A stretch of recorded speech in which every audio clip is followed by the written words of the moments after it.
In a deathly forest beneath a blood-red sky, a figure stumbles through the silence, his heavy breathing the only sound. Chinyu mutters in despair, "Damn it, that monster is too strong. It killed everyone." Suddenly, a rustling sound from behind made his hair stand on end. Though terrified, he mustered his courage and shouted, "I know you're hiding there. Come out now." Silence was his only reply. Unbeknownst to Chinyu, a beast with razor-sharp teeth stalked him from behind. Before he could react, the monster tore him apart. His consciousness fading, only one question remained. Is this the end? Chinyu jolts awake, drenched in a cold sweat. "Hey, are you okay?" Suddenly a hand touched his shoulder from behind, and the terrifying memory of being attacked by a monster was still fresh. Instinctively, Chinyu grabbed the nearest object as a weapon, brandishing it behind him. The other person startled and asked, "Hey, Chinyu, what's wrong?" Chinyu is stunned, looking down at the computer mouse in his hand, muttering, "A computer mouse? How?" He turned to the fatty next to him and pressed, "What time is it? It's not even lunchtime yet." Chinyu suddenly grabbed the fat guy's collar and asked through gritted teeth, "What year is it?" A pretty coworker nearby answers for him, saying it's 2019. "What's wrong with you today? Did you party too hard last night, or did you get your head stuck in a door?" "Haha, you've been reading too many reincarnation novels. This is Earth, and I have a big surprise for you." Deadlines were piling up, but Chinyu didn't respond. He just quietly glanced outside. The time is 10 a.m., but the sky has turned a bizarre shade of red. He walks to the window, his eyes gazing blankly outside. Seeing his behavior, everyone around him just thought he was spaced out. Just then, the balding boss, with his sparse hair but a head as shiny as a car headlight, came over, patted him on the shoulder, and asked what kind of stuff he was on and if he could have some. Seeing he didn't respond, the bald boss barked, "Get back to work or I'll dock your pay." Chinyu glanced at him with eyes as sharp as knives, making the bald boss hesitate. Chinyu unexpectedly grabbed the old man's hand, spinning him 360 degrees into an intimate encounter with the floor. The bald boss could only yelp in pain. Chinyu ignored him, his mind racing. 2019, wasn't that the year the apocalypse began? A blood-red sky? Could today be the first? Chinyu's sudden ferocity instilled fear in everyone in the room. The short fat man stammered, "Chinyu, what's wrong? Your April Fool's joke is going a bit too far." Chinyu turned to leave, coldly saying, "Hurry and spend time with your families." He paused, turning back with an extremely serious expression. Today might be the end of the world, as history will record April 1st, 2019, as the day it all began. It was a bloodbath no one could have foreseen, unleashed by a virus unlike anything humanity had ever encountered. Those caught in the rain fell one by one, only to rise again as zombies and monsters hunting humanity. The world had become a living hell. As he was lost in thought, a middle-aged man yelled, "Hey, don't block the door!" "Hello, Director Wong, nice to meet you. I've already left and I'll be at your company soon." "Yes, see you later." Chinyu stared intently. This was a mobile device of this era. "A phone, huh?" He reached into his pocket and pulled one out. "Indeed, I have one too." He opened his contacts and scrolled through them, a familiar name appearing. Xiaoyu. Suddenly, an image of a beautiful girl flashed through his mind. "Brother, I'm off to school." Chinyu clutched his face, his head pounding. These are the memories of this body, and he is beginning to merge with them. At a school, Chinyu is carrying a stack of books down the hallway when his phone rings. "Hello, big brother. Why are you calling me at this hour?" Chinyu urged anxiously from the other end of the line. "Xiaoyu, hurry home." Xiaoyu thought he'd done something wrong and stammered, "Brother, did I do something?" Chinyu, realizing he was being hasty, lowered his voice. "No, it's just that something very important has come up, and there's no time to explain." Xiaowu obediently said, "Come home quickly." Hearing this, Xiaowu felt more at ease. "Okay, I'll head straight home after school. Yes, I'll be sure to come home as soon as school's out." Only then was Chinyu relieved to hang up, while Xiaoyu remained confused on the other end. Lost in thought, Xiaoyu was startled by a touch. "What's up with Big Brother today?"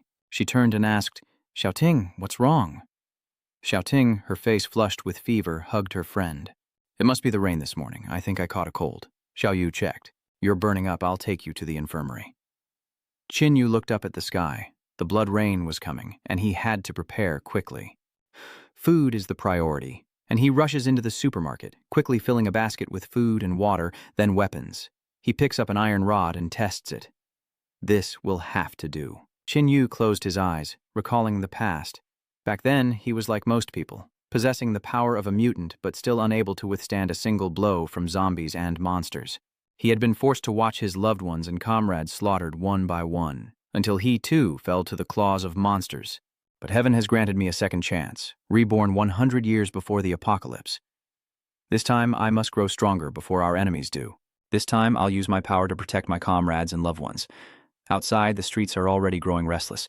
Everyone, look at the red clouds. What's going on? Is it going to rain? But why does it feel hotter than usual? Shinyu struts through the streets, iron pipe in hand. Damn it, is it starting already? The first drops of rain begin to fall. It's too late. He flags down a taxi and speeds away. The driver, seeing the iron pipe, thought he was a gangster and got scared, noticing the strange red rain. Chin Yutian thoughtfully reminded him, "Head straight home after you drop me off or you might get stuck in traffic later." He pulled out his phone and made a call. "Hello, Xiaoyu, what is it? You're still at school? Stay put. I'll come pick you up right away. I'm still in the school infirmary with Xiao Ting. She's sick." Hearing this, Chin Yu sat up straight and hurriedly asked, "Sick? Is her skin burning? Is she constantly feverish? And is she unconscious?" "Really? He seems to be awake now. I'll hang up. Chin Yu, Luo Wang, and Xiao Wu must stay away from her. She's mutating." "Oh no, she hung up. Driver, please step on it." Startled by his sudden grip, the driver paled, thinking this thug was about to attack him. "Hey, please, don't hurt me." In the school's infirmary, Xiao Ting's eyes turned red, her face contorted. Seeing the nurse enter, Xiao Yu quickly said, "Nurse, Xiao Ting seems to be awake." So fast, and the ambulance hasn't even arrived yet. Hearing a noise behind her, Xiao Wu turned to see Xiao Ting staring blankly, head tilted. Ting Ting's eyes widened as she lunged forward, biting. The nurse recoiled, crying out, "Ah, why did you bite me?" Xiao Wu asked worriedly, "Xiao Ting, what's wrong?" Xiao Ting's face contorted as she opened her mouth to growl. Xiao Yu's face went pale as she stammered, "Xiao Ting?" The nurse was still sitting there in shock when Xiao Ting pounced on her. Soon, the nurse lay motionless in a pool of blood. Xiao Yu's face turned pale. After killing the teacher, Xiao Ding lunged at Xiao Yu, but before she could touch a hair on her head, she was sent flying. Xin Yu appeared, pipe in hand, and without hesitation, he plunged the sharp end into Xiao Ting. Xiao Wu stammered in horror. "Brother, you killed her." Xin Yu calmly wipes the blood from the iron pipe, telling her that she's a zombie now, not the friend she knew. "Let's go. We need to get out of here. It's going to be chaos soon. We'll talk when we get back." The two siblings head outside, the rain pouring down. Xiaoyu reached out her hand, but Qinyu shouted, "Don't touch the rain!" He tried to stop her, but it was too late. "Damn it," he cursed. Xiaoyu asks, puzzled, "What's wrong, brother? It's just a little rain." Qinyu asked in surprise, "You don't feel the rain is hot?" "Hot? No. Is this acid rain?" Xin suddenly felt strange. Even those with some resistance to the blood rain should still feel the heat of the raindrops.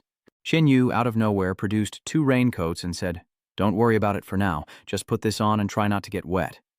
Then, as they left the school, he continued, "We have one mission: to escape this place. Ready? Let's go." Xiaoyu hummed softly as Qinyu swung his staff and ran, but she excitedly screamed and charged forward from behind. Qinyu was speechless.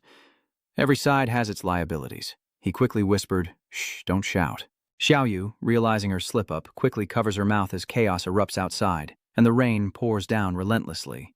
"Ah, you demon, why did you bite me? Who are you? Why are you attacking me?" "Ah, help me," Xiaoyu asked in fear. "Brother, what's going on?" "Xiaoyu, don't stop. We have to run all the way home." As Xiaoyu ran past a building, cries for help rang out, and a fat man ran out in a panic, followed by several snarling zombies. Spotting Xiaoyu ahead, he cried out, "Wait for me! Save me!" Xinyu quickly noticed the bite mark on his arm and shouted, "Brother, you've been bitten. The zombies will smell the blood and won't stop. Don't follow us." "No, I wasn't bitten. I won't become one of them." Xinyu gritted his teeth, realizing this guy would attract the nearby zombies. The fatty suddenly grabs Xiaoyu's hand. "Hey, what are you doing?" "Based on what? Based on what? I've been bitten, but you haven't, so I don't care. We're all dying together." Qinyu, enraged, charged forward. "You dog! If you want to die, do it alone. Don't drag others down with you." Qinyu punched the fat man away, then immediately dragged Xiaoyu away, leaving the fat man to be devoured by the zombies. His cries for help echoed out, and Xiaoyu couldn't help but cover her ears. "Brother, well, we killed him." "Xiaoyu, don't let it weigh on your heart. He was bitten, he was going to die anyway, and he tried to use you as a shield." If we hadn't, we'd be dead on our way back to the dorm. Chin Yu, looking at the cracked glass outside, said, "Looks like there was a commotion at our door too." "Xiao Yu, stay close to me. I'm afraid this building is crawling with zombies." Xiao Yu fearfully grabbed his clothes. "Brother, it's so scary here. Let's just run home." Xin Yu senses something and signals Xiao Yu to be quiet. Footsteps descend from the corner of the hallway ahead. Xin Yu raised the iron pipe defensively as a zombie appeared and charged straight towards them. "Xiao Yu, get back." The zombie grabbed the pipe, pinning Qin Yu against the wall. Damn it, with this body's strength, I'm no match for a zombie yet. From out of nowhere, Xiao Yu grabs a brick and hurls it at the zombie's head. The zombie pauses, then turns its attention to Xiao Yu and charges. Xiao Wu trembled, but just as the zombie was about to touch her, Qin Yu smashed it over the head with the iron pipe, then stabbed it a few more times to make sure it was dead. Only after finishing everything did Qin Yu pant and look at Xiao Wu. "Are you okay? Let's go home." Xiao Yu sobbed. "That was Uncle Wang from next door. Brother, did you know about this disaster all along?" Xin Yu didn't answer. He opened the door to their home, which was already filled with boxes of essential survival supplies. It was then that he explained, "Xiao Yu, listen carefully. The apocalypse is here, and every day will be more dangerous than the last. I will protect you, but you must understand how bad things are outside. You must listen to me." "Yes. I'll always listen to you, brother." The zombie outbreak has begun, and in this apocalypse, everyone will sacrifice others for their own survival. People's hearts will become more treacherous than before, so you absolutely cannot trust others easily. Even the most common zombies possess strength and explosive power as if they're on stimulants, and some evolved zombies and mutated monsters can break through human limits many times over. It's a pipe dream for ordinary people to fight them. As for how I know all this, I'll explain it later. The priority now is to get stronger, evolve, train, and hunt to gain power that rivals zombies and monsters. Well, the apocalypse is here, so let's enjoy the last bit of warmth from this civilization. Having just fought zombies, Qin Yu takes a shower, knowing that in a few days the water and electricity will probably be cut off. Xiao Yu opens the door and enters. "Brother, you forgot your shower gel and sponge." Qin Yu was startled, quickly covering his privates. Why did you just come in here? Or do you want to shower first?" Xiao Yu asks. "It's not like this is the first time. Why are you suddenly so shy, brother?" Xiao Yu then helped him bathe and went to the kitchen to prepare a meal for the two siblings. "Brother, what if we go to the military? Something so terrible has happened, only the military can protect us." "No, they don't know how to deal with zombies. At most, they can only keep us safe for a few years. But you know how, brother. You can tell them." "Do you think the military would listen to an ordinary person like me? If we went there, we probably wouldn't even get to see the people in charge." Xiao Yu sighed in disappointment, and seeing that his sister was still affected by her first shock, Xin Yu began to manipulate her, telling her that being with a weak legion would not bring much benefit. Only by possessing great power could one truly hold the cards to negotiate with the strong. Besides zombies and monsters, the human heart is also a threat. After dinner, Jin Yu goes to his room to do some experiments. Xiao Yu opened the door and asked, "Brother, what are you doing in the room?" "Xiao Yu, go outside. I'm making ammunition. It's dangerous in here." Xiao Yu is surprised. "You know how to make these things?" "It's simple. You can find them anywhere." "Okay, hurry and close the door, or we won't be able to stay in this house later." At night, Qin Yu lay in bed, lost in thought. How many years had it been since he'd slept soundly in a comfortable bed? Xiao Yu, clutching her pillow, enters the room. "Brother, I'm a little scared. Can I sleep with you?" Finding a sense of security, Xiao Yu quickly drifts off to sleep. Qin Yu tossed and turned all night, hoping that when he woke up, none of what happened today was real. Early in the morning, Xiao Yu woke up to find Qin Yu holding an iron pipe, ready to go out, and asked, "Brother, where are you going?" "I'm going to search the building for any other survivors and take care of any zombies I find along the way." "But didn't you say that a normal person couldn't possibly fight a zombie?" "That's true for others, but my brother is no ordinary man. Don't worry, in my past life I was a level 2 spearmaster." Xiao Wu didn't understand, but still reminded her brother to be careful, as Qin Yu took a deep breath in the hallway. It's about to begin. He approached a room and knocked. "Is anyone there?" As expected, a growl echoed from within. Qin Yu backs away, preparing for battle. "Come, be my first prey." A one-armed zombie bursts through the door, looking around and growling. Qin Yu leaps from the staircase, swinging his staff. "Stop searching, I'm right here." He stunned the zombie with a blow, then stabbed it through the heart to finish it off. Qin Yu, panting, wiped away sweat and took out his knife to cut open the zombie's stomach. Could this body contain the energy of evolution? As expected, this level of zombie is unlikely to have it. Shinju resumed his search for zombies within the building. Double kill, triple kill, quadra kill. Shinju now stood before the final door. Was this the last one? Had no one in this building survived? The sound of a child crying comes from within. Shinju is overjoyed. A baby's cry. Could there still be survivors? He opened the door and called out, "Is anyone there?" Looking down, he saw a small, dark figure dart under the chair. What is that thing, a zombie or a mutated beast? From under the chair, a pair of red eyes peer out. Shinju circles behind the chair, ready to strike, but finds nothing there. The baby zombie was suddenly behind him, lunging forward, but Shinju reacted quickly, swinging his staff and knocking it away. Get out of here. Shinju doesn't give up, chasing after the zombie and stabbing it with his stick. With a thud, Shinju grimaced. It knew how to run away. Did this one have intelligence? The zombie quickly fled to the balcony. Damn it, the kid zombie is smart and persistent. Letting it escape like that is bad news. Shinju gave chase, trying to grab it, but he was too late.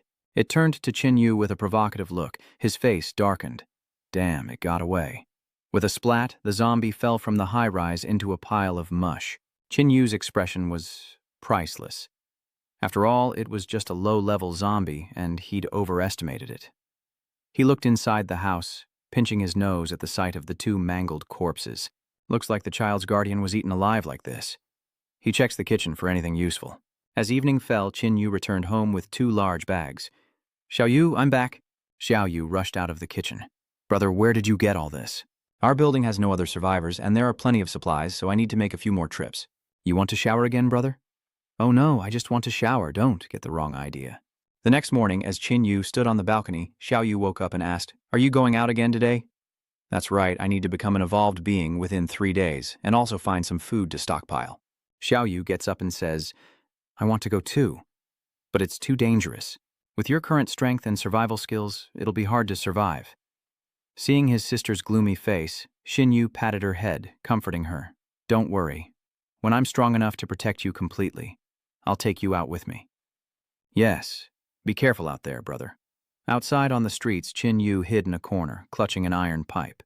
As 2 zombies enjoyed a tender moment, Shinju crashed the party, striking one down, but another unexpectedly grabbed his shoulder from inside the car. He swung his pipe, yelling, "Let go!" before finishing the zombie off with another blow. After who knows how long, Shinju sat amidst the zombies he had defeated. Dozens of them, and I've ruined several knives. Not even one evolved zombie, and the sun's about to set. It's getting late. Little Yu must be worried. Xiaoyu opens the door, sees her brother, and rushes to embrace him. "Brother, you were out so long today, I was worried. I took down dozens of zombies today, but sadly I didn't find what I was looking for." Xiaowu smiles. "Don't worry, you'll find it. I'll be here praying for you." Below, they hear shouts. "Damn it, run!" The siblings turn to see survivors. Below, 3 figures frantically run, and spotting a fence ahead, the long-haired one shouts, "Quick, climb over!" Barely safe, the redhead flips them off, saying they can't even die quietly and should just stay out there. The curly-haired one points up, and the blonde notices survivors above, but Shinju quickly pushes Xiaoyu's head down. "Oh no, we've been spotted. Big brother, there are survivors. Should we help them? Have you forgotten what I told you? In times like these, people are unpredictable. We must be careful." The long-haired man happily said, "Finally, we've found survivors. Let's go up." A quick knock came from outside the door. "Is anyone there?" Shinju and the other exchanged glances. "Don't pretend. We just saw you. Open the door now." The door creaks open, and the long-haired man points and shouts, "Are you deaf? What took you so long to open the door?" Seeing the iron pipe in Shinju's hand, he immediately shut up as Shinju coldly asked, "What do you want?" "Hey, easy, brother. We're not bad guys. We're just excited to see someone alive." "That's right. Excited to see someone alive," the blonde said, craning his neck to look inside. "Bro, can you let us in? We haven't eaten in days." Shinju blocked the doorway, saying, "Absolutely not." Kind Tu-Vu brings out 2 bags of food, saying, "Brother, let's give them some food." Long Hair can't help but drool at the sight of the pretty girl. "Oh, thank you. This girl's chest. This girl is so kind." Shinju pointed to the opposite room. "No one's there, and there aren't any zombies. If you want to stay, go over there." "Giving us a few boxes of noodles just to get rid of us. At least we got some food, right?" Hey, did you guys notice the look her husband gave us this morning when we were doing that? He looked like he wanted to eat us alive. Ha ha ha ha. Of course we saw her. That wench usually relies on her money and never gives us a second glance. Now they know how powerful we are. By the way, did you two see that girl from earlier? How could we not see her? She's a rare beauty, what do you think? You want her, huh? He's just some arrogant kid hanging around her. Tomorrow, we'll make him pay. We'll ask them for food in the morning, and when they open the door, the three of us will subdue him. Yes. Who knows if that girl is his girlfriend or sister? Tomorrow, we'll use our old tricks to play with her in front of him before killing him. Little did Qin Yu know, he was already eavesdropping outside on the balcony. Just don't kill him. We'll save his little girlfriend for our enjoyment. We'll be here for a while, and I saw they have a lot of food. That night, after the three men were asleep, Qin Yu quietly slipped in through the balcony door. Snore. Get down. It's my turn. Snore. The buzzcut guy was the first target, and Qin Yu silenced him. The curly-haired man opened his eyes, and seeing Qin Yu, he barely had time to scream before being stabbed. Back in the room, Xiao Yu covered his mouth at the sight of blood on the iron pipe. Brother, Xin Wu said somberly. They were all bad people.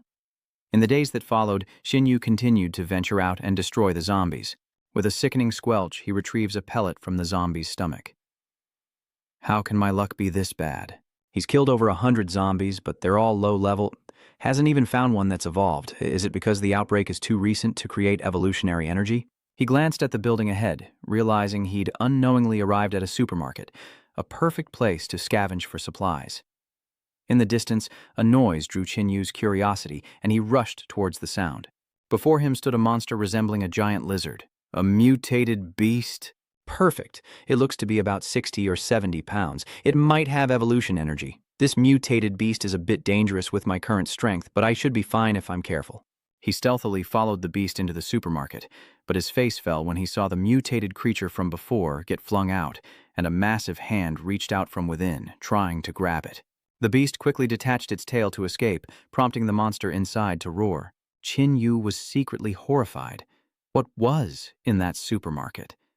A large shadow emerged, bearing the form of a human on its back. Qin Yu's face paled. Could it be a demon breed? No, there's no time to stand here dumbfounded. These demonic zombies are terrifying, and even a century later, when many strong individuals have emerged, they can still easily defeat them. Each one has a different form and ability, but they all inspire fear and dread. Though few in number, each one possesses demonic power capable of destroying hundreds, even thousands, with ease. Thus the name Demon Kind. If I hunt it down before it fully evolves, I can absorb its evolutionary energy and gain the combined superpowers of two evolved beings. The monster sent the mutated lizard flying into a wall with one punch, then grabbed the beast and devoured it. Having finished its meal, it retreated into the supermarket, cleverly claiming the most stocked location to lie in wait. It's definitely a demon species, but challenging it now would be suicide, even before it's fully developed. But this is my best chance to become powerful in this world. And if we wait for it to develop, no one will be able to stop it. At that point, he'd likely die by its hand anyway. He needed to be brave and take the risk. Use this. Qin Yu glanced at the bag and hid it away. He crept closer with the iron pipe, taking a deep breath to prepare, then stood before the supermarket and shouted, "Hey, monster, try and catch me if you can. If you can't, you're a dog." Sounds of scuttling came from within, and Qin Yu rushed towards the bag he had hidden. "Come on, enjoy your last hunt." As the demon ran out of the supermarket, Qin Yu shouted from afar, "Hey, over here!" The demon roared as it charged toward the bag, and Qin Yu muttered that he would test this out. With a thunderous explosion, the demonkin was blasted away, half of its body charred. Seeing its effectiveness, Qin Yu clenched his fist. This is great. Even in this sorry state, who knows if it has the strength to strike back? It's best to wait until it's truly dead. After waiting for half a day, the demonic creature still hasn't moved. As Qin Yu stood up, preparing to approach, he saw a mutated cat pass by. He was wary, realizing this prize wouldn't be easily won. Suddenly, the demon spawn opened its mouth and devoured the mutated cat. Qin Yu's face paled. Was this thing playing dead? Good thing I didn't rush in. To avoid any unforeseen complications, I need to finish this quickly. Luckily, the earlier explosion has left it unable to move. Qin Yu notices several scattered barrels of gasoline nearby. He punctures one and fills a container. He approached the demon and doused it, then pulled a lighter from his pocket, saying, "Enjoy this." He tossed the lighter, and flames engulfed the demon. After a while, Qin Yu sniffed the air. That smells good. Let's see if you have anything good. He cut open the demon spawn's stomach and took out a stone that emitted a purple light. So this is the evolution energy of a demon? I almost forgot about you. He then cut open the mutated cat's stomach, retrieving a perfectly round gem. That's right. This is the evolution energy I'm familiar with. Qin Yu swallowed the purple stone, his body burning, the intense pain causing him to scream. Once he absorbed the energy, he gasped. So this is the evolution energy of the demon race? In my past life, I never experienced such a painful evolution. He grabbed a stone and hurled it at the wall to test his current strength. With a crash, the sturdy wall caved in, revealing strength at least 4 times that of an ordinary person. Rare indeed in this era. Next, to test his abilities. Qin Yu closes his eyes, sensing the power within. His first ability is fire? He opened his palm and a flame blazed to life. Excellent, in his past life, he also wielded fire, saving him some adaptation time. He brandishes the flames, scattering them in all directions. Ha ha ha ha. Fire abilities may not be unique, but they're powerful and practical.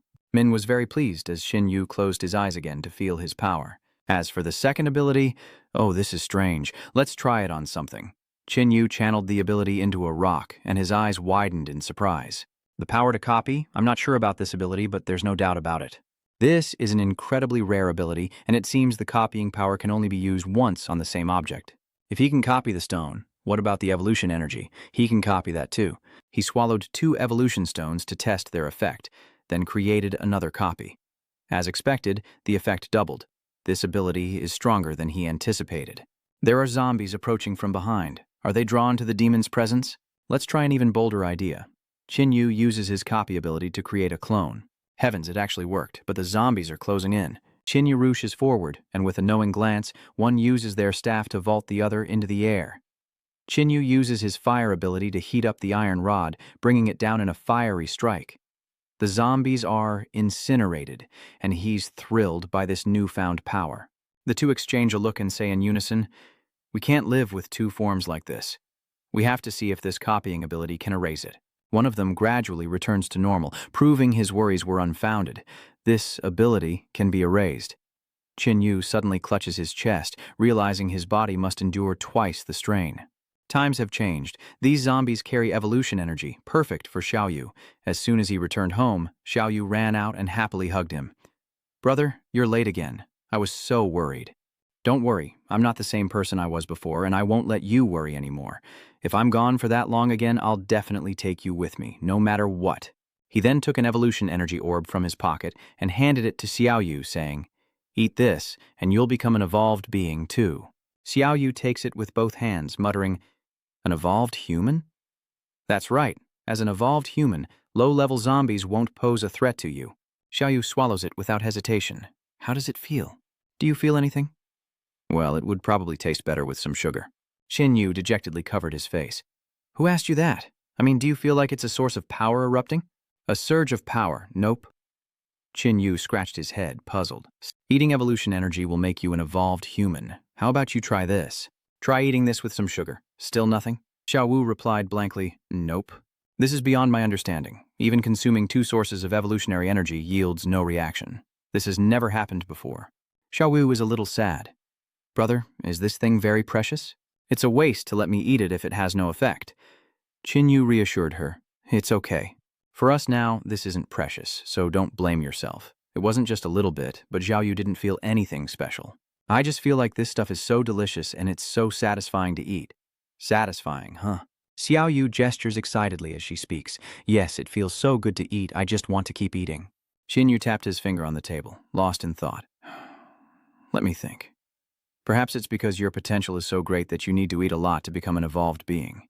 Is that really the case? Isn't it a waste?" "Yes, that must be it. I'll find more evolutionary energy sources for you and we'll know for sure." After dinner, Xiaoyu, fiddling with the computer, called out, "Brother, come take a look at this." Qin Yu wondered in surprise. "There's still internet?" Apparently, the epidemic isn't severe everywhere, but the moment Qin Yu glanced at the screen, he exclaimed in horror, "Monsters? Monsters? What are those?" "They're the embodiment of disaster and death. Zombies, mutants, the apocalypse virus. If anything could be worse than all of that combined, the answer is simple. The others. Some mysterious force tore through this already decaying world, creating spatial rifts to another dimension. From then on, grotesque alien creatures poured into our world, and they were called the Others. From within the space rifts, countless monsters of bizarre shapes spewed forth. Their races and forms are bizarre, but they all share one thing: an immense hostility and bloodlust towards humanity. Where did they come from? No one knows, nor does anyone know their connection to the Doomsday virus. But one thing is certain: their appearance means this city is doomed. Xiaoyu says fearfully. Are these things really that scary? They're a species of heteromorphs, the swarm. They reproduce endlessly, then compete and slaughter each other. These worms will devour cities and villages for miles, like a swarm of locusts. They leave nothing but bones and death in their wake. Xinyu clenched his fist, determined that there was no time to delay. Starting tomorrow, he must quickly become stronger. Brother, I want to go with you too.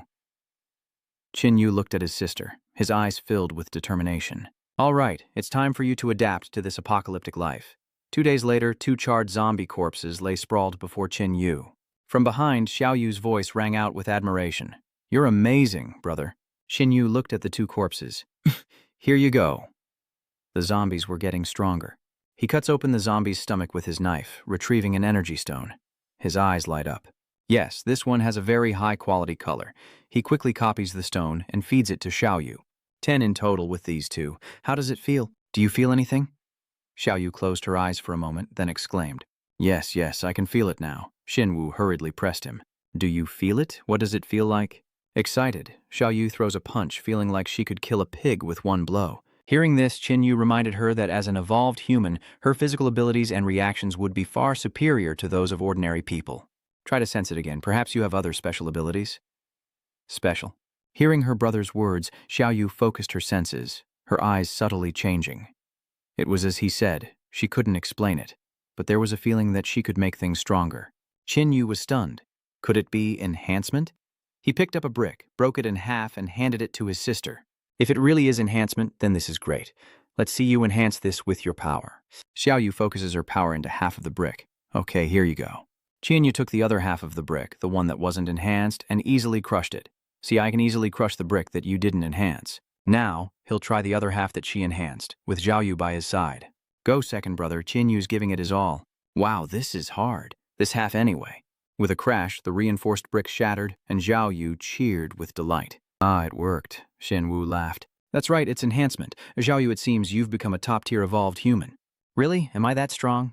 Now try using your ability on me. Xiaoyu obediently complies, channeling her power into Qinyu. Sensing a surge of new power, he nods slightly, then crouches, causing the ground beneath him to crack. Xinyu darts forward, slamming a thunderous fist into the wall. Xiaoyu gasps. Big brother, you're so strong. It's my power boost, isn't it? Xiaoyu, does this mean I can hunt with you from now on? Of course. Starting tomorrow, I'll teach you combat techniques. The next day, Qinyu pointed ahead. See that zombie over there? Hit it. Enhance your weapon with your ability first, then knock it over from there. I'll watch from behind, so don't be nervous. Following his instructions, Xiaoyu crept toward the zombie, muttering to calm herself. Don't be nervous. Don't be nervous. Just as Xiaoyu swung her stick, the zombie suddenly turned around, its face horrifying. It roared and lunged forward. Xiaoyu, terrified, squeezed her eyes shut and screamed, instinctively swinging the stick wildly. Qinyu approached and placed his hand on his sister's shoulder. All right. Xiaoyu breathed a sigh of relief, secretly wiping the sweat from her brow. Phew, did I win? Well, you're a little shaken, but your strength and technique are still there, so that's good, he said, examining the zombie's corpse. Go take down a few more. I don't know where else to find these evolution sources. Oh, lucky me, this one has it. Qinyu had an idea. Xiaoyu, use your enhancement ability on this, then I'll use my copy ability to split it in 2. That way, we'll have 4 evolution energy sources. With their combined efforts, one source of energy became 4, proving these siblings are a match made in heaven. Xiaoyu exclaimed, Oh wow, Big Brother is so good at math. You figured that out even though it was so difficult.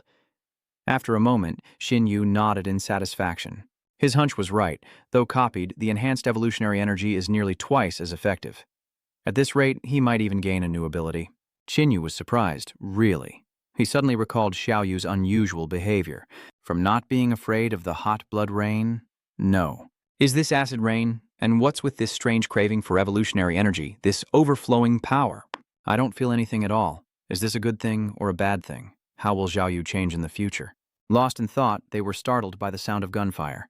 The two siblings immediately turned to look. Let's go see. Xiaowu, stay behind me and find cover. Be ready to run. If they're robbers, we'll take their loot.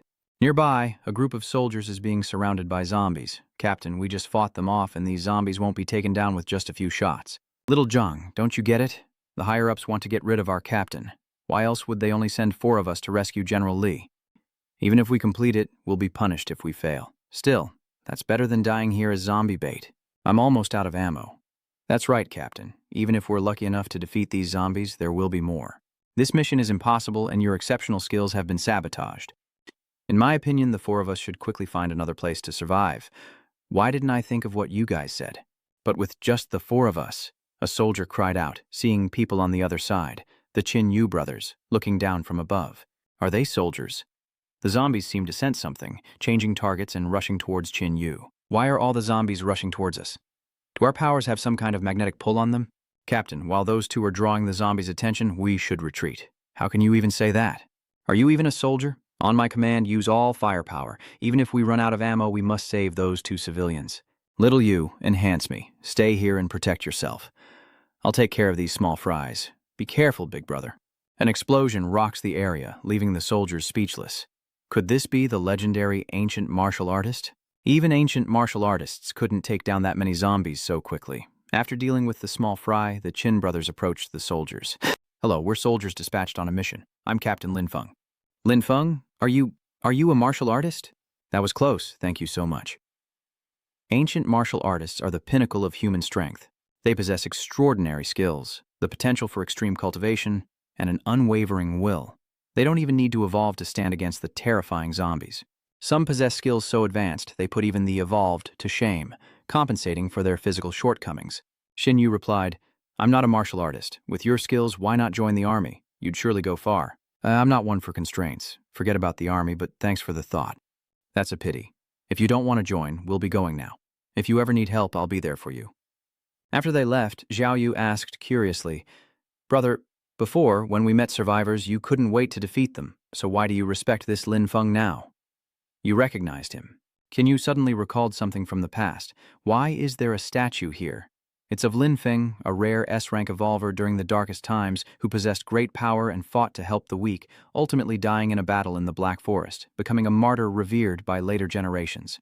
Ah, I remember now. The elders always spoke of him with great respect. But more than respecting Lin Feng, I fear the Black Forest. Let's hope such a disaster never happens again. Little Yu asks blankly, How does brother know him? Oh, it's nothing. A friend mentioned him before, don't worry about it. As Lin Feng's figure faded into the distance, he muttered, The Black Forest outbreak. That calamity was more than 10 years ago. Lin Feng, enjoy this time while it lasts. The Qin Yu brothers continued their search for evolution energy. Stay quiet. Judging by its form, it's likely a highly evolved mutant. Leave it to me. The mutated dog was gnawing on something when it suddenly looked up. Qin Yu was diving down from above. He'd been spotted. The dog dodges, but Qin Yu knocks it away as it attacks. Dangerous, as intelligent mutants hold grudges. Little Yu reminded him from behind, Brother, throw it away. Qin Yu replied, I was thinking the same thing. With that, he hurled the iron pipe, striking the mutated dog's leg, and it quickly burst into flames. Too bad there's no Vietnamese bomb to add to the mix. Qin Yu drew his knife, his eyes gleaming. This level of mutant must have evolutionary energy. Bro, aren't your powers fire-based? Why don't you breathe fire or launch fireballs? It's not that I can't. I'm just more used to channeling fire into my weapons than spewing flames. Though sacrificing ranged attacks, it greatly enhances my combat techniques, and the damage to enemies is evident. Xiaoyu admiringly said, So, you're a Chinese mage, a close combat mage. While examining, Qin Yu exclaimed, Lucky, this dog has 2 sources of evolutionary energy, one of its own, and the other, I guess, it got from hunting. There's another one here, brother. It's just an old ring, not as useful as the 7-piece fake set. Xiaoyu was about to throw it away, but Qin Yu stopped her. Hold on, let me take a look. He examines the ring closely, his eyes lighting up. It's a treasure from the dimensional ruins. Quickly, put it on and see what it does. As soon as Xiaoyu put it on, the ring began to glow. She frantically pushes her hand out, asking what's going on. But as she pulled away, a strange burst of energy erupted. Xiao Yu asked in surprise, What is this? Xin Yu explains that it's the power of the dimensional relic, using gene energy to transform into various forms of power. It seems the ring's power, like yours, is fire. What's a dimensional ruin? After the apocalypse, dimensional rifts of all shapes and sizes began appearing all over the world. Unlike dimensional cracks, though fraught with peril, these dimensional spaces offer rich rewards to those who pass their trials, rewards of many kinds. Many have found treasures containing dimensional power within, and some have even gained the abilities and skills of other dimensions. Dimensional ruins have been instrumental in humanity's struggle to survive the apocalypse. Wow, you're amazing, bro. You know everything. This mutated dog can swallow dimensional treasures, which means there's a dimensional rift nearby and even mutated dogs can survive it. So, that ruin isn't too dangerous, but the entrance isn't fixed. I wonder if we can find it before it shifts. Xiao Yu, enhance the ring and I'll copy it. Yes, brother. Soon after, the two siblings each put on a ring. Xin Yu sighed. As expected, it's not a great item. No wonder that dog could take it out. That evening we had a great haul today, brother. Now even I have 5 times the physique of a normal person, and you have 8 times. Combined with Xiao Yu's ability, that's 16 times the strength. Wow, what does 16 times even mean? Put it this way, to normal people, even most zombies and mutated beasts, we're like monsters. Wow, are we really that strong? Still, we haven't found a dimensional ruin yet. If we find the dimensional ruins, we can level up. Let's rest early tonight and continue hunting tomorrow. Night falls and the silence is eerie, broken only by a rustling in the hallway. Qin Yu's eyes snap open as he sits up. Brother, what's going on? Qin Yu hushed him, telling him to be quiet. Something was outside the door and Qin Yu slowly approached it. He cautiously opened the door to find a massive centipede lunging at him, which he barely blocked with an iron pipe. Xiao Yu, be careful. There's an enemy. Get out of here. Xiao Yu quickly runs out. Brother, I haven't enhanced you yet. Qin Yu killed the centipede as soon as he stepped outside. He gasped. Without your buffs, that was a little rough. What is that thing? It looks disgusting, Xiao Wu asked. That's an iron centipede. How could it be? Has the race that defeated the army already invaded? No, this species shouldn't be this strong yet. This centipede must have come from underground. Is something wrong with this thing? You look terrible. Suddenly, a surge of energy erupts. Qin Yu quickly ducks Xiao Yu's head as he turns to see a swarm insect had somehow infiltrated the house. Qin Yu knew they were in trouble. The Zerg had split into hunting squads and arrived far too quickly. The creature flew in and shattered the floor where Qin Yu had been standing. He jumped to the ceiling, then dove down, pinning the Zerg to the ground. After dealing with it, he said, Xiao Yu, stay alert. This hunting squad probably has more than just 2. Before he could finish, another beam of light shot toward them. Xiao Yu cried out in fear. Brother, we barely dodged a fatal blow. If that had hit us, we'd be done for. Qin Yu's face paled as soon as he saw the creature. Xiao Wu, run! He grabbed Xiao Wu's hand and fled. Brother, what about our home and food? How did these things find us? They're a hunting squad from the same species, and that fire breather is a fire type, probably their leader. It's strong. Even a dozen low-level evolved individuals might not be a match for it, and the fire beetle continues its assault. Qin Yu didn't stop, urging Xiao Yu to keep running as the fire beetle continued its attack, which Qin Yu narrowly avoided this time. The damned insect is pushing its luck. Is that not enough? Qin Yu angrily launches a fireball at the fire beetle. With a thunderous explosion, little Yu asked, Big brother, did it work? Qin Yu shouts, Xiao Yu, don't stop, keep running. Seeing the fire beetle unharmed, Qin Yu scoffs, You won't even dodge? Are you looking down on me? Let's see whose fire is stronger. The 2 flames collided, and Qin Yu's was quickly extinguished, leaving him dumbfounded. Okay, you're strong. He glanced to the side, saw Xiao Wu still standing there, and shouted, Xiao Wu, run! You can't help! Xiao Yu said nothing, gathering energy into an orb and launching it, a deafening explosion. Are they too lazy to even run now? The fire beetle falls like a kite with a broken string. Xin Yu is shocked. Xiao Yu, how did you do that? I tried enhancing the fireball and it worked. Qin Yu smiled. That's my Xiao Yu. Leave the rest to me. The fire beetle is 20 times stronger than a normal person. Even with Xiao Yu's enhancement, I'm only 16 times stronger. It'll be tough to win, but I can use the confusion caused by Xiao Yu's enhanced fireball to strike its wings. That way, it won't be able to chase us anymore. Now is the time. As the fire beetle falls, Qin Yu creates a doppelganger and severs its wings. Exposing your wings is your fatal weakness. He suddenly noticed Xiao Yu coughing up blood from overexertion, her enhancement ability gone. Was it his clone that doubled her burden, making her unable to withstand it? Thinking this, he quickly dispelled the clone. But the fire beetle rose, and Qin Yu was horrified to see it could still fly, only to fall again. Qin Yu breathed a sigh of relief. Luckily it can't fly. Xiao Yu, how are you? Taking advantage of its grounded state, they flee. Qin Yu helps Xiao Wu up, and they leave. He glances back, realizing the fire beetle is only fast in the air, they can outrun it on foot. Suddenly, a shadow appears before them, and the siblings stare wide-eyed. What is that? A giant spider blocks their path. Another demonic insect? No, it's just a mutated zombie drawn here by the battle. The spider raised its sharp legs to strike. Qin Yu blocked with his iron staff, and then the two began a martial arts exchange. Its strength is immense, at least 10 times that of a normal person, while I'm only at 8. It's much stronger than me. Xiao Yu desperately tries to use her power to strengthen him. Don't force it. You'll pass out if you use your power again. Leave this one to me. Qin Yu charged forward, raising his staff and shouting, "Come on!" With 2 quick strikes, the spider's sharp legs pierced his chest, and Xiao Yu cried out in horror, "Brother!" Qin Yu gripped the spider's sharp legs tightly, as Xiao Wu cried out, "Careful, brother! The fire beetle is coming!" The firebug attacks again, firing a beam of light straight at Qin Yu. Boom! A shattering explosion. Tears well up in Xiao Yu's eyes. "Brother!" Qin Yu suddenly appears behind him, shouting, "Run, brother! When that guy charged out, you'd already copied yourself. You're amazing, brother. You even fooled me." The clone near the spider gradually disappears, and Qin Yu clutches his chest. Xiao Yu asks worriedly, "What's wrong?" The pain endured by the clone has transferred to him, but it's all right. Let's just run. The Qin Yu siblings happily ran away, leaving the fire beetle helpless. "Let's hurry inside and get some sleep. We've been tormented all night." Xiao Yu hummed softly. Starting tomorrow, survival will likely become even more difficult. The next day, Qin Yu was overjoyed. He exclaimed, "Wow, Lucky! I found evolution energy after killing just one." They each swallowed a pill, increasing their physique 9-fold, but this alone wasn't enough to satisfy their hunger. Qin Yu looked around and pointed in one direction. "There's a supermarket over there."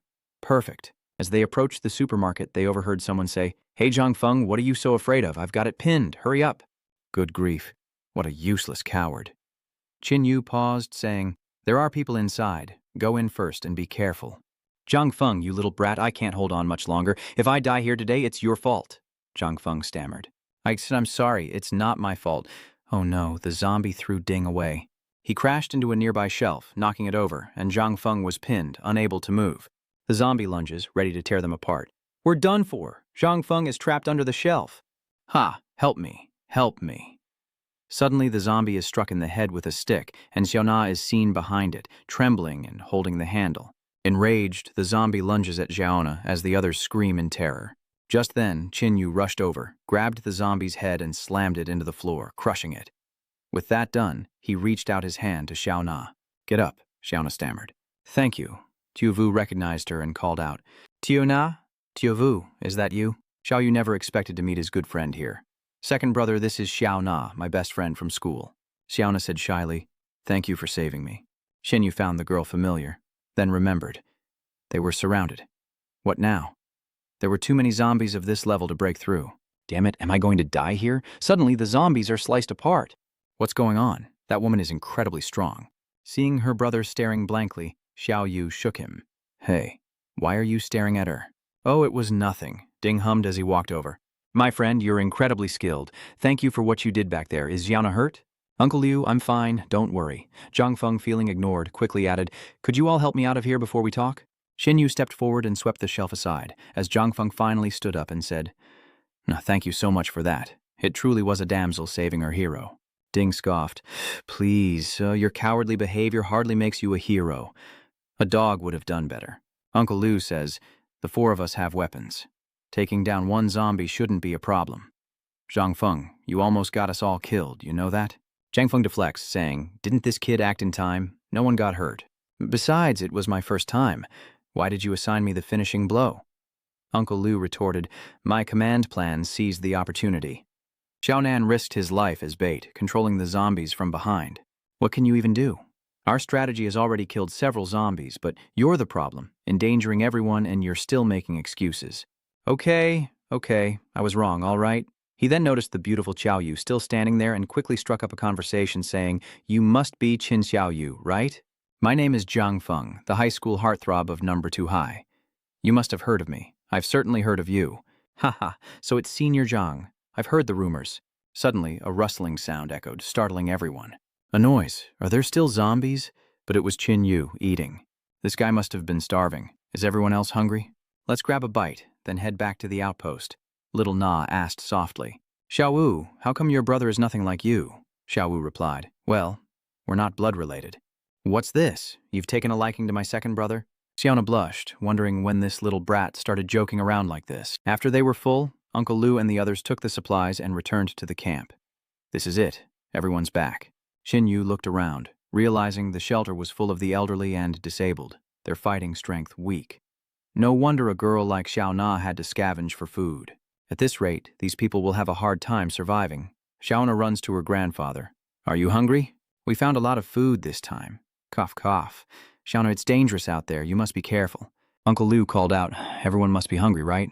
Let's get the food. No pushing, one at a time. The old man looked at Qin Yu and asked, who's this young man? This is Qin Yu, and this is his younger sister, Qin Xiao Yu. If it weren't for them, I wouldn't have been able to see you again today. I'm so grateful to you both. This place isn't paradise, but at least we can take care of each other. If you two don't mind, stay here. You must be tired. Follow me. I'll find you both a room. Xiaona led them away, and Qin Yu asked, your grandfather isn't an ordinary man, is he? Xiaona replied with a smile. Of course my grandfather is amazing. He's a miracle doctor who has saved countless lives, far more skilled than any TCM expert out there. Xiao Yu wondered, but your grandfather has such a bad cough. Could he be too ill to heal himself? In his youth, he sustained injuries while training, and now that he's older, those old wounds have resurfaced, leaving him weakened. Qin Yu thought to himself, confirming his initial impression of the old man's extraordinary aura. He's burdened with ailments from his martial training, and hearing her words, he must be an ancient martial artist. Though my 2A combat skills are strong, in practice, they're crude. If he could guide me and I mastered the Earth Devil system, I could reach level 3, or even the Grandmaster level. With that in mind, he said, Xiaona, tell me about the shelter. Ah, it seems most of the people there are survivors from the surrounding area. Everyone huddles together, taking care of each other, barely surviving each day. Uncle Liu is the most experienced and strongest among us, always leading the way on supply runs. His eldest son is here too, Zhang Feng, a handsome and wealthy young man. But when the zombie apocalypse hit, money became useless. Li was injured. He and Uncle Liu usually scavenged for food, but after an accident, I went with Zhang Feng instead. The two of us combined aren't as strong as Li alone. Indeed, most here are weak, and only a few can fight back. But to get the old man's guidance, I must defend this camp. At night, Qin Yu tossed and turned, unable to sleep, feeling like something was missing without Xiao Yu by his side. I wonder if Xiao Yu is asleep. Time to surprise her. Qin Yu walked out into the hallway and saw the lights were still on in Xiao Wu's room. He thought to himself that she was thinking the same thing as him, but she was also very bold, deliberately leaving the door open for him. Qin Yu quietly approached the bed, recalling his previous life, struggling every day among zombies, monsters, and those strong people. Even a place to stay and 3 square meals a day were hard to come by, let alone such things between men and women. He climbed onto the bed and tickled the protruding foot. The girl yelped, retracted her foot, and tried to hide. Qin Yu was about to tease her further when he heard a voice. Xiao Wu, not again. Still not convinced? Let's go another 100 rounds. Qin Yu was stunned. This voice was wrong. At that moment, Xiao Yu called from outside the door. Xiaona, why did you lock the door? I can't get in. Xiaona was startled, quickly sitting up and looking at Qin Yu in surprise. Qin Yu then went to open the door. Brother, I went out to get sweet potatoes. Why are you here? Qin Yu stammered. There's no misunderstanding. I was worried you'd be scared alone, so I came to check on you. If Xiaona's here, I'll head back. Back in his room, Qin Yu leaned against the door, wondering what he was doing. The next morning, Qin Yu went downstairs to greet the old man, who said, Ah, Qin Yu, you're up early. You two have been working so hard outside, aren't you going to sleep in? It's all right. I just came to see if I could help you with anything. He breathed a sigh of relief, thinking, he's calling me Vu Tu again, so it seems Yona didn't tell him about last night. The sound of zombies echoed outside, and the crew cut warned, Everyone, be quiet. Some zombies are climbing up to us. A frightened voice whispered, I don't want to die. Damn it, what do we do? You can't fight many of them, can you? The old man stood up, ready to greet the zombies, but Qin Yu stopped him. Grandpa, don't move. They're just zombies. Leave them to us young people. Uncle Lu peeked through the door and asked, How do these zombies know we're in here? Qin Yu replied, Perhaps some of them have evolved and gained intelligence. Though perhaps only at the level of beasts, it's enough for them to find us. After all, beasts understand how to track and hunt. Uncle Liu was worried. Taking down one zombie wouldn't be a problem, but two would likely result in injuries. What would they do against 5? Chinyu, do you have a death wish? You can't possibly take on that many zombies alone. Xiaoyu reassured him. Uncle Liu, don't worry, these zombies are just fodder for my brother. Seeing people arrive, the zombies charged like wild beasts. With a few basic punches, Chinyu quickly dispatches the zombies, leaving Uncle Liu in awe. Are you even human? He asks. Chinyu steps forward. It's done. Send some people out to repair the wood and iron plates. I'll stay here and protect everyone. After a while, Uncle Liu happily says, Don't be afraid, everyone. The danger has been averted, and the wood and iron plates have been repaired. Thank goodness for Chinyu. Today was truly dangerous, but thankfully he was here. The old man stood up and said, Chinyu, come here. I have something to tell you. Chinyu agreed, and the old man led him into the room, closed the door, and asked, You've killed people, and not just one. Your self-restraint is impressive. Indeed, more than one person. The old man unbuttons his coat and says, I know my frail body is no match for you, but if I must, I'll risk my life to stop you from hurting others, even if it's just to buy time. So tell me, what is your true purpose? The older the ginger, the spicier it gets. Don't be so tense, old man. I only want to make a deal. A deal? What kind of deal? Simple. A mutually beneficial deal. You take me as your disciple, teach me everything, and in return, I'll cure your chronic illness and give you a new lease on life. The old man sighed. You two, I don't mind teaching you my skills, but I know how long I have left. You may know how to deal with zombies, but can you bring the dead back to life? I don't need your help to be reborn, but if you can protect Xiaona for me, I'll gladly take you as my disciple. With those words, Chinyu felt relieved, picking up a piece of iron from the ground and squeezing it tightly. The old man was stunned. This power, I know a way to restore you, Grandpa. Maybe even make you as strong as me. So you no longer need me to protect and care for your granddaughter, Yaona. Young man, I've always been a man of my word. If you can keep your promise, I'll pass down my life's work to you. A moment later, Zhang Feng pointed at Qin Yu, disgruntled. Why do I only get one piece of bread when he just got here today and gets 2? What are you yelling about? You didn't eat both pieces, did you? He's been protecting everyone for the past 2 days. What's wrong with him eating a little more? Unlike you, acting like a young master all day? Why eat so much? Are you trying to fatten yourself up for the zombies? Zhang Feng was speechless, and Baldy said, Hurry up and eat. It's good enough that there's food for you. You only did that once and almost got me and Xiana killed. You're not missing any limbs. Such a young man, who's obligated to feed you. Fine, fine. You've all been displeased with me for a while now. I'm leaving. Don't you dare try to stop me. Uncle Liu said, He seems to really be leaving. Should we call him back? Baldy snorted.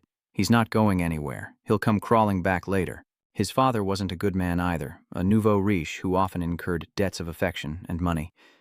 How could such a person raise a good son? He's been spoiled since he was a child. It's okay. Little you and I will go out after we eat. Just drag that kid back here when you see him. Jinyu, we found a lot of food last time, enough to last us a while, so there's no need to risk it again.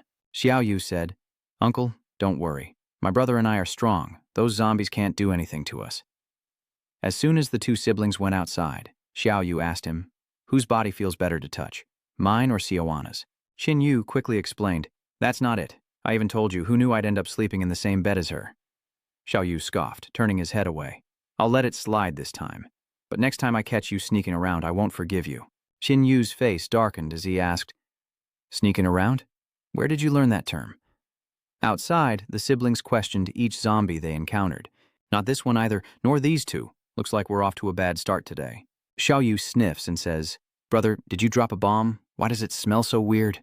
Don't talk nonsense. Why would I smell so strongly? There must be a lot of corpses or something around here. Suddenly, a scream echoed from afar, startling them both. What is that? That scream. Xiaowu followed him up high to observe, but this scent and that roar are not normal. The 2 climb to a rooftop, scanning the horizon as Xiaoyu gasps, covering her mouth. What is that? It's so big.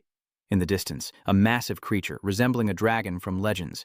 That's a dragon guardian. Be careful, or we're dead if it spots us. I can't believe it's only been 2 months, and something has already evolved this far. It's destined to become a Lord-class monster. A guardian dragon? What is that? When a mutated beast is critically wounded and infected with the zombie virus, it becomes a powerful guardian beast. A guardian beast possesses the traits of both mutated beasts and zombies, making it even more terrifying. So, what do we do? Should we kill it while it's not paying attention? No, too dangerous. We need to change our hunting route. The 2 moved to another block in search of supplies. Hey, another one. That's 3 now. Ha ha. I thought we were out of luck today, but we've actually had a good haul.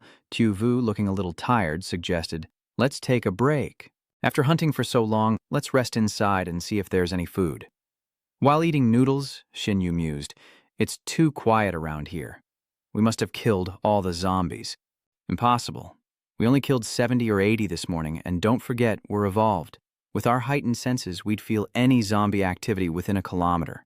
Unless they're deliberately hiding themselves. He glanced out the window and spotted a zombie lurking and observing. He grabbed the iron pipe and stood up. Brother, what's wrong? Xiaoyu, get ready, there's a zombie ambush. Instantly, a large hole breaks open in Chenya, and a group of zombies rush down from above.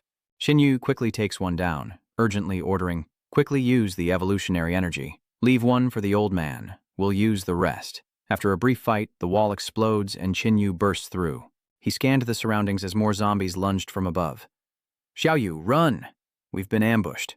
Behind them, a horde of zombies relentlessly gives chase. Bro, aren't zombies supposed to be dumb? How do they know tactics? I have no idea. They shouldn't be this intelligent. And now, another horde blocks our path. This is bad. We're surrounded. Damn it, we're trapped. Brother, there's a narrow alleyway over there. Hurry, let's slip inside. It was only then that Xinyu stopped as Xiaoyu looked at him, puzzled. The terrain is narrow here. Stay behind me where it's safe. Use hardening to help me. If these mutts had any brains and knew how to cooperate, then I'll show them what true terror is. Xinyu held a red-hot iron pipe in one hand, and flames erupted from the other. He charged into the horde of zombies like a tiger, but even after a fierce battle, more kept coming. Not done yet? Looks like I'll have to take you all out.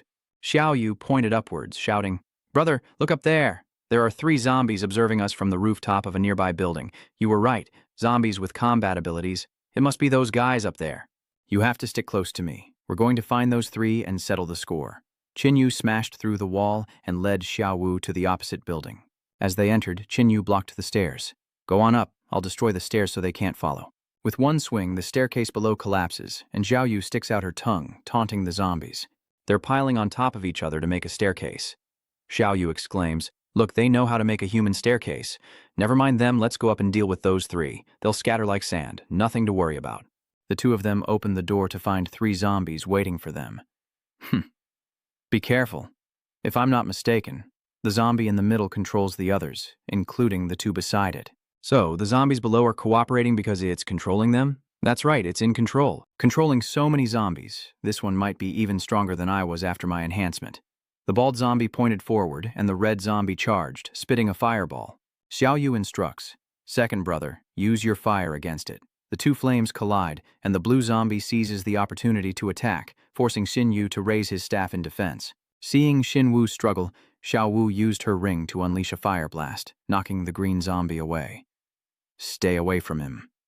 Xiaowu, well done. Xinyu seizes the chance to stab it in the chest. Is that all there is to it? Then try this. He heated the iron rod and pierced the zombie's chest. It roared in pain and Xinyu quickly backed away. Xiaoyu, get out of the way. The green zombie's hardening all over. The siblings hid in a corner as Xiaowu prepared to petrify the zombie for him. But brother, you have a plan. It was time. Hurry.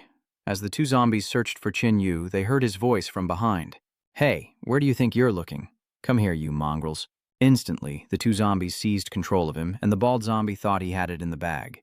Xinyu grinned, suddenly appearing behind it and piercing its head. The 2 zombies, freed from control, instantly lost consciousness. Xinyu seizes the opportunity to stab each of them, ending it quickly. Xiaoyu looks down and says, Brother, look, the zombies are all scattering. Of course, without control, the zombies below are worse than wild beasts. Xinyu cuts open the bald zombie's stomach to search. This one's different from the others. It must be a powerful evolutionary energy. Yeah, the color isn't quite as good as the demonkins, but it's still pretty great. Old rules, copy it, and strengthen one for each of us. Xiaowu clapped her hands and cheered. Yummy, yummy. Seeing him still staring at the energy orb, Xiaoyu said, Brother, why haven't you copied it yet? What's wrong? Looks like there's energy tier suppression. Energy tier suppression? Another new term. Energy stage suppression, meaning the difference in power between 2 individuals causes a suppression of ranks.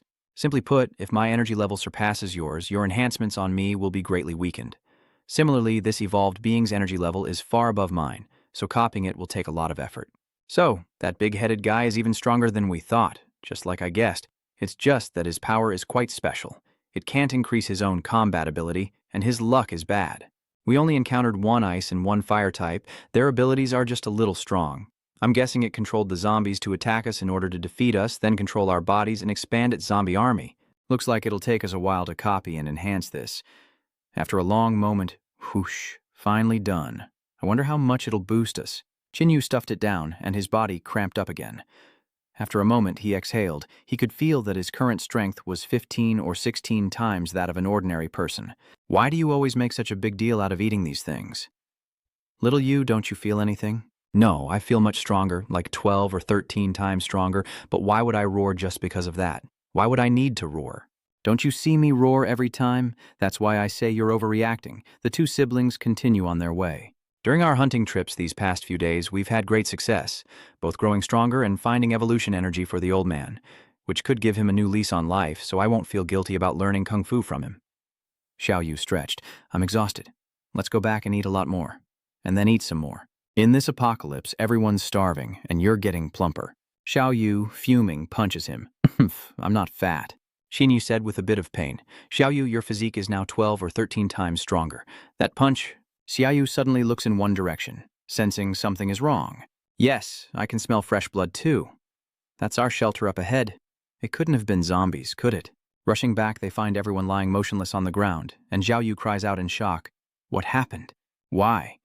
Qinyu examined the scene and said, This wasn't the work of zombies. It was done by humans. Xiaona, are you alive? Xiaona's missing, along with the old man and Uncle Liu. They were defenseless. Who could do something so heartless? There are footprints outside? Qinyu said grimly. Whoever it is, if they interfere with my plans, they're dead. Following the footprints, they killed every zombie in their path. This person must be an evolver. Xiaoyu pointed ahead. Brother, look over there. As they approached, they realized it was Uncle Liu, his limbs severed. Qinyu said, Let's get him down first.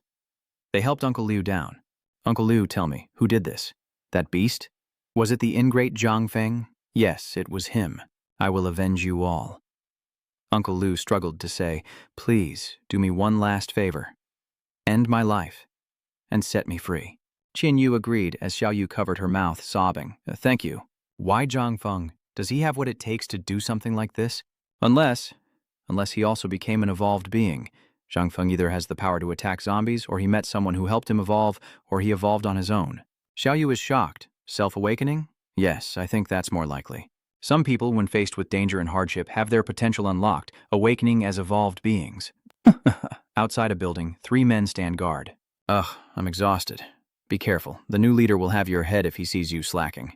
Yeah, I heard the new boss is even more ruthless than the old one. You guys have had it in for me for a while now, so I'm out. Just you wait until I get my hands on you. Zhang Feng slammed the door and left. Everyone's targeting me. When did I ever deserve this? Just you wait. Damn it, how am I supposed to survive in this world? I was too hasty. It's all their fault. Suddenly a zombie lunges. Zhang Feng, pale as a ghost, ducks to avoid it. Ahead, countless zombies are watching. Zhang Feng runs for his life, pants falling down. Ah, help. I don't want to die here. Suddenly, he tripped on an iron bar and fell flat on his face. Just as he thought he was about to die, he heard a strange sound. Ha, look what we found. Thank you, sirs. A buzz-cut thug grabbed him by the collar and hoisted him up. Is this kid a boy or a girl? Lucky us, we found a pretty boy. We'll take him back to the boss and trade him for a girl for us to enjoy. As Zhang Feng was carried away, he shouted, What are you talking about? Where are you taking me? You'll find out soon enough. You'll enjoy it. Ha ha, inside the building. Ha ha ha, you guys did great. Just the type I like. Zhang Feng fearfully shielded Lu Er. Boss, spare me. Go pick someone you like. I have important business to attend to now. Yes, sir, you go ahead. We won't bother you any longer. Zhang Feng's face turned pale. No, I'll give you anything you want, boss. I have money. No, I can take you to a place. There's plenty of supplies, food, and even women there, the Moss Head leader says, licking his lips.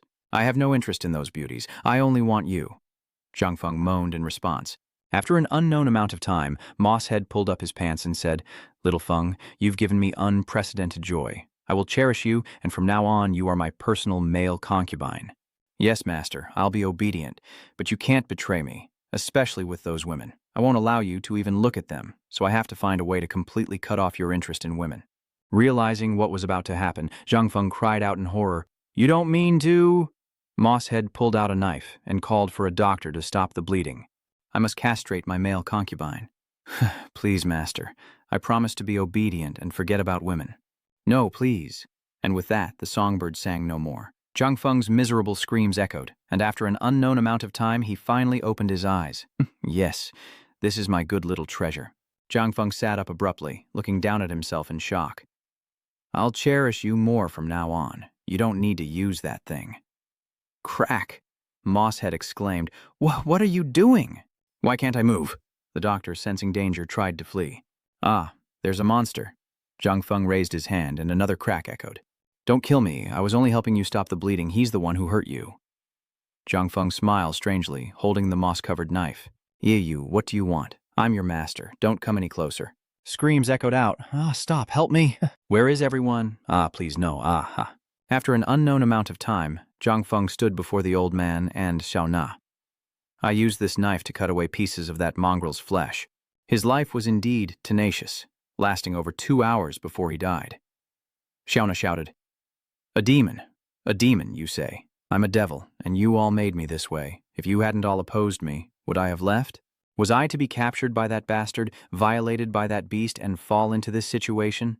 Xiao Na lamented, saying it was all his own doing. He was clearly useless, always wearing that hateful face, causing trouble for everyone. No one ever drove him away. He left on his own. "We were all in this together. How could you do this, even to the old and the young? Who said we were in this with you? Now that I'm strong, I no longer need weaklings like you. In my eyes, you're nothing more than prey and playthings." The old man scolds, "You ungrateful beast, I shouldn't have saved you in the first place." Zhang Feng glances at him, almost forgetting about this immortal old man. "When I was pursuing Xiao Na, you did everything to stop me, even hitting me. Now that you're in my hands, do you think I'll let you die easily?" This old man has weathered many storms in his life. Do what you will. If Bai Tian Hao so much as flinches, I won't be considered a hero. Xiao Na frantically tried to stop him. "Please, don't hurt my grandfather." With a grimace, Zhang Feng stopped beneath the building. "Who's there?" Qin Yu stepped forward and asked, "Has anyone seen a man named Zhang Feng? Isn't that our Lord Master?" "He's not someone just anyone can meet." Mao muttered, "Look, that girl is gorgeous, and that guy is pretty good too. I heard the new leader was once the previous leader's boy toy, so maybe he's into that sort of thing. These two could be useful." That makes sense. If you've come to our doorstep, you're not leaving. You want to find the sect leader, right? I'll take you guys, but this girl stays here." The man reached out to touch Xiao Yu, but Qin Yu grabbed his hand. "What do you think you're doing?" "Ah, it hurts, kill him, kill him." The two men then opened fire. Qin Yu turns, then vanishes. "Where did you go?" Qin Yu reappears, pressing a dagger to the man's throat. "I'll ask again, where is Zhang Feng?" The rooster-haired man, sweating bullets, stammered, "Oh, on the 3rd floor, the lounge on the 3rd floor." "Let's go, Xiao Yu." The 3 guards trembled as they watched, not daring to move. "Who are you people? How did you get in here?" "I'm here for Zhang Feng. This doesn't concern you. Step aside." "Hey, what do you think the Great Mountain Gang is? Some kind of free-for-all? Looks like you've got a death wish." Before Blondie could even draw his blade, Qin Yu sent him flying. The redhead was stunned, turning to his companions in fear as he shouted, "Monster!" People began to emerge from the room. "What's going on? What's all the commotion?" "Yeah, what's with all the noise? This kid's a monster. Everyone be careful." "Are you stupid? There's no monster here. Clearly, it's just a pretty boy and a little piece of meat delivered right to our doorstep. If you guys don't want them, I'll take them." The bespectacled man approached with a grin. "Little sister, let me show you the joys of being a woman today."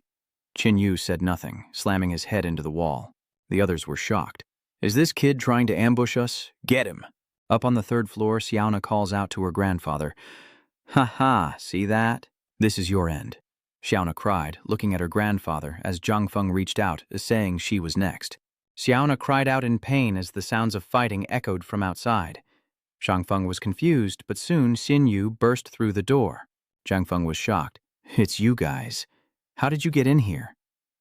Xiao Wu stared blankly at Xiao Na, whose body was wrapped in purple thorns. "Brother, do you see those sharp thorns?" "Yes, I see them." This is the power of the calamity element. Painful imprisonment. There are several types of abilities gained after awakening and evolving. Your fire ability is a natural element, while the ability of the person before us looks very evil, mostly belonging to the calamity element. My enhancement and your copy abilities belong to the mystic element. Xiaona cries, Xiaowu, he killed my grandfather. What? Who are you glaring at, brat? Like, I'll give you a chance to beg for forgiveness, or I'll let you taste the torment of hell. Zhang Feng controls the thorny vines, and Xiaowu cries out, Brother, be careful, get out of the way. Xin Yu stood motionless, allowing the thorns to pierce him. Zhang Feng gasped. Was he too scared to move? Even as he tried to escape, Zhang Feng saw Qin Yu's indifferent face, and he stuttered, How are you not affected? Ha ha, I get it now. You're just pretending, right? I see through you. Qin Yu advanced, and Zhang Feng, frowning, warned, Stop, stay back, don't come any closer. Suddenly, Xiaona stood up, and Zhang Feng's face paled. So, Xiaonao, you really are the goddess. Xiaona coldly says, Leave this beast to me. Qin Yu agrees. Qin Yu remembers his first encounter with the goddess of death when he was just a rookie. Her fighting power was monstrous, slaughtering hundreds of zombies with ease. Moreover, she was known as the Deathbringer, possessing the strongest calamity-type ability, her power shaking the world. No human, zombie, mutated beast, or alien who fought her ever survived. She was a lone wolf, unpredictable, acting on a whim, never showing malice or kindness to anyone, unless someone foolishly provoked her. You used to cling to me, and though I found it annoying, I never hated you. In this apocalypse, your family is gone, but everyone took you in and protected you. When you left, I thought you'd realize your mistake and return on your own. That we would forgive you, but instead, you slaughtered everyone. I don't understand. We did nothing to wrong you. Zhang Feng cried out in terror. I'm ungrateful, worse than a dog, please forgive me. Now he begs for forgiveness? Eat up, little black. As you command, master. Death opens his mouth and rushes forward, happily sucking up Zhang Feng's soul. Qin Yu says, Zhang Feng's evolutionary energy is being drained by him. Soon, his lifeless body fell, and the death god laughed. That was refreshing. It's stronger now, and there's an aura of painful confinement. Does this mean it also gains the abilities it absorbs? Xiaohei finished eating and returned to Xiaona. Master, I'm done eating. That was delicious. Xin Yu asked with concern, Xiaona, are you all right? I'm okay. What about Grandpa? Xiaona, we need to cremate your grandfather. Otherwise, he'll turn into a zombie and be killed again. Xiao Yu nudged him. Do you even know how to talk? Xiaona agrees, saying, You're right. Thank you for taking care of the cremation. Xin Yu then approaches the old man controlling the flames. Xiaona, I have a request. Let your little black fight me. No way. My little black is strong. I know you won't hold back, so just go all out. All right, just know when to stop, Little Black said hesitantly. Well, the truth is I can't beat him. Xiaona is shocked. Can't beat him? No, that's not right. Well, wasn't I just born? I'm still just a child. Wait until I grow up, I'll definitely be stronger than him. The two brothers were speechless at this. Xiaona apologized, saying Xiaohei didn't want to fight him. Xiaona then took her grandfather's urn and went outside, prompting Qin Yu to ask, What are your plans for the future? Grandpa, I love to travel. You always wanted to take me around the world, but I never wanted to go with you. Today, I want to fulfill your dream, Grandpa, and take you around the world. Qin Yu thought to himself, legends would later spread.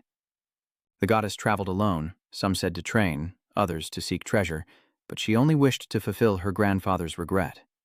Qin Yu suggested, Why not stay here with me? Xiaona didn't answer, waiting for him to continue, and Xiao Yu also looked at him.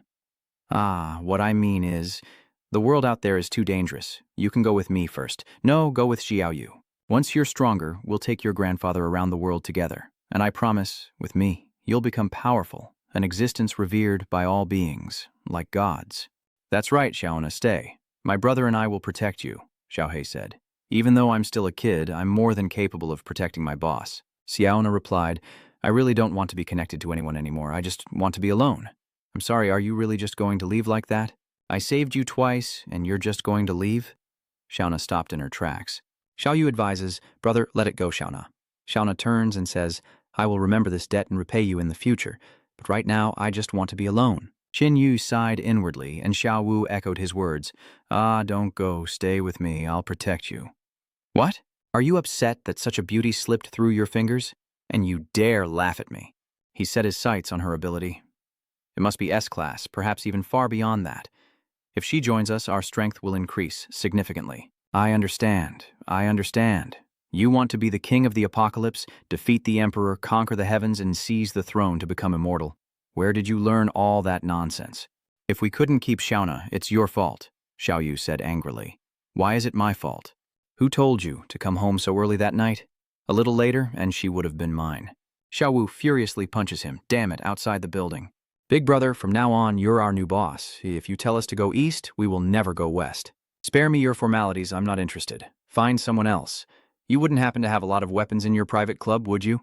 Take me to see them. Then you've come to the right place. This private club belonged to our previous leader, Li Dae-san. Besides his fondness for Namsak's family, this guy's other hobby is collecting weapons. Guns, swords, axes, hooks, and more. The buzzcut guy hits him and asks why he's saying all this. Hey boss, he's asking about guns to fight zombies. What good is all that stuff? Still, it's good they have weapons like that. Take me to see them. As Qin Yu was then led to the armory, where the man with the tuft began his sales pitch. Boss, look. These are all Li Daishan's treasures. The cheapest thing here sells for 10,000. From design to materials, it's all the real deal. The man with the forelock, noticing Qin Yu's interest in the spear, introduced it. Boss, you have a good eye. This is Li Daishan's favorite. The shaft is made from flawless cast iron. The spearhead has been refined 100 times by quenching, and it's very heavy. It's a pity that ordinary people can't even lift it, let alone use it. Boss, see how much effort we put in? Qin Yu lifted the spear with one hand, swung it around, and said, Yeah, not bad, just right. The lackeys began to brown nose. Your Majesty is blessed with divine strength, unmatched by any foe. Xiao Yu asks, Do you have something light and easy for me to use? Yes, of course we do. This blade is perfect for you, forged with the finest techniques. It's light, yet incredibly strong, slicing through iron like butter, and yes, it's very light. Xiao Wu wields the blade wildly, causing the two men to cry out in alarm. Hey, be careful with that thing. You'll kill someone, Qin Yu said. I'm not going to make things too difficult for you two. These weapons aren't that important to us anyway. Just give us each a gun, and we'll leave on our own. As for who wants to be the boss, do whatever you want. Half a month later, a winged mutant beast circled Qin Yu, its speed potentially 16 times greater than his. The beast lunged from behind, but Qin Yu pierced it with a single strike, and the creature faded away. Qin Yu identified it as an afterimage. Xiao Yu shouts, Brother, watch out behind you. Qin Yu creates a clone that pierces the mutated beast's head. This evolution energy is so potent, but I don't feel any increase in my physique. It's like something's missing. The 20 times physique is a watershed, the limit for a level 1 evolver. Breaking through it would mean entering level 2 evolution, a significant increase in strength. The two of us are currently stuck at the limit of 20 times our physique. Breaking through is difficult, but I feel like with a little more evolutionary energy we can make it to level 2. But before that, take a look at this. Xiao Yu points upward, the sky gradually turning red. Is the blood rain coming again? Even with 20 times the physique, it still hurts to be caught in the blood rain. The blood rain is touching you. Don't you feel anything? Nope, nothing at all. Regardless, they needed to avoid the rain. That evening, the two entered a warehouse. Looks like this is a lumber warehouse. Brother, I'm starving. It's been so long since I've eaten. Let's have some noodles. A moment later, Xiao Yu devoured the noodles, praising their deliciousness, while Qin Yu warned her to be careful as someone was approaching. Zombies? No, it's not. Zombie footsteps aren't that rhythmic. It's people. Some armed men entered, and it seems there are others. I smell noodles. Oh, there really are people here. Qin Yu calmly says, Don't point your guns at me. I'll only say it once. Sorry, brother, we didn't know anyone was inside. We're just trying to get out of the rain. Do you mind? Qin Yu hooms in agreement. Kid, don't you know how to be polite? Need I teach you some manners? Li Song, be quiet and behave. Xiao Yu asked his brother if they were all evolved humans. Yes, all 4 of them are evolved, but their levels are very low. Perhaps they haven't been evolved for long. The bearded man has some skill in martial arts, but the other 3 are far behind. The others looked at him in surprise, saying, This young man is so accurate.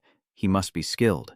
The one called Li Song muttered, Maybe he just guessed. The group then settled into a corner to eat when a noise came from the door, and they turned to see a red-haired man dressed smartly, striking a cool pose as he recited poetry. I sing and write as I please. My bamboo staff and straw sandals are lighter than a horse, and I live my life as I wish in the misty rain. Greetings, everyone. I'm just passing by and seeing this bright, spacious place. I thought I'd take shelter from the rain. I hope you'll allow it. Li Song replied, Don't try to act cool with me. You're not welcome here, so go somewhere else. If you don't understand reason, then don't blame me for being impolite. Qin Yu reminded her to protect herself if a fight broke out, to which Red Hair flipped him off and asked who he thought he was. "Is this your house? I'll just stay here out of the rain. Come and bite me." "Ah, you're making me mad. Nah, nah, nah, nah, nah." Li Song cursed under his breath, calling him a little punk, while Xiao Yu couldn't help but cover her mouth and laugh. Feeling embarrassed, Li Song retorted, "I'm settling the score with you today." But Mouth of Strawberry stopped him. "All right, enough talk, you're just looking for trouble." Red Hair stepped forward. "Ah, there's a beautiful lady here. You're really pretty." More beautiful than a fairy descended from the heavens. "Thank you for the compliment." Redhead sniffs the air. "Pass. Is someone eating instant noodles? Is there any left?" "Could I have some? All right, but you can only have 1 cup. We don't have much left." The young man's eyes light up. "Thank you. I haven't had this in so long I've been craving it." He eats it raw. "Oh man, that's good." It's getting harder and harder to find pre-disaster food. All we can do is hunt mutated beast, which is dry, tough, and unseasoned, leaving me starving. "Oh right, I haven't introduced myself yet. I am Zhai Xiaofeng, handsome and dashing. May I ask your names?" Xiao Yu looked at him like he was some strange creature. Is this guy a time traveler from ancient times? He's quite interesting. "I'm Qin Xiaoyu, and this is my brother Qin Yu." Xiaofeng ponders. Qin Yu and Qin Xiaoyu. His name sounds more like her father than her brother. Li Song scoffed. How could someone like that survive in this world without getting killed? As night falls, Li Song stands guard while the others sleep, but Qin Yu stays awake, protecting his sister. These 4 are all newly awakened evolutionaries. While not strong, they can survive in this world. But this Zhai Xiaofeng is different. Soft muscles, pale skin, weaknesses everywhere. He clearly hasn't trained a day in his life, and he doesn't even have a weapon. To survive in this world empty-handed. Li Song looked on with discontent, sleeping so soundly, not even taking shifts to keep watch. Aren't they afraid we'll have a change of heart and kill them all? What a useless bunch. Suddenly, he heard a noise, and Jin Yu, noticing it as well, shouted, "Everyone wake up, danger!" "What's wrong, brother?" "Stick close to me. We might be in big trouble. Anyone who wants to live, stick close. If you stray too far, you're on your own." Li Song scoffed. Thinks he's some kind of savior? "Think we 4 are useless?" Mulberry's reminded. "Don't be reckless. Sticking with him increases our chances of survival." Qin Yu takes the lead, only to find themselves surrounded by a dense horde of zombies. "How did these zombies approach us so silently?" Xiaofeng asks. "They're even using tactics. Could there be a mastermind zombie? Don't worry, we broke through once, we can do it again." "Brother, with so many zombies, we're sure to be attacked. No one will survive.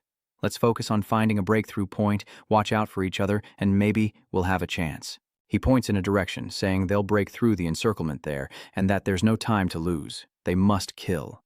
His body turned jet black, and the others began to transform as well. Iron morphing into flesh, muscles overloading. One of them even went berserk. All of them were combat types, and there was even a rare creation type. How interesting. "Let's go," Mudao shouted to Qin Yu's group. "The 3 of you, follow us closely. Zombies fall easily as the group fights to clear a path." Qin Yu observed, "These guys aren't bad. Keep up."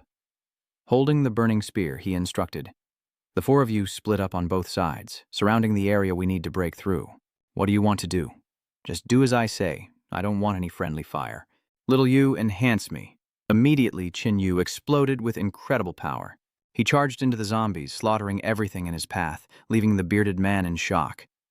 "Are you even human anymore?" Suddenly, he turned and was horrified to see Xiao Yu being attacked by zombies, and he shouted, "Danger! That girl is in danger. Get out of the way." But Xiao Yu only needed 1 swing of her blade to finish off the troublesome zombies. The bearded man was stunned once again, exclaiming, "Even that little girl is terrifyingly strong?" At the same time, Zhai Xiaofeng was struggling to deal with the zombies. He panicked, shouting, "Don't come after me! Go bite them instead, okay? Ah, this is bad." Seeing Xiaofeng fall, Xiao Wu said, "Brother, he's been knocked down by zombies. There's nothing we can do. Don't. Ah, this was my last outfit." A blinding light flashed, throwing the zombies away. "What's going on?" Xiaofeng transforms into a demon, grabs a zombie, and lifts it high. Qin Yu thought to himself that this mutated ability and evolutionary aura were too strong. As Zhai Xiaofeng angrily roared, "You trash have destroyed my last suit. I'll tear you all apart." "Haha, a bunch of trash, a bunch of mongrels."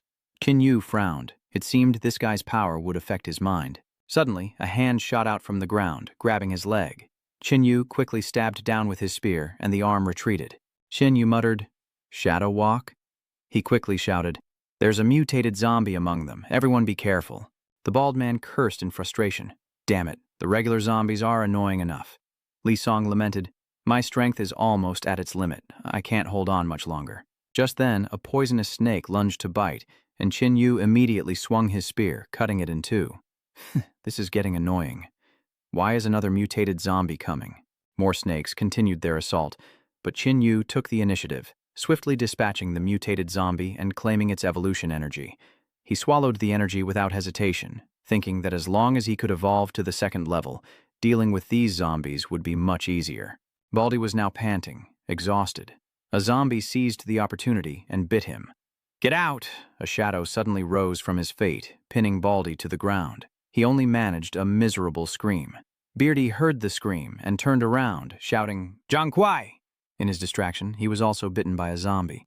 Mulberry cried out in pain, I'm not doing so well myself. Lao Luo, I can't hold on much longer. Am I going to die here today? As Zhao Yu eliminates a zombie, she says, Brother, they're not doing so well. Zhao Yu, don't get distracted. Take care of yourself first. He inwardly groaned. Is it not over yet? Are all the zombies gathering here? Haha, a bunch of trash.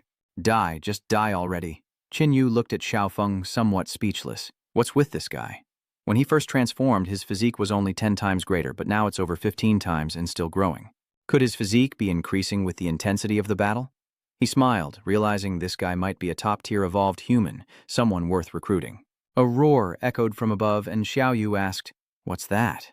Suddenly, she looked up to see a giant mutated zombie staring down. It leaps from above without a scratch.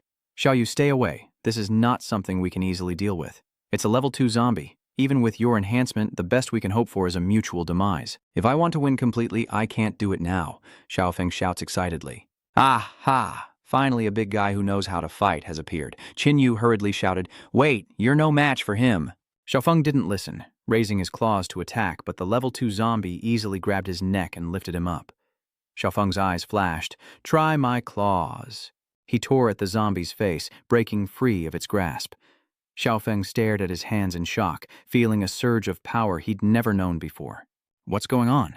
He turned back. Could they be responsible? Qin Yu praised. Well done. Just as I thought. Come on, big head. I'm twice as strong as before. I'm not lying. Though large, Xiaofeng only reached the zombie's armpit. It reached for him, but he dodged, circling behind it to strike. Damn it, it turned around and punched him, sending him flying. Qin Yu asks, I have to copy myself, can you hold out? Zhao Yu nods, and Qin Yu immediately begins to duplicate himself without hesitation. You two must hold on. Qin Yu quickly slays more zombies, seeking evolutionary energy. Excellent, more evolution energy. There's some over there too. Hopefully, it'll help me evolve smoothly. Xiao Yu, can you still enhance this? Okay, leave it to me, then it's your turn. He shouts, copy. The 2 energy orbs split into 4. Xiao Wu gasped. Brother, I'm not doing so well. Xiaozhou looked back, confused. What's going on? The power vanished. Without the enhancement, Xiaofeng was no match, and a level 2 zombie crushed his head. Qin Yu cried out, Xiaofeng! He then looked back at Xiao Wu, who had collapsed to the ground, gasping for breath. Qin Yu had no time to think, and swallowed the 4 energy cores directly. His power surged, and he cried out in pain. Just as the zombies closed in on Xiao Yu, Qin Yu raised his hand and said grimly, Burn them all. A white flame engulfed the zombies, incinerating them. He rushed to Xiao Yu's side. Wake up, eat these evolution energy sources. Xiao Yu weakly called out Qin Yu's name, then saw the zombie raise Xiaofeng's corpse. Xiao Yu blames herself, but Qin Yu says it's not her fault that Jai Xiaofeng died, and that she tried her best, even risking her life, and that this was beyond her control. Xiao Yu, listen to me. The strength gained through a large amount of evolutionary energy is extremely limited. Stop hardening me and protect yourself. As for this trash, he killed someone I was going to recruit as a teammate, so he's going to pay with his life. The zombie roared, telling them to protect their boss as the others began to retreat. These zombies actually understand conserving their strength. The one behind this is no simple character. The bearded man muttered, Can he really defeat that giant? He'll definitely win, I believe in him, Xiao Yu affirmed as the monster lunged again. It leaps high to strike. Qin Yu sweats, thinking, Too fast. If I get hit, it's game over. With a crash, the ground shattered. Everyone be careful, don't fall or you'll suffer internal injuries from the shockwave. The zombie continued its assault, throwing a punch from a distance. Qin Yu barely dodged the blow, his eyes widening as he realized the force of the wind alone could shatter a wall. Suddenly a zombie appears behind him, claws outstretched. Qin Yu narrowly dodges, realizing this foe won't be easy to defeat. The zombie throws a punch, and Qin Yu barely manages to block it with his spear. He's sent flying backward, the force of the impact denting the wall. This isn't good. Without Xiao Yu's enhancement, brute force won't work. I need a plan. The zombie closes in, relentlessly throwing punches at Qin Yu. Xiao Yu cries out in alarm. "Brother, a white flame has erupted." Qin Yu emerges from the fire, spear thrusting forward. The zombie casually snatched the spearhead, and Qin Yu cursed under his breath. The monster tossed the spear away, and before Qin Yu could catch it, the zombie grabbed his head. It slammed Qin Yu into the ground, only for another Qin Yu to appear behind it. He ignited his spear and roared, "Burn to ashes!" The zombie had a gaping hole in its chest, and the mustached man stammered, realizing he was also an evolved being. How could he be so strong? Qin Yu held the energy taken from the level 2 zombie in his hand. He suddenly looked at the shambling zombies, and they were so frightened they ran away. The bearded man was shocked that the zombies had fled. Xiao Wu is overjoyed. His brother is amazing. Even zombies are afraid. Can you believe it? The one controlling the zombies from behind is truly intelligent. To know how to restrain oneself is incredibly difficult for a zombie. Xiaofeng gets up saying, "Ouch, that hurts. That blockhead hits me like I'm a dog." Xiao Yu is stunned. "But weren't you—" Xiaofeng stands up without a stitch of clothing. "Ouch, that hurts. What are you all staring at? Haven't you ever seen a handsome guy before?" Li Song says, "I saw him crush your head with my own eyes." "That's right, I remember my head being crushed. Could it be I have an immortal body? But even immortality has its limits. I was crushed, and I remember it all." Showing off his personality, Tiufeng confidently says, "Maybe I'm an organism that thinks with its lower half." The Qin Yu brothers are speechless. "You should still be careful. Immortality doesn't mean you can't die. If you're severely injured in a short time, you won't be able to recover." Long opened his palm, flames erupted, and then it was harvest time. The flames spread, incinerating the zombies. Xiao Yu wondered, "Big brother, why is your fire white?" "This is the white blaze spear I attained after leveling up. The higher the ability, the greater the damage, incinerating zombies in an instant, leaving only evolution energy behind." Wow, so much evolution energy. Picking them up, Xiao Yu says, "With your white blaze spear, we won't have to cut up corpses for energy anymore. It's so convenient. This is a huge haul." Beardy is envious. "We risk our lives, and every bit of energy is hard-earned, while they just pick it up like plucking fruit." This balance is far from legendary. Then the two brothers re-entered the warehouse to continue their grinding. A copycat ability? Qin Yu ponders. An immortal mutation. Could it be just a coincidence? In his past life, he'd heard of a zombie lord who ruled a region, capable of transforming into a powerful humanoid monster, an opponent for whom 100,000 men would be no match. Even more terrifying, it possessed an immortal body. The surrounding shelters had to gather their best elites, forming a suicide squad to deal with it. After paying a devastating price, they finally managed to eliminate it, only for the zombie lord to rise again just days later, attacking and destroying all the shelters. Without me, his fate would have been sealed. A gruesome death, absorption by a stronger zombie, or worse, becoming a terrifying zombie lord in the future. It's not like that. Don't talk nonsense. I'm just thinking about his abilities. Qin Yu quickly covered his sister's mouth and turned to offer Jai Xiaofeng a proposition. "Jai Xiaofeng, your abilities are impressive. Join us. You've seen my abilities. Together, we could become powerhouses." After a moment of thought, Xiaofeng declined. "Sorry. I admit your strength, and following you would be the best choice. But the world is not that simple. I've finally gained freedom, and don't want any constraints. I want to travel and experience a carefree life." Qin Yu smiled, respecting his decision. "All right, I respect your choice. Thanks for understanding." As Xiaofeng walked away, Xiao Yu couldn't resist teasing her brother. How pathetic, inviting him twice and still getting rejected. "Humph, this little brat." Qing Xiuwenya's words are becoming increasingly coarse. The two then approached the group. Qin Yu takes out some evolution energy, saying, "Here are 20 for Jai Xiaofeng and about 30 for the rest of you." The strawberry-lipped man says polite words, but his hands are quick to accept. "How can we accept this?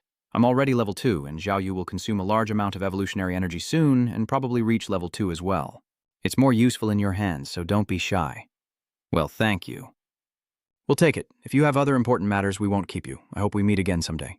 The next morning, the rain had stopped, and Xiaoyu stretched contentedly. Ah, the rain finally stopped. We've rested enough, so it's time to use our energy to evolve. Xin Yu took out the level 2 zombie energy, gave one to Xiaoyu, and without hesitation, swallowed the other. A painful cry echoed as he noted that the level 2 energy had boosted his physique from 20 to 23 times its original strength. Xiaowu glanced at him, then copied him, swallowing the energy and pretending to scream. You overdid it a bit, didn't you? Little Yu scratched her head and chuckled, but suddenly her expression changes. Enough already, you're still pretending. No, this is for real. I've leveled up and I've gained a new ability. Qin Yu is surprised and quickly asks, what ability? With that, she produced a drop of blood, proudly announcing, I've given it a super cool name. Blood Slave. Qin Yu scoffed. What's that? How foolish, so very foolish. What did Tu Vu say, staring at him with those unkind eyes? She flicks a drop of blood onto his forehead. What is this? There was clearly no damage as Yu Yu twirled her finger. You've really opened my eyes. Instantly, Qin Yu felt his body was no longer under his control. What in the world? Zhao Yu, that's enough. You're embarrassing me. Xiao Wu happily puts her hands on her hips. I didn't think you could resist, ha. I've already released the woman who was carrying me. You think I can't fight back? Oh, just try and resist. Xin Yu strained as if constipated, and after a moment he lay panting on the ground. That little brat is infuriating. A moment later, they test their new abilities by pitting two zombies against each other, one controlled by Zhao Yu. Ha! I win again. I get all the next evolution energy. Just luck. Let's go again. Just then, Qin Yu noticed a spatial gate suddenly open on the other side of the road. Xiao Yu asked, What's that? From within, a group of heavily injured people emerged, and one of them spoke. Old Liu. This trial was way too twisted. Qian Yu muttered to himself, and sure enough, one of them noticed the two brothers and shouted, What are you looking at? Get lost. Remember when I told you about dimensional relics? Oh, you mean when we found that ring? I told you it was closer than you think. Are you deaf? I said get lost. Who do you think you are? We haven't bothered you. What do you mean get lost? The blonde smirked, his eyes filled with disdain. Oh, she's feisty. Ha ha, little sister, listen to me, or you'll both suffer. Chen Yu said grimly, Get lost. What? Telling us to get lost? Heh heh, kid, you have one last chance. Get lost, or you'll regret it. Then I'll have to see if you've got what it takes. The man threw a punch, but Qin Yu caught it with one hand. Ha ha, you've got some skill, but a purple energy is flowing from his hand. Qin Yu recognized it instantly as a weakening ability of the Calamity system. The man sneered. So, still got some strength left in you? How is he not affected? He wondered, realizing his strength had been weakened. How is this possible? How are you still so strong after I weakened you? Qin Yu thought as he was flipped and slammed to the ground. Sensing the situation, the apparent leader of the group stepped forward to mediate. Friend, we were ignorant and offended you. I apologize, and I hope you'll spare him. I might. Now I'll ask the questions, and you'll answer truthfully, or I'll take your lives. Ask away. I'll answer if I know. What's your name? Who are you people? My name is Liu Yan. I have no interest in these people. We are soldiers guarding the city of Shengjing. What were you doing in there, and what's the situation inside? I'll say it again, don't lie to me, or the consequences will be severe. Liu Yan began to recount. Inside is an incredibly magical place, almost like an alternate dimension. After entering, we had to undergo a trial, but we failed and were sent back here. Moreover, this trial can only be done once, and if you fail, there is no second chance. So even if you fail, your life isn't in danger? Consider yourself lucky to have a boss as good as me. Be careful in the future. Not every strong person is as easy to talk to as I am. Now get out of here. Qin Yu kicked him, and just then, footsteps echoed from behind. Qin Yu turned around. There's someone else? What do you guys want? What took you so long? I thought the zombies had gotten to you. Liu Yan shouts to Captain Feng. Recognizing Qin Yu, Lin Feng exclaimed with joy, I knew it. With your skills, surviving in the apocalypse is definitely no problem. Looks like you've been doing well. Sun Yu, who was with Lin Feng, saw his younger brother lying on the ground in pain and asked in a deep voice, Who did this? Lin Feng whispered. Qin Yu, did you break this man's arm? He asked for it. If his superiors hadn't pleaded for him, I would have killed him. You don't know, Sun Yi is nothing, but his brother Sun Yu is a war god the Shengjing City Army is trying to cultivate. Don't say anything later, I'll go plead for you. Sun Yu still respects me somewhat. Oh, a war god, huh? No wonder his little brother is so arrogant. Big brother, what exactly is a war god? As humans, war gods are considered the strongest of the strong in this post-apocalyptic world. To survive, humanity has devised many methods, and nurturing war gods is one of the most effective. These so-called war gods receive the best resources and training in the shelters to fight zombies, mutated beasts, and other races. But they're also met with suspicion and fear from the people they protect, all to prevent betrayal and tyranny. Shelters are forced to install deterrents, perhaps explosive collars or electrodes buried deep within their hearts. War gods gain power, but they pay a heavy price. Their freedom. Lin Feng is shocked. Qin Yu, this is all classified military information. How do you know this? Smirking, Xiao Wu says, my brother knows everything. Qin Yu tells them power comes at the cost of freedom, all while calling them war gods. I think calling you a fighting dog would be more fitting. Sun Yu frowns. You injured my brother, and now you dare call me a fighting dog. What would a little brat like you understand? This is a responsibility, an honor many would kill for. Oh, I get it now. Chained to the gate with gold, the glory of a loyal dog guarding the door for its master?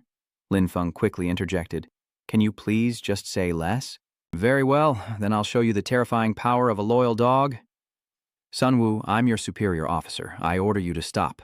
Sun Yu is blinded by rage and won't listen to reason. Lieutenant Lin, stand aside. They hurt my brother and insulted me. Are you going to defend them? Oh dear, it seems we provoked them first. Sun Wu lunges forward, slashing at Xiao Yu with his sword. The girl easily dodged, showing no fear, and even taunted him. Oh, fighting dog, is that all you've got? If I hadn't reacted in time, you would have sliced off my ear. Sun Yu grits his teeth. How is this girl so strong, able to see through my moves? Just then, Qin Yu appeared behind him, his voice icy. I can forgive you for other things, but when you touch my sister... Qin Yu sent him flying into a wall. The soldiers paled as Yao Yu smugly watched Sun Yu rush out in anger. Die! With a single slash, Qin Yu easily caught the blade. Not bad, this knife. How can this be? He's even stronger than me. His eyes widened as he stumbled back, Qin Yu now engulfed in white flames. Sun Yu retreated in a panic, narrowly avoiding being burned alive, but still tried to put on a brave face, claiming it was just a flame ability. He extended his hand, and a strange vortex appeared, sucking away Qin Yu's white flames. Could it be a mystical ability that nullifies powers and causes potential regression? Sun Yu laughed triumphantly. Haha, at a loss for what to do, are we? Without your powers, let's see what you can do. Sun Wu lunged forward, but missed. Even without my powers, I'm still stronger than you. Stop acting so presumptuous. Stop fighting. I don't want to face the army just to kill you. Qin Yu was stunned. What I'm curious about is where this blade came from. That's really great, Liu Yan said. Mr. Qin, my brother made that blade. His name is Liu Tiezui. The weapon crafting is excellent. Come back to the military with us and let him make weapons for you. Oh, thank you. I'll be sure to meet him if I get the chance. Let's go in and give it a try. The two quickly entered the dimensional ruin. Lin Feng, a bit worried, pointed at the passage and said, Them... Lieutenant Lin, don't worry. This is why we're late. Inside is an alternate dimension, but it's not dangerous. Inside this alternate dimension, Xiao Yu curiously looks around. Wow, this is amazing. He looks over to see someone welcoming them to trial arena number 108. So, this is the civilization of the God of War ruins. Fortunately, the God of War civilization has no malice towards humans, so we're not in danger here. Beginning analysis. Carbon-based intelligent life form from Earth's final civilization, possessing level 2 evolutionary energy. Analysis complete. It's Xiao Yu's turn, but the analysis is unclassifiable. Abnormal detection. Abnormal detection. Qin Yu stared at his sister in shock, then without hesitation he led Xiao Wu and ran outside, catching Lin Feng and the others by surprise. Qin Yu, what's wrong? Did you fail the test too? Qin Yu didn't answer, his face etched with worry, an anomaly detected. Is Xiao Yu really human? Could she be an evolved zombie with human intelligence, capable of disguising herself as human? No, I need to confirm the difference in blood color between humans and zombies. Human blood is bright red, while zombie blood is green. Big brother, why do you keep staring at me? Xiao Yu offers her hand. Ah, so you cut me. Huh? Why is my blood different? Qin Yu looks at it, and it's not green. What do you mean, green? Only zombie blood is green. You cut yourself and didn't even tell me. That's awful. Qin Yu patted her head. It was my fault. I was too tense. I'm sorry, Yao Yu, but why is your blood glowing? It wasn't like that before. Don't be afraid. It's normal for your body to change as an evolved person. It's okay, little Yu. Wait outside. I'll go into the ruins for the trial and come right out. Lin Feng said, if that's the case, it'll be better if we all go in with you. Lin Feng and the others then followed Qin Yu inside. Where is this? Welcome guests to Arena 108 of the God of Battle Civilization, it said, piquing Lin Feng's curiosity. The Battle God training ground was used by the Battle God Civilization to train and test young warriors, and it can create many scenarios. Passing the trial earns a reward, but you only get one chance. Failure means you can no longer enter the trial arena. Lin Feng asks, what is the God of Battle Civilization? The God of Battle Civilization predates your intelligent civilization and was once the master of Earth. Lin Feng was shocked. How is that possible? We haven't discovered you in so many years? Given your civilization's level of surface modification, a few million years is all it takes for natural activity to cover your tracks. Many traces of the past have been erased, and 2 million years is but a blink of an eye for the Earth. Then why did you disappear from Earth? I'm sorry, clearance not high enough, unable to answer. Qinya said, we want to participate in the trial. What does it entail? It consists of 3 parts: gene, willpower, and combat skill assessment. May we begin? Begin. The target named Qin Yu is assessed as having a 2S level gene. Lin Feng is grade 2A, and Sun Yu is grade A. Aside from them, the rest are E and D, as I predicted.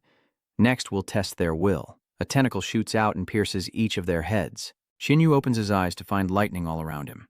This test of will won't be easy. Lightning begins to strike him, and after an unknown amount of time, he sinks into the water, finally ending the ordeal. Suddenly short of breath, he covers his mouth, but chains around his ankles pull him down. Resigned, he endures the depths, only to be met with scorching flames. Is this next? After an unknown amount of time, Qin Yu opened his eyes again, and several soldiers had collapsed, unable to endure any longer. Qin Yu's willpower is S rank. Lin Feng and Sun Yu are A rank, and the rest are B rank. Cough, cough, this is too much. It's terribly uncomfortable. All right, Gen 2S S rank willpower. Even if the final combat skill item lowers the total score, it won't have a big impact overall. Lin Feng marveled. Qin Yu, you're truly extraordinary. So impressive. The final item is combat skills. We have difficulty levels S, A, B, and C. Please choose. Lin Feng and Sun Yu chose level A, while Qin Yu chose level S to begin the test. A simulated environment where all abilities are restricted, leaving only a normal person's physique. They must rely solely on their combat skills and do their best to survive the zombie onslaught. The scene suddenly shifts, and Qin Yu looks around. There's no cover or escape to be found, and with only a normal physique, surviving a zombie onslaught is impossible. This S-rank test is ridiculously difficult. The sound of growling echoed in the distance as Qin Yu gritted his teeth, knowing they were coming. The doors burst open, and a horde of zombies poured out.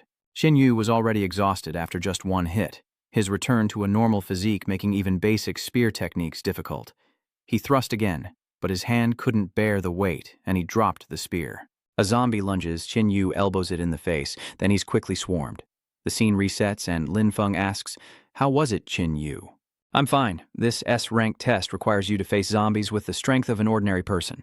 The feeling of being bitten by a zombie was so real, and the difficulty was extremely high. Qin Yu, survival time. 63 seconds. Grade S. Qin Yu clenched his fist. Yes! Congratulations, your overall score has broken the record. You may choose 3 items from the reward list, and you've also gained 1-star status within the Battle God Civilization. Please choose 3 items from the list. Qin Yu is overjoyed. There are quite a few good items. The Strengthening Agent, the Optical Camouflage Cloak, the Fighting Soul Memory, and the Level Up Drug, an injection that instantly boosts the user by 1 level. I can't believe such treasures are here. My luck is incredible. I choose the Level Up Drug. Qin Yu has chosen the Level Up Drug, and he has 2 more items to choose. Qin Yu thought to himself that it could reduce 9/10 of the damage from level 4 and below, while temporarily increasing the Battle God physique by 30 times. Perhaps he could quickly comprehend some combat skill from the Battle Soul Memory. These rewards are perfect. Wait, is that a pure blood mineral? I'll take this. Qin Yu chooses the refined essence of the burning blood ore. He has 1 more item to choose. No wonder it's an early-stage disaster. It truly is an opportunity. What's this? The Evil Eye Chain, a D-rank treasure, made from the core essence of the Evil Eye alien race. All the essence of this necklace comes from a level 4 Overlord. The Evil Eye necklace allows the wearer to see through illusions, resist mental attacks, and unleash the power of the Evil Eye, emitting a light with mental destructive force. Qin Yu knew all too well how troublesome enemies with mental powers could be, and with this, he wouldn't have to worry about being bothered again. Qin Yu looked at them and asked, which fruit did you guys choose? Lin Feng said, I chose the space ring. The description was interesting, so I picked it, but I don't know exactly what it does. Oh, this is rare. It can create an independent parallel space which can be used to store things, almost like a dimensional pocket. Can I borrow it for a moment? Sun Yu was wary. What do you want it for? Stealing? If I wanted to steal, would I be asking? Don't worry, Lin Feng is my friend. Qin Yu wouldn't do him dirty. Lin Feng said, Hey, stop arguing. I trust Qin Yu after all. He's my benefactor. Even if it's given to him as a reward, I'd agree. Don't worry, I don't need it. I'll pay you back right away. Qin Yu duplicated the ring. Witnessing that unbelievable scene, everyone was stunned. What is going on? 1 becomes 2. Yes, this is my ability. Copy? He can copy anything into 2. Don't worry, it won't affect your original. Amazing. So amazing. Everyone, lend me your treasures for a bit. If you need help later, Qin Yu, I will definitely repay you. Sun Yu is envious. This guy is already incredibly strong, and now he has such a perverted ability, he's gaining more than all of us. Afterward, the manager politely dismissed everyone. As soon as they left the ruins, Xiao Yu couldn't help but hug her brother, her voice full of worry.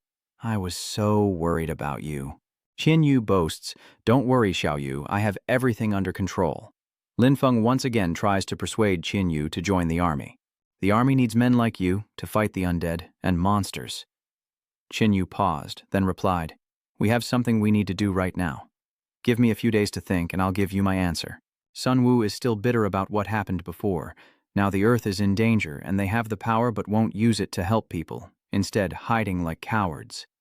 Xiao Wu is furious and wants to attack him, but Qin Yu stops her. He told Sun Yu, I admire your courage and will to fight for justice, but you must understand that we have almost no chance of winning this war. Then he led Xiao Yu away, leaving Lin Feng and his teammates with regret. Arriving at the supermarket, Qin Yu shows his sister the potion, calling it an aphrodisiac enhancement drug. It's the most precious thing we've ever obtained. If I use it, will we be like Duan Yu and Mu Wanqing drinking the yin-yang harmonizing powder in the Valley of 10,000 Tribulations? Qin Yu replies that they can just copy it and each drink a bottle to find out. But this thing is too powerful. Even with all his strength, Qin Yu can't copy it.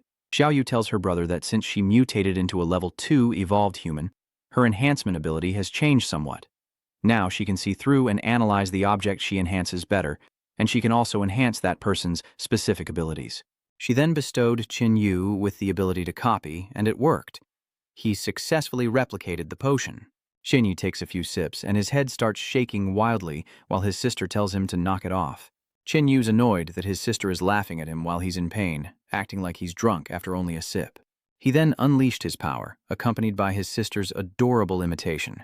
His flames shifted from white to purple, signifying Qin Yu's evolution to level 3. Xiao Wu only dares to use the power after her brother tests it, and she uses it without any pain. Having leveled up, Xiao Yu can now subdue enemies in greater numbers, and her enhancements last longer. Hearing this, Qin Yu asked his sister to enhance the space ring and the firework bullet he had copied, a bullet with enough power to obliterate a level 3 monster. After their chat, the two find a motel to rest, but Qin Yu is awakened by a noise. There are 2 figures outside. Little Tong Tong, please don't be angry anymore. Look at me. I was wrong last night, okay? The girl scolds him, telling him to keep his voice down, as it's dangerous outside. The guy's eye twitched. His darling. Her voice was even louder than his. The two stand before a supermarket. There should be food here. Let's take a look. Inside, the young man mutters, Food is getting harder and harder to find.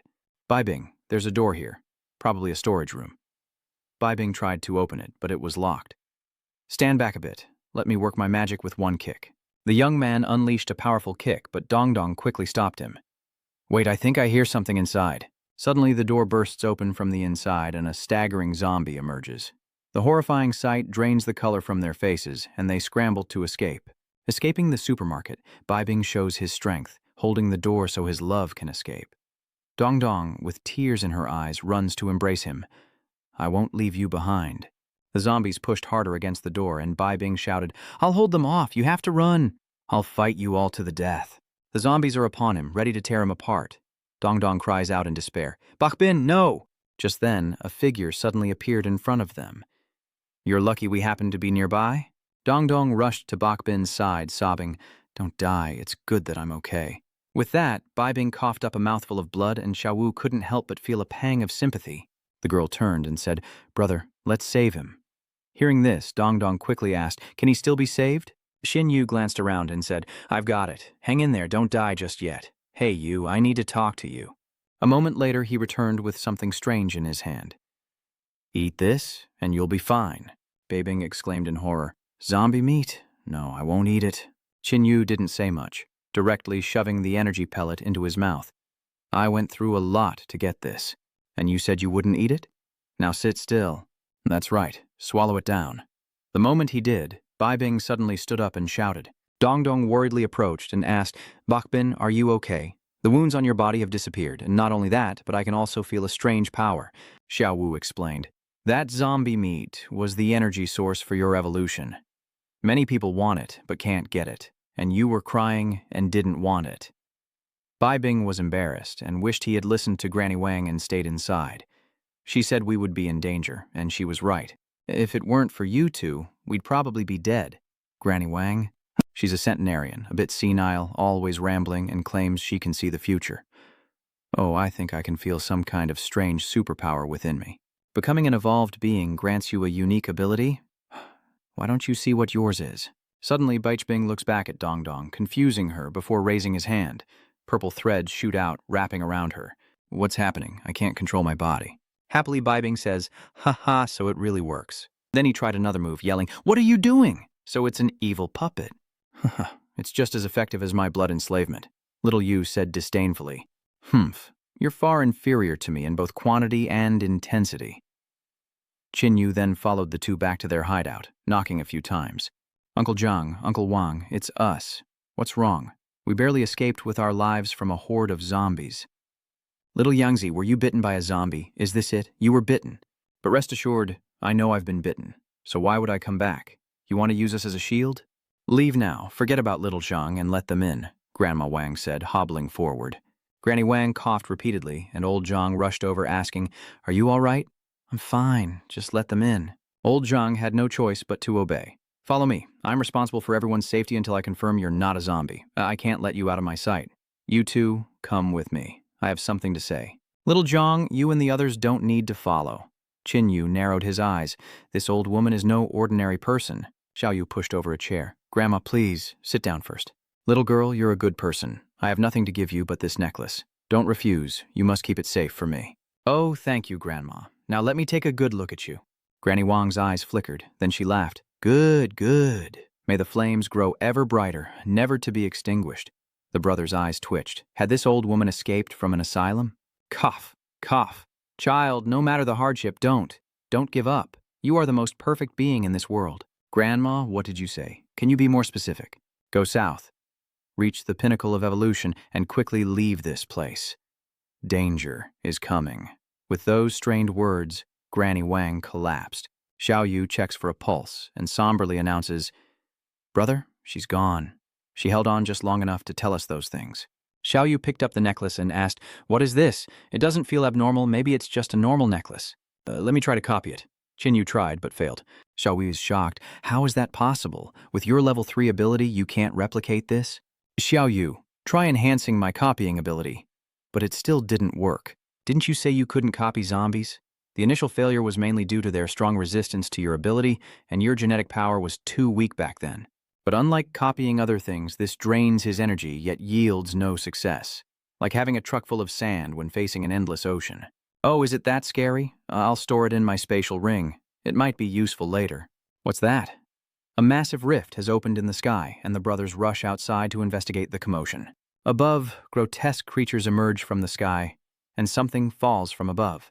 Xinyu immediately recognized them as horned demons. What are horned demons?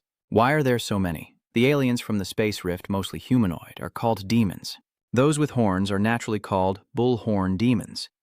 Though a low-ranking race among demons, their vast numbers and ferocious nature make them a terrifying nightmare in the apocalypse. A minotaur crashes down, turns to the group, and charges. Panic erupts as it sends one person flying into a wall. Qin Yu pierces its head with a spear, declaring, "If you all want to live, come here." Xiao Yu produces a pile of energy stones, saying, "This is evolutionary energy. Eat it, and you can become an evolved human, gaining power far beyond ordinary people. One for each of you, eat quickly." Everyone looked at each other, hesitant, but Beibing stepped forward and said, "She's right. I was saved because I ate one. We shouldn't delay. Don't hesitate." Then, one by one, they came forward, took a capsule, and swallowed it. "Kid, My strength will attract most of the demons. Take everyone and find a place to hide and protect yourselves. Yes, benefactor, please take care as well. Xiao Wu, let's switch places. I want to test my level 3 strength on these guys. Xiao Yu drew his blade and responded. The nearby zombies, seeing the Minotaurs, rushed to attack, but they were no match for them. The Minotaur crushed a zombie into the ground, then roared to the sky as purple flames engulfed and incinerated them. Kun Yu effortlessly eliminates them, so much for being scary, they're nothing special. The siblings gleefully fought, unafraid of the lesser creatures, but such combat would quickly drain their stamina and evolutionary energy. See. Xiao Yu, we need to avoid being attacked from behind. Follow me, we'll break through. Qin Yu leads his sister into a building. This glass door is so thick. No sooner had he said that than the Minotaurs burst through the entrance. Qin Yu was dumbfounded. Seriously? That thick glass? And now this? What are we going to do, brother? What else can we do? We fight. From the outside, a burst of purple flames incinerates countless Minotaurs. Brother, I'm getting a little hungry from all this fighting. This is getting us nowhere. What a waste. Qin Yu senses danger and quickly dodges. What's this? The Minotaur leader has appeared. This one's strength is no less than the level 2 zombies. Xiao Yu Hengjie raises his blade and slashes. The leader shows no mercy, sending Xiao Yu flying with a single punch, prompting Qin Yu to shout, "You bastard! How dare you!" Don't think I'm afraid just because you're level 2. I'm level 3 now. He thrusts with his spear, but the leader clamps it tight with 2 fingers. Indeed, even with the drug-enhanced level 3, his physique is only 30 times stronger than normal, not considered strong even for level 2. But he grins, his purple flames a genuine level 3 ability. The fire spreads from the spear to the leader, who lets out a long howl. Qin Yu frantically poured energy into the flames, wanting to burn the creature to a crisp. Soon, the leader was burned black, the smell of beef filling the air. Then, with a crash, it fell. Damn you for hitting my sister. You're going to die here today. Wait for me, big brother. What's this? Without a word, Xiao Yu walks over and drips blood onto the leader. Oh, I almost forgot you had this trick up your sleeve. Xiao Wu raises her hand and gets up to leave. With a crack, the leader bull collapses once more. You hit it too hard, it's almost done for. Just calmly try this. Xiao Wu dripped blood onto the leader, and it suddenly roared back to life. Qin Yu is surprised. You can do that? Xiao Wu proudly replies that she can use the genes in her blood to heal the puppets she controls.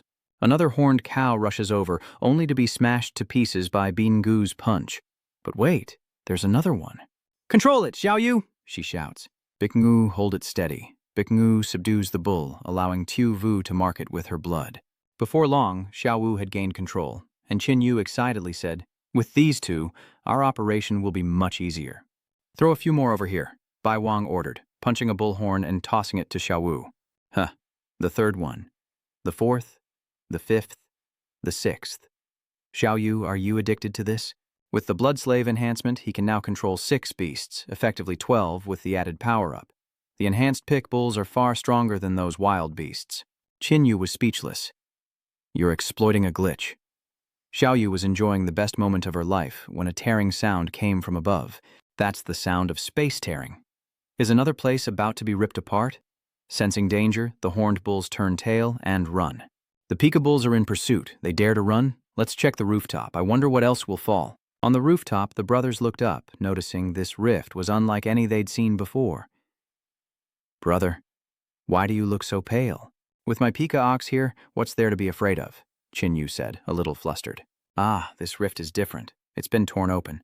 Normally, spatial rifts are unstable and require immense power to maintain, but to tear through space itself, that takes monsters of terrifying strength.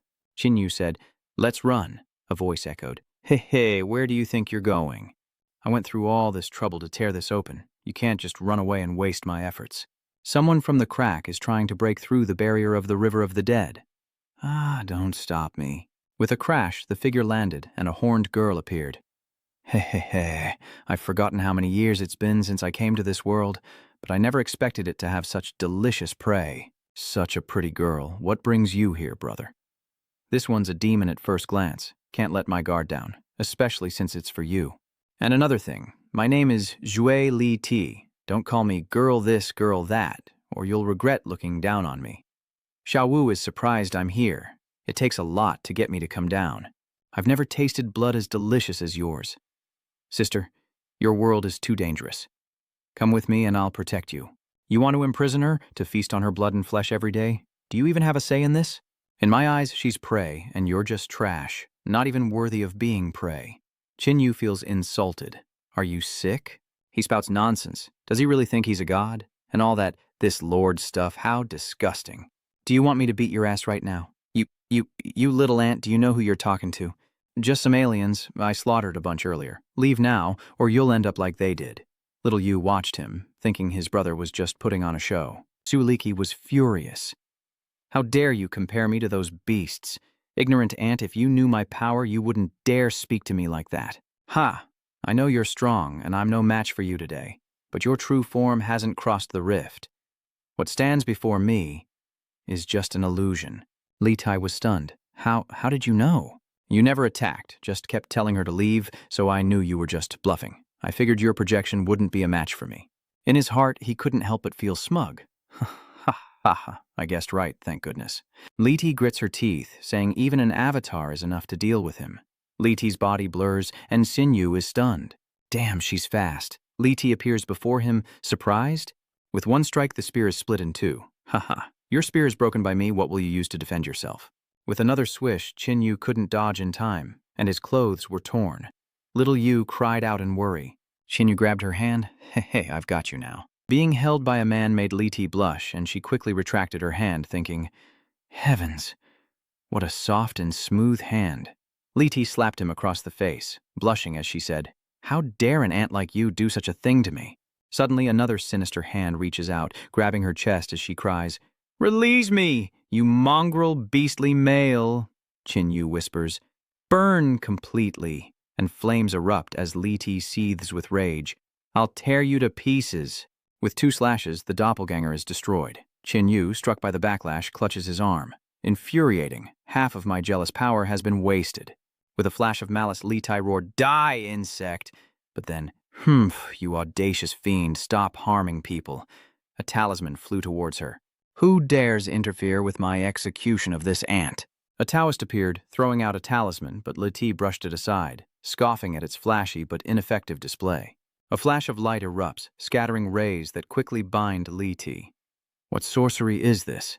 Quick, release me, the foul Taoist said. Once trapped by my golden talisman, not even a celestial being can escape. Li Tai struggles to escape. This fiend is too powerful, a cultivator, a dozong powerhouse this strong. I'm telling you, you two should retreat. The golden talisman won't hold for long. Xiao Wu, enhance me, engulf me in violet flames. Engulfed in flames, Li Tai growls, insects, you dare. Xiao Wu, enhance my fire abilities. Yes, brother. Xinyu strains himself, then coughs up blood.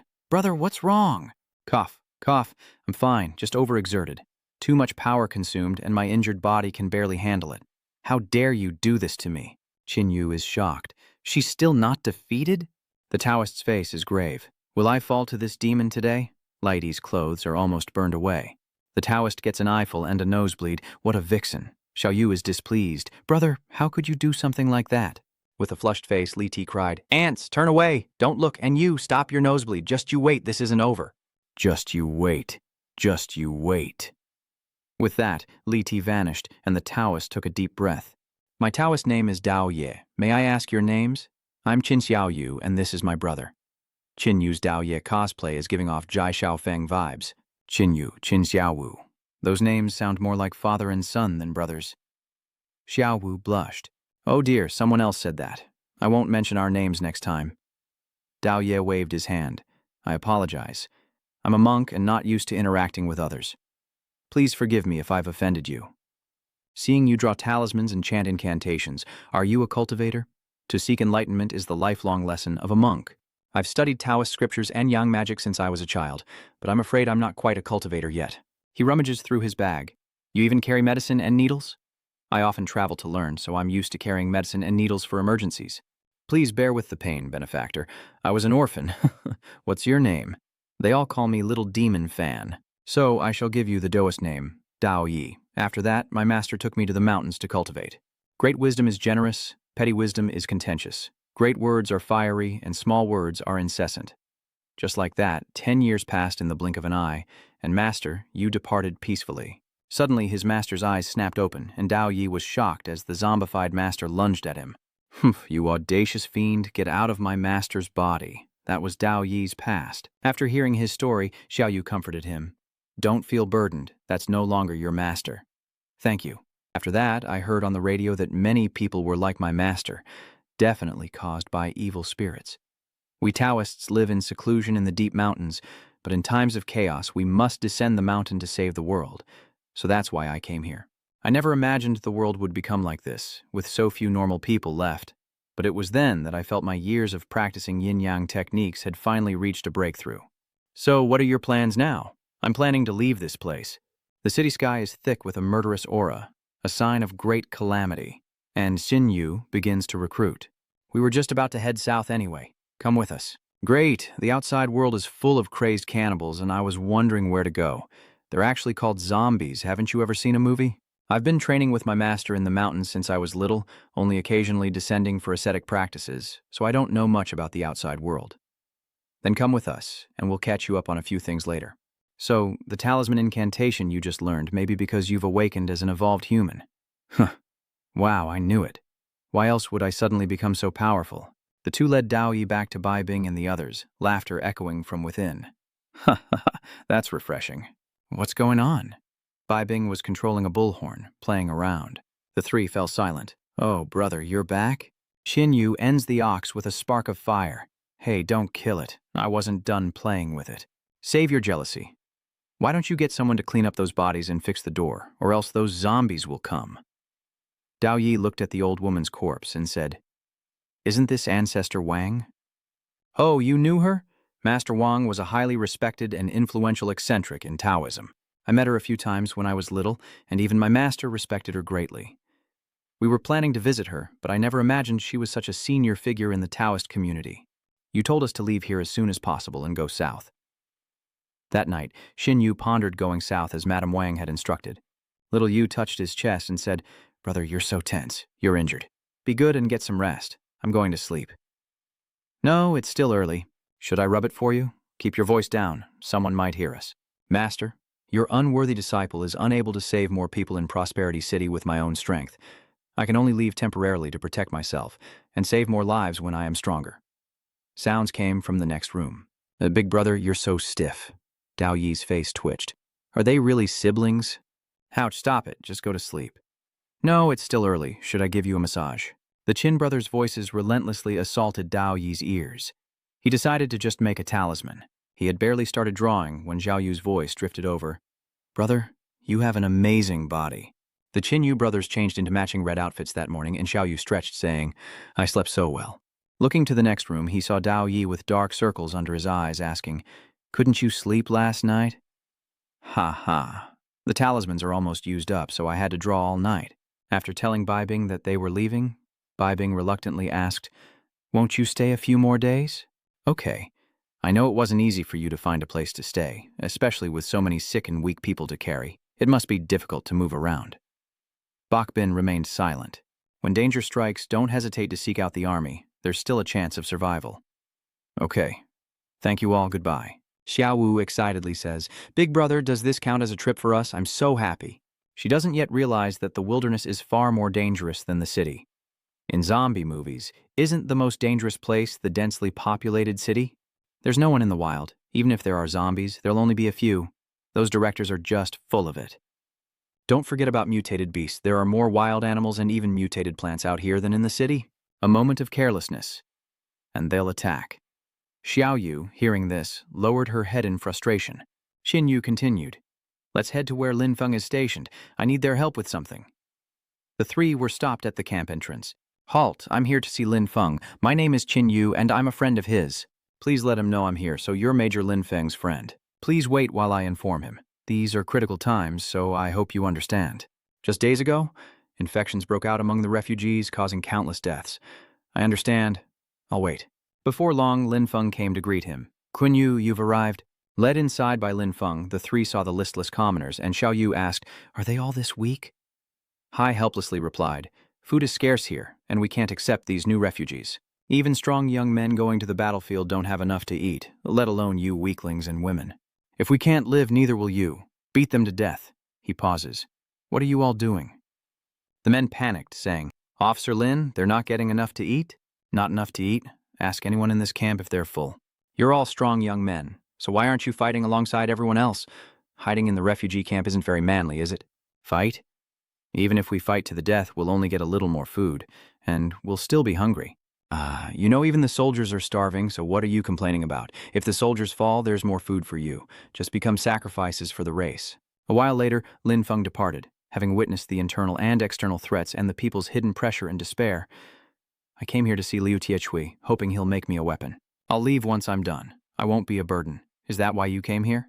You see the situation here. If you can, please lend a hand. It's not that I won't help, but I'm truly out of options when it comes to the insectoids.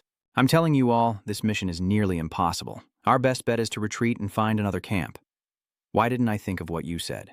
All right, then I'll take you to see Liu Tiechui. Go to the 3rd floor and follow the sound of hammering steel to find him. I have other matters to attend to and cannot join you. All right, you go ahead and take care of your business. Brother, why don't we take Lin Feng with us? It's better than leaving him here to die. He wouldn't agree. He's determined to defend this place to the death. Only then did Dao Yi speak up. Everyone has their own mission, and to die without regret is to be a hero. The three approach a door, the heat intense as Liu Tiechui forges within. An evolver, Qin Yu realizes, and a rare creation type at that. He approached and asked, "You must be Mr. Liu? Liu Tiechui, or whatever you want to call me. I'm Qin Yu, a friend of Lin Feng's, and I need you to make a weapon for me. Write down any requests you have, and I'll help you after I finish this. Can you make it for me urgently? I have an urgent matter. You're in a hurry? More urgent than the war god's beheadings? Wait patiently. I'll make time for you when I'm done. Mr. Liu, I'm Major Lin Feng's friend. Can you just stop? I told you to wait. So wait. So what if you're friends with Lieutenant Commander Lin Feng? Even if you're the commander's uncle, it won't work." Qin Yu was silent, and then he heard someone calling from behind. Xiao Yu turned to see Sun Yu approaching, who said, "Don't be nervous. I'm not here to bother you. Why is everyone here?" The person behind him asked, "Is this the Qin Yu you said you could easily defeat?" "Great. With you joining us, we're sure to succeed." Qin Yu raised his hand to stop him. "I think you've misunderstood. I'm here to have someone make a weapon for me, and once it's done, I'm leaving. As for your little beheading plan, I'll pass, and I suggest you don't blindly rush to your deaths." Sun Wu was speechless, thinking the man was truly a coward. This beheading was for the sake of the city, and even if they died, they would be remembered by later generations, becoming heroes of the city. "Are you stupid? If you die, the Central Clan will level the city. No one will remember your heroic deeds because you'll all be dead. Got it? Anyway, I'm not and don't want to be a hero. If you can't convince him to make me a weapon, shut your mouth," Sun Wu's companion snapped. "Yeah, a coward is a coward. I think you only beat Sun Wu by sheer luck. Li Toitrung, I officially challenge you. I'll teach you some manners so you don't think so highly of yourself." Little Vu then suddenly asked, "Which of you is stronger?" Why do you ask?" Xiao Wu picked her nose and said, "If you're evenly matched, don't challenge my brother. I could take you both on with one hand." Toai Trung, feeling insulted by the girl, retorted, "All right, little brat. I'll show you I'm not like the others. I don't hold back, even against women." Suddenly, Thiet Troi interrupted. "Wait, did you say you're leaving Thin Can City? What to do?" "I promise. I'll forge your weapon first, but you have to promise me something." "Speak, what is it?" "Take my grandson away from here to Tianmeng City in the south. Promise me, and I'll forge your weapon. I'll do my best to keep your grandson safe."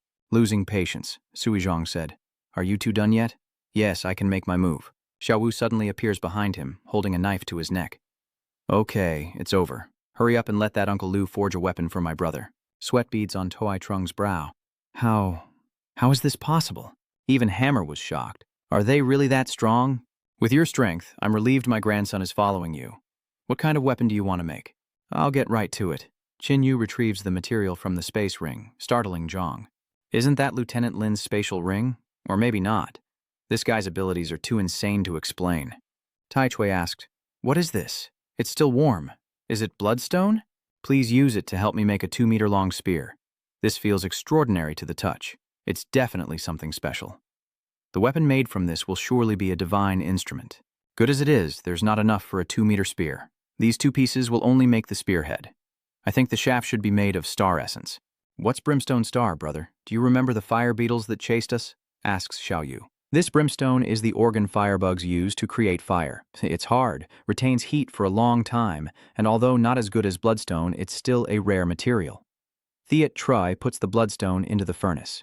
This thing is too hot. Even with the furnace at full blast, there's no reaction. Qin Yu unleashes a violet flame, reaching into the furnace. Tai Chui says, "Wait, at this rate, the furnace will become unstable." Xiao Yu reinforces the furnace for him. Xiao Yu hums in acknowledgement and raises his hand, leaving the soldiers staring in wide-eyed disbelief at the brothers. After a moment, Qin Yu retrieves the molten bloodstone and Tai Chui begins forging, urging him to quickly drip blood into it. Without hesitation, Qin Yu cuts his hand, dripping blood onto the spearhead, which begins to tremble. He wonders if the spearhead resonates with him. The blacksmith picked up the spearhead, examining it closely. "This is my finest work yet. I'll call it the Blood Flame Spear." Qin Yu takes the spear. Blood Flame Spear, a fine name. He swung the spear, and wherever it went, flames followed. To think it could reach a D-grade treasure and, with an added effect, incredible. The first effect, blood burning. In an instant, it burns all the blood, briefly increasing speed and strength. But after the effect ends, weakness sets in due to blood loss. Effect 2, blood backlash. When the blood flame spear wounds an enemy, it absorbs their blood to strengthen itself, transferring energy to the user and accelerating their blood production. Qin Yu clasped his hands. "Thank you, Grandmaster Liu. I will do my best to get your grandson to Tianmeng City." Liu replied, "I hope you can wait one night, young Master Qin. Tomorrow, I will arrange everything for him to go with you. Master Liu, come with us. You shouldn't die here. As for me, I'm not going anywhere. I must stay and fight to the very end." In the morning, a young man came to see Qin Yu. "Hello, you two. My name is Lu Hui. I'm Grandmaster Liu's grandson. Are you ready to leave?" "Yes, I'm ready." Just then, Lin Feng arrived with several others. The purple-haired one is the number 1 of the 10 war gods, Gao Qiao, with a ghostly pale face and the alias Ghost Pride, capable of transforming into a ghost. The blonde is Yang Jingling, the number 2 of the 10 war gods, around 25 years old, handsome, known as the Grass Prince, with the ability to control grass, and the black-haired one is Lu Yun, the number 3 of the 10 war gods, who can transform into a boar with black, stiff bristles that can be shot out. The brown-haired man is Commander-in-Chief Li Yi, a cunning man in his 40s with profound skills. Li Yi says, "Indeed, heroes come from the youth. You must be Qin Yu. I heard Lin Feng mention you, judging by your appearance. You must be the commander of Shengjing City? Excellent restraint. I am Li Yi, the commander of Shengjing City." Qin Yu was taken aback. Lear. Could this be Lear, the future city lord of Tianmeng City? He never expected him to be the commander of Shengjing City. He clasped his hands and said, "So you're Commander Li. I've heard so much about you. Actually, I came to you this time with a request. You want me to join the attack on the Motherbug's nest? I'm sorry, but I can't agree to that." Lear laughs. "You misunderstand. That's not why I sought you out. We don't stand a chance in the war against the Zerg. You agree, don't you? What are you implying? Rather than fight a losing battle, it's better to preserve ourselves and contribute to humanity later." Qin Yu tilted his head, realizing their plan was to break through the lines. "Li Sile, your decision is wise. Not an escape, but a retreat." Lin Feng questioned, "I don't mind abandoning Shengjing City, but why only our squad? Leaving behind hundreds of thousands of soldiers and civilians?" Li Wei sternly warned, "Lieutenant Lin, watch your tone and attitude. If everyone retreats, the Zerg will definitely pursue us. Besides, we don't have enough food to feed everyone." Qin Yu felt a chill, thinking, this guy is truly ruthless. No wonder he could become a regional tyrant in the future. Li Wei added, "Qin Yu, are you worried we won't make it? Don't be. The Eastern Expedition has over 500 elites. Once we reach Tianmeng, our status will be no lower than it was in Prosperity City. I, Li Hongming, am the Commander-in-Chief of Tianmeng City." Qin Yu's eyes flashed with contemplation. Li Hongming. He'd never heard of this man in his past life. Could he have been killed by him? Li Wei continued to persuade him. "Not long ago, my brother sent word that things are going well over there. Tianmeng City has been completely purged, and its military strength makes it the safest place in the world. With our relationship and your strength, we're sure to have a place in Tianmeng City." Qin Yu connects the dots, and a shocking theory emerges. In his past life, Ming only knew the city lord of Tianmeng to be Li Wei, never having heard the name Li Hongming. According to Li, a city lord, especially one who built Tianmeng, should have some record, no matter how small. The truth dawns on Qin Yu. Li Wei repaid kindness with malice, usurping power, murdering Li Hongming, covering up the truth, and establishing a totalitarian regime. He used censorship to erase all traces of Li Hongming. If that's true, then this Li Wei is truly ruthless. Dao Yi sighed beside him. Bad karma. Bad karma. Those who are abandoned will likely face a grim fate. Liu Hui interjected, saying, "Commander Li's life isn't easy either. He was determined to stay in Shengjing from the start, and this was his only option. He must be suffering. Xiao Yu quietly said to her brother, "Brother, why do I always find this guy so scary? Though I could easily deal with him using my powers, there's a strange dignity about him that makes me hesitant to confront him." Qin Yu replied to his sister, "Xiao Yu, your instincts are right. We must be wary of Li Wei. He's dangerous." Below, a convoy of vehicles had assembled, ready to depart. Seeing this, a curious refugee asked, "Where are you all going?" A soldier reassured them, "Don't panic, we're going to get supplies and we'll be back soon." The crowd cheered, relieved they wouldn't have to beg any longer. If that's the case, they can hold out until the insects are driven away. In the vehicle, Lin Feng was still tormented. Qin Yu patted his shoulder, comforting him. "Don't blame yourself, there was nothing you could do." Lin Feng said bitterly, "They trusted us, relied on us, and yet we abandoned them, giving them empty promises and false hope. By the time they awaken, it will be too late, and all that will be left for them is despair." "They'll hate us for it," Qin Yu interrupted. "So what? If we bring everyone, the insectoids will follow, and we'll all die. At least I can live with my conscience." Qin Yu angrily retorted, "Lin Feng, no one cares about your conscience in the apocalypse. If you could actually save everyone, then it would be useful, but if you can't, it's worthless. When it comes to life and death, there's no better outcome than this.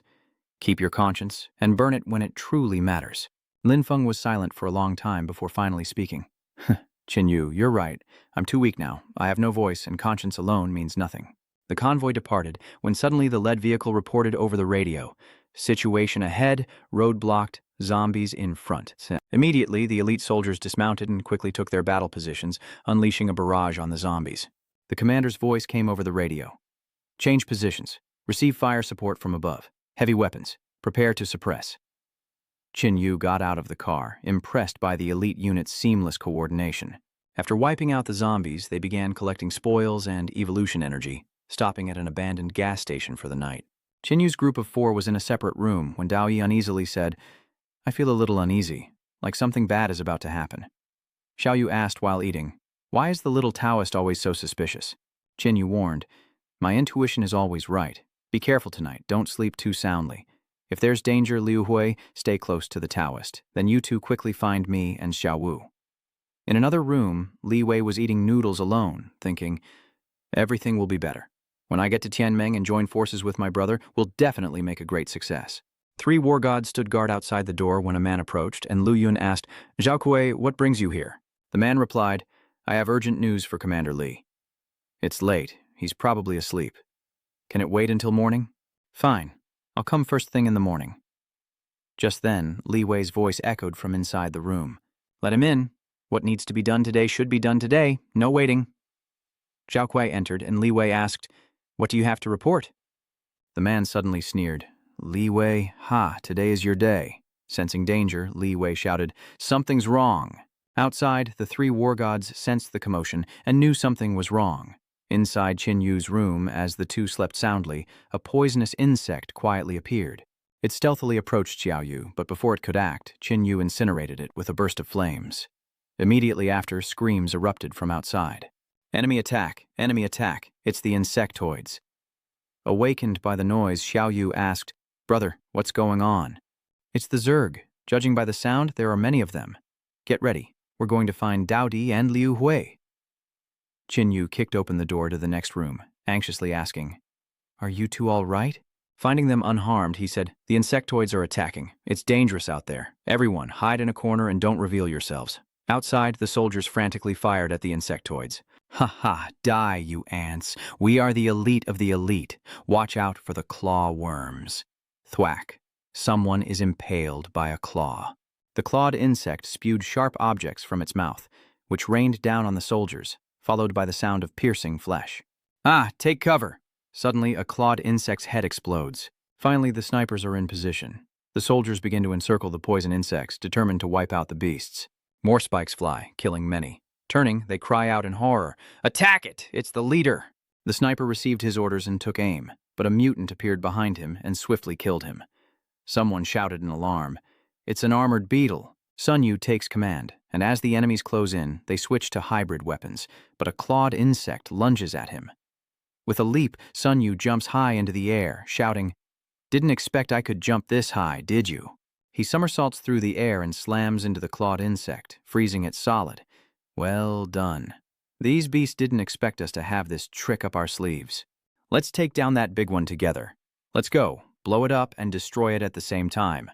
With a resounding crash, the armored kingworm flashed, severely wounding two. And it's still not dead? Looks like today's the day I die. Just as the claw was about to strike, Xinwu attacked from above with a spear. The soldier was shocked. Could this be the god of war? Qinyu scoffed, sacrificing an arm to avoid a fatal blow. The armored beetle continued its assault, but Qinyu effortlessly dodged each blow as a soldier exclaimed, "That's no war god. I don't recognize him. Just who is this guy?"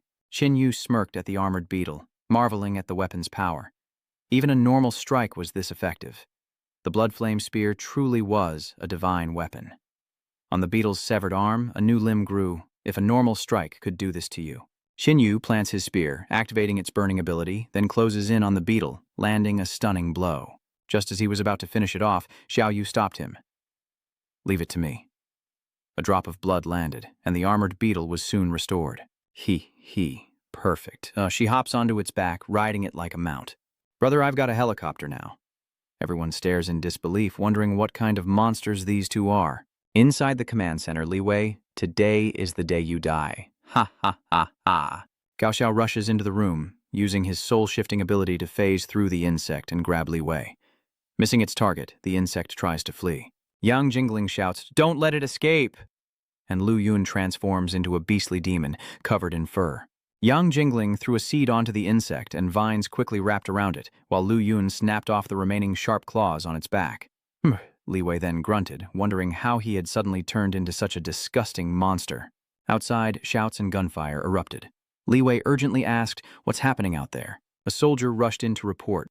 "Commander Li, we're in trouble. The insectoids are attacking, and the battlefield is in critical condition." How could the insectoids attack? He ordered them to assist immediately and repel the insectoids. Gao Qiao said, "Everyone, stay here and protect Commander Li." Obeying the order, the three stepped outside, stunned to see Xiaoyu slaughtering the insectoids like chickens from atop his beast. The three huddled together, whispering, "What's going on?" Another explosion rings out as Qinyu bursts from the flames, charging towards the swarm, his spear striking the ground with a thunderous boom, leaving Gao Xiao in stunned silence. "Is that Qinyu? He's so strong." Lu Yun couldn't resist rushing in, making my hands itch to join the fray. "Let's go." Yang Jingling cast seeds that sprouted vines, piercing through the insects. Xiaoyu exclaimed, "Wow, it's plants versus zombies." "Oh, is this the power of a war god?" Gao Jiao splits a zerg in two with one strike. Then he moved like a phantom through every nook and cranny. Qinyu exclaimed, "Is he the ghost jackal?" Though not as famous as Lin Feng, his name alone spoke of a power far surpassing Lin Feng's. Later, Lin Feng would leave Li Wei for reasons unknown, and soon after, the ghost champion died, his cause of death a mystery. Qinyu finally has the chance to fight alongside him. He shouts, "Achi behind you!" With one hand, Lin Feng sends a bug flying. He has indeed grasped the power to become a future hero. Lin Feng opened his palm, revealing a vortex. This was a vacuum vortex, and the surrounding insectoids were sucked in by its powerful force. Then, the vacuum sphere exploded, killing many of them. The remaining insectoids growl and flee. "Are they retreating?" Lu Yun scoffed. "So weak?" "Their race is not as strong as I thought." Qinyu was a little confused. What's going on? Even if this insect army continues to fight, they'll eventually be annihilated. But retreat isn't the style of the insect race. Xiao Wu jumped off the armored beetle, cheering, "Ha! It's time to reap the spoils of war." "Big brother, how much evolution energy is there?" Qinyu stored the blood flame spear in his spatial ring, saying, "There's no evolutionary energy in these insects' bodies." Xiaoyu, disappointed, replied, "Is that so?" Qinyu continued, "But they do have precious alien essence." "Really? Great! One fire burned it all. Let's hurry and pick it up." "The essence of the insectoids can't withstand heat. Your flames incinerated them all, including their essence. Sifting through all these corpses for their hearts will be a pain." Xiaoyu says her beetle seems to sense the essence of the alien race. Xiaoyu controls the armored beetle to search, then shouts, "That one, that one." Xinyu pulled a red stone from his body. "Oh, a flame stone?" After a while, Xiaoyu held up the bag and said, "Take a look, more than 20 of them." Lin Feng said awkwardly, "Qinyu, there's something you don't know. This battlefield cleanup is usually handled by specialists. You're breaking protocol. Xiao Wu hugged the bag to her chest. We earned these ourselves. Go find your own. Lin Feng scratched his head. This isn't good. Li Wei walked over and chuckled. It's a small matter. If Mr. Qin wants to use them, just keep them. His face suddenly paled as he looked at the figure behind Xiao Yu. It was a Wang armor insect. There was another one over there. Take care of it quickly. Lin Feng hurriedly said, Don't worry. It's controlled by Qin Yu's sister and poses no threat to us. Li Wei marveled, So that's how it is. Amazing, truly amazing. Everyone, stay on guard. Although the insectoids have been repelled, we must remain vigilant. Call in the cleanup crew to clear the battlefield. Salvage any valuable materials, essences, shells, and claws, anything that can be used. Yang Jingling approached and said, You must be Qin Yu. Sun Yu mentioned you, saying you're very strong. Seeing is believing and your reputation precedes you. He reached out his hand, but Qin Yu didn't react, making the atmosphere a bit awkward. Xiao Yu explained, Second brother. That's just how I am. He's just putting on an act. Don't mind him.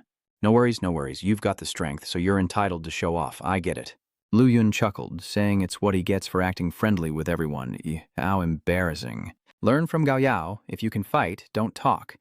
At that moment, Xin Yu pulled Xiao Yu away. Brother, that Commander Li was staring at me earlier with a strange look in his eyes. Yes, outwardly he seemed to be looking at us, but I could tell he was just hiding the fact that he was really looking at you. He's not a pervert, is he? Do you think someone like Li Wei would be like that? Why not? I've heard the more successful someone is, the more likely they are to be a pervert. Arriving at their destination, Qin Yu called out to the young Taoist and Liu Hui, but then stopped short. Dao Yi hung over, head in his hands, muttering apologies.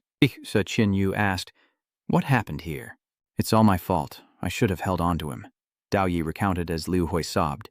Then a claw worm suddenly attacked. Dao Yi pulled Liu Hui behind him, chanting an incantation to create a barrier. But Liu Hui, in a panic, ran out of the barrier, and the claw worm slashed at his back. Dao Yi sobbed, burying his face in his hands. I should have held on to him. It's all my fault. Xiao Yu comforted him. Hey, you can't blame yourself, Taoist. Who knew he'd be scared out of his mind? Qin Yu sighed. He'd promised Liu Tiechue to protect his grandson all the way to Tianmeng, but it was over before they even left the city. The next morning, they gathered and set off again, without encountering a single insect.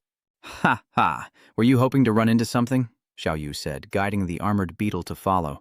Qin Yu warned, Be careful, something's not right. Old Gao Thao Ni, do you hear that? I hear it.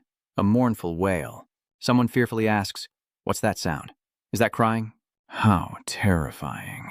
Gao Yao flew out of the car to observe the situation. The group stopped, preparing weapons, ready to fight. The space suddenly fell silent, the crying stopped, and Gao Xiao returned. Lu Yun asked, Old Gao, what was that? Crying so mournfully? Gao Xiao didn't answer, just walked past. Lu Yun scoffs. He's not even paying attention to me. Yang Jingling advises, You know Chao is a man of few words. Qin Yu sensed something was wrong. Yang Jingling quickly asked, What are you doing? Qin Yu, without a word, thrusts his spear at Gao Qiao. What are you doing, Brother Qin? Lin Feng's eyes widened. Qin Yu, what the hell are you doing? One soldier wondered, Did this kid pretend to join us just to steal supplies? Li Wei stopped him, saying, Wait, something's not right. He shouldn't be this weak. He's clearly holding back. I pushed him to the point where he couldn't fight back, but he's completely different from before. Cao Jiao transforms, becoming a monkey, and someone shouts, Commander Cao has turned into a monkey. The monkey leaped around Qin Yu before pouncing on him. Qin Yu pierced it with his spear, incinerating it with flames, and collected a core that fell into his hand. Yang Jingling said, So it was a disguise. Is old Cao all right? Everyone looked over to see Cao Xiao returning with a monkey. Cao, you scared us to death. We thought you were done for. This monkey kept running from me. Took me forever to catch it. One monkey lured a member of our team. The other disguised itself and blended in. It can't be denied, this mutated beast is quite intelligent, and the group continues on their way.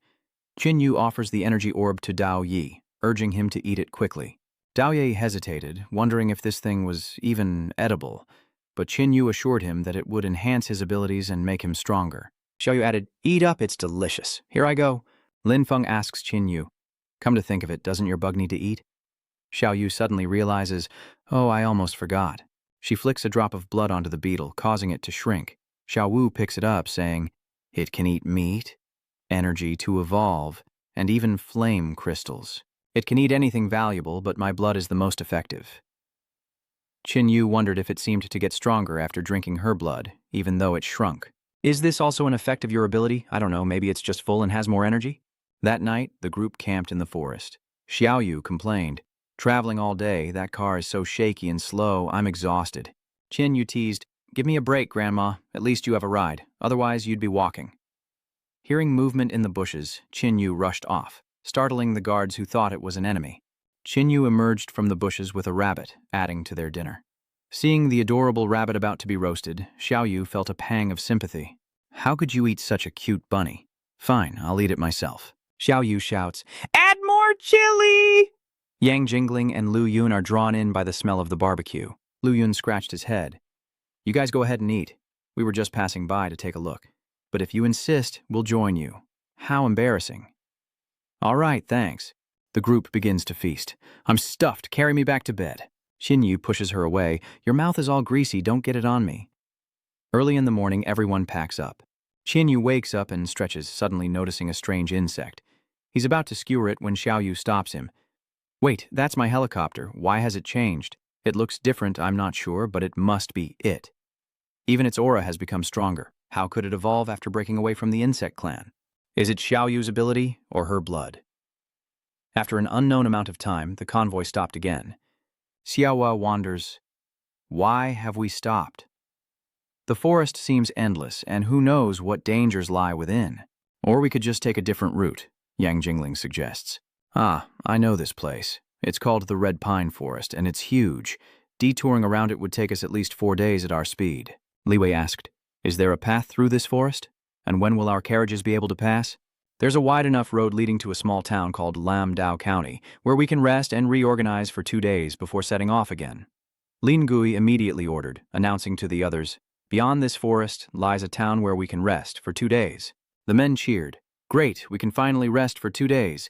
It's noon now, so we have a few hours until nightfall. If we go all out, we might just make it through the Red Pine Forest. But obstacles keep forcing the caravan to stop. The others hack away at the vines, but Qin Yu grows impatient. How long will this take at this rate? Lin Feng hurriedly called out, wait, Qin Yu. There are many trees in this forest. It wouldn't be good to burn it all down. Suddenly, several mutated monkeys appear above. Little Yu, enhance me. He smirked. Why let prey that comes to your door go to waste? Sensing danger, the monkeys scattered. Qin Yu chased after them, spear in hand, asking where they thought they were going. After a few strikes, Qin Yu returned to Dao Yi with 5 energy stones, saying, eat these. Now that you're an evolved human with 13 times the strength, you can be considered powerful. A shout came from the side. What happened?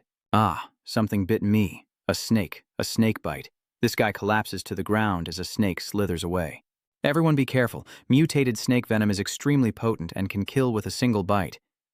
Lin Feng approached and asked, what happened? Someone's already injured after just getting out of the car? All around them, mutated beasts began to charge. Qin Yu looks around and says, the wilderness is indeed more dangerous than the city. Xiao Yu, stay alert. Xiao Yu exclaimed, the helicopter is here to protect us. The armored beetle dove down, its eyes flashing as it glared at the beasts, who were too afraid to approach. Xiao Yu happily pets the Wang armor beetle. With illusory nightmare, no one dares to challenge us. A toad leaps from the tree, and Qin Yu shouts, be careful! Dao Yi casts a spell, and the frog vanishes, reappearing elsewhere. Xiao Yu's eyes sparkle. Wow, what's that shiny thing? Spatial displacement? The armored beetle kicked the frog, popping its eye out, and Dao Yi's eyebrows shot up. This is my spatial displacement talisman. What do you think? Qin Yu gives him a thumbs up. Good. How long does this talisman last? About a month. That's how long my talismans last. After that, the effect gradually weakens until all the power fades away, and it becomes just a normal piece of paper. Dao Yi, draw more of these transposition talismans. They'll be useful. But I have to make it clear, lest you get hurt again. Not just anyone can use my talisman. It won't work against a powerful enemy, and it can't be used on myself. The sun is setting, and Li Wei sighs. Set up camp here. He orders everyone to clear a space before nightfall. Everyone immediately sprang into action. Qin Yu warned, be careful tonight, and don't fall too deeply asleep. Xiao Wu pouted, I can't sleep soundly any night. My body needs to grow. Qin Yu chuckled. When do you ever sleep soundly? Isn't it always me waking you up? Dao Yi misunderstood as he watched the two of them. That night, 2 soldiers on guard duty heard rustling and one spoke into the radio.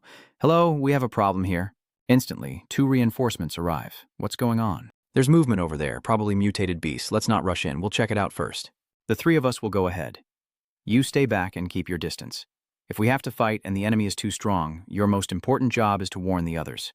"Understood. It's too dark. We need some light."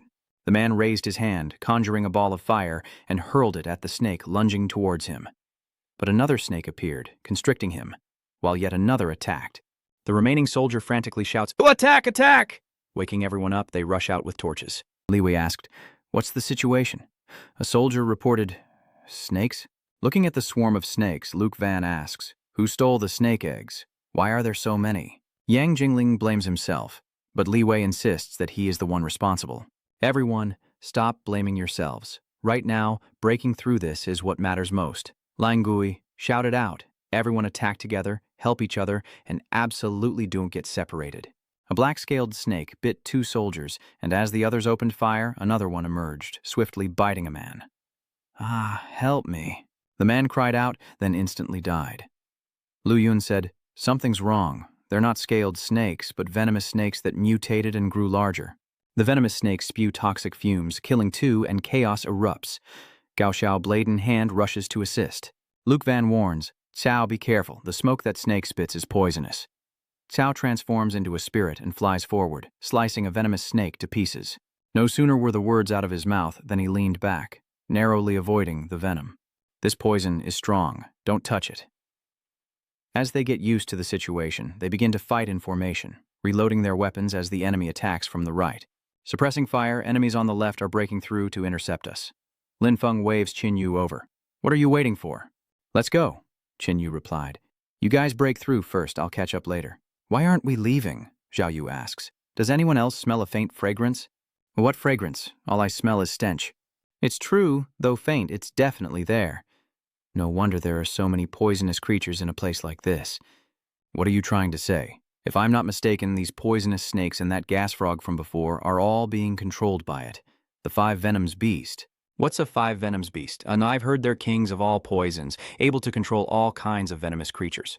Inside its body is a 5 Venoms Pearl, which grants immunity to all poisons and the power of the 5 Venoms Beast, a truly rare treasure." "Xiao Yu, Dao Yi, go with the group. I'm going to check out that 5 Venoms Beast." Xiao Yu says, "I want to go with you. You promised I could fight alongside you once I became an evolver." Dao Yi scratched his head. "Then I'll come too." Qin Yu walked over and patted his shoulder. "I know your determination, but you should go with the group. The 5 venom beasts are strong. It's too dangerous. You'll only be a hindrance." Dao Yi handed Qin Yu some talismans. "Oh, okay, take these with you. Maybe they'll be useful. 5 displacement charms, 5 golden light charms, and 5 demon blinding charms."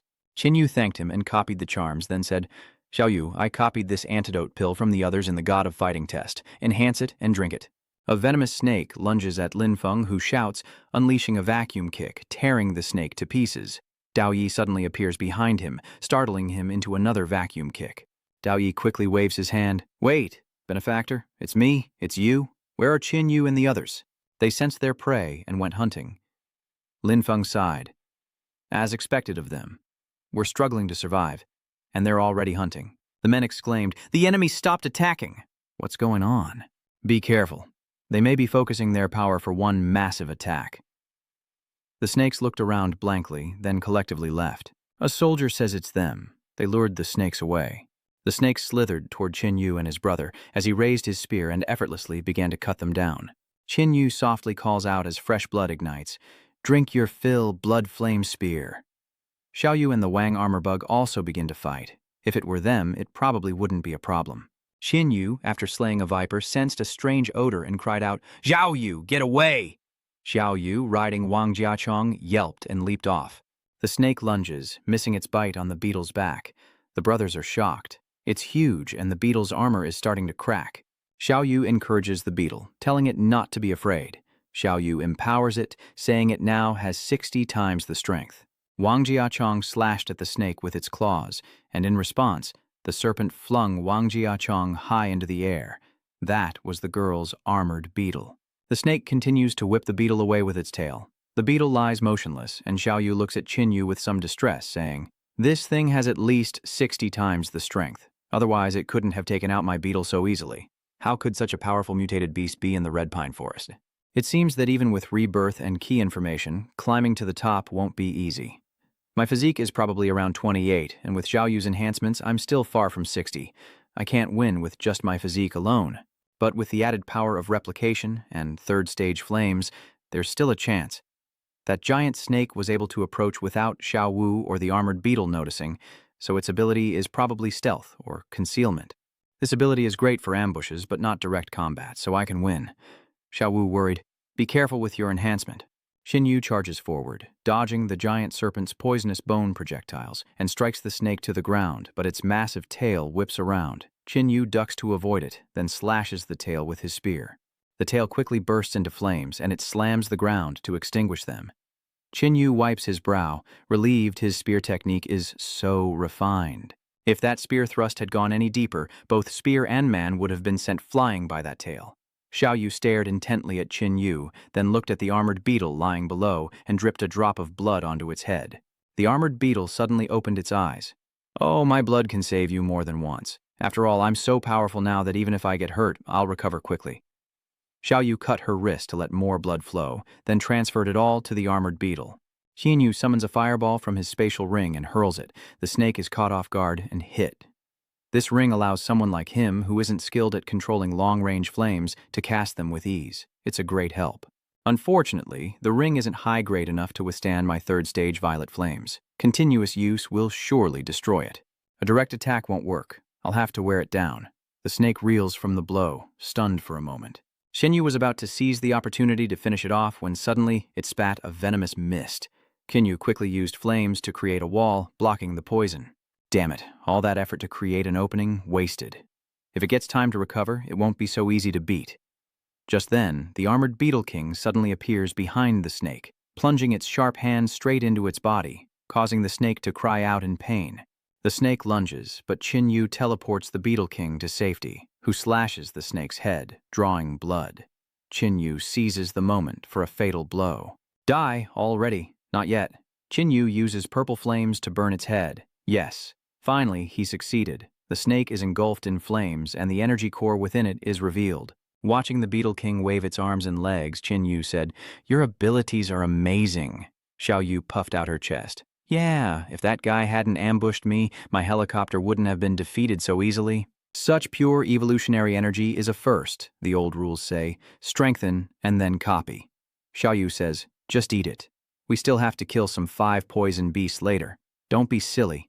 It's just evolutionary energy. Eating it alone won't increase it much. It won't be decisive. On the contrary, you were already losing to me. Be careful, or I'll leave you behind. Humph, if you dare abandon me, I'll bring my 12 level 3 monsters after you." I was just kidding. Why so tense? After a while, Xinyu began assaulting Xiao Wu's ears again. She could only lower her head and cover her ears. This evolution was extraordinary, directly increasing his physical strength from 28 to 32 times, enough to quadruple it. Xiao Wu picked her nose. "That's right. I went from 23 to 29, a 6-fold increase. More than you, and I didn't make a sound." "Enough, you two. Stop bickering." My blood flame spear absorbed the serpent's blood essence, successfully upgrading from a D-rank treasure to a 2D rank. Now it's time to find the 5 Venoms beast, and the two venture deep into the forest to search. Just how powerful is this 5 Venoms beast? Are they stronger than that snake? In terms of rarity and value, the 5 Venoms are definitely on par with demonic species. "Brother, look over there," Qinyu said. "What is that?" "How disgusting. I'll stay here and guard your enhancement. Dealing with this thing requires a fatal blow, or it'll be hard to handle." Qinyu's eyes gleamed as he looked at the scarab. "Later, you'll go over there and draw its attention from the front." The scarab frantically shakes its head. Qinyu is surprised. It can refuse now? This Wangyap Chung's intelligence has grown. Is it due to my abilities? From a puppet I created, an unexpected scene unfolds. Seeing its defiance, Xiao Wu punches it in the head as a warning. It dares disobey him. Meanwhile, the 5 poison beast nonchalantly snatches a mutated centipede, stuffing it into its mouth and chewing voraciously. Suddenly, the armored beetle appears, throwing a thunderous punch. With a crash, the 5 poison beast narrowly dodges the blow. Before he could react, Wang Jiachong lunged forward, only to be caught in the five poison beast's massive claw. But as the beast moved to finish him off, Wang Jiachong struck a fatal blow, defeating it on the spot. The five venoms beast lay defeated in a pool of blood, as Wang Jiachong stood triumphantly, hands on his hips. Xiao Wu, noticing something amiss, asks, "Brother, what's the helicopter doing?" "Oh no, it's been hit with the five venoms beast's ultimate hallucinogenic toxin, and is now hallucinating. This is like being on drugs." At that moment, another venomous beast silently approached from behind. From its claw, a sharp spike suddenly emerged, piercing the Wang armor beetle. The Wang armor beetle froze, then collapsed to the ground. The monster raised its claws, ready to deliver the final blow, but Xin Wu suddenly rushed from behind, piercing its head with a spear. He roared, igniting endless flames, thinking he had succeeded. But unexpectedly, the five venom beast suddenly grew another head, and roared furiously. Qin Yu muttered, so it really does have 3 heads. I was wondering why it wasn't like the rumors said. It seems I was right. Qin Yu thrusts his spear again, but the five venom beast spews toxic fluids that latch onto him. Qin Yu cries out in alarm, "This is bad! The poison's on me!" He tried to burn away the poison with flames, but it was useless. The fire suddenly went out. He realized in shock, was this a toxin that gradually weakened his power? The five venoms beast slowly approached, grinning menacingly with its sharp teeth as it spat poison towards Qin Yu, who could only muster a weak flame with all his strength. He thrusts with his spear but misses. He thinks to himself, as expected of the five poison beast, truly formidable.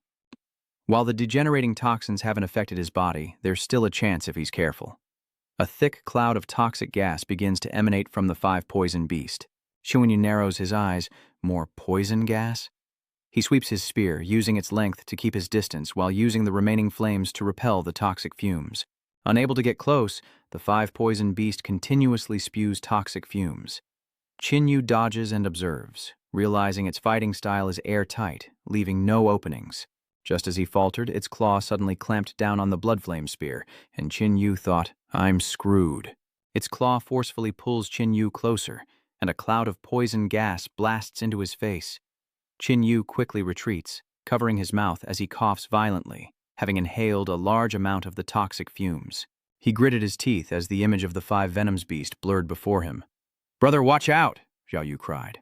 The five venoms beast suddenly appeared behind him, striking with a leg, and Qin Yu, drenched in sweat, quickly created a doppelganger to take the hit. The clone took the hit, and he was immediately injured by the backlash. Just then, Qin Yu seized the opportunity, as the five venoms beast thought it had killed him and lowered its guard and thrust his spear into its head, but its tail spike suddenly pierced Qin Yu's chest and his heart began to pound. The five venoms beast had only 1 life left, but Qin Yu collapsed, exhausted. His eyes widen as he beholds the five venoms king's most potent weapon, a deadly toxin, mere grams of which can kill anyone. The situation is incredibly tense. Knowing Qin Yu is poisoned and certain to die, the five venoms beast isn't in a hurry and instead watches him with interest, flicking its tongue. So close. Is this really the end? Qin Yu was unwilling, afraid that he wasn't high enough on poison, so the five poison beast extended a sharp thorn from its pincer, wanting to give him another dose. Xiao Yu screams and rushes forward, telling him to stay away. The five poison beast turns to look at Xiao Yu, then grabs her with its claw, lifting her into the air. "Let her go, you monster," Qin Yu roared. "Let my sister go." Seizing the monster's moment of inattention, he broke free, mustered his remaining strength, and pierced its head with a single strike. Qin Yu roars, igniting an endless flame that blazes even brighter. With the beast defeated, Qin Yu desperately calls out his sister's name. He touched her chest, worried, and said, "Xiao Yu, what's wrong?" Xiao Yu said with difficulty, "Brother, I'm sorry, I have to go first. Don't talk nonsense. You'll save me." "That's right, stop the bleeding, stop the bleeding. It's no use, brother, I'm not going to make it." Qin Yu's eyes widened in shock. When had the wound on Xiao Yu's stomach healed? He roared in anger. "Damn it, you're still joking around at a time like this? You just wanted to see if I was hurting." Qin Yu reached out to support Xiao Yu, scoffing, "You're my only family, how could I not be worried, you know that?" "Don't be so reckless next time," Xiao Yu replies. "If I wasn't in danger, how could I have unlocked your potential? If I had failed, you would have been killed too. We barely made it out alive. That snake's venom is no joke. If not for the aphrodisiac, I'd be dead." My chest hair is throbbing again. Xiao Yu quickly asks, "What's wrong?" "The snake's venom is still potent. Are you feeling any better?" This poison won't kill you right away, but if it lingers, another mutated beast will. Hey, you're not faking, are you? Qin Yu glared. What kind of person do you take me for? Just like you. Tu Vu scratches her head sheepishly, saying she was afraid of being tricked. Aren't you afraid of angering me to death? Xiao Yu suddenly looked into the distance and ran off. Hey, I'm dying here, and you're running around. Look what I found. Xiao Yu holds out a pearl. The 5 Venoms pearl? Won't this make me immune to all poisons? Qin Yu tries to copy it, but fails, just like with Grandma Wang's necklace. That's right, even my power-up ability doesn't work on it. Forget it, just eat it. I think it's gross. Qin Yu swallows it and then cries out, ah. Xiao Wu hurriedly asked, how is it? How is it? Deadly poison, flames, copying, so he now has 3 abilities. She comprehended the ultimate illusion and repelled 2 toxins at once, mastering 2 abilities almost instantly. The armored beast nudged Xiao Yu's back with its whiskers. She turned to see the pitiful sight of the armored beast staring back at her. Ah, she almost forgot. Thanks to you. Thank you. After a moment, the armored beast rises again, mighty as ever. I wonder if the 5 poison beast corpse will be useful later. Never mind, let's clean up. He retrieves the 5 poison beast. Now that he's retrieved it, I wonder if the stuff inside is still edible. Don't worry, the space inside the ring can be divided as needed. As dawn breaks, Xiao Yu stretches and says, let's hurry and catch up with the army.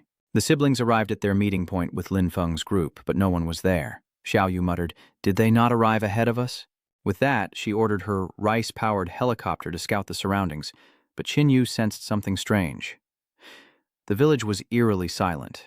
Not only were there no people, but there weren't even any bodies. Xiao Yu exclaimed, look over there, there's a zombie sitting nearby. Qin Yu approached, finally finding a living thing, even if it was a zombie. The acne-covered zombie was gnawing on a piece of raw meat, and Xiao Yu was itching to take it on herself. Qin Yu remained silent. Even a normal zombie now possessed 5 times the constitution of an ordinary human. For those who hadn't evolved, survival was becoming increasingly difficult. Xiao Yu bisects the zombie with 1 strike, then looks smugly at Qin Yu. How was that? Quick and clean, 1 fatal blow. He curled his lip. Yeah, 1 move to crush an ant. You're so amazing. Tu Vu is dissatisfied. You're so mean making fun of me. Xiao Wu looked back at the zombie's corpse, wondering what it had eaten, the stench of which made her cover her mouth and gag. Qin Yu moved in for a closer look, and judging by its appearance, it probably wasn't a zombie, but some kind of alien. It seems that aliens have appeared here before. Xiao Yu surveyed their surroundings and said, there probably aren't any survivors nearby. This commotion is scaring the birds. Qin Yu narrowed his eyes and saw 3 fierce demons charging at them with swords. Qin Yu dismissively glanced over. They were just lesser devils, even lower than the minotaur he fought before. 3 lesser devils charged, but Qin Yu effortlessly took care of them with a single move. Xiao Wu was eager to hunt down more of these lesser fiends, but Qin Yu frowned. There's no need. They're the lowest level of the alien race, and they don't have anything of value. The brothers then ventured deeper into the town. Arriving at a house, Xiao Yu spotted a figure standing on its roof. The man, thinking Qin Yu and Xiao Yu were zombies, ignored them. Xiao Yu waved. Hey, mister, can we ask you something? It was then that the man was taken aback. Xiao Yu continued, we're not bad people. We don't mean any harm. The man scurried inside as Qin Yu heard a voice telling everyone to prepare their weapons, and he warned Xiao Yu to be careful. The middle-aged man opened the door and asked, just the 2 of you? Come in quickly, it's full of monsters out there. As they entered, Xiao Yu thanked the man, exclaiming, wow, that meat smells amazing. Xiao Wu asks, where did you guys get fresh meat? It's been so long since I smelled something this good. The old man chuckled. You 2 came at the right time. We're cooking. Join us for dinner. Xiao Wu happily agreed. That's great. Mutant meat is so dry and tough. I'm about to throw up. Finally, a feast. Qin Yu had been silent and cautious since entering the house. Nearby, a green-haired man flirted with a girl, smacking his lips in anticipation. The blue-haired girl grins. Come on, little girl, come eat the meat. Unsuspecting, Xiao Yu thanks her and goes to open the pot. Smells so good, so good. The meat they spoke of was her, and she recoiled in horror. Brother, they eat people. The blue-haired man drew his knife, leering at Xiao Yu like she was food, and lunged. The middle-aged man locked the door and sneered, chuckling that they'd have a few more meals. The crew-cut man grabbed his knife and charged, thin skin, thick meat, it'll be great. He swung his blade at Qin Yu, who shattered his jaw with an elbow strike. Suddenly he inhaled a strange smoke, and the bald man clutched his head, screaming. He looked at Qin Yu, then at Xiao Yu, before turning to the middle-aged man and repeatedly stabbing him with his knife. The green-haired woman shouted, "Are you crazy?" The bald man muttered, "Food, food." Hearing this, Green Hair trembled as the bald man lunged at her, scaring her half to death, and a scream echoed from within the house. Confused, Xiao Yu stammered, "Why are they fighting each other?" Qin Yu pointed to himself, saying, "That's my hallucinogenic toxin."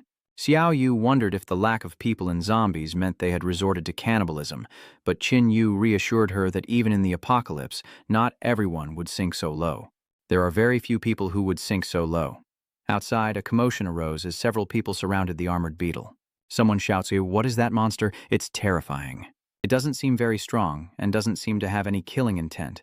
The fiery redhead, who also seems to be a mutant, draws her bow and says, "Die, monster." Why bother wondering if it's a terrifying monster? It can't withstand her arrows anyway. Ha, this guy looks intimidating, but he's unexpectedly weak. He's already scared stiff. The redhead fires an arrow, but the armored king beetle doesn't dodge, letting it hit with a resounding boom. Ah, I told you. This clean energy source should be mine. The helicopter remained unscathed. Lu Feng stroked his chin. Still nothing? This one's not so simple. Red Hair sweats. It took a direct hit from my arrow and didn't even flinch. Mosshead cracks his knuckles. Let's take it down together. Enveloped in golden light, he lunges forward. Taste my golden gravity fist. Helicopter, prepare for takeoff. Trying to escape, the parted hair guy snaps his fingers, and stone slabs rise from the ground, forming hands that seize the helicopter as the Mosshead jumps up and punches it in the face. The silver-haired man clenched his fist and shouted, "4 times the gravity!" The helicopter was crushed under the immense force as Mosshead relentlessly pummeled it. The young man stepped forward to advise, "Everyone, let's ignore him. He's not right in the head."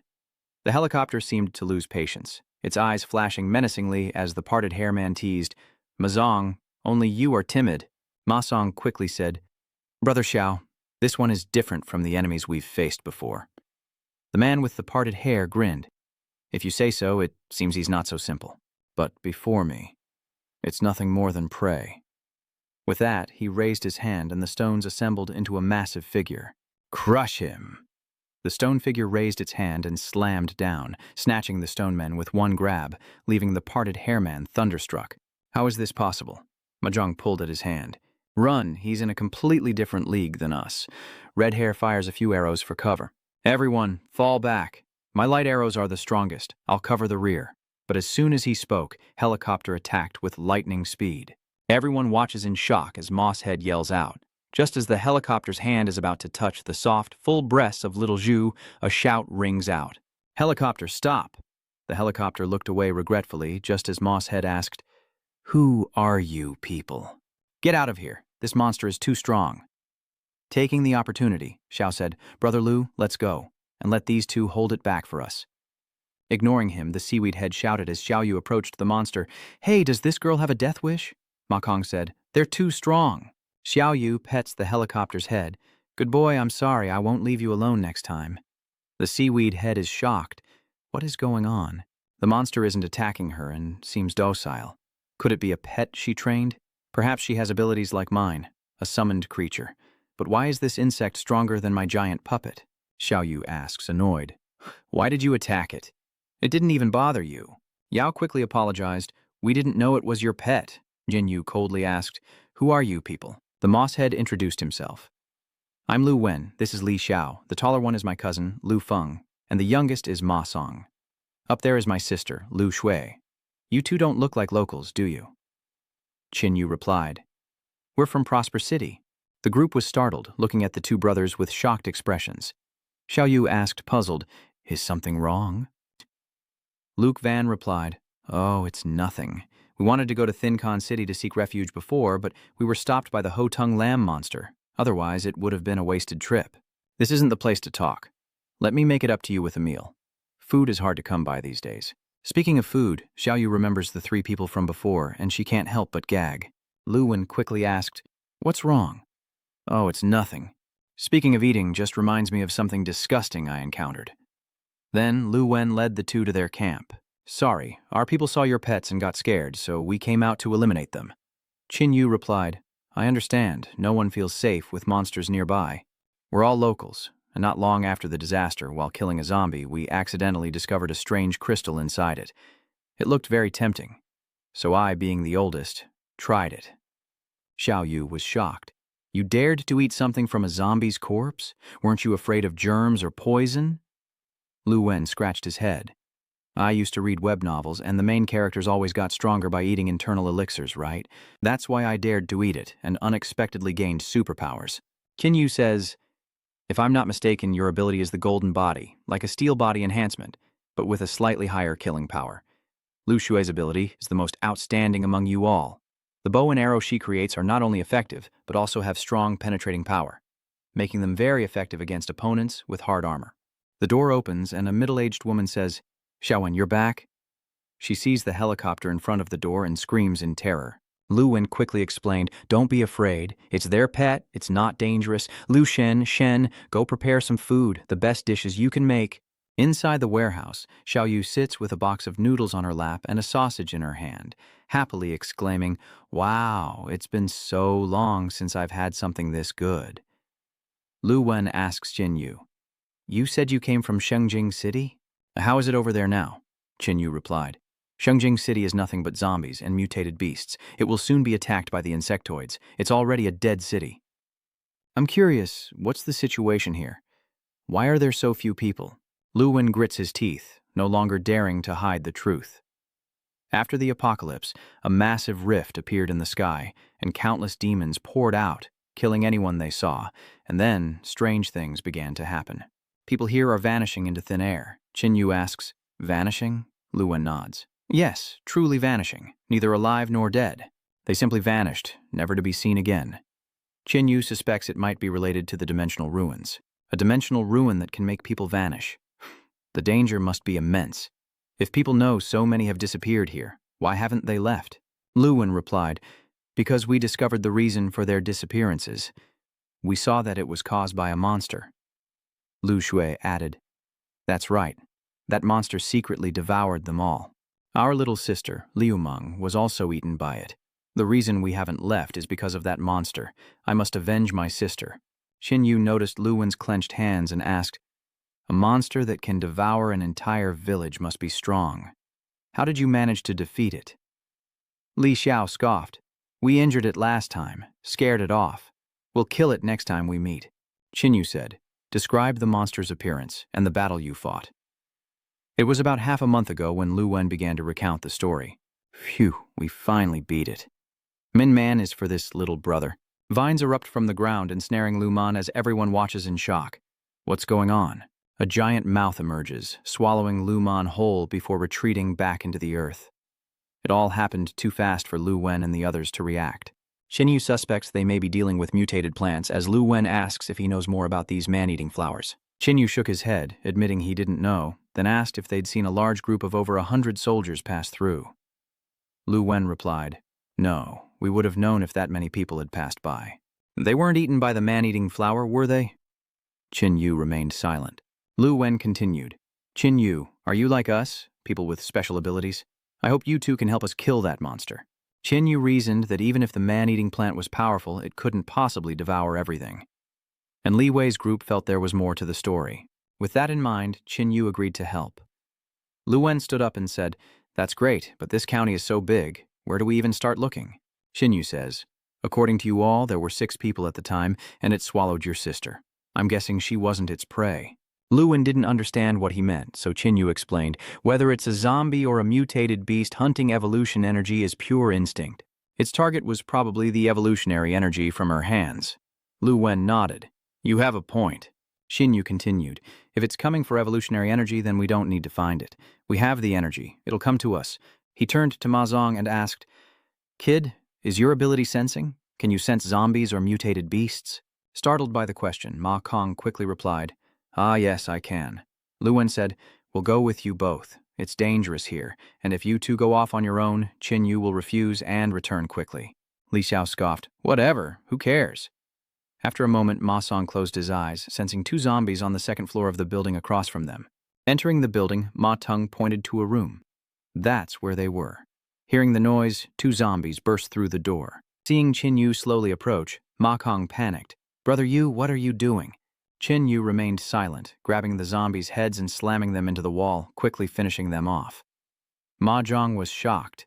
Even Lu Wen, the most combat-savvy among them, would have struggled to take down 2 zombies. He defeated them with his bare hands.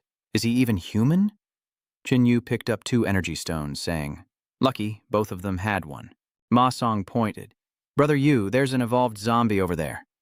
The 3 went outside, where a tentacle burst through the wall. Ma Zong warned, "Be careful, this one's strong."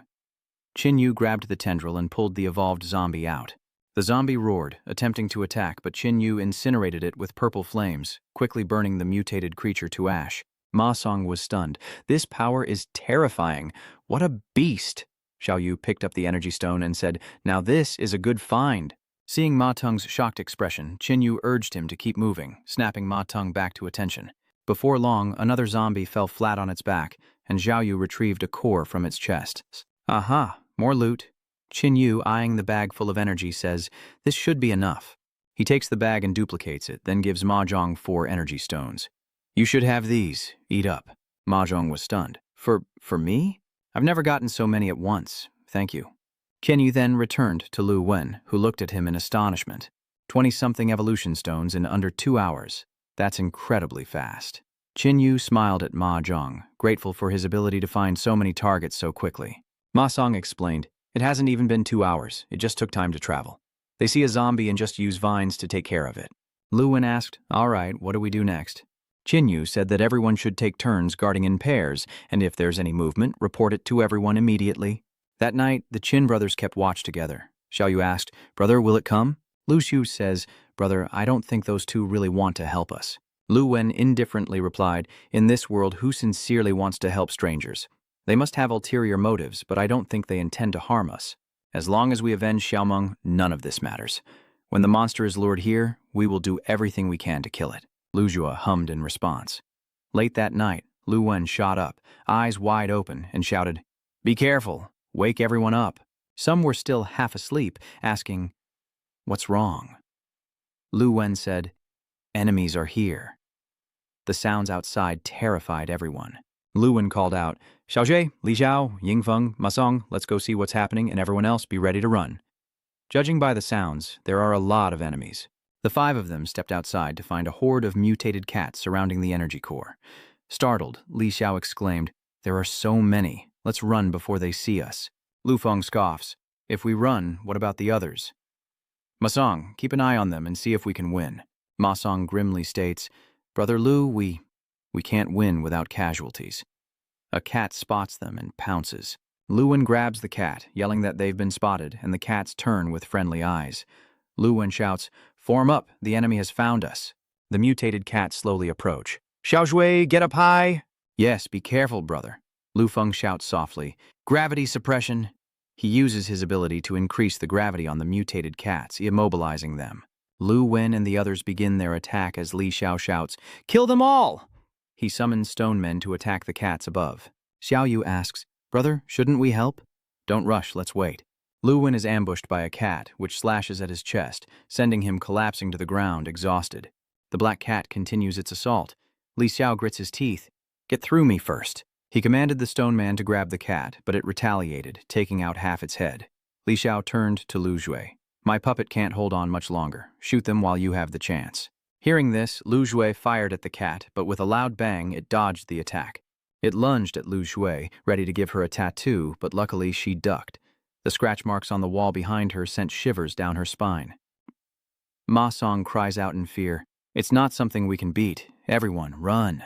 The cat turns its head to look at Ma Song's group, but just as it's about to pounce, it's pierced by a sudden strike. Qin Yu plunges the blood flame spear straight into its head, killing the cat instantly, leaving Li Xiao speechless. Qin Yu is this strong? Xiao Yu also swoops down on a helicopter, sending those cats to their doom. More cats charge in, only to be swatted away by the helicopter. 3 cats try to bite Xiao Yu from behind, but she notices and slices them each in turn, her fighting style anything but feminine. Watching Xiao Yu slaughter cats like chickens, Li Xiao stammers, "Isn't she supposed to rely on summoning beasts? How can she fight like that too?" Ma Zhong, having witnessed their power before, breathed a sigh of relief, saying, "We're protected with this level of combat. We don't need to help." A shadow darts through the cats. Qin identifies it as a level 2 Shadow Cat mutant. Qin thrusts out with his spear, impaling the Night Shadow Cat, but bonelessly it slithers up Qin arm, claws ready to strike, only to have Qin seize its neck. It escapes like a shadow, disappearing into the swarm of cats. Qin scoffed. Trying to be clever, are we? He ignored it and finished off the surrounding cats. Qin appeared before the Night Shadow Cat, startling it into attacking with its claws, but Qin body quickly distorted, and 4 more Qin appeared, surrounding it. The Night Shadow Cat thrashes, unaware it's been poisoned by Qin hallucinogen, as Qin incinerates it with fire. The Shadow Cat, still unaware of what's happening, is incinerated, and Qin retrieves its energy core, clenching it in his hand. The cats begin to retreat, then scatter. Lu Wen sighs in relief. We're saved. Now, let's see what we've gained. A burst of flames erupts, incinerating the feline corpses and leaving behind only energy stones. Luke Tuye is astonished. So many evolution energy sources, this efficiency is a bit high. Xiaoyu points, telling her brother that something's happening over there. A tree is rising from the ground. Lu Wen stares at it, furious, and shouts that it's the monster that swallowed Manman. Lu Feng extends his hand, shouting, "Gravity suppression!" The man-eating tree is forced downward, but vines immediately burst forth. The man-eating tree opens its mouth, beginning to suck in all the energy orbs. Lu Wen rushes forward. Strike it while it's absorbing energy to evolve. A vortex appears before the carnivorous plant, sucking him in. Everyone is shocked by the scene, and Lu Feng shouts, "I'll fight you to the death." Xiaoyu says, looking over, that Lu Wen has appeared elsewhere from within the black hole. Qin thinks to himself, is it space-time? Lu Shuiyangbo, you won't escape this time. The carnivorous plant contorted and exploded, only to reappear elsewhere and resume absorbing energy orbs. Qin had an idea. He stored his blood flame spear in his spatial ring and began collecting the orbs. Xiaoyu asked, confused, "Brother, are you obsessed with wealth? What are you doing picking those up now?" Enraged that someone was stealing its energy orbs, the carnivorous plant lashed out at Qin, then resumed absorbing the energy. Xiaoyu approached, saying, "Big brother, I told you to lay off the stuff. You're tripping too hard." Qin, wiping the corner of his mouth, smiled. "Gotcha." The carnivorous plant looked around, surrounded by countless giant Qin staring back. The carnivorous plant then used a space-time rift to suck Qin inside, but before it could do anything else, it was shocked to find itself surrounded by even more little Yu. "Brother, what's wrong with it?" Xiaowu asked, confused. Qin replied, "It's been hit by my supreme illusion toxin, and it's falling into an uncontrollable hallucinatory state." Xiaowu was about to finish it off, but Qin stopped her, saying, "Wait, this creature's abilities are extremely rare. It would be a waste to kill it. Let's subdue it first." "Brother, it's swaying around like it's high. I can't control it." "It's fine. Let's beat it up first. But be careful not to kill it." Xinyu took the lead, kicking the plant to the ground, and the siblings began their merciless assault. After a while, the trembling carnivorous plant lay defeated. Qinyu picked it up and said, "All right, now you control it." Before Xiaoyu could react, a spatial rift appeared above, and Qinyu shouted, "This is bad! Don't let it escape!" The pull grew stronger, and Qinyu struggled to hold on to the carnivorous plant. Both he and Xiaoyu were pulled inside, and Zhongsheng flapped its wings in pursuit as the spatial rift slowly closed. The others could only watch in stunned silence as Qinyu fell into another dimension, and he roared at the carnivorous plant, "Stop struggling, or I'll roast you." He looked around, not knowing where he was, as Xiaoyu pointed upwards, saying, "The helicopter, it got sucked in too." Qin muses, "This must be the spatial dimension that thing created."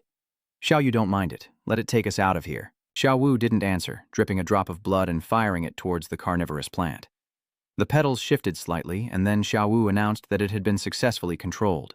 "Jitsheng, you have a friend now. What should we call you?" Xiaoyu pondered for a moment and then said, "Let's call you Ruhua." "Nu Hoa, take us back!" Qinyu shouted cautiously, thrusting the blood flame spear forward. A red-eyed figure grasped the spearhead, asking suspiciously, "How did you find me?" Qinyu quickly told Xiaoyu to back away, as Ruhua, having spotted the figure, trembled, burying itself in Xiaoyu's cleavage. She glared and said, "Look what that guy did to Ruhua, big brother." Qinyu asked, "Who are you? Or rather, what are you?" "Hand over the world-devouring flower," Qinyu said, frowning. What is a world-devouring flower? He wondered. It must be what Xiaoyu recently tamed, unless this guy also has space-time abilities. Unsurprisingly, the man pointed at Xiao Wu, demanding the item hidden in her chest, the very thing that devours the barriers of space-time in our world, causing chaos. I am under the king's orders to retrieve it. Hand it over, and then you can tell me how you got here. He grinned, revealing sharp teeth. After that, you will become my meal. He looked at Xiao Yu and sniffed. Your blood is different, so fragrant, so alluring. If I eat you, I will evolve again. Qin Yu asked, Are you a zombie? The creature, enraged at being called a zombie, retorted, How dare you compare me to those beasts? I am of the immortal tribe, an eternal being. Xiao Yu asks, What is the immortal clan? Zombies that evolve to the extreme gain intelligence and call themselves the immortal clan. Different from ordinary zombies, like the difference between humans and monkeys. Hand over the devouring world flower, and I'll grant you a painless death. Qin Yu sneered, Immortal race, my foot. You're just dolled-up zombies. You brainless fools really know how to put on airs. The other guy was speechless, stammering, What did you say? We are a perfect race. How dare an ant like you disrespect us, so tell me. How many are there in your perfect race? The creature held up 5 fingers, a total of 5.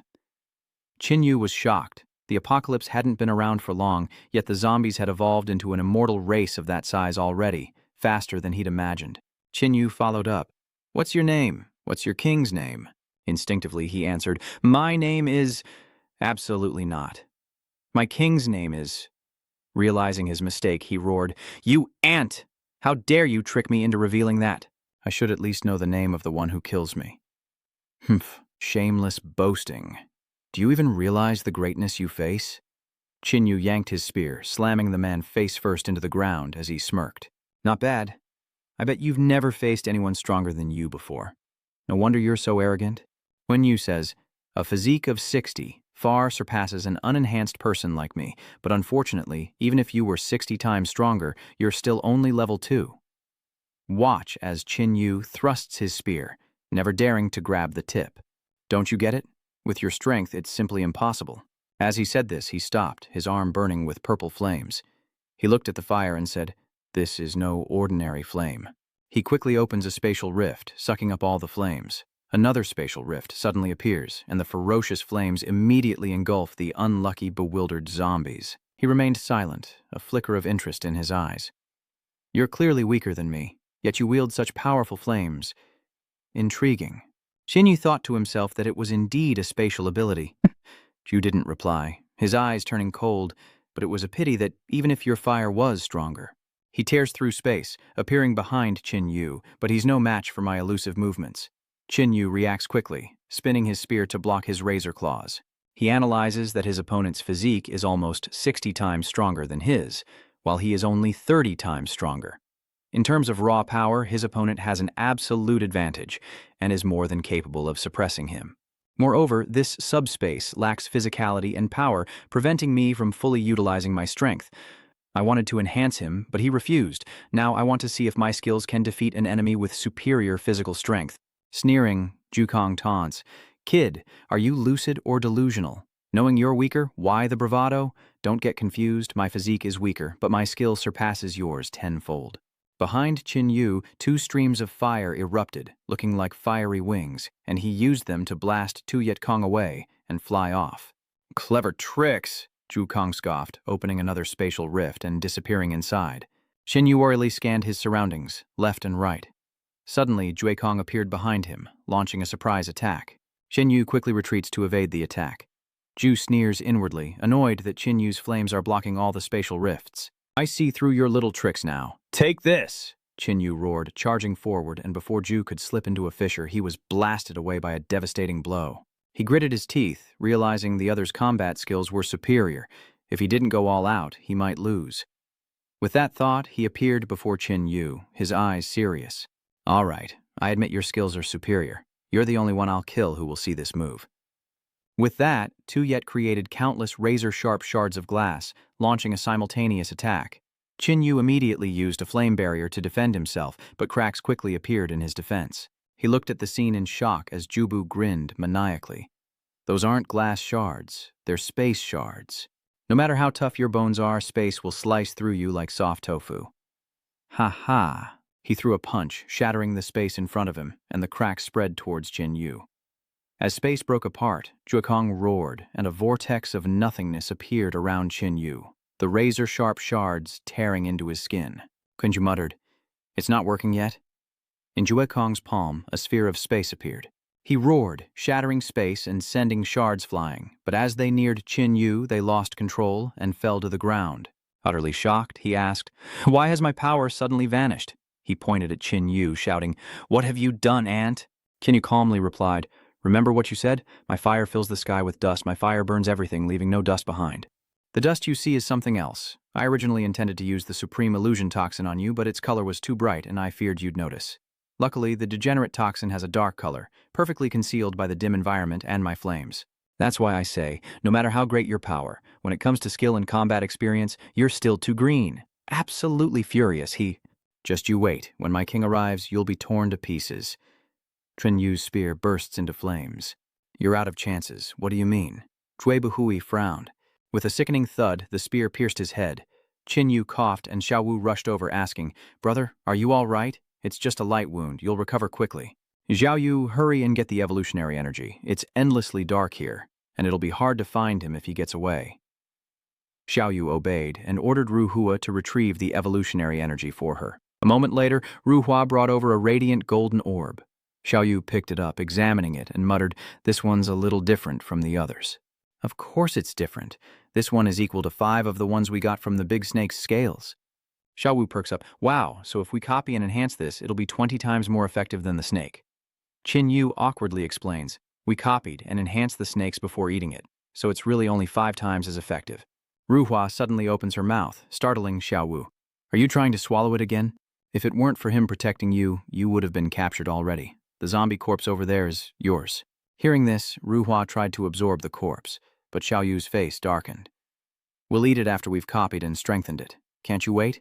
Ru Hua didn't react at all. "What's wrong? Are you still sulking because I wouldn't let you eat?" Suddenly, Ru Hua cries out as a massive spatial vortex appears nearby. Qin Yu shouts in alarm. That's a temporal distortion." Xiao Yu quickly asks, "What is a temporal turbulence? Can it travel through time?" Qin Yu's expression turned grave. "You think that's a good idea? Going in there will tear us apart." "Run!" Xiao Yu exclaimed, then quickly grab onto Xiao He. Qin Yu then stored the body into his spatial ring.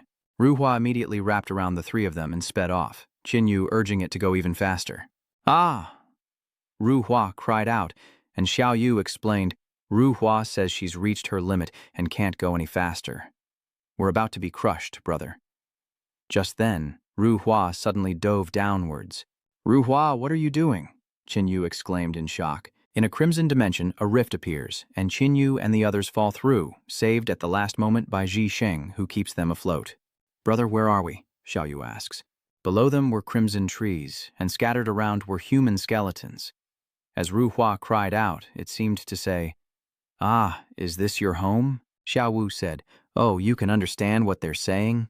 "Of course I don't understand, but I can guess what they're thinking. Ru Hua means this is where it was born, a small world, and it only fled to our world because it was hunted down." Shino muttered, "A small world? Wait for me." Khan is shocked. "Countless mutated plants below are watching us. Xiao Yu, quickly ask your flower if it can take us back to our world." She says bringing us back isn't a problem, but she overexerted herself in the space-time turbulence, and it'll be at least a week before she can travel again. Plus, she's about to collapse, so let's find a safe place to land first. "A week isn't too long. We have plenty of food and water in our spatial rings to survive." Xiao Yu asked curiously, "Brother, is this still Earth?" Qin Yu mused, "It's not hard to explain where we are, but it's not the Earth you know. It's another plane of Earth. The Minotaurs and Flame Demons we've encountered may be from other planes of Earth as well. To put it simply, the universe is like a book, and our world is just one page, with Earth in a special position. We'd have to punch a hole through the page to return to the previous one." Xiao Wu looked blank, not understanding a word. It's okay not to understand, because he doesn't either. He's just repeating what he heard. He rambles on about gravity, sounding like a madman. Xiao Yu points and he sees clothes drying nearby. "Those are clothes. Why are there clothes here? Have you forgotten? The villagers disappeared, didn't they? So they were pulled into this world. It seems likely that Li Wei's army was also drawn into this place. Let's fly lower and see if there are any survivors." "Look, brother." Xiao Yu pointed ahead. There don't seem to be any mutated plants over there. Let's land. As soon as they landed, Xiao Yu jumped out, happily exclaiming, "Finally, I can feel the ground beneath my feet." "Good, take a rest, you've worked hard." Ruhua gradually shrunk and jumped into Xiao Yu's palm. She pinned it in her hair and asked, "Well, do you think it looks good?" Qin Yu curtly replied, "It's too rustic." "Huh, you have no taste. Where's my bell? How did it disappear so quickly?" "I had Ruhua eat it. Ruhua has a small space inside her that can hold a lot of things. So, do you still think it's tacky? It's even better than your spatial ring. Look, there are people up ahead. Finally, we've found someone alive." A shout rings out as several figures approach, demanding, "Who are you?" Qin Yu replies, "We mean no harm. Were you also sucked in here? Are we running a resort in this god-forsaken place now?" Little Yu instinctively took a step back as the bald man spoke, undoing his belt with a lecherous look in his eyes. "How lucky this girl is beautiful," one of them shouted. "Daoye, don't scare her." The man next to him stopped him. "Hey, they've got numbers. Let's not make trouble." The bald man grinned wickedly. "Why don't we enjoy ourselves first, then kill them like they were never here?" "Yeah, I see that." The young man from before stopped them again. "Have you guys already forgotten what Boss Joe said? We need to bring survivors back. There's strength in numbers. Only then can we survive here. Enough nonsense and stop using your Boss Joe to intimidate me. You should know that Master Kim is the real boss here, so this is none of your business. Get lost. But I'm warning you, if you breathe a word of this, you'll regret it." Hee hee. Next, Qin Yu coldly warns them. "I'm telling you once, back off while you still can, or you'll die here. This kid dares to talk back? We'll kill you after we're done here." The spiky-haired thug cracks his knuckles. "If you're in such a hurry, I'll just kill you and deal with the consequences later." His arm began to petrify, but the moment his hand gripped Qin Yu's neck, it was instantly severed. The bald man clutched his arm and screamed in agony. Qin Yu then charged forward. The bald man quickly petrified his entire body, but Qin Yu shattered him into pieces. The two remaining men stood dumbfounded for a moment, then began to transform. "Let's take him down together." "Ha ha ha! Can you keep up?" Dao Boy sneered. "You'll suffocate in my goo." He unleashed a viscous fluid, engulfing Qin Yu's head, as the other assailant charged forward. "Perfect. Just you wait." Qin Yu grabbed his face and slammed it into the ground. Head Boy hurriedly shouted, "Shenjiang, you're about to die. Stop talking nonsense," Qin Yu said. Head Boy sneered, "I'll let you die in my slimy fluid." Qin Yu is covered in viscous fluid, a sight that makes Xiao Yu nauseous. "Brother, that's disgusting." Qin Yu erupts in flames, incinerating the viscous fluid. The remaining two panicked and quickly backed away, as Qin Yu said to the remaining young man, "You're different from them. Don't worry, as long as you don't have any malicious intent, I won't kill innocent people." A commotion erupts below. "What's going on? How did you do that?" Xiao Yu looked at the young man and said, "Please explain the situation to me. I really don't want to kill innocent people over a misunderstanding. Don't get upset. We're not bad people, except for those three." "All right. Please explain the situation here." "Oh, well, everyone here is a survivor after being swallowed into this world. Everyone wants to survive, so they help each other out. Chief Joe, Chief Kim, and Chief Sun." The others approached, and Boss Kim, staring at the corpses, coldly asked, "Who did this?" Qin Yu immediately responded, "I did it." The young man quickly explained, "Chief Kim, it was like this." Kim Lao interrupts, I know those three, but you killing my men is like a slap in the face. What do you want to do? They were terrible, I know, and did a lot of bad things, but they were useful. Now, by killing them, you've weakened our forces, but if you have the strength to take on three at once and win easily, then your power is not to be underestimated. If you're willing to work for me, I'll consider what happened as them reaping what they sowed, and I won't hold it against you." Qin Yu shook his head. "I won't work for anyone." Kim laughed. "Ha, the strong should have the pride of the strong, but let me remind you, when facing a stronger powerhouse, you should show some respect and apprehension." He begins to radiate energy. Qin Yu exclaims, "A level 2 evolved human. Very good. It seems someone can tell the difference in strength. I was one of the first to arrive here, becoming a level 2 evolved being over 2 months ago, and I underwent another upgrade more than 10 days ago. You can't even imagine my power now." Xiao Wu couldn't help but giggle. The girl next to Boss Kim stepped forward. "Humph, you dare disrespect Boss Kim? Do you even know how many mutated beasts he's killed?" Xiao Yu pouts, saying she doesn't care how many he's killed because it's definitely not as many as they have. She sticks out her tongue teasingly. Qin Yu calmly says, "How about this? You fight me. If you win, I'll follow you. If I win, He didn't even finish before Kim agreed. No problem. Rest assured, I have no interest in needless killing. I'll stop in time. I won't take your life. Kim frowned, knowing his own strength, yet still so arrogant it seems this kid really has some ability, but how could he possibly be stronger than him? Just then, another group of people arrived, and the leader asked, "What's going on here?" The young man hurried over. "Boss Joe, you're here. What happened to Shumo and Kong Wei? Where are Guyong and the others?" Shumo asked, looking at Qin Yu. "Chief Joe, Guyong and the others were killed by him. It was his doing." Chief Joe interrupted. "I see, old Kim. You're going to make a move on them? Old Joe, don't interfere. Don't worry, I won't kill them. I'll just teach them a lesson so they'll willingly join." Before Boss Joe could speak, Boss Sun stopped him, saying, "Old Joe killed his men after all, so he has to act, even if it's just for appearances. If Kim says he won't kill them, don't worry." Dao Yi then led the soldiers to Qin Yu. Xiao Yu waved. "Little Taoist, is that you?" Dao Yi happily said, "Thank goodness everyone was worried about you both. I knew it. A big snake was no match for you two. It's so good you're okay. How are Commander Li and the others?" Commander Li calls out to Qin Yu, and Lin Feng laughs. "Ha ha ha ha, Qin Yu, I knew you two were okay." "Oh, old Li, you all know each other? You do?" "Qin Yu helped us a lot along the way," Lu Yun said with a smile. "Boss Kim wants to attack him, but you're no match for him, so don't say I didn't warn you." Sweat trickled down Boss Kim's back as he realized Li Wei's men were all experts. Li Wei's arrival has greatly changed the situation. Though not outwardly, they've implicitly formed a fourth power, and Lu Yun's strength is no less than my own. If he says I'm no match for this kid, it means he's exceptional, maybe even a level 2 evolution. If I lose, I'll be humiliated. Kim Lao became tense, and Li Wei, who had been watching him, stepped forward and said, "Boss Kim, it must be a misunderstanding. Give me some face and let it go." "Qin Yu, what do you think?" Qin Yu casually says that it was all a misunderstanding on Boss Kim's part. "You said I should be your subordinate, something I can't do, but if you need my help, I'll do my best." Kim awkwardly laughed. "Misunderstanding, misunderstanding. All right, Qin Yu. If that's how it is, I can't push you. We'll do as you say." Little Yu sticks out her tongue playfully, thinking, you guys are such phonies." Qin Yu nudges his sister, telling her to be quiet. Meanwhile, Boss Kim thinks to himself that this kid must be handled carefully, as he easily defeated Guyong and is treated well by someone like Li Wei. "So, you're Kun Yu. You two were also pulled in here by the spatial rift, right?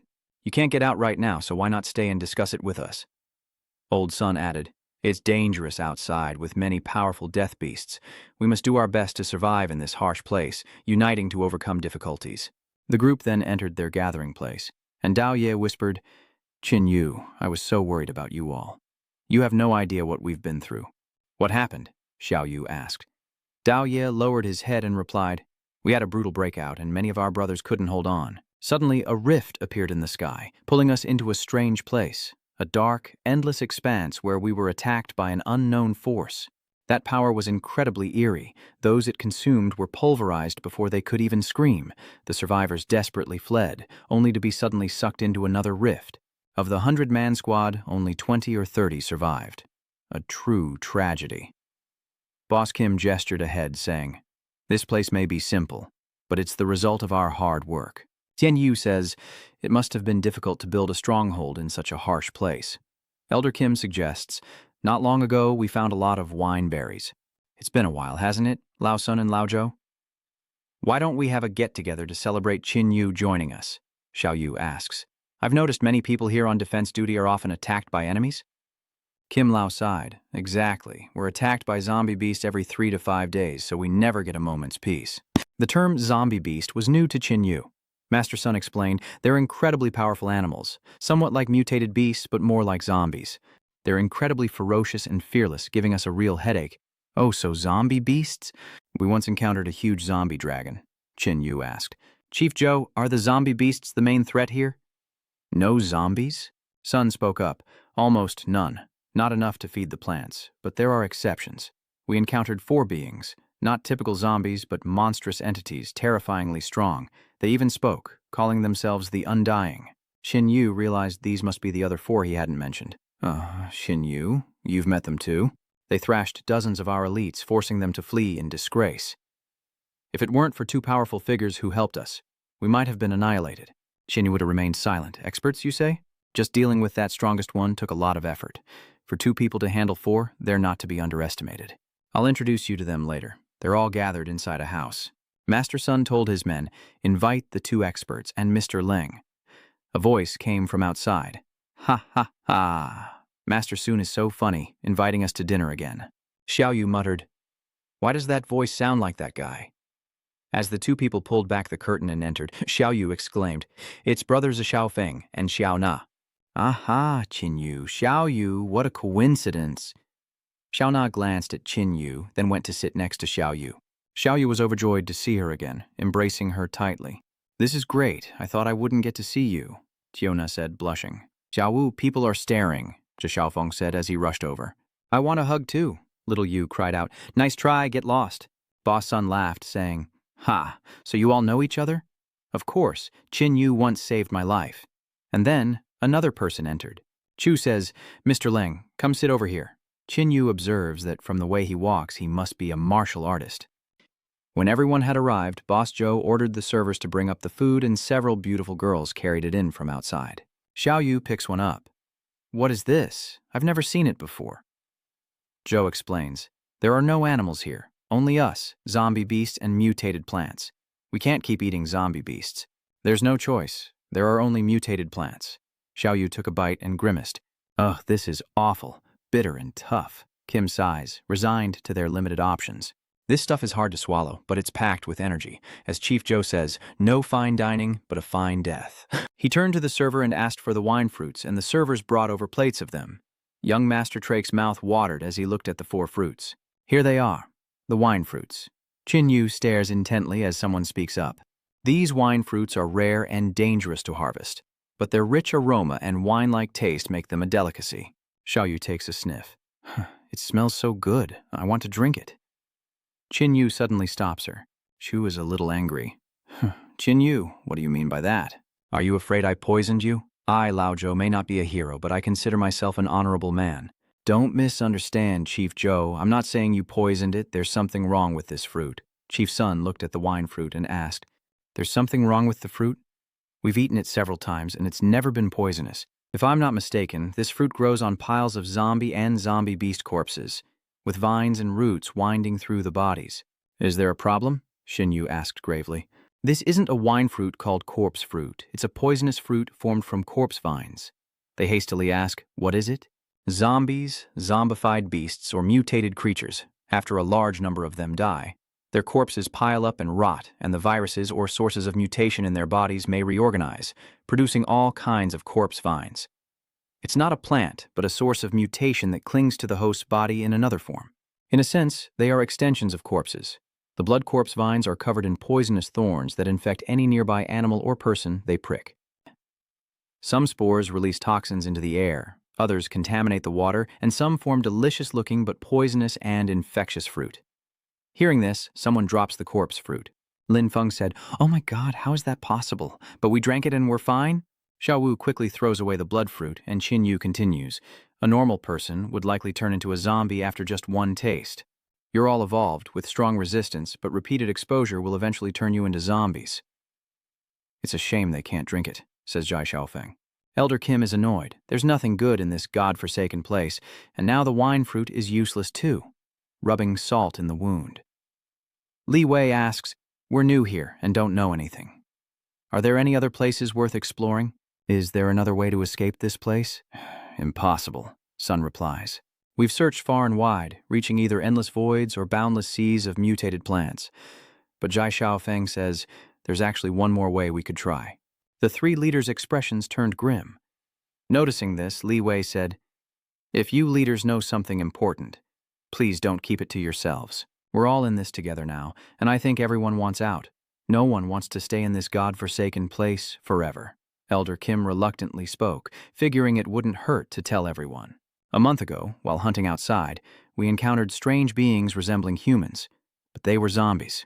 They called themselves the Immortal Tribe, attacked us on sight and said they wanted to devour us.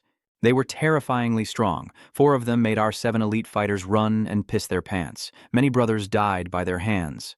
We received word, and Lao Sun and I led over 100 men to reinforce them, but when we arrived, all that was left was Lao Jin and a few others fleeing with Liu Chao. If we hadn't met those two masters before, my 100-man team would have likely died at their hands. Lai Wei then asked, "Are those zombies who call themselves the Immortal Clan really that strong?" Li Wei stood up excitedly. "In that case, it seems we're destined to meet the Immortals." Old Kim quickly said, "We need to discuss this at length. You haven't seen them. You don't know how terrifying they are, especially their king, who hasn't even made a move. His strength must be even greater." Li Wei confidently stated, "The 4 level 3 evolvers among us are elites among elites, and the 3 leaders are also incredibly strong. Not to mention we have so many here, we don't necessarily have to lose." Old Kim is too timid for a hero. Back then you hadn't even reached level 2 evolution when they defeated you. Now you're all level 2 evolved, much stronger than before, so don't underestimate yourselves. Xiaona agreed, saying, "Jai Xiaofeng and I were able to hold off 3 of them before. With so many experts this time, it's not impossible to defeat them." Boss Jin was finally persuaded. What everyone said made sense. Their strength was not what it used to be. Rather than being trapped in this ghostly place for the rest of their lives, they might as well take a chance. Qin Yu then spoke up, asking, "I have a question. What kind of being is their king? Those guys seem brainwashed by the virus and indoctrinated by some cult, mentioning their supreme king with every 3 words, something called Ming Ling, I think." Qin Yu was startled by the name, and his younger sister asked, "What's wrong, brother? Do you know something?" Qin Yu recalls Ming Ling, one of the strongest zombie kings of the apocalypse, possibly even stronger than the immortal zombie king who devoured Jai Xiaofeng, perhaps the strongest zombie king of the apocalypse, later hailed as the Zombie Emperor. Ming Ling, the elusive zombie king, emerged mysteriously during the attack on Guanghui Holy City. Ming Ling killed a level S evolver, the 5th war god of the Holy City of Light, in just a few moves, seizing a city in the process.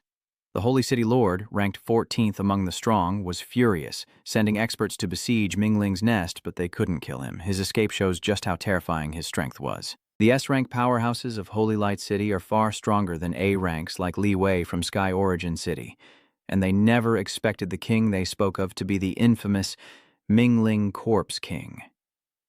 Seeing Qin Yu silent, she asked, "Brother, what's wrong?" Looking pale, Qin Yu regained his composure and waved his hand.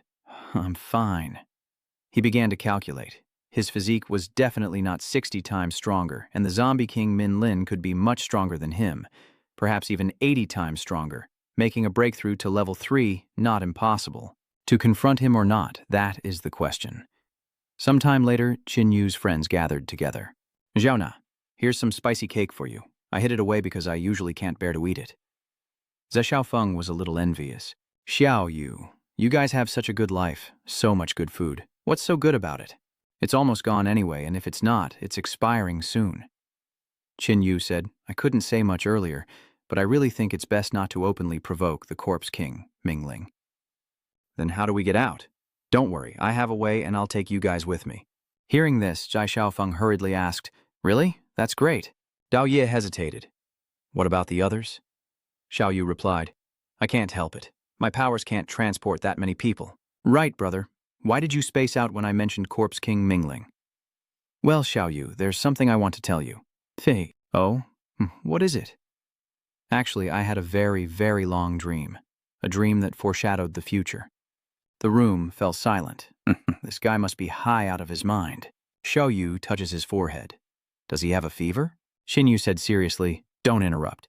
He's being serious. In his dream, he was a survivor a century after the apocalypse, struggling to live each day. Before the pandemic, he knew the end was coming.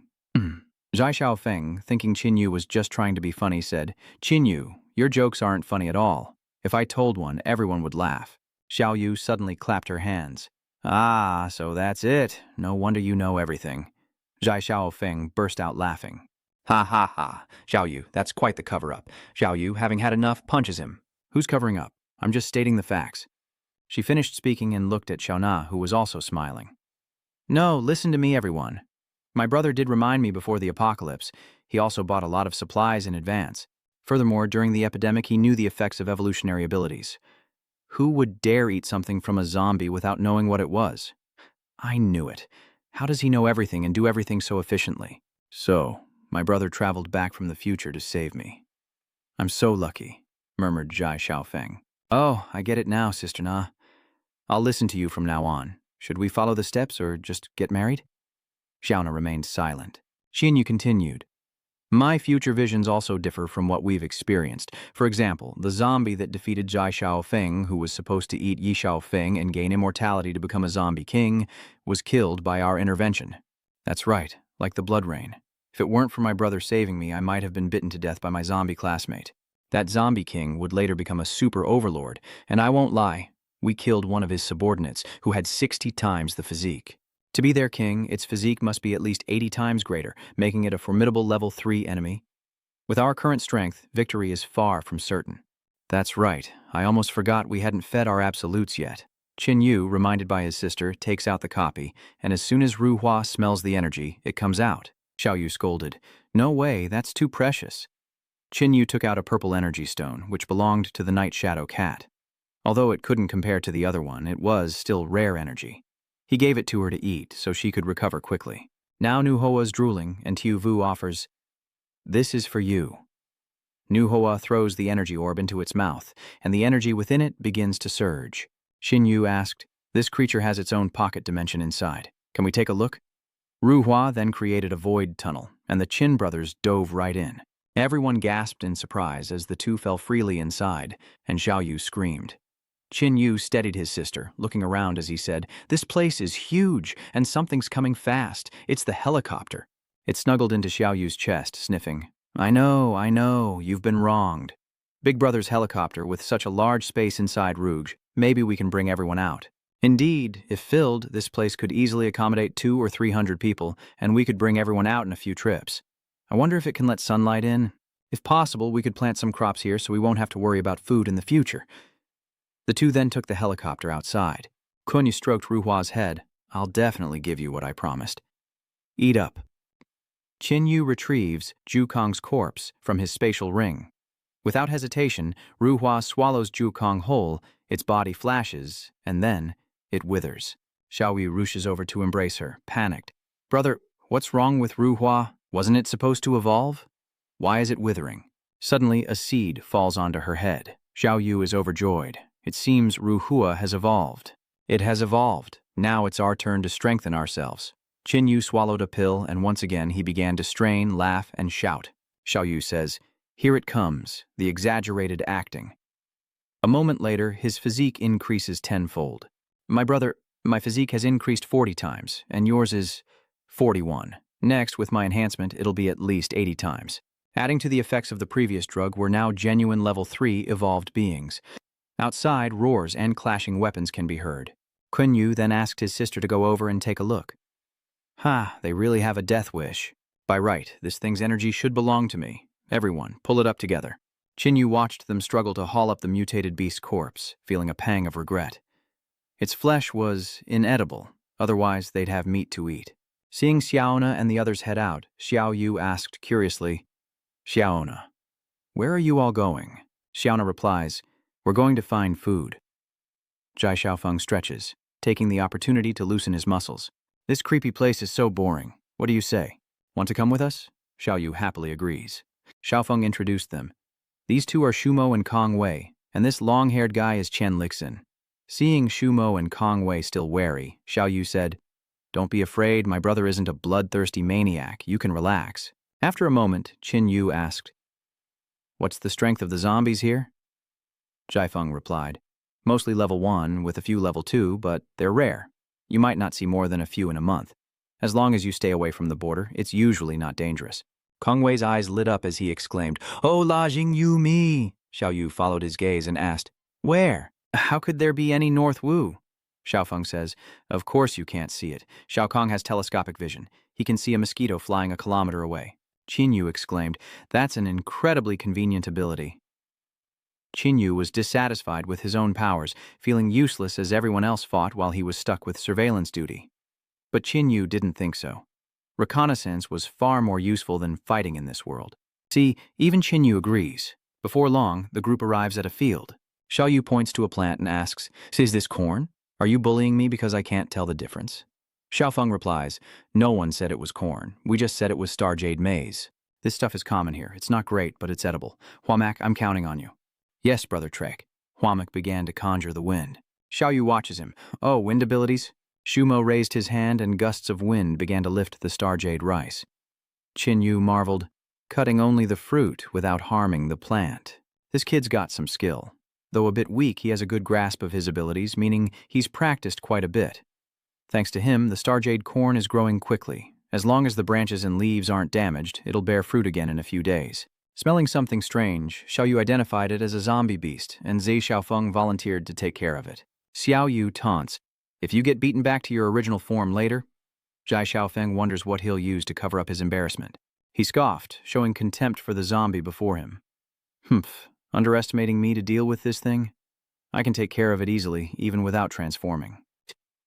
Seeing his hesitation, Xiaona urged him on, telling him that if he kept talking, it would get away. Without another word, Zhai Xiaofeng immediately grabbed the zombie by the horns, gathering his strength to lift it into the air. This action surprises Xiaoyu. Wow, he's gotten a lot stronger. With a resounding crash, Xiaofeng slams the zombie into the ground, flexing his muscles and asking triumphantly, "How's that? Pretty powerful, right?" Qinyu coldly replied, "Okay, Brother Z, let me get the spoils. Its teeth are too hard for you to cut." Xiaofeng's hand then transformed, easily piercing the zombie's tough body. He retrieved the energy orb, offering it up as he asked, "Ladies first, who wants it?" Xiaona immediately laughed. "You eat it." Xiaoyu quickly covered her mouth. "Let's go, keep your distance. If you don't eat it now, save it for later. Let's venture deeper into danger." Hearing this, Shumo and Kongwei looked worried. "There are only a few of us, it's best not to risk it." "Why are you all so scared? I'll protect you." Just then, a strange bird appeared in the sky. Irritated, Tiufeng looked up and shouted, "What are you squawking about?" "I'll tear you apart if I had wings."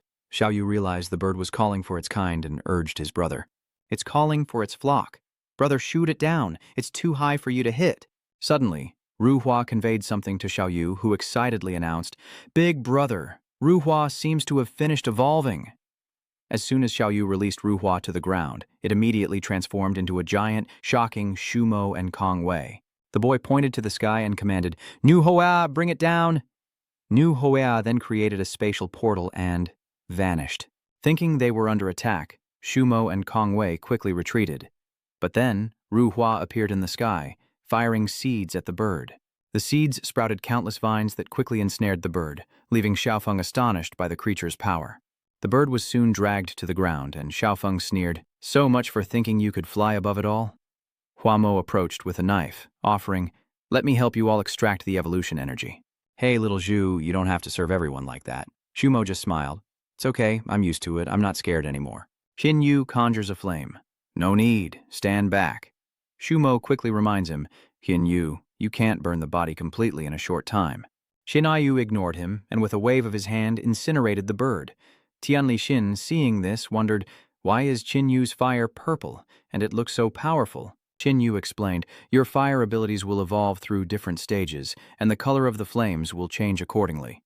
Xiaofeng was speechless. "You're so cruel. Why didn't you burn that thing for me? Now I'm covered in blood." "Oh, was I just too stunned by your handsomeness to remember?" Suddenly, Shumo points ahead, warning, "Everyone, ahead lies the territory of carnivorous plants. Be careful."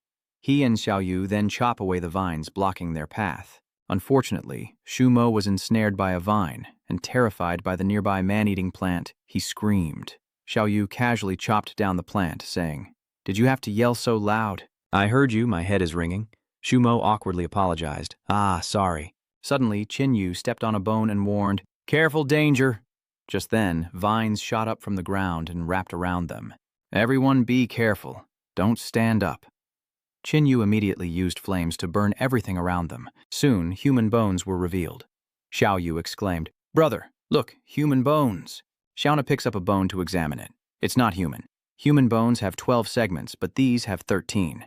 Xiaofeng, picking his nose, casually remarks, "So what if it has a few extra segments?" Qinyu suspects they're dealing with the original inhabitants and warns them to be careful, as there are enemies nearby. Out of nowhere, a demon lunges. Qinyu barely has time to react, blocking the blow with his arm. Seeing that one blow wasn't enough, the demon tried to attack Qinyu again, but this time, Qinyu was ready. He grabbed its arm and slammed it into the ground. Seeing this, Xiaofeng jumps in to finish it off.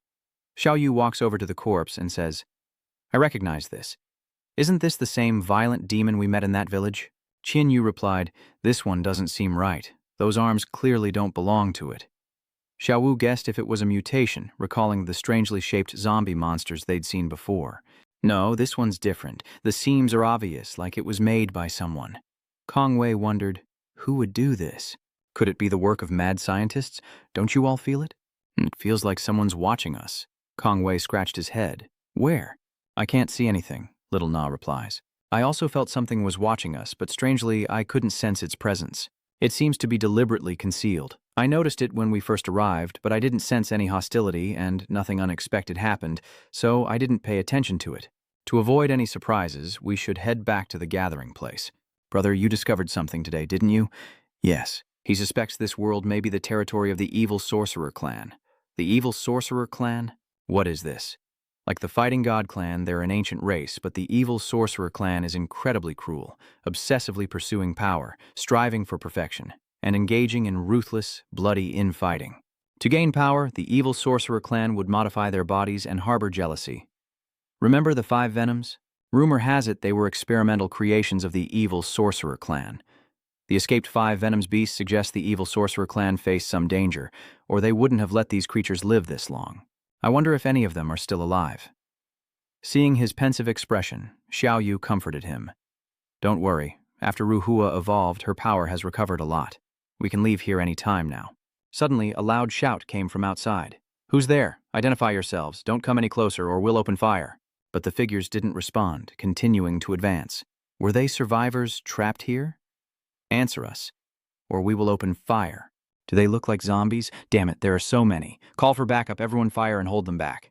The strangers were unfazed and began to accelerate toward them. The girl cried out, "These aren't zombies, but ghouls." The strangers began to attack, and one man was quickly strangled and collapsed to the ground. Soon, he transformed, now wearing a cloak, stunning the others as the attacks continued. "Help, I don't want to become one of them." She coldly kills one and says, "Right, using the abilities of an evolved person will be effective." As soon as she finishes speaking, she is swarmed by the group. Soon she too dons the cloak of those strange beings, and Shumo wonders just what these people are. Suddenly, a cloaked figure lunged forward, punching him and sending him flying. Before Shumo could react, the figure was upon him, ready to deliver a final blow. Just then, Master Kim appeared to help, telling him to find a place to hide as the cloaked figure attacked again. Kim quickly retaliates with a punch to the gut, but the cloaked figure escapes, prompting Kim to shout, "Stop him!" Before they could react, the cloaked figure slipped past, aiming to attack the refugees first. Inside, 2 people enjoying shrimp were startled by the sudden appearance of a monster. "Ah, what is this?" The cloaked figure snaps their necks, killing them instantly. Kim finally caught up, bursting through the door, but it was too late. The cloaked figure, having succeeded, broke through the wall to escape, then continued searching for people in other houses, as cries for help echoed from within. Kim, looking around, wondered where the beast had gone. A cloaked woman said, "Has it evolved to level 2? She sneers and swoops down, and Kim roars, "You dare face me head on!" "Well, you want to die." He throws a punch, but it's deflected. "Too fast." She reaches out to grab Leader Kim. "Did you think I couldn't keep up with your pace?" He struck with his elbow, but she was only pushed back, unharmed. Kim felt his face pale. She'd taken a direct hit without a scratch. She reappeared in front of him in a flash, grabbing him by the neck. He coughed violently, wondering if this was the end. Suddenly, the creature turned its gaze towards Qin Yu, who was slowly approaching. Qin Yu grabs the woman, freeing Boss Kim, who collapses, gasping for air. Cough, cough, he's been saved. Qin Yu unleashes an inferno, and with a bang the ghoul is blasted backward. "Are you all right, brother?" Xiao Yu asked. "Are these guys strong?" "Be careful. The Corpse King Minling might be nearby, tailing me." The woman looked at her burning arm as Goldie warned, "Qin Yu, be careful. This guy is strong." No sooner said than done. The woman retaliates, but Qin Yu unleashes a violet inferno around his fist, which she dodges. She then threw a punch, but it was only Qin Yu's clone. He suddenly appeared behind her, throwing 2 fire fists. She couldn't dodge in time and could only block with her hands, but Qin Yu used her grip to pull her forward. Kim was shocked. Qin Yu knew his abilities all along, but he didn't expect him to be this strong. The woman was stunned for a moment, then quickly fled. Shinny had foreseen this, and the moment she turned, a shot pierced her head. She quickly dissolved, revealing a red gem. Qin Yu picked it up, wondering what it was, though it looked like an energy stone. Just then, Master Kim approached, saying, Qin Yu. I owe you my life. Thanks, Chief Kim. Organize a counterattack quickly. These guys are demon puppets. We can't let them live. We have to eliminate them all before they get stronger and their numbers increase. Meanwhile, near Kong Wei, a cloaked figure approaches, and he shouts in terror, "Stay away! Stay away!" The cloaked figure approached, and Kong Wei, raising his blade, cried out, "Ah, don't force me." With a snap, he was choked, but Shumo appeared to save him. "Kong Wei, are you all right?" Kong Wei's eyes glazed over as a cloaked figure emerged from his mouth, suddenly attacking Shumo, with two more cloaked figures rushing in from the side. Shumo's face darkens. This is going south fast. Then, with a few cracks, all three cloaked figures are frozen solid. Ling says, "Get up." Being killed by them is one thing, but becoming one of them burdens our comrades even more. Shumo nods and rushes to assist. Qin Yu noticed Ling was an ancient martial artist with evolutionary abilities. A cloaked figure attacked Ling, who swung his sword, but the figure dodged it. It was too fast, so Ling created an ice wall to block it. The cloaked figure easily breaks through the ice wall, injuring him. His claws are poisonous. The cloaked figure attacks again, and Ling quickly raises his sword to defend. Just as the cloaked figure was about to strangle him, a spear pierced its head. Mr. Ling quickly offered his thanks. Qin Yu says, "Its poison is potent. Use your evolutionary energy to neutralize it." Elsewhere, Zhe Qiaofeng transforms and laughs, a weak bunch. Yang Jingling teases, "Gao Xiao, are these guys your brothers? Stop talking nonsense or you'll lose your life." Watching Lu Yun's fighting style, Zhe Xiaofeng laughed. "Come on, brother. We're a good match." Little Black said, "Boss, these guys are the perfect meal for me." With that, it charged forward, opening its mouth to frantically suck the cloaked figures into itself. Elder Kim, watching the battle, breathed a sigh of relief, thankful for their presence, while in the distance, 4 immortals approached, noting the abundance of powerful figures gathered there. Mingling says, "It's about to appear. Time is running out. Everyone attack together. Leave no one alive." The other 3 obey, as Chief Chu and Chief Sun finally arrive with reinforcements. Are you all right? We're here to help." Qin Yu says, "It's rare to have everyone gathered. We're fine. Leave the Ghost General to us and the rest of you work together." The two nod in agreement. Qin Yu suddenly turns and shouts, "Zhai Xiaofeng, watch out!" Xiaofeng is confused, then looks up to see a massive boulder falling towards him. With a crash, Zhai Xiaofeng bursts through the rocks. "Stone Mountain? Long time no see," the bald man said, approaching. "Last time we didn't settle things, but this time I've come to take your life." "Haha, suit yourself, but I doubt you have what it takes. We'll see who has the ability." Zhe Xiaofeng clashes with the bald man, but with a crash he's lifted and slammed to the ground. He coughs up blood as the bald man throws him into a building. With another crash, Xiaofeng stumbles out, gasping for air. But the bald man wasn't finished, landing another kick. The ground shook once more. Xiao Yu couldn't bear to watch. "Brother, help him. He's about to be beaten to a pulp." Xiaofeng grabbed Baldy's neck and shouted, "Had enough, huh?" He slammed the bald guy into the ground, but before he could strike, he was kicked away. Xiao Na scoffed. "Same as always. He won't get serious until he's taken a few hits." "Little Huo, obey me. Don't interfere. Come with me." Vines sprouted from the ground, enveloping them both. The space shifts, and the long-haired man says, "Welcome." The withered wood dimension? With a wave of his hand, vines appear, but Zhao He scoffs. "You think such petty tricks can harm my master?" Before the vines could touch a hair on Xiaona's head, they withered and decayed, causing the long-haired man to gasp. "A withering curse?" Xiao He appeared behind him, claws outstretched, but the long-haired figure easily dodged. "You think you can sneak up on me?" A purple aura emanates as Longhair clutches his chest. "Is that the pain curse?" He quickly retreated, summoning a wooden puppet made of countless vines to ensnare Xiao He. The long-haired man scoffed, "Limbs and a brain." But before he could finish, a squishing sound came from Xiao He, and the wooden puppet's arms began to corrode. It was the curse of corrosion. Has this guy evolved all 3 types of calamity powers? Outside, Xiaofeng and the buzzcut guy continue to clash.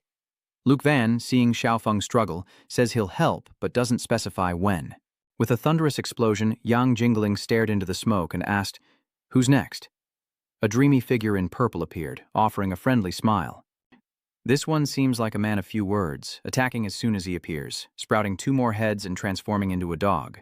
Lu Yun stares and asks, "What in the world is that?" Flames erupted from the dog's mouth, forcing Lu Yun to dodge. It was so hot he wondered if it was lava.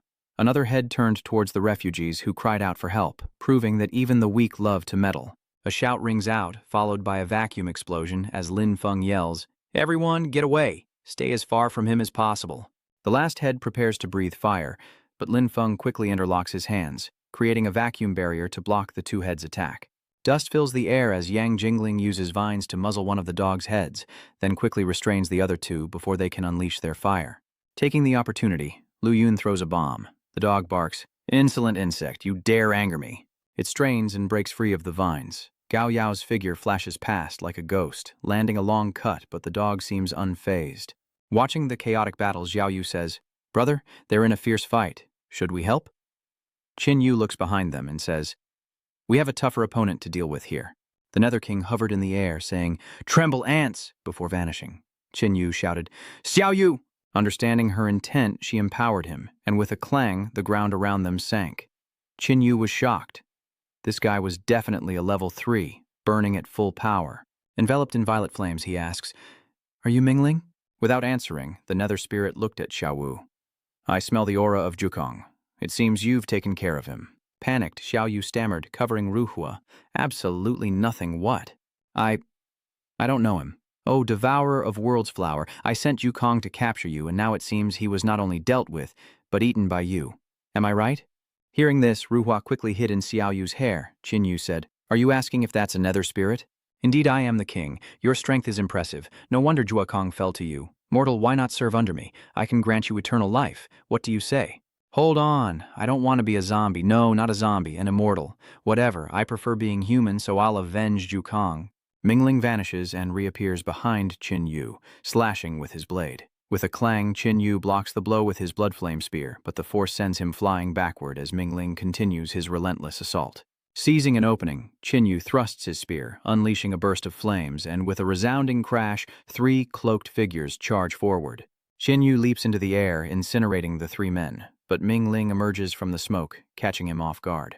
Meanwhile, Xiaofeng, locked in combat with the spiky-haired fighter, is blindsided by Mingling's blade. He cries out, then curses at her.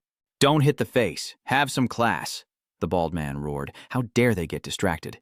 The two held hands tightly, promising never to let go. Xiaofeng then headbutted the bald man, splitting his forehead open. And the bald man returned the favor, making Xiaofeng see stars. "My head isn't made of dough," Xiaofeng cried out in pain. "Damn it, that beast can really take a beating." Qin Yu could only defend. The difference in power was too great. "Mortal, you've proven your strength. You're the first to withstand my attacks for so long." Qin Yu wiped his sweat, knowing he wouldn't last much longer.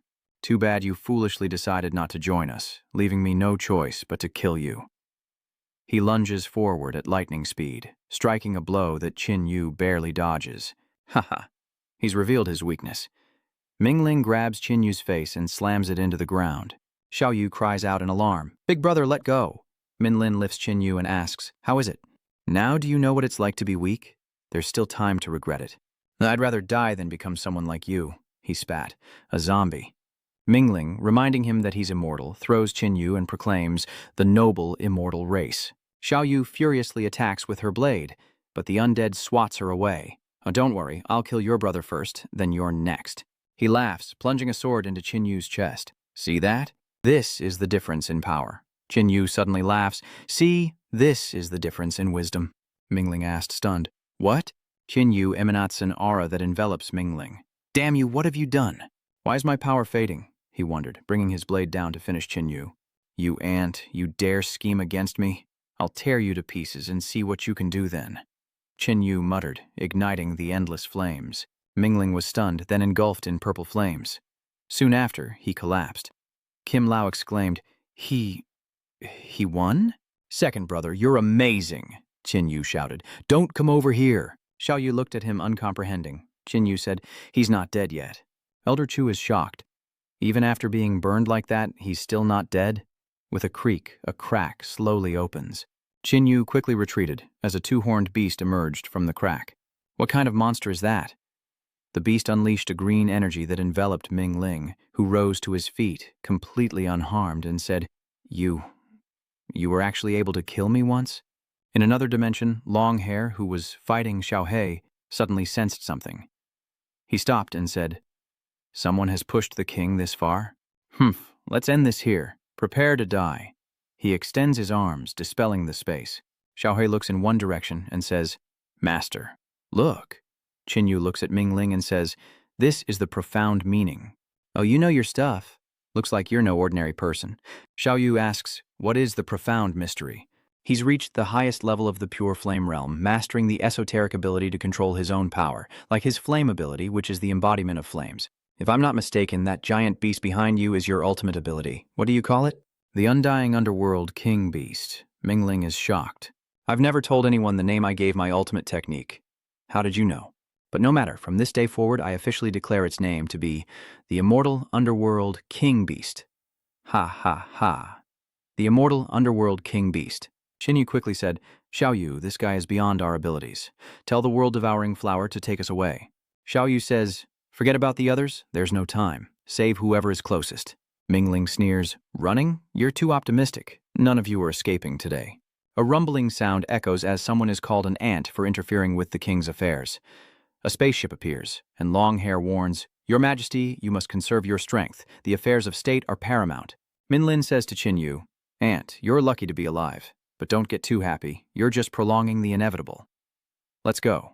Dao Ye asks if those guys are gone. Chu replies, It's good you're alive. Everything else can be rebuilt.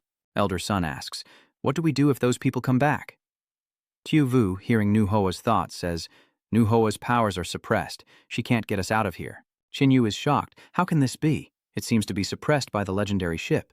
Wherever the Nether Ghostly Corpse King goes, a massive ghost ship follows, leaving devastation in its wake. Now that they're gone, they're likely on that ship, and they'll be even harder to deal with when they return.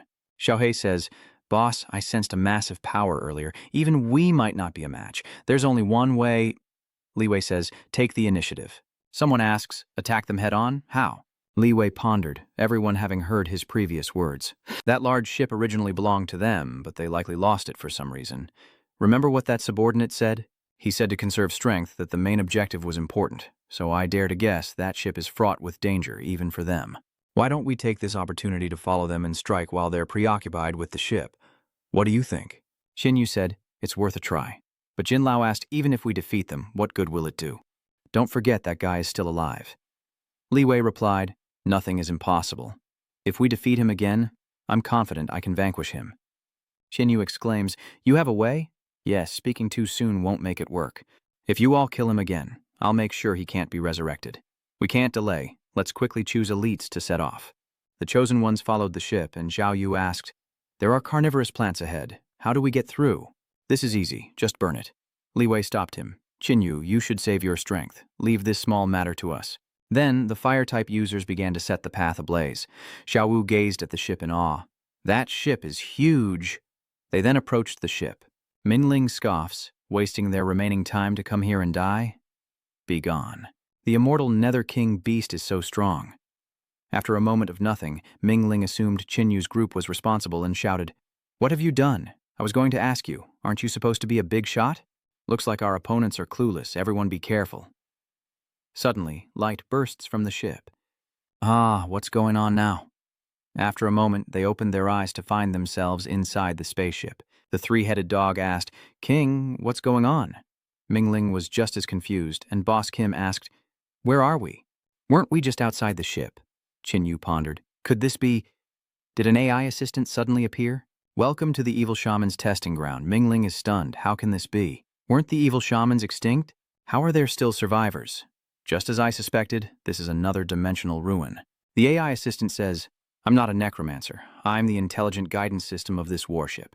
To enter the necromancer's warship, you must pass my test. Miri asks, What kind of test? Simple, survive the relentless attacks of the test subjects. With a whoosh, the creatures contained within the biotubes emerged. Zhai Xiaofeng looked at them with interest, their appearance is quite bizarre. A one-eyed creature bursts from its tube, and the green-haired woman says, They're coming from all directions. There's no escape. We fight. With that, she easily wounds a monster. Xinyu agreed, and the green-haired woman continued, Everyone, these guys are all bark and no bite. Another monster charged, and she killed it with a single strike. Seeing this, the others lost their fear, realizing they were just paper tigers. Watch this. Little Yu told the Taoists to deal with these experimental monsters, while they, the main force, would look for an opportunity to take out the leaders. The three nod in agreement as the immortals begin their slaughter. A monster lunges at Ming Ling, but before he can react, Baldy takes care of it. Weak, not worthy of being my opponent. The monsters turned to attack each other, and after devouring their own kind, they began to change. Xiaoyu is shocked. They're devouring each other? Short Hair rushes towards one, saying, "They're evolving. We have to take them out before they do." The monster pierced the girl's chest with incredible speed. Master Kim said, "Its speed has increased. It's too fast." Qin pierces the monster that killed the girl with his spear, burning it to ash. After finishing it off, he tells the others, "Don't just stand there. Those with abilities deal with the highly evolved monsters. We can't let them evolve any further." A monster sees Baldy exposed and tries to sneak a bite. Baldy grabs its neck, laughing. "You want to eat, huh? All right, I'll let you eat your fill today." He grabs another monster and feeds it to the creature. "Ha ha, so they really do evolve by eating their own kind?" He chuckled, looking at the two behind him. "Eat another one." After a while, the bald man looked at the monster and said, "You're doing pretty well. Let's give you some more entertainment. Keep them company." The bald man throws the monster towards Qin and the others, and someone shouts, "Boss Kim, watch out!" Boss Kim turns around, just as the monster impales him in the stomach. Shumo cried out in alarm. With the monster defeated, Boss Kim turned his gaze upon Zumo. In a panic, he used his wind ability, but the monster lunged and Zumo screamed in terror. Just then, Zai Xiaofeng appeared, stabbing the monster in the chest and tearing it in two, laughing maniacally. Baldy suddenly appears and sends him flying with a punch, then a vine pierces his chest from behind. Xiaona cries out, "Zai Xiaofeng!" Enraged, she commands, "Xiao Hei, kill him!" Xiao Hei obeys, charging into battle with the long-haired foe. Witnessing this, Qin Yu wondered if Bai Xiaona had something going on with Zai Xiaofeng. The bald man, now free, charged at Qin Yu, who thrust his spear, only for it to be easily caught. Qin Yu's face darkens. This guy's physique is around 70 times greater than his own before Xiao Yu's enhancement. The buzzcut man pulls Qin Yu in and throws a punch. With a crash, the missed blow leaves a dent in the wall. That punch was no joke. An ordinary person would have had their bones shattered. Qin Yu began to evade the bald man's attacks. He sneered, "Is that all you've got? I'm disappointed." Qin Yu seizes the chance and slashes him across the face. Damn it, he dared to hit my face. Qin Yu continues his fire attacks, but what can even the strongest flames do against my hardened body? Oh, why is this fire so intense? Seeing Qin Yu's opening, he lunges to strangle him. "Ha ha ha, this is the price you pay for being so confident in your blind spot." Qin Yu smirks. "I am confident in my abilities, but I wouldn't let that confidence expose me." The bald man asks, "What are you talking about?" With a sickening thud, a shadow behind Qin Yu cried out, igniting the endless flames as the long-haired foe commanded vines to strike. The little black dragon dodges and weaves, closing in to seize the long-haired man's throat as he smirks, "You've fallen for my trap." He reaches out and a wooden figure appears behind Xiao Na, its arm forming a drill that pierces straight through her. Blood suddenly gushes from Longhair's mouth, and he looks in horror at his chest, a hand piercing through his back. Xiao Na sees the figure behind Longhair and says, "He's been revived." Zai Xiaofeng picks up Longhair and throws him down, saying, "You killed him again, I'm so angry." The bald man half kneels, clutching his chest, and the three-headed dog isn't faring much better. Minling stands idly by, as a monster, annoyed, wants to teach him a lesson. Mingling raised his hand and the monster was torn to pieces. No longer watching, he summoned the undead underworld beast as Baldy said, "King, deal with them." Longhair, clutching his chest, coughed. "You're dead. Just wait until you become King Li's food," Mingling said. "I'll take care of them. Black Pond, Stone Mountain, Mad Dog, are you three at peace?" The long-haired one asks, "My lord, what are you saying?" The undead underworld beast then pounces, tearing into the three of them as the bald one struggles to say, "Why, my lord? Why, after all our loyalty? From the start, you were just vessels to cultivate my evolution energy, and now it's almost harvest time. Rest assured, you won't die feeling aggrieved. Haven't you always dreamed of devouring my power when I was weak ever since you gained consciousness? Don't think I don't know. Little Yu said that devouring its comrades makes it worse than an animal." Qin Yu explains, "These are the undying race. Even if they evolve, they have no humanity. For their own gain, they'll sacrifice anyone." After the undying Nether King beast finishes eating, the three undying ones roar. Little Huo says we're in trouble now. It's evolved golden blood. I originally had a 30% chance of destroying it, but now I have none. Qin Yu looked at Little Hei, wondering how he knew about the golden blood. Furthermore, he claimed he had a chance to destroy the Nether King beast, proving he's not so simple after all. Unafraid, Zai Xiaofeng charges forward. "Eat this!" Qin Yu shouts, "Hey, don't go! He's 100 times stronger!" But before he can finish, Zai Xiaofeng is swatted away. Not stopping there, it then squashed Little Black into the ground. Xiaona cried out, "Little Black!" Qin Yu said it was too fast. They watched in horror as the monster defeated their two strongest members with a single blow. Li Wei's face turns sinister as he throws his head back and laughs. "Ha ha," Lu Yun asked. "Commander Li, what's wrong?" Mingling wondered, "What are you laughing about?" "I laugh because you fools are out of your minds." Qin Yu stares at Li Wei, sensing something is wrong. Li Wei laughs. "The immortal golden bloodline netherworld beast in a warship. That's a worthwhile price for all the days wasted. Can you not see reality? You should be begging me for mercy." Growing impatient, Mingling orders, "Nether King beast, kill him!" Gao Yao shouts, "Commander Li, watch out!"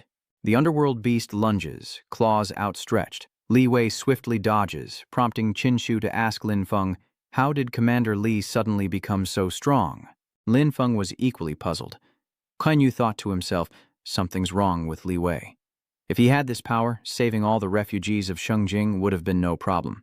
Yet he chose to abandon the elite army. Furthermore, Li Wei is so strong. Is he even human anymore? The undying underworld king beast swung its claws, but Li Wei casually blocked it with one hand, stunning Lu Yun. "He can block a direct hit from that monster?" Li Wei scoffed. "I'll give you a chance to use your strongest form, so you won't complain when you lose." The energy within the undead netherworld beast begins to surge. Gao Yao quickly asks, "You're not Commander Li. Who are you? What did you do to Commander Li, and who am I?" "You saw it all that night, and as for your Commander Li..." Gao Xiao is shocked. What did he mean by that day? Who exactly are you? "My name? You can call me Bakaksat Batu the Undying." The netherworld beast roars, "Insects, you'll pay for your arrogance." The netherworld beast tore at him, then struck, sending Li Wei crashing into the wall. His body transforms, and a red lightning-spewing demon emerges as they stare in shock, saying, "No wonder you're so strong. How could humans have evolved to the point where they can stand evenly against the underworld beasts?" "So the netherworld beast isn't human, but an alien race," Red Hair scoffs. "Humans, huh? I am not that lowly creature. I am the great creator, a god who birthed countless lives." Gao Yao roared in anger. "You bastard, I'm going to kill you." Lin Feng quickly pulled him back, urging him to stay calm. "Don't act rashly, don't make a pointless sacrifice. We'll avenge Commander Li, but not now." Qin Yu turned and quietly encouraged her. "Don't be afraid." Xiao Yu replied, "I'm not." Minling asks, "If you're not human, do we even have a reason to fight?" The redhead smirks. "Even if I were human, what reason would you have to fight me? But I want the Nether King beast and your ship, so let's settle this." With that, Mingling commanded the Nether King beast to attack. He unleashed a soul-devouring attack, causing those nearby to clutch their heads in pain. But the red-haired man only grunted before releasing a burst of energy, completely nullifying the attack's effects. Min Lin was shocked. "How is this possible?" The Soul Devour failed. "Is your mental strength greater than the Nether King beast's?" Clueless as ever. Coincidentally, mental strength is my specialty. "Do you think I could control dozens of races with a weak mind?" Qin Yu thought grimly, realizing this was the target they failed to eliminate before. "Queen Mother Worm, are you the Queen Worm?" Kid, you know too much. No wonder Li Wei values you, but I'm just an avatar, not the real thing." Qin Yu thought to himself, "I knew it. It's a good thing they listened to me or our heads would be on the chopping block." Then he asked, "What's the situation in Prosperous City?" The red-haired figure replied, "Shengjing City has been subdued by me. Don't worry, most of its residents are still alive. They are top-quality natural seeds, and soon Tianmeng City will also become our territory." Her eyes shifted to the Nether King beast, pausing. Mingling cried out in alarm, "What? What are you trying to do?" Suddenly, the Nether King beast roars in pain, and Minling is stunned. "How can there be a link between me and the Nether King beast?" The Nether King beast turned to face the Nether Spirit and lunged, the voice of the Insect Queen echoing from its maw. "This is perhaps the most promising body I've ever controlled." It opens its mouth wide and crushes the spirit, to everyone's horror. Dead. It's dead. The Netherworld Corpse King is dead. Having devoured the Netherworld spirit, the Netherworld beast turns its gaze upon the remaining survivors. Elder Sun stammered, "What do you want from us?" Jung Ho spoke up. "I should be thanking you. If it weren't for you, I would have left long ago, never met these guys, and never obtained the evil shaman warship and the underworld king beast. All along the way, your performance has attracted me, especially you, Qin Xiaoyu. You are different from those lowly races. You are like me, with noble blood, with... Xianyu wondered, what does he mean? Does he see Xiaoyu as a member of another race? Xiaoyu's aura suddenly turns violent, and Qin Yu shouts, "Be careful!" The flower on Xiaoyu's head trembled.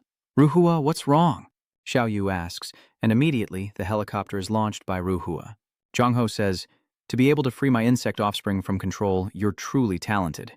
In that case, I can't let you live." Zhongho lunges forward, and the helicopter immediately rushes to intercept him. Just a royal beetle. Yet in your hands, it could evolve to such strength. Not so simple, huh? I'm starting to wonder how much stronger will killing you make me. The queen casually tossed the helicopter aside. The helicopter? Xiaoyu worried. Still worried about her? Just die. Just then, Xin Yu rushed from behind, forcing the insect queen back as he yelled, "Xiaoyu, harden yourself completely." Xiaoyu obeyed without hesitation. Kid, to evolve this far in such a short time, and to possess more than one ability, if you were allowed to develop freely, you would surely become a top powerhouse, perhaps even threatening me. But alas, you've met me. Xin Yu said nothing and immediately attacked, and the two began to fight. The insect overlord grabbed his head, slamming it into the ground. "What were you thinking? That you could be my opponent?" Xin Yu simply sneered as his clone descended from above, spear aimed directly at his foe. Zhongho remarked, "What's so funny? Could you have forgotten that mental strength is my specialty? Do you think I wouldn't sense even a fraction of your killing intent?" As soon as he finished speaking, the underworld beast struck, killing the clone. Zhongho stomped on him. "So your other ability is... cloning?" Xin Yu replied, "Not clones, but copies." "Oh, what's the difference?" "Even with two abilities, escaping death is impossible." Qin Yu touched Zhongho, but he was wrong. It's not two abilities, but three. Zhongho cries out in shock, "What have you done?" Countless illusions of Qin Yu surround him. "Is that the ultimate illusion toxin?" "Humph, don't forget, I still have another body here." Zhongho transferred his consciousness to the Nether King beast, which suddenly stomped where Zifan was, forcing him to retreat as Qin Yu thought, "This is troublesome." After all, the Nether King beast was created by ability. Since it's created by ability, Zhongho simultaneously stomps Qin Yu, releasing him, and Xiaowu rushes in with her blade. But her attacks are as effective as striking steel, unable to harm the Nether King beast. Zhongho scoffed, "Your brother's spear couldn't hurt me, and your broken blade is far inferior. You think you can wound me?" It swung a claw, shattering the blade, and it seems she'll need a new one soon. "Don't worry, I'll finish off your brother first, then come for you." "Oh, what's happening? My control is weakening." "What's this?" Qin Yu, pinned beneath its claws, laughs and says, "I knew it. Your main body is over 100 kilometers from Prosperity City, yet you control such a powerful Nether King beast, all thanks to your clone's abilities. Now I'll use a degenerative toxin to seal your clone's power. Of course, this Nether King beast will escape your control." The Nether King beast shook its head, struggling to stay conscious. "Humph, beast, you dare defy me?" Within his consciousness, Ming Ling laughs. "Ha ha ha! Once the Nether King beast is free, I, Nether Spirit, can be reborn." Qin Yu attacks with his spear. "You brothers can rest now." With a sickening thud, the spear pierced its forehead, and the King Underworld beast roared in agony, then exploded in a thunderous blast. Qin Yu now held the Nether King beast's energy core. The broodmother shrieked, "Damn you, kid! You dare play me like this?" Qin Yu wastes no time, splitting the Zhongho into two. In Shengjing City, the streets are flooded with races, and the Zhongho's true form coughs up a mouthful of blood. "Qin Yu, I'll remember this." With that, Qin Yu collapsed, coughing violently. Xiaoyu rushes to his side. "Are you all right, Qin Yu?" "I'm fine. Compared to your injuries, these scratches are nothing." Elder Chao and the other man approached to express their gratitude, saying, "Qin Yu, we owe you our lives. Without you, we'd all be dead." Qin Yu said, "It's all thanks to Ming Ling being here. If that guy hadn't been greedy for the power of the Nether King beast and split off more than half of his power to control that beast, I wouldn't have been able to win, no matter how skilled I was." From inside his chest, a jade bead was revealed. Qin Yu picked up the 3 iron pieces, realizing they belonged to a race, so this wasn't a source of evolutionary energy. The gem melted and stuck to Qin Yu's hand the moment he touched it. Qin Yu, startled, shook his hand. "Ah, what is this?" Xiaoyu urged. "Hurry and throw it away. Why haven't you thrown it yet?" "It's stuck to your palm." Suddenly, he feels a surge of power flowing into his body. Xiaoyu, noticing his strange expression, shook him, asking, "What's wrong?" "Don't die!" Qin Yu cried out. Stop shaking me! I'm not going to die. But his mental strength is now far greater than before. Xiao Yu realizes that mental strength is a crucial attribute. The soul-devouring technique that man used to subdue the king beast relied entirely on it. Now, all of that guy's immense mental strength belongs to him. He has no experience with mental strength, so he doesn't know if there are other benefits. Qin Yu picked up the Blood Flame Spear, which had evolved from D grade to 3D grade. The virtual assistant appeared, saying, Congratulations on passing the test. You are now qualified to board the evil wizard warship. Zhai Xiaofeng awakens, looking dazed. Where's that beast? Did I lose? Seeing Qin Yu's smug expression, he shouts, Did you beat me again? Qin Yu and the others were then led by the virtual assistant to see the warship. As the door opened, they gazed in awe. Wow, this place is eerie. You can tell it's not for good people. The virtual assistant gives a brief introduction. Evil Spirit.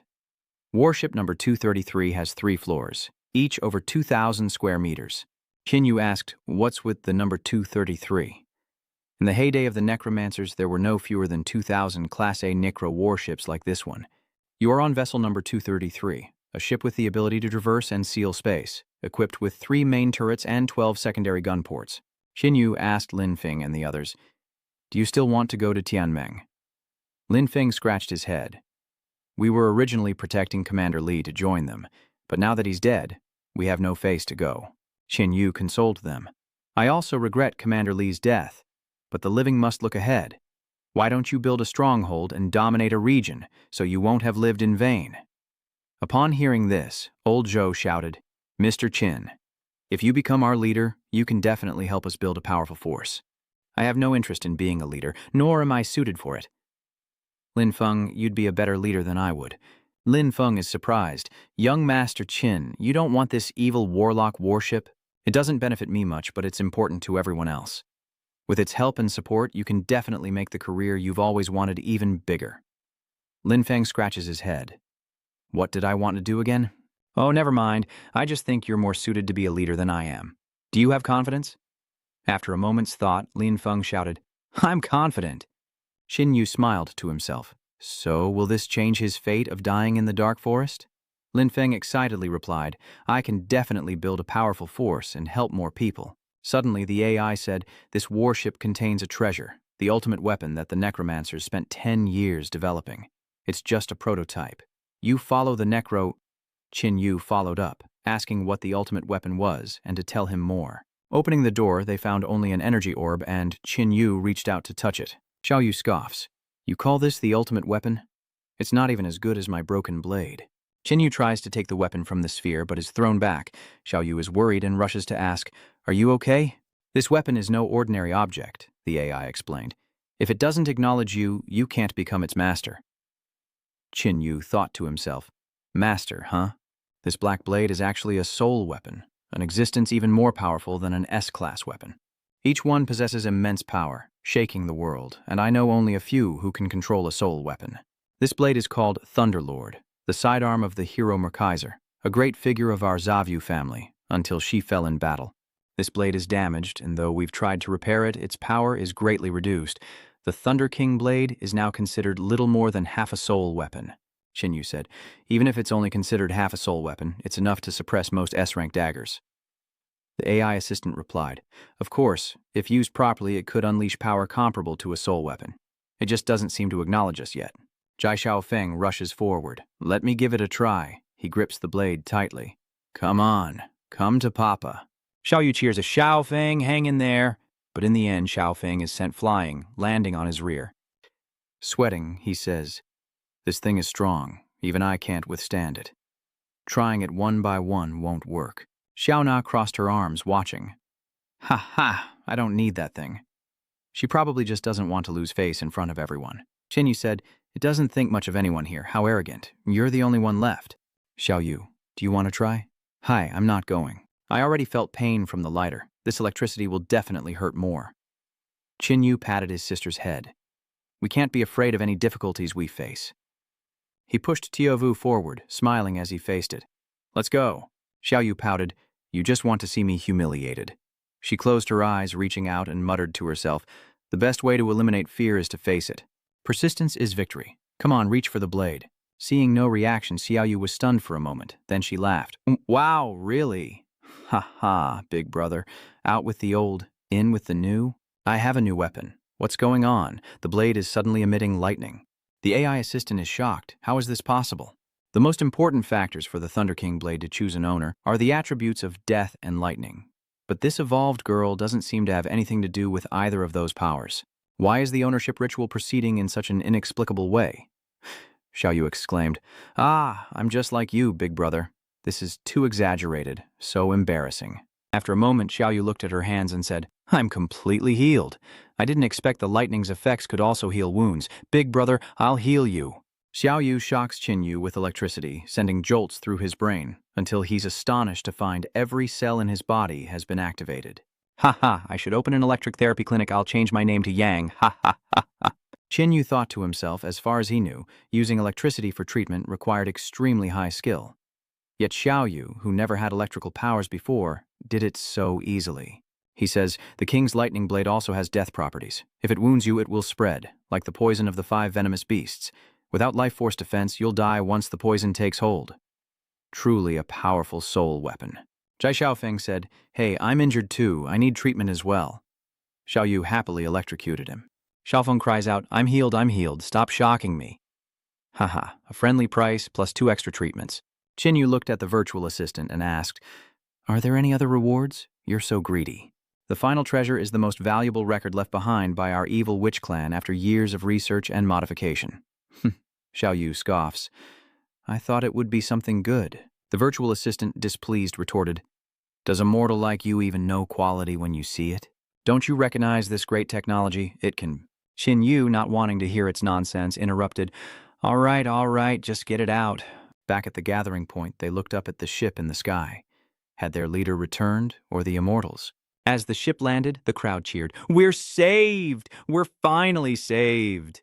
Zhai Xiaofeng marvels, That thing is fast. Boss Zhou shouts, Everyone calm down, those guys have been dealt with, and today we can leave this hellhole. Outside, Lu Shui wondered if the others were still alive, while Li Xiao pointed to the sky, warning of a spatial rift that was growing ever wider.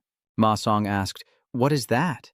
As the spaceship landed in the courtyard. Lu Wenjie whispered, Hide, that thing is definitely not something we can deal with. As he spoke, he watched intently as Qinyu and his sister emerged from the spaceship. Oh, you're all still here? That's great, you're all safe. Even in its weakened state, it's still much stronger than what's over there. It's good to be home. Lu Zhu says, Great, everyone finally made it back. Soon after, Qinyu presents the energy orb of the underworld beast.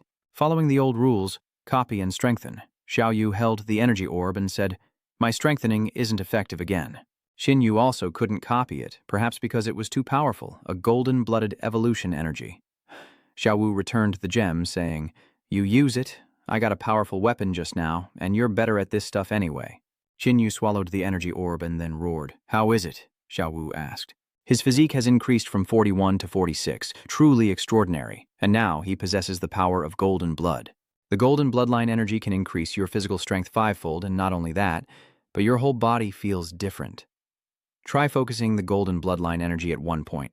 Qinyu takes out an iron plate and easily pierces through it.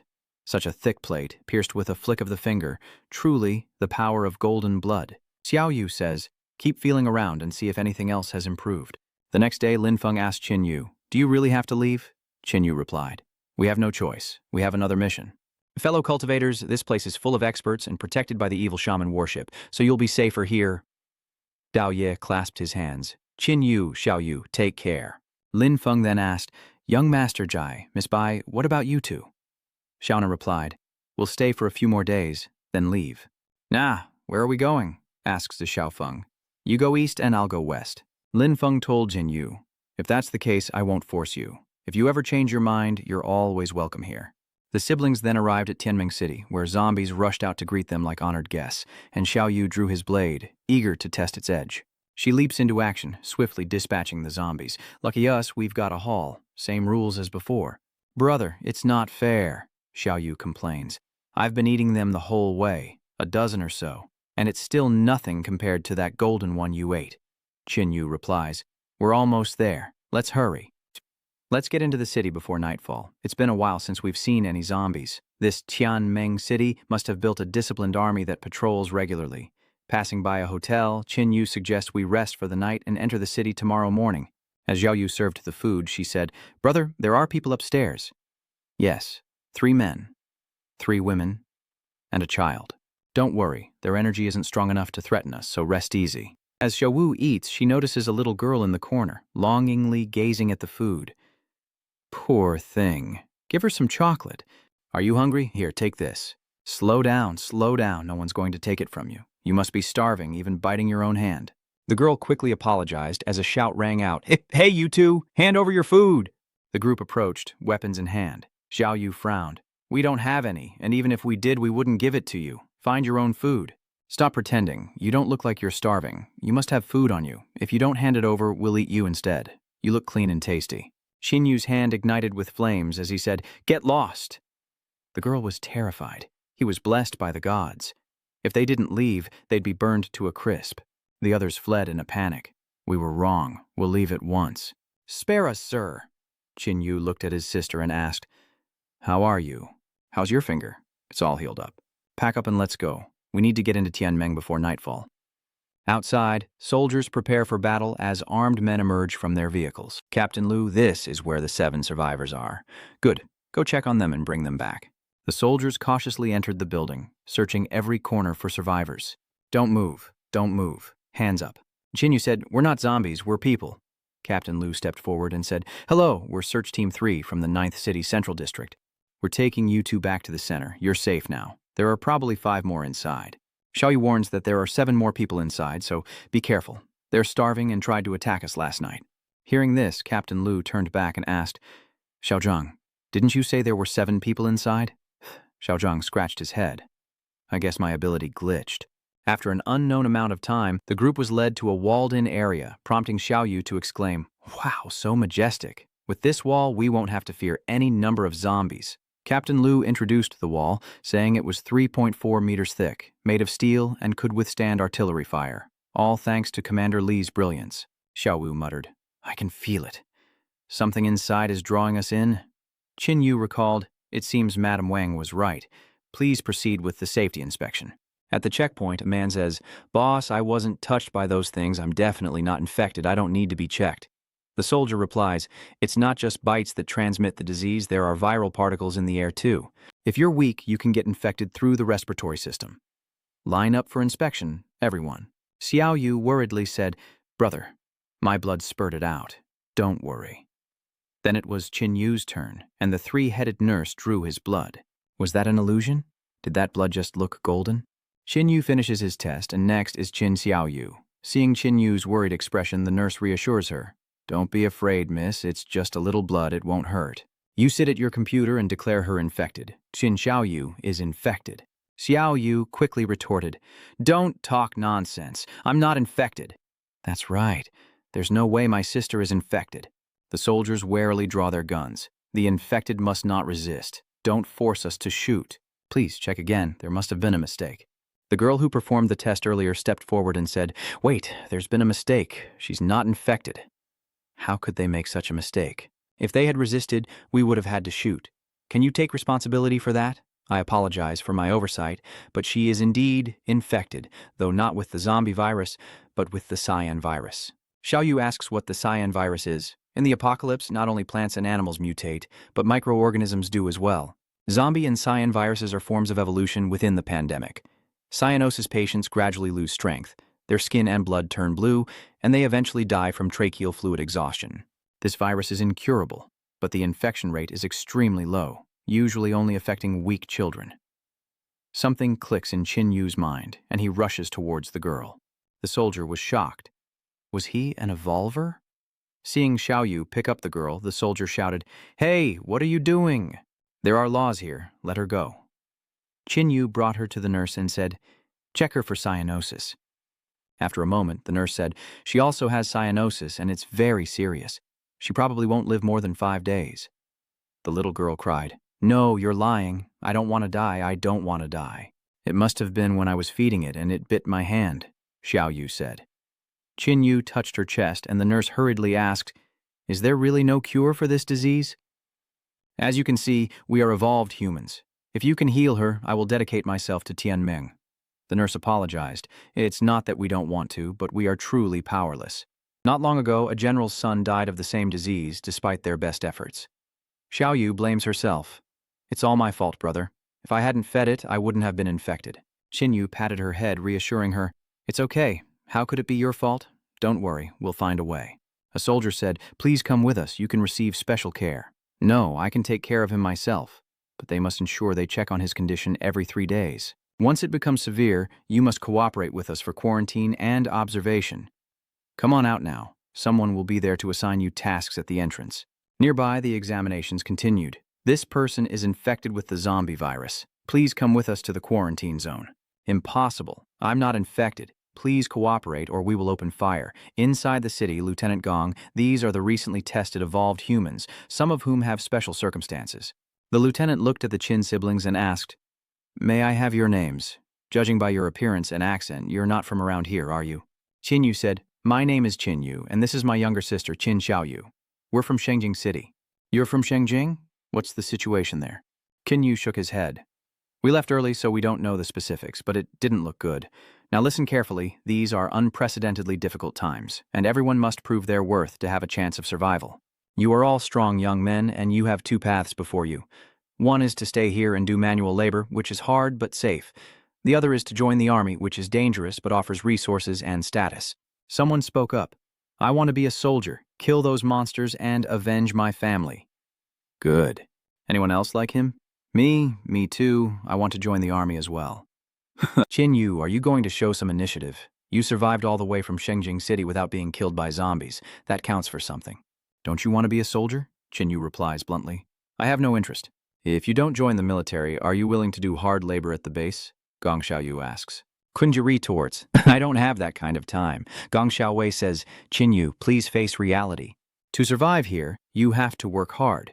Tianming won't feed the idle for no reason. Even if you're an evolved being, we certainly won't provide for you for free. Are 2 evolution energy stones enough to get my sister and me on the list to live here? Evolution energy? Qinyu? I know you're worried about your sister's condition, right? If you join the army, there might be a cure in the future. Qinyu asks, Isn't there a son of some big shot in your organization who suffers from the same disease? He wasn't cured, so why should I believe you can cure my sister? What you don't know is that Tianmeng's scientific strength is developing at an unprecedented rate. We've even researched a drug that can increase a person's physique several times over, especially H1, which can increase muscle mass. Your sister's illness may soon be cured. Qinyu thought to himself that the medicine he spoke of must be extraordinary. Gene medicine? Tianmeng can create gene medicine? There's only one possibility. They have dimensional ruins in their grasp. If I can get into that dimension, there's a chance Xiaoyu's illness can be cured. With that thought, he replied, In that case, my sister and I will join you. Gong Xiaowei nodded. Good. All those joining the army, follow us. Qinyu rode in the vehicle with Gong Xiaowei. He said, In the base, Tianmeng has restored most of human civilization's order. Life is hard, but it's guaranteed. Qinyu asked, Is the leader of Tianmeng now Li Hongming, Commander Li? The highest commanders of Tianmeng are Commander Li Hongming, Commander Kong Dingguo, and especially Commander Zhao Xingrui. Qinyu is surprised. 3 leaders, and all of them are elites. He began recruiting people to build an army at the very start of the outbreak, and after the emergence of most of the zombies and mutated beasts, the 3 leaders wisely cooperated to run the Tianmeng army together. But Commander Li's faction is slightly larger than the other 2, and it's only a matter of time before he takes sole control of Tianmeng. Let me be frank, I'm with Commander Li. Join us and I guarantee you a bright future. Qinyu gave a perfunctory response. Let me think about it. Gong Xiaoyu didn't press the issue. Arriving at headquarters, Gong Xiaowei explained that this was the place to register for the army. Everyone who passed the test could join. Qinyu and the others entered. I want to register for the army. The female officer introduced herself. This is where evolved humans register. Please follow me. As long as you can prove you're evolved, you can join the army. With that, she led the 2 brothers inside, drawing curious glances from those nearby, who noted the arrival of fresh faces. Who knows, maybe he's just a fool trying to sneak in for the benefits. Madam Officer, point to the machine. Let's begin. First, a physical exam. Punch this machine to measure your strength. 200 kilo or more is passing. Qinyu then punched the machine, registering 1,000 kilo of punching power alone. Could he be a level 2 evolved human?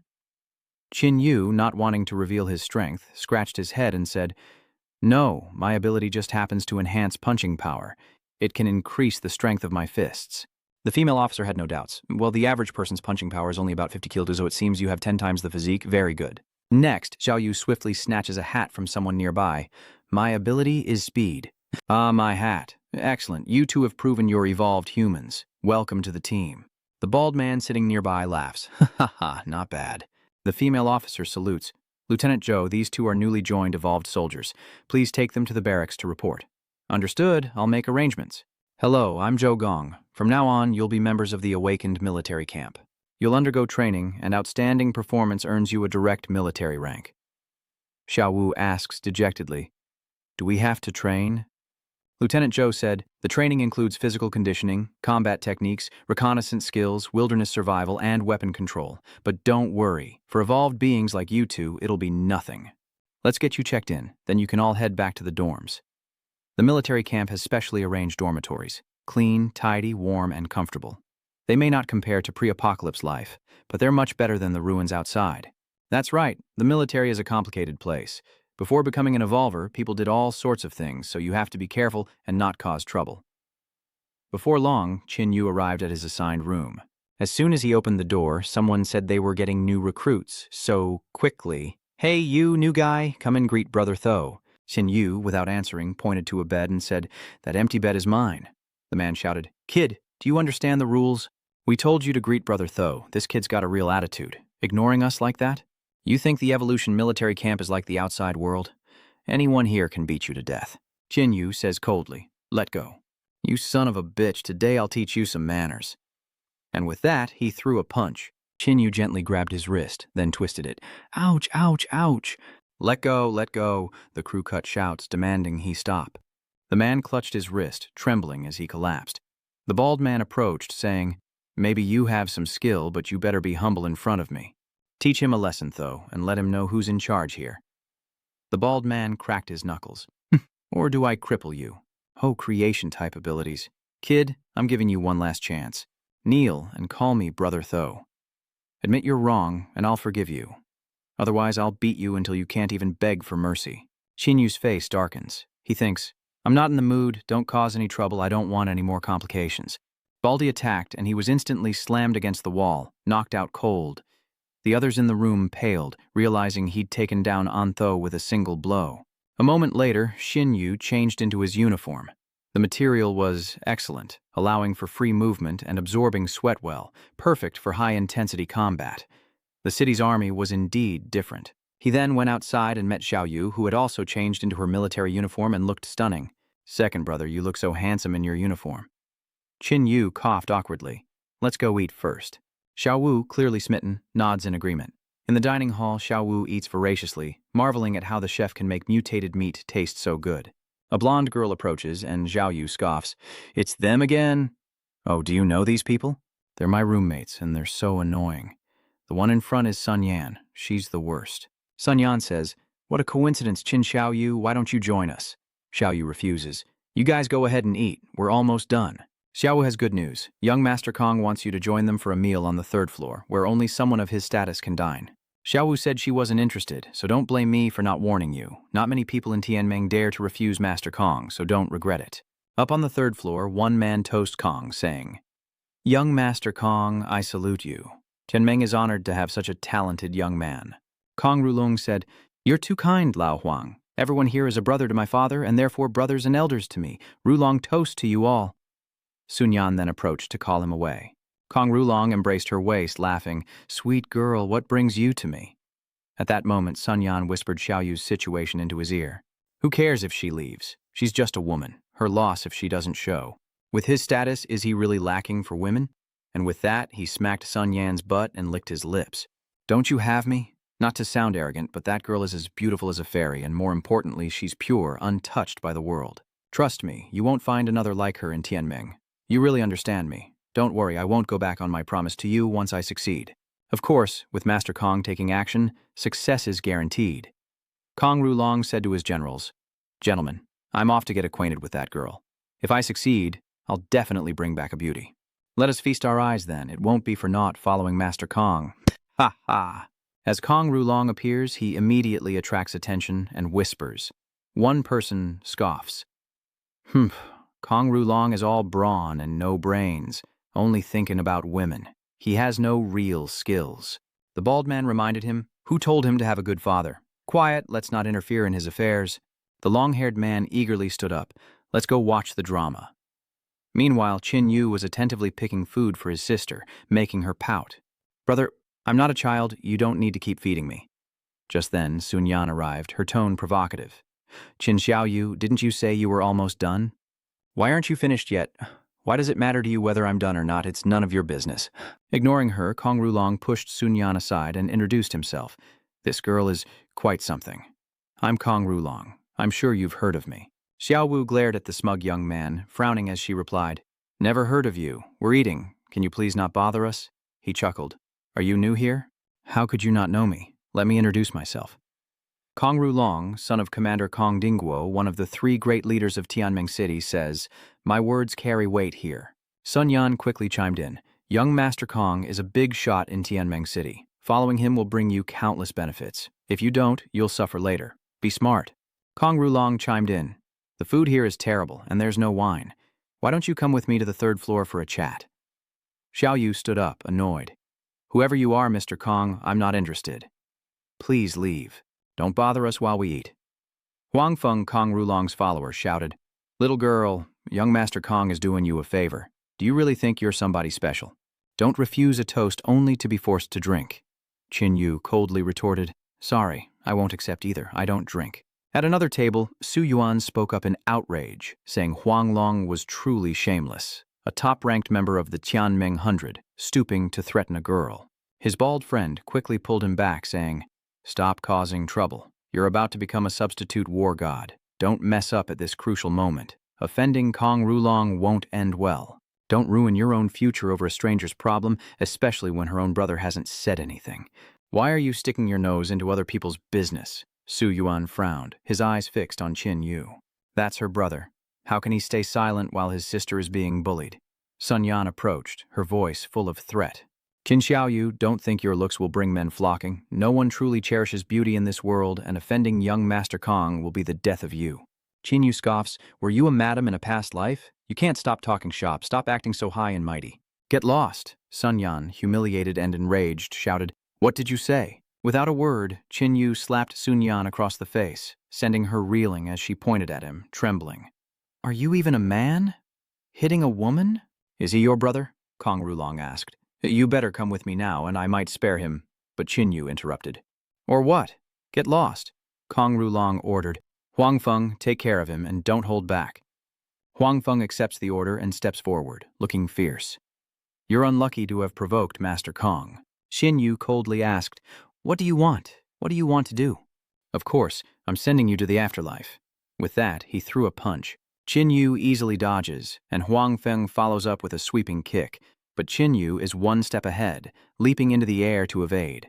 Meanwhile, a furious Su Wen watches from afar, realizing Huang Feng is trying to kill him. Thankfully, he dodged a fatal blow. How can they be so quick to kill, he wonders, but his companion retorts, This doesn't concern us, so don't get involved. Su Wen sits down in anger, muttering helplessly, What kind of world is this? Are we just going to watch these 2 brothers be tortured to death by Kong Rulong? Back in the fight, Qin Yu, while blocking, says, That punch was too much. You were really trying to kill me. Anyone else would have been crushed.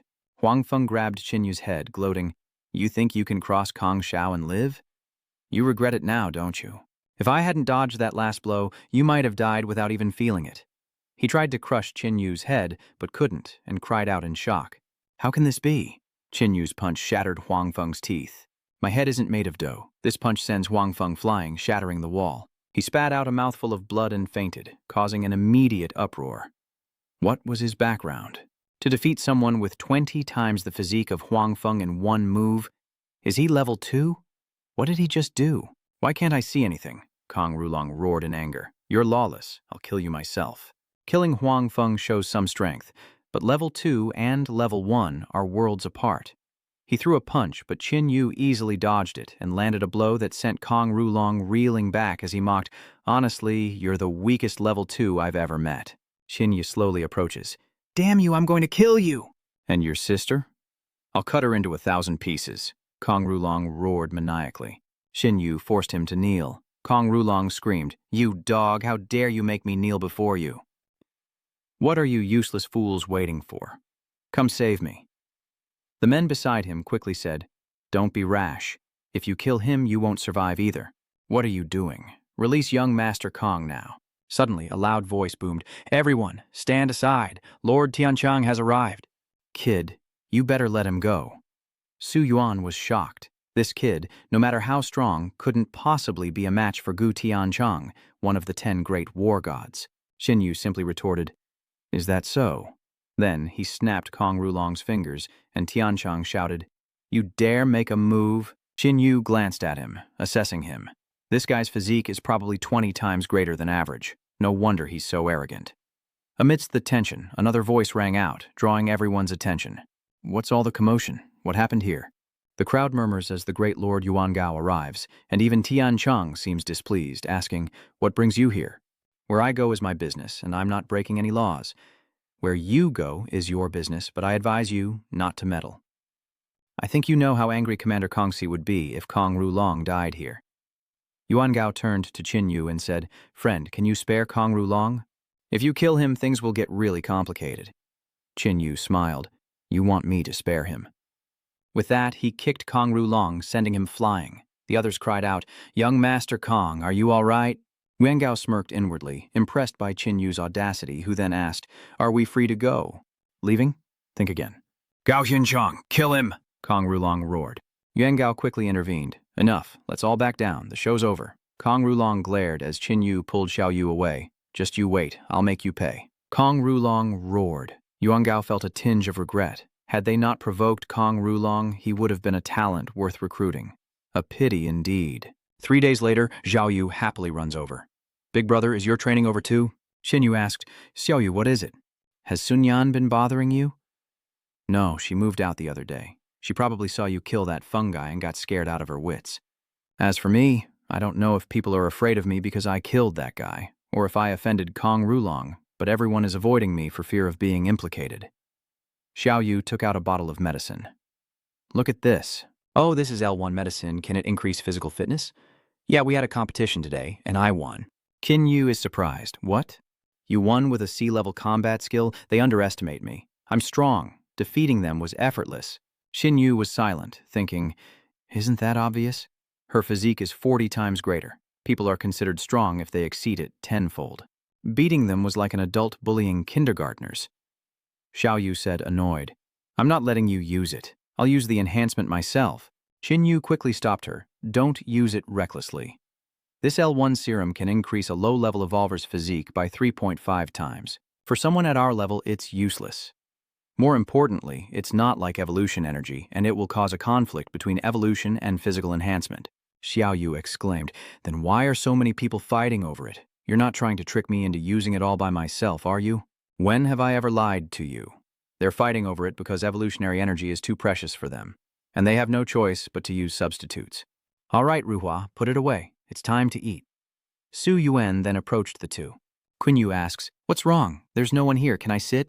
"Please, make yourself comfortable," Sun Guyan began. "You two are in trouble," she said, as little Yu curiously opened his mouth to be fed. "What trouble? What kind of trouble could it be?" "It's Kong Rulong. You two have offended him, and with his personality, he definitely won't let it go. Within the base, laws offer some protection, but in 2 days, the rookies will face a real-world combat test." "You're saying he'll make a move during the test?" Su Yuan shook his head. "You two are too optimistic. It's more than that. Let me explain. Within Tianmeng City, 3 leaders stand above all: Li Hongming, Kong Dingguo, and Zhao Xingrui. Li Hongming holds the most power, but Kong Dingguo and Zhao Xingrui together can keep him in check. Fortunately, after the disaster, the leaders of Tianmeng City quickly gathered resources and manpower to establish a solid base, developing into the new order it is today. Here, murder is not tolerated. People maintain a minimum of morality and civilization. But outside the city, no one cares. It's not uncommon for people to use missions as opportunities for revenge, to steal credit, or to purge rival factions. This practical exam requires them to go out, and Kong Rulong will surely use his connections to assign them to an area controlled by his people. At that time, your opponents won't just be zombies or mutated beasts, but all evolved humans. His forces will surely hunt you down to curry favor with Kong Rulong. Hearing this, Xiao Yu simply nodded, while Su Yuan was stunned. Weren't they worried? It seems they're confident in their strength, probably level 2. Don't forget, they also have level 2 fighters, and not just a few. You two can't possibly take on that many enemies. Qin Yu smiled. Thank you for telling us all this. What's your name? I'm Sun Yuan. Take my advice. Don't confront them, avoid them if you can, and if you can't, just run from the exam area, leave Tianmong City, and never come back. Xin Yu thanked him. You two be careful. Su Yuan left after speaking. What should we do now, brother? Xiao Yu asks. Qin Yu smiles faintly. What else can we do? If things get really bad, we'll have a massacre instead of waiting to die.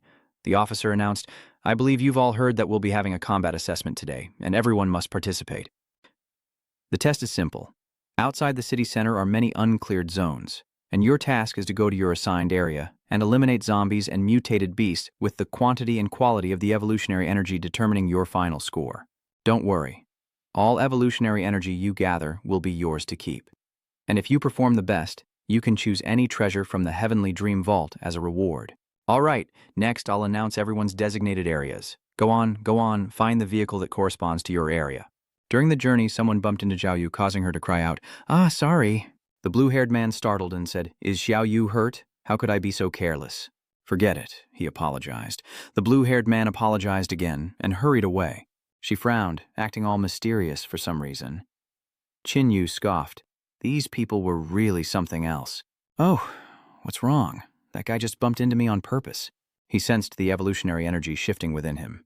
It must be a sensory ability that left a mark on you for easy tracking. Xiao Yu gasped. So they're asking for death? The green-haired man returned to his companions and one asked, Well, did they notice you? The blue-haired man said smugly.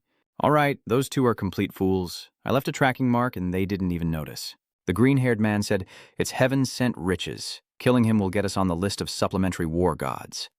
The brown-haired man asked, What about the girl? Capture her alive? The blonde quickly shouted, Do you have a death wish? As the Qin brothers waited in their car, a blonde girl approached, but another voice stopped her.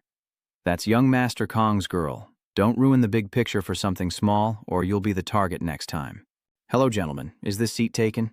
Qin Yu replied. No one's here. Have a seat, just a moment. Another voice stops the girl, so Scarface leads some men over, saying, Find another car. This one's ours. The men then boarded the vehicle wearing unpleasant smiles as Xiao Yu muttered, Brother, you're just asking for death. The voice wasn't loud, but the men still heard it. After an unknown amount of time, the vehicle stopped and everyone was let out. Xiao Yu cracks her knuckles, ready to go, saying it's been a while since she stretched her muscles. A voice calls out from behind, These two are awfully calm. Qin Yu coldly asks, What do you mean by this? The gray-haired man runs his blade and says, Young Master Kong has sent word. Whoever brings him your head. The reward is a spot on the War God roster.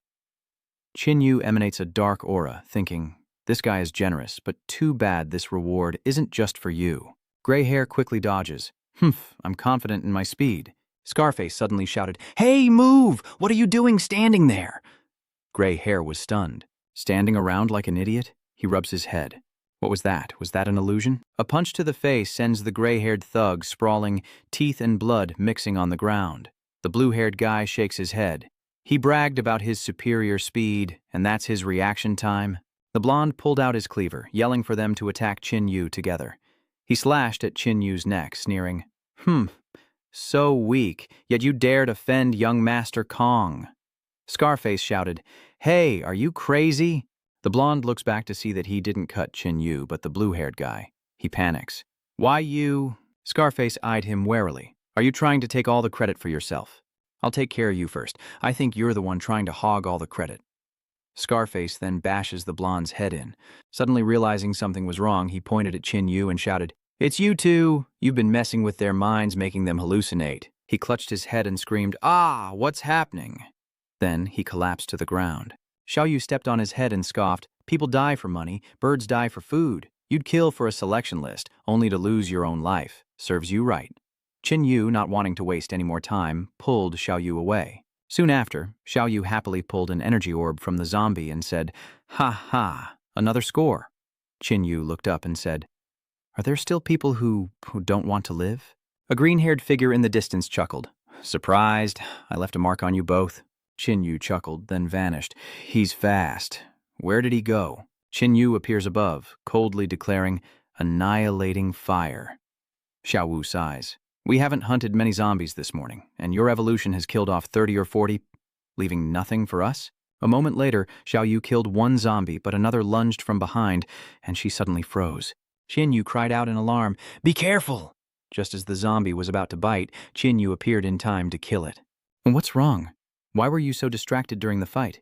Xiao Yu, covered in sweat, stammered, I suddenly felt like I was being stabbed by countless needles. Then she cried out in pain. Qin Yu comforted her. I'm here, don't worry, it's over, it's okay. How many days has this been happening? It started 2 days ago, but it wasn't so intense. This is the first time it's been this painful. Qin Yu frowned, worried. The Blue Z virus must be taking effect and faster than he thought. The sun is about to set. He took Xiao Yu to a room to rest, telling her to stay there and conserve her strength unless it was dangerous, while he hunted for evolution energy. Okay, be careful out there, see. That night, Qin Yu ran alone, resolving to take first place in the exam to gain the favor of Tianming City and find a cure for Xiao Yu's illness. Nearby, voices spoke of killing zombies to gain evolution energy and striving to earn Commander Kong's favor. Too bad we haven't run into that Qin Yu kid. He only has one head. How could he offer it? By now, someone else has probably already taken it. Sensing someone nearby, they shouted, Who's there? Show yourself! Qin Yu emerges, saying, Ah, speak of the devil. Haha, perfect timing. Qin Yu said grimly, I'm in a bad mood and have more important things to do. If you don't want to die, get out of my sight now. The green-haired man sneered, Is this kid crazy? If you talk nicely, I'll let you die comfortably, or else. But before he could finish, he was kicked into the wall. The others panicked. How could he be so strong? Qin Yu wasted no time, charging into the slaughter, screams echoing around him. At this rate, taking first place shouldn't be a problem. A horde of zombies. Qin Yu followed the noise and discovered a group of zombies gathered together, wondering what they were doing. Could there be survivors inside? He lured the zombies with fire, then approached the door and knocked. The zombies are gone. You're safe now. A man opens the door and asks, You took out all those zombies by yourself. Qin Yu introduced himself. I'm a soldier from Tianming City Base. You're safe now, and someone will be here soon to take you to Tianming City Base. The man refused. No need. If there's nothing else, please leave. I need to rest. If that's the case, so be it. Qin Yu hadn't taken more than a few steps when he heard a sound. Please don't save us. Shut your mouth or you'll regret it. Qin Yu turned back and knocked on the door. What's going on? I thought I heard someone calling for help inside. Oh, and that's my daughter. I'm just kidding, it's getting late. You should go. Qin Yu shouts, Open the door now! Receiving no response, he angrily kicks the door open. The others were shocked, thinking, so many zombies couldn't open the door, but he kicked it open with one blow.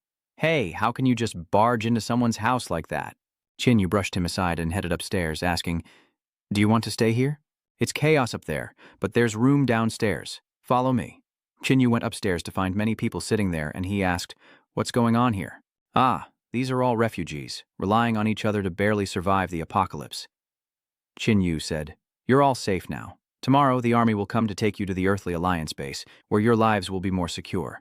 Better than living here, anyway. The green-haired girl quickly said, Don't go. If you leave, we won't last until morning. He'll kill us all. Before Qin Yu could understand, she added, Be careful. He's going to attack you. Qin Yu looked at the curly-haired man who stared in shock at the girl, then lunged with a hidden knife. But Qin Yu effortlessly struck him down with a single blow. The girl was astonished. He'd killed him with just one hit. Qin Yu asked how she knew the attack was coming. The girl replied, My lord, I suddenly developed a strange ability a few days ago to sense other people's thoughts. Qin Yu says, Oh, you can read minds? Try me. You're much stronger than others, sir. I can only get a general sense. For example, just now you wanted to leave, and that punch when that guy ambushed you. Girl, come with me. What about the others? Someone will come tomorrow to take them to the base. You can probably see that I'm not lying, and I can't read minds. Don't worry, I don't need to lie. One of my missions is to find and rescue people in need. That's right, girl. Besides reading minds, what other abilities do you have? I can also influence people's thoughts to a certain extent. That monster eats people every few days, and he was going to eat me, but I used my power to influence him so I wouldn't be eaten. Qin Yu thought to himself that it was a psychic ability. You said, Will you follow me from now on? Yes, you're a good person. You can protect me. I'll do anything. What's your name? I'm Lin Tam Ni. As Qin Yu left the house, several figures approached in the distance. "Hey, isn't that Qin Yu?" Tom Ni nervously said. "They want to kill you. Hurry and run." Lin Tom Ni stepped back. Soon, the men lay still on the ground. Seeing Ling Xin'er look around in fear, Qin Yu asked, "Do you still think I'm a good person? I can sense their greed. They truly intended to kill you. But if they didn't harbor murderous intent, would you have let them go?" Qin Yu replied, "Maybe it's almost done. That's it for today, let's go home." After a moment, Qin Yu opened the door and went inside. "You're back?" Seeing someone with Qin Yu, Xiao Yu asked her, "Who is this?" Xin Nai introduces herself. "Hello, my name is Lin Xin Nai. You two talk first. I saw a water heater downstairs. Let me see if there's any water left for a bath." After a while, Qin Yu returned and asked, "So, have you two gotten to know each other?" Xiao Yu happily said, "Brother, she's so pitiful. Let's just adopt her." Don't use weird words, it's adoption. Somewhere in the inner city of Tianmeng, a man with a full head of hair sits embracing a beautiful woman. "Commander Kong Si, something terrible has happened. Please wake up and take a look."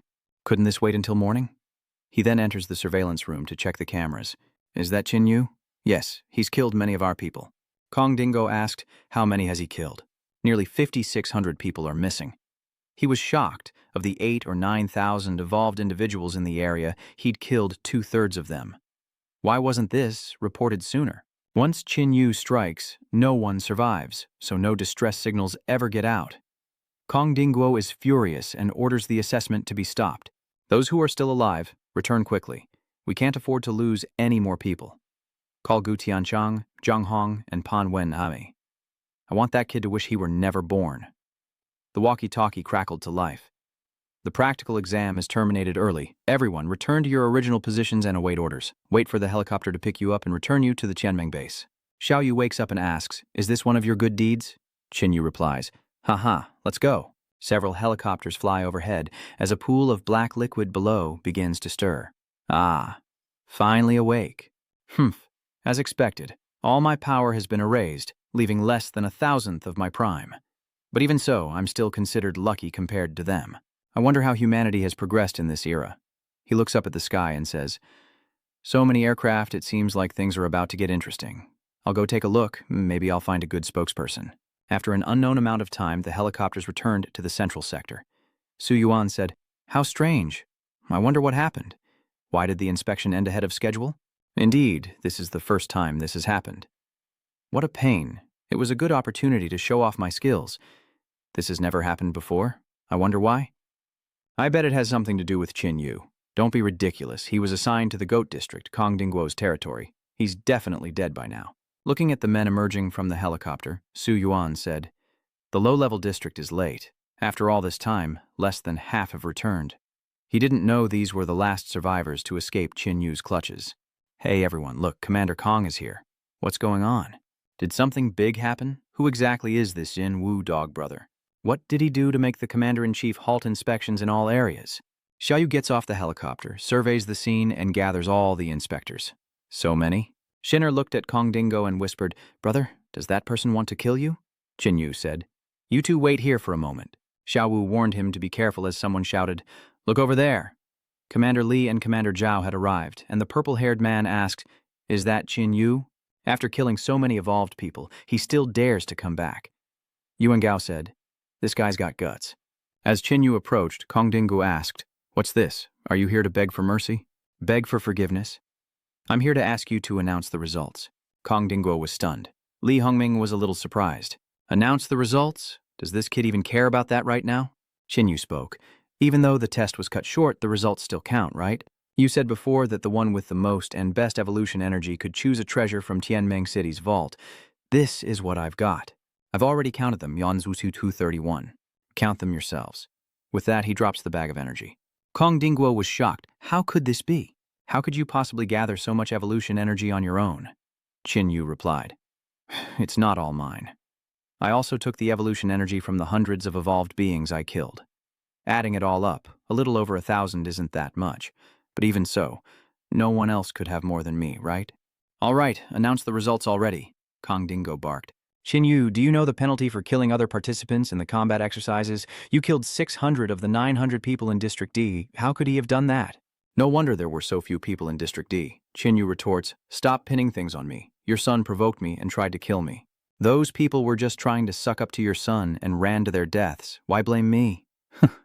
Over 600 people. Don't you feel any remorse? Nonsense. If I hadn't killed them, they would have killed me. It's not like I'm slaughtering innocents. Why should I feel guilty? I'm going to execute him in front of everyone and burn him. The surrounding soldiers draw their weapons as Chinyu unleashes his hallucinogenic poison. The soldiers who inhaled it gradually collapsed to the ground, and Purple Hair exclaimed, "Is this his power? Hypnotism or paralysis?" Kong Dingo grabbed a soldier's collar and shouted, "Fire! Fire!" Killing him? Tamni worried. "Will Chinyu be all right?" Tuvu laughed. "Don't worry. These guys can't even touch a hair on his head." Chinyu is gradually engulfed in flames, which then form a fiery vortex around him. 2 abilities? Is this guy a level 2 evolver? Keep firing. His evolved energy will run out eventually. Fire, Yuangao said grimly. Chinyu is indeed formidable. Such a dense barrage of gunfire would surely wound me. Chinyu demanded they stop, or he would retaliate, warning them not to force his hand. Li Hongming added, "Hold your fire, Commander Kong. If you want to deal with an evolved being, you need an evolved being." Kong Dingguo immediately shouted, "Cease fire, cease fire," he said to Go Tianchang and the others. "Which of you can capture him? The last half-month's worth of evolution energy has doubled. Zhang Heng, charge. Let me do it." Su Yuan says, "You're ranked 5th among the 10 great war gods of Tianmeng." The bald man replies, "This kid is done for. How can a lone evolver be a match for the 5th-ranked war god?" "Too bad," the crowd chants. "Go, Lord Zhang Heng, and deal with this traitor to humanity, this devil." Xiao Yu shouts angrily, "How can you be so stupid? They wanted to kill him, so he fought back. He was forced to, didn't you hear? Xinvu, don't yell at them. They're lost in the crowd, their reason all but gone. Nothing you say will matter." A bunch of pigs. Zhang Heng strutted in front of Chinyu, saying, "Kid, you may have killed many evolved people, so you must have some ability. But you must know that the power of a war god is not something someone like you can resist." Chinyu sneers, and Zhang Heng grits his teeth, asking, "What are you laughing at? To be honest, you're all trash. None of you deserve the title of war god." Enraged and arrogant, Zhang Heng says, "You want to die? I was going to make it quick, but your words have changed my mind. I'm going to make you suffer." With a roar, Jiang Heng charged forward as Su Yuan stammered, "He's too strong. Even though I'm also level 2, I'm still far from a true war god." "Die! Donate your essence!" Chinyu blocked the attack with one hand. Zhang Hong is stunned. How could this be? Chinyu's strength is considerable with a physique around 35 times, and through enhanced abilities he can unleash a punch nearly 40 times his physique. What ability is that, Berserk? Zhang Hong retreated, disbelieving. "He blocked my punch? How is that possible? How? How could a lone wolf stand against a battle god raised like me? It must be luck." Jiang Hong continues to throw punches at Chinyu, who dodges and parries. He thinks that if he faced this man before consuming the golden bloodline, he wouldn't be a match without his powers and blood flame spear. Chinyu then grabs his remaining hand and punches him straight in the chest. Zhang Hong is sent flying back, and the crowd murmurs, "Zhang Hong is no match for him." Just how strong is Chinyu?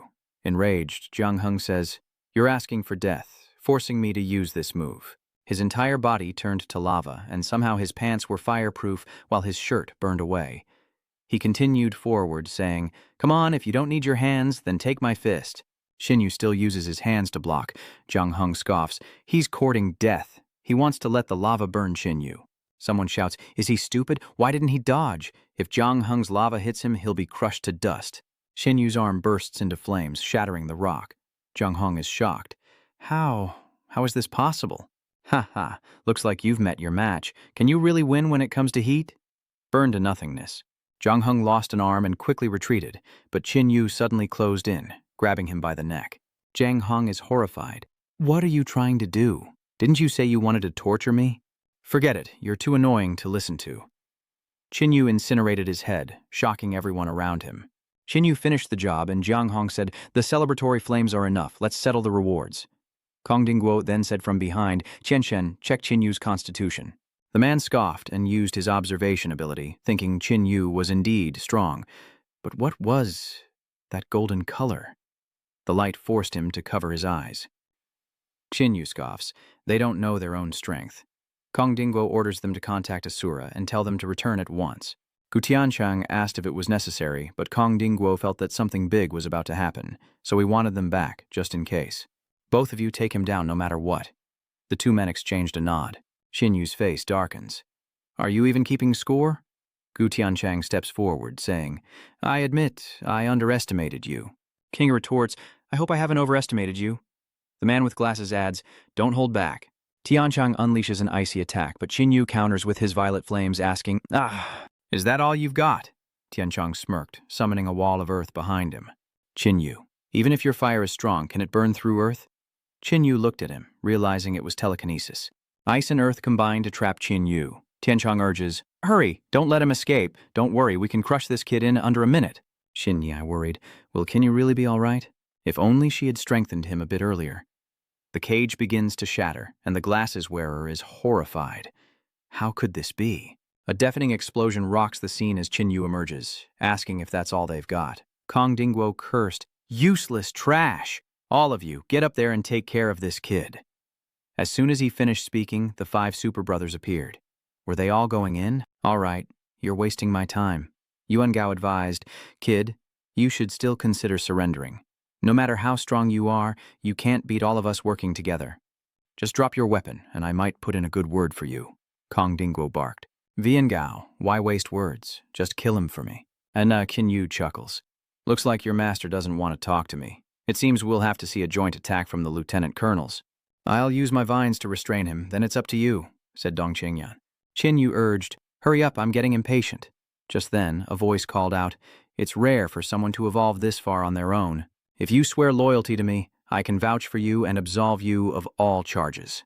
No, he's a demon who kills without blinking an eye, Zhao Xingri said from behind. He's killed 600 evolved humans and crippled Jiang Heng. Li Hongming, you must consider the consequences. Ignoring him, Li Hongming approached Qinyu, trying to persuade him, saying, I value your abilities greatly. Jiang Heng is gravely injured and can no longer fight. If you agree, you will be Tianmeng's new war god. They whisper amongst themselves, but he's killed hundreds. Did those people die for nothing? Why should I? Li Hongming waves his hand. Everyone, don't worry. Of course, he'll need to have some implants installed, just like the other war gods, so he can't betray Tianmeng City. I believe everyone will overlook the past and accept you. Qinyu asks, what do you think? Mr. Li, aren't you clever? You want to put a dog collar on me? You've misunderstood 3 things. Oh, and what 3 things are those? First, I'm not the one in the wrong. Those people wanted my head for merit and status. Xinyu declared, they deserve to die, I was only acting in self-defense. And second, I have no interest in becoming some so-called war god. Hearing this, Li Hongmin had no choice but to concede. Fine, even if you don't become a war god, you can stay. And third, Qinyu makes his final declaration. Third, I'm here today to demand justice. As soon as he said that, Li Hongming's expression changed. In Qinyu's eyes, a fierce fighting spirit ignited. Words were useless. Let the battle begin. A burly figure, the guard commander, stepped forward to stand before Li Hongming. You're not bad, but if you step aside, I might spare you. Without another word, Qinyu sends his opponent flying with a single blow. He coldly stared at Li Hongming. Qinyu, will you regret this? He issued a defiant challenge. Regret? You think I'm afraid of your useless underlings? Qinyu's arrogance enraged the remaining war gods. They instantly flew into a rage, the atmosphere thick with tension, signaling an imminent clash. Pay the price for your arrogance, one with wood-based powers roared, launching the first attack. His arm transformed into steel-hard wooden vines that lashed out at Qinyu, but he simply swung his spear and severed them. At the same moment, Qinyu's clothes suddenly turned to stone. The purple-haired man smirked. How does it feel to be trapped by stone clothes, buddy? But before he could gloat, the red-haired girl attacked. With a wave of her hand, she commanded the flames to ignite, and a flock of firebirds surged toward Qinyu. A deafening explosion erupts, creating a massive pillar of smoke and dust as Kwok clenches his fist at the horrifying sight. Well done. Everyone outside is talking about whether he's been dealt with. I don't know. No, that's not right. I burned everything just now. He couldn't have survived. Wait, there's someone in the smoke. Through the thick smoke and dust, a figure emerges. Qinyu casually brushes off his coat, his eyes gleaming with disdain. Your skills are too weak. All you managed to do was kick up some dust. The red-haired girl exclaimed in horror. How is this possible? The heat from that attack could melt steel. Before they could react, he shot off. The first target is the wood ability user. A sharp spear pierces the purple-haired man's chest. Only the red-haired girl remained, as Qin Yu approached slowly, his voice as cold as ice. Of course she could melt iron, but he wasn't as soft as iron. A cold spear pierced through her, ending her life. "Commander Lee, do you have anything to say?" The scene left everyone present speechless. Their revered war gods had failed miserably. He couldn't be human. He was a demon. Even Li Hongming was too enraged to speak. Qin Yu coldly issued an ultimatum. "Commander Lee, I'll give you 10 seconds. After that, I can't guarantee your safety." From the shadows, a mysterious figure smirked. "Interesting. This kid isn't an apostle or anyone's mouthpiece, yet he's this strong already. How very interesting. Sorry I'm late." Just then, a voice echoed as a spatial gate opened and 2 towering figures emerged. Li Hongming breathed a sigh of relief. "You guys are finally here." The man with the long scar on his face, known as Asura, narrowed his eyes, assessing Qin Yu. "He's strong. His raw power might even surpass mine." Meanwhile, Kong Din Kwok furiously ordered, "Deploy 10,000 Thien Mong guards. I want him skinned alive." Qin Yu stares down his new opponent, wondering why someone of his caliber would sell his skills to evil. Asura responded with a sardonic question, then tilted his chin toward the cheering crowd. "Always a lone wolf, huh? Don't you hear the voices around you? Go, Lord Asura. Lord Asura, avenge our war gods." The indignant cries echoed. "This blood-sucking demon is no match for the great Asura. Do you understand? You're alone. You know nothing of responsibility." Suddenly, a clear voice rang out. Xiao Yu had stepped in front of her brother. "My brother has never been alone because I've always been by his side." Qin Yu stared at his sister in astonishment, not wanting her involved. "Don't talk to him. He's just like those other weaklings." Xiao Yu firmly replied, "That's right, which is why I want to help you." Seeing this, Asura burst out laughing. Qin Yu pulled his sister behind him, retorting with a snarl. Asura didn't say much, simply replying, "You're interesting. I want a fair fight." A brilliant red light emanated from him, engulfing the area. Qin Yu immediately recognized it as a domain ability. This guy was indeed powerful. Asura smirked and charged forward like an arrow. "Your eyes are sharp, but is your body as quick as your mind?" His attacks were swift and powerful, and Qin Yu immediately called out to his sister, "Xiao Yu, enhance me, now!" Empowered, Qin Yu's strength surges, easily repelling his opponent. Then they clash, unleashing their strongest skills in a furious, evenly matched battle. Qin Yu's spear grazed his opponent's shoulder, but to his shock, the wound began to close on its own. What was going on? "His wound has healed." The Asura smugly declares, "You're strong, but in this domain, no one can kill me. You're dead." He swung his blade, unleashing a massive wave of energy. With no escape, Qin Yu has no choice but to risk it all. There's no turning back. Qin Yu grits his teeth, using the spearhead to forcefully resist the blade. A deafening explosion sends him flying.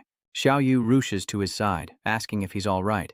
He replies that he is. Asura slowly approached, admiration in his eyes. "To stand after taking one of my blows?" Indeed, he doesn't disappoint. Even wounded, Qin Yu shows no weakness. "Unfortunately, you've disappointed me a bit." Suddenly, Asura frowns as a powerful golden aura emanates from Qin Yu. He smirked. "Your healing ability is impressive, isn't it? Let's see if my spear is faster than your flesh can regenerate." Qin Yu switches to offense, his relentless attacks forcing Asura into a purely defensive position. At this rate, he'll be exhausted to death. In a desperate move, he grabs the spearhead with his bare hand. Qin Yu is stunned, and seizing the opportunity, Asura slashes down with his blade. Qin Yu narrowly dodges the blow, drenched in sweat, and the two stand panting, sizing each other up. Asura tries to regain the upper hand, saying, "You must be exhausted from such relentless attacks. If you take another blow from me, will you even be able to stand?" Qin retorts, pointing out his opponent's weakness. His healing rate has slowed considerably. Asura looks at his trembling palm, then at his slowly healing wound.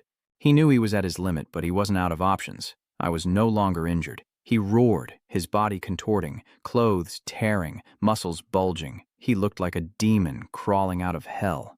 "This is the first time I've used this move against a human. You should feel honored." He growled, his voice now hoarse. "Then die with gratitude." An earth-shattering explosion echoes, and as the dust settles, an unbelievable sight emerges. Qin Yu has stopped his crimson greatsword with a single hand. Asura froze, unable to believe his eyes. How could he still have so much power? The blade in his hand dissipates. Qin Yu exhales, his eyes turning to the distance. "I wanted a fair fight, but it seems they won't give me the time," Li Hongmin roared, firing at Qin Yu. "Don't let him escape." Despite his men's protests, Commander Li insisted, "Can't you see? Even Asura will be affected at this distance. Shura is no match for him. If he escapes, the consequences will be dire. Under his command, a barrage of gunfire erupts. Gunshots immediately rang out, and with weapons that powerful, he must be dead. Where is Lord Tula? Please be all right. I can't see clearly, the fog is too thick. As the smoke cleared, Qin Yu stood firm, a blazing fire shield protecting him and the motionless Asura on the ground. Qin Yu sighed, inwardly horrified by Li Hongming's ruthlessness. Li Hongming is truly cruel. He's not sure he can withstand another attack like that. Meanwhile, Li Hongming was stunned to see Qin Yu unharmed. What? He can't be killed? Prepare for a second volley. Just then, Qin Yu called out to his sister, "Xiao Yu, it's your turn."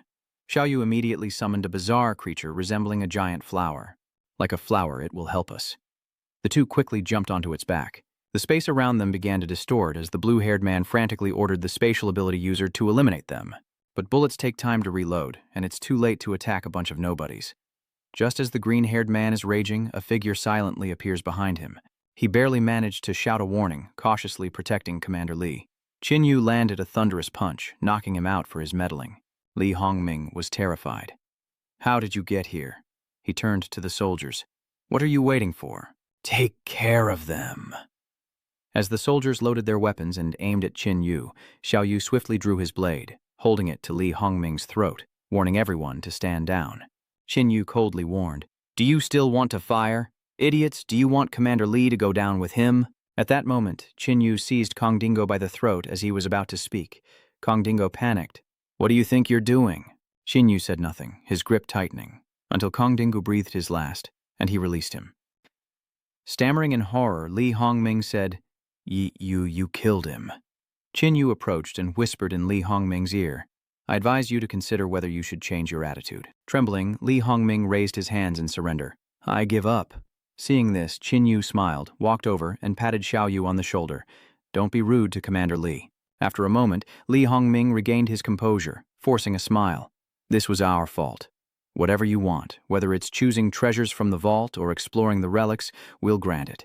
Qin Yu smiled. "I'm glad you made the right decision. It's a bit chaotic here. Could we talk somewhere else?" Li Hongming quickly agreed. "Good. I believe Commander Li is a smart man and won't do anything foolish." Of course. "Quickly, take Mr. Qin to the VIP lounge to rest." Along the way, Xiao Yu grumbled with dissatisfaction. "You told me to attack, and now you're telling me to stop. I'm not your tool." Qin Yu stroked his sister's head and said gently, "I'm sorry, it was my fault." Inside the VIP room, Xiao Yu remained worried, wondering if Li Hongming had any tricks up his sleeve. Qin Yu calmly explains, "Probably not. He bowed his head before everyone just now. If he goes back on his word, how will he lead the masses in the future?" He peeled an orange and fed it to Xiao Yu as he continued. "Furthermore, Li Hongming should be thanking you." Xiao Wu was puzzled. "Thank him? Why?" Just then, Li Hongming pushed open the door and entered. He seemed incredibly apologetic. "I'm so sorry, you three, for the long wait." "Mr. Qin, I'm truly grateful." Xiao Yu and Qin'er exchanged surprised glances. "Mr. Qin, you could threaten me back in Tianmeng City, but if you can help me stabilize the situation, I will be grateful." Li Hongming hastily tried to persuade him, saying that with him there, unnecessary bloodshed could surely be reduced. "If you think I'm not sincere enough." Qin Yu replied, "It's just that I don't like killing people," as he turned and walked out the door. "Rest assured, I won't interfere with the struggles in Tianmeng. Can you take me to the vault to choose some items?" Li Hongming quickly gave the order. "Of course, little Huang, take Mr. Qin to the vault." Xiao Huang acknowledged this, and Li Hongming, watching Qin Yu's back, thought to himself that he was indeed an oddball. Guided by Xiao Huang, they entered the vault, and Qin Yu's eyes widened at the sight of countless glittering jewels. "Hui Huang, take a look at this." Qin Yu's eyes suddenly landed on an unremarkable black stone. He realized it was identical to the stone the old woman had given Xiao Yu. What was this thing? Xiao Huang explained that they didn't know what it was, but the stone was incredibly hard. Even Asura couldn't damage it, so they left it there. Xiao Wu takes out her stone to compare, and the two stones are exactly the same. Qin Yu is still speculating about what this stone is when suddenly the two stones attract each other, emitting a dazzling light and then merge into one. This is definitely no ordinary object. Setting that aside for now, he turns to Qin'er and asks, "So, Qin'er, is there anything you want?" Qin'er pointed to an ancient sword, saying, "I want that one." Xiao Huang introduced it, saying she had a good eye, as the sword was rumored to be an ancient weapon, incredibly sharp, and made of special materials, so it was kept in the vault, inviting her to take it. Shin's mind was on the two characters etched into the blade, and she asked, "What do these characters mean?" Apparently it's called Tom Lin. Tuvu happily hugs Tom Ni, saying that the sword is fated for her, even sharing her name. Having chosen their treasures, Xin Yu asked Xiao Huang, "When will the ruins open?" Xiao Huang respectfully replied, "Mr. Xin, the ruins will open in 2 days. We have arranged rooms for the 3 of you. Please, follow me." That night, in their room, Xiao Yu anxiously asked her brother, "Do you think I'm going to die?" Xin Yu gently embraced his sister. "Don't say such foolish things. You won't die." Suddenly, a strange noise erupts outside, and a humanoid creature, completely black, appears. Where did this thing come from? A mutated beast, perhaps? The dark figure chuckled. Heh heh, a mutated beast? I am nothing of the sort. Kinyu steps forward to face the stranger. "Who are you?" The black-skinned man chuckled, introducing himself with pride. I am the great Lord Primal Devil." Kinyu was bewildered, not understanding what was happening. The rules of engagement, that is. "Are words gaining sentience these days?" the black man exclaimed. "It's the Prime Devil, a high-ranking demon," the guard roared, giving the order. "I don't care if you're human or demon, men. Fire!" Bullets flew, but froze in midair. "You think you can defeat me, an origin demon, with this? No matter how much they shoot, the result will be the same." The so-called Kavai demon smirks. "How boring. I don't need a second performance." With a wave of his hand, a wall of dark energy appears, easily blocking and reflecting all the bullets. Xiao Yu asks her brother in shock, "Who is that guy?" Xin Yu pulls his sister to safety, his eyes wary. He doesn't recognize this monster. Perhaps it's a high-ranking alien, a cave demon.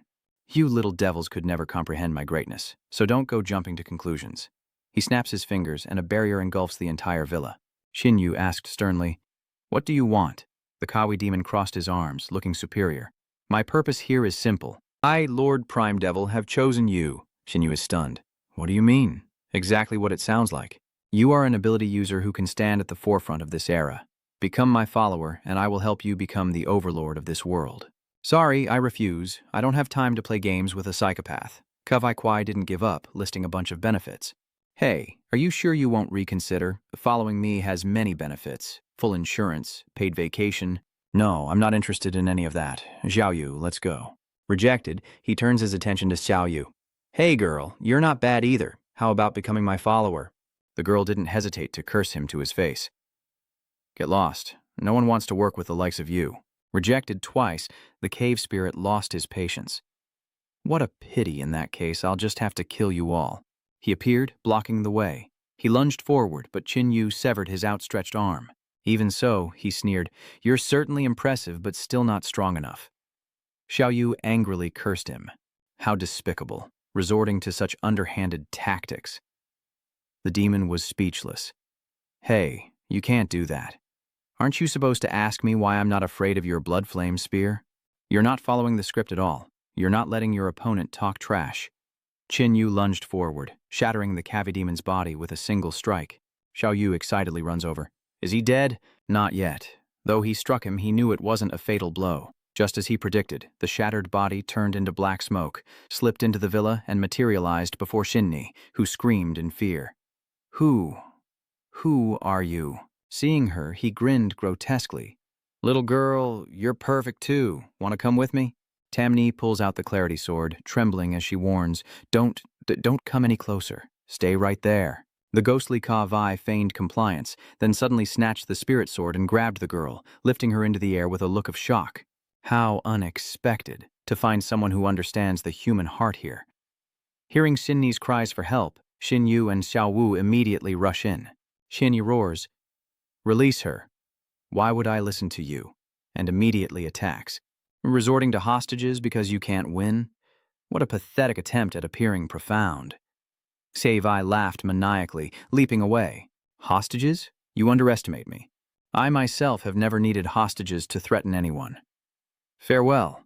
With that, he grabbed Shinner and flew away, as Xiao Wu urged her brother to attack the primal fiend, but Xin Yu could only watch helplessly, knowing that doing so would hurt Shinner.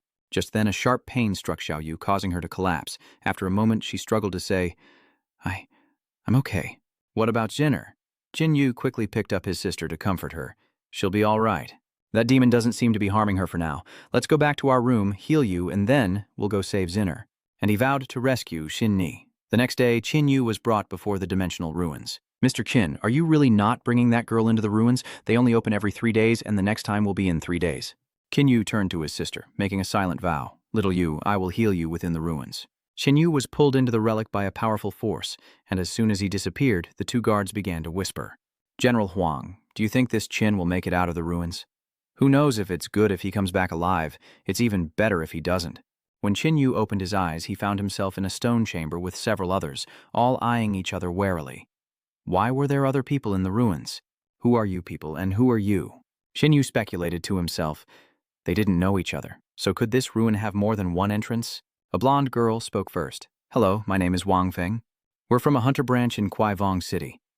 She stopped her subordinate from acting rashly.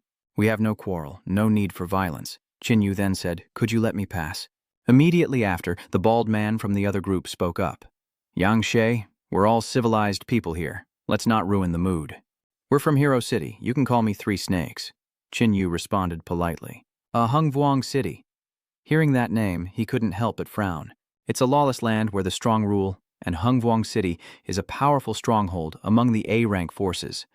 A place of disorder where the strong decide, and anyone who survives there is not to be trifled with. Ba Meng continued, don't be tense. We can trade. Are you interested? Wang Feng asked. Trade? What kind of trade? According to the records in this book, there's a treasure in the ruins called the Spirit Staff. Wang Feng wondered, what is the Spirit Staff? Ba Meng explained, it's said the Spirit Staff can bring the dead back to life.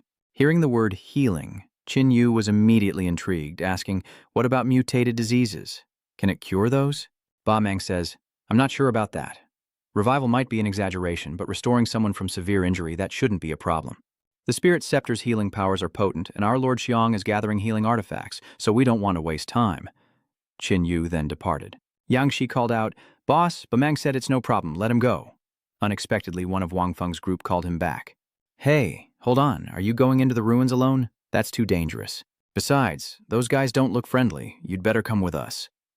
Another man named Yang Tu seemed uneasy. Wanting him to join them? This kid clearly has issues. Qin Yu silently watches Yang Tu, his eyes full of meaning. What's wrong? You got a problem with me? I have no problem with you, but it can't be said for that thing. Before Yang Tu could understand, a giant mutated monster appeared behind him, its mouth full of sharp teeth. Its saliva dripped onto him, and he finally looked up in shock, scrambling to avoid the beast's attack. He screamed for his life. Help! Wang Feng immediately transformed into a half-demon and rushed to his rescue. She engulfed the beast in white flames, and the others joined the attack. They fought swiftly, but the battle's noise attracted dozens more monsters. Mai Wu shouted, we have to run forward along the main road. He carried Yang Xiu on his back and looked at Qin Yu. Brother, hurry and follow us. Chunjuno Diaz and follows them, and soon the 8 of them reached the end of the road. After escaping, Qin Yu introduced himself. My name is Qin Yu from Tianmeng City. Mai Wu responded, Tianmeng City, huh? Far from our esteemed Hope City, Manga introduces the team and their abilities. Allow me to introduce my comrades. This is Captain Feng Wu, and behind her is her younger brother Wang Xuan, as well as Ren Jie, who's in charge of scouting their abilities. As you just saw, Wang Xuan chuckled. I control stone, so I'll protect everyone if we're in danger. As for me, my ability is penetration, which is an enhancement type ability. Now it's Qin Yu's turn, and he calmly states, my ability is fire. Yang Tu scoffs, showing his disdain. What kind of pathetic ability is that? Compared to my metal manipulation, it's utter garbage. Qin Yu simply shrugged. Don't worry. I won't lower myself to the level of fools. Yang Tu shouted, what do you mean by that? Suddenly, Ren Jai, the person in charge of reconnaissance, exclaims, everyone, look at this. Could it be a jailer? Wang Xuan, Wang Feng's younger brother, was extremely excited. Whatever it is, we'll find out once we're inside, right? Wang Feng's sister cautioned them to be careful, as danger often indicates treasure. With that, Wang Huan's hand turned to stone, and he channeled his power, repeatedly punching the sturdy bars until they shattered.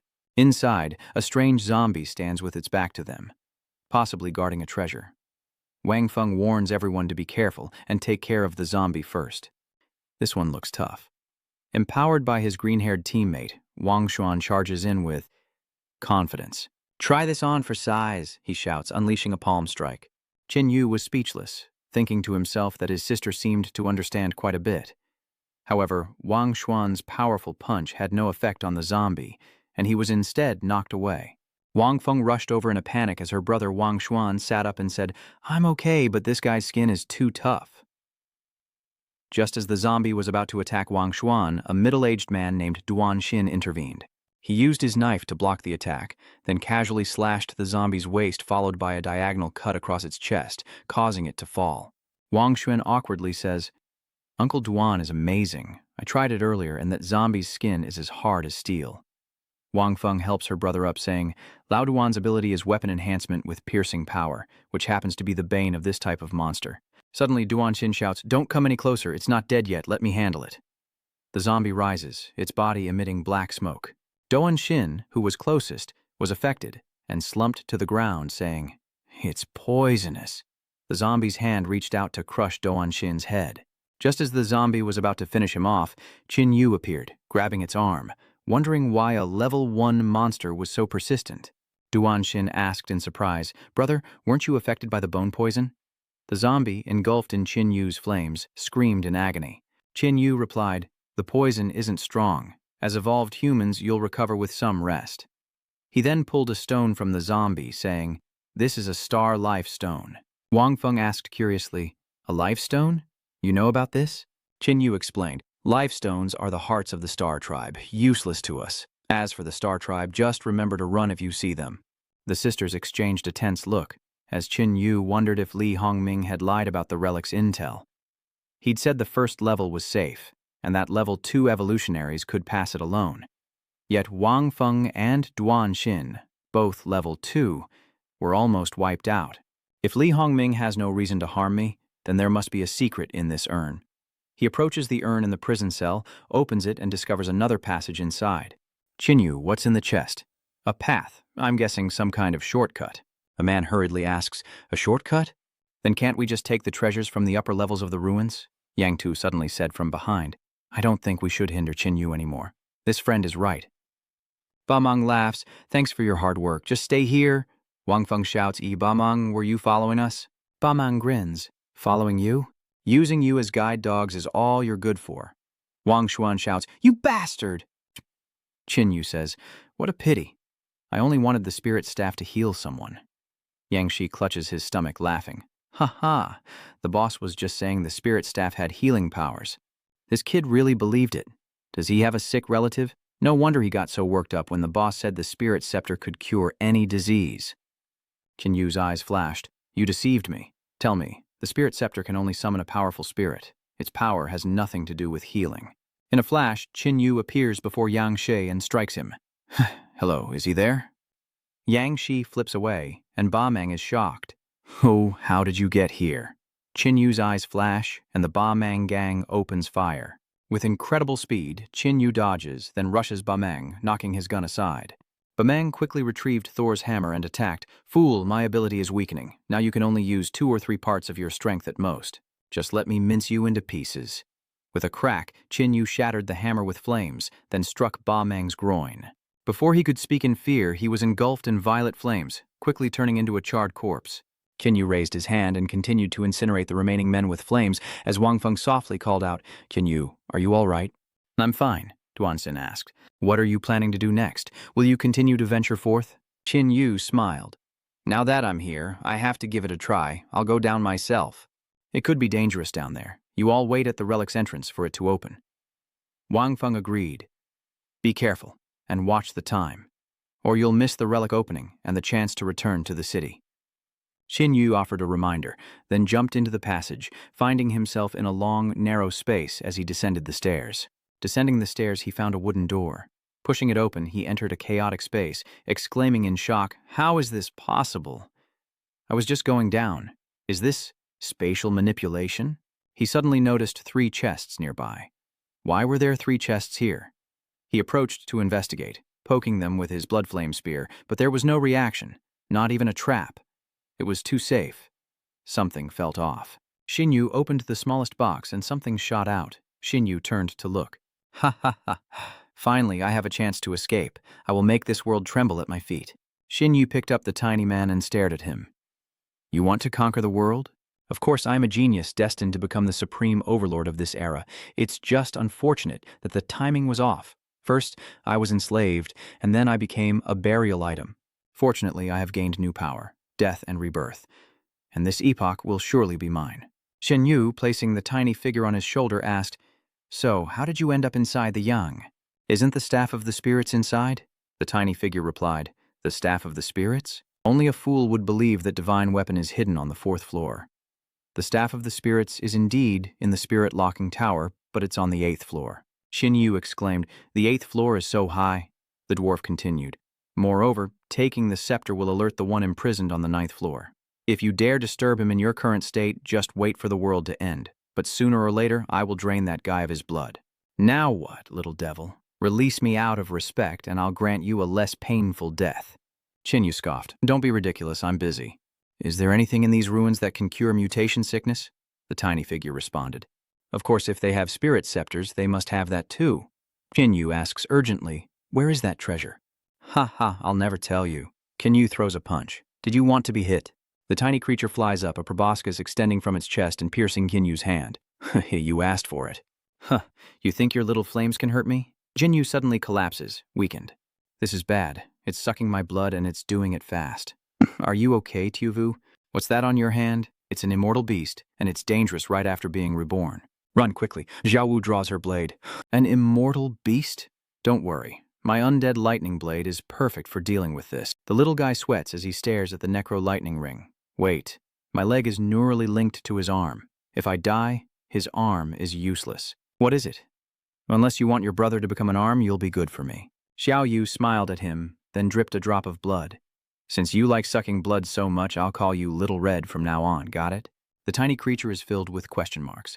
What's suddenly happening to me?" "My name is Olek," Xiao Wu says. "That's not important, you'll get used to it." The little guy with round eyes mutters strangely, wondering why he finds this guy acceptable, and decides he needs to get out of his hands now.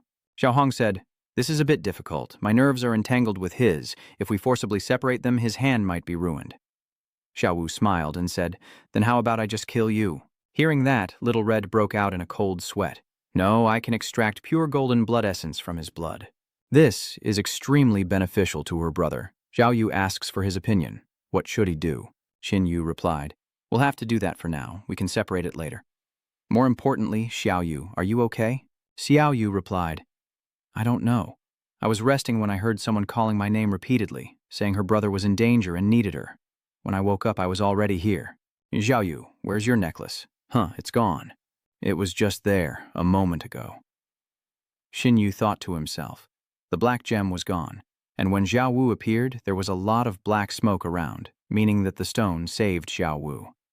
Suddenly, the surroundings shake violently, and Xiao Hong shouts, "Run! Get out of the spirit lock tower! Hurry! The tower's AI is about to appear. If it fully awakens, we'll never escape."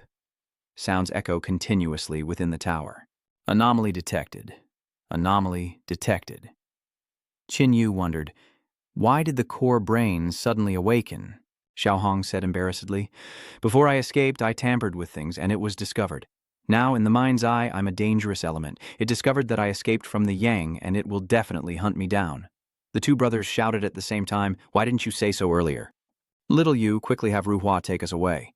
Little Yu summoned Ruhua and commanded, "Quickly get us out of here." Instantly, the two appeared at the exit. Little Hong urged, "Hurry! Get out of here! The passage is about to close." In the sky, a vortex opens, and the Chinyu brothers fall out. With a crash, Chinyu looks around and asks, "Where are we? Did we just teleport from the southern to the northern hemisphere?" Little Yu asks, unaware that the spatial tunnel's hasty closure caused this mishap. "Looks like we can't go back to Tianmeng City." Just then, someone appeared behind them and asked, "Who are you?" "We got lost and ended up here." "What is this place?" "This is the land of flying snow." "You dare to come here without knowing where it is?" "But we didn't come here willingly." The man replied, "This place is dangerous. Come with me to the gathering point. It's safer there." Xiao Yu asked him, "Should we follow them?" Chuan Yu replied, "No, they're not doing it out of kindness." The man asked, "Are you two evolved?" "In our frozen snow territory, all evolved must undergo testing to be eligible to live."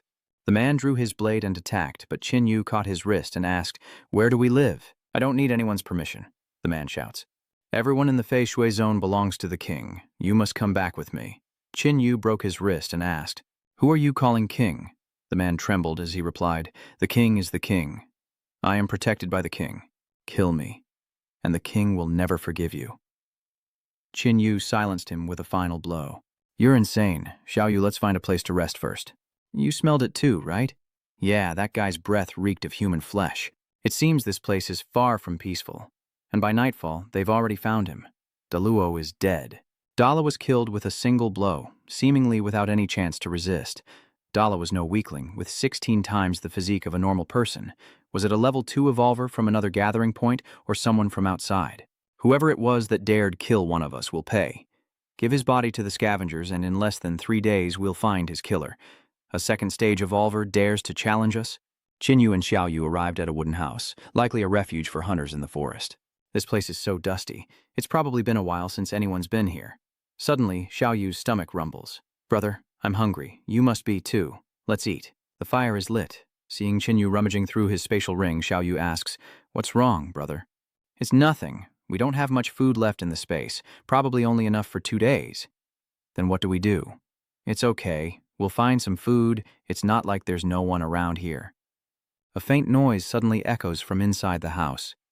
Qin Yu turns and shouts, "Who's there?" A sound came from inside the room.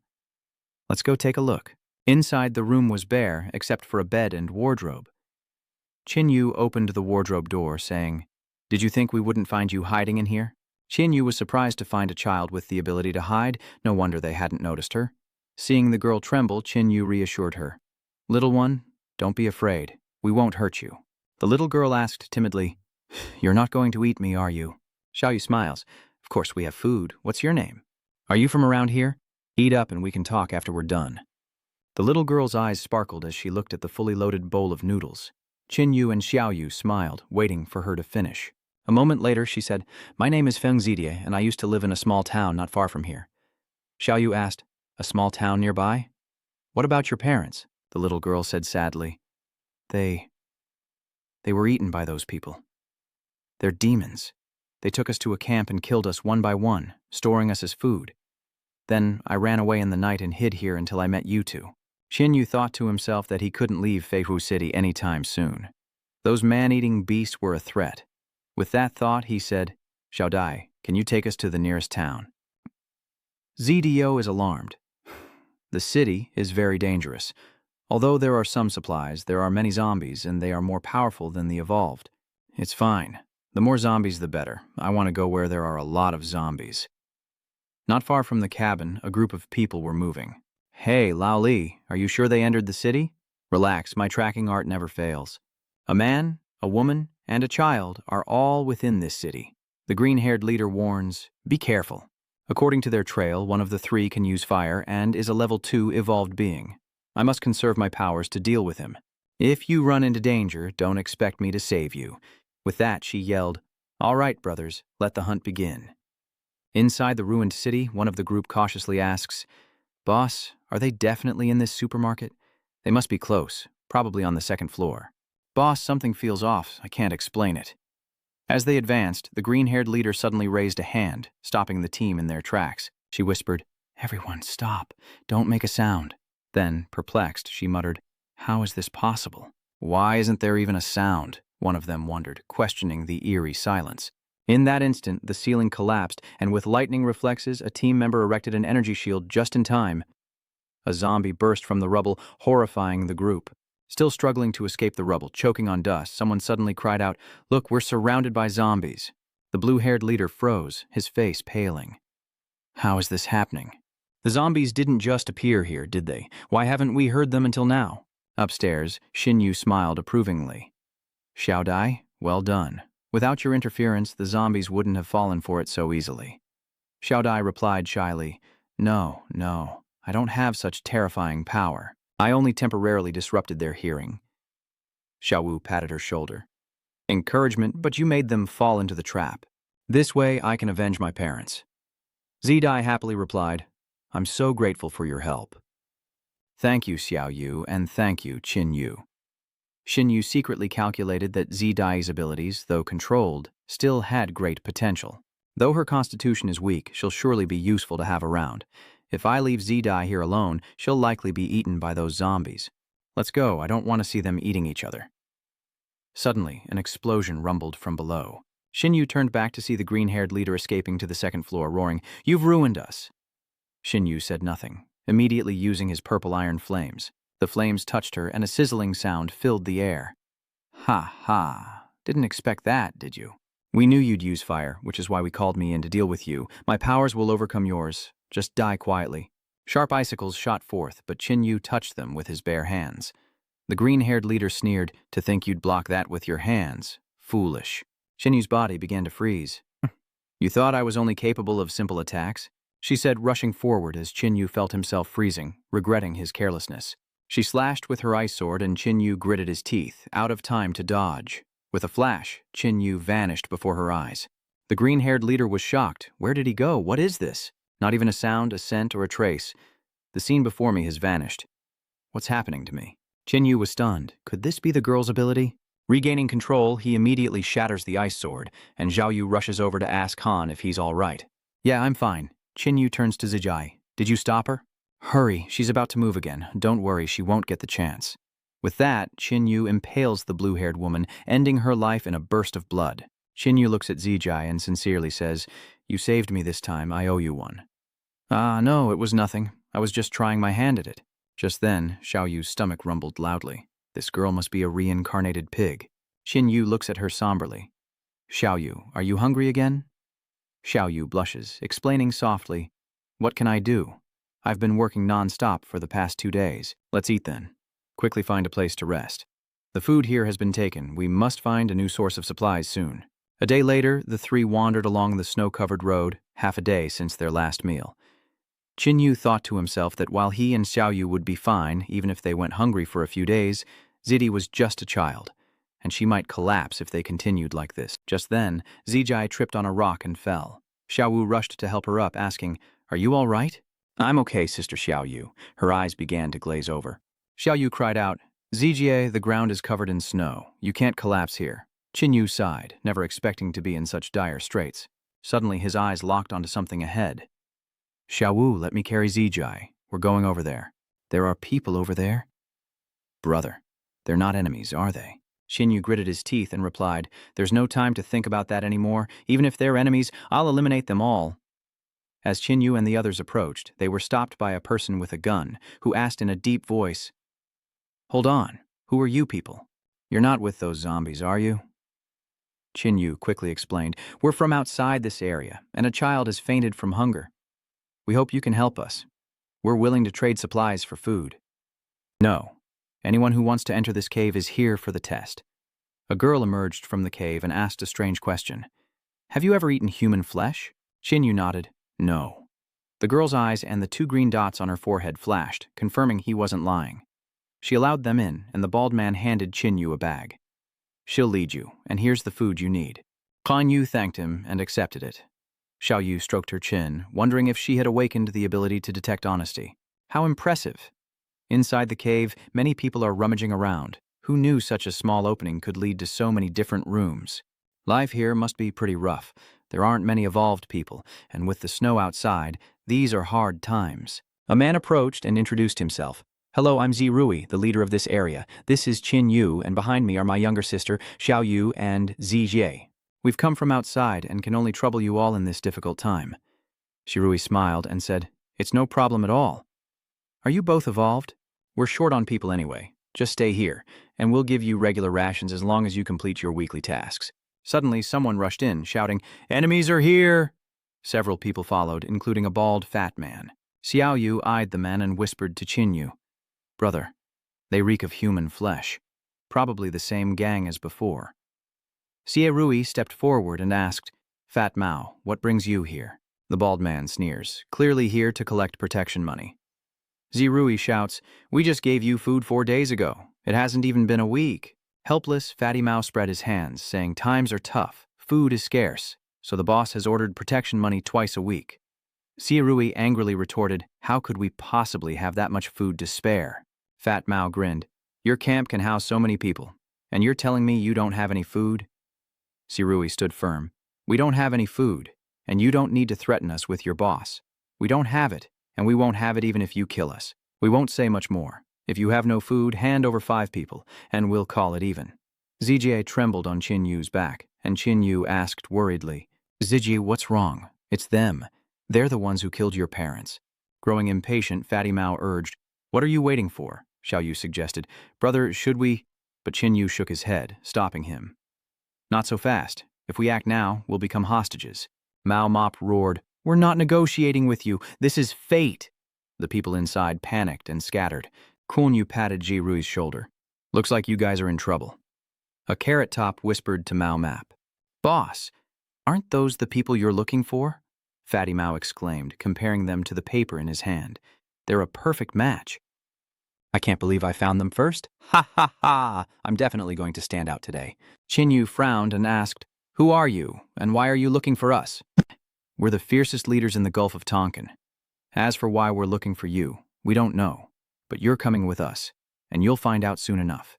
"All right, I'll go for a bit. But what is it?" Fatty Mao asked curiously. Qin Yu suddenly grabs his neck and lifts him up, but he's not going with him. Instead of strangling him, he throws him to the ground. The fat man coughed and roared, "How dare you resist?" Zijai approached, eyes filled with hatred. "I will cut a villain like you to pieces." Fatty Mao takes a closer look and recognizes Zijai. Xiao Wu coldly swings his blade, and Fatty Mao is instantly scorched. Xiao Yu hands Zijai a knife, saying, "He knows my location now." Zijai takes the knife, as Carrot Head shouts, "Stop! You dare lay a hand on my men? You're dead." Qin Yu simply raised his hand, and a firestorm consumed them both. Then he tells Zijai, "Now, no one can stop you." Fatty Mao, scared out of his wits, stammers, "Don't come any closer, spare me." Zijai plunged the knife in. After a long moment, she was still trembling. Xiao Yu comforted her. "Don't be afraid. Is this your first time?" "They're evil people who deserve to die." Jirui, now very anxious, asked, "Do you have any requests?" Qin Yu replied, "Thank you, Mr. Rui, for the food and for saving my sister. I'm grateful and we won't ask for anything more, but I am curious about those villains." Do you know anything about them?"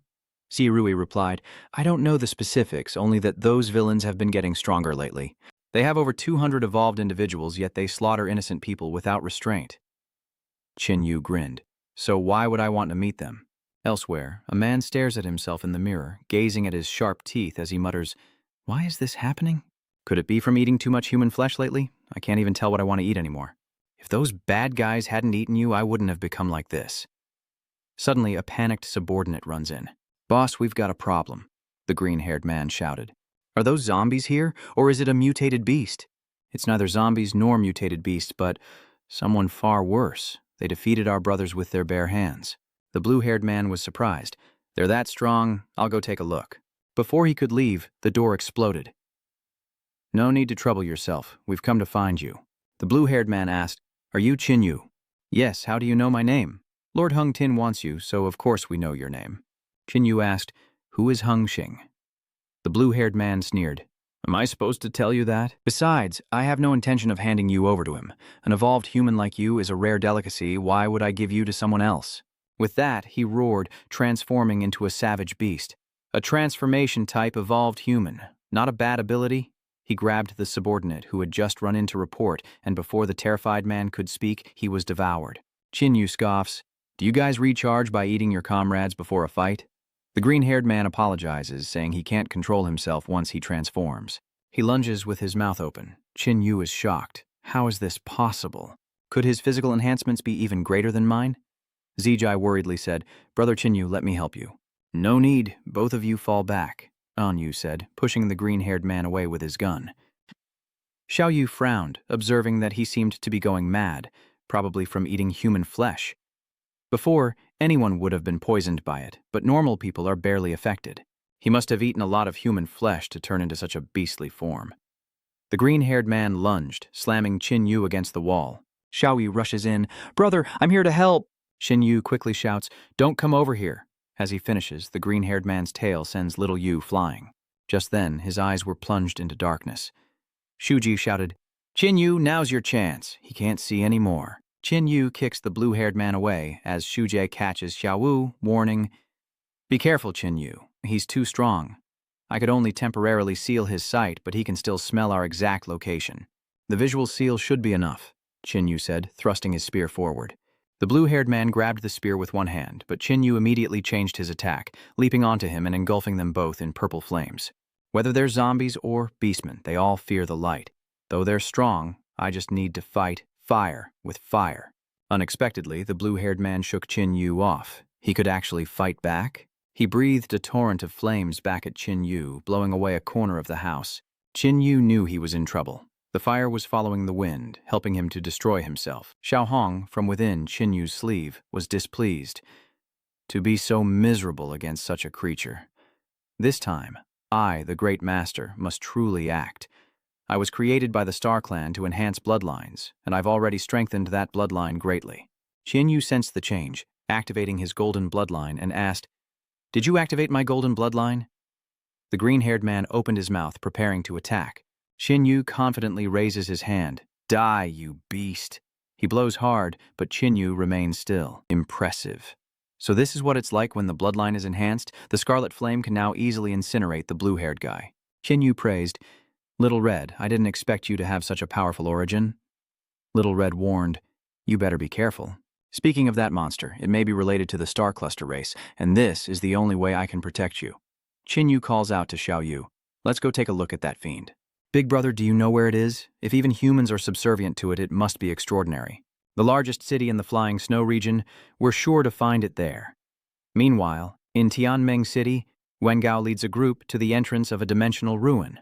"It's our turn to explore this place today." The pink-haired girl said, "You lack combat experience, so be careful in there." The young man replied, "You and Brother Yuan are both seniors, but I will definitely catch up." As the gate opened, Yuan Gao suddenly became wary, sensing someone inside. A black tornado swept through, injuring all those it touched, and soon everyone collapsed to the floor. The young man, barely clinging to life, trembled and said, "I have to warn Commander Li." The black vortex then flew out and stopped. An alien appeared, muttering, "The High Priest is indeed not easy to bring down. To escape this place I had to expend all my energy. But no matter. As long as I find another Ioli, everything will be resolved." Qin Yu arrived at a large city. "Is this Fei Jue City?" Zijai nodded. "We've arrived at Fei Jue's largest city. Many have sought refuge here to save their lives." Xiao Yu asks, "Brother, will we find the Fiend Star?" Qin Yu replies, "In a city this big, there are bound to be places with both people and beasts. No one knows yet, so we should just go into the city." Guards stop them. "How many of you? Register your names and resources over there." Just then, several cars arrive. "It's Mr. Shen Zhengcheng. Clear the way." Sitting in his car, Shen Zhengcheng suddenly spotted Xiao Yu and ordered the driver to stop. As soon as Xiao Yu saw him, she whispered to her brother, "Brother, another pervert." Zhengcheng held up the drawing and asked, "Miss, are you the person in this picture?" Xin Yu retorted, "What is it now?" 2 days ago, we destroyed a cannibalistic hideout and took this picture from the leader," Qin Yu responded. "We also found a few on the road," Shen Zhengcheng shouted. "Enough, kid. Why would a jinx come looking for you? We don't know why he's after us. We don't know. Anyone associated with that evil star is no good. Men, arrest all 3 of them." The soldiers obeyed, pointing their guns at the 3 of them as Xiao Yu told Qin Yu, "Brother, I feel like something's pulling me, and it's very close." A girl steps forward asking, "What are you doing? Aren't you ashamed of bullying others?" "This is Mo Yan, the city lord of Fei Shui City. The people here are terrified, so please keep things orderly and don't cause a scene." Shen Zhengcheng returned to his car. "Then I'll be going." A massive monster rampages through Pudong Earth as the car continues on its way, Shen Zhengcheng seething with rage inside. Qin Yu asked the girl who had just appeared, "May I ask who you are?" Mo Yan replied, "I am Mo Yan, the city lord of this city, and the Fiend Star is this city's enemy." "You're wanted by him, right? Then the enemy of my enemy is a friend. Have you 3 had dinner yet?" Xiao Yu whispers to Qin Yu, "Brother, I'm sure she's the one I felt pulling me." Inside a room, Mo Yan says, "You're all here. Set the table." Xiao Wu stares at Mo Yan's chest and blurts out, "So big." Qin Yu thought to himself that the bracelet was a black stone, just like when he saved Xiao Yu before. Xiao Yu quickly asked, Sister Yan, could you let me see it for a moment?" Mo Yan refused, saying, "I'm sorry, but this was a gift from my brother and it's very important to me. I can't just give it to someone." Xiao Yu's face fell, and Mo Yan asked, "You really don't know why the evil star is after you?" Qin Yu replied, "We really don't know who this evil star is. I was hoping to find him and ask him what he wants from us." Then I advise you to run while you still can. That fiend star is no ordinary foe. At the highest level of the royal palace, Mo Yan unlocks the door and enters. Are you all right? Asked a man bound by chains.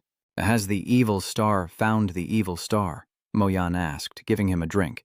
Don't rush, the man said. We'll find the ominous star. Time is running out for both you and the glacial snow realm. Will Phai Tuyet Gyoi really be destroyed? Mak Yen asked. Her brother replied, To this day, all prophecies have come to pass, and I can't deny it. But Mo Yan interjects, if the monsters are as strong as the records say, why haven't they wiped out the city yet? He doesn't know, but he can sense a massive power approaching the glacial snow realm. A sinister force plots against him, even infecting him. With such a powerful enemy, the city must unite to defeat him. By the way, how is Dongtu City? Mo Yan replied, Not good at all. Lately, more large monsters have appeared, and no one knows why they only attack the city, as if someone is controlling them. Shenjing is the strongest remaining general. If we can't protect him, we'll have to abandon Dongtu or recruit more brave soldiers. Qin Yu and his two sisters are traveling in a carriage. Xiao Wu asks, How can we get the ring from Sister Yan? Should we ask for it or just take it? Hearing this, Qin Yu tapped his little sister on the head. You little rascal, don't think such ridiculous things. Xiao Yu added, Besides, Sister Yan looks so pitiful, it'd be too much to rob her. Qin Yu looked at the young men opposite him, wondering why they looked so tense, like they'd lost their life savings. Qin Yu patted his sister's head. It's okay, a little more negotiation time is all we need. Isn't Flying Snow City short on manpower? If we lend them a hand, she'll consider it. Instead of worrying about all this, I should focus on the task at hand. I heard the monsters in Dongtu are very strong. Zijai is terrified. Isn't that extremely dangerous? Two winged white tigers stand nearby, flying over and overturning the vehicle as everyone cries out, Monsters! Flying snow-white tigers! Prepare for battle! The group opened fire, but the bullets did nothing to the winged tiger, who retaliated with a tail sweep, sending them flying. Inside the vehicle, Xin Yu asks, Xiao Yu, ZJ, are you two all right? We're fine. What's going on? Behind them, a tiger roared, and as Xiao Wu turned in shock, Qin Yu delivered a fatal blow. With a crash, the massive beast fell. These creatures are 4 to 5 times stronger than normal people, so we can't let our guard down. Not far away, someone asked Shen Zhengcheng, General Shen, are those people being hunted by the fiend, or are they our targets? Shen Zhengcheng grinned wickedly. Of course, we'll kill them all. A snowflake suddenly appears behind him. Shen Zhengcheng catches it and says, Wait, no one leaves this place without my orders. General Shen, what if the enemy attacks over there? Shen Zhengcheng replies, Don't worry about them. They're not from Fei Shui City anyway. Let them go to a deserted place. Shen Zhengcheng boomed, Heng Xing, you can show yourself now. Spare me the formalities. How do you want me to help you? A voice echoed. You just need to continue being the fiend star, Shen Zhengcheng said with a smile. I can agree to that, but I want to ask you, they're your colleagues. Why can you treat them like this? Colleagues? What colleagues? In my eyes, they're just pawns and rebels. The ominous voice continues, Very well, and don't forget to deliver 100 evolved beings to me each week after this. And that guy Mo Bing, capture him for me. Don't worry, it's a small matter. A moment later, Shen Zhengcheng returned, and his subordinate reported the situation. Report, General, that Qin Yu is incredibly powerful. Even the white tiger was defeated. Shen Zhengcheng was stunned. What did you say? Qin Yu raised his hand and incinerated the white tiger, truly the soul of a monster leader, many times stronger than a normal soul. Someone approached and said, We're lucky you were here, brother. We'd all be dead if it weren't for you. He scratched his head. All the drivers and navigators are dead. Could you lead us out of here? Qin Yu thinks to himself that they're not far from Dongtu, and he has to go there anyway. If they agree, they can come with him, but he can't protect them. The subordinate reported, The mercenaries left with Jian Yu a while ago. General Shen, should we contact them? Shen Jingqing replied, You all return to Dongtu first, and don't contact them on the way back. Shen Jingqing then walked towards the still-burning corpse of the white tiger. Even the white tiger was brutally defeated. He examines the wounds, confirming the retreat, noting that aside from the head being half-burnt, the body and wings are in tatters. Shen Jingqing tells Bong Hoa, I've found the 2 people you're looking for. Before long, Qin Yu arrived at Dongtu City, telling his companions that he wouldn't trouble them any further. The man clasped his hands and said, Rest assured, brother, thank you. Qin Yu watched them, thinking that everyone in this city seemed to be in a hurry, their faces reflecting it clearly. Patrolling guards were everywhere, and though it was called a city, it was more like a battlefield. Suddenly, a loud crash caused a violent tremor. Zijai shouts, "Brother Qin Yu, Sister Xiao Yu, come and see. This isn't good. It's a monster." A giant elephant crushes everything underfoot, even armored tanks. At the base camp, the commander ordered bombers over the radio to release all their payloads on the monster, and the planes above began to drop their bombs. Bombs explode, but the elephant remains unharmed. It roars, unleashing a sonic wave that damages the aircraft. One by one, they fell. The commander stared in disbelief. Contact Feishui City. Dongtu City is finished. Back in Feishui City, Mo Yan receives news from Dongtu City as Mo Bing asks from behind, "Is Dongtu City under attack by a large monster?" "Brother, what are you doing here?" McBang coughed repeatedly. "Only you can defeat it and save Feishui City." Mo Yan tries to stop him. "But if you go now, you'll surely die." Mo Bing replies, "I only have a few days left to live anyway. I'd rather do something for everyone before I die." Mo Yan closed her eyes in despair, then embraced her brother, tears streaming down her face. "Is this the end of Than Dong Tho?" The commander helplessly watched the elephant approach, like a large toy being knocked over, unable to withstand a single blow. Suddenly, a figure darted forward, stopping the giant foot in its tracks. The commander opened his eyes. "Am I still alive? Are you the leader here?" Qin Yu struggled to hold back the massive foot as he spoke. "I suggest you leave here quickly, unless you want to die." The man hurriedly asked, Who are you?" "Who I am isn't important. What matters is that I can help you deal with this."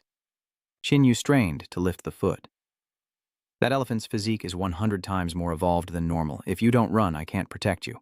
The man hurriedly said, "Young brother, I can't thank you enough. You must survive."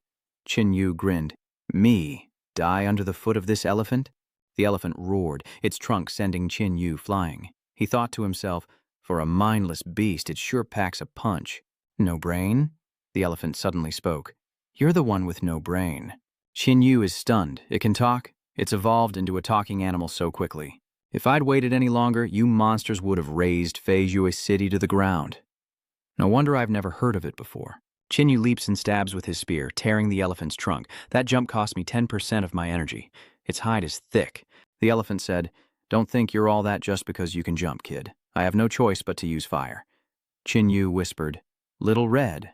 Did you call me, Master Qin Yu? You seem to be in a hurry." Qin Yu says, "No time to explain, just enhance me quickly." "No, boss, you were enhanced a few days ago. Another one will kill you. Just 1 second is enough. Hurry up. I can't believe you. You'll face the consequences." Empowered, Qin Yu leaps onto the elephant, his spear aimed at its head. With a sickening thud, the blood flame spear plunges deep and the elephant roars in agony. Qin Yu chuckled. "In the end, it's just a beast. Even if it can talk, it's not hard to defeat." Xiao Yu rushed over. "Second brother, we're here to help." Exhausted, Qin Yu falls from the elephant's back as it weakly threatens. "You just wait, I'll kill you." Xiao Yu catches Qin Yu, quietly asking, "Are you all right?" "I'm fine. I landed a fatal blow. It won't be a threat for a while." Qin Yu suddenly cried out. "What's wrong?" Zijai says, "Hold on, Qin Yu, I'll stop the pain." But Xiaohong quickly tells her to stop.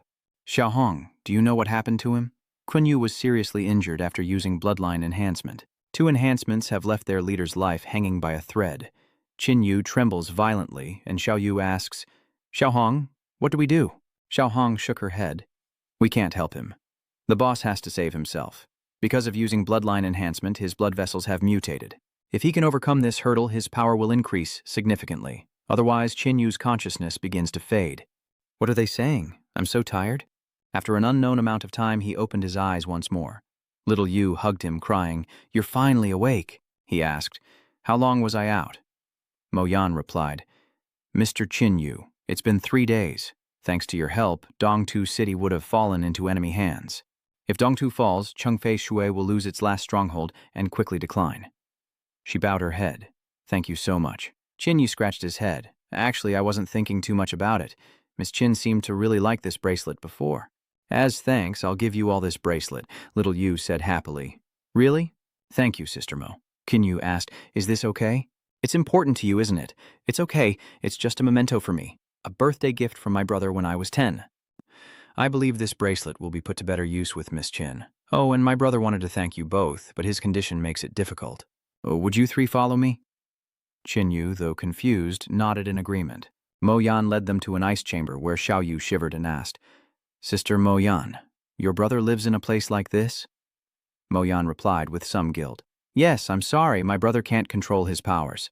Mo Yan pushes open the door, saying, I've brought Mr. Qin to see you. Mo Bing turns and says, Mr. Qin, I apologize for the inconvenience. My condition has worsened recently, so I can't control this ice. Qin Yu is stunned. Are you infected?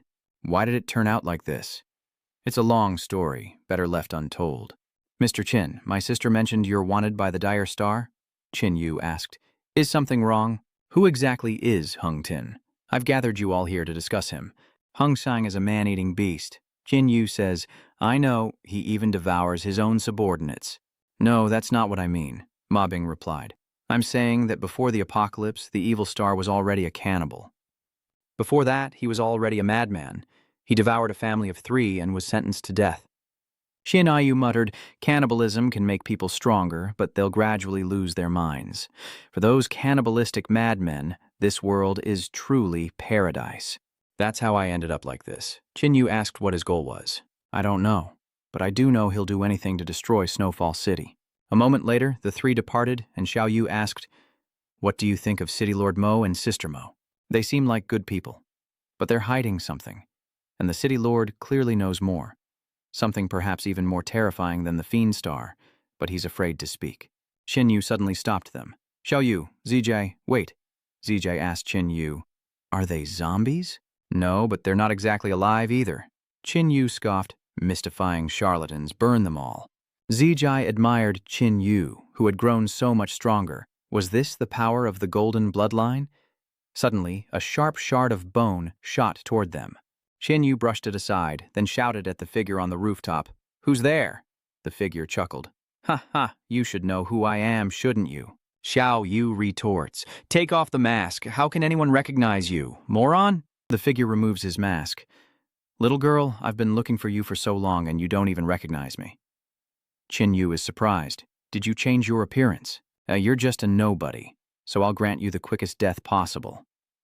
Qin Yu panicked, grabbed Xiao Yu and Zijue and ran for his life. Well, looking back, he knew he couldn't escape, so he used a flame barrier to defend himself. Setting the 2 down, he turned to face the evil star, who laughed. Still managed to protect your sister, huh? What a good brother, but kid, the game's over. He thrusts the ice shard into Qin Yu, his figure quickly blurring. What? Is this an illusion? Hung Xing wondered. Zidi is using her skills to affect the fierce star, but he's too strong, Qin Yu. I can't block his senses. Qin Yu shouts, Hung Xing, why are you so intent on finding us brothers? Do you even need to ask? To devour you, of course. You want to eat us? The ominous star replies, I must. It is a divine gift. By consuming you, I will become a god. Qin Yu says grimly, This madman, Xiao Yu, Zijie, we have to work together to stop him. The evil star indifferently replies, Whatever, you're all just food to me anyway. From afar, Shen Zhengcheng growled, Worthless star, how dare you devour my family? It seems I'll have to deal with Mo Bing myself, since he was supposed to. After exchanging blows with the Fiend Star, Qin Yu retreated, prompting Xiao Wu to ask worriedly, Are you all right? Yeah, I'm fine, but this guy's body is 100 times stronger, so be careful. His ability is likely related to controlling bones and blood, a soul-based power. We need to find a way to counter it. It seems normal attacks won't work. Hung Xing suddenly appeared behind Qin Yu, a sharp bone piercing his chest as he thought, Space displacement? A dual ability user? That's right, you're quite knowledgeable.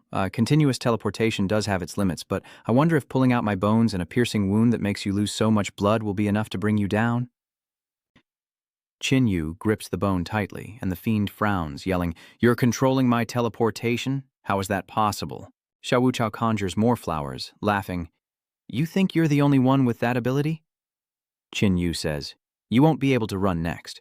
Qin Yu immediately engulfs him in violet flames, and the fiend screams, Get your damn hands off me! Get off? Are you sure? Qin Yu pierces him through the chest again, sending blood flying, enraging the fierce star. I'll kill you! But he wouldn't get the chance. With a surge of power, Qin Yu's flames consumed the fiend completely. Now, only charred fragments of him remain, scattering in the air as Xiao Yu and Zixi rush over, asking, Is the fiend dead? He's dead, definitely dead, Qin Yu replied, as Xiao Yu bandaged his wounds. Qin muses that it's rare to find someone with two abilities, but he went astray. What's there to regret? Fortunately, I survived. Within the charred corpse, something stirs, and a new form emerges from the ashes. A shadowy figure emerges from the corpse and flies upward. Qin realizes it's a stand-in doll attempting to escape. Without hesitation, he charged forward with the blood flame spear, but it passed right through the shadow like smoke, unable to strike. Damn, he got away. Xiaoyu asks curiously, "What is a substitute doll?" It's an extremely rare relic that can be fed with blood daily, allowing it to take the owner's place in death once. Xiaoyu cries out in alarm. Will the Fiend Star return for revenge? Perhaps, but it will take a long time. The substitute doll's side effects are powerful. The Fiend won't recover anytime soon. Elsewhere, the Fiend clutches his severed arm, bitter to the core. So, I had to sacrifice an arm? Should I seek the gods' help to heal me? But he quickly dismissed the thought, deciding he couldn't disappoint the gods. But how was he to get his revenge? He suddenly laughed, a devious plan forming in his mind. He had a way. In the city of frozen snow, humans were not the strongest. He went straight to the territory of the giant snow snakes, the great ice serpent king, lord of the snowfall realm, and called out, "Hear my call, for I am a harbinger of doom." From the shadows, a colossal white serpent appeared before him. "Great Serpent King, I have come bearing a gift." The white serpent's crimson eyes widened as it stared intently at him, while in the city of blizzards, a guard sniffed the air. "Hey, do you smell that?" "What do you smell?" "It's the stench of blood, the stench of human blood coming from that lowly creature." The red-haired man wondered, "Could someone be cooking? Are you mistaken?" Dan immediately shouted, "Impossible! I have enhanced senses." "Let's go take a look." Following the strong metallic scent of blood, the two approached a house. "Is anyone there?" "We're here on patrol." The door creaks open, revealing a horrific scene, a mutated beast devouring a human corpse. "It's a mutant beast, run!" Sensing its prey fleeing, the beast roared and lunged. Standing on the opposite building, Hung Tin smiled wickedly as he looked down. The first wave went smoothly. The rest is up to it. He throws a talisman into the air, opening a distorted space gate. From within, the white snake's voice echoes, "Boy, the space you've torn is too small. I and my little ones can't pass through this gap." Hung Xin clasped his hands respectfully. "Great Ice Serpent King, please be patient. The portal needs a little time to complete. Soon I can lead your children to Fei Zhui City to enjoy this feast. Moreover, I have invited a friend to dine with you on your behalf." With that, he threw out a few more scrolls identical to the previous ones, and spatial rifts began to open in various locations throughout the city. "Qin Yu, is it? Let's see how you deal with all the mutant beast kings in Snowfall City." Soon, mutated beasts began to appear in every corner of Snowfall City, rampaging and hunting humans. The entire city of Fei Zhui descends into utter chaos. Standing on a rooftop, Hung Sing observes, remarking that quite a bit of human flesh has been wasted. But if he can eliminate that kid, he can complete the task the gods have given him. At that moment, the giant white serpent fully emerged from the passage, the strongest mutated beast in Snowfall City. Not only was it powerful, but it could also speak, inspiring awe in all who beheld it. The Snake King threatened, "If you're lying about the girl, you know what will happen." Hung Tin quickly responded, "Rest assured, Serpent King, I wouldn't dare deceive you even if I had 10 lives." Inwardly, he sneered, thinking how easily this beast could be fooled. How could the treasure on that girl be left to a beast like you? With that thought, Hung Xing quietly departed. Inside the city lord's mansion, Qin Yu and the others were resting when Xiao Yu heard a strange noise outside and peeked through the curtains. Qin Yu cautioned, "Xiao Yu, don't be so hasty. You're one of the fastest evolving people now after all." Xiao Yu didn't respond, her face gradually turning pale. Noticing something was wrong, Qin Yu stood up, walked over and asked, "What's going on outside? Why aren't you saying anything?" He looked outside and saw a massive mutated beast rampaging through the city. "This is bad. Have the mutated beasts made it into the city?" The siblings immediately grabbed their weapons and rushed out the window. The two worked together seamlessly, eliminating the mutated beast before them. "Did you see that? The city is swarming with mutated beasts. Are you blind? They're as big as buildings. How could you miss them? Where did they even come from? Up above." Zijai shouted, "Brother Qin Yu, Sister Xiao Yu, Chief Mo Qing is calling for you both." Soon after, Qin Yu arrived at the command center. Mo Yan greeted him as he arrived, saying, "Mr. Qin, you're here." Qin Yu immediately asks, "Why are there so many monsters appearing in the city?" "We don't know either. As if planned, the beasts simultaneously invaded Fei Shui City. Then, Tu Tiep, in a flash of insight, deduced, could the monster attack be related to the ominous star? Xiao Yu asks, why do you say that? Before Zixi can answer, the roof is torn apart by a terrifying force. Mo Yan points to the ceiling in shock, exclaiming, it's a snake! The Serpent King appears, going straight for Xiao Yu. Qin Yu quickly stepped in front, but the Snake King sent him flying with a single headbutt, and he ordered, Xiao Yu, Zijie, help me deal with this overgrown worm. Zitai used her ability to immobilize the snake, giving Qin Yu a chance to escape. But Zijie collapses from exhaustion, and Xiao Yu rushes to catch her, asking, Zijie, are you okay? I'm fine. This monster is too strong. My powers are useless. The Serpent King roared, mere humans trying to control me? Wishful thinking. Qin Yu turned to Mo Yan and asked, do you have any Realgar? Mr. Qin, don't joke around. Not every white snake is Bai Suzhen. The Snake King gathers energy in its mouth and fires at Xiao Yu, but Qin Yu leaps up, striking the snake across the face. Sweat trickled down his brow. The snake was quick, adept at using defensive magic. This snake is proving difficult. Thankfully, there's only one. No sooner were the words out of its mouth than a wall exploded, and a wolf carrying a knife entered, announcing, I, Serpent King, you dare feast alone? The Serpent King roared, that little whelp was my prey. He then gathered energy to fire at the wolf. The Wolf King scoffed, your prey. In this frozen wasteland, all prey belongs to me. The Wolf King, knife in mouth, slashes the Serpent King as another Beast King arrives on the scene. It was a Bear King who proposed, instead of fighting each other, let's kill the prey first, then decide how to divide it later. The Wolf King said, I have no objections. The Snake King agreed as well. The Bear King makes sense. Let's do that. Mo Yan worriedly asks, Mr. Qin, can you defeat these three beasts? I could take them one-on-one, but all three at once? Not even a god could stop them. It seems we're doomed today. Suddenly, Mobang stepped forward, shouting, Mr. Qin, the three giant beasts are completely frozen. Mobang added, my sister is counting on you. Mo Yan cried out, get back here. You'll die if you attack. Mobang replied, only I can help everyone defeat these beasts with the glacial field now. With that, he launched a sharp block of ice towards the Snake King, but it shattered on impact, leaving the Snake King unharmed. The Wolf King and Bear King broke free, as the Serpent King grinned at Mobing, saying, this kid's half zombie already and he can still think straight? Good potential, but zombie meat doesn't taste good. Eating me would just get stuck in your teeth. The Snake King asks, kid, is your ability temperature control? That trick won't work on us. Mobing suddenly asks an unrelated question. Beasts, do you believe in science? Science? What is this kid up to?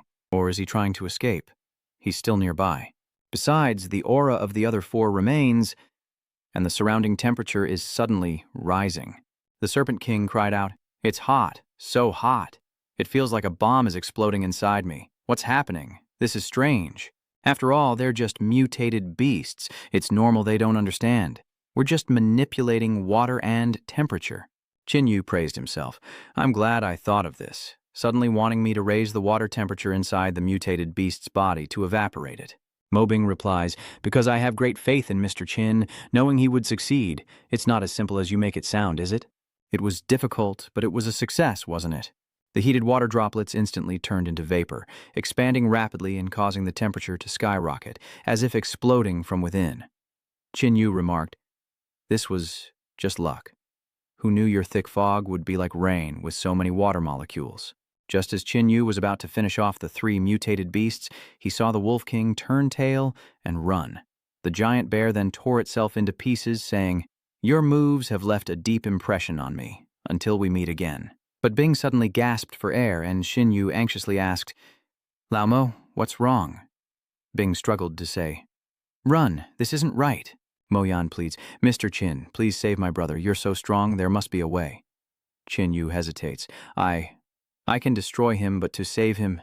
Shujie interjects, I can try. Qin Yu glances at her. Even if you can't save Mr. Mo, you can at least temporarily stop him. Xiao Yu says worriedly, but you were just injured. Is your body okay? I'm fine.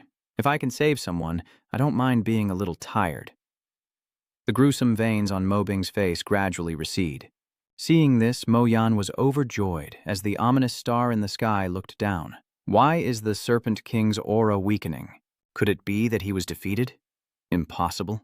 Behind him, a spatial gate suddenly appears, and tentacles emerge, seizing him tightly. He's shocked. The gods are calling me, but I haven't finished yet. Hadn't the glacial city been dealt with yet? The tendril dragged him into the portal and vanished. He's teleported to a grand hall where two figures sit before him. The girl speaks, "Little fiend star, you've ruined everything. What do you have to say for yourself?" The fiend kneels. Two more people suddenly appeared in Phi Tu Yet Than. Is that true? Red smoke emanates from behind the stone pillar, and the two turn back in alarm. Lord Ma Sheng, you're still alive? A voice emanates from the stone pillar. I am not dead. Are you surprised? The bald man quickly bowed. I wouldn't dare. We're overjoyed. Now that Lord Ma Sheng has awakened, what are your instructions? The prophesied twin has appeared. Bring her to me. The stone pillar booms. Lord Mathin, we have observed her, a voice replies.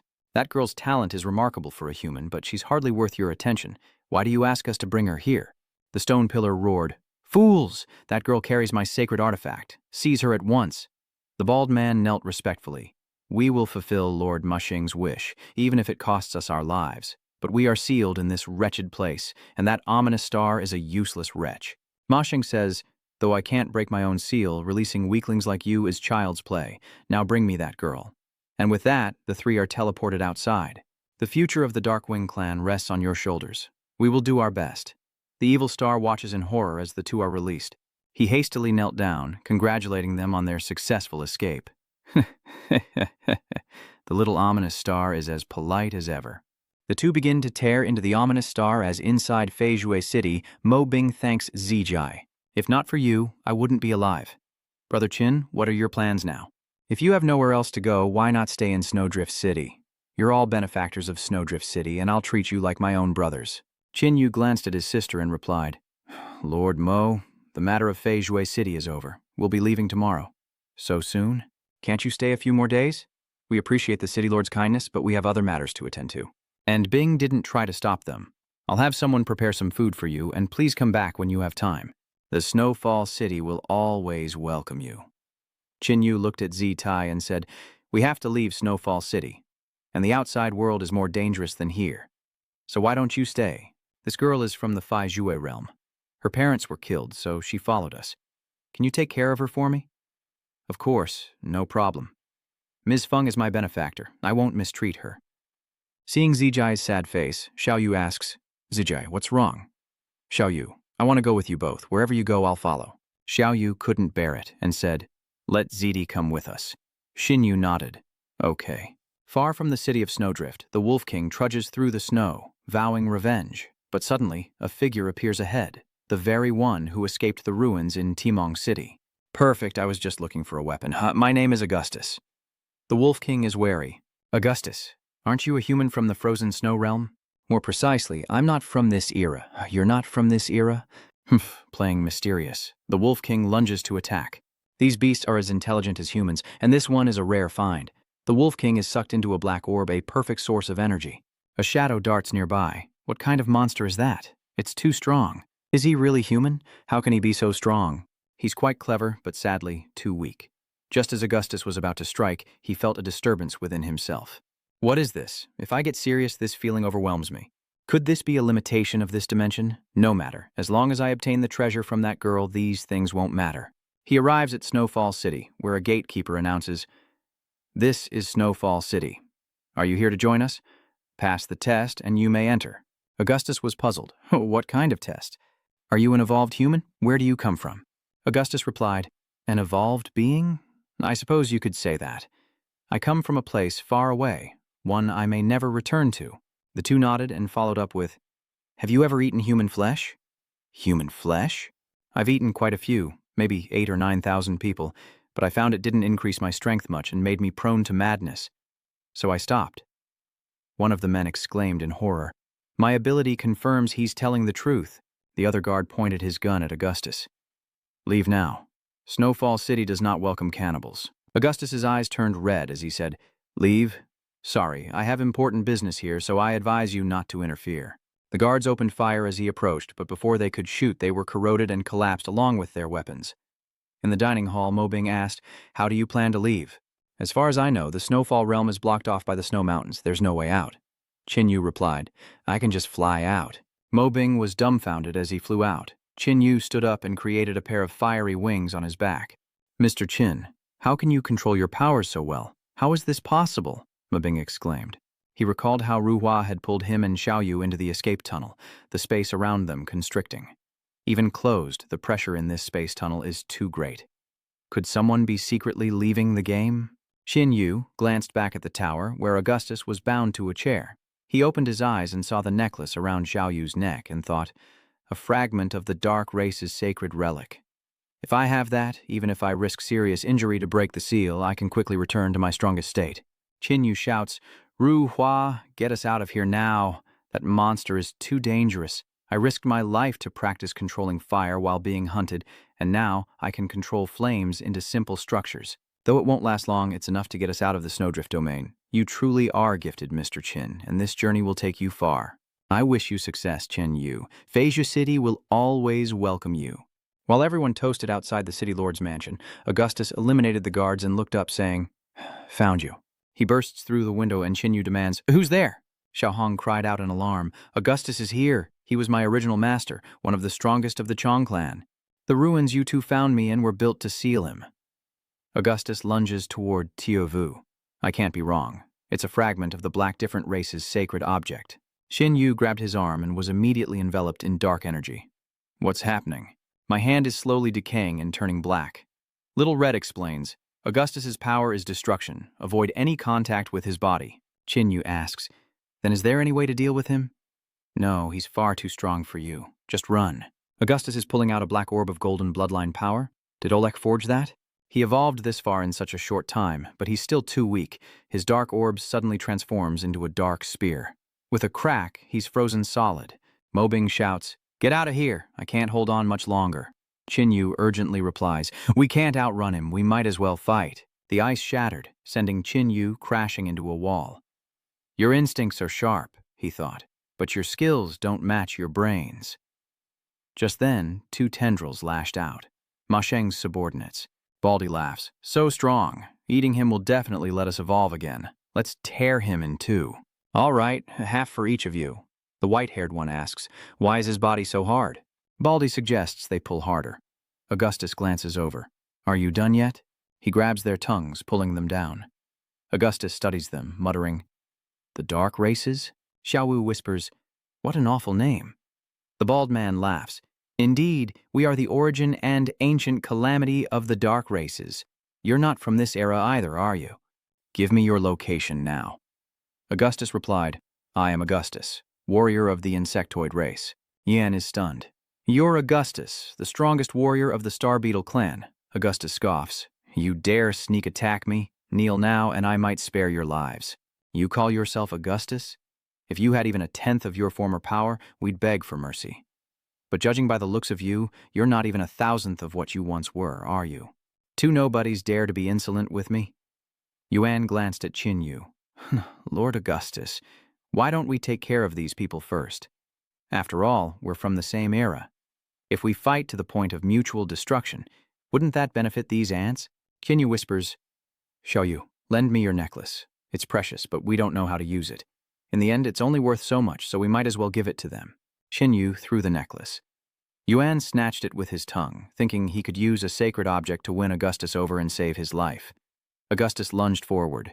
How dare you take what's mine? He then began attacking the two dark race members, giving Qin Yu the chance to call for everyone to escape. Augustus pierces Yuan's head with a spear, and Guhua lashes out with her tongue, then claws at his back, rescuing Yuan and quickly retreating.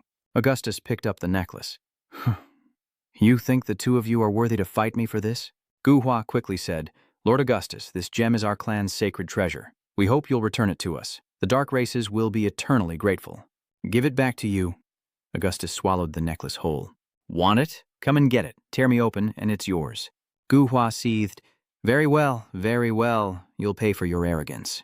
Augustus wondered, the dark artifact is inside me, so why does she still emanate its aura? Where do you think you're looking? Spit out the sacred object for us. Yuan and Guhua attacked simultaneously, but as Augustus struck out, he wondered if the girl had already merged with the sacred object. How is this possible?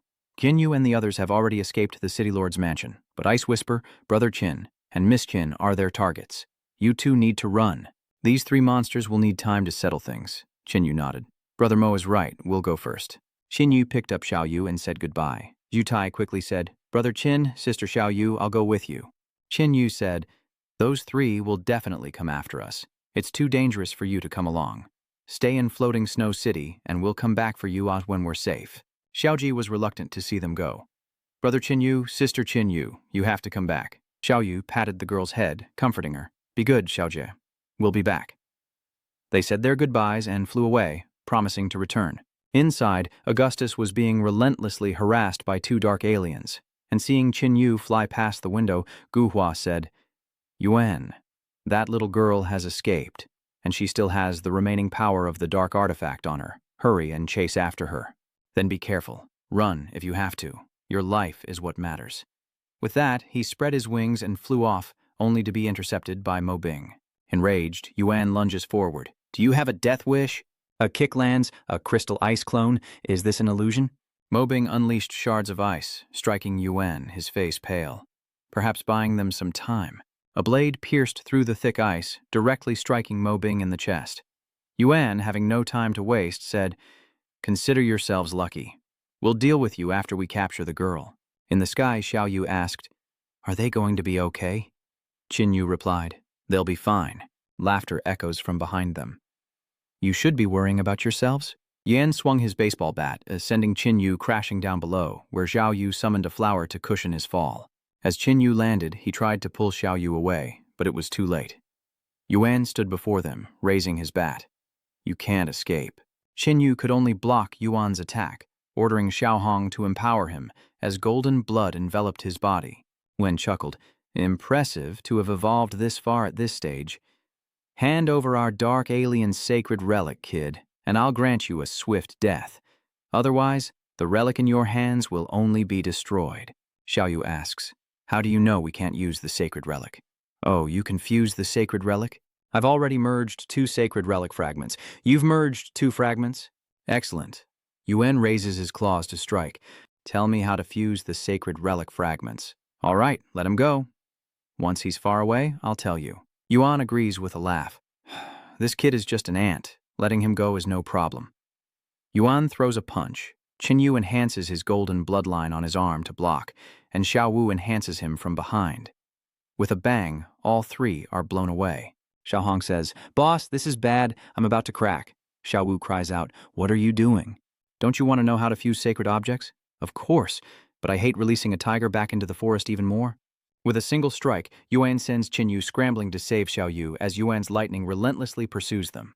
Soon, they were both jolted to their core, and Ruo Hua appeared, trying to pull them into the void.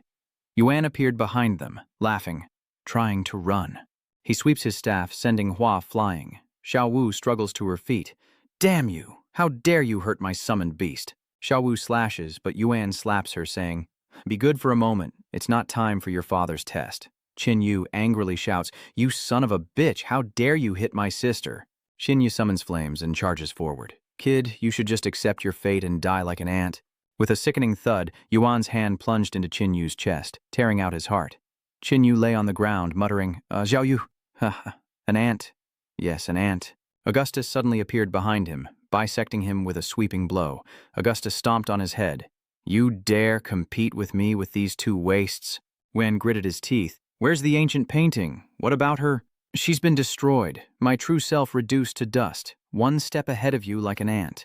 Yuan's eyes burned with rage. You bastard. Augustus crushes him, and Yuan's head explodes. With that done, Augustus turns and walks away. Augustus, do you really think we dark races have no one? Augustus turned in shock to see a palm strike pierce his chest, wounding him. Augustus muttered, Another dark race member? That dark shadow said, I know you. I didn't expect us to meet like this. Augustus asked, Do you know me well? Just who are you? My name is Mosheng, and I believe you know me. Augustus was stunned. Are you Mosheng, the 9th son of the Black Abyss God King? Qin Yu, lying nearby, was shocked. The son of the 4th cosmos' strongest being. No, even if I die, I have to stay by Xiao Yu's side. He struggled to reach Xiao Yu as Mosheng replied, That would be me. Augustus continued, Are you sealed as well? You're the son of a god king, so why are you imprisoned? Simple. I once took part in the plot to murder my father. Augustus now understood. Sheng asks, Augustus, you got the fragment. Can you leave that girl to me? Augustus asks meaningfully. This black shadow isn't your true form, is it? Sensing something amiss, Ma Xing asked, Augustus, what are you implying? Your vitality is tenacious. Your will to live is strong. Let's see just how strong. Augustus fires an energy blast at Qin Yu, who trembles. I'm sorry, Xiao Yu, I couldn't protect you. Xiao Yu touches him and says, It's all my fault. Ma Xing laughs, Ha ha, Augustus, you have quite the refined taste. Not at all. It was just a whim, a mere whim. Though I prefer my prey destroyed in an instant, a change of pace is nice from time to time. Are you really unwilling to give me a fragment of the holy relic? You've gained enough today, haven't you? Ma Xing asked again. Give you a fragment? Do you think that's even possible? Ma Xiang said grimly. Augustus, do you really think I'm afraid of you? Mathin attacks, and Augustus brings out the black spear. Let's see what the son of the God King is truly capable of. With a sweeping strike, Ma Xing circles behind him, striking with his hand. Is it an illusion? Augustus attacks from another direction. Ma Cheng seizes the spear, a welcome addition. The two unleash their power, sending Qin Yu and his sister flying. Qin Yu coughs up blood from the powerful blow as Xiao Yu looks at her brother with resentment. Why? Why do you treat us like this? What did we do wrong? We never intended to harm anyone. We just want to survive. What did I do wrong? Xiao Wu's body began to emit black energy. Who wants us dead? Then I'll make sure that person dies a death they won't soon forget. Xiao Yu's body turned crimson, with streams of blood energy swirling around her. Meanwhile, the battle raged on, with Augustus landing a punch straight to Ma Xing's face. He said, Augustus, you think you can hurt me like this? I am the son of the God King, I control space, and when I crush your bones, I will… Before he could finish, Augustus grabbed his wrist and slammed him into the ground. Ma Xing was shocked. What are you? You've caught me again? A spear pierces through, unleashing terrifying power, and Ma Xing gradually fades away. Augustus muses, uncontrolled areas can be converted into energy form? A bit annoying, but worth a try. He suddenly senses something. Why does he always feel this way before acting, like a warning? I should just finish him off quickly. Augustus uses the black orb to absorb energy from Ma Xing. Augustus, when I break free, I will kill you, Ma Xing threatened. Augustus confidently says, no need for you to act. Once I recover, I'll personally come for you. The black orb quickly absorbs all the energy. This one's got some power. A clone was able to do all that. Once I take care of those two, he looks at Xiao Yu in surprise. Is that the power of the dark sacred relic fragment? Qin Yu stared blankly at his sister. Can this little girl wield the power of the dark relic shard? A sudden surge within him forces the swallowed shard to emerge and fly toward Xiao Yu. Augustus paled as Xiao Yu struck with a blade, sending lightning bolts flying. He tried to block with his spear, but it was no use. He was blasted backward, an incomprehensible sound echoing in his mind. He was stunned. What was that sound? Qin Yu watched, wondering what was wrong with him. Crimson energy now envelops Qin Yu. Is little Yu protecting him? She's still conscious. Augustus lunges forward, but Xiao Yu strikes with another blade. He scoffed, calling it a petty trick. Qin Yu panicked, shouting, Xiao Yu, get out of the way! Don't worry about me! Xiao Yu doesn't react at all, just standing there. No one can escape me, he said, charging forward and unleashed a sweeping spear attack. But Xiao Yu's eyes flashed as she met Augustus's attack with a horizontal slash of her blade. A deafening explosion rocks Augustus, who wonders if it's a soul weapon. Little girl, you think you can fight me? Xiao Yu dodges his punch, then sends him flying with a palm strike. Augustus clutches his chest. Is this the power of the dark relic fragment? He charges forward once more. Suddenly, that sound disrupted him again. Xiao Wu swung her blade, forcing him to block with his spear, then sweep it out to push her away. Even with the relic's power, her body is too weak. Die. Xiao Yu shattered the spear, then lunged forward, slashing Augustus. He was shocked. How could this be? Her power surpasses his own. Forget it. Looks like I have to use my real trump card. He gathers a dark orb in his hand. Little girl, you're honored to witness the first time I use this power. The sphere floating before him grew larger and larger as Qin Yu glared, his voice like thunder. Is that Augustus's heartbeat? Augustus growled. I will tear you apart. But Xiao Yu didn't move, still staring at him. With incredible speed, Augustus lunged forward, but Xiao Wu quickly jumped away to evade the attack. Die. Augustus appears above her, thrusting his spear down. Xiao Wu falls heavily, gravely injured, as Augustus prepares to strike again. Xiao Wu thinks, I can't block this. Just then, a rift opens in the sky and streaks of bloody energy plunge down. Augustus quickly dodges, declaring, You're not an entity, but no matter what you are, I will destroy you. His spear strike did nothing. Augustus was stunned. What? It can't be shaken off? How can this be? Little Yu helps Chin Yu up. You need to leave. Don't worry about me. The two look to the sky as Augustus fights the colossal figure in the void, severing the reaching tentacles. You think you can hurt me with this? As soon as he spoke, more tentacles wrapped around him, and the giant hand reached out to kill Augustus, defeating him with a single blow. Chin Yu urged Ruhua to pull him and Xiao Yu away when he noticed the gaze in the void was fixed on them. Ruhua managed to tear open a passage, but as tendrils reached out to stop them, Xiao Yu was grabbed by the leg. As Nu Hoa struggled to keep the rift open, Xiao Yu cried out, "Hold on, Nu Hoa. I'll figure something out." She slashes at the tendril with her blade, but it has no effect. The monster in the void begins to pull Xiao Yu back. "Ruhua, get him out of here!" She makes a decision, sacrificing herself to save her brother. Severing Ruihua's tendrils with a blade, Xinwu stares in disbelief. "Second brother, you have to survive." Xinyu cries out, "No!" In the void, the giant eye refuses to let him go. Its massive hand reached out and with a crash, Ruhua pulled Xinyu into the void. Xinyu was now like a lost soul, constantly muttering his sister's name as Mo Bing and the others approached Zijai, asking if she was sure this was the right direction. After Augustus killed the monster, he ran here without looking back, and Mo Yan cried out, "Oh my God, what is going on?" Before them lies a massive crater, and both Qinyu and Xiaoyu are nowhere to be found, though Qinyu still floats in the air. Oh, Alex is really full of misfortune. Qin, wake up now. I wonder how the boss is doing. It's been 3 days, and my connection with her is faint, but she's not dead. The boss really did waste half of her life force to give Qin this immortal body. Xiao Hong suddenly looks ahead. What's that?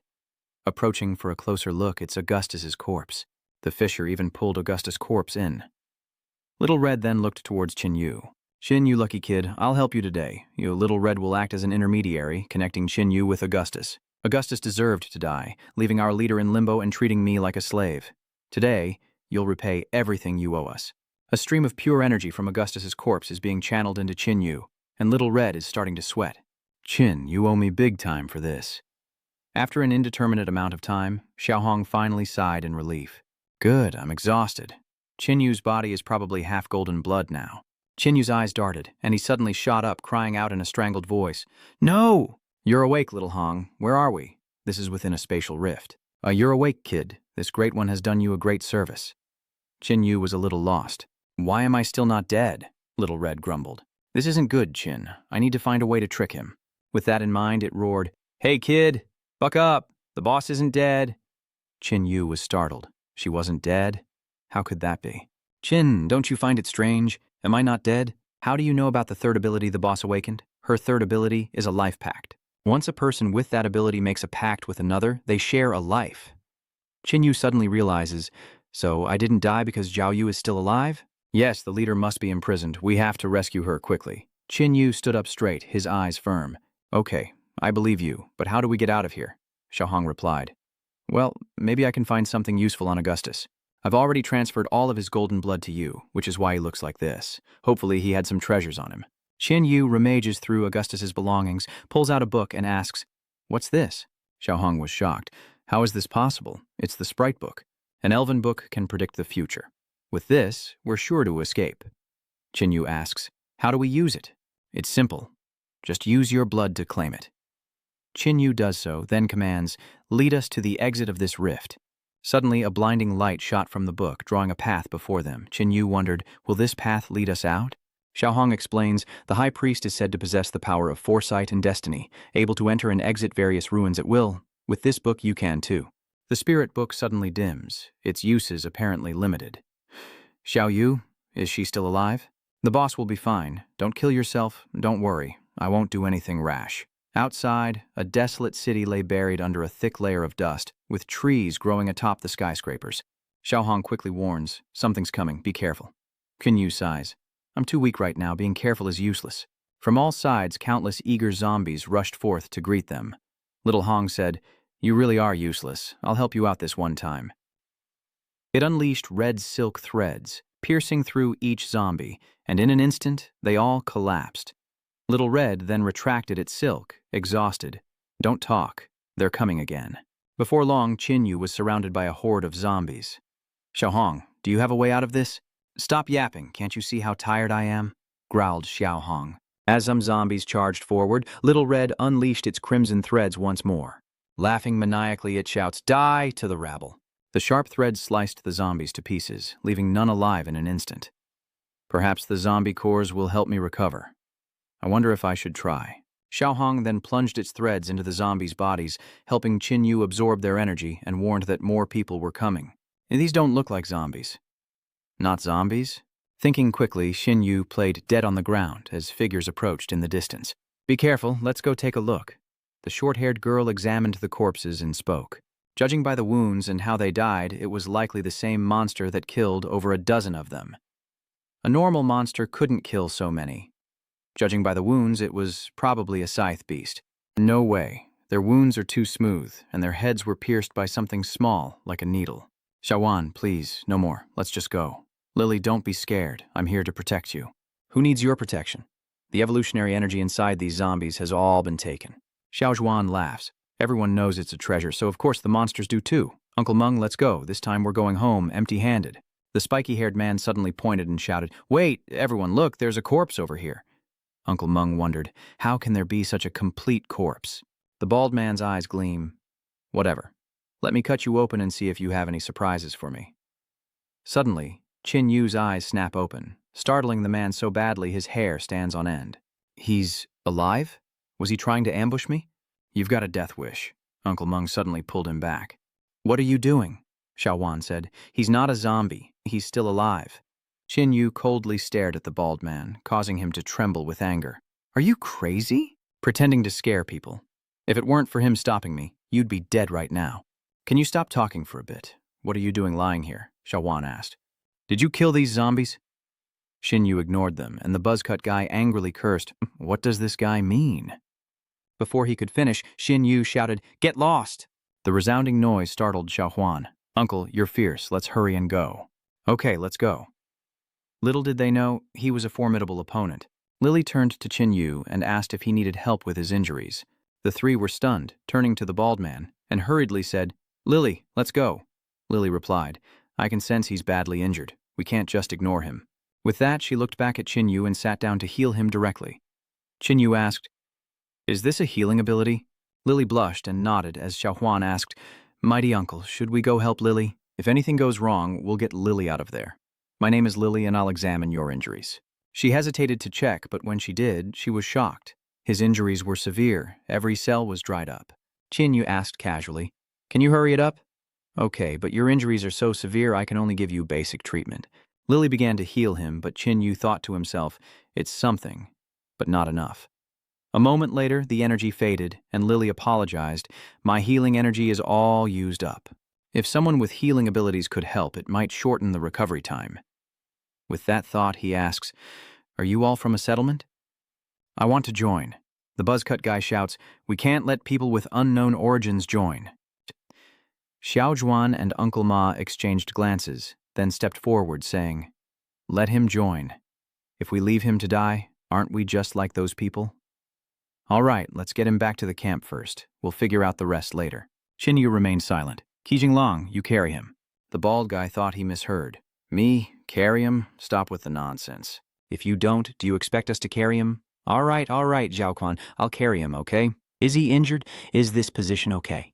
Yeah, I'm okay, Uncle Meng said. All right, let's move out. The group began to move out. My name is Xiaohuan, and they're my team. Uncle Man Naxon, the beautiful healer who treated you, is Nan Loi Loi, and the one who carried you is Taikan Long. Did you kill those zombies? Qin Yu nodded in agreement, but suddenly he told everyone to stop. Xiao Zhuan asks, What's wrong? There's something wrong with this tree. Let's avoid it.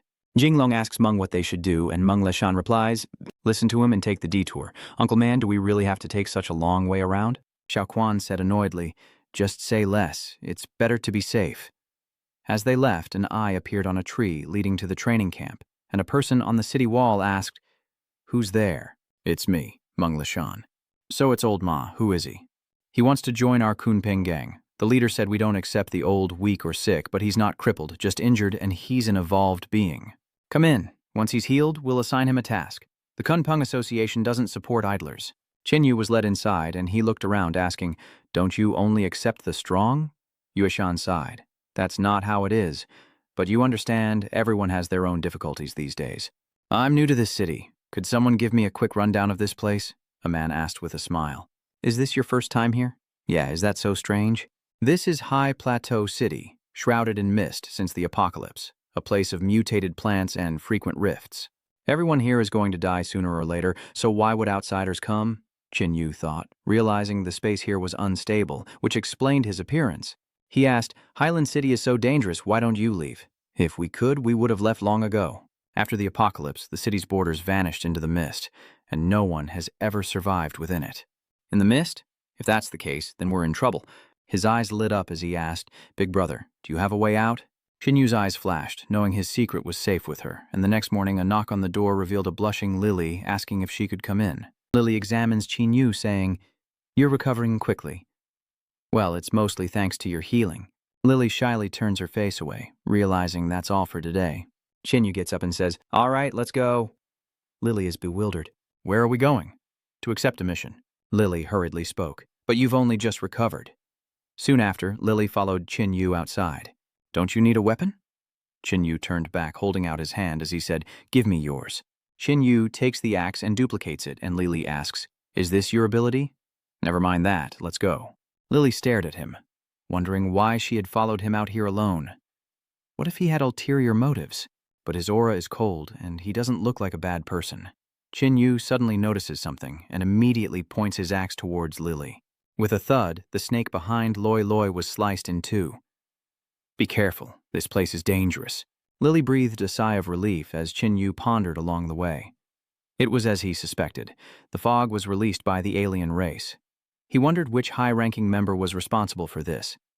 Lily worriedly said, We should head back. This is deep within the fog. Let's quickly gather some food and return to deliver some. Qin Yu says, Beyond 4,000 meters, there are 3 people and a massive beast fighting. Let's go see what's happening. Qin Yu grabbed Lily's wrist and pulled her along. As they got closer, Lily was already out of breath. Qin Yu, could you be a little gentler next time? As the dust settled, Lily exclaimed, It's a giant pincer beast and 3 people are fighting it. Oh, that man is Old Feng. At that moment, the giant sickle beast sent Old Feng flying with its scythe. Just as it was about to finish him off, another intervened, creating a block of ice that pierced the beast's head. With a crash, the giant beast collapses, and Lily rejoices. We won. As expected of our core member. Qin Yu stops Lily from advancing as the giant scythe beast begins to glow, emitting beams of blue light. Everything it touched was severed, forcing the two to quickly conjure defensive shields. Mr. Feng, are you all right? Feng replied with difficulty. I'm fine. Be careful. Beams of light shot towards Qin Yu, who swung his axe, unleashing blow after blow. After the strike, the axe was as chipped as scrap metal. Ordinary weapons were useless. Old Feng, still on the ground, was then attacked by the giant scythe beast. Just as all hope seemed lost, Qin Yu appeared, blocking the giant beast's claw. Qin Yu now faces the giant mantis shrimp alone, leaving the others in awe. Just who is he, and how is he so strong? Lily smiles, impressed by his strength as the monstrous beast grows enraged, unable to touch Qin Yu. Qin Yu muttered, So you're finally getting serious? The claw struck, slicing the axe in two. The others watched in shock as Lily shouted, Be careful! As the scythe-like claw descended, Qin Yu caught it with one hand, his grip tightening. He pulled the sickle beast toward him, placing his hand on its head, a burst of flames erupting. Everyone was dumbfounded as Qin Yu dealt with the giant mantis as easily as eating candy. Old Feng stammered. The giant mantis's armor was incredibly hard. Swords could barely scratch it. What's this? Qin Yu snapped off 2 spikes and examined them. What is he doing? It looks like he's making a weapon, but he doesn't have any tools. Qin Yu is satisfied. It will work well enough as a blade. He waves Lily over. As she approached, he handed her a claw. Crude, but good enough as a weapon. Lily quickly replied, No, this is too precious. I can't take it. Just keep it. Don't be shy now. Do you know where there are a lot of zombies? I do. There are many zombies on 8th Street. Let's go hunt them instead of going back. Who was that guy? I have no idea. Perhaps he's the leader of another faction. Lucky he passed by, or we'd be dead. Old Feng finished speaking, then coughed up blood. Let's go. If we see him again, we must thank him properly. Did you guys see anything in room 42 tonight? Lao Feng was seriously injured while hunting outside, and Boss A Qin has returned. As they continued to talk, Qin Yu seemed to notice something, and someone asked, Boss, what's wrong? Is danger coming? Everyone, be careful. As they stood there in shock, the loudspeakers blared, "Enemy attack! Enemy attack! All members prepare for battle." Xian rushes out, "I have to go see. Boss, wait for us." As they rushed outside, they were met with a horrifying sight, a spatial rift. The Kunpeng leader, He Kunpeng, worriedly said, "Is it our turn?" Someone shouted, "Look, they're here!" From the spatial rift, countless monsters emerge, and Qin Yu believes that Kunpeng Association has a chance if they fight to the death. The first to appear is the Minotaur, and everyone quickly draws their weapons. "Kill it quickly, don't let it near the wounded," Qin Yu reminds his bunkmates. "Be careful, the monsters are here." A crew member trembled, saying, "It's a human-faced cat demon. Boss Qin, we need to find a defensive position. There are too many of them. We can use the terrain to our advantage." Qin Yu said, "This is too troublesome. Just find a place to hide." He drew his blade and stood his ground as terrifying growls echoed. As one cat demon lunged, Qin Yu effortlessly struck it down, but two more immediately followed. Qin Yu dodged and weaved, each strike precise and deadly. The cat demons begin to retreat, and onlookers wonder who he is. He's too strong. The cat demons then rushed in from all directions. Qin Yu slaughters them, limbs flying, and the cat demons scatter, realizing they're outmatched. What do his close subordinates want to say to Qin Yu? He says, let's go somewhere else and see." The long-haired leader looked up and asked, "Who's in charge?" As He Kunpeng floated in the air, he continuously launched feather strikes, killing the alien races below. Luckily, only low-level aliens came this time, and they're already fleeing. The crowd cheers. "They're retreating. We won." Qin Yu sees Lili approaching and asks, "Are you all right?" "I'm fine. There weren't many aliens on our side." She blushed and asked, "Are you worried about me?" Qin Yu naturally replied, "Because you helped heal me. I want to go to the mist." "Be careful out there," Lily Sither sighed as Qin Yu ventured out alone. Taking advantage of the open portal, he slays more mutated beasts to fully recover, while elsewhere, the zombies are having their own little sports day, exchanging martial arts. Qin Yu leaps onto a nearby building to observe. The skinny zombie is defeated by the muscular one, who pulls an energy core from its chest, but before it can swallow it, another zombie ambushes it.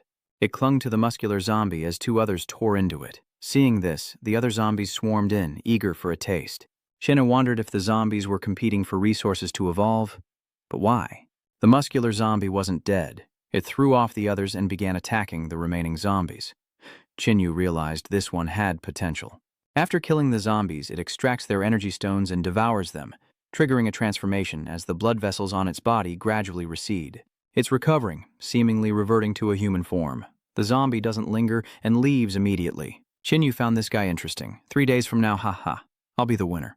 I will become the mother's new son. I will become the perfect being. Another zombie joins in the fun, but the bald one scoffs, wondering if they're the only ones who emerged from their cocoons. The green-haired zombies said, "You're not the only ones." The blonde added, 2 men and 2 women. What a coincidence. Should we have an orgy? Say another word, and I'll stuff your mouth with eggs. The blonde laughs. Just kidding. Why so tense? We're all family now. Let's get acquainted. Blondie says, in my past life, I was Guangshu. I'm Sun Rong, and I'm Sun Qian. I think my name was Yan Hong Yun. Sun Rong says, I never imagined the city would become like this. Sun Qian laughs. Well, it's good. We've broken free and become completely new beings.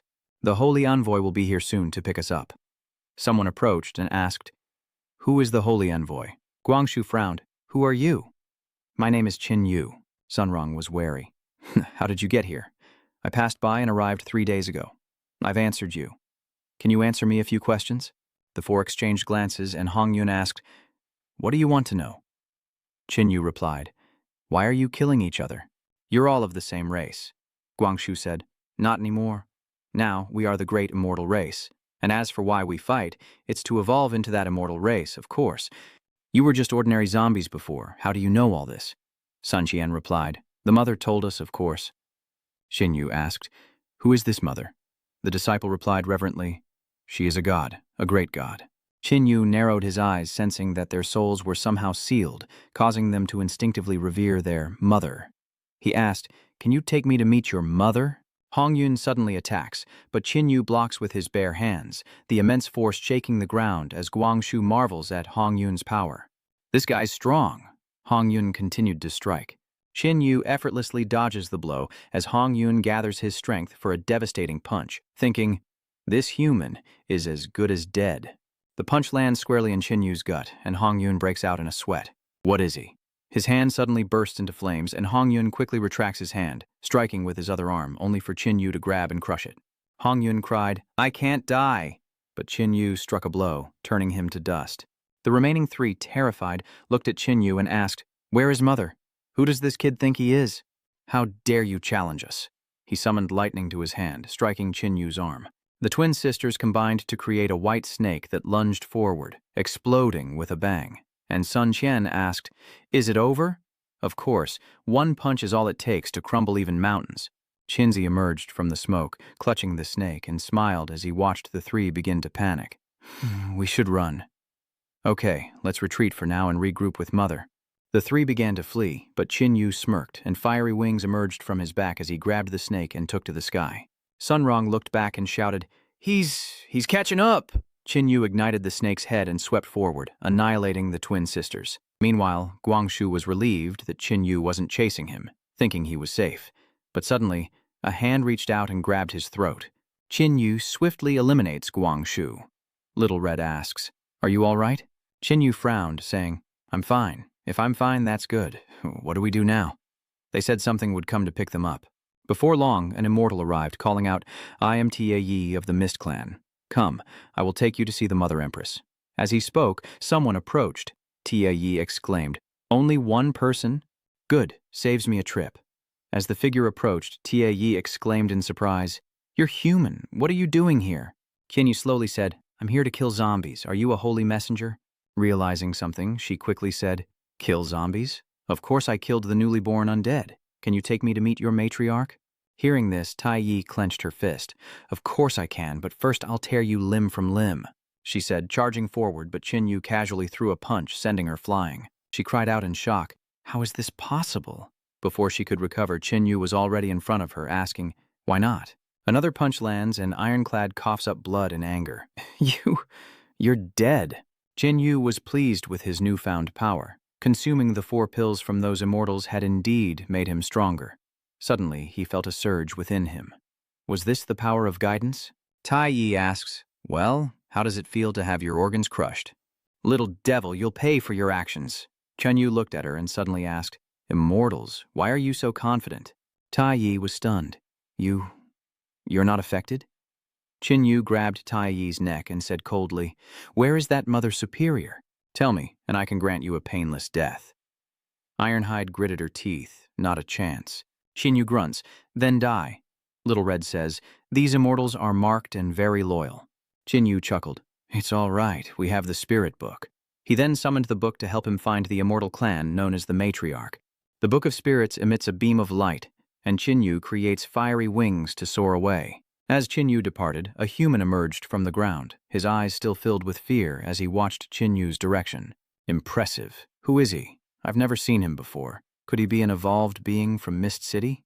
I must report back to the commander first. With that, he dove back underground. Qinyu flies to the location the book spirit indicated, looking around with confusion. Why isn't Mother here? The book spirit can't be wrong. Xiaohong pointed in a direction. Something's wrong over there. It seems like there's a small dimension. Okay, let's go take a look. Qinyu jumped down and approached the alley, gazing at the portal and remarking, "Looks like we're in the right place." Little Red asked with some concern, "Do we really have to go in?" "There must be plenty of immortals inside," Qinyu replied. "We have to go in." With that, he stepped into the space, and soon after he appeared in a small town. This place has an ancient feel, and there are many low-level zombies around. Xiaohong says, "Look closely, these zombies aren't from the same era as you." Indeed, it seems the immortals here have lived for a long time. Killing these low-level zombies is useless. Let's head to the center of this world and see what we can find. Inside a house, a few immortals gathered, and one woman said, "It seems we're running low on food." Another one replied, "Ironclad will bring back plenty of food anyway." Hearing that, she wondered why Ironclad hadn't returned yet. Suddenly, one of them shouts that a human has entered, and he's strong. The blue-haired one urges, "Stop talking nonsense and show us the image." Hearing this, the man projects an image for everyone to see, and the blonde licks his lips. "Ha, ha, he's got some skills." One of them stood up and said, "I'll go catch him. We can't let him wander around." The blonde laughs. "With Bahach on the move, that kid's done for." As he heads out, his subordinates bow. Lord Bahach Bahach. Number 7 and number 8, come with me. There's an intruder. After I deal with him, you two carry him back. The two men quickly agreed, and Xin Yu suddenly stopped. Xiao Hong wondered, we're not at the center of the minor world yet. Why are we stopping? Xin Yu replies, someone's coming. Are they from the Undying Race? Yes, we're headed in the right direction. Bahach confronted Xin Yu. Kid, your luck has run out, daring to come here. Xin Yu held up Tai Yi, smirking. Perhaps my luck isn't great, but hers is worse. Is this one of yours? Bahach, enraged at the sight of Tai Yi's corpse, began to grow in size, roaring, Boy, do you have a death wish? He reached out to grab Xin Yu, who used his blood flame spear to knock his hand away, noting his 120-star physique was interesting. But he charged again. Xin Yu dodges his hand and stabs him in the chest with his spear, piercing right through him. His two subordinates stared blankly at the scene as Beihe touched his chest and said, You little brat, I'm going to kill you. He flies into a rage, charging forward, but Xin Yu coldly observes, an image of Augustus flashing in his mind. Why did I suddenly think of him? Come to think of it, Augustus also used a spear, and I remember the pressure he exuded. It seems Xin Yu is having an epiphany. He swings his spear, severing Bahach's hand in one blow. He cries out in pain, never expecting to lose a hand so easily. He unleashed blue tentacles that lashed out at Xin Yu.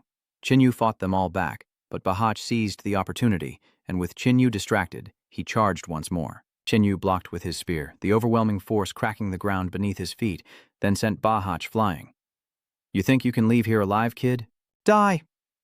Just as Bahek was about to strike, Xin Yu raised the blood flame spear. His eyes flashed, and with a bang his power erupted. Bahach's subordinate muttered, Is it over? He spoke too soon, for it was Bahach who was dead, a spear through his head beyond saving.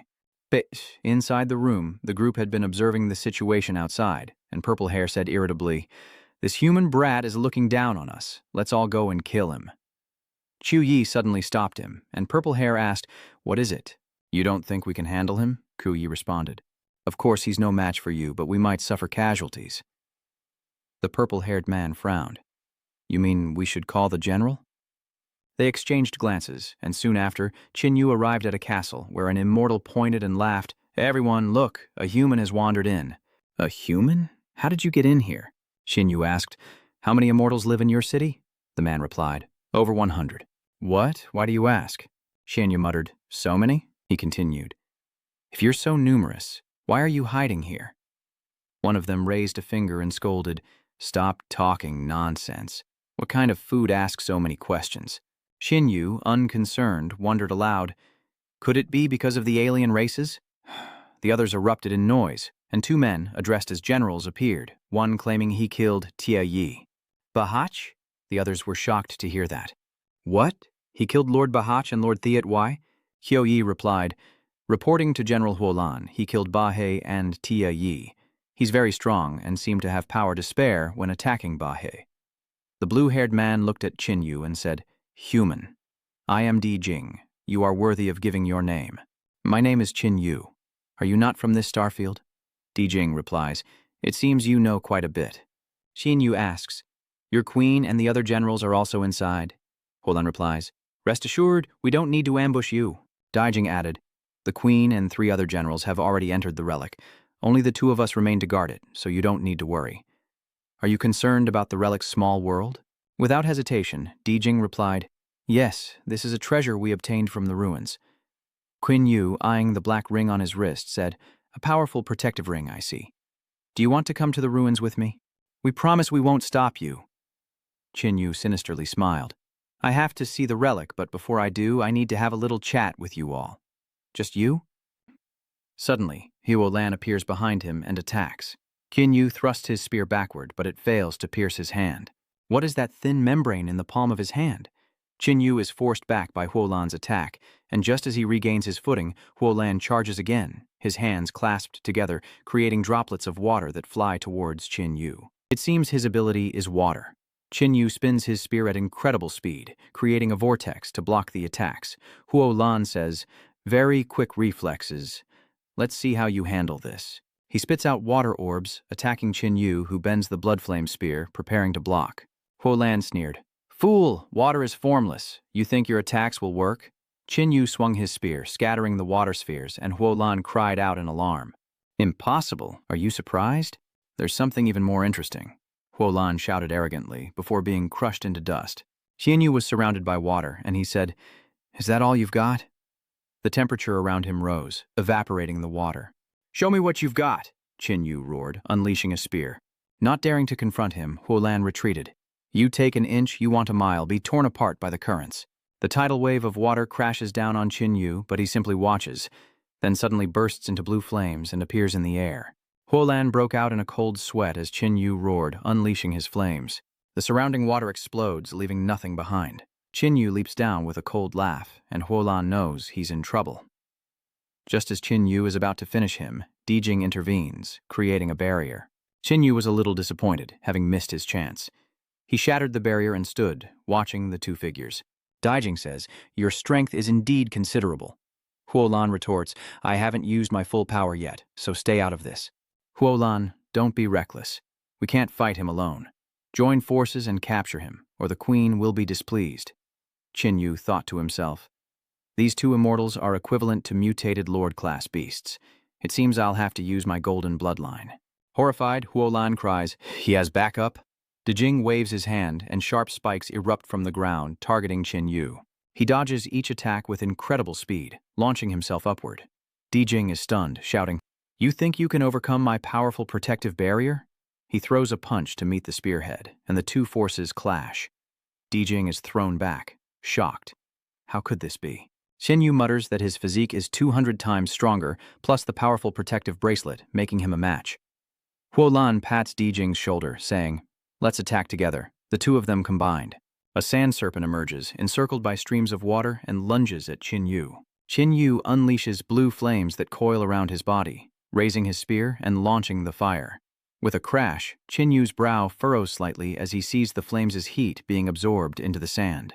Qin Yu doesn't stop, continuing to burn. "Let's see how much you can absorb." The sand serpent began to falter. Dijing gritted his teeth. "This isn't good." With a bang, the snake explodes, and Dijing warns, "Huolan, watch out for his pursuit." Before he could finish, Huolan was impaled and killed, and before Dijing could react, Qin Yu struck him down with a single blow. The surrounding people were terrified. He killed two generals, and the rest are just a disorganized rabble. Qin Yu was too lazy to act, so he had Little Red take care of them, absorbing their energy in the process. Panic spread as everyone fled, and by nightfall not a soul remained. Qin Yu entered and said, "It seems this is the dwelling of the mother they spoke of." He kicked open the castle doors and strode inside, stopping before a coffin. Qin Yu asked, "Do you know what this writing says?" Xiao Hong replied, "This is common script from the Fourth Primordial Era, roughly saying the Crimson Blood clan cannot return to the heavens, and before disaster strikes, they must struggle." Qin Yu then asked, "Are the jewels on the coffin blood life stones?" Yes, blood life stones contain immense life force, so using them to make a coffin for protection is only natural. Seeing an opportunity, Qin Yu said, "In that case, let's take the blood life stone." But Xiao Hong stopped him. "Wait, there's a strange energy on this coffin." Qin Yu quietly sensed the surroundings, and indeed, the air around the coffin seemed to have stopped flowing. Qin Yu was hesitant, unsure if the coffin possessed spatial or temporal abilities. Seeing him lost in thought, Xiao Hong suggested, "Why don't you test it with fire?" Qin Yu agreed and summoned a flame, placing it above the coffin. As expected, the flame froze upon contact. Little Red exclaimed, "If it's time-based, then time around the coffin has stopped." Hearing this, Qin Yu wondered, could there still be someone alive inside? He thought to himself that with this power, he might be able to go back in time to save Xiao Yu. Xiao Hui quickly cuts off his train of thought. "Hey kid, don't get any crazy ideas. This thing is dangerous." "I understand. I won't act rashly, at least not for now. Let's take this coffin with us. The power of time is rare. It's worth studying." Xiao Hong sighed, resigned to his wishes. "Suit yourself." Qin Yu summoned his treasures and stored the coffin in his space, and as soon as it vanished, a secret passage appeared below. Knowing his curiosity, Xiao Hong warned him not to go in there. Qin Yu nodded, sensing a strong aura of death within. "I can sense that going in there would mean certain death. Yes, this ruin must be under some kind of restriction. Let's explore the city." Qin Yu left the castle and glanced at a house, his eyes gleaming. "There are people inside?" Little Hong asked curiously. "Really? How many people?" "Around a few dozen. I can't be sure, but their presence is faint." Without hesitation, he kicked down the door, startling everyone inside. As expected, they were all ordinary people, and a brave, middle-aged man stepped forward to shield them. Please don't hurt us. If you want to eat someone, eat me first. Qin shook his head, explaining, I'm not an immortal, I'm human. His explanation left them doubtful, but without further ado, Qin turned to Bao Ruohua and opened an escape route. You're safe now. Leave quickly. The group exchanged glances before stepping onto the path to survival, leaving only a few figures in black robes. Qin urged, Hurry or stay here. Just as they were about to leave, Qin paused, sensing a strange scent. Wait, what's that smell on you? Exposed by Qin, one of them immediately attacked without a word. Qin coldly kicks him away. Are you from the immortal tribe? At that moment, another struck him in the chest, but the blow was like a tickle. Qin stood firm, his hand gently resting on the immortal's head. A bang echoed as he was sent back to dust. A golden cage appears, and another immortal attacks with soul power, while the last one circles around for a sneak bite. You're dead meat. No one escapes my venomous fangs. At the last possible moment, a crimson thread shot from Xiaohong's hand, piercing the immortal's head, leaving only the soul manipulator. He was frozen in fear, and Qin ended it with a single punch.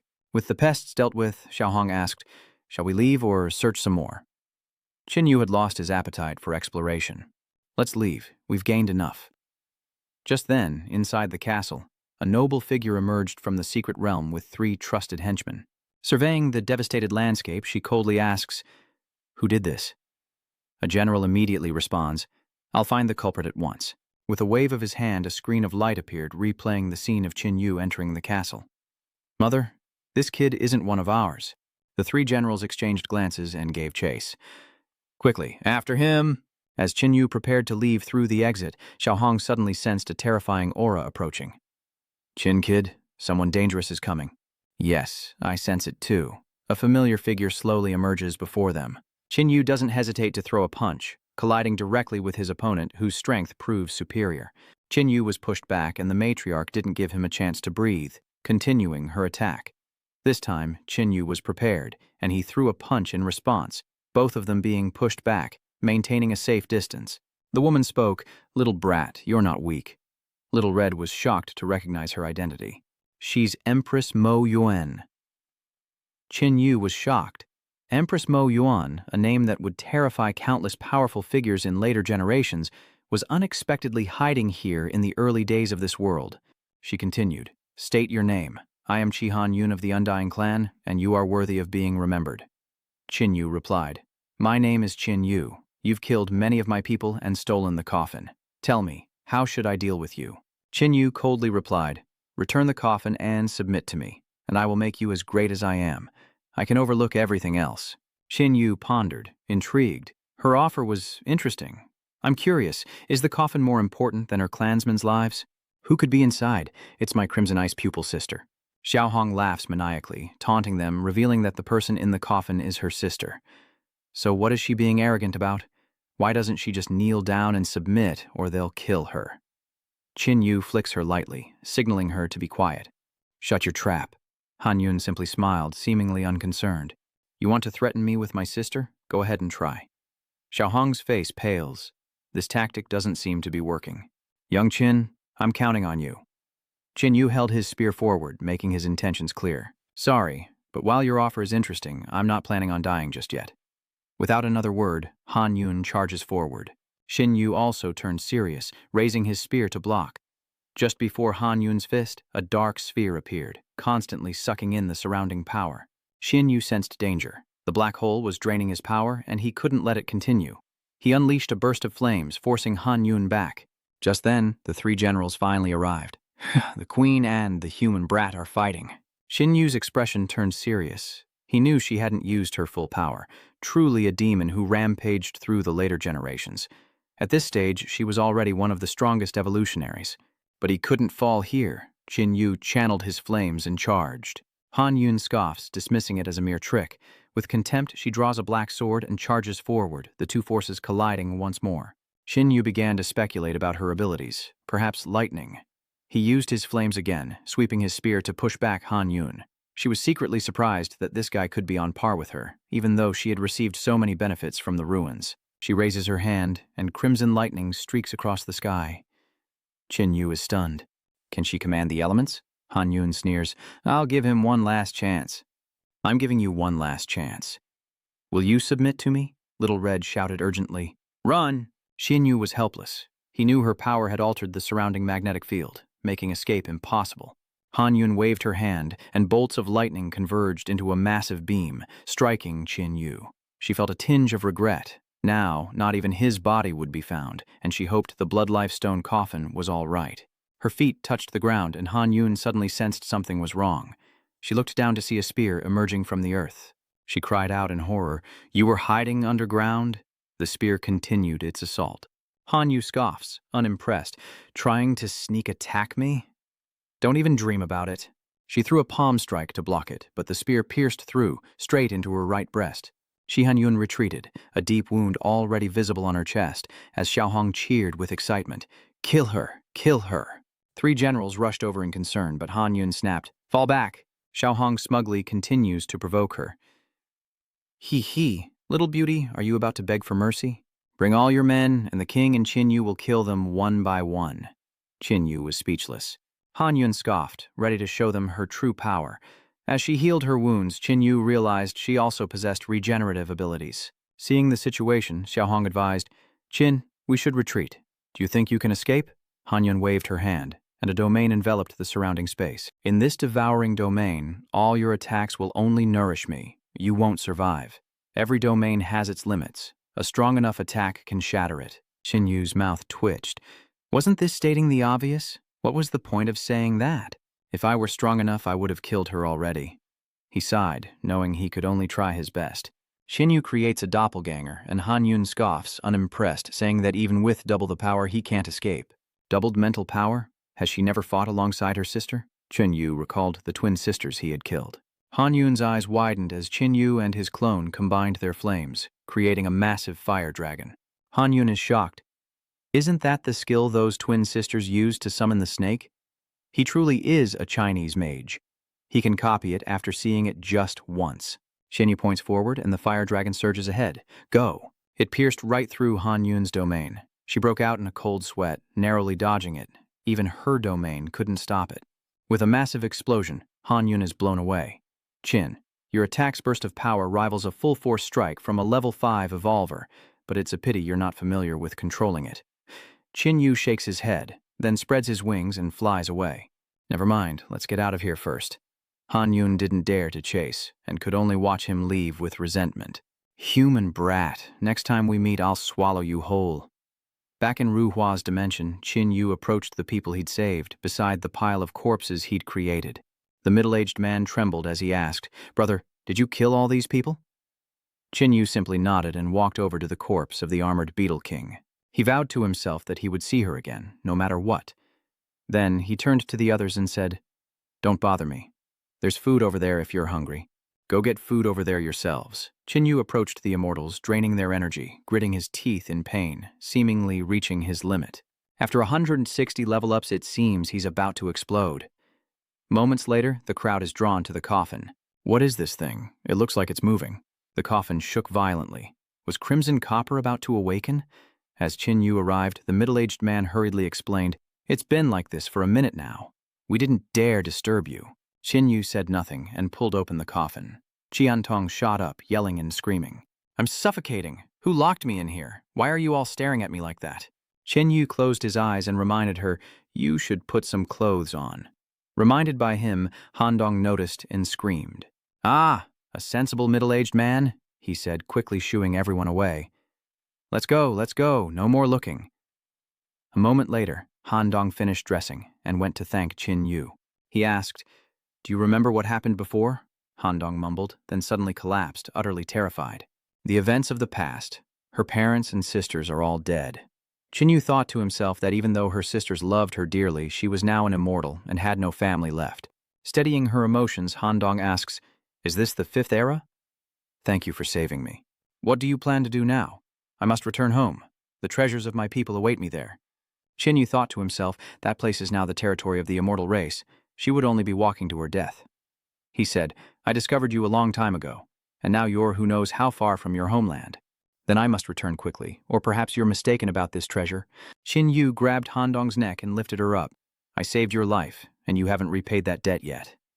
Yes, how should I repay you? Qin Yu is only releasing you on a condition. Without his permission, you're not allowed to leave, or I'll kill you myself.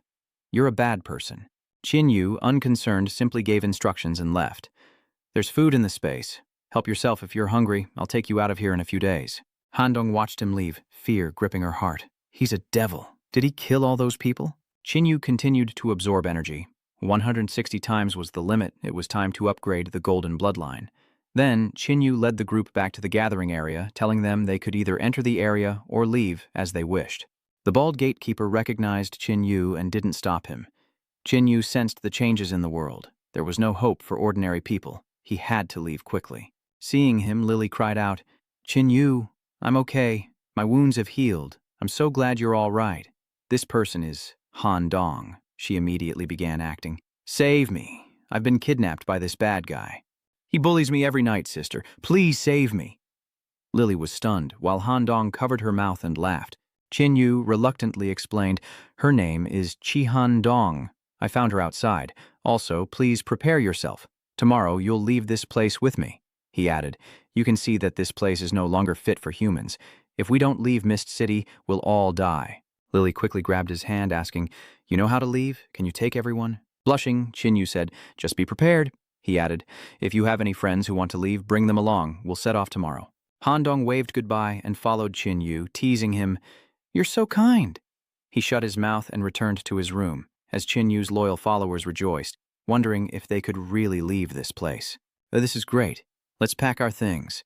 Seeing Qin Yu making the bed, Han Dong quickly said, "I'm not sharing a room with you." Xiao Hong chuckled teasingly.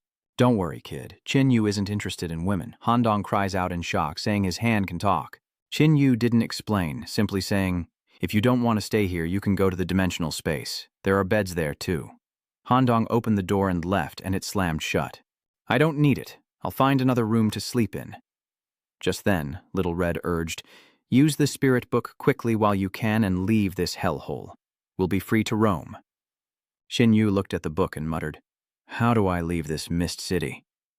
The book suddenly glowed, drawing his mind into it, and he reappeared in the sky, looking down at the city below. "Is this the city of mist?" He looks toward the massive pillar. "Is that perhaps the source of the mist? They're all around, so this must be the reason. It seems these 4 pillars are the cause of Fog City's condition."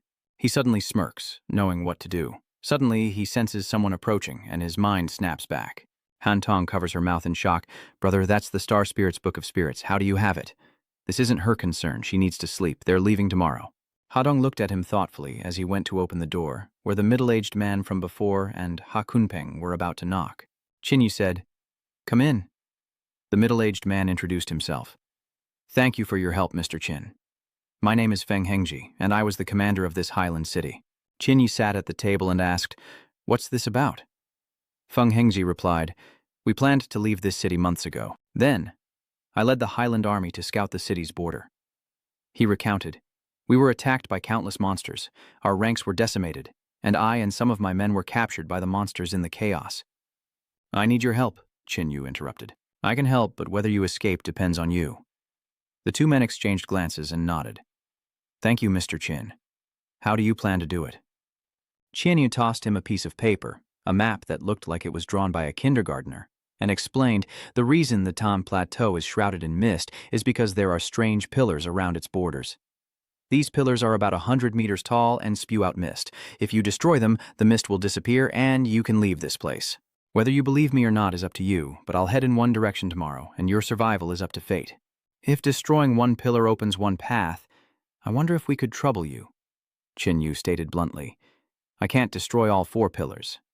He analyzed, "Those 4 stone pillars must be the main reason why Gao Yuan City's environment has become like another world. He doesn't want to disturb those people. They're probably very important to the alien race and must be guarded." Fearing Qin Yu's misunderstanding, Feng Hengji quickly explained, "You don't need to act, just wait a moment. We'll organize our own people to destroy it together, giving everyone a chance to escape. Just wait a little longer. We want more people to have a chance. I can give you 4 days to contact them." Feng Hengji quickly thanked him and left. Han looked at him and said, "Turns out you're not so bad after all. It's just a favor. We should prepare too."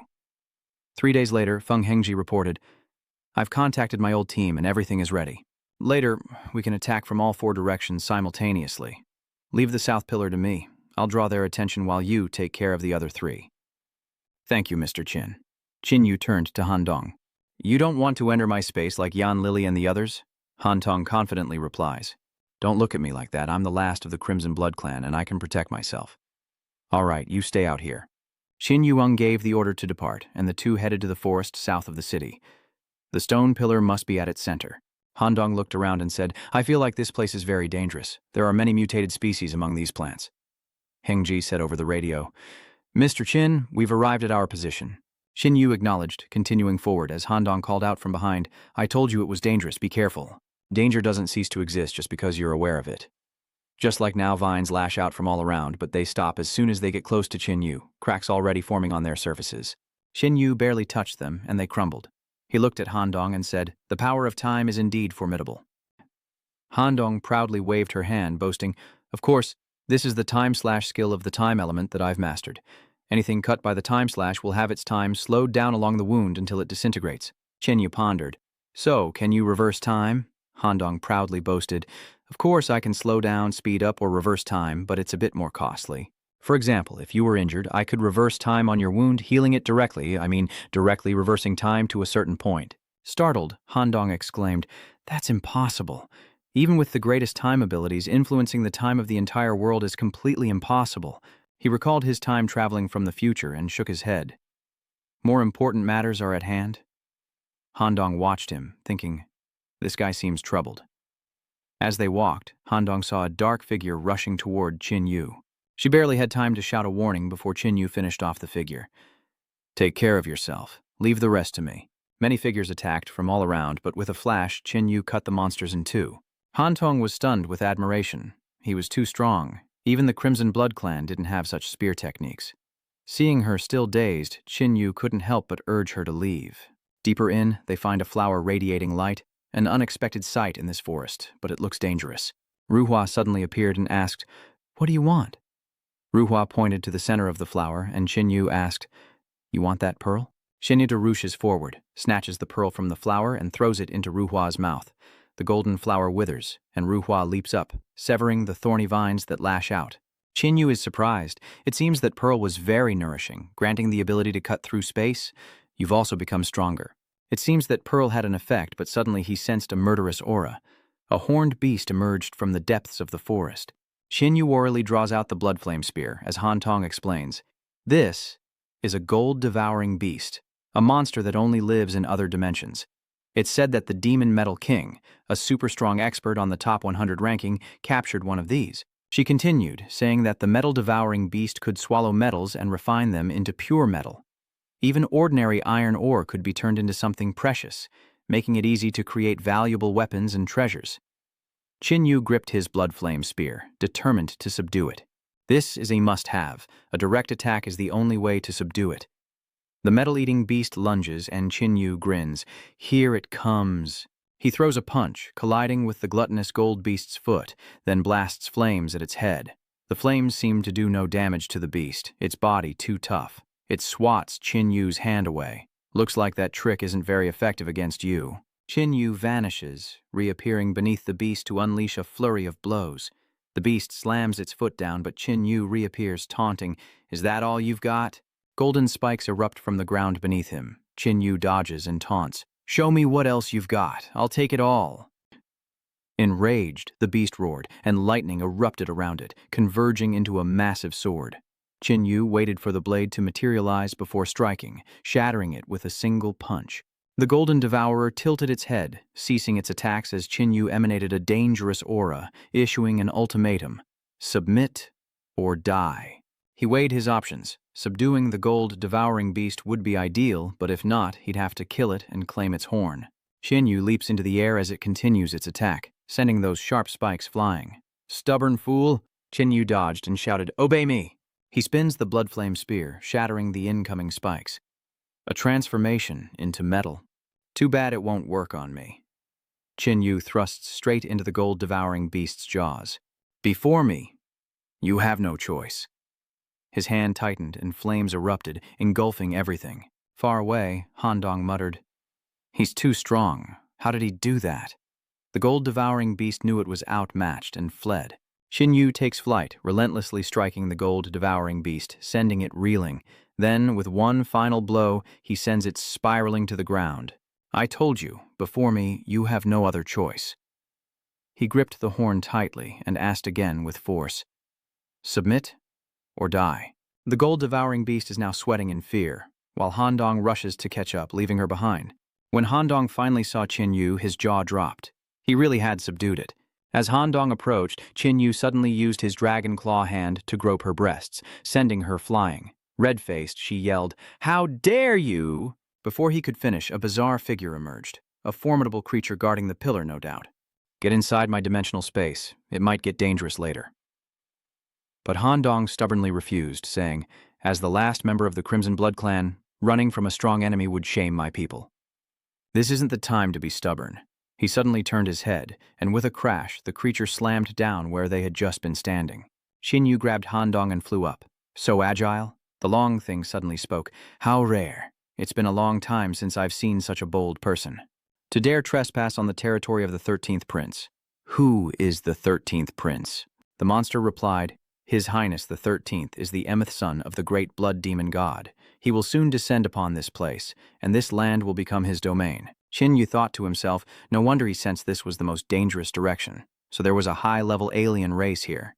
Out of respect for Feng Hengji's desire to get everyone out of here, he chose the most troublesome path. But he didn't expect this high-level alien to have a superior, and he doesn't know how strong the alien this one serves will be. Xin Yu continued, "But from what you're saying, that Highness hasn't arrived yet. You dare challenge me, you ant?" Xin Yu sneers, "Fool, I'm not challenging you. I'm going to kill you." The monster felt insulted by an ant and angrily lunged, but Handong fled while Qin Yu stood firm, saying, "Such an obvious attack is perfect for testing my 295x enhanced physique."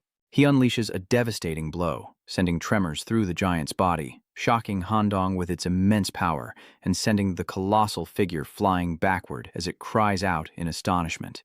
The new doomsday era of the Fifth Epoch hasn't even been a year, so how could such a terrifying, evolved being appear? It's not over yet. Qin Yu rushes forward, landing another powerful blow straight into that eye. With a crash, the giant monster lay motionless on the ground. Handong said in shock, "You defeated a high-level alien with just 2 punches?" Qin Yu didn't answer, sensing something was wrong. "No, it's not that simple. The real presence is deeper inside." He followed the monster's trail as Handong shouted, "Wait for me." After running for a while, Qin Yu stopped, his face turning serious. Handong followed behind, asking, "Why are you running so fast? Didn't you take care of the Guardian?" Suddenly, she widened her eyes and screamed, "This is its true form."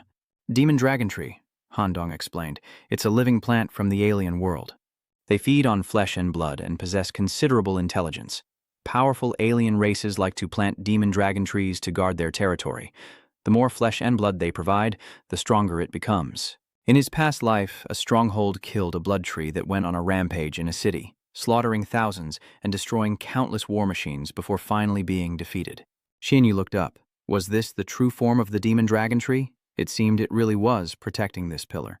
So, a head attacks. Qin Yu grabs Handong and dodges. "If you want to destroy the pillar, you'll have to kill me first." The evil dragon tree says, "Boy, are you mistaken? So you think defeating one of my vines means you can defeat me? I'll make you pay, devouring every inch of your flesh until you're nothing but bones. Now that, I'd like to see." Handong was being dragged around like a chicken and now he's provoking it? How arrogant.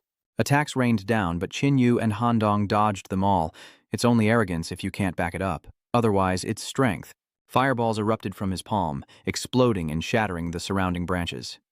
The magic dragon tree roared, "Damn you, die!" It continued its assault, massive branches constricting Qin Yu. But as the branches around him burned, Qin Yu remarked, "Is that all you've got?" With a bang, Qin Yu burst free. "You're not even worthy of my arrogance." He began to strategize, realizing he couldn't get caught up in this. He had to attack the main body directly, unleashing a fire dragon to coil around the demon dragon tree. The branches that the fire dragon touched were instantly severed, and Qin Yu sensed something was wrong. The demon dragon tree's trap, it lured me into attack. A branch from the demon dragon tree whips down powerfully. How could this fox-hunting trap possibly restrain a flood dragon? The fire dragon pierced through the branch and soared upwards, as purple rays shot out from the eyes on the main body. Just as they were about to hit the fire dragon, Qin Yu shouted, "Xiaohong!" Xiaohong fires red silk threads, manipulating them with divine power, weaving them into a net, and the purple rays are instantly deflected. Xiaohong smugly declares, "My power is unmatched. Let's finish it." Qin Yu commands the fire dragon to strike, piercing through the demon dragon tree, creating a massive hole. Flames spread across the tree, gradually consuming it. Soon, the demon dragon tree was devoid of life. Han Dong exclaims, "We won!" Qin Yu is definitely one of the strongest experts of this era. It's not impossible for him to become the king of this origin era in the future. She suddenly thought of something, then abruptly turned her head and shouted. From the forest emerged several figures. Han Yun appeared and said, "You've grown up, Xiao Tong." Han Dong covers her mouth in disbelief, weeping. "Ah, sister, it's you!" Han Yun opens her arms. "It's really you. I never thought I'd see you again." Han Dong ran to her sister, embracing her and weeping.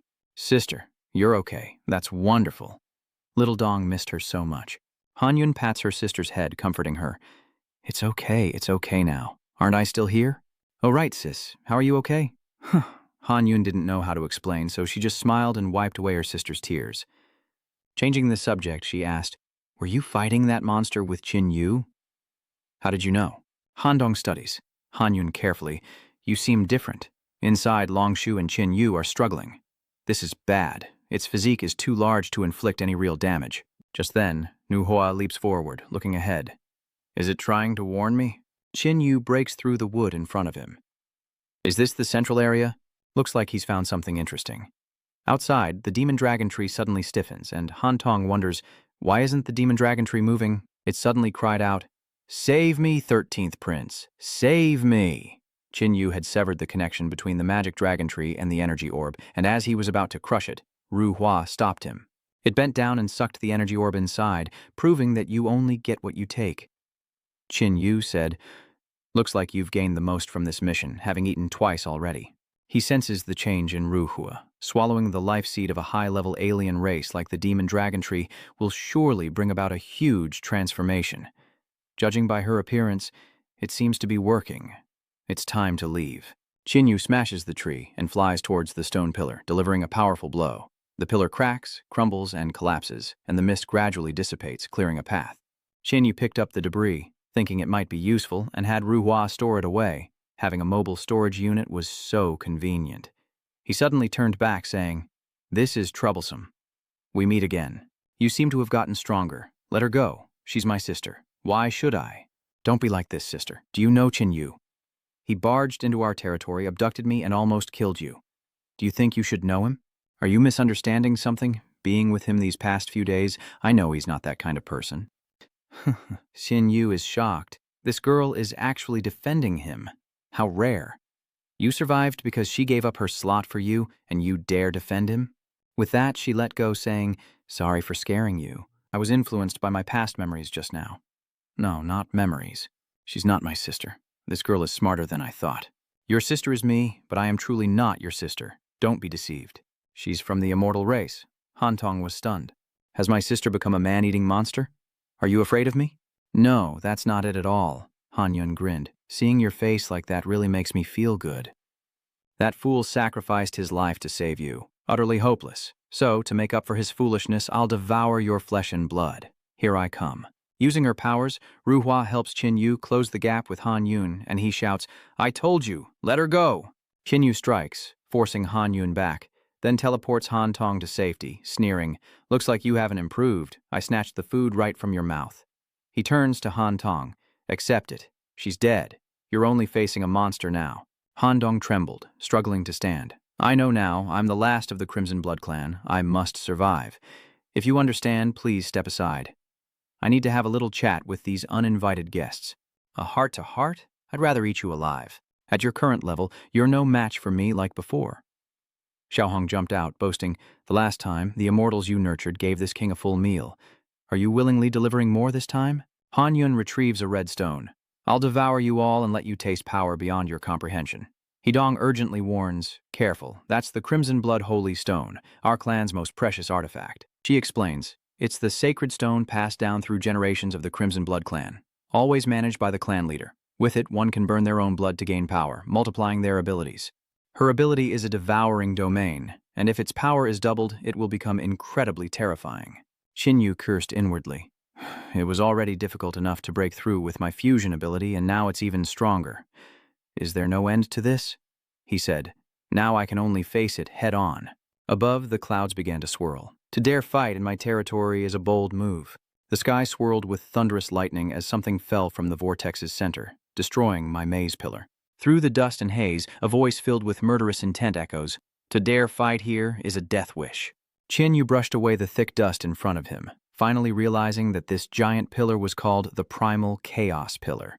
But what concerned him more was why that voice sounded so familiar. The voice sounds familiar, and a figure slowly emerges from the mist. Qinyu couldn't help but exclaim, "What the hell? Shilitai?" Hearing the familiar voice, Shui Li turned to look, a slight smirk on her lips. "Oh, it's you." Standing beside him, Han Dong whispered, "Do you know her? I saw her once, over half a year ago when the apocalypse had just begun." Su Li Tai seemed surprised. "What a surprise. Where's the little girl who was with you?" Shin Su retorted gruffly, "What's it to you?" Just then, Han Yun spoke up from behind. "Kid, didn't anyone teach you not to turn your back on your enemies?" And with that, she launched a surprise attack. With lightning reflexes, Qinyu parries the blow, grabs Han Tong, and teleports away. Han Yun smirks. Fast, but not fast enough. Beside her, Zhui Li narrowed her eyes, observing Han Yun, and said, "The Crimson Blood clan? No, that disgusting smell. It must be the Undead clan." Hearing this, Han Yun frowned deeply, while Zhui Li Ti openly expressed her contempt. "You're not worthy of a response, but I have a question for you. Did you kill my steward?" Han Yun arrogantly admits, "What if we did?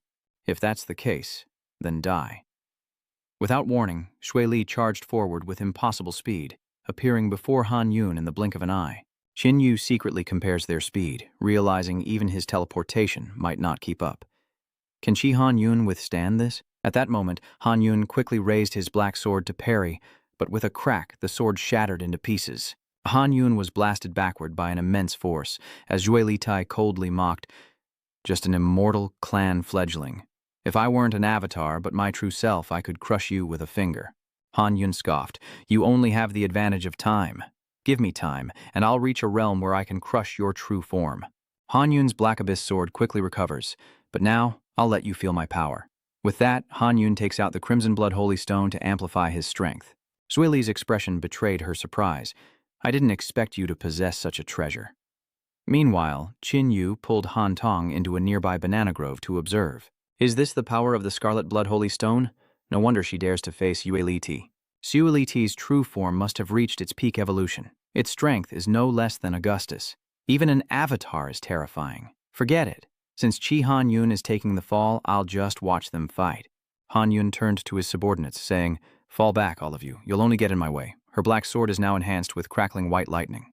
"Go die," Han Yun roared as he charged forward.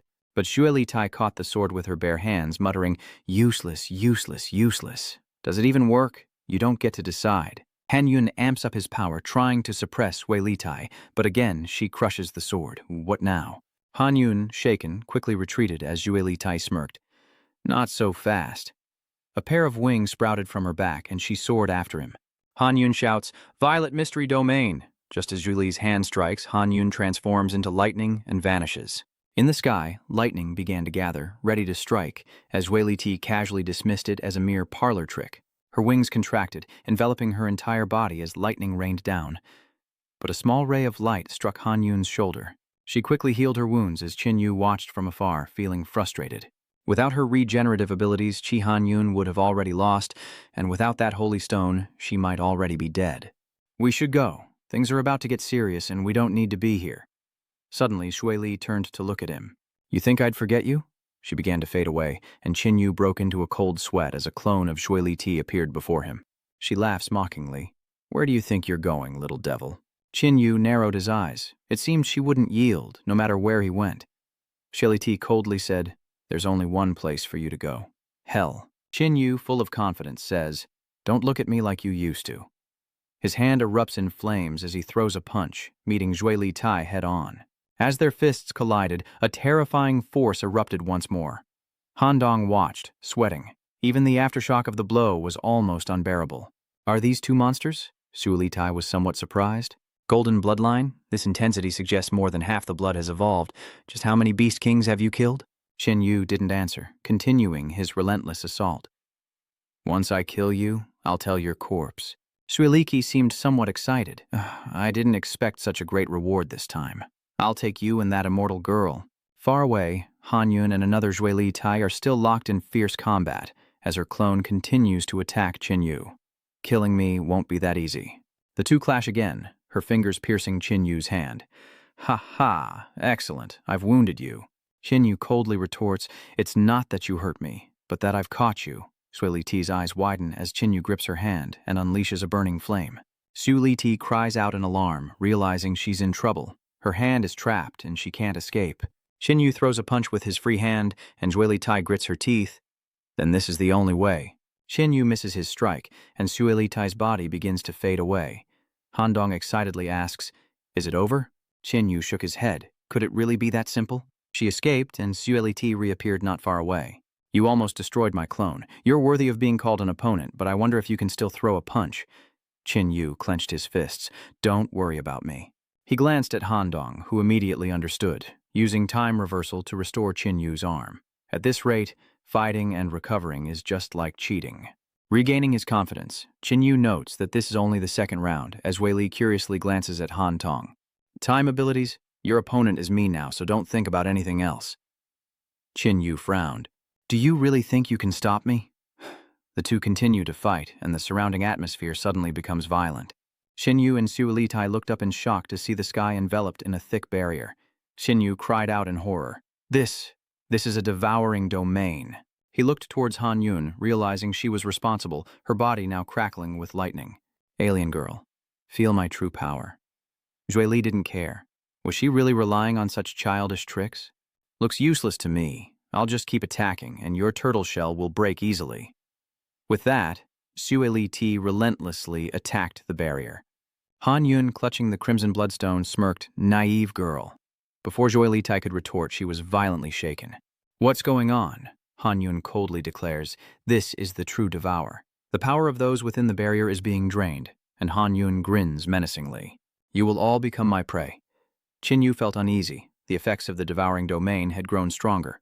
He looked at Han Tong, then, as if giving an order, told her to enter the dimensional space first. Little Red reminded him, hey kid, you have to find a way out of here, or we'll be drained dry, you know. But it won't be that easy. He looked at Sui Li Tai, who was constantly attacking the barrier. Han Yun laughs, with the crimson blood holy stone, my domain is several times stronger. You can't break through it. Now you can't attack me, nor can you break the domain. You can only be devoured by me. Sui Li Tai gritted her teeth, wishing her true form was here, as she recalled her clone that fought Qin Yu, knowing she couldn't split again without doubling the consumption. Zhui Li Tai turned to Qin Yu. Boy, your explosive power is higher than mine. Try breaking this domain. Qin Yu coldly replied, don't order me around. I'm not your subordinate. Just a reminder, I'm just an avatar while you're the real deal, about to die here. Qin Yu knew she was right. Without another word, he flew toward the barrier, manipulating his divine power to deliver a powerful blow, but the barrier barely budged. Xiao Hong worriedly said, it's too strong. Even if you and I work together, we can't break it. We can only try fusion. Qin Yu immediately rejected the idea. No, if I use fusion, I'll become weaker, and my opponent isn't just this barrier. Little Red exclaimed, but if you continue like this, you'll just die a slow death. Outside, Han Yun taunts him, use your power to break through. Aren't you supposed to be strong? You'll run out of chances soon. Sui Li Tai called out from behind, if you have any trump cards, use them now. My avatar can't break this domain. How could Qin Yu not know what those two were thinking?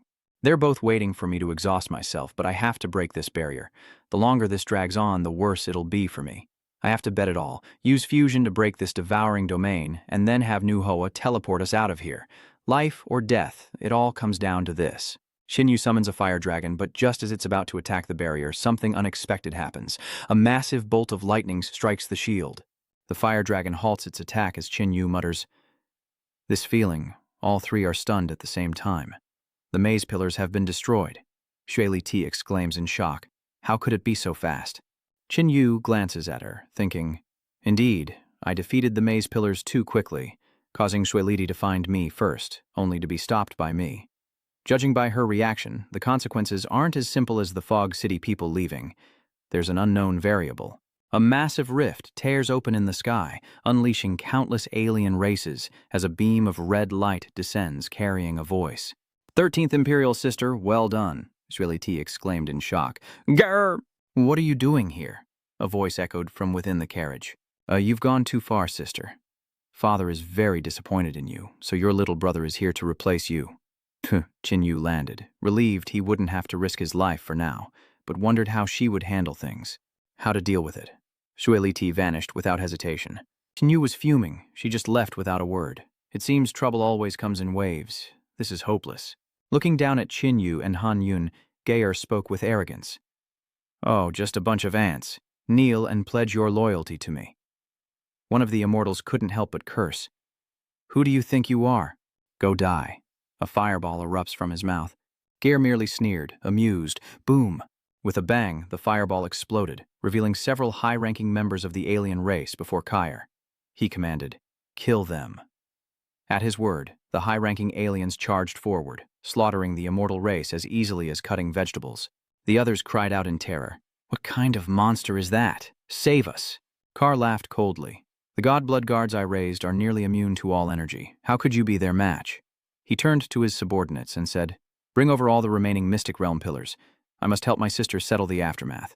Now let me enjoy this little play. Han Yun opened a gap in the domain and shouted, devour them all! The immortals rushed inside, relieved to see the divine blood guards unable to break the barrier, only to have a head sliced clean off. Huh. Did you forget something? You're not the only ones here. The enraged immortals roared, demanding his death. Qin coldly replied, I've already said you still don't understand the situation. Who is really the killer here? With a sweep of his spear, the attacking immortals fell, their bodies effortlessly absorbed into his spatial domain. Qin glanced at Han Yun, asking with a smile, is it clear now? Han Yun unleashes a lightning strike, shouting, die! Qin retorts, you're not going to stop, are you? Stop, only after I've killed you. Kill me? With your current strength? Or are you planning to rely on these useless pawns? Do I need to remind you? This isn't just a duel between you and me anymore. Maintaining the domain is to protect your people. But if you release me, perhaps you won't have to worry about them anymore. The engulfing domain gradually shrinks, and Han Yun grits his teeth. You better hope I don't find an opening, because if I do, I won't forgive you, and I'll find a way to get my revenge. Leaning against the barrier, he asks, so can you open the barrier now? The protective screen behind him cracks without warning. Qin stumbles out, thinking, home sweet home. Han Yun laughs, don't get killed by those beasts or I'll be very sad. Qin cursed inwardly as 3 divine blood guards greeted him with friendly eyes from behind. He glanced back, then suddenly grinned. This was going to be interesting. He suddenly punched the avatar of a divine blood guard, causing it to explode. These things can't stop me, but you can. Qin looked back at Han Yun, speechless. Good heavens, he's fast as hell. The red devouring domain, blood coalescing into a 100-meter sphere, spreads its wings and flies into the distance. Qin doesn't hesitate, immediately taking flight, knowing he must accelerate. Even though the 4 maze pillars were destroyed, who knows when that newcomer will repair them, so don't get in my way. He plunged downwards and flew along the ground. He would eliminate any blood god guards he encountered. From above, Geyer observed, finding such a large quantity of golden bloodline and the legendary engulfing domain ability quite interesting. Both would become rare powerhouses in this era. He stood up, his voice laced with regret. Too bad for you, you ran into me. A terrifying power erupted, and blood rain fell from the sky. Qin suddenly stopped as a sharp object shot down in front of him. He looked up to see a blood guardian soaring above. Is it him? No, it's the effect of that rain. The blood god guard fires a barrage of feathers. Qin dodges, wondering if a few drops of rain could really do this. And not only him, but the other monsters are absorbing it too. He can't be held back like this. He has to take care of that flying one first. The divine blood guard then attacked, and Qin roared, "Don't get in my way." He swung his spear, intending to cut the creature in two, but found that the tip did not harm it at all. Seeing this, he quickly jumped back to avoid the blood guard's punch. If I can't finish you quickly, then I'll just add a few more hits. Qin somersaults, leaping onto the creature's back and plunges his spear down, igniting a burst of flames. Take care of them? Qin retreated again, as 3 more blood guards flew to the spot he'd just been. He frowned slightly. After killing a fly, more disgusting insects arrived. Qin Yu charged forward again. "You'll die trying to stop me." The spear flashes, taking down two, but another reaches up from the ground. "Won't you give up already?" Qin Yu slashes down with his spear. "Little Red warned me that we need to take advantage of these things splitting up to chase after Chihan Yun and leave quickly, or we won't be able to get away." Qin Yu glances at the remaining Divine Blood Guards. "You think I don't want to leave? There are just too many of them. It's not as simple as wanting to leave." A God Blood Guard transformed into a snake and lunged, piercing Qin Yu's body. He looked back, puzzled, only to have Qin Yu flick his finger, shattering his head. "Come, all of you!" Flames engulf Qin Yu, light erupts, and the fire dragon appears, bringing death to all who oppose him. The fire dragon bites down, slaying each Divine Blood Guard, and explodes upon contact with a blood orb. Qin Yu is pushed back, and he glances at the Divine Blood Guard, sensing danger. The fire dragon is defeated, and this foe seems to have been greatly enhanced. Qin Yu grips the blood flame spear and charges, shouting, "In the end, you'll all die!" He leaps into the air, gathering momentum before swinging the spear down. The blood guard roared, blocking the spear with his hand, forcing Qin Yu to the ground. "Did you think you could suppress me like this?" Qin Yu suddenly smirks. That blood guard didn't even know what hit him before he was sent flying. "You may be a group, but I'm not alone." Qin Yu and his clone rush to gang up on the God Blood Guard, and before long, he's lying motionless on the ground. Qin Yu was starting to feel weary when Xiaohong warned, "Don't let your guard down. This isn't the time to rest. There are still many enemies." Shinita retorts, "I don't need you to tell me that. Divine Blood Guards are everywhere." The ones above fire a barrage of reinforced feathers. Qin Yu and his clone combine to resist. Is this just fodder for experience? This is exactly what he wanted. He needs to focus his energy, or he'll tire himself out against these fully enhanced monsters. The fire dragon shrinks and clings to the spearhead. Qin Yu commands the fire dragon to strike in one direction, eliminating many Divine Blood Guards, opening a path for him to escape the encirclement. "Damn, that took a lot out of me. I can't take another hit like that." With that, he quickly made his escape. Carr sneers, "Once you're in my sights, there's no escape." The Divine Blood Guards below open their mouths and fire energy. Qin Yu easily dodges, looks down, and smirks. "Eat my dust." Behind him, space silently warps, and a giant black dragon opens its mouth to devour him. Qin Yu was swallowed whole. His voice echoed from within the black dragon. "Teleportation, you say? But unfortunately for it, teleportation isn't a skill it alone possesses." Qin Yu decimated the black dragon, his mind racing, unable to teleport due to the encirclement ahead. "But if it's using teleportation to stop me, then that proves I can teleport too." Qin Yu disappears, and somewhere in the Highland City, Qin Yu turns into a streak of light and crashes into a building. He held his head. That was too close. We almost got drained. I didn't expect my genetic energy to be nearly depleted, and even this thing is after me. Time to find a place to rest. Qin Yu finds a room to rest. Even Zhui Li and Tiger's avatars are so strong, their true forms must be as powerful as Augustus in his prime. And just what kind of figure stands behind the blood demon gods? How many more powerful alien races exist in this world? If they come here too, what should I do? In my past life, I only struggled to survive, never having to worry about these things because there were always people above me to rely on. But now, I am that person. Can I really handle it? What am I thinking? I have to stand strong. If even I give up, what will become of everyone else? Qin Yu released Handong and said, "If there's nothing else, help me recover." Worried, Handong asked, "Are you all right?" "Where's my sister?" Qin Yu replied, "Who knows if I could even run with her?" Handong said nothing more and began to help Qin Yu recover. Time energy reversed for a moment, and then Qin Yu said, "That's enough. You can't handle going back any further." He threw out 2 energy pellets, took them, and considered it a thank you. Handong was surprised by Qin Yu's generosity, but before she could speak, she was kicked in the chest. This guy is a real animal. A red energy blast shoots across the room as Kerr walks in, saying, "Long time no see." Nearby, Handong cried out for help as Gear declared, "This time I'll fight you myself." Qin Yu was furious. "Do you have any idea? Your actions dredge up some unpleasant memories." His hand clenches, and these memories will make things very serious. Flames erupt, blowing away a wall as a monster drags Handong away. Qin Yu spreads his wings in pursuit, while Ling Xin'er vanishes from Tianming City. "Not again. Xiao Yu right before my eyes, and now Qi Han Tong." Qin Yu roars, "You've got to be kidding me. I absolutely won't let this happen again." But just as their hands touched, a barrier sprang up between them. Qin crashes into it, falling straight down as Gaini asks with interest, "How does it feel to intimately meet the barrier with your face?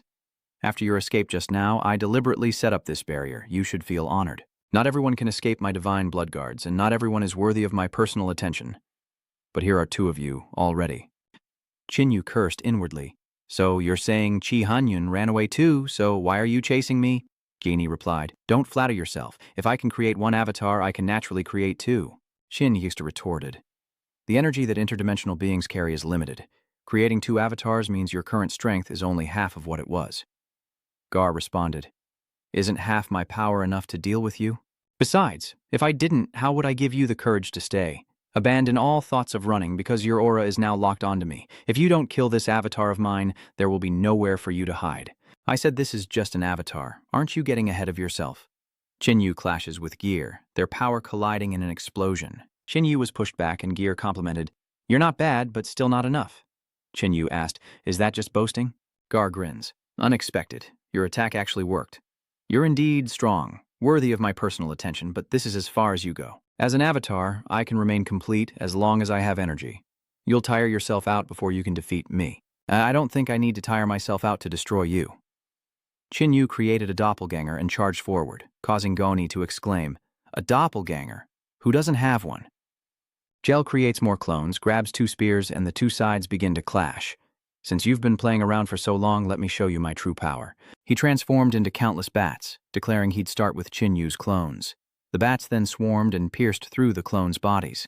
Qin grits his teeth. "Damn it!" The enemy attacks again, this time with sound waves. Qin is forced back, only stabilizing himself by plunging the blood flame spear into the ground. His clone, targeted directly, vanishes. Enraged, Qin unleashes a fiery attack, but Gaia retorts, "Feudal, your flames are useless against me." "So you're saying all energy attacks are useless?" Qin shouts. "So what?" He wants to use physical attacks to kill the Fallen, but they're too fast.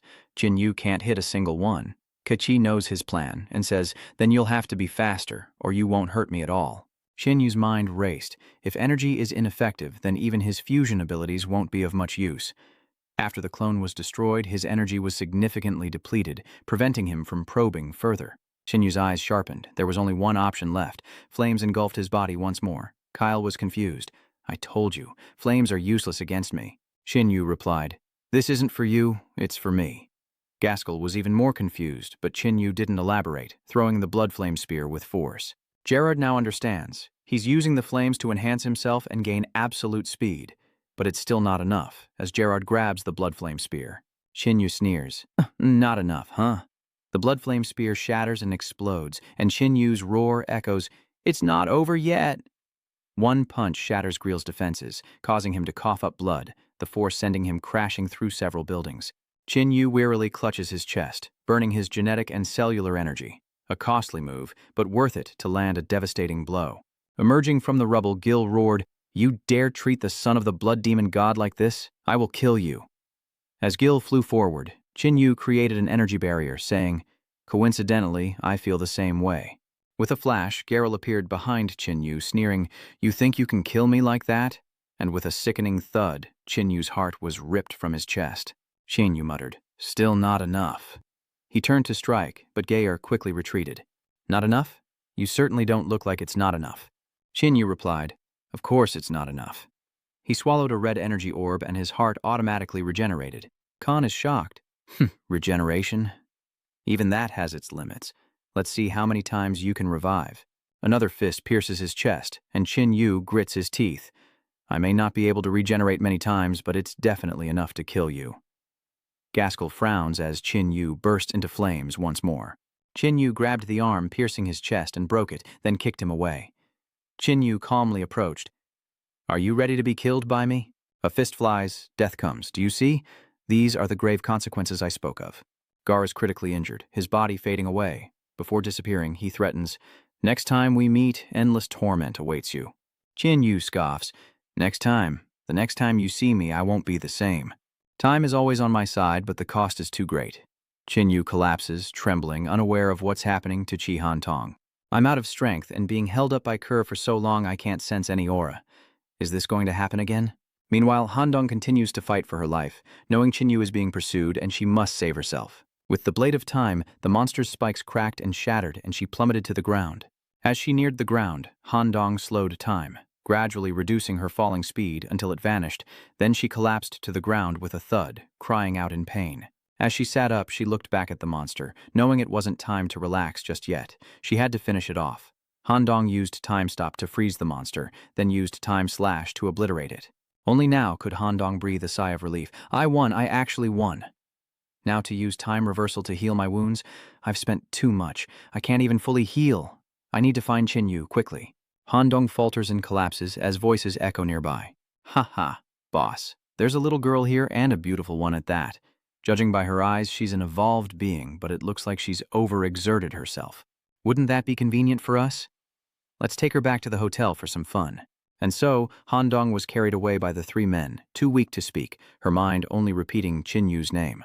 Meanwhile, at another camp, two guards were chatting. Hey, let's go out tomorrow. Being stuck in this camp all day is boring as hell. The other guard replied that it wasn't impossible, having heard from the leader that the girl they brought back could be used for their own purposes. Is it ever that easy? Where are we supposed to find a list now? As they waited, some people arrived. It was Fatty Lou's group. Where did they find such a beauty? Fat Lou replied, I picked her up on the road. If you share your food with me, I won't mind. The guard immediately agreed, but the leader suddenly appeared behind them, asking, Anything unusual at the base today? Has anyone suspicious been snooping around? No, sir. Old Zhang has sensory abilities and hasn't detected anyone. The leader paused, then turned away. Report anything unusual immediately. Fatty and the others continued inside. Let's hurry before something happens. Suddenly a voice calls out, Oh, isn't that Fatty Lou? And you're bringing back a beauty? Fatty Lou cautiously replied, Isn't this for Team Leader Sue? Good, you know the score, bring her to my room. At that moment, Qin Yu awakens. What a joke. No one can take the person I want to protect. Even if she's not breathing, even if I don't know if she's alive, I have to find her body. Xiaohong's voice rang out. Wouldn't it be easy to find someone with the spirit book? Qin Yu was stunned for a moment, and Xiaohong asked, Why are you looking at me? Did I say something wrong? Qin Yu quickly retrieved the book. You're right, I was wrong. Crimson Cold, please don't let anything happen to you. Following the book's guidance, Qin Yu immediately gave chase. Below, a voice said, What luck, back so soon. As they spoke, a flame shot past them. Inside the camp, Han Dong cried out, No, stay away! Hey, little beauty, don't be afraid. Come with me and I'll make sure you eat and drink well. Just as he finished speaking, Qin Yu burst through the door, immediately understanding what this mosshead was up to. Without a word, Qin Yu sent him to his doom as an explosion rocked the building, throwing the camp into chaos. What's going on? Everyone rushed over. Qin Yu embraced Han Dong, appearing outside the building as she sobbed, You finally came. I was so scared. Qin Yu turns to the others and says, You dare ask me who I am? I'll show you. Fatty Lou and the others, recognizing him, immediately flee in terror. Han Dong uses the space-time ring to obliterate the three fleeing men. Freed, Han Dong says, The rest are innocent. Let's leave. Qin Yu nodded, saying that she would recover quickly once she fully absorbed the energy he gave her. The leader appeared, his face grave after witnessing Han Dong's abilities. With such power, you're here to hunt me down? Qin Yu asks. Who are you? Why would I kill you? The leader laughed. No. Ha ha ha. Qin Yu didn't understand. What a weirdo. Let's go. As he turned, the leader lunged. If you're not one of them, then die. Qin Yu spun around, landing a blow that sent the leader reeling. Not bad, he said. Qin Yu was a little surprised. That feeling just now was a bit off. The leader gritted his teeth and tore off his cloak, revealing a hand with stitched patches. Qin Yu frowned. These stitches aren't from mutation or birth. The leader charged again, yelling, Die, demon! The attack went right through Qin Yu's body. Qin Yu reappeared behind him and threw a punch. Where did that arm come from? The leader convulsed, muttering, Where to kill? Qin Yu grabbed him, struck his back to force him down, and pinned him with his foot. The leader screams, I'll kill you all, you beasts.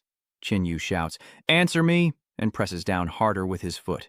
The leader muttered, Divine Wind City? Qin Yu didn't hesitate, finishing him off. Was this arm the source of the virus that turned him into a zombie? But I've never heard of this Divine Wind City. How do they have this technology? Han Dong asked Qin Yu. What exactly happened to him? Qin Yu replied. He probably replaced some of his organs with those of a zombie beast, allowing him to unleash energy far beyond his own limits. But mutant beasts carry a virus, and his emotions were triggered in battle. He couldn't suppress the virus, so he became infected. Handong looked at something else and remembered something. Now that you mention it, the evil shamans were wiped out for their gene modification techniques, weren't they? Qin Yu suddenly realized. Could it be that Shenfeng City acquired the gene modification technology from the evil shaman's ruins? But isn't that technology in my possession? Qin Yu asked who knew of Divine Wind City, and one man stepped forward. My lord, Divine Wind City is one of the strongest cities in the Northern Ridge region. They've grown rapidly, constantly warring, absorbing smaller settlements, and threatening to surpass even the A-rank cities of Jinling and Fengdu. Qin Yu recalls Jinling and Fengdu as powerful cities, but he's never heard of Shenfeng City. Could it have disappeared later on? He then asked, which direction is Godwind City? The man replied, about 10 days south. Qin Yu tosses the energy core from the leader to the man, saying, this is your reward. The man quickly takes it, replying, thank you, sir. Emerging outside, Handong says, thank you for saving me. No need. I just want to make sure you can repay me. Genetic modification technology. It seems I must go to Divine Wind City. Handong fumes, thinking Qin Yu is a man who doesn't understand romance. But before that, Qin Yu suddenly stopped, causing Handong to bump into him. Qin Yu embraced Handong and flew away, still needing to deal with the people in the dimensional space. Qin Yu flew towards Feng Hingji and the others. It's great, Mr. Qin is all right. Ruhua releases Qin Yu's fellow disciples and roommates, who are overjoyed to be free and safe. Qin Yu looks at Lily and asks, what are your plans? I'm going to Divine Wind City. Do you want to come with me? Lily murmured. Go with him? She glanced at Handong behind him. I think I'll stay. There are many here who need my help. Qin Yu turned around. All right, this place isn't bad as a base. Good luck. Handong suddenly wondered, hey Qin Yu, why don't you build your own power? With your strength, you could easily build a powerful force. Qin Yu replied, I'm not interested. Becoming stronger myself is the true path. But don't you want to be the king of the epoch? Qin Yu stopped and turned to Handong, who continued, I heard that each epoch will give rise to a king, and becoming the king of an epoch brings immense benefits. Qin Yu asked, what benefits? I don't know the specifics. The Crimson Blood clan of the Fourth Epoch is just a minor clan. Little Red said, of course the little girl wouldn't know this. You have to ask this great one. Handong wondered how she knew this, and if she was from another epoch. Her name was OLG, and like her, she was from the Fourth Epoch, an attendant of Augustus who was caught by the Star Clan. Handong says Augustus was captured by the High Priest of the Star Race for using the evil shaman's gene modification on himself, right? Qin Yu asks Xiaohong, why didn't you tell me about Augustus modifying his own genes? Xiaohong explains, becoming an immortal, I've forgotten so much. How could I remember everything? Qin Yu thought to himself that gene modification was more dangerous than he realized, even leading to Augustus's imprisonment. But if he had his body, he would eventually figure out what modifications he had made. With that in mind, Qin Yu said, let's not dwell on that for now. Tell me about the Epic Crown. Little Red replied, the Epic Crown. Legend says it holds incredible power, and whoever possesses it will be recognized by the entire epoch as its king. Whenever a king of epoch appears, so too does the Crown of Epoch. Though its power is unknown, it far surpasses other divine artifacts. A 3S soul weapon. Qin Yu asks, each era has a king, so who was the fourth era king? I'm not sure either, but it's definitely not human. Qin Yu muttered, not human? Handong asks, witches, war gods, foreign races, star clans. Did none of these ever produce a king? Xiaohong explains, to become king of an era, you must possess insurmountable power. The further we go, the harder it will be for humans to overcome opponents like the others or zombies. Qin Yu thought that made sense. In his past life, 100 years later, weren't the strongest races zombies and mutated beasts? But this time, things might be different. Elsewhere, a massive mutated ape roared as someone on a rooftop took aim at its eye. The man shouts, die, monster, as a bullet pierces the monkey's eye. Below, someone waited, and as the monkey was hit, they drew their sword and struck. With a slash, the monkey died instantly, and everyone around cheered. We won. The monster is dead. Congratulations to Gu Xiaoxiao on reaching the 3rd rank of power. Gu Xiaoxiao waved his hand. It's all thanks to you. Quickly take this. Before he could finish, a roar echoed. Someone shouts, trouble's coming. A giant mutated beast is headed our way. The mutated monkey in the distance is enraged by the humans killing its companion. A barrage of bullets fire from the tanks, but the ape remains unscathed. Gu Xiaoji charges forward, declaring he'll take on the beast, using his gravity powers to strike, but the attack has no effect. Gu Shaoji is struck, breaking ribs as he falls.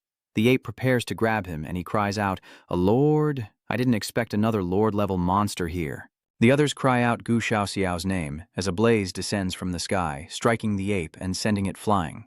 The Chinese mage Qin Yu appears, and the ape, knocked down, immediately rises, flexing its glutes and showing off its muscles. Qin Yu says, "You're tough indeed, as expected of a lord-level beast, but does that look mean you're dissatisfied with me?" Lightning crackles from the gorilla's body. Qin Yu dodges, realizing the lightning isn't aimed at him, but controlled freely. It's definitely reached 320 times the 4th level. Mutant beasts are truly formidable. The ape leaps high and Qin Yu smiles, amused. It lunges, but to Qin Yu its speed is far too slow, and he easily evades. His hand gathers flames as the ape's mouth crackles with lightning, and Qin Yu charges headlong into the thunderous assault. A deafening explosion erupts, unleashing a terrifying force that sends everyone scrambling. Is this the true horror of a Lord-class mutated beast? The man stood alone once more, Qin Yu charging forward. Their fists collide and he grits his teeth, realizing this thing is a bit tricky. Not only does the electricity numb him, but it also allows the monkey to fly. Lost in thought, Qin Yu is struck by the ape and sent crashing down. With a successful blow, the ape howls triumphantly as Qin Yu rises up, roaring in fury. The monkey opens its mouth again, gathering lightning to fire. Little Red laughs. "Watch this!" Xiaohong uses his powers to create a large net, deflecting the lightning back at the bewildered ape. The man gaped at the scene, wondering if this guy had actually won. The gorilla lay charred in the road and Qin Yu jumped down, finding the body was still too much for him. But luckily, Dr. Han Dong appeared and healed Qin Yu's wounds. A truly convenient ability, beyond reversal, it can accelerate recovery. Han Dong said, "You can actually hunt down a lord-level mutant beast alone." Supported by his companions, Gu Xiaoxiao said, "We're from Jinling City. This mutated beast is too large. We can help you transport the body to Jinling City or buy it from you if you don't need it." Qin Yu refused, using his space ring to store the gorilla's corpse. "Amazing. Is it a treasure you obtained from the ruins?" Gu Xiaoxiao asked. "Where is it that you're headed, sir?" "If you have time, you're welcome to visit our Jinling City. I will do my best to repay your great kindness." Hearing the name Jinling City, Qin Yu recalled, "Wasn't that the territory of the Demon Metal King? He's a well-known powerhouse on the 100 Battles ranking. I recall Jinling City controls a mineral mountain ruin filled with precious materials. Since my weapon was destroyed and I just tamed the metal-eating beast, a trip there might be worthwhile." With that in mind, he asked the man to lead the way. Gu Shaoxiao was overjoyed. "Great, sir. Please wait. We'll pack up and return to the ship right away." With that, he turned back and shouted, "Everyone, clean up the battlefield." The other man replied, "I'll get the gorilla into the vehicle and find the bodies of our brothers first, so we can bring them back for burial and not leave them in the wilderness." Qin Yu handed him an energy orb, telling him to hold it to heal his wounds, and Gu Xiaoxiao's eyes lit up, realizing its immense value.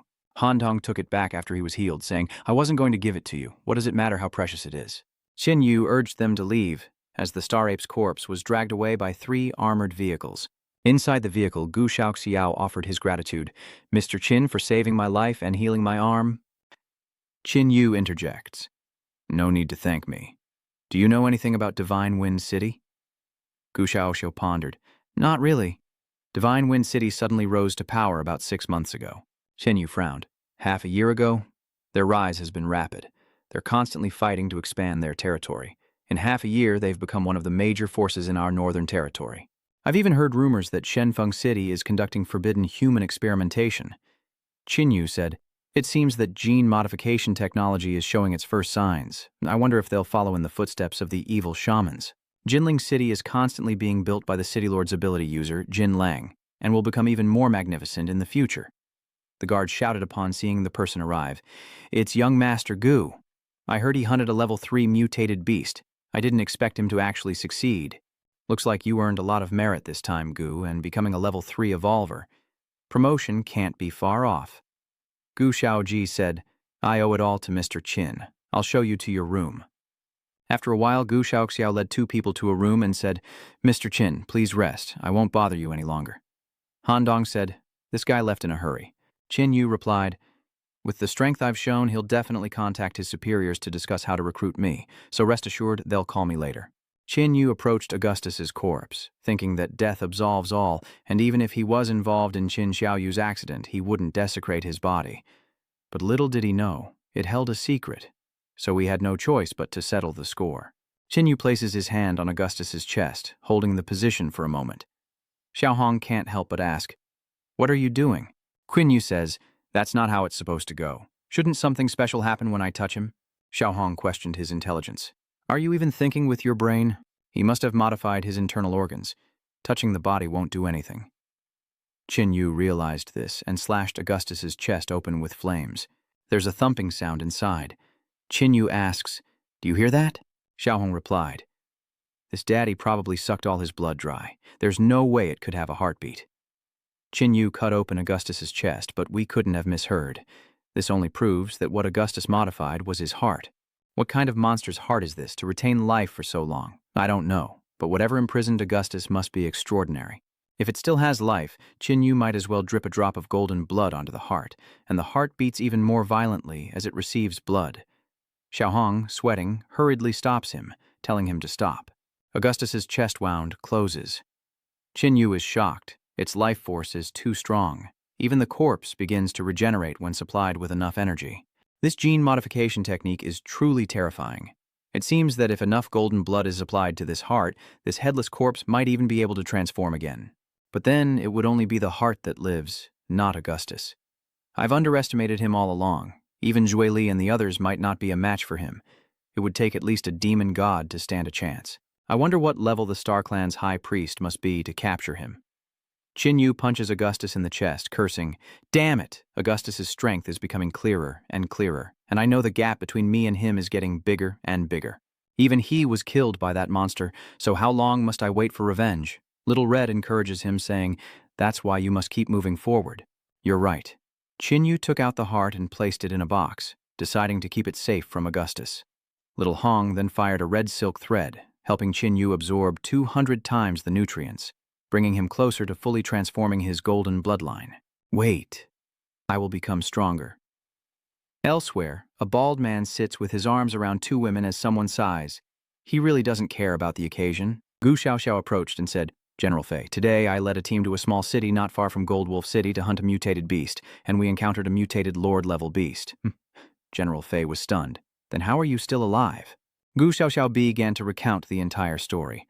After a long while, General Fei approached the bald man to report the situation.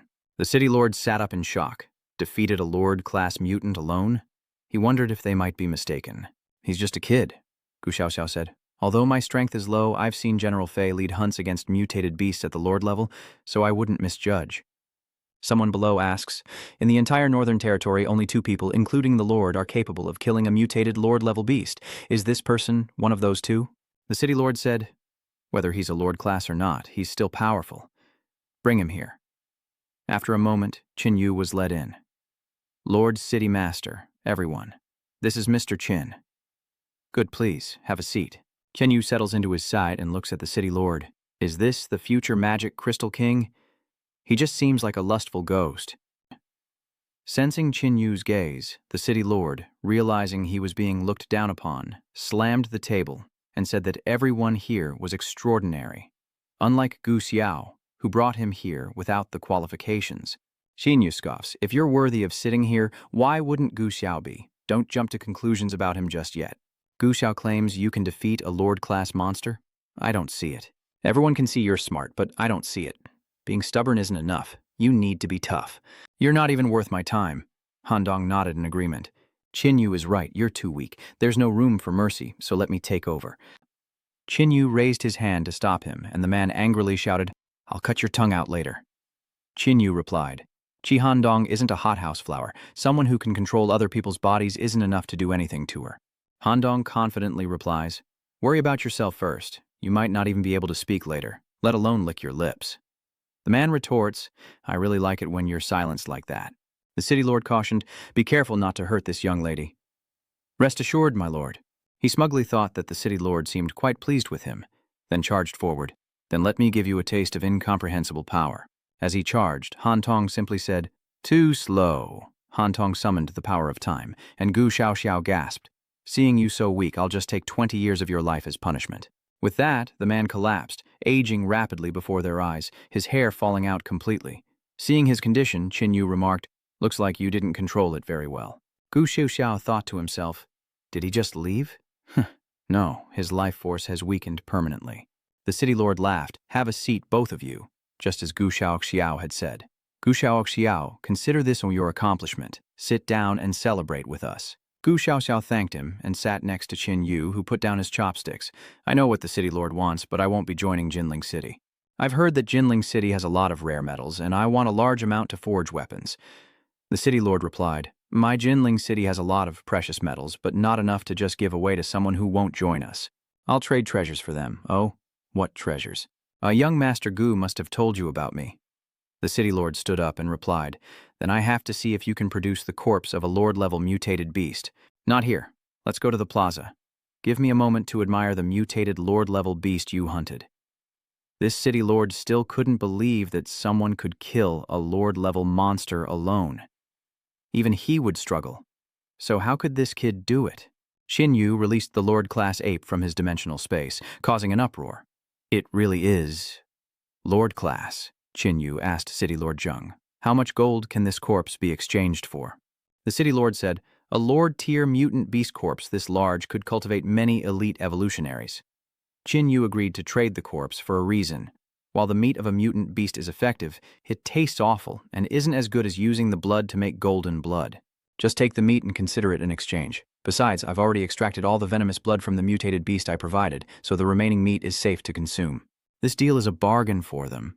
Zheng the City Lord asks again, Mr. Qin, are you sure you don't want to join our Jinling City? I can guarantee you'll be a general as soon as you join, second only to me. Qin Yu refused. I only want to trade for metal. Just want metal? Ah, that can be arranged, but this isn't enough. You said you needed a large amount of metal, but the blood has been drained from the corpse you brought. Incomplete corpses are useless for metal. Are you trying to fool us? The blood of mutated beasts is highly toxic. How can it be used? Zheng Qingzhu replied, we in Jinling City have an exclusive method. You don't need to ask too much about it. Qin Yu says, so, what Zheng City Lord means is that this guy is picking his ear. And since Mr. Qin is so capable, he must have more than one mutated beast corpse in his dimension, right? And those corpses must have been drained of blood, so I don't need much. He flicks away earwax, saying, 2 corpses can be exchanged for metal attribute materials. But what if I only want to hand over one? That's simple. If Mr. Qin can't deliver the second mutated beast corpse, she'll just have to sleep with me for a night. Han Tong's face darkens. What did you say? Zheng Qingzhu laughed, saying, the great enterprise of Jinling City wasn't just blown in by the wind. There must be fair trade. Just one night with me to erase a Lord-tier mutated beast is not only fair, but a great deal. Han Dong was about to confront him, but Qin Yu stopped him, thinking to himself that many people and things only reveal their true colors when seen with one's own eyes in this post-apocalyptic world. Seeing Qin Yu's silence, Han Dong grew frustrated. Why was he just standing there? Say something. Gu Xiao interjected. Lord City Master, Mr. Qin saved our Jinlang City soldiers. Isn't this a bit much? Initially, the old leader Zheng reprimanded Gu Xiao for his impudence, saying that as a member of Jinlang City, he was helping an outsider, a case of biting the hand that feeds you. What use are you to me? With that, he launched a hidden weapon. Qin Yu crushes the hidden weapon, disgusted. Zheng Qing, the city lord, says grimly, are you planning to interfere in the affairs of Jinling City? I have no interest in the internal affairs of Jinling City. I simply despise you and want to stop you. In Jinling City, think carefully before opposing me. That's what I'd like to know. How did someone as weak and mindless as you become city lord? And don't joke around. Opposition is a term for equals, and you are not my equal. Qin Yu unleashes a powerful blast, sending Han Dong and Gu Xiao flying. Han Tong blushed, still thinking to get himself to safety first. This guy is really Zheng, the city lord. Attacking, more concerned with others than himself. Qin Yu says, I don't need to worry about myself, you're not worthy anyway. The fist energies collide and City Lord Zheng flies backward. Qin Yu looks at his fist with displeasure. After sleeping in the spatial rift for 3 months, have the experts outside closed the gap? I'll have to kill a few more mutated beasts. He says, looks like after I'm done with you, I'll have nothing left to do. Zheng Xingzhu asks, take care of me? Based on your previous strength alone? He unleashes his power. Qin Yu narrowed his eyes. Was this the power of the Demon Metal King? It seemed related to the metal element. Zheng Qingzhu charged forward, shouting, next, I'll beat you to death with my bare hands. Qin Yu activated his golden bloodline. I told you, you're not worthy.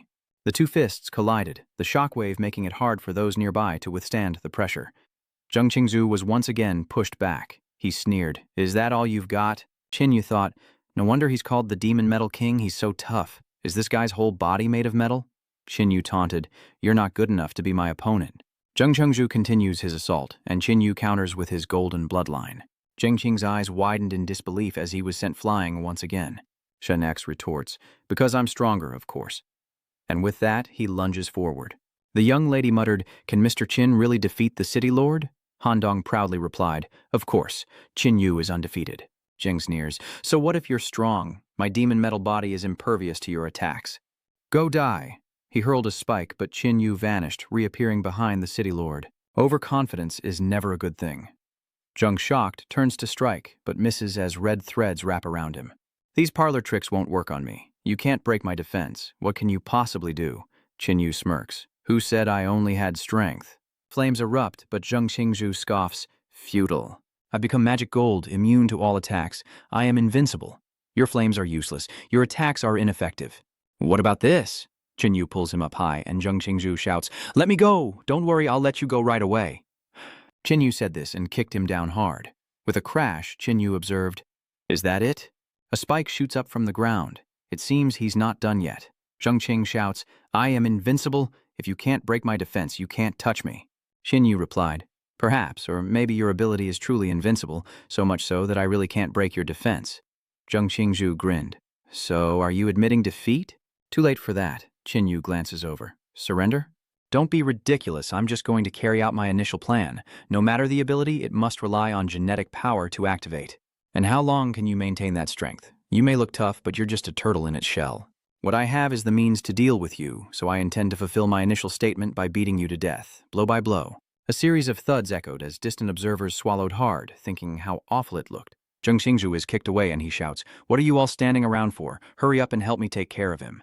His subordinate sneered, Lord Zheng, you jest. You're invincible. Why would you need our help? Qin Yu's voice echoed, do enough evil, and you'll dig your own grave. Even your subordinates won't lift a finger to help you. What a failure. Zheng Qingzhu panicked and quickly said, wait, don't you want the medal? A slap lands squarely on his face, and Zheng Qingzhu stammers, I can get you into the mines, give you the most precious metals, even the position of city lord. Another slap, and Qin Yu says, you put up a tough front, but it seems you can't keep it up for long. Zheng Qingzhu's face was filled with fear. Then he charged forward.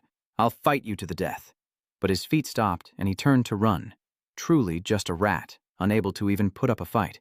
General Fei asks Qin, aren't you going to chase him down and finish the job? Qin scoffs. Killing him would be a hassle. Does he really want revenge? Besides, do you really think I can't see through your intentions? You want to get rid of him without paying a price. Zheng Yuan isn't so simple. You can't afford the price of using me as a weapon. Take me back to rest. Young Master Gu complied and led the way, as He Tong praised that these people had miscalculated in trying to use them to deal with Zheng Yuan. Qin Yu, you're amazing. How will those generals react when you leave? It seems Mr. Qin won't pursue Zheng Yuan. But regardless, Zheng Yuan must die, and there's no time to delay. Let's go. The next day, Qin Yu lay in his room, deep in thought. The magic gold king Zheng Yuan wasn't weak, but sadly not strong enough. Outside, Gu Shaoxiao said, Mr. Qin, last night 8 generals from Jinling City hunted down Zheng Yuan. They lost one and injured another, but they succeeded in killing him. Qin Yu stood up and asked, so, can the metal here be controlled by you? Gu Shaoji replied, wait 2 more days and it will probably be resolved. A general approached the door saying, I can vouch for what was agreed upon with Mr. Qin. I am Zheng Yuan's younger brother. Initially, Zheng Yuan killed his father to seize power, which disgusted us, but I didn't want to hear Tanvu's words and left. Tell me, what do you want me to do? At the mine Qin Yu, this is where we mine in Jinling City, and ahead is the warehouse, where you can choose any metal you want. Qin Yu replied, then, as you said, during the time you inherit the city lord position, I will help you deal with anyone who comes to cause trouble. General Fai said, we'll go back and take care of other matters. Zheng Xing is in charge of everything here. Shengdunk led Qin Yu to a warehouse manager saying, this is our best ore. Inside was an extremely dazzling piece of purple stone. Qin Yu's eyes widened at the sight of the nebula gold, a material sufficient to forge a soul weapon. Legend says a master archer crafted 3 nebula gold arrows, slaying a mutated beast king. Qin Yu held the nebula gold, a bit disappointed it was too small, enough for a bow and arrow, but not a spear. Zhengxing, observing Xin Yu's expression, asked the warehouse manager, "Is there any more nebula gold?" The storekeeper replied that this nebula gold was mined from the 6th level beneath the mineral mountain, a place only evolutionaries could enter. For this piece alone, we lost over 30 evolutionaries, and they weren't weak. Xin Yu said, "If there's more, that's great. Take me there directly." Zhengxing explains that the dangers of the mine lie in the monsters guarding it. The first few levels are easy, but the 6th level is the deepest, and the monsters there are terrifyingly strong. Xin Yu replies, "Are we supposed to be afraid?" Zhengxing didn't try to dissuade him, saying, "In that case, I'll take Mr. Qin. Manager Kua, I'll inform security not to stop them." After a while, Handong looked around and said, "This place is huge." Zhengxing replied, "Huge, but it makes people suffer. The first level of the mine has almost no monster guards. Occasional casualties are due to collapsing stone walls, but the ore on this level is the least valuable, and the work is the hardest. When I become the city lord, I will definitely improve their lives." Xin Yu looked at Zhengxing. "You're better than Zhengyuan in every way." Zhengxing replied, "Let's keep going." A moment later, Zhengxing led them further down, then suddenly raised his hand to stop. "Something's ahead." Xin Yu asked, "Do you need my help?"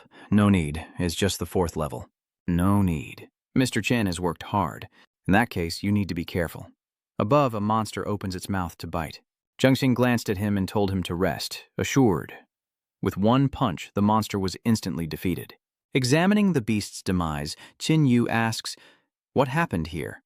Zhengxing explains, "This is the power of magic gold, transforming into an unbreakable form and hardening the muscles of anyone they strike." Xin Yu thought to himself that this ability sounded even more promising than Zheng Yuan's, with both defensive capabilities and killing power. Considering Zheng Yuan's eventual death, even without him, he would have died at the hands of other disgruntled people, yet later generations still have the legend of the Magic Crystal King, unless this person is the real Magic Crystal King. Xin Yu, seeing the beast's unevolved corpse, wondered if the mineral mountain had always been there. Zhengxing replied, "The origin of this place comes from a meteorite. At the beginning of the apocalypse, a rift appeared in the sky, and a meteorite fell from the sky, then turned into a mineral mountain. After that, we discovered that this mineral mountain doesn't look big on the outside, but it's extremely strange inside, containing huge mineral deposits, so my father decided to build a city next to the mineral mountain, which is now a Jinling." Xin Yu rested his chin on his hand. No wonder there was a nebula gold alien metal. He just didn't know why this mineral mountain fell here. In the 6th level of the mine, Xin Yu breaks through stone walls in search of ore, as Zhengxing says, "I didn't believe you could make Zheng Yuan beg for mercy, but this is the 6th level of the mine." Xin Yu, holding a mineral stone, replied, "He's too weak. If it's a mineral vein, then this is also a mineral. This is soft gold, an extremely precious metal that's light and has great defense. It can withstand injuries without damage. So this is the lingerie material the later generations were after. The defense is useless to me, but it can be used for the belt on the Blood Meridian Stone, though there's a bit too little." So Xin Yu summons the metal-devouring beast, and Zhengxing stammers in shock, "You tamed this?" This pet doesn't seem to want to listen. Xin Yu grabs its head, warning it not to mess around, or it'll be more than just a broken back this time. "Find this metal ore here." The gold-devouring beast sniffed around, then led the 3 of them along. They arrive at a place where the metal-devouring beast stops, and Xin Yu says, "This place doesn't seem to have anything." The beast's head glows, and soft gold emerges from the wall. Xin Yu said with satisfaction, "Not bad. No wonder it's called a metal-devouring beast. With such a beast, mining will definitely be fast. If this thing can find soft metal, it can also find nebula metal." Xin Yu pulls out some stellar gold, and the gold-devouring beast, like a dog seeing a bone, pounces, wanting to bite it. Xin Yu scolds, "I'm not finished yet." Then he punched it. "Find this metal for me." Handong couldn't help but cover his mouth and laugh as the metal-devouring beast continued its search. Reaching a spot, it used its power to draw out the nebula gold. Seeing the beast's expression of a long-time addict getting a fix, Xin Yu rewarded it with 2 nebula gold as encouragement. He then continued to have the gold-devouring beast search. After a while, Xin Yu said while killing monsters, "The quantity isn't great this time, but the results are still good. If there's enough later, I don't mind sharing some with you." Hearing this, the gold-devouring beast was further motivated, its eyes sparkling as it happily ran off. Xin Yu called out, "Hey, slow down. You only put in the effort when there's a reward." The beast pointed to a pair of red eyes emitting black smoke. "You came running over here so excitedly. It wasn't because of my promise, was it?" It was because of this thing? Legend says the Demon King had a gold devouring beast in his past life. Unless it's this one covered in nebula gold. This nebula gold devouring beast must have consumed a massive amount of nebula gold. Perhaps the hope of finding more lies with it. Hantong tugs at his sleeve, saying, "If you don't do something, your son is going to get killed. What's the point of getting beaten to death? He's just trying to curry favor and failing miserably." The metal-devouring beast is relentlessly beaten by the nebula metal-devouring beast, yet it persists. Shinyu covers his face helplessly while Handong's eyes sparkle. Is this love? Despite countless blows, it never gave up. After who knows how long, the three sat down to wait. Zhengxing asks, "How many times has it been?" Handong replies, "I don't know, but it feels like that one's getting annoyed." The star-devouring beast, unable to endure any longer, gathers its energy and fires a shard of metal. It watches, sweating. Qin then appeared, catching the metal shard with his bare hand. "Hey, has watching the show for too long made you forget I'm here? You trying to steal my labor?" Qin said, throwing the metal shard back at the star-cloud-devouring beast, who dodged it. Not bad. It knew it couldn't take it head-on, but would it work? "The one you should be facing is me." The star-devouring beast lunges. The nebula-devouring gold beast is indeed powerful, making me want it more and more. Metallic wings emerge from its back, firing shards as Qin dodges and advances. True gold fears no fire. Let's see how long you can last. Flames engulf it, but the star-cloud-devouring beast repels them with a sonic blast. Qin appeared before it. "You beast? You're strong and smart, but you're no match for me."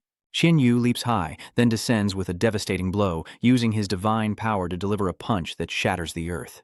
The force of the blast sends Handong and Zhengxing flying. Zhengxing is terrified. Is this man a monster? Qin appeared next to Handong, who immediately understood and began to heal him as the star-devouring beast crawled out of the pit, roaring. Qin said, "Take me to the star cloud metal, and I'll spare your life." The star cloud-devouring beast opened its mouth, testing if it could fit Qin's head, before being struck by a powerful blow. "Roar all you want. Killing you to refine the star cloud metal makes no difference to me. It's a bit wasteful, but who told me I still have one?" The guardian gold beast whimpers and Ginyu asks, "You don't want me to kill it? So, can you make it submit to me?" The guardian metal beast happily runs over, and Qin and the others wonder what it's about to do. Being of the same species, the metal-devouring beast runs behind the star cloud metal, licking its lips as it stares at its rear. An hour later, the gold-devouring beast exhaled contentedly. Qin asked, "Are you finished?" The metal-devouring beast howled, "Then take us to find the nebula gold." After walking a while longer, Qin looked around and said, "There's nothing here, unless you have to use the metal-devouring beast's talent to get it. No wonder there's so little nebula gold circulating outside." The star cloud beast uses its power to open a passage, and Qin exclaims, "It's not ore in the stone wall, but a path behind it." Zhengxing is stunned, never expecting a 7th level, but no one under Golden Ridge City has ever been through it, and we don't know what dangers lie ahead. Qin didn't care. Danger or not, he had to take a look. "Don't stray too far, I can protect you all." Is this the 7th level? There's something ahead. This place is more complex than it seems. You go into my dimension to rest. Qin sent the golden-patterned beast into his dimension, then hopped onto the metal-devouring beast to search for treasure. The metal-devouring beast charged off, nearly throwing Qin, who snapped, "Hey, who told you to run so fast?" But he trailed off, realizing something. Handong covered his mouth. "How magical. There are so many trees growing metal. I didn't expect the 7th floor to be such a treasure land." Qin picked one and examined it. "It's so hard. The connection between the fruit and the branch is so tight, and this is star metal. These trees are probably rooted in the ore, using the ore as the center to spread. No wonder there are so many minerals here, such a magical forest. If this is a mineral forest, then where is the nebula gold?" In the heart of the forest, a tree emits a distinct purple glow. The nebula gold tree. Are all these nebula crystals produced by this tree? This tree is a treasure. Wu touches the tree trunk. Zhengxing, realizing something, asks, "Mr. Qin, you're not planning to—" Qin replies, "I was indeed planning to uproot this tree." Zhengxing says, "This belongs to our Jinling city. Do you think I'm negotiating with you? To avoid damaging it, I'll just take the surrounding soil as well. After cutting, he'll store it in Ru Hua's dimensional space." Qin was about to swing his fire sword when Handong stopped him. "Qin, we shouldn't do this. I just sensed something incredibly dangerous." Qin nodded in agreement. "I did too. Unless this is a mutated plant-type beast or a different race, we have to get that nebula gold. Suddenly, an urgent voice emanated from the tree. I can give it to you. I can let you have these things. Qinyu's eyes widened in surprise, and he turned to ask, Did you guys hear something? The other two looked dazed, staring blankly at him. Qinyu immediately flew up. It seemed this tree wanted to communicate with him. From below, Handong anxiously shouted, Qinyu, what are you doing? Qinyu gazed at the nebula gold fruits, his eyes filled with greed. So many. Mine. Mine. All mine. Qinyu excitedly stuffed the stellar nebula fruits into his dimensional space as the tree hurriedly cried out, Enough! That's enough! But Qinyu wasn't about to give up so easily. He figured that wasn't enough, and he had to find a way to buy more time. Qinyu sat on the tree, tossing star cloud fruits into his dimension as he spoke. Why are you here? Where is this place? The tree replied, This is the tomb of the great Star King, and I am his most loyal servant. Qinyu was filled with doubt. Who was this Star Lord? He must have been an incredibly powerful being. The tree continued. His Highness the Star King was a great being who ruled over hundreds of millions of lives in our primal world. He is a great god, Qinyu thought to himself. So the alien world is called the primordial world? This Star King probably isn't on the same level as the blood demon god? No, if another world can nurture someone like that, why would they care about Earth? Never mind, I shouldn't overthink it. I need to grab it quickly. Qinyu followed up, Wait, if he's the Star King of the burial grounds, does that mean he's dead? How can a Star King die? One day he'll come here. The tree suddenly turned ferocious and immediately attacked Qinyu. Leave me. You've taken enough. Yanyu was forced to jump down by the force, and Handong rushed over asking, What happened? Qinyu chuckled. Something good happened. I stole too much. The owner is angry. All right, let's go. Were you communicating with that tree just now? Tell me. This is the Star King's tomb, and this place is eerie. Stay away from here if you have nothing to do in Jinling City. Zhengxing replied, I understand. Qinyu continued, People die for money. Birds die for bait. Don't say I didn't warn you. Let's get out of here. This place is not safe to stay for long. Sometime later, inside a villa, Qinyu asked Handong, You seem to know who the Star King is. Handong explained, Legend says the Star King was a super-strong warrior from some race in the Third Era. He appeared in the Fourth Era and fought the Black Alien God King, but the tree told me he's the king of the primordial world, because the Star King is a fallen one who betrayed the human race and joined the alien world. Qinyu was shocked. Wait, back in Feizhou City, Augustus, during his fight with Mosheng, mentioned that Mosheng was the 9th son of a black-skinned god king from the 4th epoch. He was imprisoned for participating in the assassination of a black-skinned god king and hasn't escaped to this day. The black deity king was powerful and unkillable. But what if experts from an earlier epoch took action? Did the Star King betray humanity because he participated in the assassination of the black deity king? But why did he betray them? It seems leaving the 7th level was the right choice. There's definitely something wrong there. Deep within the 7th level mine, a palace stands, its iron guards motionless for ages, until a flicker of light sparks in their eyes. It's the aura of the spirit book, but alas, just a little imp. The high priest's spirit book is gone. It seems his injuries were far worse than we thought. He's likely dead. Qinyu, in the dimensional space, suddenly sensed something. He frowned. Was it just his imagination? Then his eyes widened again. 2 gold-devouring beasts were sitting and warming each other. Qinyu cleared his throat. All right. Stop showing off, hurry up and get to work, refine the stardust. After some time, a refined essence of stellar cloud gold appears. This could definitely be used to forge the ultimate weapon. It's time to check out Godwind City. In a ruined city, a stray cat attacks zombies for pills. Suddenly it turned its head and glared fiercely at the 2 approaching figures. Qinyu mused that the gene modification technique was possessed by some ancient races. Divine Wind. City is definitely a dangerous place. Qinyu said, I'm just going to take a look, not start a war, so don't worry. The mutated cat crept closer to the pair, but just as it was about to attack, Qinyu unleashed his new spear and killed it. Hadong covers her mouth in shock. He's so strong. I didn't even have time to react before Qinyu killed the enemy. Besides, now that he has the nebula spear, what if we really do end up fighting? Qinyu glances at the spear and says, Let's go. We need to reach Shenfeng City before dark. Handong shouts, Wait, there are zombies ahead? No, a heartbeat. It's a normal person. The green-haired girl staggers wearily through the streets. I'm so hungry, I'm starving. Nearby, a zombie spots the girl in a large mirror and lunges. Just as it was about to devour her, it was suddenly splattered with fresh blood. Handong rushed over, asking, "Are you okay?" "Come on, get up first," Qin Yu urged. "If she's okay, let's hurry." Handong couldn't bear it and asked, Qin Yu, can we help her? At least take her to the city." Tukdan hurriedly said, "Everyone, my family and fiancé are dead. Please take me with you. I can cook and do laundry for you all." Handong said, "Let's help her." Qin Yu saw Xiao Yu's shadow in the girl and exclaimed, "Xiao Yu, okay, I'll bring her into my space. We'll take her with us." Some people were approaching, and one asked, "Why are there 3 people? Your ability must be failing." The man said, "I really only sense 2 people." Strawberry Mouth exclaimed in surprise, "It's you?" Qin Yu and Handong looked confused as the bald man asked, "You know these guys? I didn't sense him at all." "Of course I know him.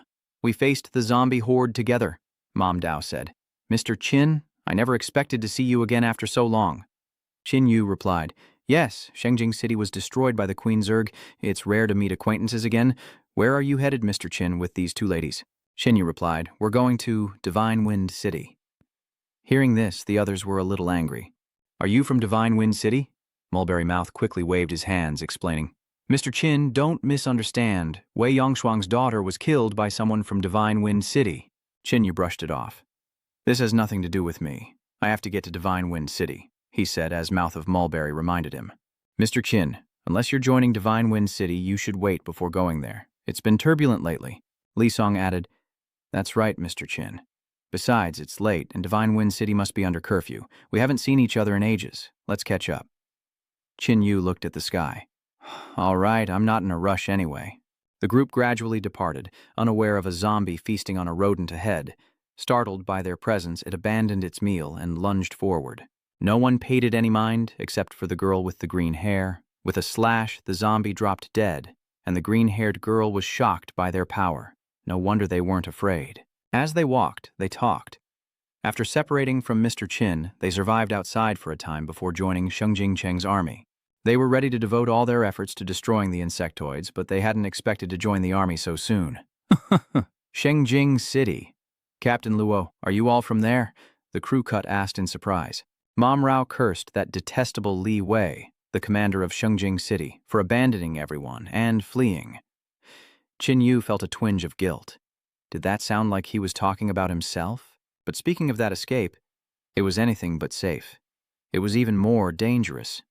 Not only were there smaller worlds, but even mutated species. Qin Yu put his arm around Beard's shoulder. "Don't mind Xiao Tia. The important thing is that everyone got out." Beard nodded. "That's right. Being alive is what matters. Speaking of which, where is your sister?" Qin Yu's mood darkens at the mention of Xiao Yu. "I misspoke. Please don't take it to heart, Mr. Jin." Li Song urged them to leave and return to the base. Hearing their conversation, Han Tong thought to herself, so he has a sister. He must care about her a lot. "This is our base." Qin Yu gazed at the light in the building, thinking it didn't look bad at all. A den of hidden dragons and crouching tigers. Mouth Sao was astonished. "Does he sense our sniper? Don't just stand there, I'm still waiting for you to treat me." Mulberry Lips replied, "Of course." In the hall, Mulberries raised his glass. "If it weren't for Mr. Qin, we wouldn't be able to eat like this." Qin Yu replied, "I should be thanking you all for the treat. It's always nice to run into old friends, but for evolved people like us, this kind of food should be easy to come by. Enough with the unpleasantries. Let's eat." "Ha ha! You're absolutely right," they all cheered. After the meal, Qin Yu and Handong went to rest. Handong wondered why these people were here. They were all strong evolutionaries who should be in major factions. Qin Yu replied, "Don't worry about it. We're leaving tomorrow." Handong hesitated, then asked, "So, what was she to you?" Qin Yu didn't answer, only saying, "Sleep early, we leave tomorrow." Handong sympathized, "You're not the only one who's lost loved ones." Lying in bed, Qin Yu found himself unable to sleep. Am I living just to fight now? This world is unfair. Why even live? He doesn't fully understand, but even if it costs him his life, he will avenge her, no matter how powerful the enemy. Qin Yu suddenly senses someone using soundproofing to discuss something. After a while, 5 people flew out of the stronghold. Qin Yu ignored them, deciding not to interfere. At dawn, cries arose. The enemy was attacking, and everyone was on high alert. Qin Yu surveyed the situation and said, "Stay behind me." "Get out of here now!" It's not safe, Mong Dao cried out. Lai Tung coughed up blood. We've been ambushed. They knew we were coming. From above, a beam of light strikes, killing two. As Mong Dao cries out, the dying, shaved-head man struggles to speak. Hurry and go! His hand is crushed underfoot, and now it may be too late. Mong Dao is shocked. How did they know we were leaving? Li Zong grits his teeth, realizing they're surrounded by elite evolutionists, and their chances of survival are slim. They were so careful. How were they exposed? Purple Hair replies, no one betrayed you. I've sensed activity these past 2 days, so I simply waited for you to walk into my trap. Who do you work for? How dare you investigate our lab? Mouth Dao laughs, explaining, I told you we were just passing by. Do you believe me? Xin said with a smile. Of course we believe you, so you better just surrender. We'll let you go once we've investigated. Qin Yu walked over and said, looks like my timing is off. Bearded Mouth looked at Qin Yu and said, Mr. Qin, I'm truly sorry about this. When we break through, head in the opposite direction. We'll try to hold them back. Don't let any of them escape. Capture them all. It just so happens the lab needs some high-level evolved specimens, and with a toss of a few chemical vials, green liquid splatters towards the group. Mouthbeard reinforces his body to block it. Is everyone all right? This isn't good, Silverhair explains. It's a neurotoxin made from the genes of a mutated beast. Anyone who gets hit will lose their ability to fight. Qin Yu thought to himself, Li Song is a level 2 evolver, even he can't stop it? Mustache roared, break through, save whoever you can. Split up and break through, he yelled, leaping into the crowd. They quickly drew their guns and opened fire. You want to kill me? He roared. It's not that simple. You're right, we can't be underestimated. Damn you, Shenfeng City, everyone charge. We can't just sit here and die. Go, don't let them escape. Qin Yu now knows these people are from Divine Wind City. The white-haired man asks the purple-haired woman to minimize losses, and she confidently replies, rest assured, no one will escape. With that, she swung her blade at the mustached man. With skills like that, you're clearly not some ordinary team. Tell me who sent you, and we might make this less painful. The purple-haired woman sneers, how stubborn. Fine, I'll deal with you myself. The rest of you, take care of the small fry. A red beam severs the arm of the man behind him, followed by more beams piercing his body. Big Mustache's eyes widen. This isn't good. Silverhair was right. I need to worry about myself first. This one released poisonous smoke for him to inhale, reaching the viewers. The moment I touch you, you'll lose all ability to resist, even a level 3 evolved human. Beardy lay on the ground, gritting his teeth. Damn it, why is this happening? Silverhair continued. If you resist, this is how you'll end up, wouldn't you agree? Having dealt with Beardy, he approached Qin Yu. You know resisting will only cause more pain. How foolish. Qin Yu asked, are you people from Divine Wind City? The silver-haired man eyed Qin Yu. You'll find out who we are soon enough. Qin Yu says, they invited me to a banquet, but I was planning to go to Divine Wind City anyway. Silverhair sneers, so you're abandoning them to save yourself, and what about those 2 girls? Qin Yu shook his head. What I mean is, I'm afraid I'll have to trouble you to die here. Silverhair frowned. Do you want to die? Mom Dao quickly warned him to be careful of his abilities.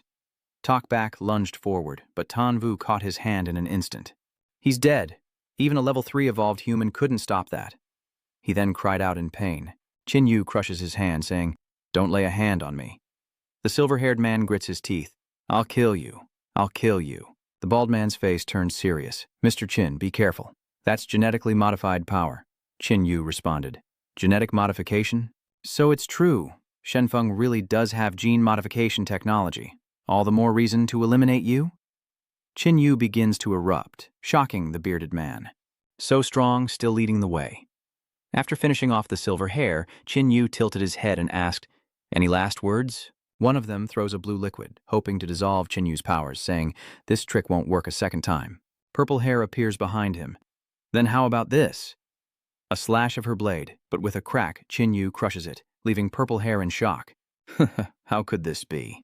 Qin Yu crushed her neck, killing her instantly. Perhaps, as she said, this is what happens when the weak resist. A crazed man shouts, you dare kill one of us? Do you even know who we are? Qin Yu coldly stated, you're all going to die anyway, so who's going to know who did it? So use everything you've got, or you'll die with regrets. Such a good opportunity, I should try to get some information. The man in the cloak ordered the others to kill him. I'll send you to see your families. Hearing this, the 3 men charged forward. Yu says, that was fast. This aura is identical to the one from before. Is this genetic modification? Looks like they're not very reliable. Yu grabbed one and threw him away. Yu watched, realizing he might have overdone it. The damage didn't seem significant and someone was approaching from behind. It seems this technique isn't useless. Just simply useless against him. Yu delivered knockout blows, but it wasn't enough. Not nearly enough. He was holding back, but was there really nothing more to these guys? The man shouted, "Who are you? There's no one like you in the Lingnan region." Yu approached. "If all you can do is talk, then I'll have to send you on your way." The three cloaked figures suddenly rose, their bodies shifting and merging together. Yu paused, watching the transformation, so he'd know how to deal with Divine Wind City in the future. Handong and the blue-haired girl watched in horror. The three cloaked figures fuse into a giant. Yu frowns. "You've really been getting on my nerves." The cloaked figure sneers, "What good is anger? This is a gene-reformed human implanted with a near-lord-class zombie gene, borrowing the zombie's collective power to create a flesh monster." Yu says, "Looks like I'll have to teach you what respect for life is." Then he glances at the zombie. "Or maybe I don't have to." The man asked, confused, "What do you mean?" Before he could finish, the zombie impaled him with its tentacles. He cried out in fear, "Attack me, and you'll never see your families again. Let me go, and I'll pretend this never happened." Yu turned to Hantong and said, "Heal the injured while they're distracted." Soon after, the able-bodied men shouted, "Thank you, Mr. Qin." Yu asked, "Were those people from Divine Wind City?" Yes, they were. "We joined the Windroar City and came to investigate the lab built by the Divine Wind City, but unexpectedly they had set an ambush and controlled such a terrifying monster." With a snap, the man's head was separated from his body as the monster roared, prompting the remaining men in black to open fire. "Kill him! Hurry and kill him!" The monster charged, its bullet wounds instantly healing, then used its tentacles to slaughter them one by one, chasing down the fleeing survivor. Hantong asks, "Don't you want to eliminate them all? Aren't you going to chase after them?" Yu replied, "That giant will ensure no one here escapes, so I just need to wait for him to return and then grant him release." The giant monster quickly wiped out the Shenfeng City group. If this keeps up, won't it turn into something truly terrifying?" Mouth of Mulberry worriedly asked. Yu replied that its aura was unstable, and it would probably die soon, but before it did, it would wipe out the people of Divine Wind City. Such brutal techniques. Perhaps this is why the left witches were wiped out. Handong says, "If it dies soon, let's just go. Even in death, there are circumstances. This creation is too dangerous, and I said I'd deal with it so it won't live to see tomorrow." The giant monster leaps, and with a crash, the ground shatters. Mom Rao mutters, "Is that a Lord-class monster?" "Mr. Qin, be careful." Yu's eyes flashed. After being modified, these three ordinary people possess such powerful combat abilities. If they continuously devour, will they be able to grow? Then perhaps I am the nourishment you need most. If you consume me, you can stabilize your form and fully become a lord. So don't run towards your death. The giant monster attacks, but with a crash, Yu dodges. "You're too slow." With a thrust, the monster tried to block with its tentacles, but each strike pierced its head. It retreated, trying to avoid a fatal blow, and swung its massive hand. Yu sneers, "Perfect. Let's see just how powerful the nebula spear really is." With each thrust, an explosion erupts, tearing apart the giant monster's arm. Yu flew up, thinking to himself, the Starcloud metal truly lives up to its name. But this thing is really tough. Its speed, reaction, and strength are comparable to a Lord-level monster. Gene modification technology is indeed forbidden, causing a powerful race like the evil witch people to be destroyed. Moreover, its recovery power is terrifying. The flesh and blood I blew away earlier can come back. I can't give you a chance to recover. Yu flew forward, thrusting his spear, but the giant monster seized it with incredible speed, yanking hard as its tentacles lashed out. Yu is shocked by its speed, and with a bang, the tentacles explode in flames. "I've burned away your flesh and blood. Can you still regenerate?" Yu continues his assault. This should be the end. The monster cries out in pain as it's struck again. "Stop your caterwauling." Yu lands a punch right in the monster's face. With a crash, the ground shattered as the giant monster rose up and lunged at Yu, who retaliated with a powerful blow. Yu frowned. Something's not right. Such strong life force, and it's still resisting. The giant monster used its tentacles to wrap around Yu and began absorbing his flames, causing Yu to frown. "You want to absorb my flames for a final, desperate gamble? Daydreaming, are we?" Xin Yu unleashes his power, shattering the tentacles. He grins. If you want to swallow my flames, then I'll let you swallow them. A fire dragon is summoned, striking the giant monster head-on. After a moment, it lay still, then swelled and exploded, scattering gore everywhere. Xin Yu warned, "Everyone, stay away from that blood and flesh. It's poisonous." Hadong used time deceleration to freeze the splatter, giving the others time to escape. After a moment, Handong observed, "It's all gone? I didn't expect this monster to self-destruct. Was it programmed to do that?" With such power, mass production could balance humanity against the other races, mutated beasts and zombies. Kun Yu suddenly covers his face. What was he thinking? This thing is clearly uncontrollable. Maybe the Necromancers initially intended to create monsters, mass-produce them to deal with other monsters, but ended up destroying their own race instead.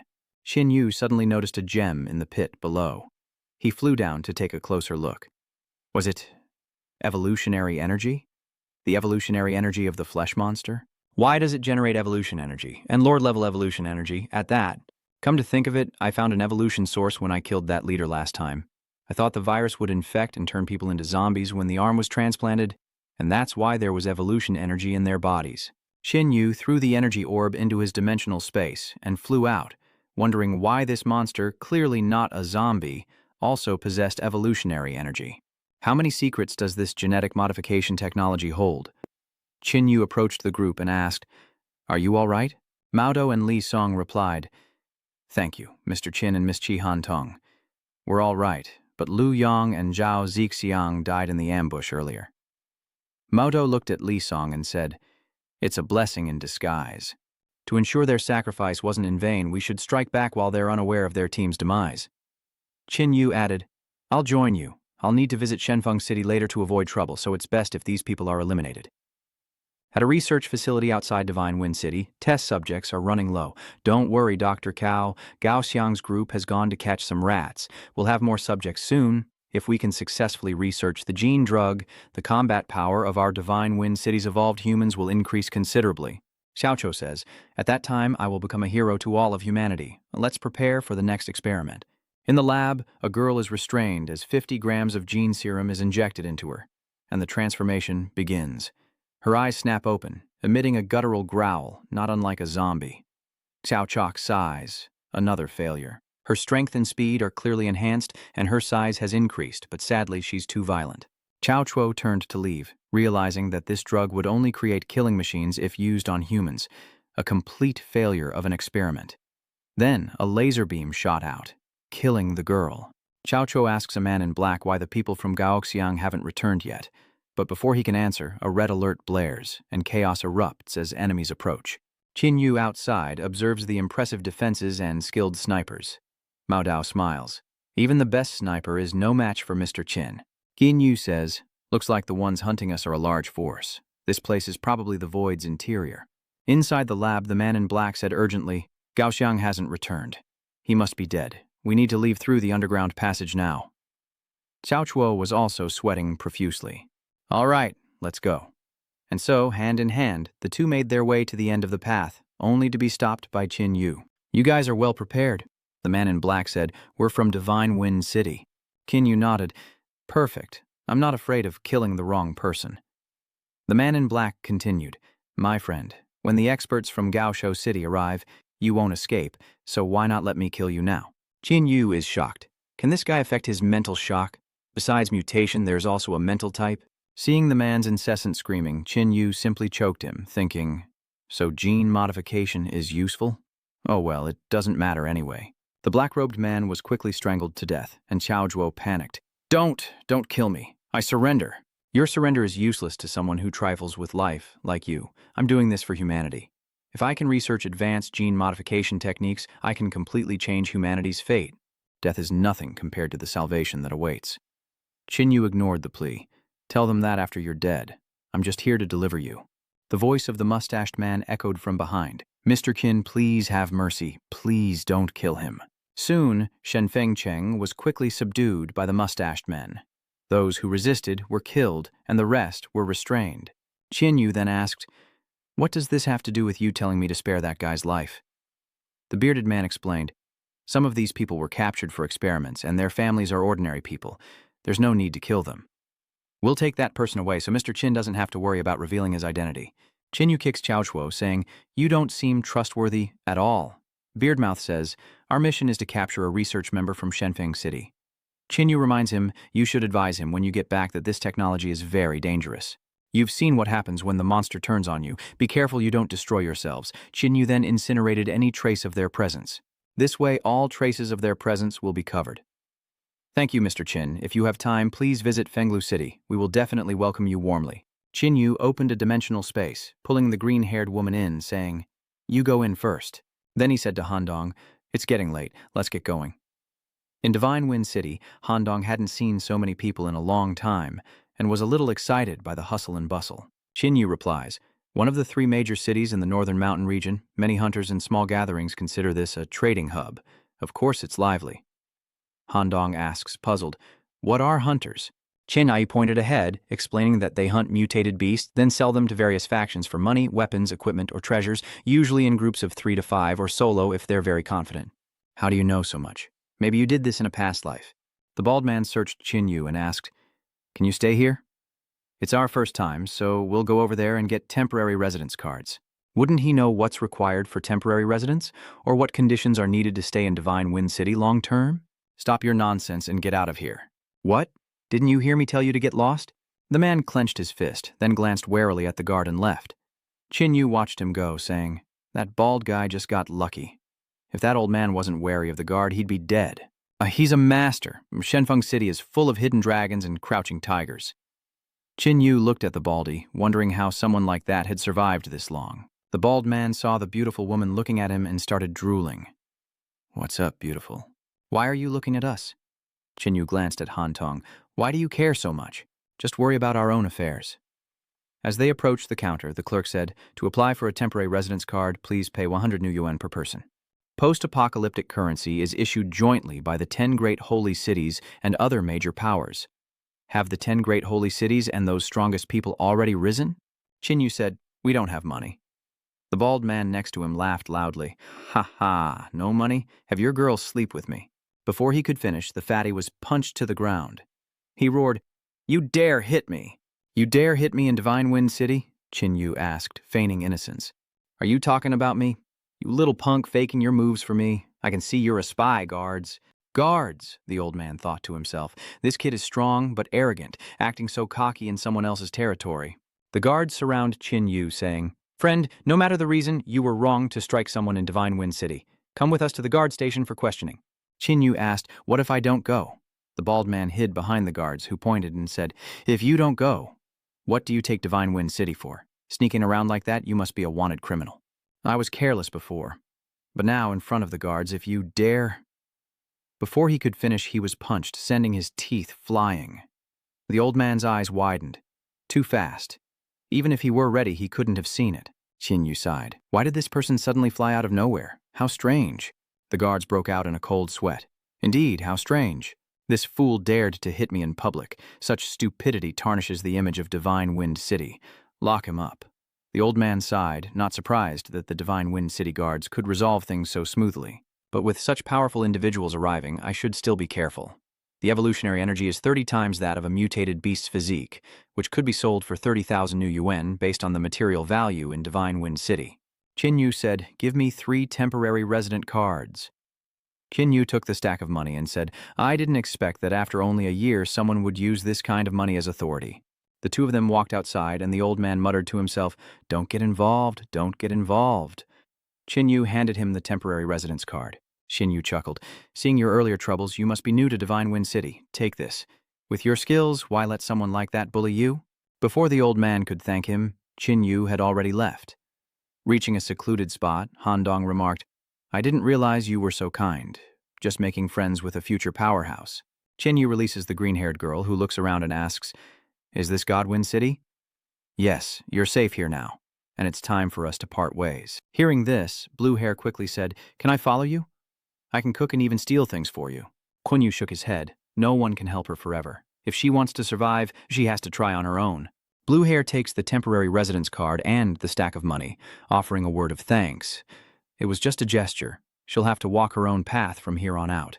How ironic, she's just worthless.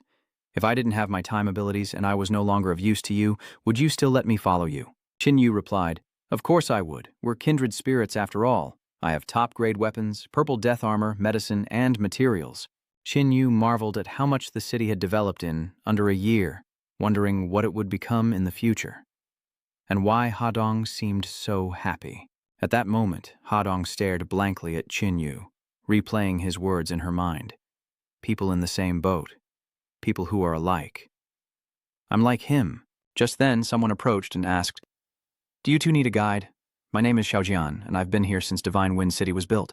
Such a large city as Divine Wind City, people will definitely need a guide. I know all the best places to eat and see. Jinyu pulls Hantong away, and she clings to his arm, saying, Let's go for a walk. Xiaojian appears beside them, saying, That's right, my fees are very cheap. Jinyu hands him a new yuan for the tour, and Xiaojian happily accepts it, saying, Then let's check out the weapon shop. This weapon shop is owned by Master Bai, who used to lead a base of over 1,000 people. He submitted to Divine Wind City and now holds a high position here. We also have the best restaurants. Because Divine Wind City is very safe, we pay great attention to fashion. Chinyu said to Mrs. It seems this is indeed a good place, and it's certainly lively. He pointed ahead and asked, What is that building? That is the Divine Peak of our Divine Wind City. The grandest structure in Divine Wind City is a forbidden zone, off limits to all but a select few. The top floor is the City Lord's residence. Inside the highest floor of the Divine Wind building, a man in a white suit gazes out at the city he built with his own hands. A knock sounds at the door, and a man with a shaved head enters. Lord, have you really decided to do this? The City Lord replied, Have I ever changed my mind? If you do that, I and the others will no longer be loyal to you. Many brothers are turning against you, City Lord, his face darkening. Are you threatening me? Don't be like that. We're all brothers here. No need to get angry. If we're brothers and he's been with you since the beginning like us, why kill him? Even if you kill me today, I demand an explanation. The City Lord replied, The explanation is that I treat everyone fairly. My followers have everything they need, but he's different. He tarnished our Divine Wind City's reputation and put us in harm's way. If Divine Wind City didn't have the strength to suppress them, we would have been destroyed by those self-proclaimed righteous people. His actions betrayed Divine Wind City, and my sentencing him to death was not wrong. Before Baldy could speak, he was cut off by a cold voice. Enough, my mind is made up. Don't mention this again. The bald man left without a word, and the City Lord's voice echoed from behind the door. For those who wish to leave, I will personally see you off, and for those who stay, I will be eternally grateful. Once everyone had left, only a mournful voice remained outside. You've really changed. In the empty room, a mysterious figure suddenly emerged from the shadows. He questioned the City Lord. Are you sure there won't be any problems? Those people aren't small fry. The City Lord seemed unconcerned. What problems could there be? Would they dare to attack me? Even if they all left, it wouldn't be a big deal for Godwind City. Many capable people covet their positions, the cloaked figure said in a low voice. I'm not saying they'll destroy Divine Wind City, but wouldn't personally ordering the execution of your former brothers be irrational? You can feign anger, announce he's been sent to dangerous places to atone, then secretly, the City Lord wearily asks, wouldn't that make me a petty person? I've changed a lot since leaving that place, but I only hope that I won't become petty. Genetic modification is the path to salvation, and no one can stop me, not even my own brothers. Hearing this, the cloaked figure nodded in approval. Well said. Once it's complete, nothing will stand against it. We'll unify humanity and perhaps even conquer beyond. King of the primal origin. Seeing Chinyu frown as he looked up at the towering structure, Hantong asked, What's wrong? Nothing. I'm just impressed that such a tall structure could be built in just a year. Hearing the praise, a guard named Tiu Qian proudly smiled and said, That's right. Our City Lord Lam Fong is a legendary figure. I heard the city he lived in was destroyed by monsters, and he and a few others were the only survivors. So he decided to build a great city to fight the monsters and save humanity. That's why our Divine Wind City surpassed Flowing Wind City and Golden Wolf City in less than half a year. Hearing this, Chinyu felt a surge of shock in his heart. So this city hadn't disappeared from history, but rather, it had never existed in the first place.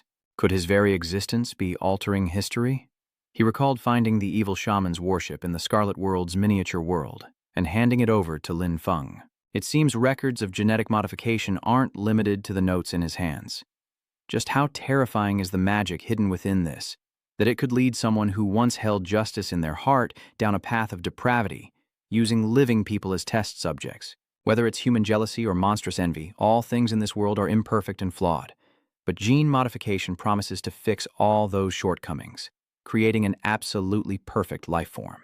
Kinyu curiously opens the book and begins to read the ancient text.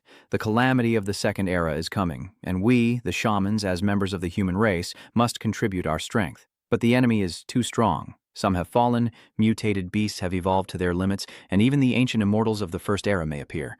The power gap is too great, and the odds of winning the final battle are slim. Perhaps we will lose, like the first era. After deliberation, we decided to implement the perfect life plan, creating a super powerful modifier who can reverse the situation. We found a special individual, one who could accept any gene without conflict. Using the perfect physique as a test subject, they injected the genes of top experts, creating the perfect gene modifier. Kinyu was shocked as he read this. The conflict between genes. This explains why individuals can't handle too many different abilities. So what about when he swallowed the 5 poison pearl? No wonder he's been instinctively avoiding using poison-based abilities lately. So, his body has already begun to reject the poison gene. He wonders if even his immortal body could withstand a full-blown conflict. Kinyu frantically flips through the book, hoping to find a solution. But to no avail. Perfect body, ultra-powerful strength surpassing the limits of the second era. Did they really merge? He found nothing he needed. His perfect physique was desirable, but his body clearly couldn't handle these genes. Even with just 3 abilities, he already feels uneasy. And with so many powerhouses in the second era, they ultimately chose to seal this technique. How could Lin Feng be so confident he could control it? I need to advise him when we meet next time. Just then, guards approached the building. Hey, Lord Zheng, you can't go in there. What do you mean I can't come in? That kid Kinyu must be Tao Fan. What are you hiding Tao Fan for? Sir Zheng, that's absurd. What's unreasonable? Today, our enforcement team received word that the Qingfeng County base of our Divine Wind City had been destroyed, and we were ordered to quickly apprehend the culprit. This Zheng is quite the string puller. The Qingfeng County base was destroyed at 6 a.m. this morning. Kinyu re-entered Divine Wind City around 11 a.m. The timing is too coincidental. I have every reason to suspect him. Is there a problem with me arresting someone? From above, Qinyu's voice echoed down, laced with mockery. He knew he was making excuses for the fat man, but sometimes even a blind cat catches a mouse, and it was a waste of his talents to be a guard. Hearing this, the man surnamed Zheng broke out in a sweat and asked, "What do you mean?" Kinyu didn't hide anything, admitting frankly, "What I mean is, I was responsible for what happened in Qingfeng County." Zheng was shocked. To destroy our Divine Wind base from the outside, you'd need at least a level 3 evolver. Kinyu retorted, "You don't think I am?" Zheng was speechless, unsure how to respond.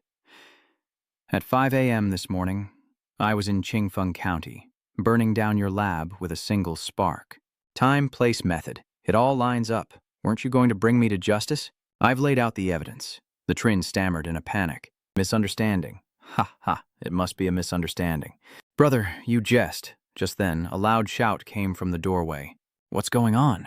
The Zheng family rushed over, seeing they had backup. Captain Feng, your timing is perfect. We've found the culprit from this morning. Oh, there he is. It's that kid. He was trying to silence me, but thankfully Captain Feng arrived. Suddenly, a fist like a thunderbolt struck him in the face. Captain Peng said sternly, "Mr. Qin, why are you here? You should have given us a heads up so the City Lord could have greeted you." Kinyu, still a bit dazed, asks, "Who are you?" "It's me, Feng Fei. You saved me from the snakes in the Red Pine Forest back then." Kinyu only vaguely remembered. He had saved so many people back then, he couldn't keep track. Mr. Qin may not remember me, but without you, I would have died in the Scarlet Micro-World. Kinyu smiled, seeing everyone build Divine Wind City, and felt he hadn't saved the wrong people. Zheng, still in shock, pointed at Kinyu, questioning why this man was the one who destroyed the lab.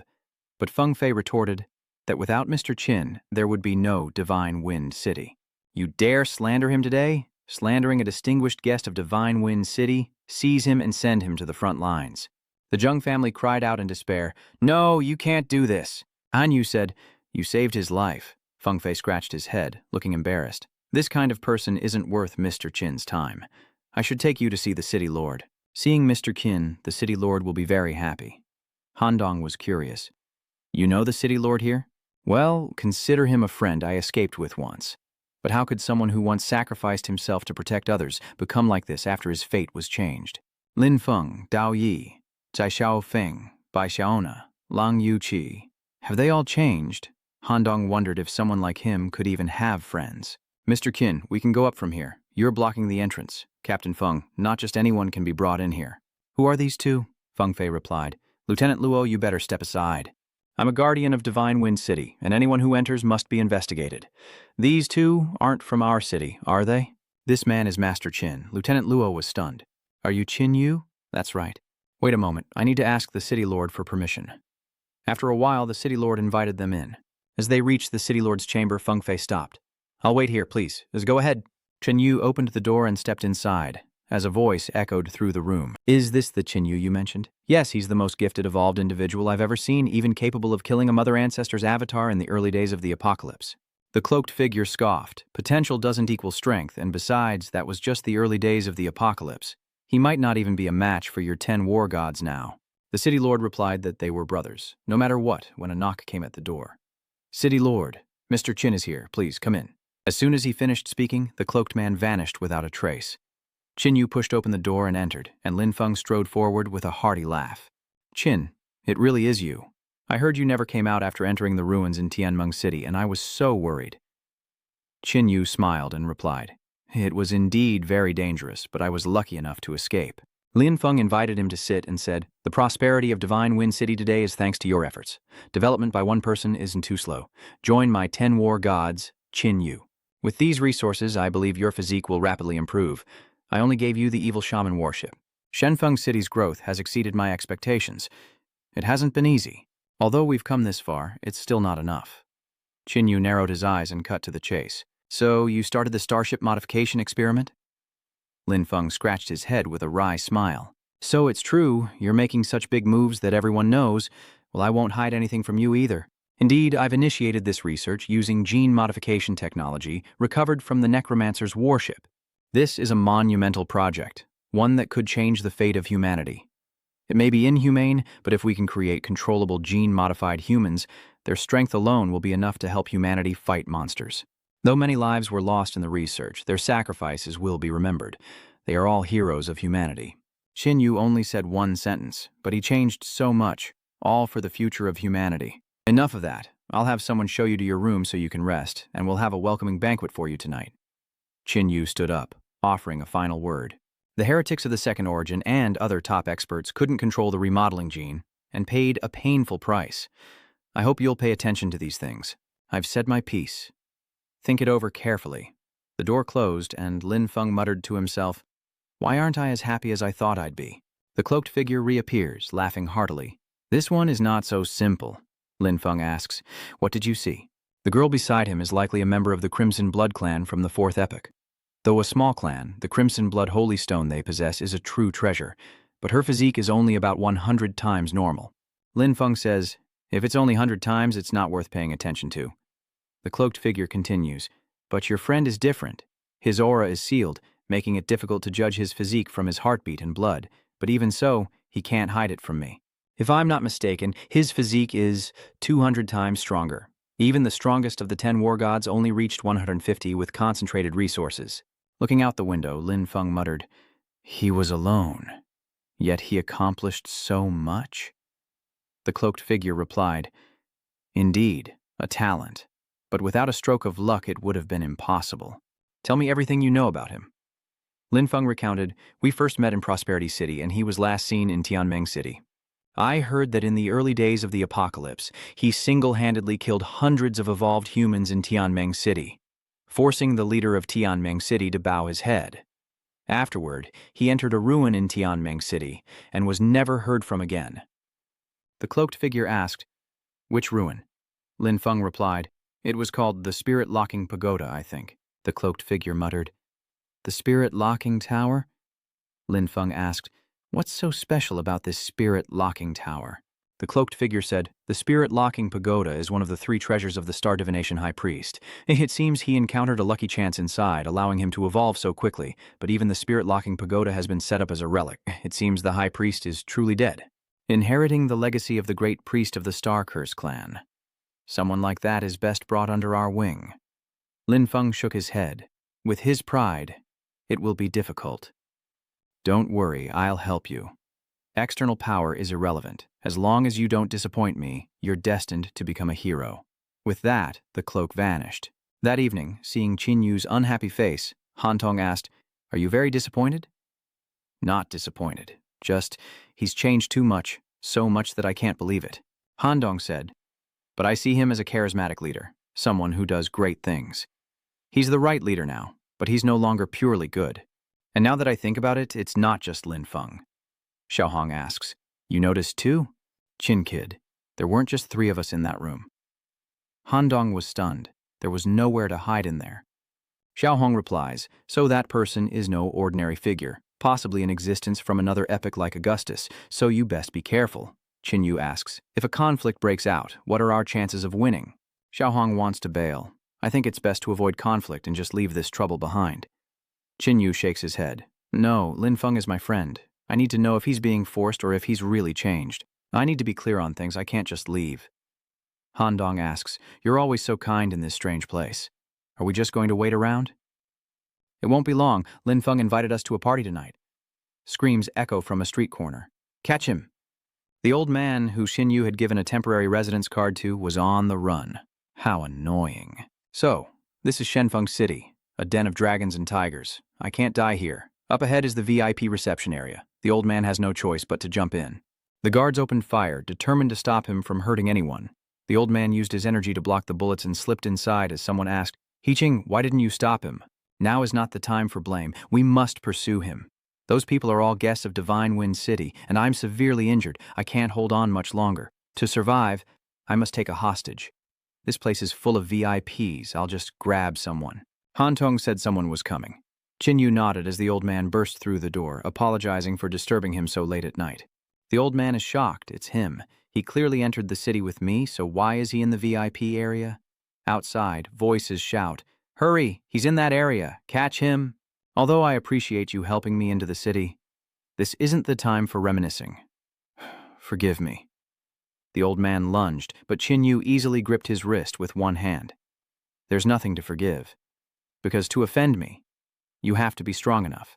Qin Yu slams the old man to the ground. He's no weaker than a Kim Ling general, so who could have wounded him so badly? Outside, voices shout, "The window's broken. The thief went in there." Qin Yu turned and said, "You're fast. I don't want to kill you, so listen to me if you want to live."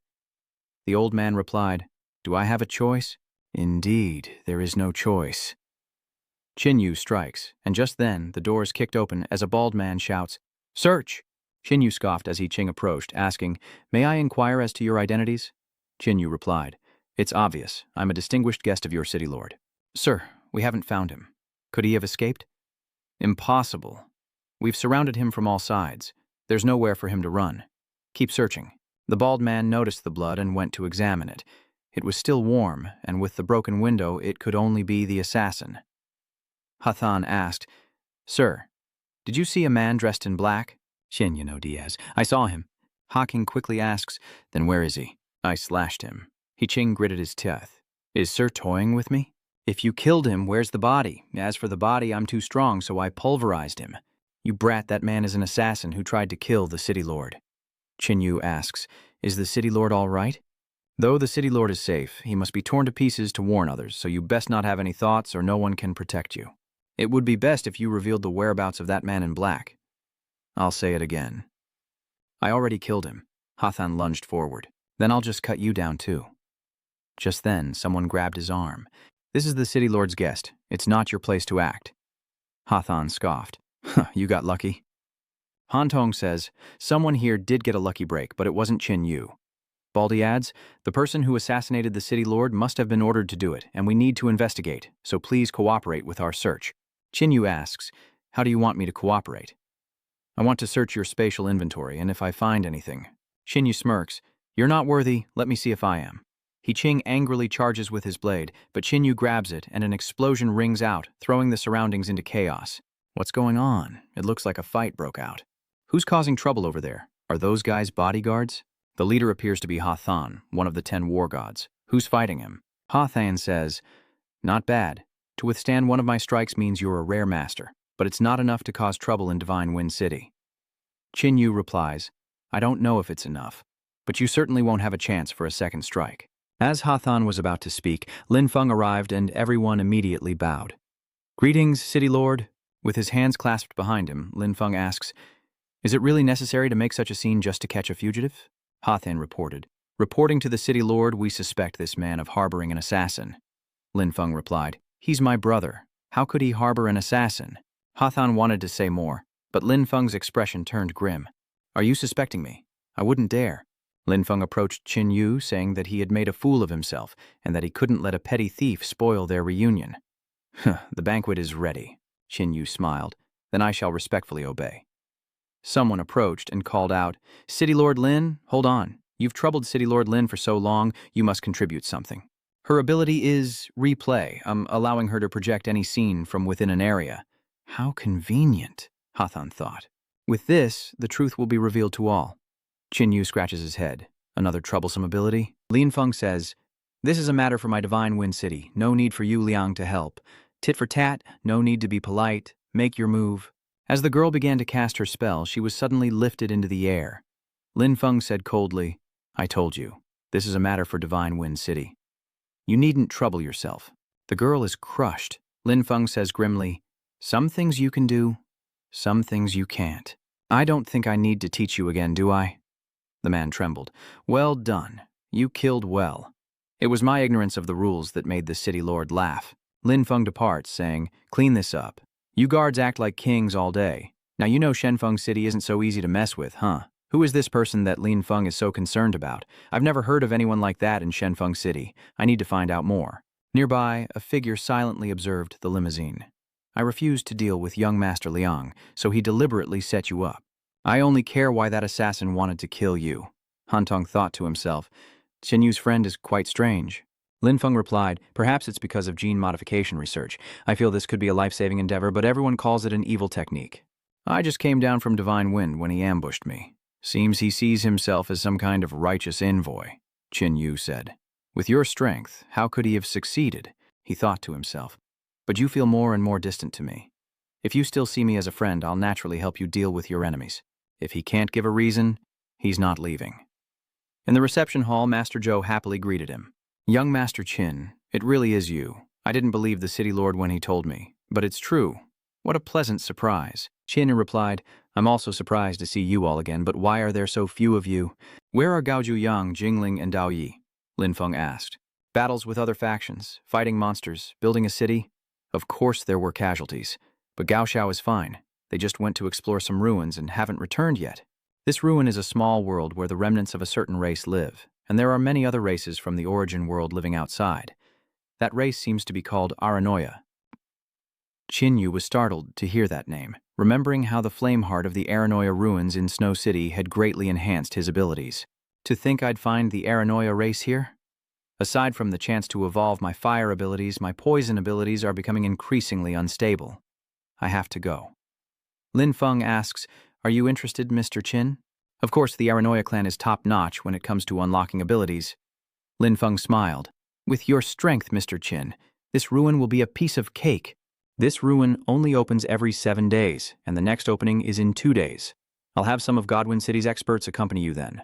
Qin Yu asked, "You're not going?" "I have to stay here and guard Divine Wind City. I can't leave." "So, are all the VIPs here for the ruins?" "Some are here for other reasons, but most are here for the Aranoia ruins, so you'll face rivals next time you enter, so be careful." Qin Yu replied, "Of course, then congratulations on achieving your wish first." That night, Lin Feng returned to his office, and Cloak asked, "This kid hasn't been here long, do you think he wants to kill me?" Lin Feng replied, "No way. I'm not sure. Genetic modification is an inhumane technique. Maybe he's a good person who couldn't stand it. Today I taught young Master Liang what not to do, and now you want me to teach you what not to say. If the City Lord has spoken, then I won't say any more." With that, he vanished. In the VIP section, "I've heard of the Aranoia clan. They were a great clan of the Third Era. Our Crimson Blood clan's Crimson Bloodstones almost all came from Aranoia." Xin Yu frowned. "The origin of the Crimson Bloodstone is from Arano?" Judging from Chi Han Yun's expression, the Crimson Bloodstone is indeed a treasure. It seems that whether or not it solves my problem, the living Aranoia ruins will be rewarding. But before that, Qin Yu summons Ruo Hua to open a dimensional space passage, asking him to first explain why he assassinated Lin Feng. The released old man scoffed, Do I need a reason to kill him? His vile reputation precedes him. He experiments on living people, creating demons that should never exist. Qinnit retorts. Then I'll hand you over to Lin Feng. No reason needed, right? The old man asks, why would you do that? That wouldn't benefit you. My relationship with Lin Feng is closer than yours. The old man pondered. This person went straight to the VIP area, so he must be close to Lin Feng. This is troublesome. Qin Yu raised his hand. If you have nothing more to say, then I have no need to keep you. The old man quickly raised his hand. Wait, friend, my name is Chen Ru from the Dao sect. You have no reason to antagonize us. Qin Yu muttered, the Dao sect? It rivals the ancient martial arts sects, a massive power even 200 years from now. Do you know Dao Yi? He's my junior apprentice, and I've come to save him. He offended Lin Feng and was captured, awaiting execution. Qin Yu couldn't believe it. How could Dao Yi and Lin Feng be in conflict? Chen Ruo confirms that this is the truth. Dao Yi turned against Lin Feng because of his live experiments. Realizing his pleas were useless, Dao Yi destroyed a lab and freed the test subjects, exposing Divine Wind City's deeds and making Lin Feng a target. The exposure of gene modification technology was unexpected, and even more so, Lin Feng's desire to kill Dao Yi because of it. His hand clenched tightly. They both aimed to help people. So how did it come to this? Calming himself, Qin Yu asked, when is Dao Yi's execution? Chen Ru replied, in 3 days. To think the execution is in 3 days, yet he's sending me to the ruins in 2. He really has changed, scheming against friends, a true cold-blooded leader. Go rest in the dimensional space. I'll find Lin Feng tomorrow. Chen Ru nodded. Thank you in advance. Han Tong asked Lin Feng, I find him terrifying, sometimes like a wild beast. Can you really persuade him?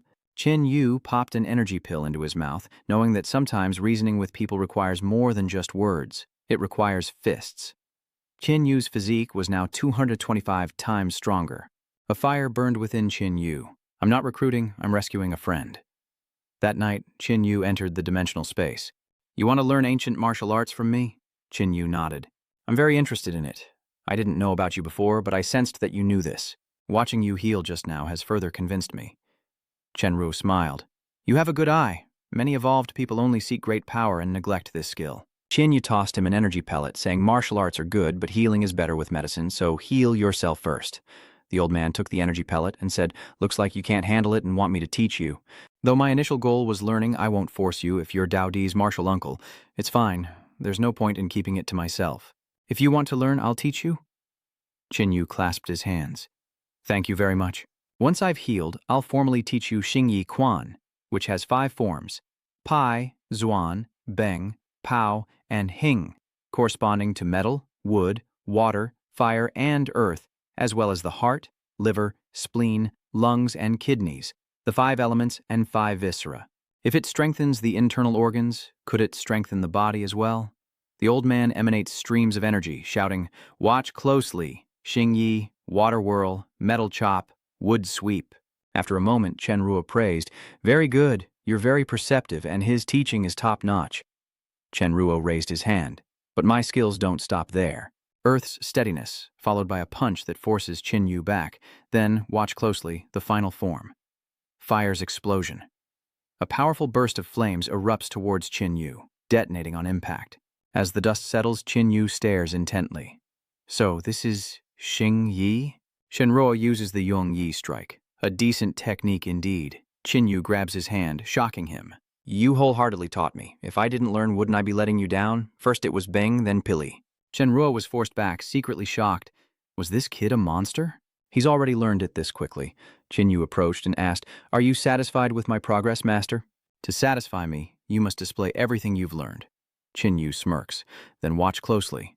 Qin Yu flashed, instantly appearing behind the old man and throwing a punch.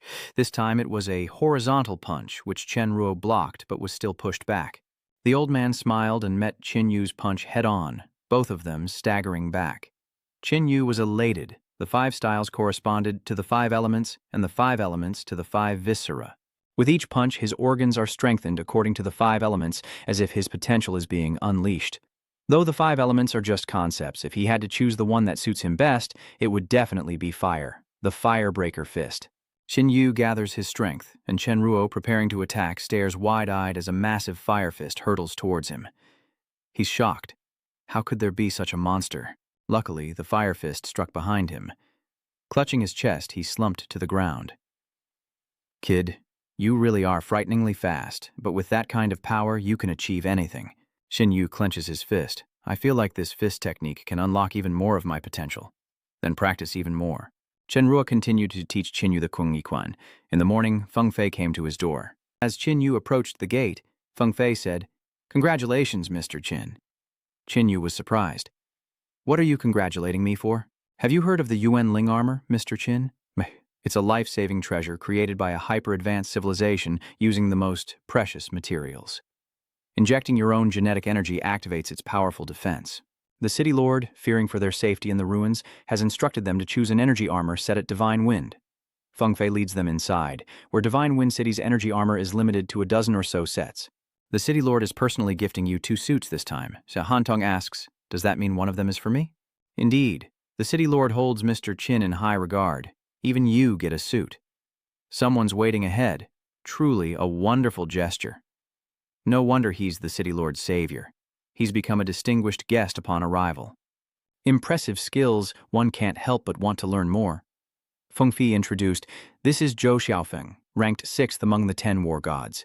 Xinyu interjects, just tell me your names, that's all I need. Zhou Xiaofeng, feeling slighted, is about to attack when He Qing stops him. This is a guest of the City Lord, so show some restraint. Feng Fei apologized to Qinyu. Next, this is Zhang Jianyuan, ranked 7th among the 10 war gods, and this girl is Dai Yue, ranked 4th. Dai Yue approached Han Tong flirtatiously. You're a beautiful girl, let's get to know each other. But Shi Han Tong replied, I don't need to. Xin Au asked if these people were all entering the ruins. The answer was yes. 4 war gods were leading the way, and everyone here was an explorer of the ruins. Hathan wonders how Qin will become a war god so quickly. I respect the City Lord, but I don't need to respect you. Some things shouldn't be taken, or there will be consequences. Of course, you can prove you deserve it by beating me. If you do, I'll step aside and let you take the lead. Qinyu has underestimated you. I'm not giving face to Lin Feng, but to you. You should be glad your teeth are still in your mouth. Hathan shouts, what did you say? Zhu Xiaofang said, looks like they're not only unimpressed, but they don't respect you at all. Whether they respect you or not isn't important. What matters is if you're tough enough to survive in the ruins. Han Tong retorts, you're all just frogs in a well, twisted melons and cracked dates cultivated with resources. You don't understand what true power is. Ha Qing shouts, what did you say? Feng Fei broke out in a cold sweat, thinking this was going to be troublesome. Lin Feng then arrived, saying, sorry I'm late, Qin. I was held up by some people from the other cities. It's all right, I just got here myself. Come on, I'll take you to the vault. From behind, He Qing scoffed. Sooner or later, I'll expose your true colors. We need the primal energy armor to gain an advantage and secure the valuable artifacts within the ruins. What makes this kid so special that he gets 2 sets of armor? Lin Feng said coldly, so you're doubting me. Dai Wei quickly lowered her head. No, I wouldn't dare. Good that you know. Xinyu thought to himself, Lin Feng has become too powerful, and no one seems to be able to question him, lest they bring disaster upon themselves. But so what? Why not take free stuff? Lin Feng approached Qinyu and said, young Master Qin, you should choose carefully. I have 11 sets of armor here, all of different levels. If you choose poorly, I won't let you regret it. Qinyu felt a tinge of regret upon hearing that. Is that so? In my past life, I was just a passerby, ignorant of good things. This will be a difficult choice. Han Dong suddenly said, this is an illusion-type energy armor produced by the Source Spirit race. Qinyu exclaimed, you know about this?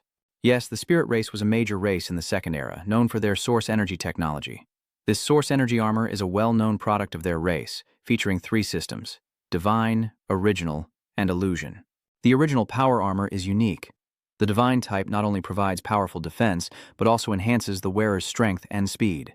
The Original provides defensive capabilities and accelerates the recovery of genetic energy, while the Illusion type possesses a unique ability: manipulating ambient light for stealth. The higher the level, the greater the stability, Lin Feng remarks. Han Dong certainly knows his stuff. This energy armor was acquired from a minor source spirit ruin. Han Dong asks with a smile, you won't mind if I take the 2 best ones here, will you? Lin Feng readily agreed. Take whatever you want. I stand by my word. Han Dong pointed. Then we'll take those 2. 1 lunar phantom, 1 solar phantom. Spirit race energy armor is generally divided into 4 levels, from low to high: star, moon, yang, and god. Here, there is 1 yang level set. 3 moon-level sets and 7 star-level sets. Qin Yu understood, so that's how they were classified. Dai Yue frowned. Did her little sister have to take the best stuff? Lin Feng waved his hand. If you have a good eye, then you're qualified to take it. Qin Yu asked, what's the difference between the levels? An illusory star-level energy shield can weaken attacks by 50%. Illusory yang level by 90%, and it said that illusory god level can weaken attacks by 99%. But they're not without limits. Illusory star can only withstand attacks 600 times its power or less. Illusory moon is for level 4 and below. The limit for illusory yang hasn't been calculated yet, and it's only for physical attacks. Energy attacks are very ineffective. Well, it's still a good treasure to just give away like that, Qin Yu said. I won't take it for nothing, he said, and then copied them instantly, leaving Qing speechless. What is this? Lin Feng was also taken aback. Hearing Qin Yu could copy even this treasure, Dai Yue couldn't help but mutter to herself, this kid really has that ability. No wonder the city lord values him so much. Qin Yu didn't hesitate, throwing the 2 sets of armor into his dimensional space before saying, I'll take these 2 sets of energy source armor. I can help you copy the rest. Overjoyed, Lin Feng quickly replied, Thank you, Qin. This will protect my people in the ruins. Qin Yu simply shrugged. It's just a fair trade. But before we go in, there's something I need to discuss with you. With that, he asked a question that made Lin Feng frown. Is Dao Ye still doing well? Didn't I already tell you? Lin Feng sighed. Building a city is no easy task. Casualties are inevitable. Why do you think I'm asking this question? Lin Feng immediately glanced at Feng Fei with a suspicious look, causing him to quickly wave his hands in explanation. I've never mentioned this in front of Mr. Qin Yu added matter-of-factly. I have my own sources. It has nothing to do with him. Lin Feng slowly closed his eyes, his voice turning cold. Dao Ye must die. His hand clenched as he recounted. Do you know what he did? Dao Ye revealed the experiments of Divine Wind City, not only causing immense trouble, but also completely ruining my reputation. I was even ambushed 9 times yesterday because of him, 2 of which were near fatal. So you still want me to spare him? Qing chimed in, adding that biting the hand that feeds you is a serious offense, especially after enjoying the resources of Divine Wind City. Dai Wei looked at Qin Yu and patiently explained, Mr. Qin, you haven't joined a faction, so you may not know that betrayal is a capital offense. You've seen the crimes Dao Ye committed, crimes he shouldn't have, and I have no reason, nor do I want to forgive him. Hearing Lin Feng's conclusion, Qin Yu still didn't give up. We're all friends. Lin Feng patted his shoulder, his voice sincere. Precisely because we're friends, Dao Ye cannot be forgiven. I truly consider you all brothers, so don't make things difficult for me. Qin Yu gently evaded his hand, offering his proposal. I won't make things difficult for you, so I'll work hard for Tianfeng for a while, in exchange for you sparing Dao Diep. I think my performance just now should be enough to prove my worth. Dai Yu curled his lip in disdain upon hearing that. So, you want to catch wolves with your bare hands, huh? You're just exploiting your abilities without sacrificing anything yourself. Han Dong couldn't help but interject. He and Yu's time and effort are not comparable to such garbage. Hearing this, Lin Feng pondered for a moment and said, I can agree to your terms. He closed his eyes, offering his final condition. You can have the M-Essence crystal. I'll release the person. Hearing this, Han Dong exclaimed in shock, Have you been smoking too much to think straight? Qin Yu, that's the Aranoia clan's most prized treasure. Aside from its effects, no one even knows what it looks like. You can't agree to this. Qin Yu asked curiously, What effect does it have? Han Dong immediately explained its uses. When absorbed, these primal crystals allow one to evolve, seeking the origin of their power. Imagine if we could use them ourselves. We might even grasp the profound mysteries. Hearing the words, illusory insights, Qin Yu was taken aback. Illusory insights? Lin Feng nodded. Indeed. Only such a precious treasure is worthy of Dao Ye's life. Feng Fei chimed in. There are Aranoia clansmen in the ruins, so 10 primal cores are nothing to Qin. The master is wise, Qing sneered. 10 elemental crystals are a fair price for Dao Ye's life. Without hesitation, Qin Yu immediately asked about the time frame, surprising Lin Feng. You really agree? Qin Yu nodded decisively. I accept this deal, but I need to ensure Dao Ye's safety beforehand. Han Dong, enraged, shouted, Are you an idiot? Lin Feng sets a limit. I'll give you half a month. Dao Ye will be safe during that time, but only half a month. Come with me, and I'll take you to confirm his safety. At that moment, Qing stepped forward to intervene, saying, Mr. Qin, is that really necessary? The ruins are dangerous enough. Why waste your energy searching for the primal crystal? I don't think you can do it, and I think you taking the source armor is a waste. So, I think you should hand over the source armor or prove your strength. Qin Yu replied coldly, implying he wanted to fight me, but he had nothing to bet that would tempt me. But a fly like you is being too annoying. You better be careful or you'll die. Lin Feng laughed again, looking interested. Learning is good, and it's been a while since I've seen Qin Yu in action. Let's go to the duel room so I can see how strong you've become. Without a word, Qin Yu immediately agreed, and the arena filled with spectators buzzing with anticipation. Who do you think will win? I think Lord Ha is pure combat, while Mr. Qin seems better suited for support. It's not certain that Qin Yu would even dare accept the City Lord's mission. Then again, how could he accept without the strength to back it up?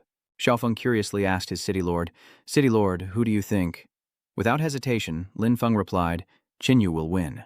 Qin Yu is strong. I even feel only Gang Ling can defeat him." Dai Yue couldn't believe her ears. How could this be? Gang Ling is the leader of the 10 great war gods, capable of independently killing mutated beast-type monsters at the leader level. Qin Yu may beat He Qing, but how could he compare to Gang Ling?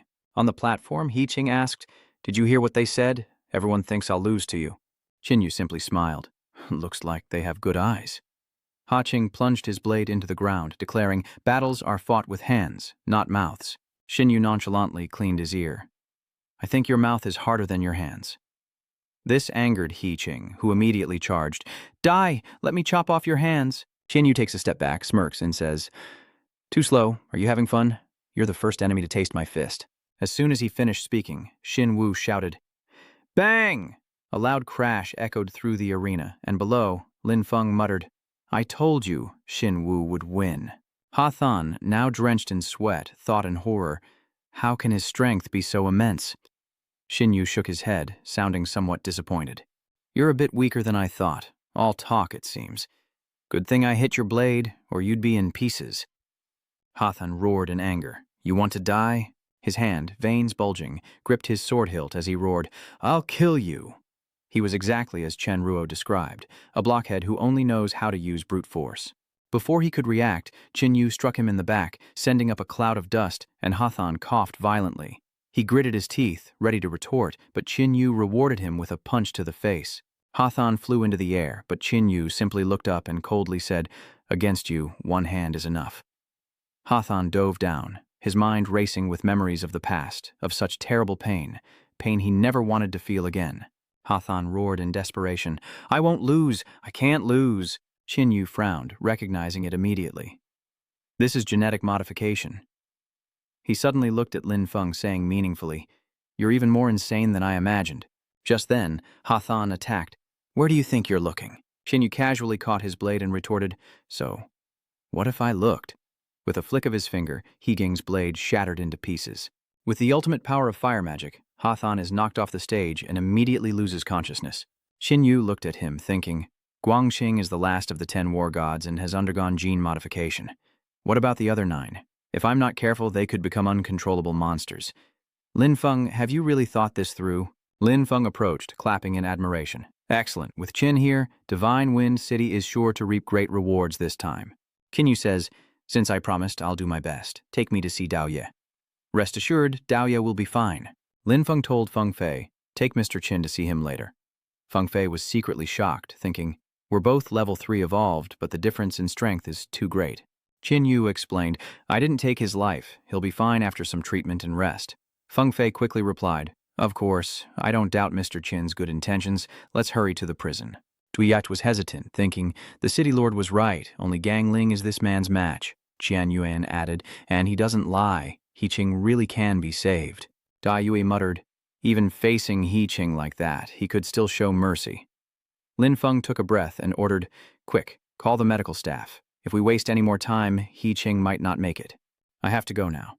With those words, Lin Feng departed. Dai Yue clasped her hands in farewell as the cloak's voice echoed from within the elevator. "That punch was at the Grandmaster level," he observed. "This kid is no simpleton." Lin Feng replied, "He didn't even use his full strength." It seems he really did destroy the lab. A cloaked figure appeared behind Lin Feng, saying, "He'd be considered outstanding in other eras, but this isn't necessarily a bad thing, since he's no match for Gang Ling, let alone you." Lin Feng replies. The stronger he is, the better my chances. After all, I can't get the 10 elemental crystals if I'm not strong enough.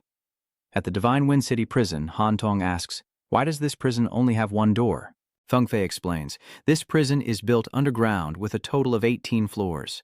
The level of the crime determines the location of imprisonment. Dao Ye is on the 18th floor, marking a line on the wall, muttering, 2 days left. I never thought this great master would die for a noble cause.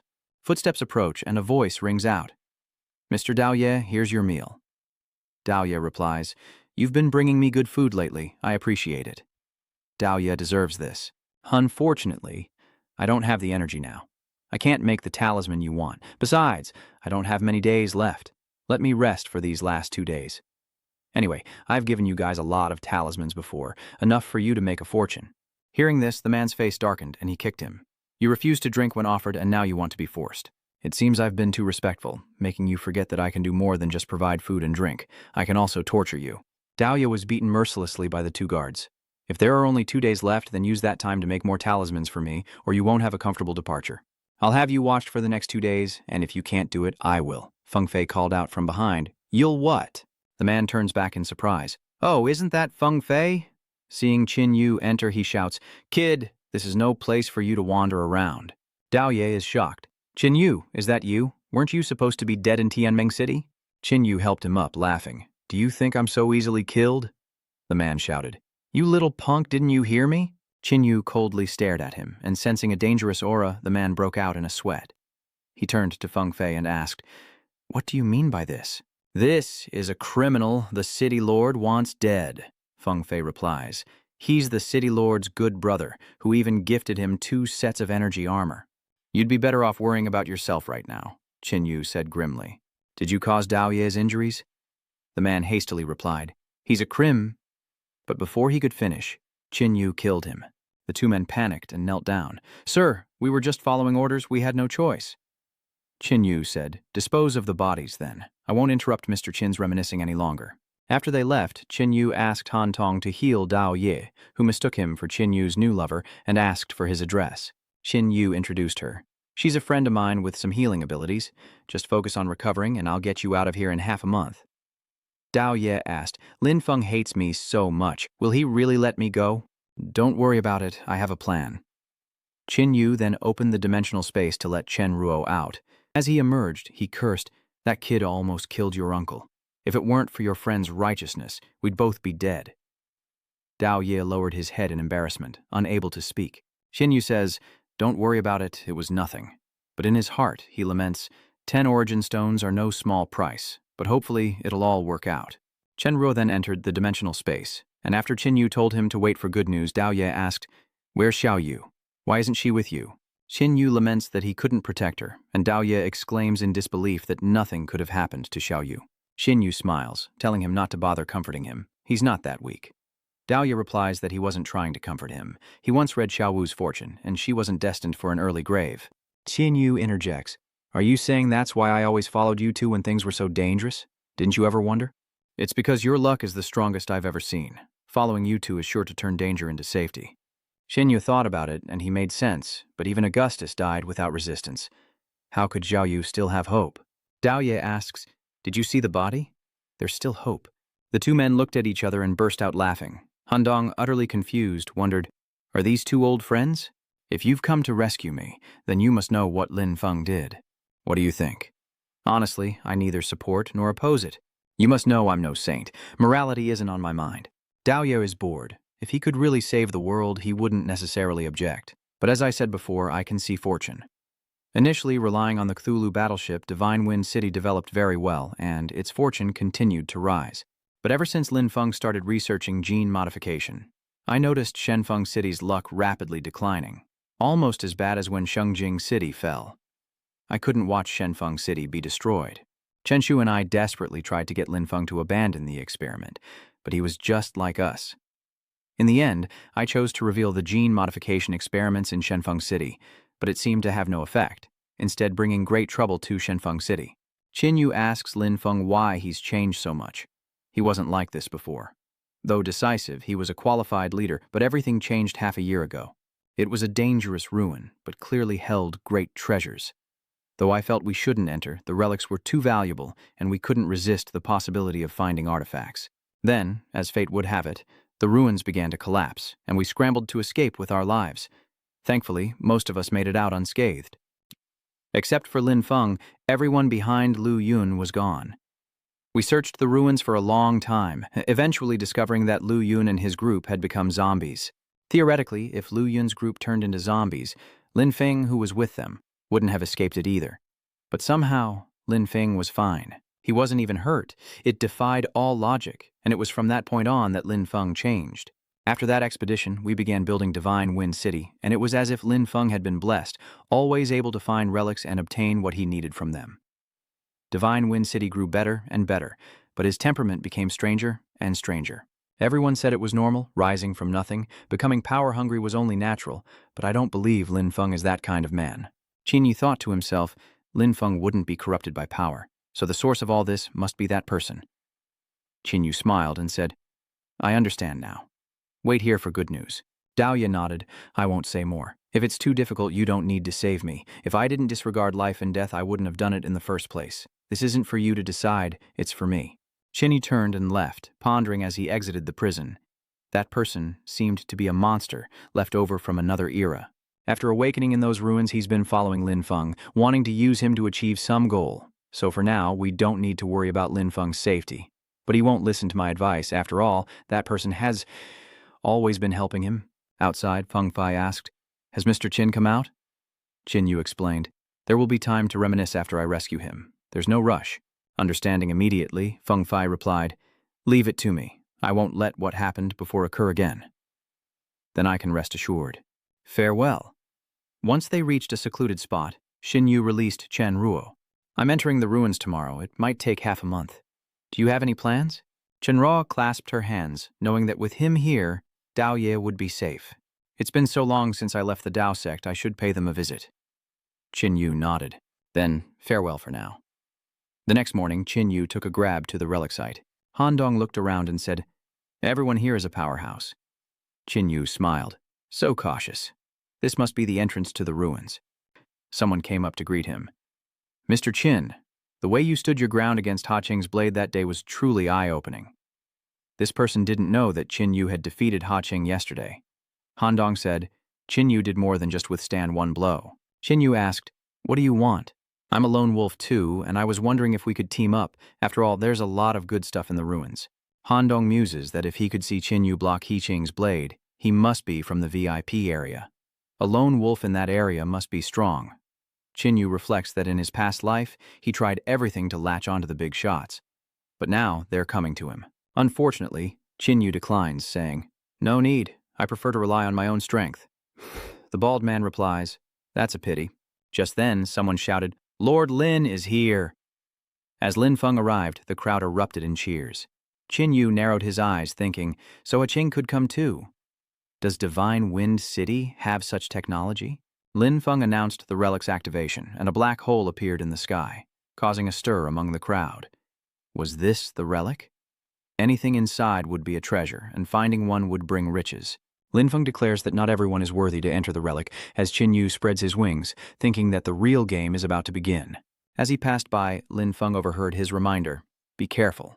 Qin Yu thought to himself, he doesn't seem to be controlled, but he's not the Lin Feng I knew anymore. Qin Yu grabbed Han Dong's hand and pulled her along, and the two fell into the ruins, surrounded by a dense forest with thick fog. Han Dong says, This fog is a no-fly zone, so it seems this is the outermost layer of protection. Not only that, but the fog attracts zombies, so you have to be strong enough to go through it. Qin Yu heads straight in, saying, If this fog attracts anything, it won't be strong zombies. Han Dong hurries after him, asking if he's considered what will happen if they can't get the 10 origin stones. Qin Yu responds that Aranoya's willingness to share the ruins proves they're open to communication. While primal stones are valuable, they're not untradeable. He suddenly stopped. Besides, have you forgotten? I never intended to trade friends. Lin Feng is my friend, and I only suggested the trade to save face. Of course, if I can get primal stars out of it, all the better. Han Dong suddenly sensed something approaching from nearby. The ground beneath her shattered, and she guessed it was likely Aranoya in battle. Let's go take a look, but be careful. Put on the battle armor I gave you first. As she activates her battle armor, Qin Yu senses its power, thinking, The enhancement is significant, and the stealth effect is so strong that even I wouldn't notice Han Dong if I wasn't paying attention. She reveals no weaknesses in her movements, but the energy consumption is high. She can probably only maintain it for about 4 hours. Qin Yu leaps up high to observe, saying, "Indeed, this is one of the Aranoia, but sadly, they've become a zombie. As humans of the Third Era, the Aranoia were born with level 2 power, living up to their reputation. According to human records, the Fourth Era had level 1, the Third had level 2, the Second had level 3, and the First had level 4. Adults possess level 3 combat power, while we humans of the Fifth Era must rely on evolutionary energy to enhance our combat power, and even now there is no level 4 existence. With each reincarnation, humanity grows weaker. The Fifth Era may be the last, and even the strong humans of the past couldn't escape ultimate destruction. If people knew this, would they fall into despair, frantically seeking salvation? But this salvation is ultimately an illusion. True salvation can only be created by oneself. A dinosaur lunges, but Aranoia leaps away, only to be struck by the beast's tail. He blocked the punch, then leaped onto the dinosaur's back, broke its neck, and retrieved the energy core. Qin Yu suddenly attacked, but Aranoia reacted quickly, countering with a punch. Qin Yu is shocked that he blocked his Starvane spear with his bare hands.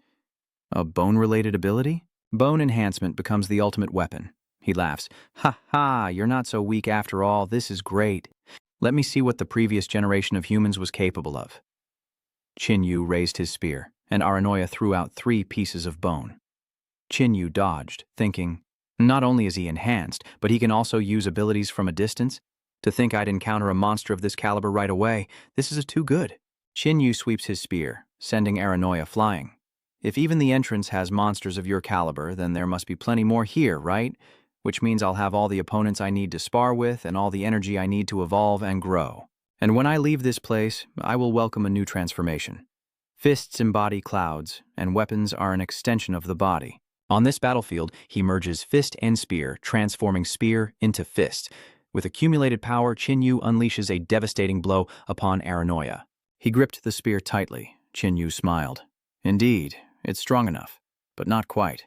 Qin Yu unleashes flames and sweeps his spear, killing Aranoia. Even hiding in a secret microcosm couldn't save him from the virus, proving that escape is futile. So allow me to absorb your energy to face the final destruction. Qin Yu copied the energy orb, split it in 2, and swallowed them, increasing his physique by 227 times. Qin Yu thought to himself, delighted. The quality of evolution here is higher than he imagined. This place is indeed his promised land. He must continue forward and not waste any time. Han Tong called out to him. "Qin Yu, wait, I just saw a very different place from above." "Different? Yes, follow me." Following Han Dong, Qin Yu sensed a bloody scent, seemingly from a mutated plant-type beast, and asked, "Is this what you saw?" He Dong shook her head. "Not here. We need to go further ahead." Qin Yu glanced over. "There are countless mutated beasts in this forest. We need to conserve our strength for the real opponent. If this isn't the anomaly you saw, then there's no need to fight. Let's avoid wasting time on meaningless battles, hunt suitable prey, and grow stronger." An hour later, Qin Yu said, "I sense another presence. Hold your breath. It should be here soon." Han Dong stared ahead in astonishment. "That's ahead of us. 2 people are hiding in the bushes, and above them is a nirvana fruit." Little Red jumped out of the lake. "You've hit the jackpot, Qin. That nirvana fruit is incredible. When I was with Augustus, he once encountered ruins occupied by the Aranoia clan, who initially denied him entry until he offered 2 pounds of Doomslayer fruit. Later, Augustus found the Heart of Destruction in the ruins, which broke the Aranoia people's hearts." Qin Yu asked, "Is the Heart of Destruction like my flame heart?" "Yes, just with different attributes. So, do you understand the Aranoia clan's pain now? Even so, the Aranoia people are only saddened, which conversely proves the value of this fated destruction fruit. Little Red explains that the place where the fated destruction fruit grows is very special and difficult to ripen, and once it ripens, it emits a breath that attracts zombies and mutated beasts, causing it to be quickly eaten, so it is extremely rare." Qin Yu then asked, "What is this even used for?" "I only know that the older the clan, the more they need this, and you're very lucky. All the Fatebreaker fruits here are ripe. The fate-breaking fruits grown here should be enough to trade for a primal crystal from the Aranoia clan, combined with your copying ability." Han Dong smiled. "Copying a fate-breaking fruit can be exchanged for 2 primal crystals. And then you can copy 2 primal crystals. So you have 4 now." Qin Yu nodded. "Not bad, almost halfway to our goal. Before the zombies and mutated beasts could be drawn in, while Qin Yu was collecting his treasures, something suddenly fell into the bushes. It turned out that some zombies had arrived, fighting each other for the fate-breaking fruit. Qin Yu kicked one right in the face as it was about to eat. "Get the hell out of here. You can't even smell my stuff." Qin Yu flew to Han Tong's side, saying, "We'll each take a side. Don't let them into the field." Han Tong nodded. "Leave it to me." Qin Yu thought to himself, "It seems I don't need to worry about Han Dong's side, but these zombies are all level 3. No wonder they say the humans of the Third Era are so strong even after turning into zombies. It's just a pity. I'm stronger than ever now." With an ice fist, he takes out the first one, then soars into the air, spear aimed downward. Wood style. Crushing dragon. The zombie grabs the spear, clenching tight. Qin Yu scoffs, thinking, "You think you can restrain me like that? How naive." Earth Ice Fist Mountain Lock sends the zombie flying before it explodes. The second one is down. 5 total, with Crimson Han Dong handling 2. Now for his side, where did that dwarf go? Oh well, it's just a bit of evolutionary energy. The life-stealing fruit is more important. I wonder if Han Dong is finished? Meanwhile, Han Dong used time deceleration to freeze 2 zombies solid. Then with a flick of her wrist, they fell lifeless to the ground. She sighed, thinking to herself that controlling zombies with such power was quite exhausting. Qin Yu approached and said, "As long as we can defeat the enemy, any cost is insignificant." He offers her some energy stones, her share. Han Dong smiles. "Copying abilities are so convenient, but even with that, I need something in my hands to copy. So the root of it all is becoming strong enough yourself." Qin Yu picks a destiny-breaking fruit and Little Red gives it a sniff. "Approved." Qin Yu asks, "Do you want to eat it?" Little Red shakes his head. "You should keep it. Fresh blood is more useful to me. I'd rather not eat things with unknown effects." Han Dong says, "Then let's quickly gather them." Qin Yu duplicates 2 bags full of Breaking Fate fruits. "It's a pity there are so few. Otherwise, we would have achieved our goal directly." Xiaohong replied, "It's quite a lot. After all, these things are too difficult to grow. It's all about luck. You can't grow them artificially. You can only rely on chance in the wild." Qin Yu suddenly said, "What if I want to take this entire field?" Han Dong considers this, realizing Qin Yu's idea has merit and the field does seem quite old. The zombies didn't seem to find it by chance either. It's like they came straight here. Perhaps this isn't the first harvest. In that case, there's no harm in trying. Qin Yu directly plows a large patch of the field into his dimensional space. "If it's useful, I'll have another source of income." Han Dong nodded. "Furthermore, I can speed up the time on this plot of land. We'll know soon enough if it works. But if this thing can grow repeatedly, mutant beasts will definitely claim it as their territory." Speaking of which, Qin Yu suddenly realized, why are there only a few zombies here? Han Dong quickly said, "Do you think it just came out?" As soon as he finished speaking, a level 5 mutated beast roared and attacked. Qin Yu quickly carried Han Dong away, thinking, 1,000-fold physique, what a pity. Han Dong looked at him in surprise. "You don't still want to fight it, do you? Inside the ruins is dangerous, but so is outside. Do you understand?" Qin Yu carried Han Dong away, saying, "We're almost there." According to the data, the Aranoia survivors live in a small town in the center of this plain, Qin Yu said, sensing the forbidden field again. "Looking at this fog, we can only go this far. This looks like the Aranoia clan's defense line. Let's just follow it." Han Dong reached out to touch a tree, but Qin Yu stopped her. "If it's a defensive line, we shouldn't touch things randomly." Han Dong was dissatisfied, thinking to herself that he was being careful now. "You're the reckless one, yet you're acting like a delicate flower." Qin Yu said, "I stopped you from touching it for a different reason." "Never mind, it's not important anyway," Han Dong replied. "What is it? You have to tell me." A face emerges from the tree. "Interesting kid, to find me in my own hunting grounds. Looks like the 5th epic has some formidable figures. Even the zombies that wander in are impaled by this tree if they're not careful." Han Dong wondered, "Won't attacking Qin Shu like that accidentally hurt us?" She turned to Qin Yu. "You better not go. You could easily get hurt." "Don't worry, the front line is more secure than I thought." He thought to himself, Red Han Dong still hasn't noticed. If only he could learn this stealth technique. At Black Armor City, Qin Yu arrived at the city gate to find a crowd, and he asked, "What's going on? Why can't we enter?" The fatty recognized Qin Yu and explained that the guard said opening the city gates cost a lot of energy, so they only opened them in the morning and evening. They estimate it will be another half hour before the gates reopen, and those above the city walls are speaking some strange language. Han Dong whispers to Qin Yu. "It's not time yet," they say, but Han Dong believes Captain Lathai is deliberately making things difficult for them. Qin Yu looks up. "Is that Captain Lathai?" He muses that it's normal to be xenophobic towards other races, but how can she understand their language? Handong smirks smugly. Aside from the first epoch, I know all the common languages of the other epochs. Teach me sometime then, but for now, let's just wait. From atop the city walls, Arino asked, Captain, it's almost time and it's getting dark. Latai replied, then open the gates. If I make things too difficult, people will say I'm petty. The city gates immediately opened, and Latai said, Welcome to Black Tortoise City. Please forgive us for not greeting you sooner. Shinwu looked at him, thinking, these Third-Era clans are certainly arrogant, but arrogance isn't unique to them. Latai continued, next you'll just need to pass the inspection. If you're virus-free, you can enter the city. Someone's already frowning. If they're really in a hurry, why did they make us wait outside for so long? What are you looking at? If you're unhappy, we can fight. This man is Hung Sat, the younger brother of Hung King, the city lord. He's second only to the city lord in strength, and in Hung King City, where might makes right, the strongest is the most revered, like Hung Wang, who ranks among the top 100 warriors in the world. Seeing Luotai silent, Hung Sa sneered, saying if they weren't going to fight, don't waste time. Qin Yu was a little annoyed. Such ostentation fit the style of Hung Wang City. Handong worriedly asked Qin Yu if they were going to fight, but Qin Yu replied, Luotai is just arrogant, he's not stupid enough to fight. As expected, Luotai chuckled. I admire you. Unlike those weaklings, they wouldn't dare speak up even after I ignored them for so long. The fierce killer spat in disdain, and Qin Yu said, See, so prepare to enter the city, the guard shouts. One by one, they each dropped a bit of blood. If uninfected, they could enter the city. One by one, everyone in line pricked their fingers and was allowed through, except Qin Yu. The gatekeeper announced that he would be tested again. What are you waiting for? Think you're the main character or something? Genyu says, all this mystery, just for a blood test. He dripped a drop of golden blood, and the pointy-headed man was immediately shocked. Qin Yu asked, is this all right? The pointy-headed man said, all right, follow me, everyone. I'll take you to register. He led them to a building and instructed, go inside and someone will assign you rooms. Out of respect for you being from another race, you'll get 2 days free. After that, you'll have to pay to stay.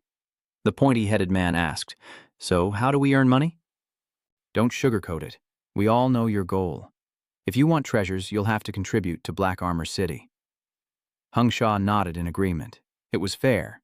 The pointy-headed man then departed. Tomorrow, you can go to the Black Palace in the city center where you can accept missions to earn money and make contributions. We have many treasures, it just depends on whether you can exchange for them. Hung Sha laughed. How amusing. I'll be sure to claim those treasures. Qin Yu looked up but didn't go in, and Han Dong asked, Qin Yu, why aren't you going in? Have you ever wondered what the hotel is for? What it could be used for? To give guests a place to rest and assemble? If it's for tourists, there have to be tourists, right? This ancient city opens only occasionally and probably doesn't need tourists, so this ruin must be more than just one city. Am I wrong? Could this be used as payment for answering my questions? The staff member became enthusiastic at the sight of the shimmering energy orb. Please, ask away. If I can answer, I will. You were right. Our people have 6 cities in this small world, but the Black Ash City is the largest. Qin Yu asked, so which of your cities makes the decisions? No city does. The Aranoia tribe is now governed jointly by the 6 city lords, who decide on important matters together. Qin Yu nodded. I see. Thank you for your trouble. He gave the waiter some silver, who replied with a smile. You're too kind, sir. Closing the door, Qin Yu says, according to the guide, we need to work in this city to get the treasure, so to ensure communication, please teach me the common language first. Han Dong replied, then you'll have to call me Teacher Thao. And so the two began conversing through the night. Below the hotel, Latai leads the two as he says, this is the hotel where they're staying. I didn't expect one of them to have killed a king-level creature. The pointy-headed one replies, looks like he's the strongest of the bunch. The guy who argued with the captain might not be as strong as him. Brown Hair replies, so what if he absorbed king-level energy? The potential of humans in the 5th era isn't high. Just wait until the horde arrives. Lao Tai interrupted. I admire him. Those fools I ignored didn't dare utter a word. Captain, what do you mean? He's about to complete his golden bloodline transformation, a soldier worriedly asked. To reach this stage, he must hunt countless king-level creatures, completely transforming his blood into golden blood. This process not only changes his essence, but also quadruples his physique. The pointy-headed soldier spoke up again, probing, should we report this to Lord Asga? The captain dismisses the idea. What are you talking about? If you want to tell him, you go yourself. I wouldn't dare meet him. He continued his analysis, adding that the kid might not have actually hunted a king-level creature. What if he just got lucky and found some golden evolution energy in a ruin somewhere? Another agreed. Right, maybe it was just luck. The pointy-headed man, hearing this, became a little hesitant and said, "It's best not to bother Lord Asga while he's in his slumber." The captain decided, "Then it's settled."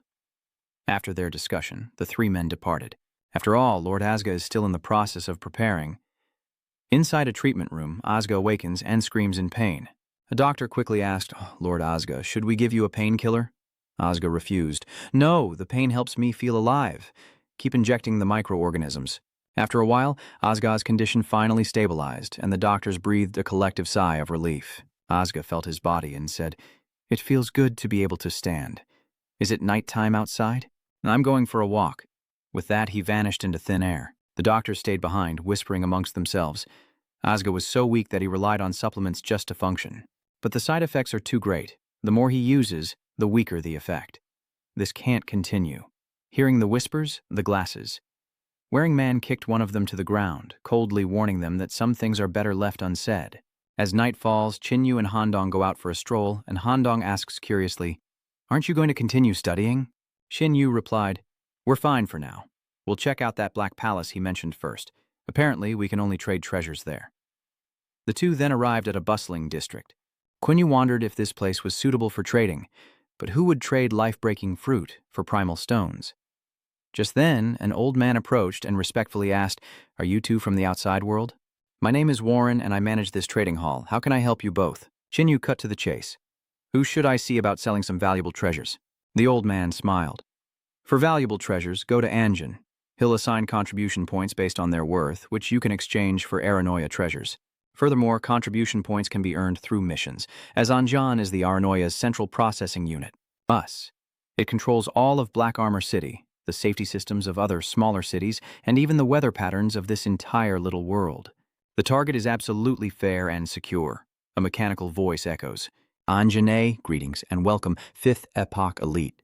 Chinyu was surprised. "You know me?" Anjan replies that he has a 2-star status in their Aranoia clan. Chinyu suddenly remembered, I remember now. I once obtained the Flame Heart. Does this 2-star status offer any benefits? Anjan A explains in detail that a 2-star rank is equivalent to a common noble of the Aranoia clan, granting the power to purchase homes in the Aranoia clan, and a 10% discount when exchanging items. Chinyu inquired, "So what level of authority do I need to acquire the Dark Palace?" Anjan A replied that Chinyu was an outsider and might not even be able to buy a house, let alone acquire the Black Palace, which requires 7-star authority. Moreover, the entire Arion family with 7-star status is dead, and the highest remaining is only 6 stars. Chinyu pondered. Only 6 stars? So those city lords can only borrow you for a short time? Seeing Anjan A's silence, Chinyu asked, "Is the authority not enough to answer?" "Never mind. Let me see what treasures I can exchange my contribution points for." The screen in front of Anjan A began to list them. Gene Evolution Serum, a special treasure that, when injected, can raise a person's evolutionary level by 1 rank. Exchange value: 5,000 contribution points. A special treasure that, when used, can help an evolved person explore the initial mysteries of their own abilities, thereby having a certain probability of grasping the mysteries. Exchange value: 4,000 contribution points. An S-class weapon with immense destructive power, capable of shattering energy fields and tearing through ability-based defenses, costs 6,000 contribution points. Chinyu chuckled in admiration, impressed by the sheer volume of treasures stored by this major Third Era clan. Handong was equally astonished. So many treasures still remained from the Third Era? Chinyu explained that this small world was itself a relic for testing, and not everyone was qualified to trade. The Aranoians from outside had only recently arrived. He muses, "It seems the Black Palace is a hope left behind, not something long-term. But it seems we're the last era anyway, so no point thinking about this. Let's start trading. Essence crystals are extremely precious, and outsiders who come here will trade for them, so the Black Palace only has 3 left." Handong said, "Everyone wants this, but I didn't expect there to be only 3 here. Even if I copy them, I won't be able to meet Lin Feng's requirements." Chinyu remarks that Lin Feng never expected him to succeed and was simply making things difficult. And Jian'e adds that it's lucky there are even 3 left. Nenny later, and there'd be nothing at all. Now, your era faces a threat. In another era, the price of a primal star would be far more than just 4,000 contribution points. You must make good use of your 2-star 10% discount. Qin Yu nodded, taking out the bag of life-breaking fruits, and said, "That's right. Take them first and ask questions later. Can I exchange contribution points by selling treasures here?" "How many contribution points can this be exchanged for?" And Chiana replied, "Please place them on the platform so I can calculate their value. Based on my calculations, they're worth 8,000 contribution points. Congratulations, you've earned so many contribution points already." Handong happily exclaims that selling a few items will be enough for 3 primal crystals. Xin Yu asked curiously, "What exactly does this fate-breaking fruit do?" "It can be sold for nearly the price of 2 S-rank treasures," and Jian A retorted. "Do you know why most of the powerful races of the First Era haven't survived to this day?" Xinwu guesses. "Perhaps it's due to time," and Jian A analyzed, "Even we can only preserve our bloodline. The stronger those great races were, the less they survived. It couldn't just be the erosion of time. It was the curse." Qin Yu and Handong gasped in unison. "A curse?" And Jian A confirms that it must be a curse related to the final calamity. No matter how powerful a race was in that era, if they couldn't overcome the disaster, they would be cursed. This curse will plague their descendants, slowly killing each and every one of them, wiping out the entire race. Qin Yu suddenly understands. The erosion of time added to the curse. No wonder even the First Era couldn't leave a trace. Handong was terrified, realizing that she too was cursed. And Qian'e reassured her, saying that anyone outside the 5th epoch would inevitably be cursed. "But since you're from the 4th era, it'll still take some time for the curse to manifest." Qin Yu wondered aloud, so the more ancient races prefer the fate-breaking fruit. Could it be related to the curse? And Jian A replied, "That's right. While the fate-breaking fruit can't remove the curse, it can temporarily alleviate its effects." Xin Yu pondered, so it really is precious. But the 5th epoch is the last, so the apocalyptic fruit is useless to me. I want to sell a few more things. Can we find a bigger place?" And Jian A replied promptly, "This is simple. The space around them instantly transforms." Xin Yu exclaimed in surprise, "Spatial manipulation? This place is at least several thousand square meters?" Xin Yu smiled at Jian and said, "Ah, you've given me an unexpected surprise. Now it's time to return the favor." With that, Qin Yu released the corpse of the Serpent King from his space. And Jian A immediately praised, "Worthy of a 2-star hero. This corpse can be exchanged for 500 points. Qin Yu smiled and said, 500 points isn't enough. There's still more. Qin Yu then released a horde of mutated beast corpses, asking, "How much can I get for these?" And Jin A calculated 3,000 points, saying, "Your strength amazes me." Yin Yu then asked, "Do you accept the undead race, and what is their value?" And Jian A replied, "Of course we do." Qin Yu then released a pile of corpses of the immortal race, shocking and Jian A. "Your strength surprises me. The leader of the 5th era will surely have a place for you. Please grant me the 3-star Aranoia clan representative status. With this status, you'll receive a 20% discount and preferential treatment in all Aranoia territories. The items you provided can be exchanged for a total of 21,000 contribution points. Please, choose what you desire." Without hesitation, Qin Yu chose 3 elemental crystals, and with his 3-star status, he received a 20% discount, paying only 90,600 contribution points. Afterwards, he considered other items and decided to choose the S-class sword as a backup weapon. Anjan A then said, "You truly have a discerning eye. The Fanang sword is one of a kind in the entire Black Palace. If not for your current rank, there's no way you could have gotten it for 4,800 points." Next, Qin Yu chooses a gene evolution serum and 5 guard robots for himself. Engine A asked, "You still have 2,500 points left? Is there anything else you need?" Qin Yu replied, "Not for now. I'll come back if I need anything." Leaving the hall, Qin Yu said to Han Tong, "I'll give you the gene evolution drug once I've taken care of something outside." Han Tong was surprised. "For me?" Qin Yu had his reasons. Having already used it once, it wouldn't work again, so it was better to let Han Dong take a step forward. Nearby, 2 people were arguing. A young man snarling, "Old man, don't you know Blood Tower Demon?" Qin Yu recognized the name. Lin Feng had mentioned this tower demon before, one of Areno's strongest. The old man replied calmly, "I really don't know any tower demon, but if you want to get across, you'll have to wait, or you can beat me up and jump over." The tower demon frowned and left, prompting whispers from those nearby. That Tower Magus actually held back. What else could he do? This is the Black Palace. Let's just hope that old man doesn't run into the Tower Master outside. He scoffed, saying young people these days sure do have tempers. Qin Yu glanced at the old man, wondering why he was provoking the Tower Master. Later, the Tower Master went to see Anjian, who welcomed him. "A Tower Master, sir." The Tower Master hurriedly replied, "Quickly, I want to exchange for essence crystals. I feel like just one more would allow me to grasp the profound mysteries." And Gane replied, "I'm sorry, you're too late. All the primal stones have been exchanged." The Magic Tower Master roared, "Who took my primal crystals?" And Chiana calmly replied, "You know the rules. I can't reveal the exchanger's information." Tower Demon cursed under his breath and turned away as the old man passed Handong, muttering, "Are there still Crimson Blood Clan members alive this year?" Handong quickly turned and asked, "Who are you?" But the old man didn't stop, continuing on his way. Chinyu watched the old man leave, finding it strange. How could someone so frail make him feel so threatened? The old man felt a tinge of regret. This girl was protected by the Red Blood clan and surely had great talent, but alas, as a daughter of the Fourth Era race, she wasn't suitable for him. He then looked at the Tower Master ahead. The Tower Master was indeed a rare talent of Aranoia, but only of a middle race to him. Looking at the old man, Thapma coldly said, "We meet again, old man. I hope you don't leave the Black Palace so quickly, or I'll make you regret not dying of old age here." The old man scoffed inwardly, sensing the animosity. Perhaps the odds weren't in his favor. "Consider yourself lucky," he thought. After a while, Asga arrived as well. "Esteemed Mr. Asga, what is it you wish to exchange this time?" Asga said, "What else can I trade for? Give me the corpses of the immortals." He wondered how long his body could endure, even with the borrowed essence of immortality. And Jian A announced that his arrival was timely, as the Black Palace had just received nearly 100 immortal corpses. Az was utterly shocked. "How can there be so many? Did they wipe out an immortal clan? Who did this?" And Jian A replies, "All I can tell you is that it was outsiders." Asga muttered, "Outsiders, how interesting." The next morning, Xin Yu and Han Tong headed to the mission area. A voice cried out, "Wow, outsiders, you really are the legendary dwarves."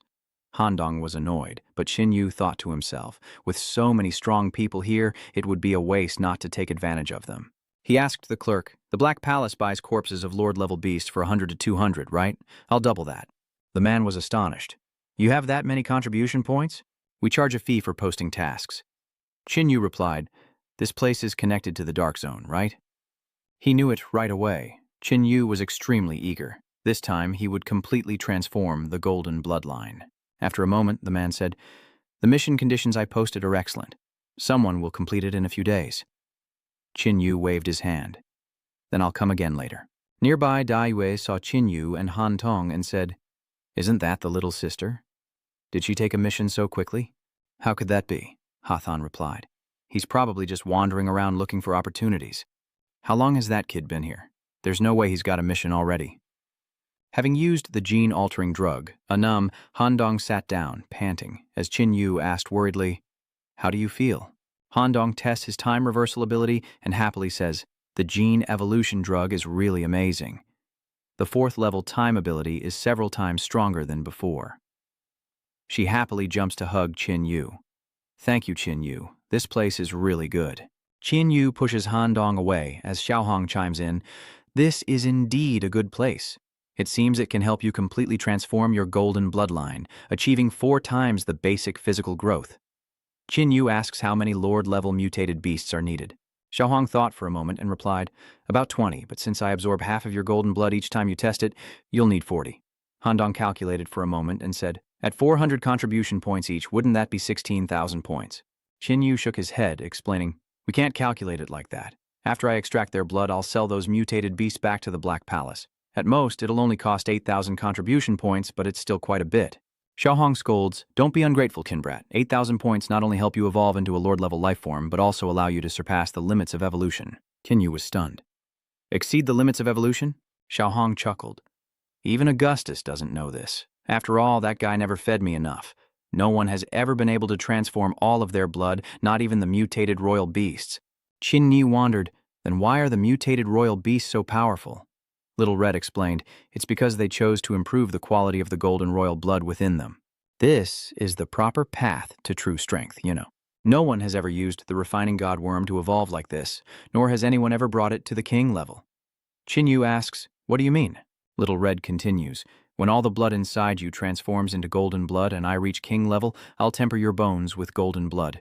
Your flesh and blood will break the shackles of the Genu V at limit, and then you'll be able to fight beast kings, even beast emperors, head on. Kid Chin, Augustus spent his entire life trying to surpass the limits of evolution, but the method was always right beside him. Chin Yu suddenly asks, "You're actually no longer bound by the soul-controlled beast, are you?" Little Red vaguely replied, "Who knows if that's important?" Chin Yu looked at him for a moment, then smiled. "Indeed, it doesn't matter. You and I don't need such things anymore." Little Red says, "You truly make me feel things I've never felt before. Chin, let me help you seize the throne of the epic." "Oh dear, I seem to have spoken too soon. This whole Era King thing is still a long way off." Shin Yu says, "But I'm still interested in this Era thing." Then he calls Han Tong out. It's time to hunt. Outside Black Armor City, Chin Yu calculated that his contribution points couldn't buy many corpses, so he had to find some valuable ones himself. Suddenly, Chin Yu saw some areolas fighting a zombie ahead. A swordsman strikes, but the zombie emits a protective aura. He's shocked. Telekinesis? Psychic abilities? I can shatter those. Before he could react, the zombie snatched his blade and hurled him away. The shield-bearer shouts, "I won't let you pass." The zombie attacks, tearing through the shield and sending the mage flying. The girl fired arrows from afar, but they were useless, blocked by the barrier. Stuttering, the pink-haired girl was thrown back. The enraged zombie lunged forward, and the pink-haired girl thought her life was about to end. Just then, Shin Yu appeared like a hero saving the damsel. Not bad telekinesis, but still not enough. He uses water mastery to shatter the barrier, leaving Jia Wen in shock. Who is this man? Are you a foreigner? The wounded zombie, enraged, summons its psychic power once more. Chin Yu smirks. Overflowing psychic power. Is it trying to wear me down in a drawn-out fight? Chin Yu draws the energy-breaking sword, thinking that psychic power is also a form of energy, so this is a good chance to test his new weapon. Chin Yu muttered, "Ice break," and with a flash of his sword, the zombie collapsed. Before it died, it tossed Chin Yu its energy orb. Han Tong laughs. No wonder it's called the energy-breaking sword. It's really useful. Chin Yu looks at the three people and says, "If you're all okay, we'll head out first." The three whispered, "How did that outsider get so strong? Even the captain might not be his match. I wonder what he's hunting." Time passes, and Chin Yu and Han Dong are happily hunting zombies. Han Dong says cheerfully, "My physique is 150 times stronger now. Copying is really useful. There's no shortage of resources at all." Chin Yu replied, "My physique is 245 times stronger now. With this increase, we should start competing for contributions." Han Dong asked, "How do we compete?" Konyu takes out the Spirit Codex. "Tell me the growth point of the life-breaking fruit." A map appears in the book, pleasing Chin Yu, who notes the marked location, truly worthy of being called the Spirit Codex.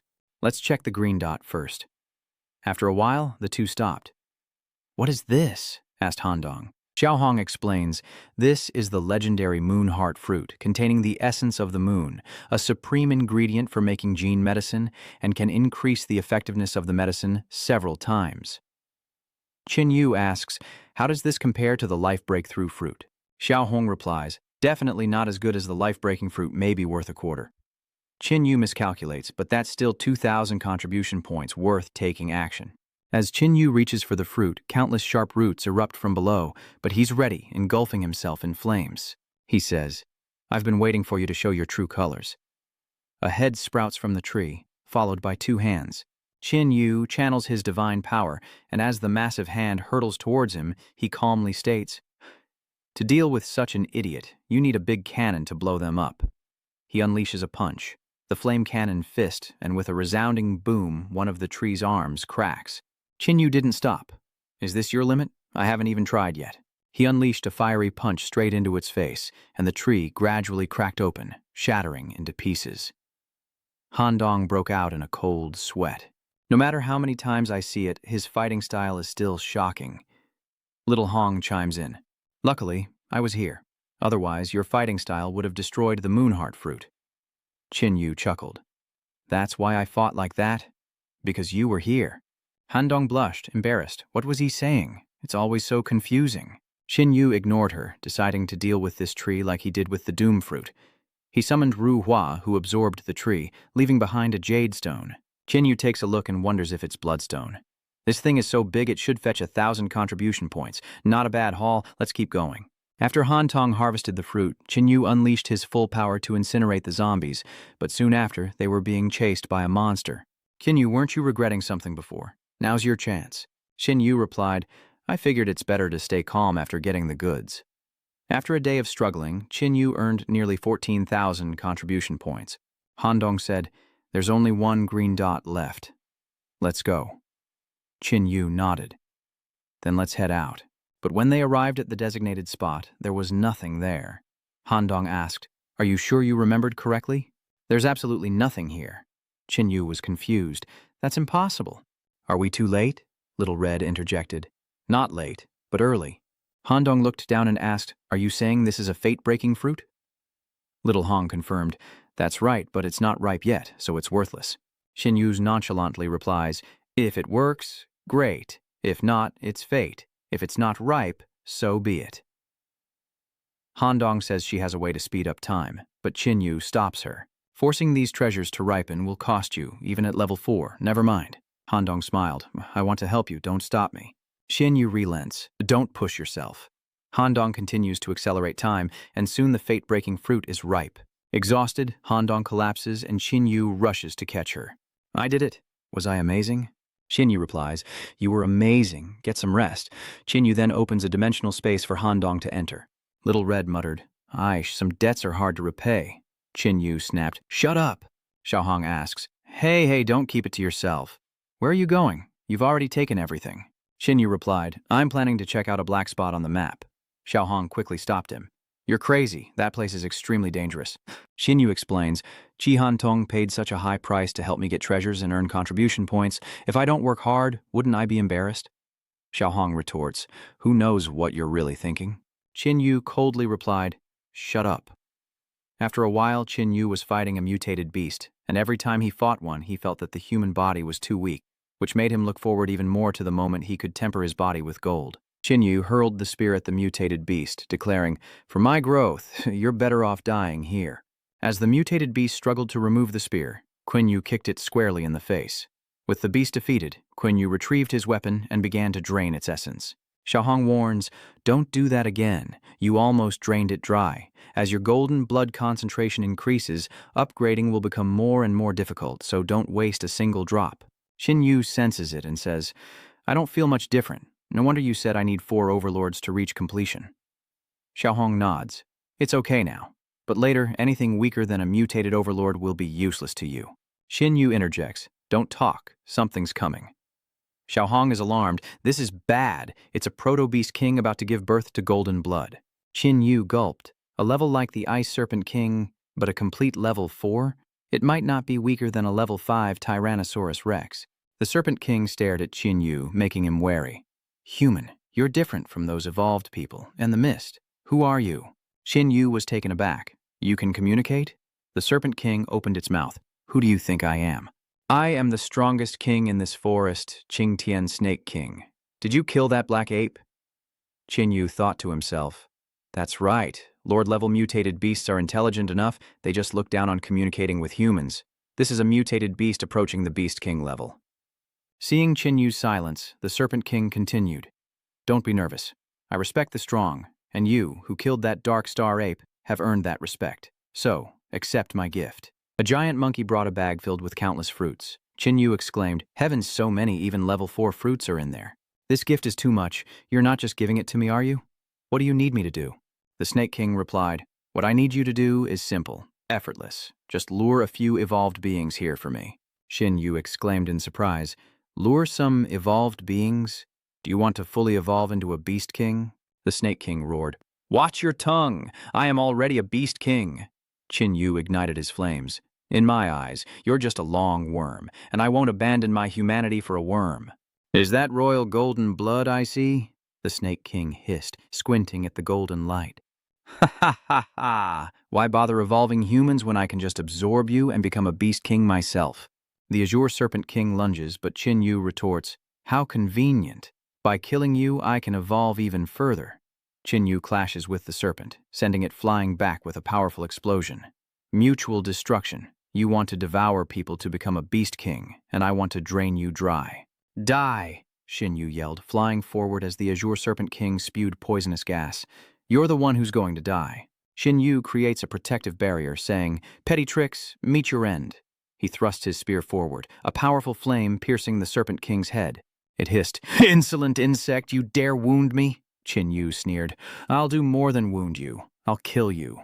He followed up with another strike, tearing off more of the Serpent King's scales, then unleashed a punch.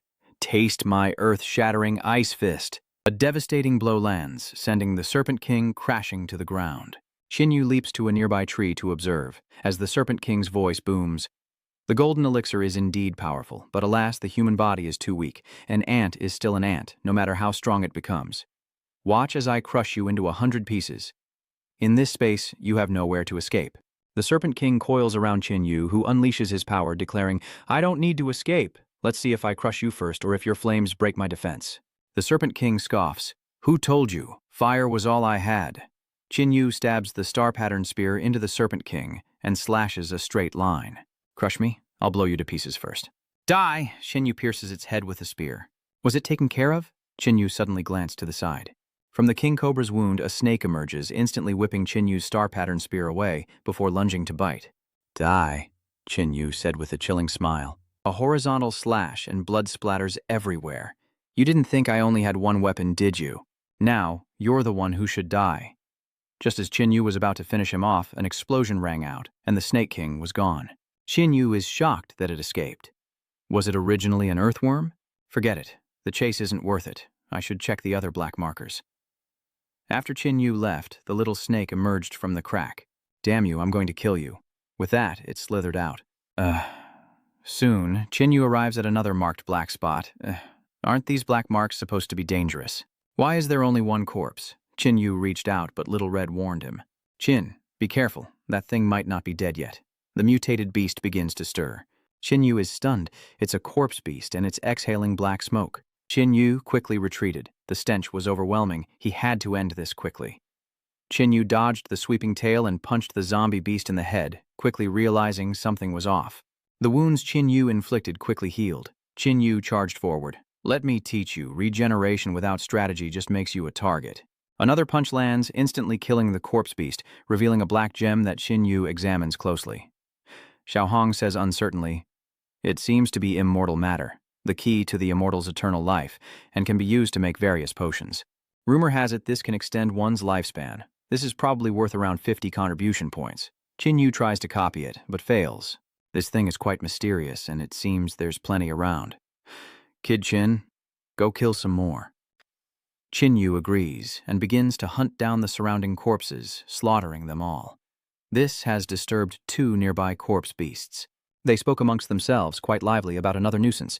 The mantis replied, "I'll go take care of him." With that, it burrowed underground, while Qin Yu eliminated 4 more zombie beasts. Xiaohong says, "With these 4, we should have enough contribution points for a rank S item." Qin Yu shakes his head. Not 4, but 5. As soon as he finishes speaking, 2 scythes emerge from the ground. Qin Yu was about to finish it off, but it knocked him back. Qin Yu said, "You're quite extraordinary." The mantis replied, "I am one of the 3 great kings of the Bone Mountain Range, so naturally I am extraordinary." Qin Yu asked, "Does Bone Mountain Range refer to this place?"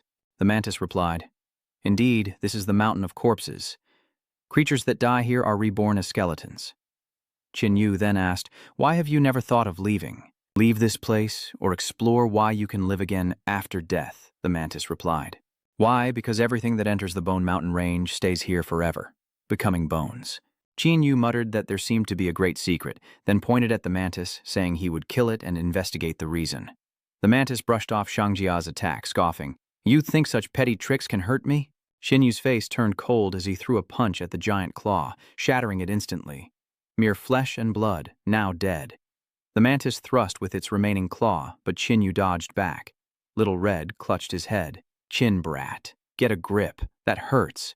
Qin Yu clutches his head, wondering what's happening to him, as the remaining 2 of the 3 great overlords discuss the commotion, saying his arrival is extraordinary.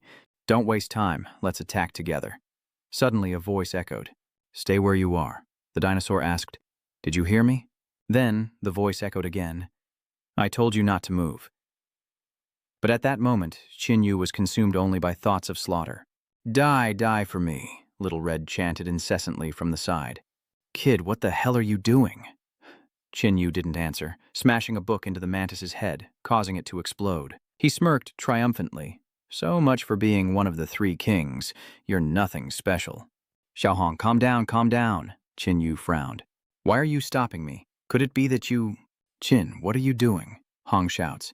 Qin Yu says, my condition is unstable right now. There are at least 2 savage beasts here on par with that mantis. Let's go back first. His eyes suddenly blurred, and Xiao Yu's figure appeared before him. He cried out, Xiao Yu, is that you? The space around him twisted, and he muttered, where am I? What's wrong? Little Red shouts, Kid Qin, why aren't you moving? We have to get out of here. Qin Yu, no longer hearing Xiaohong, muttered Xiao Wu's name as he ran in one direction. Xiao Yu, where are you going? Little Red cried out. Heavens, that's the heart of the Corpse Mountain range. Could this illusion be the work of a terrifying monster within? He suddenly paled as he looked ahead. Damn it, Qin Xiaozu, wake up. Those 2 are no weaker than the Azure Serpent King. Xiaohong was confused to see Qin Yu pass by the 2 undead beasts unharmed. The dinosaur asked, is that the one who resurrected us? The bird nodded. That's right. Yu runs toward a shop and Xiaohong cries out in alarm, no! Ah, danger ahead. Qin Yu stops to observe the trees around him, their faces eerily human. Kinia wondered, where am I? Are these trees alive? Why do I get the feeling they want to attack me? A massive foot emerged from the dark cave, striking out. With a crash, Qin Yu dodged the attack, studying the strange entity before him as the massive foot continued its relentless assault, leaving him no choice but to flee. Xiaohong cried out, you brat, you're going to be the death of me. It's not easy to restrain you, but at least you haven't gone inside yet. Let's get out of here, or you'll be slaughtered in your current state. Xiaohong wrapped the red thread around Qin Yu and pulled him away. A voice echoed from the cave, asking why he wouldn't enter now that he was here. Hearing this, Little Red broke into a cold sweat as golden light erupted from the cave, pulling Qin Yu inside. Xiaohong cried out, no need, he hasn't bathed yet and you're already inviting him in. Wouldn't that be troublesome? Xiaohong tried to pull Qin Yu away, but to no avail, and the voice echoed again. It's not your turn to speak. I thought it was something, but it turns out this human brat has an undead beast on his arm. Xiaohong looked up and saw a lump of meat hanging above, immediately asking, was it a powerful being like you who made Qin Yu like this? Then it secretly urged Qin Yu to wake up, but the lump of meat replied, don't waste your energy. This kid has fallen into an illusion he can't escape. You speak the truth. I am indeed powerful, for I am the great and supreme king of the corpse realm. Hearing this name, Xiaohong broke out in a cold sweat. Oh heavens, this could really be a king-level being from another era. What am I going to do? The Underworld King says, it's been so long. I've been trapped here since the 4th era, and now, as I'm about to escape, such delicious prey presents itself. Thinking quickly, Little Red said, wait, you said you need 2 powerful assistants to escape, right? How about us? The King of the Abyss replied, you 2 are suitable, but unfortunately I hate humans the most, and you as an immortal should be destroying humanity, yet you help this kid, making you even more deserving of death. Hearing this, Little Red's face turned pale. Wait, even if I die, I deserve to know why. If the enemy captured you, why didn't they just kill you? Xiaohong thought, why did those bastards leave such a threat for us? Calm down, I have to buy time somehow. The Underworld King replied, because I can create immortal matter, and they want to exploit me. It's just a pity that those who imprisoned me will never know that I still have fragments of the sacred object, which have helped me live, until now. So, I guess that clears things up for you, right? Now die. With that, he reached out his hand. You think I'm some pushover? Kill me if you can, said Xiaohong. Xiaohong controls Qin Yu's arm, firing off a strand of red silk as the Nether King scoffs. Futile, you cannot stop me. Xiaohong shouts, don't just stand there, help us. Regardless of Ruhua's identity, the Purple Realm King's giant hand strikes down without hesitation. A little surprised that this kid has so many followers. Ruhua blocked a fatal blow for Qin Yu, and at the same time, Xiaohong urged her to release all her helpers to meet the enemy. Ruhua quickly complied, and in an instant, Handong and 2 gold-devouring beasts appeared. Looking at the chaos before him, Handong muttered, I just took a break, and you guys have already provoked this kind of monster? Never mind, let's just try our best. Saying try harder is just risking our lives, isn't it? The Violet Firmament King has arrived. In the illusion created by the King of the Underworld, Qin Yu wanders aimlessly through the white void. This is an illusion. Little Red, the red-eyed child, and Flower Beast aren't here. But what if it's real? What if I could really meet Xiao Wu? In the white void, a cave suddenly appears, and inside, Xiao Wu is cooking. Yu rushed in and asked, Xiao Yu, are you really still alive? But Xiao Yu didn't react at all, so he moved closer. It's me. I've come to see you. Why aren't you talking? It's just an illusion. You're already dead. The Tao extinction was a lie, too. He cried and laughed, driven mad. Ha ha ha ha. Whoever shattered my illusion will pay.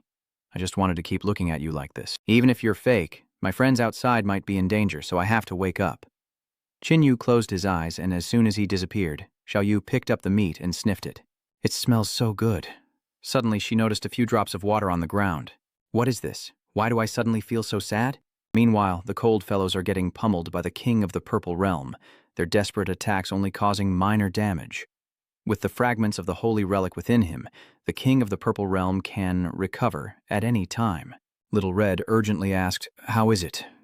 Can you try to break the barrier? No, I can't break it. The King of the Underworld sneered, Don't struggle. You are destined to die here. He extends a tentacle, wraps it around Yu, and lifts him up. A human body is indeed too small, but it will suffice. With that, he thrust his tongue into Yu's chest as Handong cried out in alarm, Yu, wake up! Seeing Yu open his eyes, the Underworld King was a bit surprised. I didn't expect you to wake up, but a fool entranced by illusions is better off dead in a dream. Yu grabbed the tongue and asked, So, you created the illusion? I advise you not to move or my tongue will destroy your heart. But a waste of space, easily fooled by my illusions, probably wouldn't dare to die with me. Yu withdrew the bloodied tongue and said grimly, You've made two mistakes. 1. Showing me such illusions, and 2. Only being able to show me illusions like that. You're dead. Seeing Yu's current state, the Underworld King panicked, never expecting anyone in this epoch to undergo gene modification. Han Tong is confused. Why is Yu undergoing genetic modification? Xiao Hong scratches his head. Could it be the 5-poison pearl from the beginning? Damn it, the Cthulhu are truly insane. The Underworld King still confidently attacks, believing that no matter how much he transforms, he'll just become food for him. Yu also attacked, and 1 punch wasn't enough, so he used 2. The Purple King fired his tongue. How dare an ant like you touch me? Die! Just as the tongue was about to pierce Yu's chest, he dodged it. So what if you can withstand it? Now you're under my control, nothing more than a rope, and I will crush you bit by bit. Yu exhaled a cloud of smoke, and before the Purple Realm King could react, it stuck to him. He hastily released Yu and shouted, What kind of poison is this? Damn you, I have to kill you. He strikes, and Xiao Hong urges, Hurry, get out of the way. Even the power of divine manipulation can't withstand that. Before Xiao Hong could respond, Yu met the hand with a punch, shattering it instantly. The King of Purple was shocked. How could this be? How could he possess such power? He then attacked with his tentacles as Yu dodged and advanced. Xiao Hong is shocked that not only his strength, but also his speed is so great. Yu raises his hand and tears apart one side of the Underworld King's body, the wound laced with poison. The King of the Underworld, in pain, attacked, but Yu quickly leaped out of his body. The King of the Underworld tore the poisoned flesh from his body, declaring it was only a little poison, insignificant to his body. Behind Yu, things writhed, and then 2 large pincers grew out. Handong cried out, Yu, have you really become a modified ghoul? Yu was filled with power, and as he looked at Handong, she continued, Don't let yourself become a monster. Seeing Yu clutch his head, Handong rushed over. Yu, you shouldn't be like this. Yu raised his hand to stop her.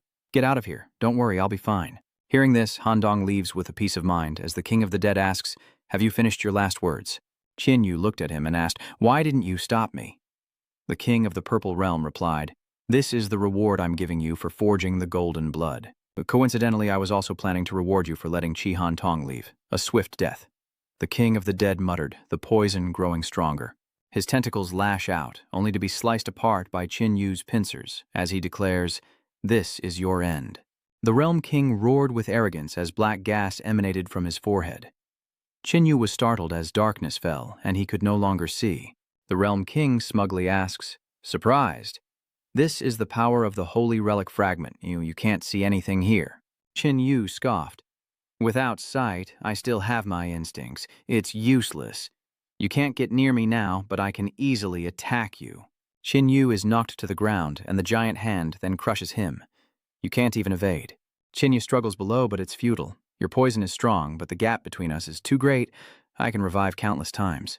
How many times can you use that poison? Die. Countless hands strike down. After a moment, Qin Yu, looking a little disheveled, says, "It seems killing you won't be so easy, but it's not impossible." Qin Yu creates clones and merges their powers. The Nether King is shocked. He can merge powers with his clones. Impossible, Qin Yu said. Why don't you experience it with your own body? The flames turned pitch black, then formed a fire dragon that soared into the sky. Han Dong, who had already fled outside, muttered to himself, "Qin Yu, you have to win inside the cave." Impossible, impossible. I possess a fragment of the sacred relic. Qin Yu says, "Nothing is impossible." You said our levels were too far apart? Is this the difference you meant? Flames engulfed the Underworld King as he screamed, "The sacred artifact, protect me!" A dark screen enveloped him. "No matter your power, you can't burn me." But Qin Yu tore through the barrier with his bare hands. Terrified, the Underworld King asked, What? What are you going to do?" Qin Yu replied, "Is this the extent of your power?" He reaches out and takes the sacred artifact from the Underworld King, who is now powerless. Flames enter his body through the hole in his forehead, and with a bang, the ground cracks and a massive burst of fire erupts from below. Nearby, two zombie beasts discussed in astonishment, "What's going on over there?" I used to sense an insurmountable power from that direction. "Looks like a battle is brewing," the two zombie beasts said, before rushing off to spectate. Han Dong stared in disbelief as the flames engulfed the entire mountain. After healing the others, Han Dong said, "Gather everything up, then come with me." "Qin Yu should be fine," Han Dong muttered, then jumped down with Ru Hua.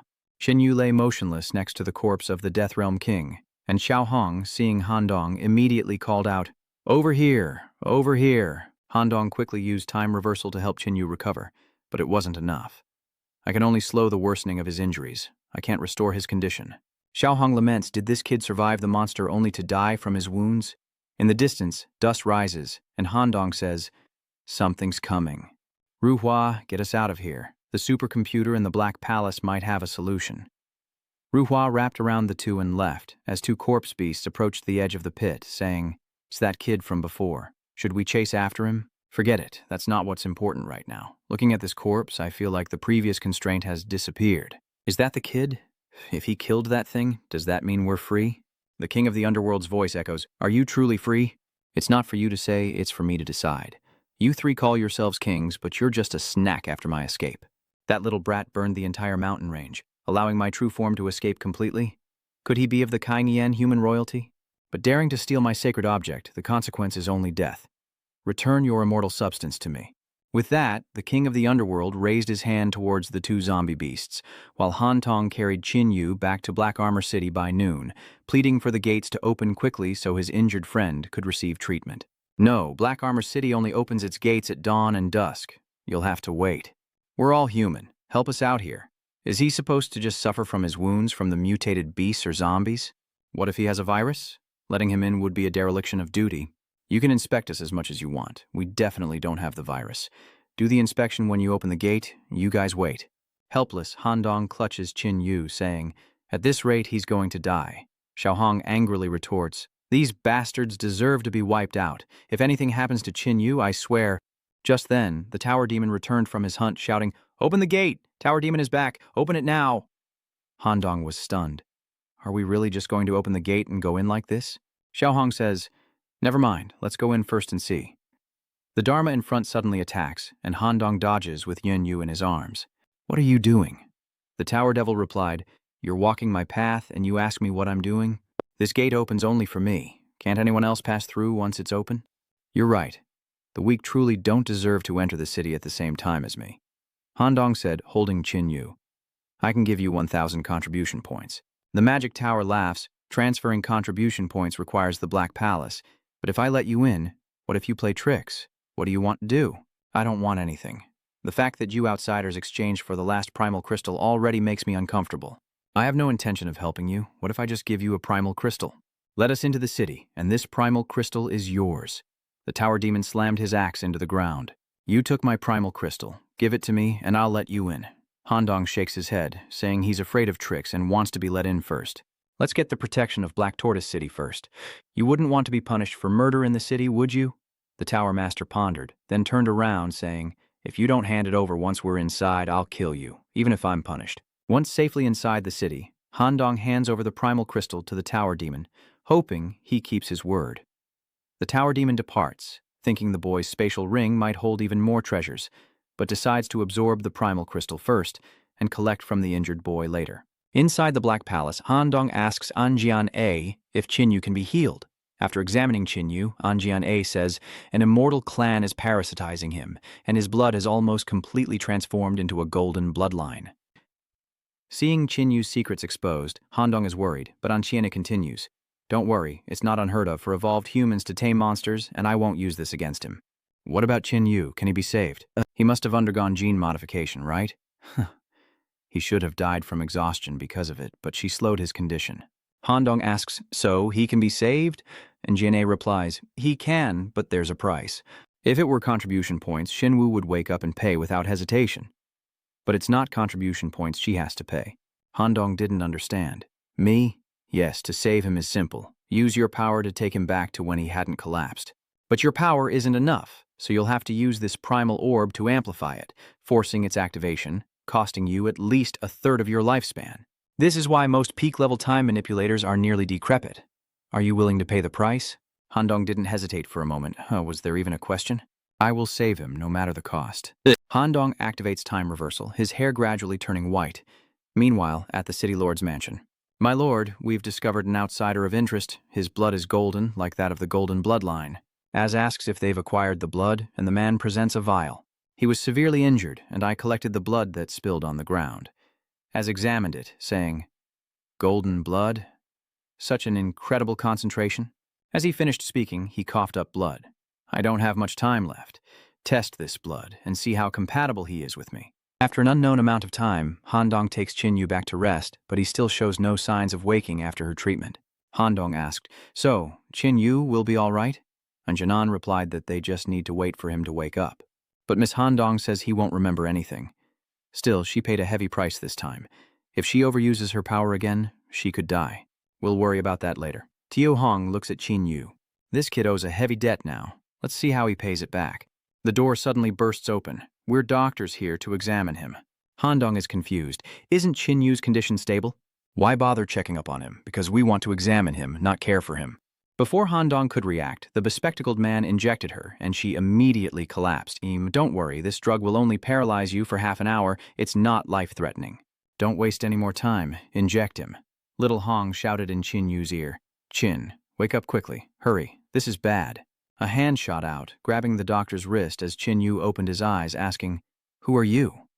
Don't be alarmed, patient. We're doctors here to help you. Seeing Qinyu awake, Xiaohong shouted nonsense with all her might. You guys are bad people. Look at what you did to Handong. Only then did Qinyu notice Handong lying unconscious on the ground, and his face turned grim. Did you do this to her?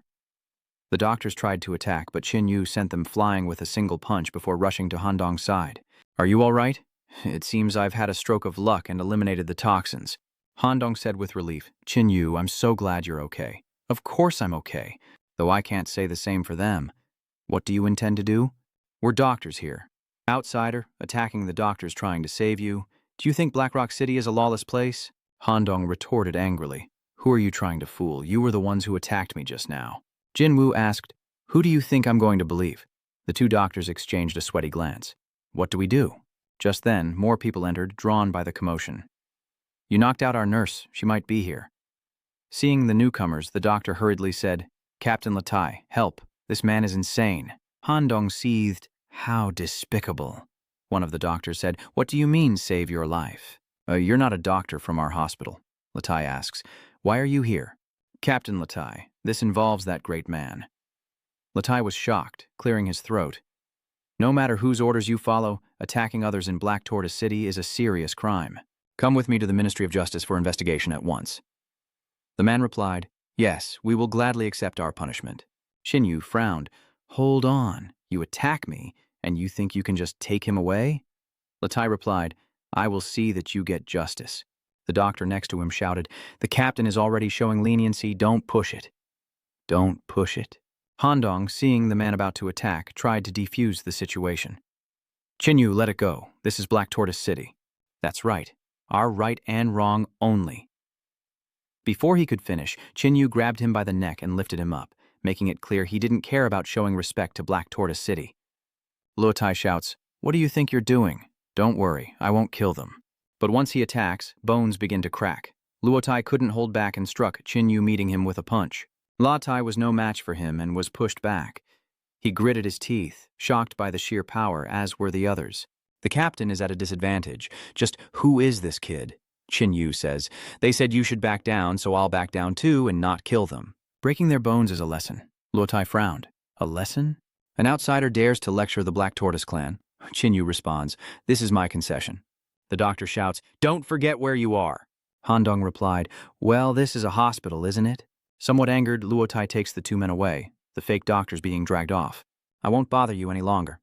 After they left, Luotai said, "I advise you to let this go." "Are you saying there's someone else behind this?" Luotai nodded. "These two are loyal to Lord Azga, and clearly have you in their sights. Even the city lord wouldn't dare provoke him. If you don't want to die, hurry and leave," Handong said with some concern. "Chinyu, do we have to leave?" Chinyu replied, "Our immediate task is to increase our strength.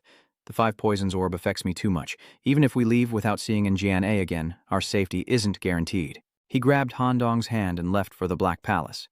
"Hopefully that Azga guy won't come looking for me before then. Elsewhere, failure is failure after all. That kid's compatibility is only 30%. Besides, even if his entire body was of golden blood, it would only be of the 5th century, still a little short. Lord Asta, Lord A wants to see you. He's waiting outside. Let him in. It's time he knew my nature." Inside the Black Palace, Njian An says, "It's good you're okay, but be careful. Next time, a gene collapse might be irreversible." Chinyu asks, "Can the modified genes be suppressed?" Njian A responds, "The alien genes implanted within you are too chaotic, and the 5 types are extremely incompatible with your body, posing a threat to your life at any moment." "Then there's no saving him?" "No, he can cultivate the divine seed. If he cultivates enough golden bloodline, it can devour the alien genes and keep him safe." Hantong happily says, "That's great, as long as Chinyu keeps getting stronger." Chinyu nods. "That's good. But besides the gene collapse, I have another problem." "Do you know Azga?" "I do." Az was a hero of the 4th era, participating in its final war. Though he survived, his body was critically wounded, and his lifespan was nearing its end, his body unable to endure any longer. "If he's interested in you, it's probably to take over your body," Handong worries. "What do? We really need to get out of here fast." Anjanan continued, "Azga is proud. One failure is enough to make him give up. Moreover, as an Aranoia, he would prefer a body from his own race." Chinyu asked, "You'll protect me, right? Is it because of my 3-star status?" "Here in Black Skull City, I'm obligated to protect you. After healing fees, you have 20,000 contribution points remaining. Would you like to exchange them for anything?" Chinyu says, 8,000 points for the mutated beast, leaving $12,000. This protection is unreliable, so I should use up the contribution points quickly to avoid wasting them. Since origin stars are hopeless, I'll try exchanging them for some S-grade treasures instead. An S-grade soul protection treasure has the ability to defend against mental attacks, granting immunity to those below level 5 and weakening the effects of those above. Energy stones can preserve genetic energy, allowing for a quick restoration when needed.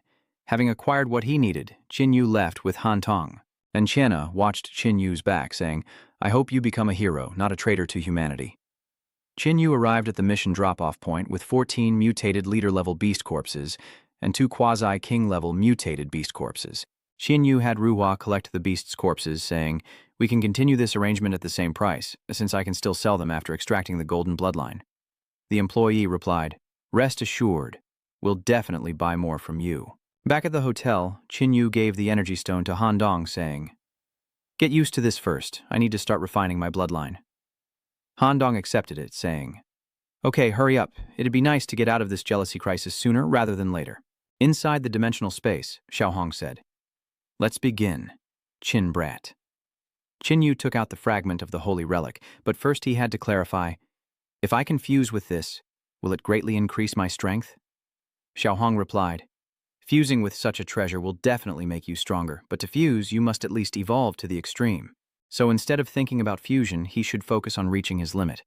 Little Red begins to help Chinyu drain the blood of the mutated leader-level beasts. Meanwhile, in Black Rock City, near the Howling Mountains, things were getting increasingly unstable. Better to be careful. This place is too dangerous. I envy Black Tortoise City. They can rely on the Black Palace. Unlike us, stuck here on guard. Stop talking. Something's not right. Do you smell blood? The commotion nearby stirred the base. Evolutionaries, move out. Defense systems, power up the energy cannons. Prepare for battle. In the command room, why the sudden attack?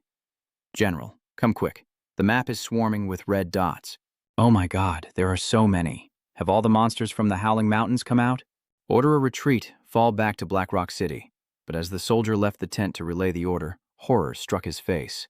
They were surrounded by a red barrier. A massive ape declared, "No one retreats before me." Before it, a blood orb began to drain the life from the people. The blood is drawn into the blood orb, then fed into the ape's mouth. A long-missed delicacy, but alas, to no avail. Break through and destroy the human stronghold. Those on the wall pale in fear. This is bad. The desolate mountain range is like this. What about the other places? Elsewhere, a fierce battle rages as an Aranoia warrior stands before a mutated beast urging, "Go, report back to the city lord. Don't let my sacrifice be in vain."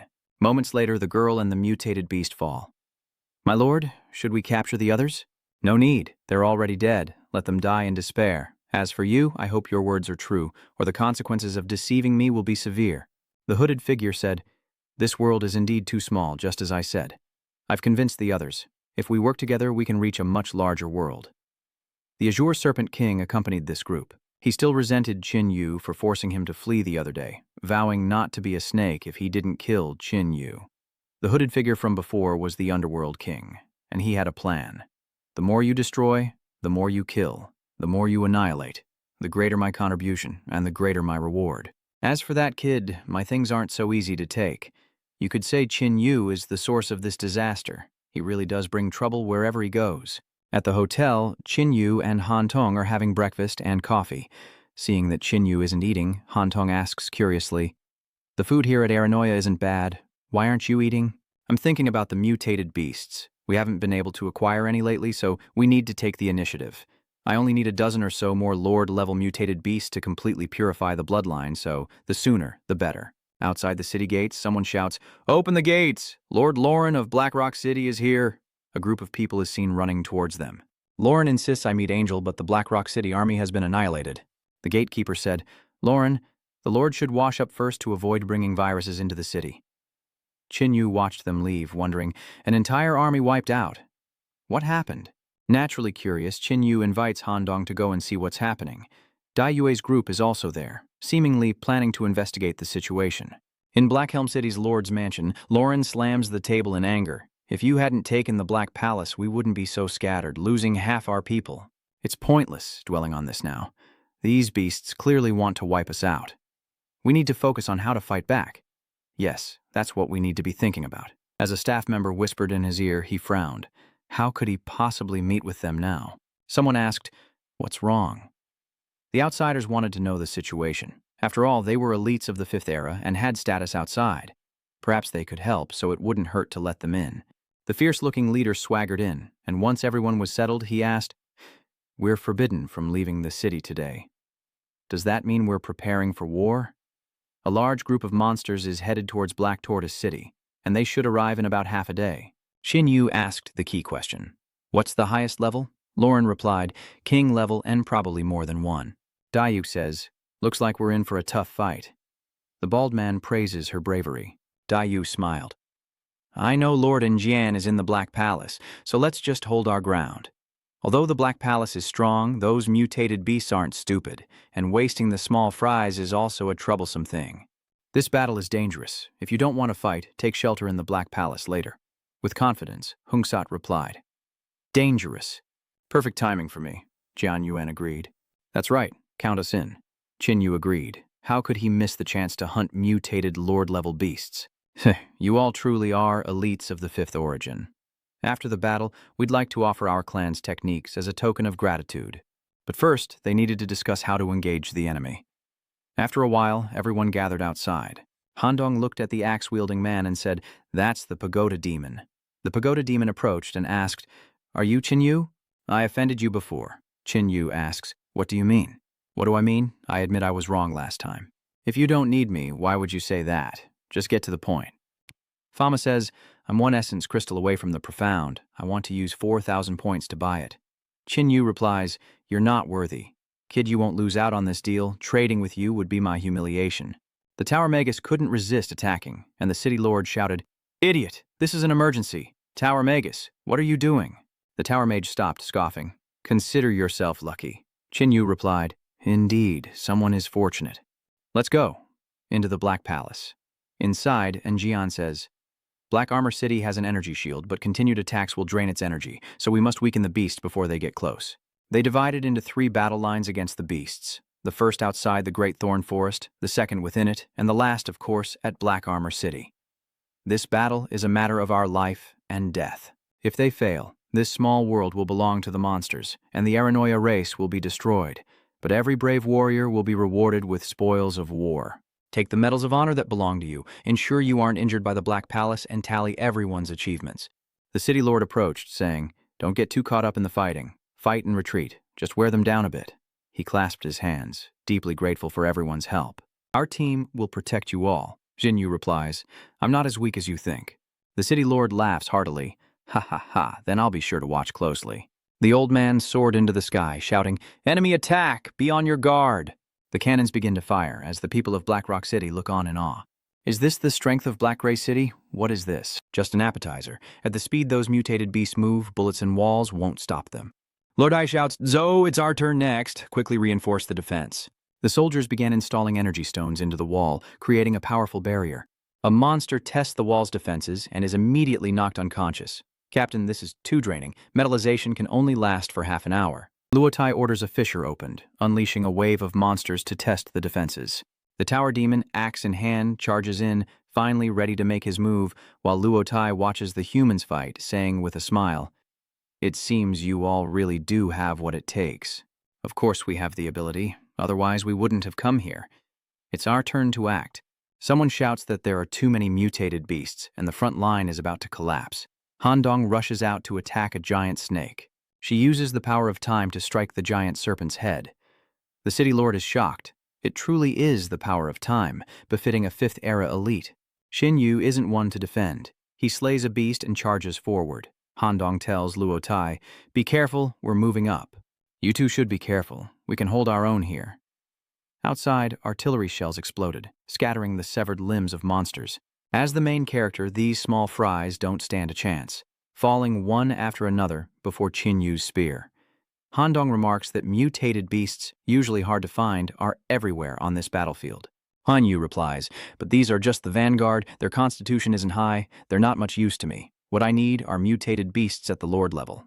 Speak of the devil, a leader-class monster beast bursts in from the outer perimeter. Handong says, "The vanguard is holding the front line and they've encountered the leader." Qin Yu is pleased. "Speak of the devil, let's go take a look." Seeing the powerful monster, their faces grew serious as they mobilized the magic towers, golems, and lasers, determined to stop the Lord-class beast from advancing. Wait, someone's already there, a foreigner, and he's fighting the mutated beast lord. Qin Yu rushed forward and struck with a spear, but the lord dodged at lightning speed. It roars, manipulating gravity to force Qin Yu down, leaving him sweating. Gravity control? No, it's not just gravity. It's more like a force field. But whether you simply control gravity or the power of the domain, you are still just prey to me. Qin Yu thrusts again, but the leader kicks it away, boiling with hot blood, and plunges his spear into the ground. "Is that all you've got?" Flame cannon scroll. With a thud, the lord fell neatly to the ground. Qin Yu remarked, "That thing of Wu Rose is quite intimidating." Suddenly, a figure dashed past, and the tower demon cleaved the boss with his axe. "Let me take care of this for you. No thanks needed. The spoils are mine, and I'll be taking them." "You guys keep it up." The observer in the Dark Palace shouts, "Oh, that ma, what are you doing?" "You're not allowed to steal other people's loot." That ma sinisterly grins. "I'm not stealing. I'm just helping a comrade deal with danger." "Say what you will, I'm off to help others." Handong angrily retorted, "He's clearly robbing us." An observer in the room said to Qin Yu, "He's going too far. No one can take your spoils. We'll make sure you're satisfied." Kinix retorts, "No need. We don't make a habit of letting others take our spoils." The magic tower threatens.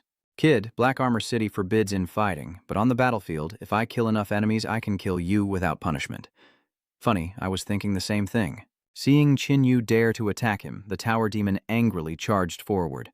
"Don't get too cocky, outsider." With each clash of spear and axe, the tower demon felt Qin Yu's strength and was shocked. How could he possess such power? Inside the command room, the tower demon was at a disadvantage. Someone stop them. Their fighting power is too dangerous. Old Zhuo narrowed his eyes, sensing not danger, but that someone was destined to die. Qin Yu swept his spear, knocking the tower demon away, who then swung his axe again, only for Qin Yu to dodge it. More power than you know what to do with is wasted, just like I used to be. Qin Yu stepped on the axe, then stabbed the tower master straight through the chest with his spear. The ice totem cloud. Piercer tower demon was unfazed, even smiling. This is my power. The blood demon tower demon sent Qin Yu flying. Too bad you're one step away from understanding the profound truths, or I could kill you in seconds. Qin Yu was intrigued. Now you're worth killing. The tower master swings his axe, screaming, "Die!" Qin Yu smiled. That's it. Rage, scream, and then die. Qin Yu hurled the spear into the tower demon's chest, and with a thud, he coughed up blood. He stared in disbelief at his chest. My blood demon defense is impenetrable, even to a lord level, Qin Yu replied. I've shattered countless shells like yours, so you're no exception. Flames burn a hole through the tower demon, who collapses helplessly, screaming. Why did the heavens create Qin Yu after creating the tower demon? Qin Yu smirks. It's not that you're weak, it's just that I'm too strong. With that, Qin Yu raises his gleaming spear. Now is the time to reclaim my spoils of war. Seeing his dire situation, the magic tower pleaded, Have mercy, you can't kill me. City Lord, save me. Hearing this, the City Lord spoke up. You've defeated the demon tower, proving your strength. Give him a chance to redeem himself by killing more monsters. Lao Chuo quickly gave instructions to have the magic tower taken away for treatment, as Qin Yu frowned and asked, Atone for his sins. The demon tower quickly responded, Yes, I yield. I'm willing to compensate you. It sounded like a good deal, but the demon tower was seething with hatred. Before it could ramble on, Qin Yu coldly thrust his spear. Unfortunately, taking his life brings me more joy. This scene unfolded before Lager, who had just arrived, and he immediately questioned it. Why did you have to kill him? Handong replied nonchalantly. Of course, because this man deserved to die. Lager and Kui were momentarily silenced. Lager spoke up again. Didn't you hear what the city lord said? Shin Eda retorted provocatively. So, are you planning to avenge him? Enraged, Lager lunges forward, but is stopped by the puppet, who says, If you destroyed the magic tower, then compensate us by killing a few more mutated beasts. Qin Yu responded decisively, I don't need you to tell me. I'll do it anyway. Meanwhile, in the Black Palace, the elders discussed the loss of the magic tower and the acquisition of Qin Yu, wondering if it was a blessing or a curse. Let's hope this kid doesn't cause any more trouble. I have a feeling he's more useful than the magic tower ever was. Qin Yu continues his monster hunt, aided by Handong's time reversal, which helps him shake off fatigue. Qin Yu cautioned, Conserve your strength. This is just the first line of defense. He looked ahead and added, We shouldn't be the main force. Those things should be. From the front lines, a voice booms, Retreat! Fall back to the second line. Do not engage. The survivors of the third line scramble back to the second. Qin Yu stared into the barrage of fire, wondering why the beasts weren't pursuing them. Something must be holding them back. Inside the command center, someone was reporting the situation. The third line eliminated 50,000 monsters at the cost of 3,000 lives, including 3 lords. These mutated beasts are smarter than they look. They're trying to exhaust us, and there's still no sign of the Beast King. So it seems the appearance of the King level will be the final battle. Let the warriors rest, and then support the Great Thorn Forest in battle. In the gathering place of the Lord-class monsters, the Azure Serpent King was secretly plotting. This war still has even stronger players. I don't need to show myself. I'm only one step away from transformation, and I believe this battle will elevate my life. The ape beside him said, The Black Palace is indeed a powerful weapon, but isn't that why we brought so many mutated beasts to deal with it? The King of Realms smugly thought, At first I needed the primal world god to suppress the Black Palace's mutated beasts. I wonder how much power they have left, but no matter who wins, their mutual slaughter will only benefit evil. The ape roared, ordering an all-out charge for victory, while inside the Dark Citadel, the City Lord received the news and immediately called for an end to the rest period, ordering everyone to prepare for battle in the Great Thorn Forest. Within the Thorn Forest, countless razor-sharp branches lash out, assaulting the horde of beasts, and the battle begins. Come on, beasts, I won't let you destroy our home. But before the warrior could reach the dinosaur, another monster lunged from behind, mouth wide open. Luckily, a nearby girl kicked him aside just in time, saving his life by a hair's breadth. You have to be careful on the battlefield, okay? The rescued man quickly thanked her, and the girl replied with a smile, "We're all comrades, we should help each other." Everyone begins to spread out, engaging the 7 mutated beasts. Handong fought and lamented, feeling like they could never kill them all. That's why he told her to conserve her energy, or she wouldn't be able to hold out later. So, you never use fire. No, because this is a forest, and if I set it ablaze, the mutated beasts might suddenly change tactics. On the other side, fire-type monsters unleashed a barrage of flames, incinerating the thorn forest and forcing everyone to retreat. The order was given. Fall back to Black Tortoise City and prepare for the final battle. A venomous snake spots Qin Yu and spits poison at him, but he quickly grabs Handong and dodges. Since the enemy has started a fire, I don't need to hold back anymore. Qin Yu unleashed a torrent of flames, incinerating the nearby beast, then grabbed Handong and flew straight into the city. A massive energy shield envelops the entire city as monsters emerge from the forest. How can there be so many? Don't worry, Black Armor City is protected by an S-class energy source. They can't break through. If we don't stop them, these monsters will slaughter our people. The man clenched his fist. I won't allow it. Indeed, behind them was their home, and there was no turning back. Leading the charge are giant woolly mammoths, using their incredible strength to stomp the ground. And the protective barrier begins to crack, though it hasn't completely shattered yet. Qin Yu watched the scene, thinking, they can defend, but it can't be that simple, can it? He didn't believe Black Tortoise City's only defense was this shield. As he expected, the moment the beasts poured in, countless landmines designed to deal with mutated beasts detonated. Report to the chief. The mutated beasts are within range. Fire. Giant laser cannons are activated, unleashing a torrent of power upon the beasts. Target the flyers and activate the no-fly zone to restrict their abilities. Beasts fell from the sky and the ground, and Xin Yu was shocked. Such power, and yet the mutated beasts still pressed on? Inside the Dark Palace, voices echoed in shock.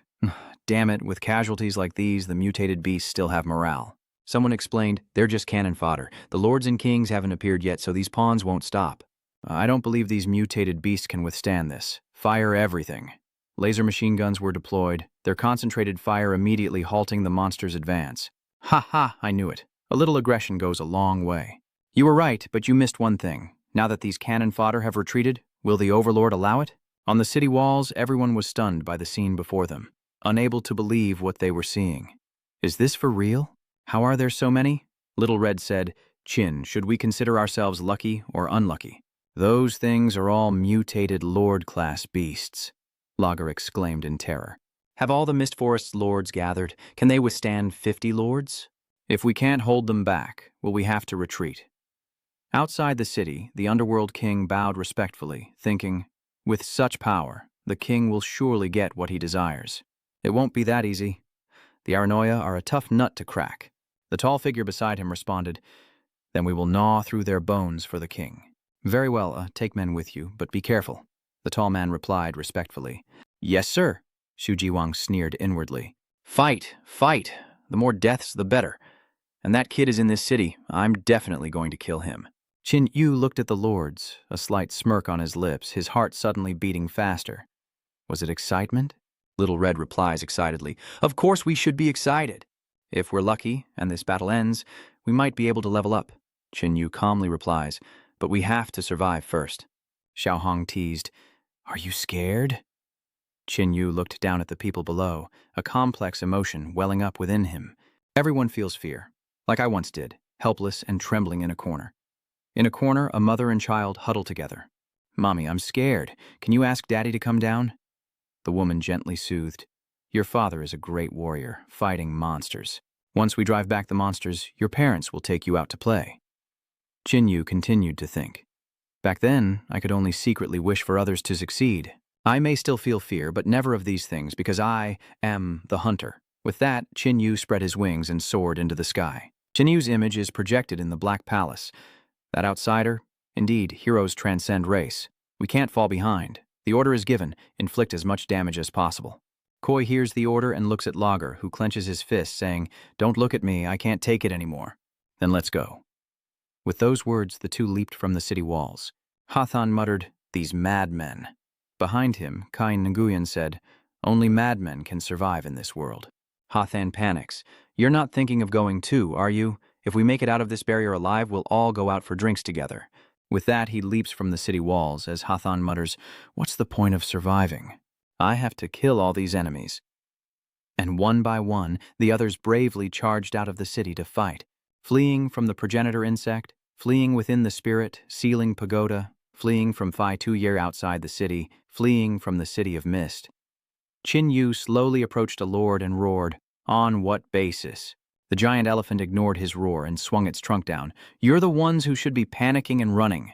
Qin Yu jumped up and struck, a thunderous explosion pushing the elephant back. "Are you ready? It's time for you to die." A massive fireball engulfs the elephant, but before it dies, it lashes out with its trunk. "I told you, you deserve to die." A fiery strike obliterates the leader, and a Jian A thinks to himself that this child may be the era's chosen one. Han-Dong looked at him with some concern, while Xiaohong reproached, "Don't be so violent. You have to ensure the integrity of the corpse." Qin Yu smirks, "Don't rush, that was just the first one. We have plenty more prey."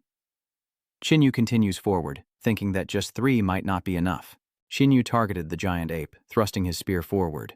The ape suddenly grinned, startling Qin Yu. "There's more?" Another lord-level beast emerges from the ground. So it wasn't 3, but 4? If 3 weren't enough, then 4 won't be either. This is just oppression. How could it bind me? The 4-armed beast attacks, and Qin Yu jumps up in provocation. Too slow. He circled behind the beast, taking it out with 1 punch, leaving only 3. The ape attacked, Qin Yu leaped, and a spear pierced its head. The 4th lord-level beast. Seeing it was outmatched, the Snake King tried to flee, but Qin Yu gave chase, ending its life with a single spear thrust. This battlefield is never short of prey. Xiaohong excitedly shouted, "We're rich, we're rich!" Qin Yu remained calm. "How can you call this rich? It's only a few." They need to hunt as much as possible before the Beast King makes its move. Hiching looks at Qin Yu with some trepidation. How could that kid be so strong? Daiwek wonders how he recovered from his near-fatal injuries, while Kui says, "With the outsiders working so hard, I can't fall behind." Seeing Qin Yu take down so many lords, the others were spurred on, fighting with renewed vigor. It's not that simple. This beast horde is clearly being led by a beast king. As the ape-like beast king appears, he says, "So this monster couldn't resist making a move?" The world king urged him on. "Fight harder, fight better." The beast king roared in anger, and Qin Yu felt the pressure, sweating secretly. A true king-level mutant beast was indeed not comparable to those half-baked ones. The city is shrouded in darkness. "We can't win. We're doomed." Luotai approaches and slaps the blabbermouth, yelling, "What the hell are you being so stupid for? Have you forgotten what those beasts have done? These are the monsters leading the horde to destroy our home. Since when has Aranoia been scared into giving up by a beast king? Kill it for me, kill it for me." "You're right, strength isn't a reason to give up, but can we even hurt it?" Shell after shell rained down on the beast king, but when the smoke cleared, it was unharmed. The cannons continued to fire, but the beast king charged forward to attack. Inside the city, everyone began evacuating the elderly and children to safety. If the Black Palace keeps this up, the Black Tortoise City won't withstand many more attacks. Normal attacks seem to be ineffective. The city lord then made a decision, immediately ordering Anjana to mobilize the Dark Palace, from which a terrifying beam of energy shot towards the Beast King. It doesn't dare to resist head-on, dodging to the side. Seeing this, Luotai breathes a sigh of relief. It seems to be working. Qin Yu frowned. The effect wasn't enough. The Beast King's recovery ability was extraordinary, and the Black Palace didn't seem to be in good shape either. The bald man said, "Black Palace suffered too much damage last century and now only has a few basic abilities, plus its energy source is insufficient. Even if the city lord is worried, we can only trust Black Palace and Lady Anjana." Black Palace soared, firing 2 beams of energy at the Beast King's shoulders, inflicting deep wounds upon impact. It collapsed amidst cheers, but Anjana declared, "Not enough." A giant energy-formed golem appears and strikes the Beast King, who underestimated the Black Palace's power. But a screen of light blocked the giant fist as it struck. The Beast King muttered, "Am I not dead?" The king of the underworld blocked the giant, saying, "I understand the principle of mutual dependence. Black Palace is not what it once was. It can't even breach my gate to the underworld. It seems the honor of destroying Black Palace will be mine. Black Palace will be annihilated." Qin Yu suddenly senses a familiar presence. The king of the underworld? How could he still be alive? This isn't good. The battle is too intense. The shield can't hold. A section of the wall collapses and those nearby scramble to escape. Qingqi has fallen. Kun Yu mutters, "The situation has changed. I have to get her out of here." Handong is sent flying by a monster, coughing up blood as she crashes to the ground.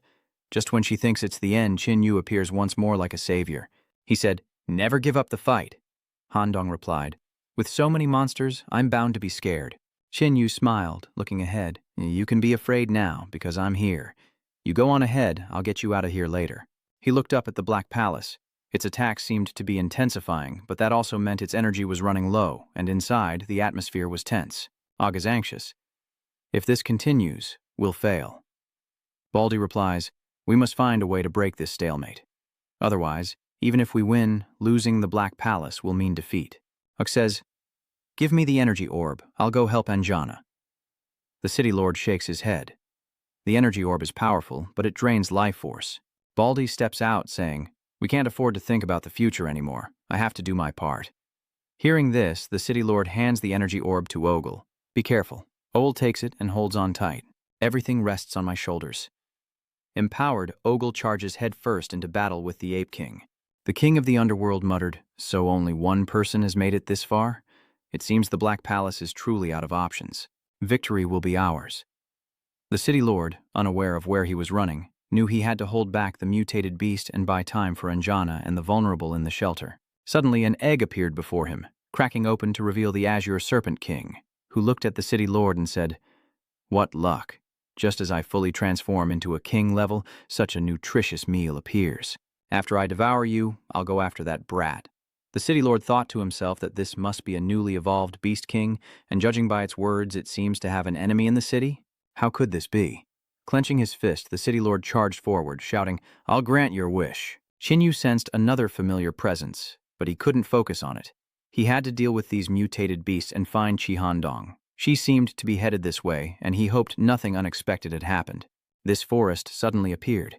Could there be another Beast King?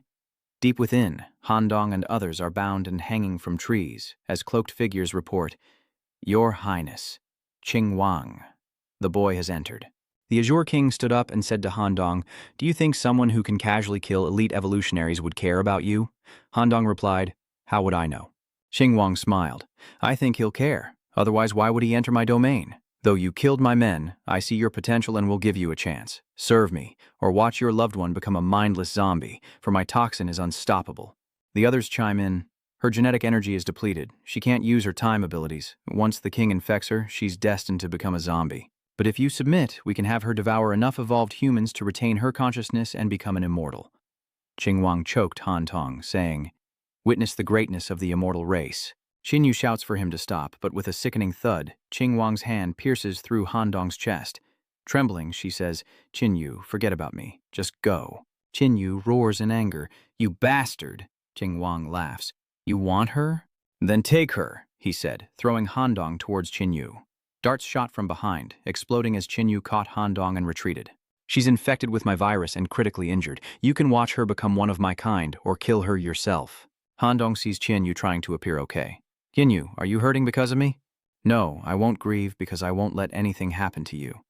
Qin Yu has Ru Hua take Handong into the dimensional space. She won't die, and she certainly won't become a monster. Because if you become a monster, it'll be my fault. Black flames erupt around him. Xiao Hong says, "We were going to hold back and use the leader you killed to fully evolve, but then you wouldn't be you anymore." Qin Yu rushes forward. Even the Hathan squad was left hanging in the trees, watching him in astonishment. Duin Guyet wondered, is it gene modification? Jian Wen muses that they aren't the only ones with this technology. He Qing frowns. This state is too dangerous, and he's too strong. Qin Yu charged forward, already taking down several enemies. Qing Wang shouted, "Get out of the way! You're no match for him!" Qin Yu scoffs, "So this is the weak immortal tribe that Crimson Eye is willing to join? Kid, you're good. You're the only human powerhouse I respect."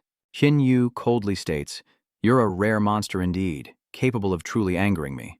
The transformation of the Corpse King is irreversible. Unless I devour your evolutionary energy, there's little chance of recovery. So prepare to die." Qin rushes forward. Enraged, the Verdant King roared, and thorny vines erupted, encircling him. But Qin Yu's fist shattered them on impact. The Azure King was in disbelief. How could this be? The undiminished power sent him flying, and he crashed to the ground, coughing up blood. The Azure King stares at Qin Yu in disbelief, wondering how this could be. How could this be? Qin Yu said grimly, "You should just die already." In Black Armor City, the Azure Serpent King is ganging up on the city lord, who is struggling and completely unable to defend himself. Serpent King's eyes narrowed. Once I'm done with you, but a sudden tremor caught his attention. What was that? Could it be him? A pillar of black fire rises in the distance, and Qin Yu is fighting Qing Wang. He scoffs. His strength is decent, but still not enough to break through the life force of the immortal race. Schnauzer retorts, "Who told you strength was all I had?" Releasing a deadly toxin, he strikes Qing Wang with a headbutt. The toxins ferment, and I'm paying the price with collapse. How could it be so simple? Die. Shen Yu lands a powerful punch, sending Qing Wang crashing down. Qing Wang grits his teeth. Just a human. You're the one who deserves to die. Qing Wang summons thorny vines from the earth, but Qin Yu leaps back, dodging the attack. A mere human dares to wound me so? I'll capture you and torture you slowly to death. He reaches out. Savor your fear while you still can. Qin Yu calmly states, I'm not the one you're capturing. You're the one I'm capturing. Behind Qin Yu, 4 claws emerge, representing 4 distinct powers. Each of the 4 claws pierced the Green King, delivering the venom of the sparrow, the venom of fear, the venom of ice, and the venom of dissolution. Qin Yu then crushed his head. I'm different from you. You want to torture me, but I'll give you a quick death. Qin Yu crushed Qing Wang's head, revealing a blue bead. It was still a bit of a struggle, but he could endure it. Qin Yu wearily collapses to the ground as the immortal tribe members lurk in the distance, sensing his weakness. He killed a prince, and if they could devour him, they might become the next prince. Qin Yu glared, "Get lost." The immortals, terrified, immediately fled. What a bunch of useless trash.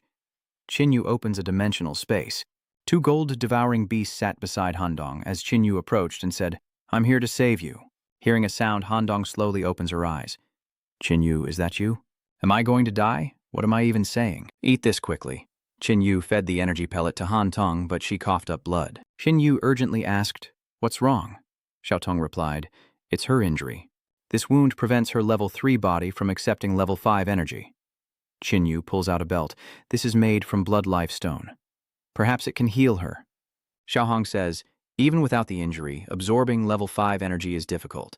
It's useless. It's a dead end. She can't handle the evolutionary energy, but without it, she'll become a zombie. Unless there's a treasure that can restore her in a short amount of time. Qin Yu thinks, did you say restore her in a short amount of time? I remember now, the regeneration serum I didn't trade for because I had the bloodstone belt and immortality. It's a precious medicine refined from the special genes of top-level monsters with regenerative abilities. It can rapidly heal any injury. As long as the head is intact, even a shattered heart or severed limbs can be restored with the rebirth pill, regenerating destroyed body parts. Possessing it is almost like having an extra life, and it costs 6,000 contribution points. He stood up and said, There's still time. Xiao Hong cries out, Qin, you're crazy. We're injured and defenseless. The right choice is to heal and absorb the essence of those mutated beasts to complete your transformation. Xiao Hong said, Your Ren hasn't completely collapsed yet. There's still time to evolve. Xiao Hong, you know what? Sometimes the right choice isn't the best choice, or even the one you want. I always wondered when Tu Vu was swallowed, did he despair and wait for death like that? He clenched his fist. I won't let anyone close to me experience that despair again, so just wait for me. Qin Yu emerges from the dimensional space, while the Black Palace continues to resist the Beast King's power. A spatial gate opens in the sky, unleashing countless beasts to attack the OG. A terrifying aura erupts from the passage, and the OG plummets from the sky. He grits his teeth, relying on the crystal ball's energy to increase tenfold, qualifying him to attack a king-level creature, but ultimately it's not his own power, and he still can't withstand it. Is the Black Palace's energy already insufficient? I wonder how long it can hold out. The Ape King sensed the Black Palace's energy was nearly depleted and attacked, instantly shattering the barrier with a single blow. Seeing this, the City Lord desperately fought back against the Serpent King, shouting, Get to the shelter! Run as far as you can! Despair grips the city, leaving nowhere to run. Outside the city, Qin Yu appears, saying, Did you hear that?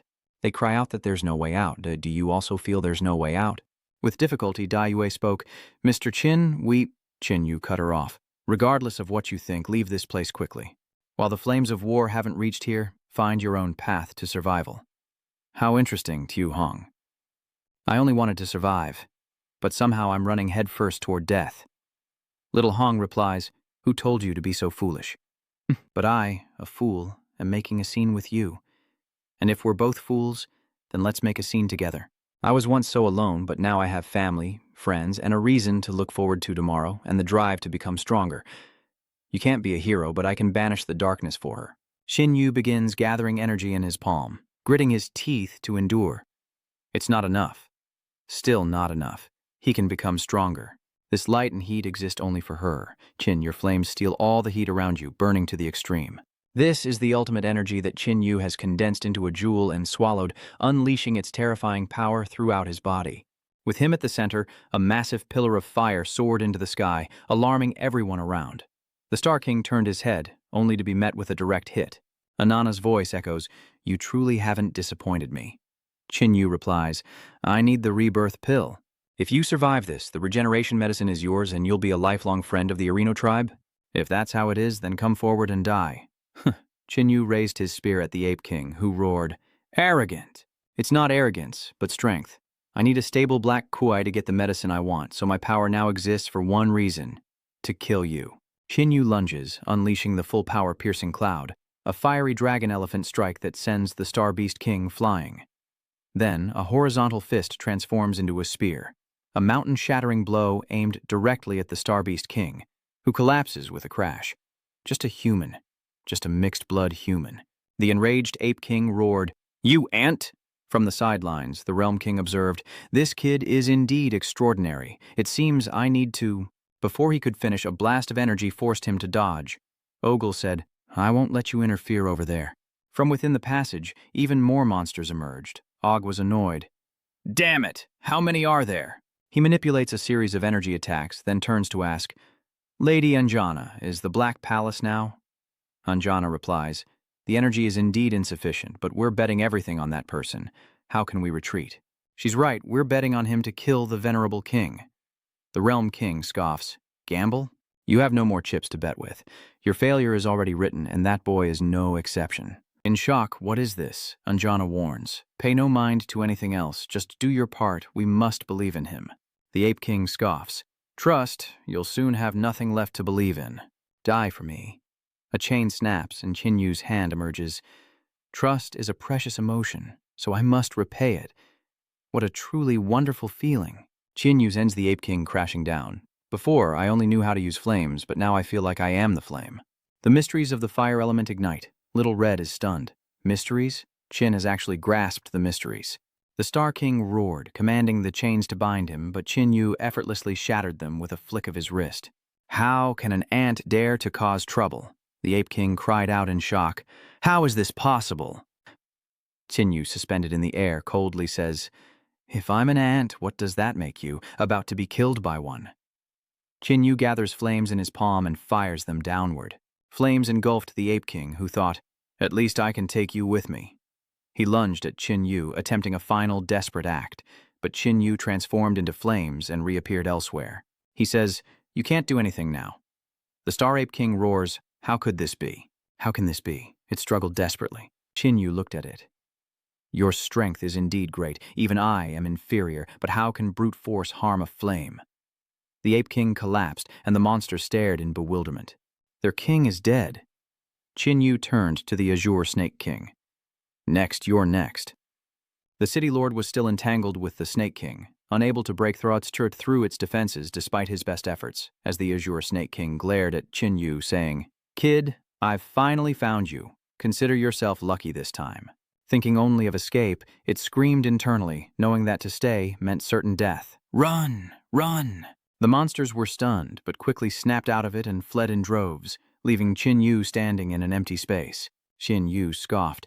"A disorganized rabble. The 3 invading Beast Kings are already dead. You're no exception." The Underworld King laughed. "You think you can kill me? I've heard that twice before, and both times the speaker ended up a corpse. Last time I couldn't move, so you got lucky, but I won't be as defenseless this time. Do you think mastering the profound mysteries makes you my equal? Whether you can fight back or not is of no concern to me. You can act, but do you think I can't? If these scraps are your support, then I'll burn them all." Chin Yu's one move annihilated many of the beasts summoned by the Underworld King. The King of the Underworld says, "Back up? I've only ever relied on myself." He reached out and touched the locked spearhead. Chin Yu frowned. "This power, as the king of the underworld smugly replied, "The mysteries of the fire element are indeed powerful. But in this state, you can't use your golden bloodline, can you? Trapped by me like this, how can you retaliate?" Qin Yu shouts. "Locked down! Retaliate! Aren't you mistaken? You're not countering me, and I'm not the one who's locked down." Flames erupt again, incinerating the monsters. "You're the one who can't move." Qin Yu grabs the Underworld King and dives, shouting, "Protect me!" Anjana immediately commands the Black Palace to eliminate the monsters, preventing them from hindering Qin Yu, while O assists, saying, "Leave the rest to me, brother." The Underworld King is sent crashing to the ground in an explosion as Qin Yu hovers above. "I'm different from you. You're a monster, and I'm human. Monsters are only accompanied by monsters, but humans have friends to help them. This is a strength that monsters like you will never understand." Qin Yu unleashes an attack, but as he watches intently, a dark figure appears and punches him in the head. The king of the land of the dead smirks. "All that talk, isn't it just about who's stronger? To force me into my true form. But I already know your weakness. You can't use your golden bloodline, and even with a weapon forged from star pattern ore, you're still no match for me. Clearly, your flames aren't strong enough to turn me to ash. Without the life force of elemental fire, one of my attacks will kill you." The two clash. Qin Yu throws a punch from afar, engulfing the Underworld King in flames, but he's unharmed, merely a tickle. Even elemental fire has its limits. The Underworld King strikes Qin Yu, shattering him. "Let's see how many times you can recover." Qin Yu didn't respond. Continuing like this wouldn't work. He was right. His extreme offense and defense were unbalanced. When he elementalized, he couldn't use his golden bloodline to strengthen his body. His physique, over 200 times stronger, couldn't fully utilize the star pattern's power. But if he deactivated elementalization, he'd only have one chance to attack, and he might not be able to withstand it. He attacked again, and the king of the underworld shattered Qin Yu with a single blow. At this point, there were only two options: stronger flames, or a better weapon. The Starlight Spear wasn't enough, but what about king-level essence? This wooden staff was transformed by Qing Wang. Feel its power. The Underworld King scoffs, thinking a wooden stick can hurt him. He'll end this now. The two sides unleash their strongest attacks, colliding head-on. In the next moment, the King of Purple is horrified as his arm is consumed by black flames. How could this be? Qin Yu smirked. "Nothing is impossible. My journey here wasn't without its rewards." He swung his club, and a chunk of the Underworld King's arm exploded. "Let me tell you, overconfidence will get you killed." The Dark World King's remaining arm explodes. Impossible. He's just been shattered. The King of the Purple Realm tries to heal his arms, but Qin Yu won't give him the chance to recover. He unleashes black flames upon the King of the Underworld, who laughs. "So what if you shatter my body? You can't kill me at all." Qin Yu frowned. "Damn it, is it still not enough? You cannot destroy my body. Once I recover, will you have the strength to break me again? Your flames still aren't strong enough. What about now?" A shout rings out as U tosses Qin Yu the energy crystal, saying, "It's all up to you." Qin Yu smirks. "Is there even a question? Of course." Activating the energy crystal, Qin Yu unleashed a blaze that incinerated the King of the Dead, reducing him to ash. With his dying breath, he cursed, "You will all perish when the great divine origin realm descends." This time, he was completely reduced to dust, and it was finally over. Qin Yu collapsed from exhaustion. With the death of the Nether King, cheers of survival erupted below. They had made it. Leaning against a rock, the City Lord marveled that they were saved by an outsider. O replies, "The fifth epoch is truly not to be underestimated. Rest well, it's all over." Qin Yu lay motionless in the pit, as if waiting to be buried, and spoke to Xiaohong the last words of the Underworld King. "Did you hear that? They say the primal world god is very powerful." Anjana approached, saying, "Of course they're strong, but they're all going to hell. Here's the medicine you need." Qin Yu picks up the energy crystal and asks if it can be traded, saying it's quite useful. Anjana says, "This primal crystal sphere is important to my tribe and cannot be given to outsiders, but you can come here and use it any time you need." Qin Yu, uninterested, waves his hand and enters the dimensional space. "This time, I didn't fail. I absolutely won't let go of your life." After an unknown amount of time, Handong woke up and softly called out to Qin Yu, who was resting beside her. Qin Yu wakes up and asks anxiously, "You're awake?" The medicine worked. It seems the rumors were true. Handong suddenly embraces him and whispers, "A thank you." Qin Yu smiles and gently strokes her head. "It's good you're okay." Xiaohong says, "Of course she's okay." Qin Yu risked his life. Those were 3 kings. Luckily, with Oleg's help, Handong was moved to tears. Qin Yu poked Xiao Hong, telling him to shut up. Qin Yu and his companion then went to the city lord's mansion. Lord Qin Yu, the city lord invites you to the meeting hall. Those who participated in the battle received their rewards, and Qin Yu was greeted by many as the doors opened. The city lord said, "Thank you all for your help. But as you know, our clan suffered great losses, so this small world will close. Before it does, how would you like to be thanked?" Qin Yu asked, "Lin Feng wants the Aranoia clan's technology, right?" Da Yu asks if Qin Yu really wants something so valuable to the city, something that would be useless to him. Qin Yu replies that if Lin Feng needs it, he'll get it for him. Hengsha admires you. It seems you're a straightforward person, something I rarely see. You're the first. If you have time, come to Hengvong City, and my brother and I will give you a warm welcome. Thank you for your help. I hope these things are useful to you.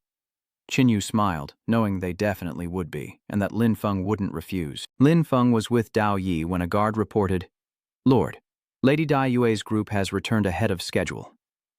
In the Lord's chambers, after hearing Dai Yue's report, Lin Feng was surprised.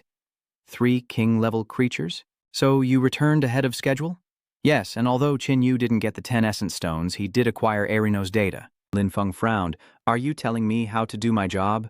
Dai Yue was frightened and quickly replied, "I wouldn't dare. It's just that those materials are worth more than 10 source stones." Hathan added, "Besides, Qin Yu really did a great job this time. Otherwise, they would have suffered a great loss."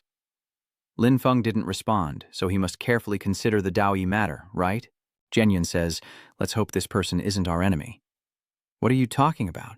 How could Qin Yu be my enemy? Bring him up here, and we'll discuss the Dao fruit."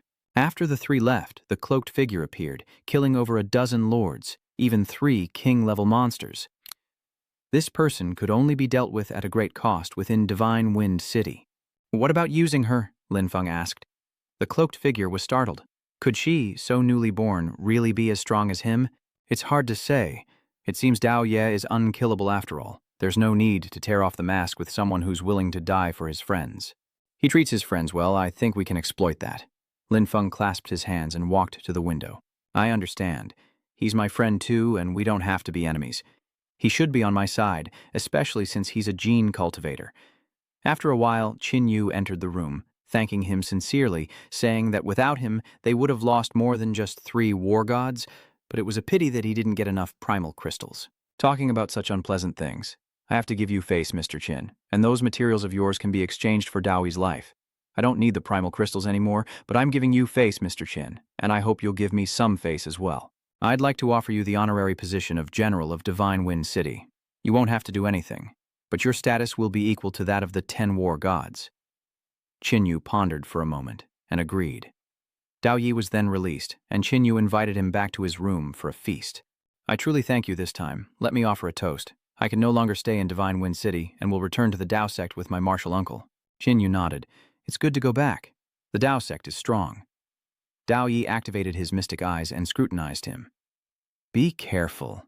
I see boundless darkness surrounding you and Miss Han Tong." Han Tong retorts, annoyed that he's speaking ill omens after she just helped him escape. "I wish I were wrong, but my eyes see things others can't, so best avoid danger for now." "Now you've made me want to seek it out. If I encounter danger like that boundless darkness, wouldn't that prove you were right?" Dao Yi looked at Qin Yu in surprise. "If you see the future, then you know Zhao Yu is alive. Don't worry, I won't risk my life. I will become stronger and stronger, strong enough to save everyone. This is my power and my protection." Saying goodbye to Dao Yi, Qin Yu steps into the dimensional space, taking the energy orb from the Ape King. The pure, star-level evolutionary energy is indeed under great pressure, but the feeling is incredibly desirable. Prove that this is my stepping stone to evolution. The power within him surged as Qin Yu directly increased his physique to 400 trillion times. Don't get too excited yet, kid. The best is yet to come. Let me help you break free from your shackles. Xiao Hong manipulated the threads, plunging them into the corpses to absorb their blood. Genes have limits, especially for those in the 5th era, who can only evolve to level 5 at most. But now, with me and the help of this king-level refinement god worm, it's time for you to surpass those limits. Qin Yu asks, "What is this strange feeling?" "That is the feeling of a king. Your blood has completely transformed into golden king blood, allowing you to surpass the limits of evolution and reach level 7. Now even if you're injured, your king blood won't be depleted. The next step is to increase the golden blood within you and evolve into a royal being. Chinyu says, so many mutated beasts only helped me complete the transformation of king's blood, adding a few seeds of royal blood. I wonder how many more I need to completely transform into the royal level. Yell, maybe over 100 more of the king level. We're getting close, so let's talk realistically. After reaching the emperor level, I'll be able to fight emperor level mutants with my body, so I'll need 100 of them to kill.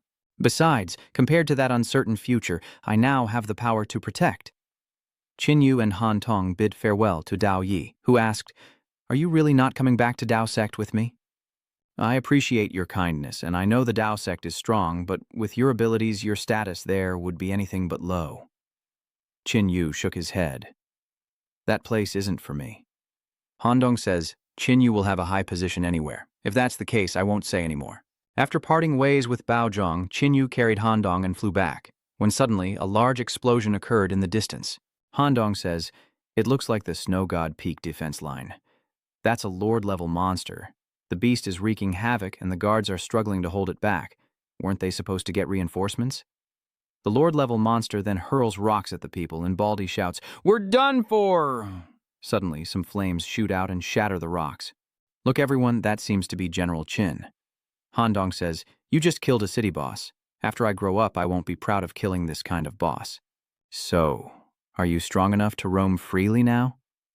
Qin Yu chuckled. "This is just the surface world. Anything can happen, so don't let your guard down just because you've grown stronger." The bald man salutes. "Thank you, General Qin, for risking your life to save my men." "It was nothing, just a helping hand. Besides, we're all human." Suddenly, blood rain began to fall, and Qin Yu shouted, "Everyone, take cover, quickly!" The bald man asked General Qin, "What is this for?" The blood rain burned like acid, and everyone scrambled for cover. Han Dong looked out and said, "It inflicts unbearable pain, but it's useless against zombies and mutated beasts. A weapon truly aimed at humans." Qin Yu responds, "It's not a weapon, but the best nourishment for those things. Besides, why don't I feel anything?" Han Dong was surprised. "It affects all humans, even evolved ones." Qin Yu wiped away the rain and said, "Maybe I'm a bit special. Don't worry about me. You be careful." Qin Yu, in my memory, there was a rain of blood before the final disaster fell. After that rain, all the monsters seemed to receive some kind of order, and they began to attack humans relentlessly. Inside the city, Lord's Chambers, a guard reports that the mutated beasts are growing more frenzied, and smaller cities have already fallen. "Send reinforcements immediately." "What about our situation?" "Divine Wind City is heavily guarded, and its generals are strong, so mutated beasts are not a threat." "That puts my mind at ease. You may leave." Lin Feng turned to the cloak and asked, "Tell me, is the blood rain related to the coming apocalypse?" The cloak shook its head, unsure, but each time the blood rain came, it signified disaster drawing nearer. "This is the third blood rain of this era, and it's the largest yet. If I'm not mistaken, the global mutant zombies will all become stronger after this rain.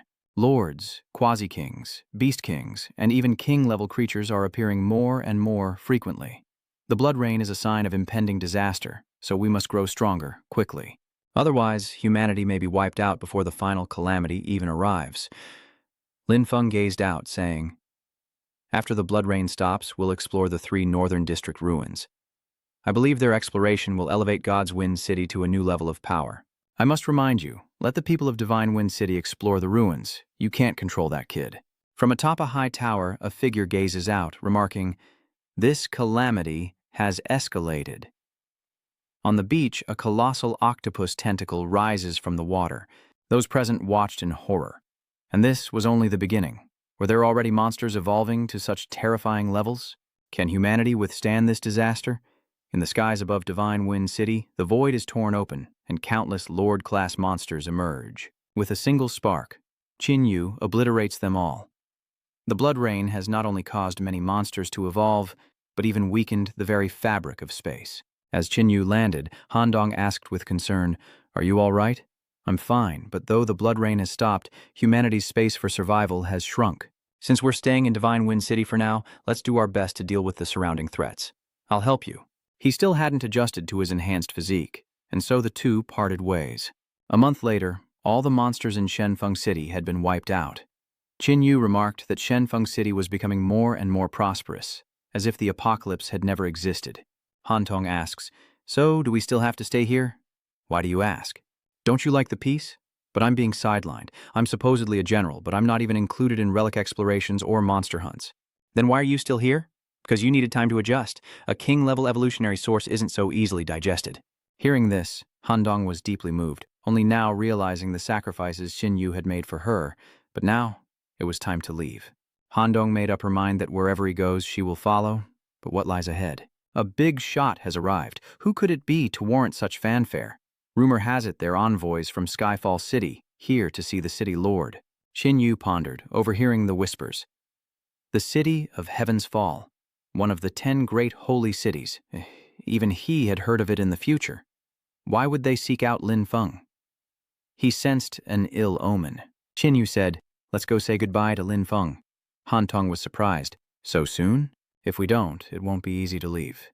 Xin Yu entered the city lord's chambers to meet with Lin Feng. "Ah, Mr. Qin, you've arrived." Before Qin Yu could speak, Lin Feng spoke first. "Tianqing City sent envoys to our Divine Wind City. Do you know why? Because after the Blood Rain, not only did the mutated beasts and zombies become stronger, but many high-level alien races came to our world, even joining forces to build their power." Qin Yu recalls that this is the present. Hundreds of years later, the higher races will even force humans to join them. Sadly, joining could mean death at any time. Thinking this, Qin Yu asked, "So you've decided to join forces?" "That's right. The reason Tianqiu Qingcheng sent an envoy was to invite our Divine Wind City to join the alliance." "Why are you telling me all this?" "Since it's an alliance, there must be a leader. This time, Tianqingcheng came to choose a leader, but I can't leave easily, so I want to invite you to lead the team to Tianqingcheng." "Do you want to be the alliance leader?" Lin Feng replied, "I have no interest in that position, but I should still meet with the alliance." He doesn't want to be the leader, yet he asks an outsider like me to lead the team. It seems we think alike. Neither of us can stay in Divine Wind City any longer. Tianqiang City Inn. The south reminds me of the old woman who told me, if I don't know where to go, head south to the infected area and hunt monsters. Is this fate? Qin Yu rises. "I'll join the Divine Wind City team to Heavenly King City, but only as a matter of convenience." Lin Feng muttered. "Just passing by, huh? Get out there." Han Dong says, "I think Lin Feng is wary of you and wants to get rid of you. Since we're going anyway, what's the difference?" Several generals waiting nearby wave their hands. "Is young Master Qin here?" Qin Yu asks, approaching. "How are the preparations?" "Everything's ready. We were just waiting for you." With everyone accounted for, the convoy finally sets off. As night fell, the convoy passed through a ruined city, besieged by desperate refugees. "Save us, please let us on the vehicles. The guards block the crowd with their guns." Back up now, and be orderly." A few people kneel down in despair. Why does such a world exist? It would be better to just die. Han Dong looked at Qin Yu and asked, "Would it truly end like this?" Qin Yu closed his eyes. It will end. As dawn broke, the convoy moved on, only to suddenly stop. Qin Yu frowned. "What's going on up ahead?" He Qing got out of the car, annoyed, and asked, "What kind of guide are you?" "Sir, I've always taken this road." The spiky-haired man said, "Don't blame him. Something's not right here." Yang Jingling touched the wood, sensing, "The life energy these plants emit feels strange." Xiaofei, fly up and take a look." Baldy flies up to observe the situation ahead. "Chief, this entire place is filled with withered trees. I can't see the end of it." Qin Yu steps out to observe, and Yang Jingling says, "Young Master Qin, it seems we're trapped." Qin Yu flicks a flame and replies, "Not trapped. Judging by its fear of fire, I can confirm this thing is a lost dryad.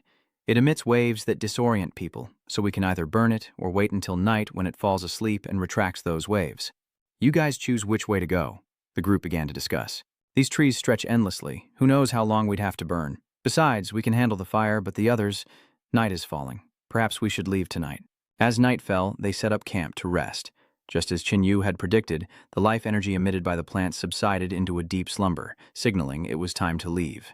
The bald man came forward to report, "General, we have men missing." "When?" "It's almost night, about an hour and a half away." Qin Yu said, "Things are starting to look bad. Everyone sent with us is an elite, so they wouldn't wander off after my warning, meaning there's definitely something else at play." Jian Yuan clenched his fist, feigning mystery. Did he really think we were scared because we didn't burn incense this morning? Qin Yu said, "At this point, conflict is likely and your brothers are in danger." Qin Yu opened the dimensional space to let the weaker fighters in first, then entered the forest with some of the higher-ups. Ahead, someone sits with their back turned. Qin Yu senses a normal child's heartbeat and breathing. But how could there be a normal child here? Hathan approached and asked, "Was, little girl, why are you crying?" Startled, the girl cried out, "Oh, you scared me. I thought you were those man-eating monsters." Hathan was surprised. Man-eating monsters? What are you talking about? They're the ones who turned into monsters. So many people have become monsters. Our village migrated to Huang Mountain, and today we had 3 guests over, whom my grandfather treated well. As a result, I ate too much at the feast, and Grandpa wouldn't let me leave. Qin Yu suspects the 3 guests are the 3 who went missing. Hathan said, "Those 3 are guests, and so are we. Maybe if you take us back to see your grandfather, he won't be angry anymore." The little girl nodded and led them away. Everyone discussed it, but nothing seemed out of the ordinary.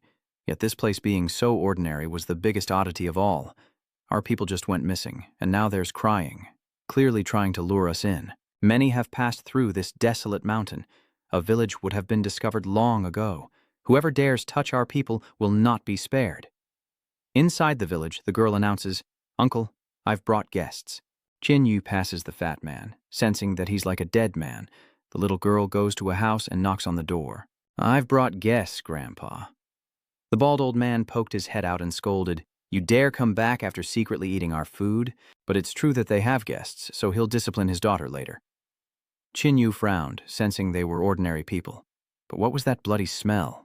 The air is thick with the stench of blood as the bald elder says, "It's been a while since we've had guests. Come in and sit." The group stares at him in silence. Hathan pointed at the old man and asked, "Not long ago, I heard that girl say my 3 subordinates were with you. Where are they now?" The old man angrily muttered, "This girl really says everything. She needs a beating." From inside the house came the girl's screams, and I Ching demanded, "What exactly are you doing?" Xianyu points out, now is not the time to worry about the girl. Don't you all notice? The surrounding houses reek of blood and death. Xin Yu approached a house and shattered it with blue flames. 3 subordinates had already turned into zombies. There's no saving them now. Let them rest. Hathan strikes, eliminating them. Jian Yuan is furious, daring to touch his people, unaware of the consequences.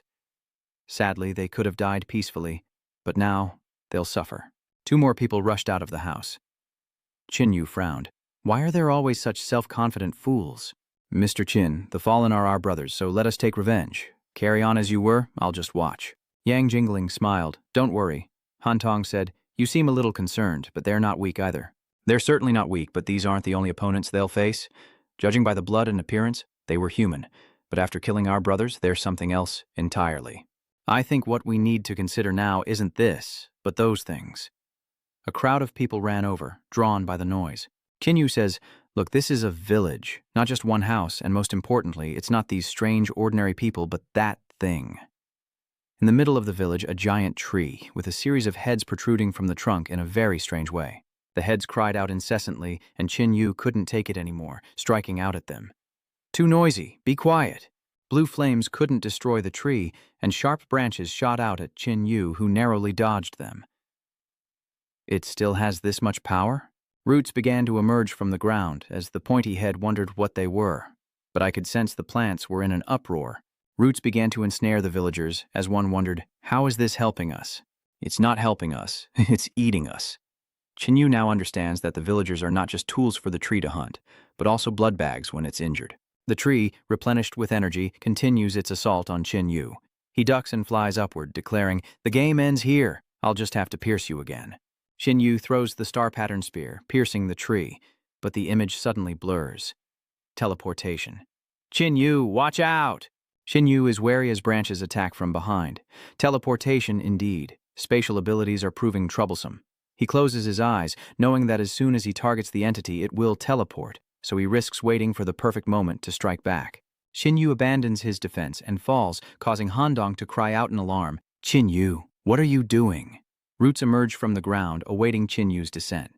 With a thud, Qin Yu gripped the tree root tightly. Couldn't resist exposing an opening, huh? I've got you now. A massive pillar of fire erupts, incinerating the tree from all sides.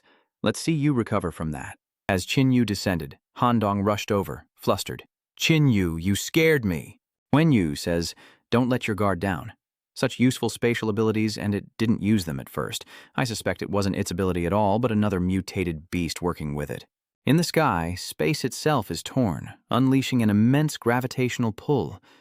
But wasn't that tree dead? This makes it clear. Another monster is secretly working with it. It seems this trap wasn't set by the tree, but by someone else, luring us in. Spatial abilities are troublesome indeed. I'll have to stop it temporarily. Qinyu summoned Ru Hua. Can you take us out of here? Ru Hua shakes her head and Han Dong asks, Can't get out? Just because she can't get us out doesn't mean there's no other way. Qinyu channeled divine energy. She retreated behind me. Saying she'd paused, it was just because I wanted a simple solution, not because I couldn't handle it. Qinyu unleashed a powerful punch at those black holes from afar. Their eyes widened in disbelief as a single punch cracked and shattered the black hole.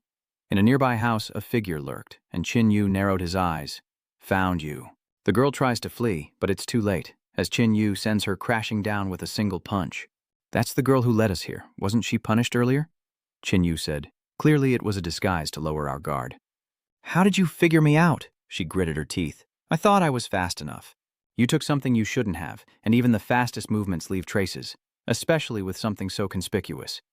I saw it when I burned the tree, but only for a moment before it vanished from my senses. Coupled with the tree's spatial abilities, I suspected a second monster was present, and the most suspicious one was you, the monster seemingly being punished. Han Dong replies, Controlled? If you were controlled, why did you attack us when Qinyu destroyed the tree? Even Han Dong, with his elementary school level intellect, could see through her, and I don't use the word monster lightly. The feeling an evolver gives me can't be the same as a normal person. Around the time after the blood rain, the space wall was loose and many races came here. You're one of them, aren't you? Qinyu said, lifting the girl by her neck. Looks like I was right. Yang Jingling says if there are humanoid aliens, they should be handed over to the lab. Han Dong shook his head. Just kill her. This race is too dangerous. The girl is a threat. You can't do this to me. I am a subject of the great god of the primal world. You better release me, or the god of the primal world will inflict divine punishment. Qinyu glanced at Yang Jingling's group, unconcerned. No matter the cost, this is my trophy, and I decide what to do with it.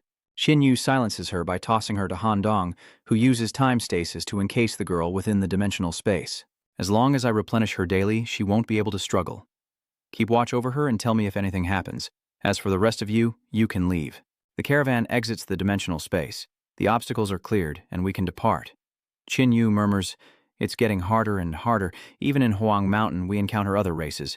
I wonder how many more places they'll descend upon. After the blood rain, the era has changed once again. But there's no use dwelling on it. All we can do is continue to grow stronger. The convoy stopped before the forest. Beyond this lies Skyfall City. So let's move on. Just then, a group of people riding large beasts approached, and Song Ming, leading the way, clasped his hands and asked, Are you all headed to Tianqing City as well? Tianqing City meets allies. It seems many have arrived. Indeed, there must be over 100 large and small forces around the Tianqing City area. I've heard alliances are forming everywhere. The Alliance of Light, led by the City of Light, was established recently. Yang Jingling replied that this was a good thing. The monsters are getting stronger, and only unity can help humanity survive. Qinyu pondered from behind. Why would it be so simple? The 10 great holy cities all want to become the true rulers of humanity. If it weren't for the foreign invaders, humanity would probably be finished. But overall, an alliance is a good thing. I am Song Ming, 6th leader of the Silver Banner Society. May I ask which force you belong to? If we're nearby, perhaps we can cooperate. So you're heroes of the Silver Banner Society. I am Yang Jingling, and we are a team from Divine Wind City. Upon hearing the words, Divine Wind City, Song Ming's expression changed. So it's you. How unfortunate. Farewell. With that, Song Ming revved his engine and sped off. Yang Jingling's mouth twitched. He was clearly shameless enough to come here.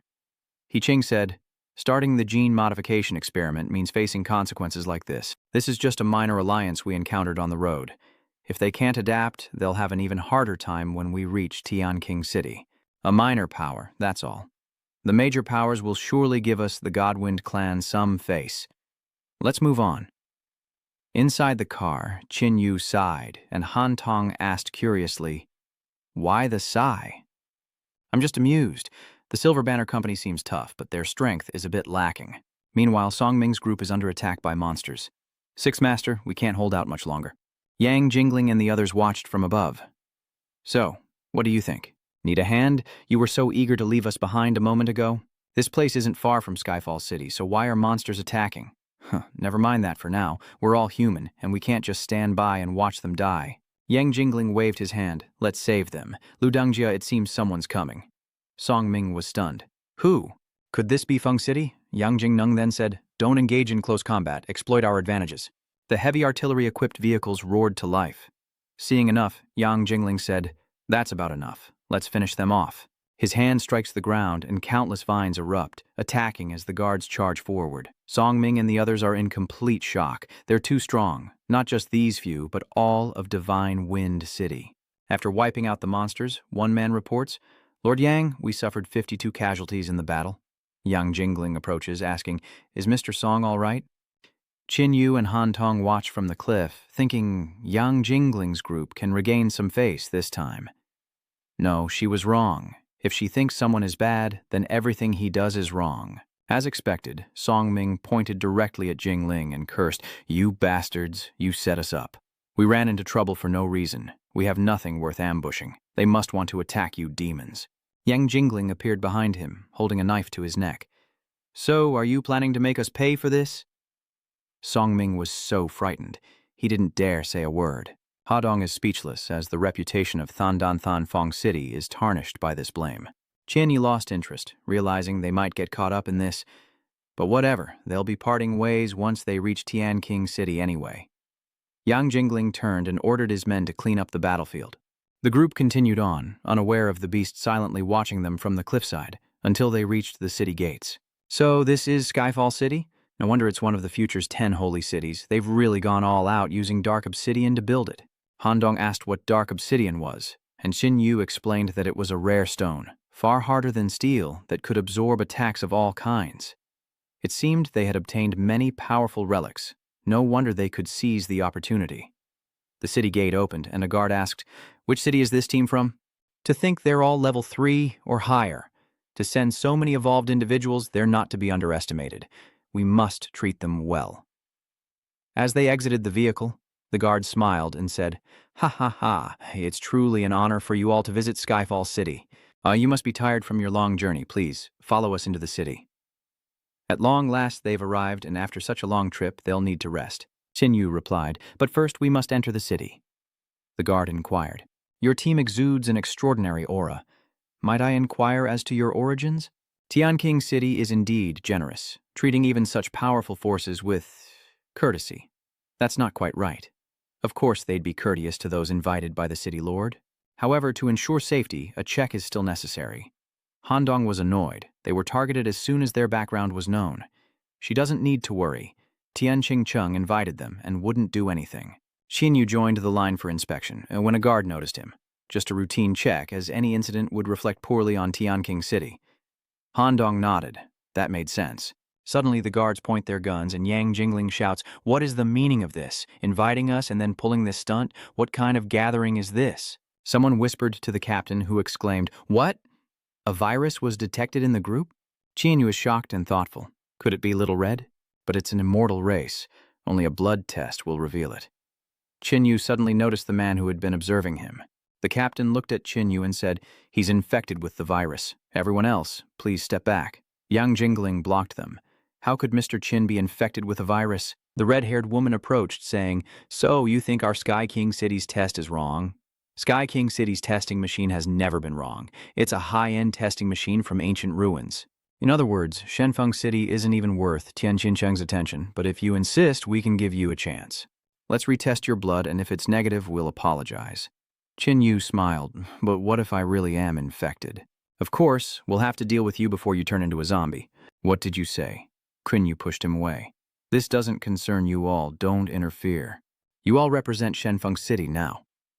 Qin Yu sensed something was off about the pink-haired man. "This man seems to be targeting me, but his attention is on Chi-Han Tong. He doesn't seem interested in her beauty, so is there something I don't know? I should investigate." Xin Yu grabbed Han Tong's hand and started to leave, prompting the pink-haired man to shout, "What are you doing?" "Of course I'm leaving this place. I don't want to be framed by you, nor do I want the hassle of another checkup, so leaving is the only option. The captain said I have no reason to stop you if you don't enter Tianqing City." Xin Yu glances at the man, deciding he's not a suspect for now. It must be the other guy. Pink Hair shouts, "Wait, we can't let you leave. Even if I'm infected, I can't avoid entering the city. Even if you don't enter, if you turn into a zombie, it will affect the guests we've invited."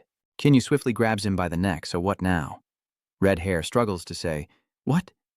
What do you want?" "Let me go. You can't kill me, but it looks like you want to."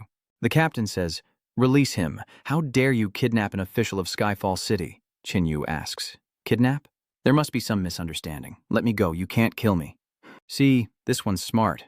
He knew I wanted him dead, but you didn't stop me, so I'll give you face. Bring the scanner here." The captain waves his hand and a report is brought, showing he's not infected.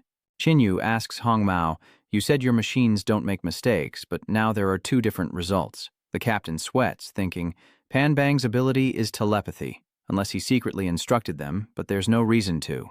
Red Hair was now truly terrified, his voice trembling. "Save me. We can talk about everything else later." Tian Qingcheng's reputation is very important.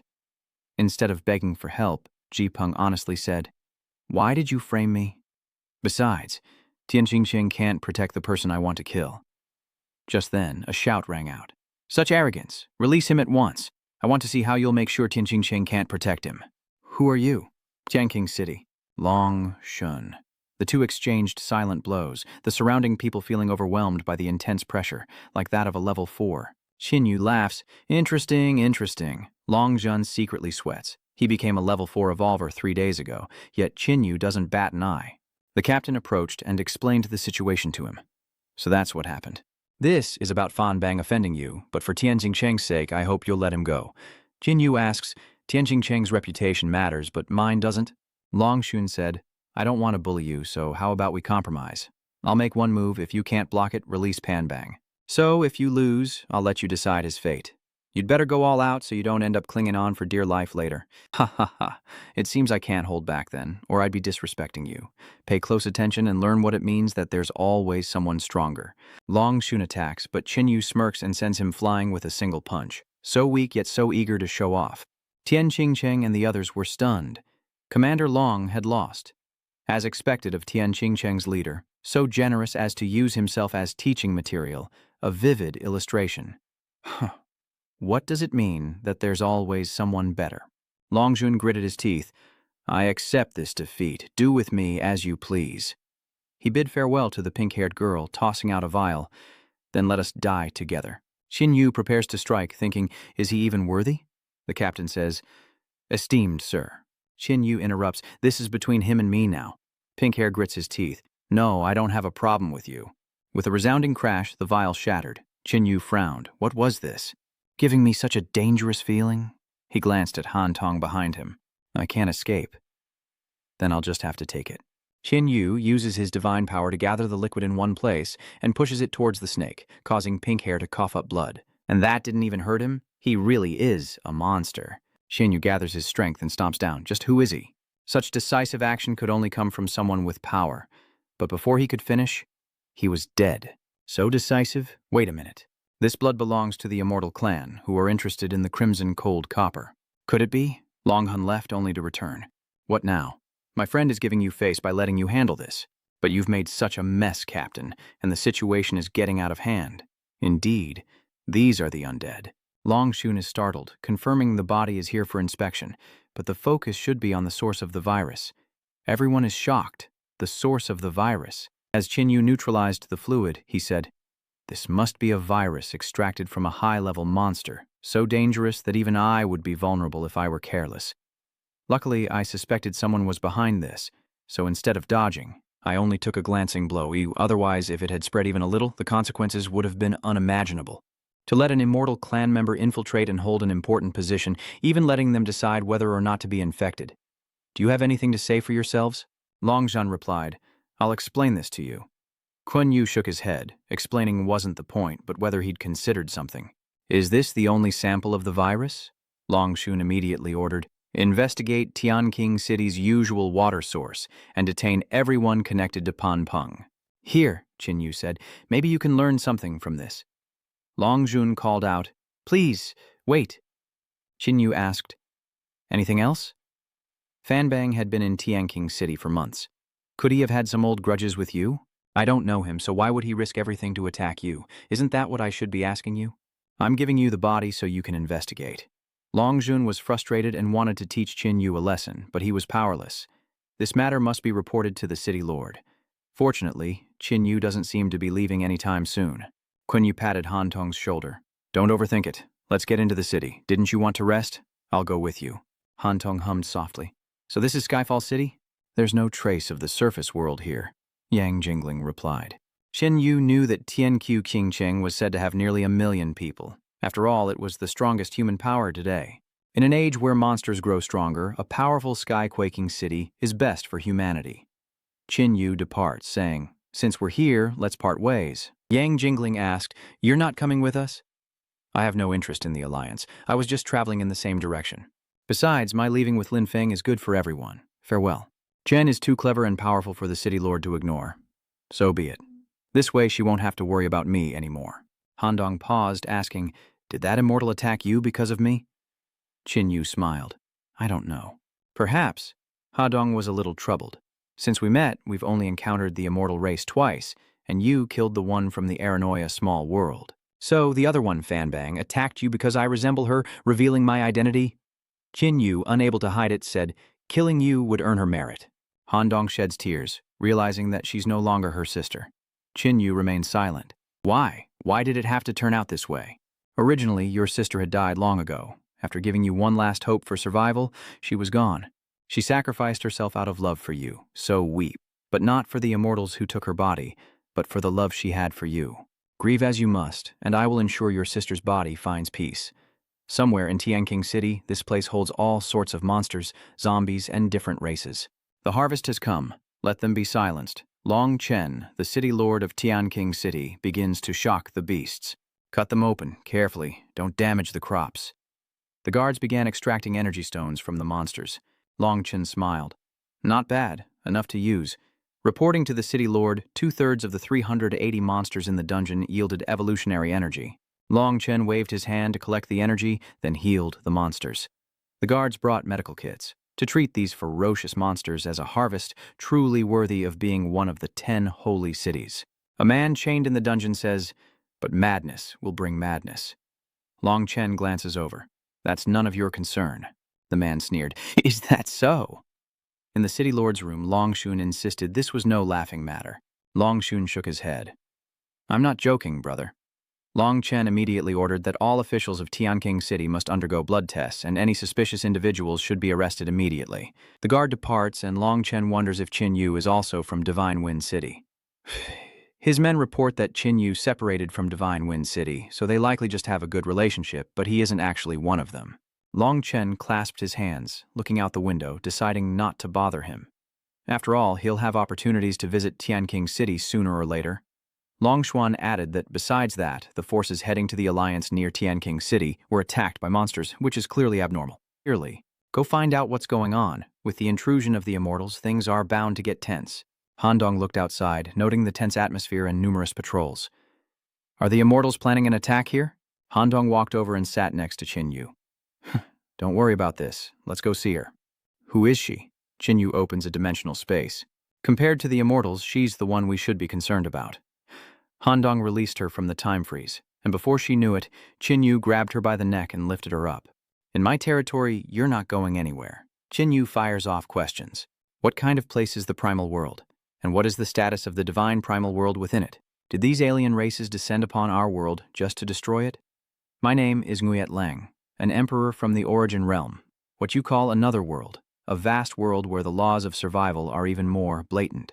The strong decide the fate of the weak, and the divine Origin Realm is the pinnacle of power, with influence everywhere. As for why we came to your world, Origin Realm beings descend and reap rewards from the Origin Realm by slaughtering and destroying at will. King Realm, Emperor Realm. I heard the divine Origin Realm is coming as well, but there may be other reasons. Shinwu frowned. Do you people see this place as a fighting arena? No wonder the final calamity drove the monsters mad. Who could pass up a chance at godhood? It's outrageous, but none of my business. I'm a good person, am I? Just the fact that you nurtured that man-eating tree is enough to kill you. Tears welled in Yue Ling's eyes. No, please. Keeping me alive is very useful. I know many things. For example, besides killing, obtaining the crown of the era is also a path to becoming stronger. I remember each era has an era crown. The previous 4 must be in your hands. What are they for? I'm just a small citizen of the Azure Barrier Empire. How would I know such things? You know nothing. Aren't you worthless then? I know things. I know that in the Third Blood Reign the rules loosened slightly and the God Realm sent their children. Qin Yu asked, So, how did you get here? I just came along for the ride. Just happened to be passing by to loot? No, I just wanted to take a look. Tell me everything you know and I'll think about it. Chinyu said impatiently and had her locked up again. Interrogating her took 2 days. I wonder if the Alliance Assembly has concluded. A league leader and 5 deputies. Who wouldn't want that? What good is all this infighting? In the end, isn't the city lord of Heavenly Pivot City, Longshen, taking the position? Han Tong says, it seems the Alliance Assembly has concluded, which means we'll soon be saying goodbye. 4 days later, Yang Jingling came to find him. Mr. Qin, are you really not coming back with us? Seeing Qin Yu's silence, he bid him farewell and departed. So that's finally the end of that. Let's enjoy a few more days before we set off. Inside the dimensional space, Qin Yu exercises to improve his health. As he trained, the dimensional space shifted and turned pitch black, darker than a bleak future. Qin Yu scoffed. Playing tricks, are we? Open up for me. With a punch, space returns to normal. Qin Yu murmurs, what exactly is going on? After Qin Yu recounted his experience, Han Dong was surprised. You also dreamed of a black space? If it was just me, it could be a coincidence, but you also felt it started in the Aranoia small world. I thought it was a one-time thing, but after coming to Skyfall City, it's become more frequent. Qin Yu pondered. Could it be related to Skyfall City or something else? We're leaving Heavenly King City soon, so let's not involve it in any trouble we might face. Let's grab a bite and buy what we need first. Qin Yu noticed an old man practicing Qigong ahead. He knew at a glance that the man was a master, but he simply glanced and walked past. Why don't you 2 young friends come over here? Qin Yu chuckled inwardly. Couldn't hold back, huh? He asked. Senior, is that Tai Chi? I'm flattered. I'm just practicing some basic Qigong. Seeing that you 2 seem to know a bit about ancient martial arts, why don't you come over and we can discuss it? Qin Yu shook his head. I'll pass, we need to eat. And with that, he left. What do you think? A voice from behind a tree responded. He's dangerous and very clever. If he doesn't seem to have ulterior motives, leave him be. If he doesn't want to associate with us, we shouldn't force the issue. Long Chen replied, yes, second master. Han Dong then wondered, aren't you very fond of ancient martial arts? Why did you leave? I don't want to be associated with other forces, especially after leaving Shenfeng City. From behind, a voice calls out, ladies and gentlemen, care to buy a box of mooncakes? Coming from a different era, Han Dong doesn't know what mooncakes are. Qin Yu buys a box and looks up at the sky, realizing it's already Mid-Autumn Festival. Han Dong asks, what is the Mid-Autumn Festival? It's a holiday where we gather with family under the full moon. Han Dong picks one up, muttering, family? That's right, family. Then it must be a wonderful holiday. Qin Yu's heart pounds, but what is this feeling he can't suppress?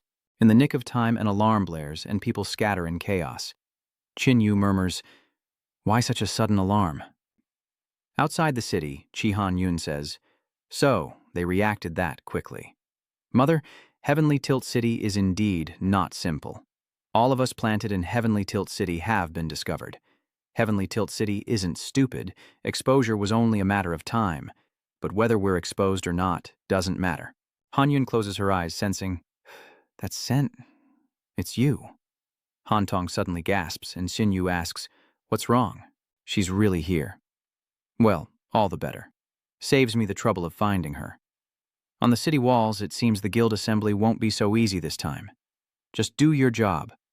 With the city lord here, nothing will happen. They said there were immortals in the city, but is it the immortals attacking? This feels more like the insect race recorded in the ancient books. It's said that in the world of alien races, the insectoids are the strongest, and under the control of the mother, these insects are powerful and fearless of death. A single progenitor is an entire insect race, and they can spawn countless insect soldiers. Only the progenitor possesses true thought. Do our leaders have a plan to deal with such a race? In the command center, Long Chen is puzzled. Why attack Skyfall City? The insectoids may be strong, but Skyfall City is no pushover.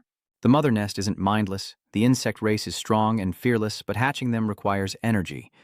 Where does it get the confidence to attack? Fortunately, though numerous, they'll struggle to completely surround the massive sky-quaking city. Order the preparation for all-out war. The Zerg will not reason with us. The bald man informs all of Skyfall City to prepare for battle. Long Chen muttered, no matter how confident you are, Skyfall City will welcome you. Han Yun observed, Skyfall City is very tough. And that's a good thing, because only toughness can help us test that ally of ours. Hopefully he's as capable as he claims, or he won't be worthy of our partnership. The insectoids stampede forward and the order to fire is given, unleashing a barrage of energy cannons. With a thunderous roar, insectoid corpses are scattered everywhere. These bugs are nothing special. I thought they were tough, but they can't even withstand our artillery. Don't get cocky. There are too many of them. How are they not all dead? There's no way the cannons can take out all of these bugs. They're getting close to the wall and starting to break through. Baldy shouts, "These beasts aren't trying to tear down the wall, are they?" Impossible. This wall is made of precious obsidian from the ruins. Even a mutated beast of Lord class would have difficulty damaging it. The square-headed man shouts, "I told you it wasn't that scary. Keep firing," Baldy says, "but there's still the same problem. There are too many bugs and they clearly don't value their lives. Even if they can't break the wall, they'll push each other up with their bodies. Prepare to fight to the death. Fire immediately. Don't let them climb up." Xin Yu and Han Tong stood beneath the city walls. Han Tong marveling, the name of Tianjing City is well deserved. Such a strong attack, yet the firepower still holds. But not necessarily. No matter how strong the firepower, it can't avoid one flaw. Using this kind of intensity is very easy to overload. On the city walls, someone shouted, "The cannons are at their limit, so can't you fight?" "Don't tell me the cannons are at their limit. Even if I only have a mouth left, I'll bite them twice." The insectoids flooded in like a tidal wave. "What's this? Already out of breath?" "I'm not out of breath, I'm just..." Suddenly his eyes widened. "Everyone, be careful, flying insects." Tiny insects flew in, piercing Squarehead's chest. One of them immediately falls, and someone cries out in fear, "Can we not hold on? This is bad. With so many flying bugs, Heavenly City is in trouble." "Should we offer our help then?" "All right, let's do it." Xin Yu thought to himself that this attack was just a minor inconvenience. Heavenly Quake City still had a backup plan, and at that moment an announcement rang out. Energy charging complete. The entire Heavenly Quake City was enveloped in a screen of light, stopping the flying insects outside. Han Yun is surprised. An energy shield? This city has everything. Baldy shouts, "Brothers, the insect army can't get in. Let's finish off the stragglers while we can. We won't get this lucky again." With the energy shield in place, any attack becomes a war of attrition. And with their current defense and attack power, retreat is the only option for the broodmother outside. Unless she's a fool. Chi-Han Yun is definitely here, but he hasn't made a move, so this must be a probe. The crowd cheers that they've defended, but never mind, let them be happy for a while. The bald commander steps forward, knowing that activating the energy shield is extremely costly, so they must find a way to recoup the losses. These bugs may be worthless, but there are so many. Don't let a single one go to waste. Kinyu says, "Let's go, there's nothing more for us here."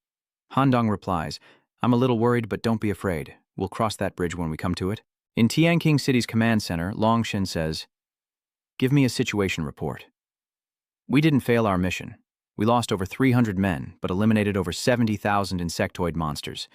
It looks good, a rare victory, but it's all thanks to the energy shield. The energy shield is difficult to activate and can't be used forever, so we must find the broodmother. It must be somewhere near Skyfall City. Investigate any recent attacks on nearby forces. We should find something. Long Feng, Long Kai, and Long Tianfeng will lead the teams." Long Shen looked at the old man and asked, "Second grandfather, did you want to say something?" "The mother insect isn't stupid. Why would it attack us, even with the loss of its subordinates?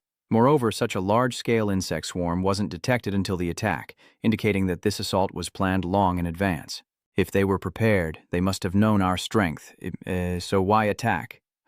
The room fell silent. "Damn it!" Long Chen shouted. "The dungeon imprisons beasts. The dungeon is the powerful foundation of our Heavenly King City, and that prisoner, this is a feint to lure the tiger from the mountain." The city lord and his nephew ran over, seeing the prison door tightly closed. The two thought it was fine, but then someone ran out shouting, City Lord!" With a sickening thud, a spike emerged, killing the man instantly, and Long Chen eliminated the insectoid as soon as it appeared. "Second uncle, let's wait up above. Something's not right." Long Chen was confused. Why wait now? The ground trembles as a bear's paw emerges from below. It's the Earth Demon Bear, a near-king-level mutated beast. Its restraints have been broken. The Earth Bear Demon, now free, begins its rampage. Outside the city walls, flying insects gnaw at the ramparts, while inside the prison, all 380 monsters have broken free. The Dragon God frowned, realizing it was an inside job. The old man looked out in fear as the insect army attacked again. Reinforcements were unlikely to arrive. Was everything helping him escape? Inside the prison, Bran, now free from his shackles, laughs. "It's been a while. It feels good to stand up and breathe." I admit I underestimated you before, but not anymore. He sucked the life out of a zombie, replenishing his energy. While I recover, let them play with you. The master said to hold these monsters back. Taiji, use force control and go deal with those immortals. Long Chen looks on, realizing the plague zombie lord's power is too great, an insurmountable threat to ordinary people that must be stopped at all costs, even if it means dealing with Bran later. Bran laughs, saying, "You want to kill me? I'm helping you right now." "Don't worry, you don't have to choose." The demon bear approached and threw a powerful punch. Long Chen dodged, and sharp objects erupted from the ground below. Long Chen was momentarily entangled, unable to escape. He looked towards the plague zombie lord. It was too late. He'd have to leave it to the others. He had to kill this one first. With that, he struck out with a claw, but the demonic bear manipulated the surrounding earth and stones, creating a wall in front of it. He barely dodges as the demon bear opens its maw and unleashes a blast of energy straight at Long Chen. "I could have captured you whole." Long Chen conjures flames to burn the demonic bear, then uses ice to imprison it, saying, "Let me remind you again, a defeated foe should act like one." Bran smirks, now almost fully recovered. He rises, wings sprouting from his back, and asks, "Is that so? Last time I fell for your trick and was trapped here. This time, it's just a greeting." He summons sharp rocks and fires them with incredible speed, making it impossible for the dragon god to dodge them all. He sweats, thinking, he's too fast. He wasn't this troublesome before. Surprised. I could be even faster, but this is just a greeting, not a fight. He hurled the sharp rocks, shattering the ice and freeing the demon bear. "To kill you I alone am enough, but to cause destruction I'll need some help."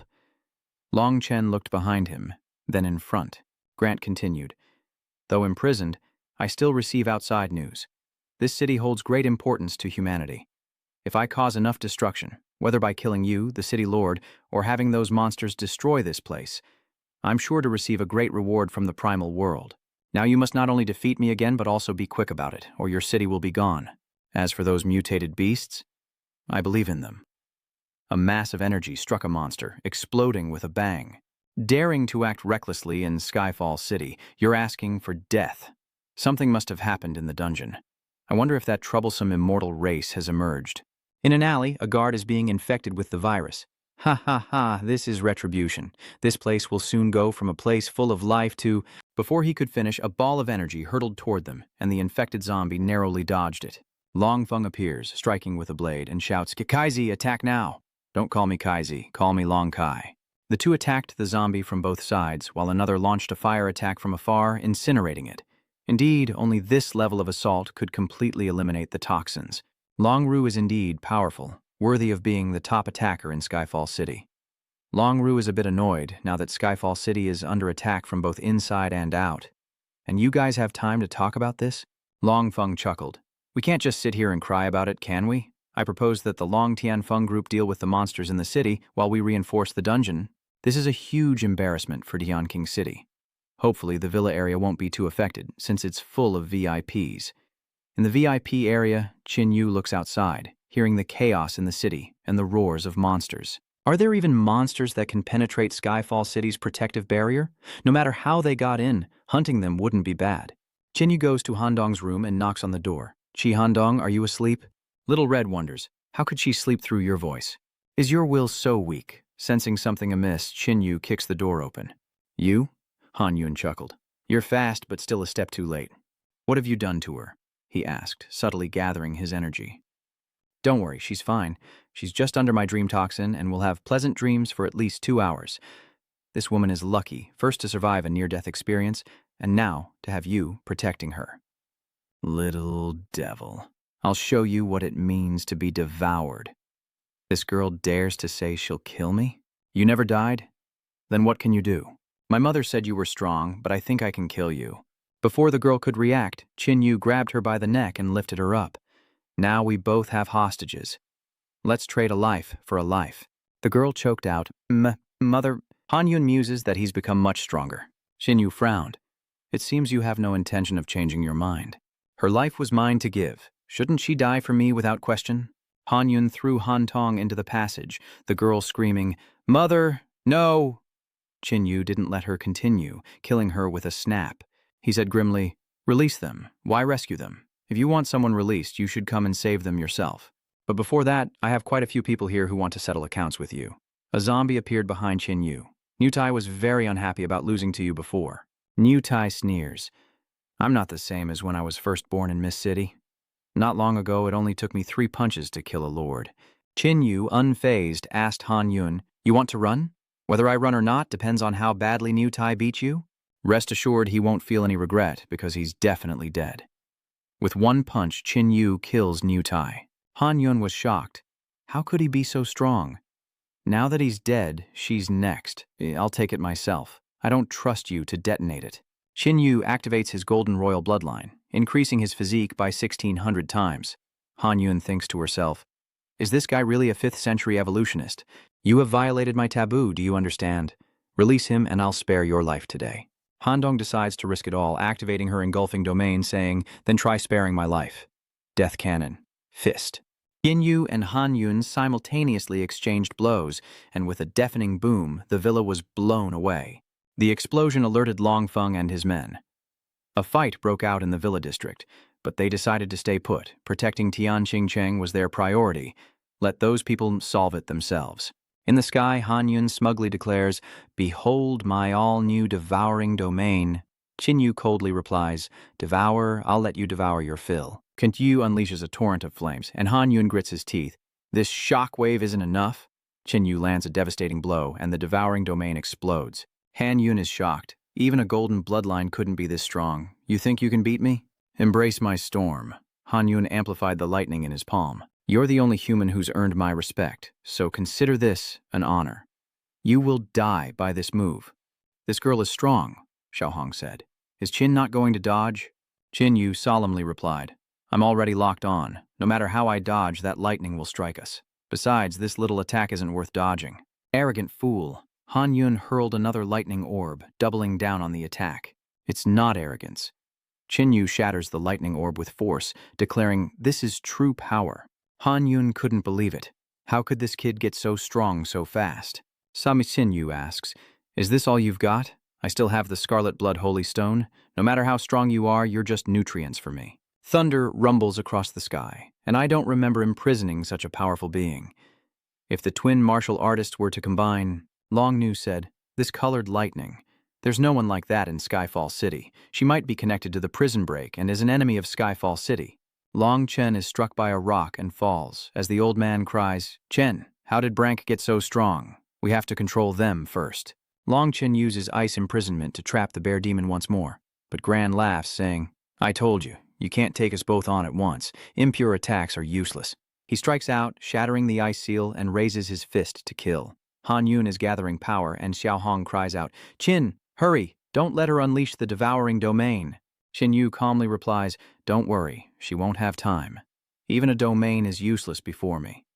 Kun Yu attacks, relentlessly striking the devouring domain.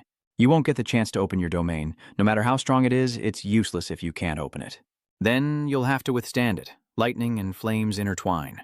This isn't about pure strength, but about what I'm confident in, and that's power. Die. Qin Yu unleashes a devastating blow, striking the lightning sphere head-on.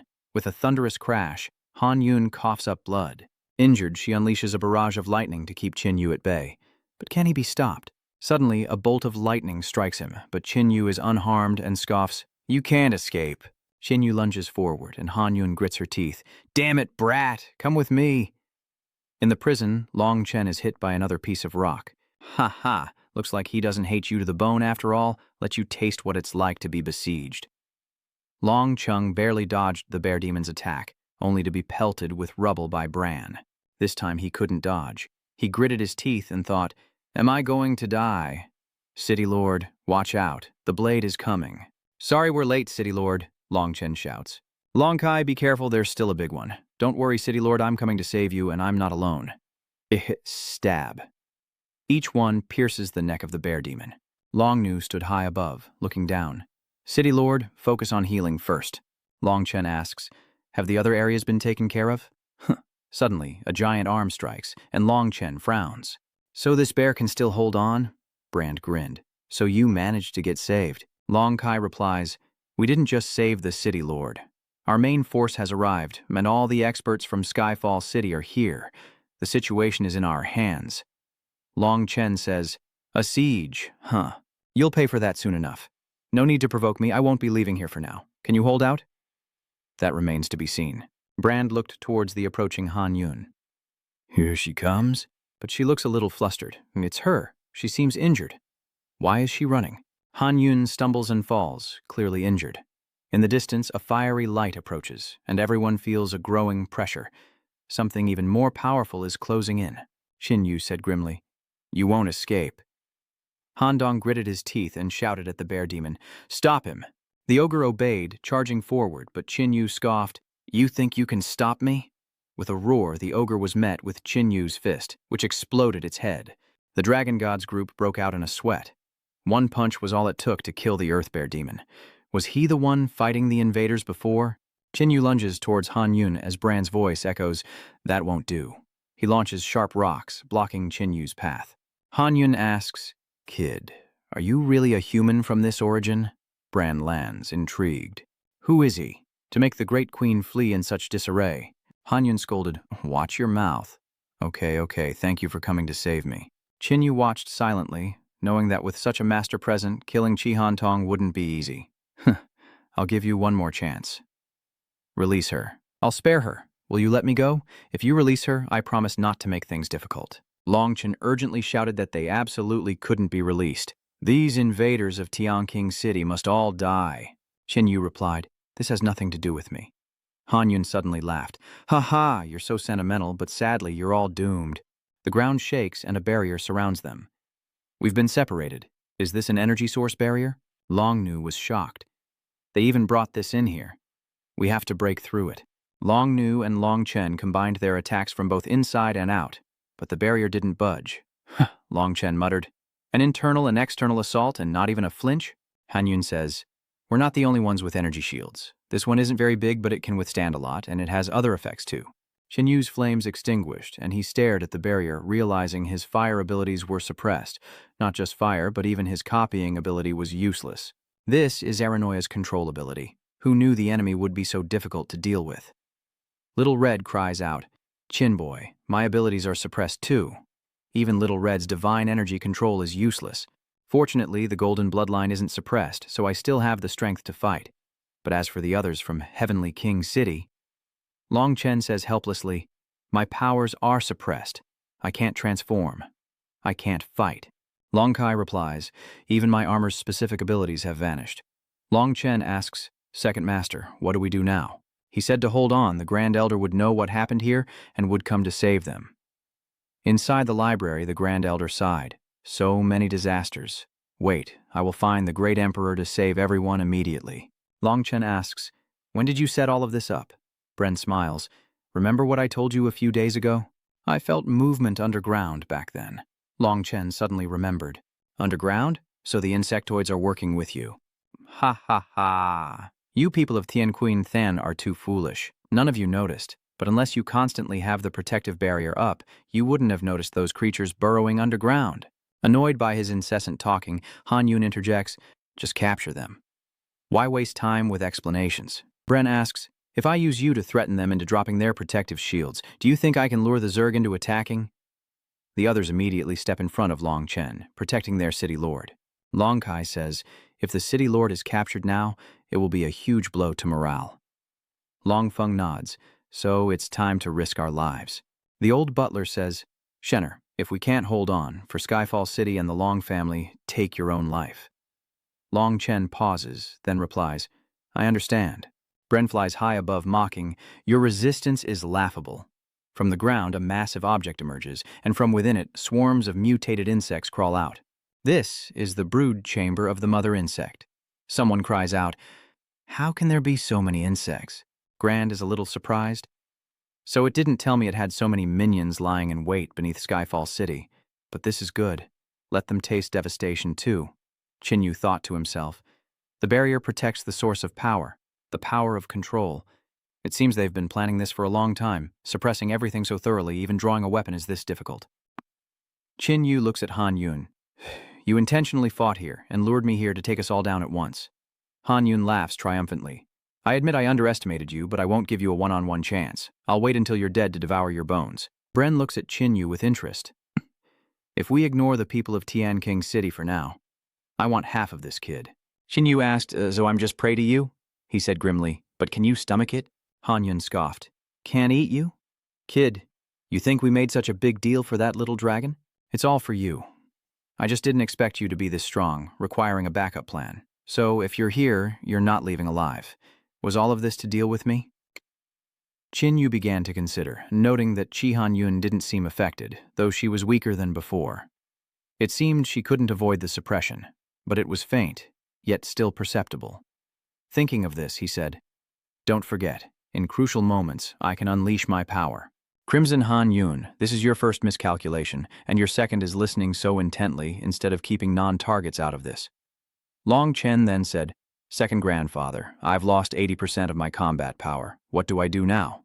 The old man replied, "Without power, there's no fighting strength, so we must find a way to restore it." Long Kai said, "Therefore, the urgent task is to recover our abilities.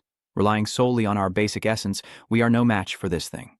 Long Feng felt uneasy, as this was obvious, but the question was, how to recover? Long Chen then asked, "Do you have a way?" Long Kai replied, "Of course, we need to destroy the ability control. Only by destroying it will the suppression we endure disappear." He analyzed. The ability control machine is recorded in the Long family history. It's enormous, difficult to move, and can affect us. They must be within the energy source's shield. A light attack could nullify this feature and won't push them into the central area. The most likely hiding place is underground, at the edge of the energy shield, and seeing as they can't move, they're probably afraid that moving will invalidate the control machine. Whether it's in the belly of a worm or underground, killing them won't be wrong. The Long family begins their operation, prompting Han Yun to shout and try to stop them, but Chin Yu prevents Bren from joining the fray. "If you're here for me, you should focus," Bran mused, watching Chin Yu. This kid... Chin Yu hoped the Long family wouldn't disappoint him. Han Yun didn't dare underestimate Chin Yu. The others were easy to deal with, but this kid was strong, so he had to be taken care of first. Chin Yu said, "Deal with me? Thinking you can beat me? You'll die." Chin Yu attacks, and Bren fires sharp rocks. "Then let's see who dies." Chin Yu scoffed. "Too slow, have it back." He sweeps out with his spear, sending the shards back towards Han Yun and Bren, who dodged to the side. Chin Yu seizes the opportunity, targeting Han Yun, and shouts, "If you don't release them, I'll kill you first." Just as the spear was about to strike, a mutated insect lunged its claws at him. Chin Yu scoffed. "Are you trying to relieve the siege of Wei by attacking Zhao?" Chin Yu continued his assault, knowing that any plan requires sufficient strength. Han Yun grabbed the spear shaft and said, "To kill you, I've made ample preparations." Han Yun held onto the spear, creating an opening for the mutated insect to attack, but Chin Yu effortlessly pierced a hole through it with his bare hand. Chin Yu throws Han Yun off the spear, and she quickly retreats. Chin Yu is a little regretful, having missed the opportunity. She won't give him another chance. Han Yun is surprised. "So you can still use your abilities, as expected of you?" Bren asks with interest. "I didn't expect a powerhouse like you to be in this city. Are you the era child of this era?" Shin Yu, with his star-piercing lance on his shoulder, asked, "What is that?" "You don't know about the Child of Epoch? It seems you aren't one, but it'd be a waste to kill someone who's grown this strong. Will you submit to me?" Chin Yu ignored Bren, pointed his spear at Han Yun, and said, "Release her." "Looks like my little sister is more important after all. He doesn't even care about you," Han Yun said mockingly to Bren. "Then, it seems I'll have to use force to make you understand my greatness. Serving me is an honor." Chin Yu retorts, "Too many monsters have said that to me. Guess what their fate was." They stared intently at each other for a moment before attacking simultaneously. Han Yun was shocked. They were too fast. The moment they clashed, Chin Yu realized his opponent's strength was immense. Bren swung his blade, and Chin Yu leaped back, countering with a thrust, locking them in a stalemate. Bren was excited. "It's been a long time since I fought someone like this. Is it the Golden Bloodline's power?" Chin Yu replied, "This is just a fraction of my power." "So this is the power of the Golden Royal Blood." Chin Yu unleashed his bloodline, forcing Bren to dodge before he charged again. Ha ha! Just like that, the two engage in close combat, their suppressed power still far beyond that of ordinary evolved beings. The dragon gods watched in stunned silence. This was truly a battle of monsters. Even without powers, he could make things this interesting. Chin Yu replied, "It's not just about your enjoyment. After all, I still have to kill you." With that, he thrust forward, and the black blade shattered in two. Bren quickly retreated, keeping his distance as Chin Yu assessed him, realizing that even without powers, the alien's physique was superior. It's only because of my martial arts that I'm doing so well. If the seal were broken, I wouldn't be sure of maintaining the upper hand. Qin rushes forward, continuing his attack. Bren roared, "You're just a human, yet you dare to be arrogant before a noble of the primal world like me." Qin retaliated with a full-powered strike. "If all you can do is boast, then I'll trouble you to die here." The fire-finger cannon explodes, but Qin continues his relentless assault. Just then, Han Yun ambushed Qin, forcing him back and said, "Looks like you're not doing so well on your own. I told you this wasn't a competition. Killing you is the goal." "Coincidentally," Qin replied, "I want to kill you even more than him." "Shut your mouth!" Han Yun shouted, unleashing a lightning strike. Qin scoffed, "Too slow, and they're nothing to me, as long as you can't escape." Qin looked down at the star-pattern spear, which still had residual lightning on it, which would pinpoint Han Yun's attacks. Qin decisively throws the star-pattern spear to test his theory. The spear is just a tracking device, and the lightning only follows it. Han Yun smirks, confident that without his weapon, Qin is defenseless. Appearing behind him, he attacks, but Qin retorts, "Fight without the stellar spear, you say? Of course, I'll fight like this." Qin turns and throws a punch, but Han Yun sneers, "Knowing the lightning is formed from my power, you still dare approach me?" Qin is forced back by the lightning. "My attacks aren't just aimed at your weapon." Qin replies, "So, to save her, I have to let you hit me?" Qin grabs the star-pattern spear, realizing he needs a more suitable weapon, and replaces it with a cudgel. "I can't even use dimensional space, proving my abilities are completely suppressed." Han Tong asks, "So, this is when you're at your weakest?" Han Yun summons lightning to strike. Qin smiles, "If you want to kill me, now's the best time. So don't even think about running before I beat you into releasing Han Tong." Qin swung his staff. Han Yun countered with her sword, but upon impact, the black sword in her hand shattered. Han Yun is shocked. How could this be? The staff strikes her shoulder, injuring her, and she angrily clutches her chest, staring at Qin. Is this guy a monster? Qin thought to himself that Han Yun's recovery ability was too strong.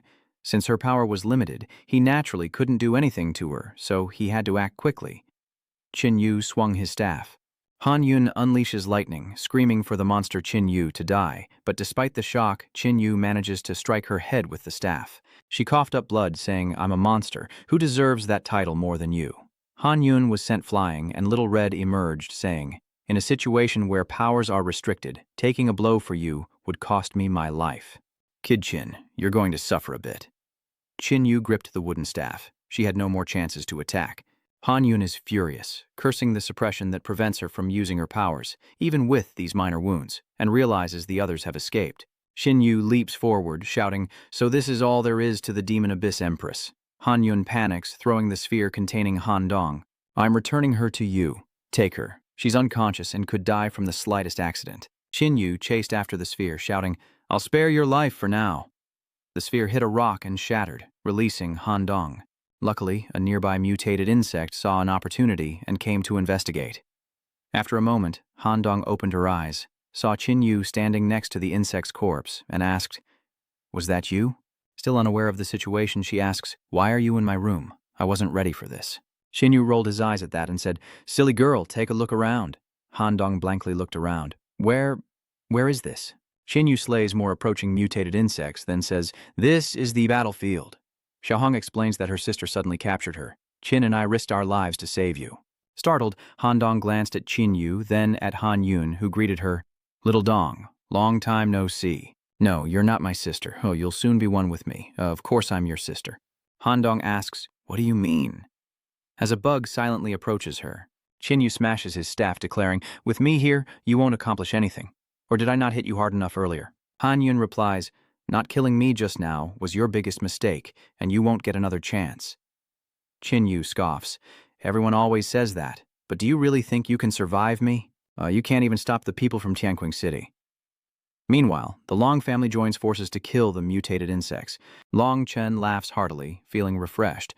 How long has it been since he's fought like this? Perhaps it began when the City Lord awakened his power, but there's no time to relax as the second elder seems to have noticed something. The old man shouts, "The soil here is unstable. There may be a problem." Long Chen and the others rush over as the second elder punches the ground, declaring, "The energy control device is here."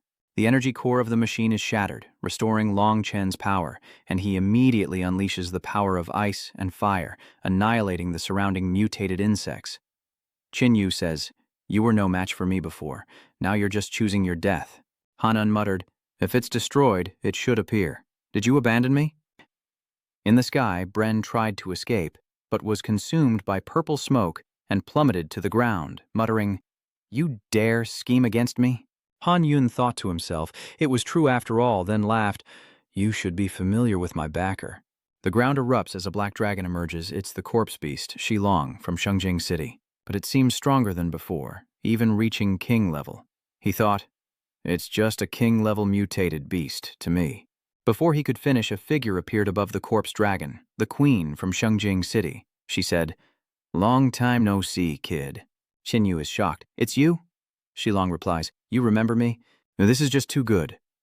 Han Dong anxiously watches Qin Yu, who suddenly trembles, his soul seemingly ripped from his body. Shilong says, "In Shengjing City, this Shilong puppet was my favorite. Using its power against you is no disgrace. You killed my avatar and devoured my soul crystal. Now it's payback time." Han Dong gritted her teeth as Han Yun said from behind, "After this kid's soul is devoured, shall I eat his body? My good little sister will finally return to my side." With that, Han Yun lunged forward. Han Dong froze, her face pale as she cried, "You dare lay a hand on me?"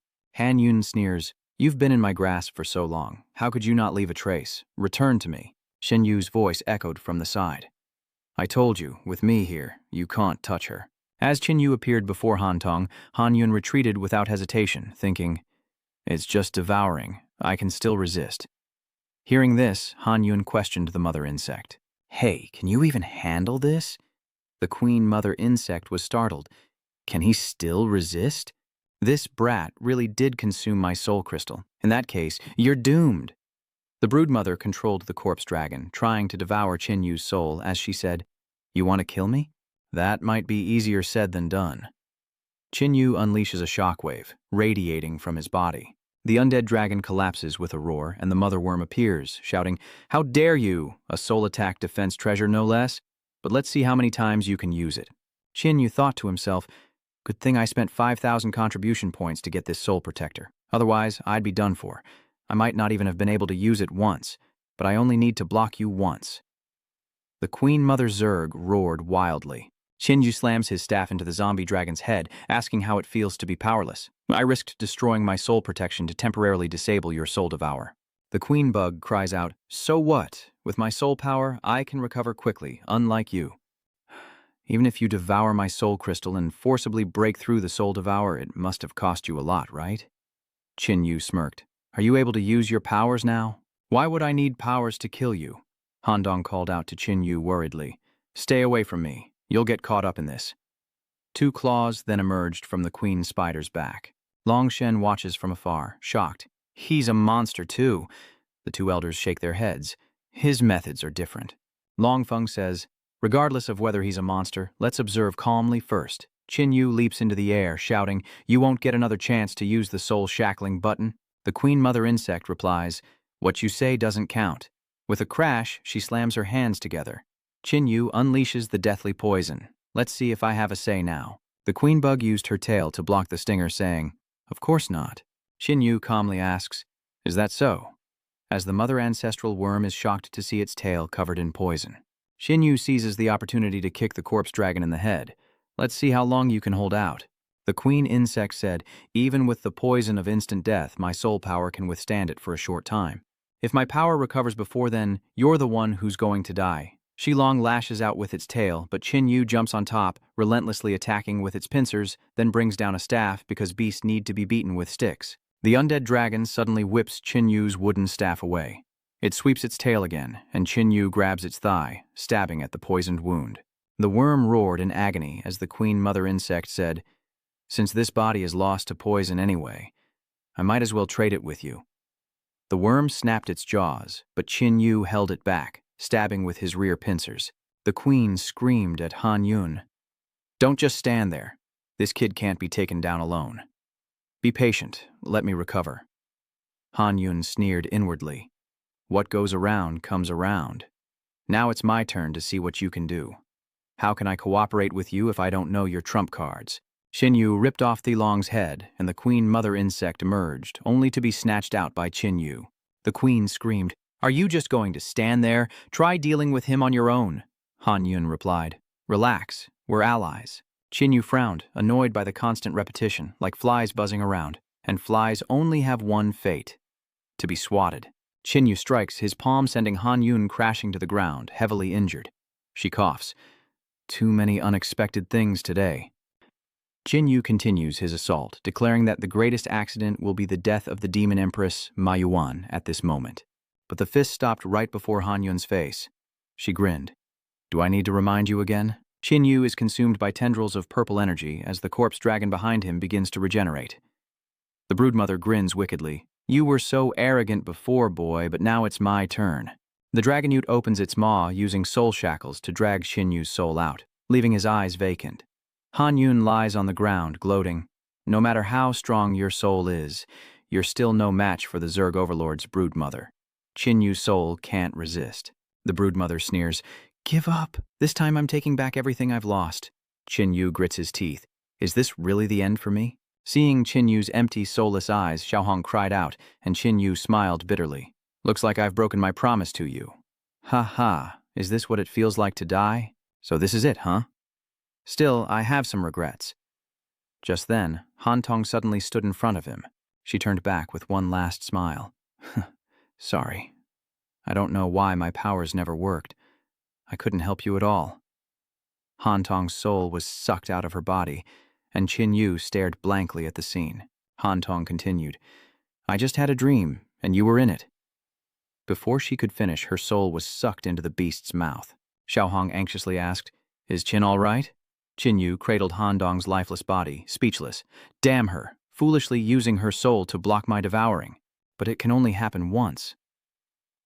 Just as the Queen Mother was about to devour his soul, a burst of energy erupted, and a cloud of black smoke billowed from Bren's corpse. "You dare ruin my hidden body, exposing my true form to this world?" The Dragon Clan stared in shock at Bren's massive form as Long Chen stammered, "How can it have this aura?" The elders say, "Could it be that monster has never used his true power?" The Queen laughs, "Ha ha, so it is true. This is your real form." Han Yun warns, "Stop laughing. I don't think he's very happy." Bren says, "Give me one reason not to kill you. We can help you unleash your true form." The Queen Mother replied with a laugh. "Unleash?" "I can't suppress my aura. It will call them." Bren reached out and the Queen hurried to say, "Suppressing your aura must have a purpose, right?" "We know what you want and where it is." Bren paused and asked, "Why should I trust you?" The Queen Mother insect sweated nervously. "If we join forces, we're sure to get it." Han Yun added, "And with your strength, you don't have to worry about us deceiving you, so trusting us can only benefit you." Bren threatened, "If I find out you're lying to me, you'll face the consequences. We'll talk about this later. Let's deal with these guys first." The Long family exchanged worried glances. "What do we do?" "Those monsters seem to be working together now. What can we do?" "We fight. But this aura..." The two elders wondered, "Can that friend still fight?" Grand nodded at Qinyu. "That's right. Let's deal with this kid first. Anyone who opposes me will die. This kid has rich golden blood in his body, so his corpse must be preserved." Instead of blindly observing, a cold calculation flashed in Shilong's evil eyes. "Golden blood. Everyone wants a piece, but his body must be mine." He thought to himself that it would be a shame for you to see yourself eaten bit by bit, but swallowing you is enough for me to grow. She could only block one attack for you. That's still quite loyal. I'll grant your wish and send you to her." With that, Shilong opened his massive maw, and a terrifying surge of soul power rushed towards Qinyu, ready to devour him. Witnessing the horrifying scene, Xiaohong cried out in panic, "Qin, run! Is this really necessary? Everyone I care about keeps leaving me. What's the point of getting stronger? Just to survive? If that's all there is, then it's better to end it here. Maybe this way, we can lose a little less." Qinyu abandons all defenses, allowing his soul to be dragged away by that evil power. That's right. The only way to avoid loss is to not resist. I thought he'd be a decent opponent, but to think he'd crumble. Isn't this a good thing? As an opponent, the stronger he is, the happier I am. So, in the end, just when all hope seemed lost, the sky was suddenly torn apart by a brilliant golden pillar of light, carrying a divine aura that shot straight down. Xiaohong cried out in joy, "Chin, we're saved!" Chin Yu looked up in a daze. Is this fate? The two elders breathed a sigh of relief. We're saved. I can't believe it. The legends were true. Our long family's guardian deity really exists. The dragon god asked, confused. A guardian deity? From within the pillar of light, a gigantic golden claw gradually materialized, carrying an earth-shattering pressure. Bren immediately unleashed a purple aura to resist. Looks like a satisfying kill is off the table. Without hesitation, the golden claw locked onto Bren and delivered a devastating blow. I misjudged you before. I didn't realize you were such an evil being. Bran strikes out with a furious claw. What are you pretending for? You're just a loser on the outside. The Queen Mother narrowed her eyes at Bran's attitude, then turned to Chin Yu. Looks like I won't get the chance to kill you after all. Lucky you. Let's get out of here first. Sensing the unfavorable situation, Bren grabbed his two companions, tore through the spatial barrier, and vanished in an instant. The leader has fled. Eliminate all remaining enemies. Leave no one alive. Clean up the area. There are still plenty of monsters. After ordering the cleanup, the two elders turned their worried eyes to Chin Yu, sighing heavily. I wonder if our brother will make it out alive. Meanwhile, Little Red used blood silk to eliminate several insects that were trying to approach. Chin, kid, I can't hold on much longer. The remaining monsters are still too many. A mutated tiger lunges, ready to tear them apart. They must rally quickly. From atop the high tower, another beam of golden light descends, obliterating the tiger. From atop the tower, the Grand Elder speaks, "You've done well." Another mysterious voice echoes. Though the crisis in Skyfall City has been averted, he escaped. I misjudged him. I never imagined he possessed the most sinister bloodline in the primal world. Letting him go could have dire consequences. The Grand Elder stepped into the spatial vortex, replying, "Consequences or not, at least we have a future." The voice continued, "You're so optimistic. Speaking of which, I found an interesting kid." "I know, leave the rest to me and you can rest easy." He sighed wearily. What chaotic times. Inside a luxurious villa, a man pondered the opponent that even Tianqing City couldn't quickly defeat. This world.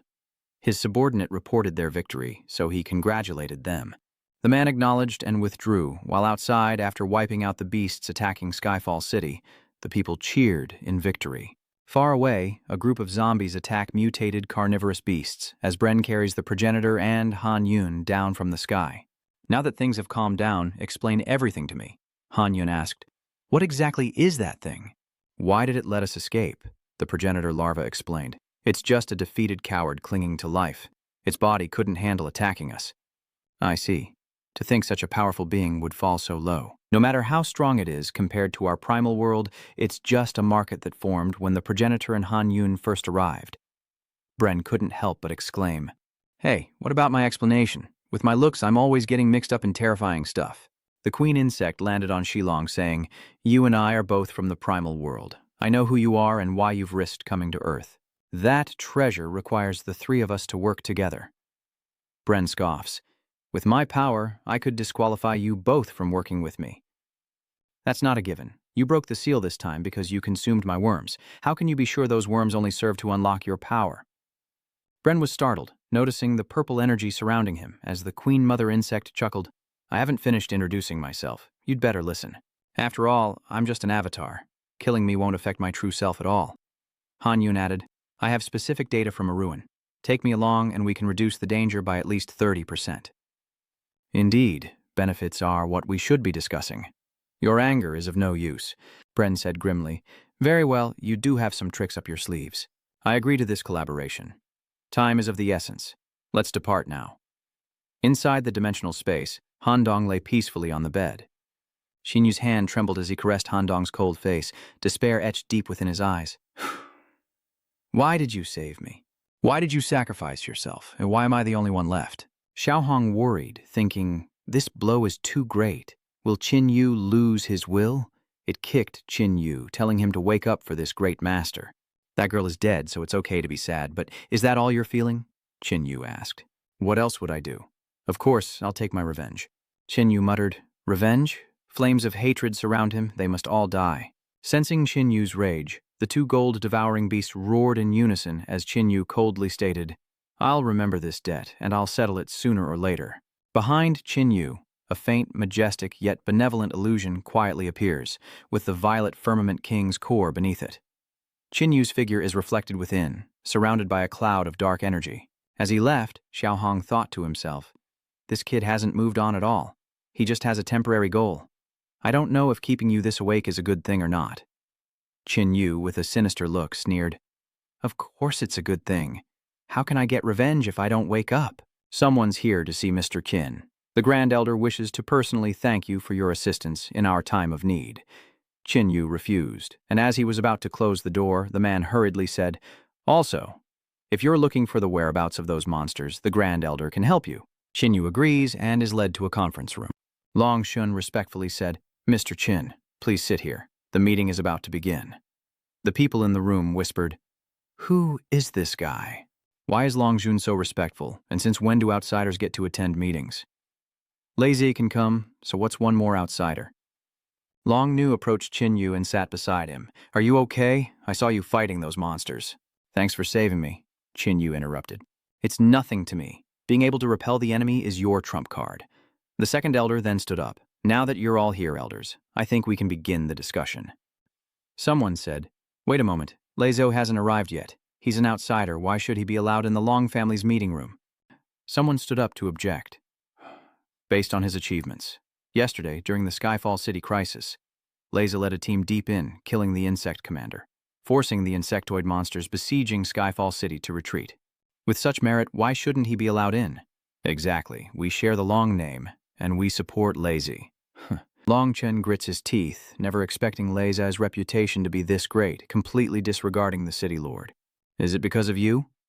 "If things continue like this, there will be variables, but I don't know how he'll respond." "Enough," Long Chen interrupted. "If Lazy has contributed, then let him wait a little longer." Lazy then entered the room. "Looks like I'm late." Qinyu thought the man looked familiar, wondering if he was a big shot from the future. "And never mind, it's not important, they're just passers-by anyway." Lazy frowned, looking at Qinyu's unfamiliar face.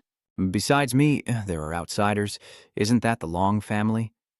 Lazy had just sat down when the people in the same row greeted him noisily. Long Chen thought to himself that his luck wasn't bad. Lazy looked at the Grand Elder and said, "Aya, it took me a while to prepare for my first time in such a beautiful place. So don't blame me, Grand Elder. Now that everyone's here, let's start the meeting." The second elder rose. "This time, thanks to everyone's combined efforts, we minimized the damage from the attack on Skyfall City. However, even the city lord nearly lost his life, which should serve as a wake-up call." Lazy added, "We face danger, but Skyfall City's dignity cannot be so easily violated. Moreover, if it happened once, it can happen again. We can't be on guard every single day."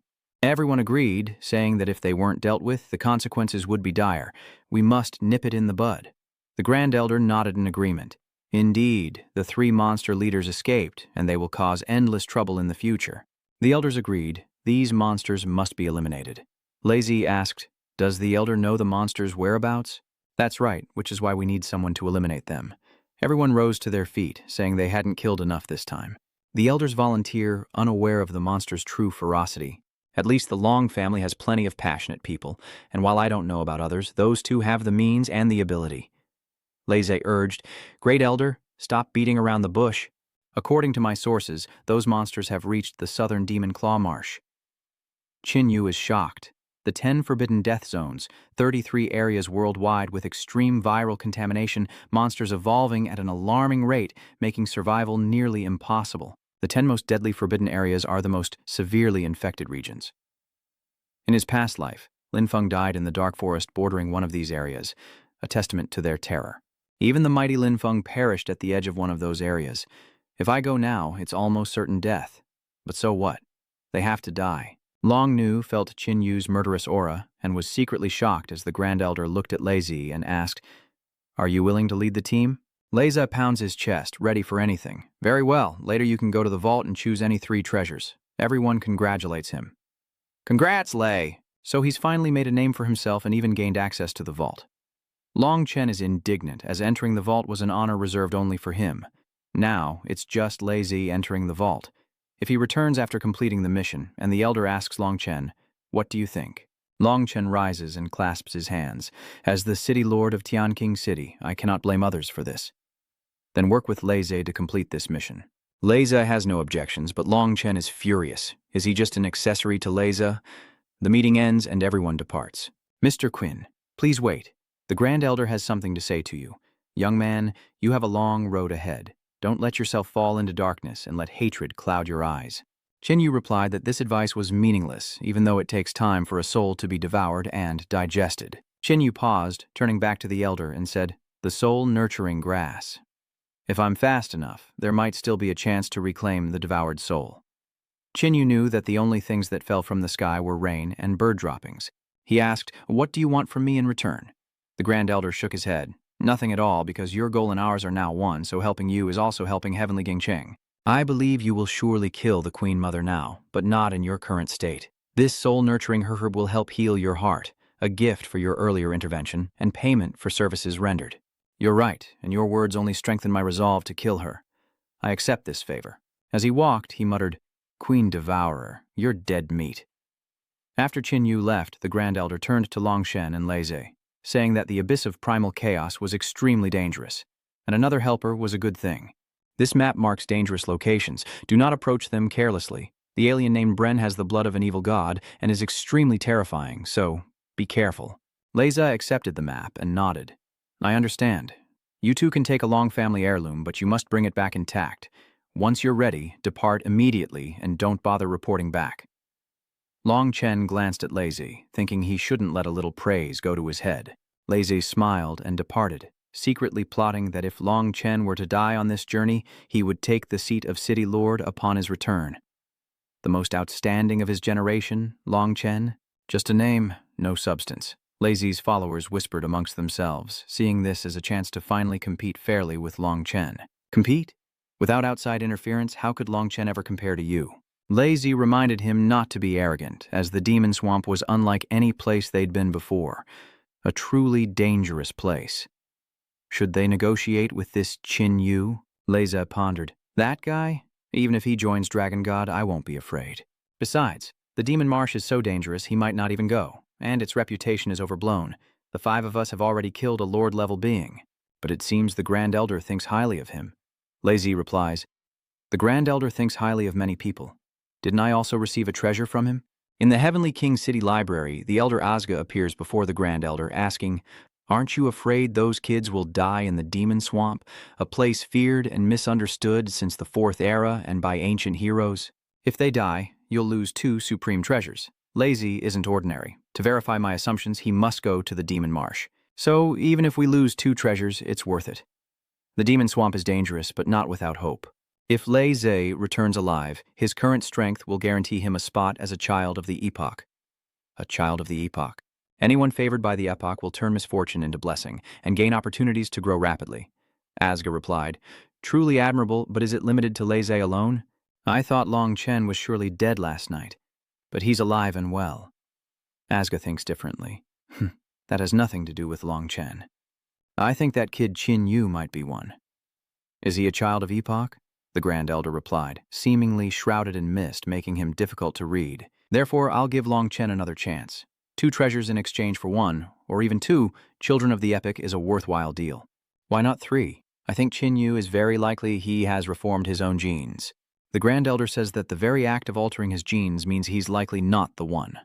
Az doesn't believe it, saying that as long as he grows stronger, he can repay the debt. The Epoch Child still chooses this? So what if he's only half Epoch Child? Az continues, "Have I not seen enough powerful figures? They all possessed immense strength, yet they all perished in the end. Only I remain, and they didn't even leave behind their names. Only by living is there possibility, so if you want to help me, I'll owe you one."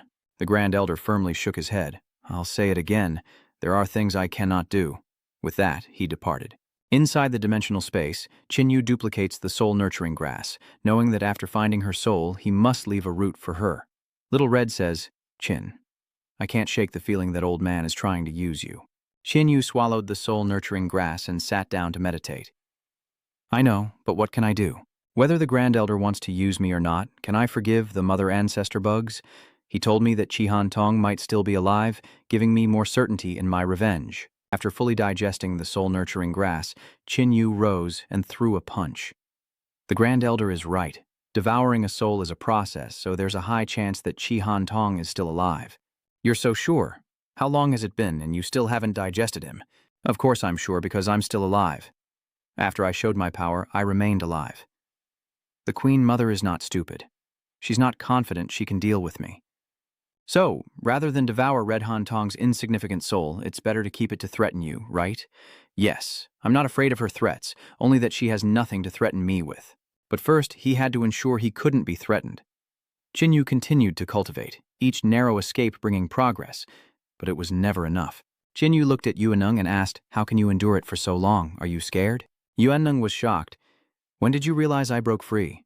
"After she temporarily left me, and without the crimson cold bronze reinforcing the seal, it's not strange that you could get out. I know you want to save her, but the demon marsh is too dangerous." "What is it?" "You still care about me? I'm just looking out for myself. If you want to go, can you release me first? You seem so afraid." "Do you know something?" Yuaneng stammered. "Oh, how could that be? I'm just easily frightened. I've only heard that the swamp of demonic ink, while less dangerous than death zones like the Dark Forest, is so perilous at its center that even a primordial god could die there. I said it's possible, and deep inside, so how do you know so much?" Yuaneng explains, "Dark jungle, magic swamp, lost sea. These forbidden life zones appear every era, only to mysteriously vanish at the end of each one. Their secrets are known only to the primal god-level experts." Xiaohong advised, "Qin, it's too dangerous there. You don't need to go." Qin Yu asked, "Do you know Bren?" "Bren? It has two forms, one human-like and one like a leech." "I don't know. That's fine, but I'm definitely going to the Marsh of Illusion. If I return, I'll release you, so you better prove your worth. If I don't return, that means you'll die too. Why should I trust you to keep your word?" "That's your problem, not mine." Yiling retrieves a scroll from her dimension. "Sign an alliance contract and I'll trust you. Is that a blood contract scroll?" No wonder I couldn't find her things. I didn't expect her to have a personal space. I wonder if I can force it open. If you already know, then I don't need to explain further. I didn't expect you to have something so precious. If you want my help, you'd better not target my things. Sign the contract and I'll cooperate with you. A blood pact treasure left behind from the First Era. Both parties use their blood to sign the contract. Under the scroll's witness, betrayal will be met with a backlash. I agree. Give it to me. Qin copies another scroll. Wolyang is shocked. What kind of power is this? You don't need to know the terms of the alliance. Our temporary alliance lasts until we leave the demon swamp, and we must help each other until then.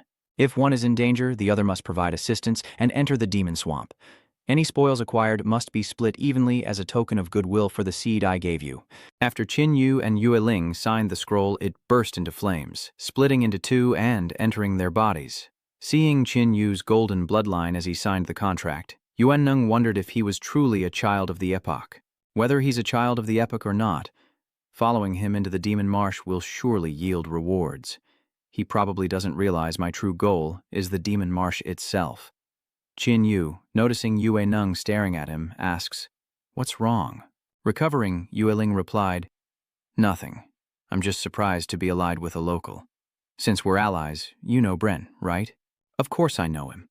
Bren arrived in this world at the same time I did. Many people have their eyes on him. What's so special about him?" "Rumor has it he possesses the blood of an evil god, a direct descendant of a primeval god who died long ago, potentially leaving behind treasures and secrets. Many seek to obtain treasures through Bren, or absorb Brandon's bloodline.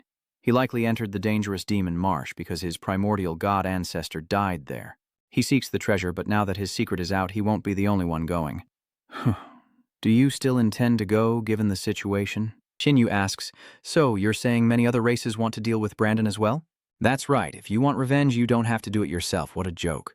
His life is mine to take." Qin Yu spreads his wings and soars. The Grand Elder, sitting in his room, watched Qin Yu's departing figure and wished the young man good fortune. On the edge of the demon swamp, two figures hurried along. The girl in the back struggled to speak. "Uncle Lee, I can't run anymore." Uncle Lee replied, "We can't stop. It could catch up to us at any moment." Hearing a noise behind her, the girl frantically turned to look at Uncle Lee, quickly pushing her away. Where the girl had just stood, a web of light shot out, and the mutated spider continued its attack.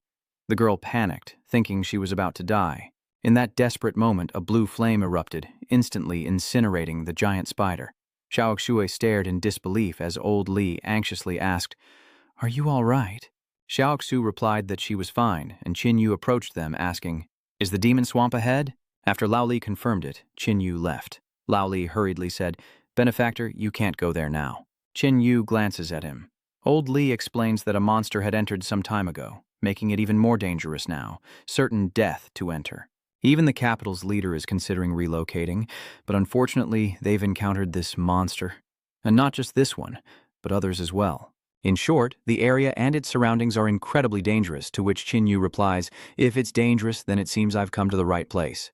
"You all need to leave here now," Qin Yu said, before flying into the dimensional space. As he entered, Yue Ling asked, "Why didn't you capture that spider this time?" Qin Yu glanced at the gold-devouring beast and replied, "Because we have enough, and we're almost there." Zhu Yetnang stretched. "If we're almost there, I can come out now. Since it's a swamp, we shouldn't touch the ground if we can help it." "Can you fly?"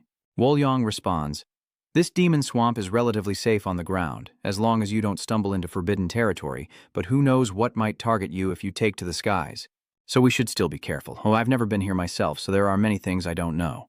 Qinjino Diaz, "I don't want to fall here." After walking for a while, Yueneng asks, "Don't you think it's too quiet here? Even though I've never been here, as a forbidden area, there's no way it should be this quiet, after we've been in here for so long." Xinyu quickly grabbed Yuaneng, trying to fly, but couldn't. Yuaneng noticed the situation and cried out. "You still can't fly at a time like this," Qinyu replied. "Otherwise, it wouldn't be called a forbidden area, would it?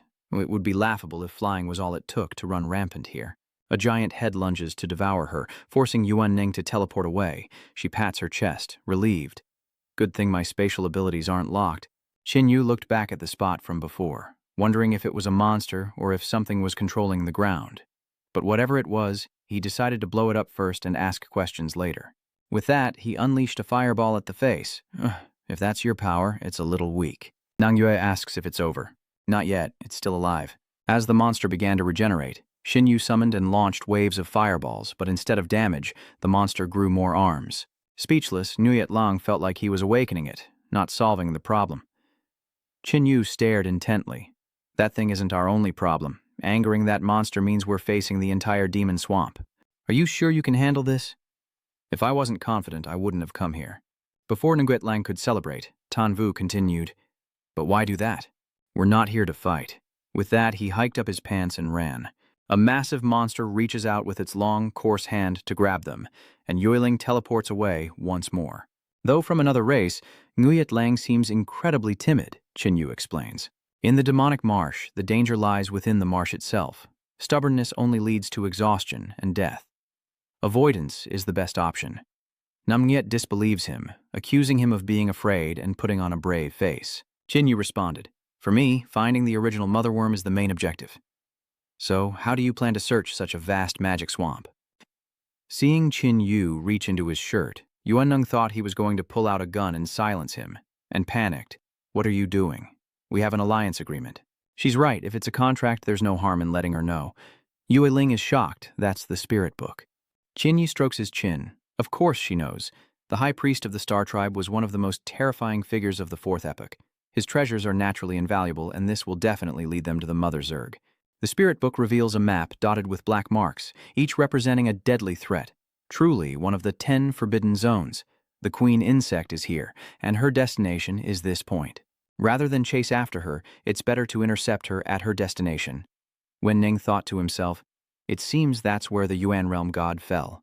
The two set off through a canyon, and Yuaneng, looking at the black hole, hesitantly asked, "Do we really have to go in?"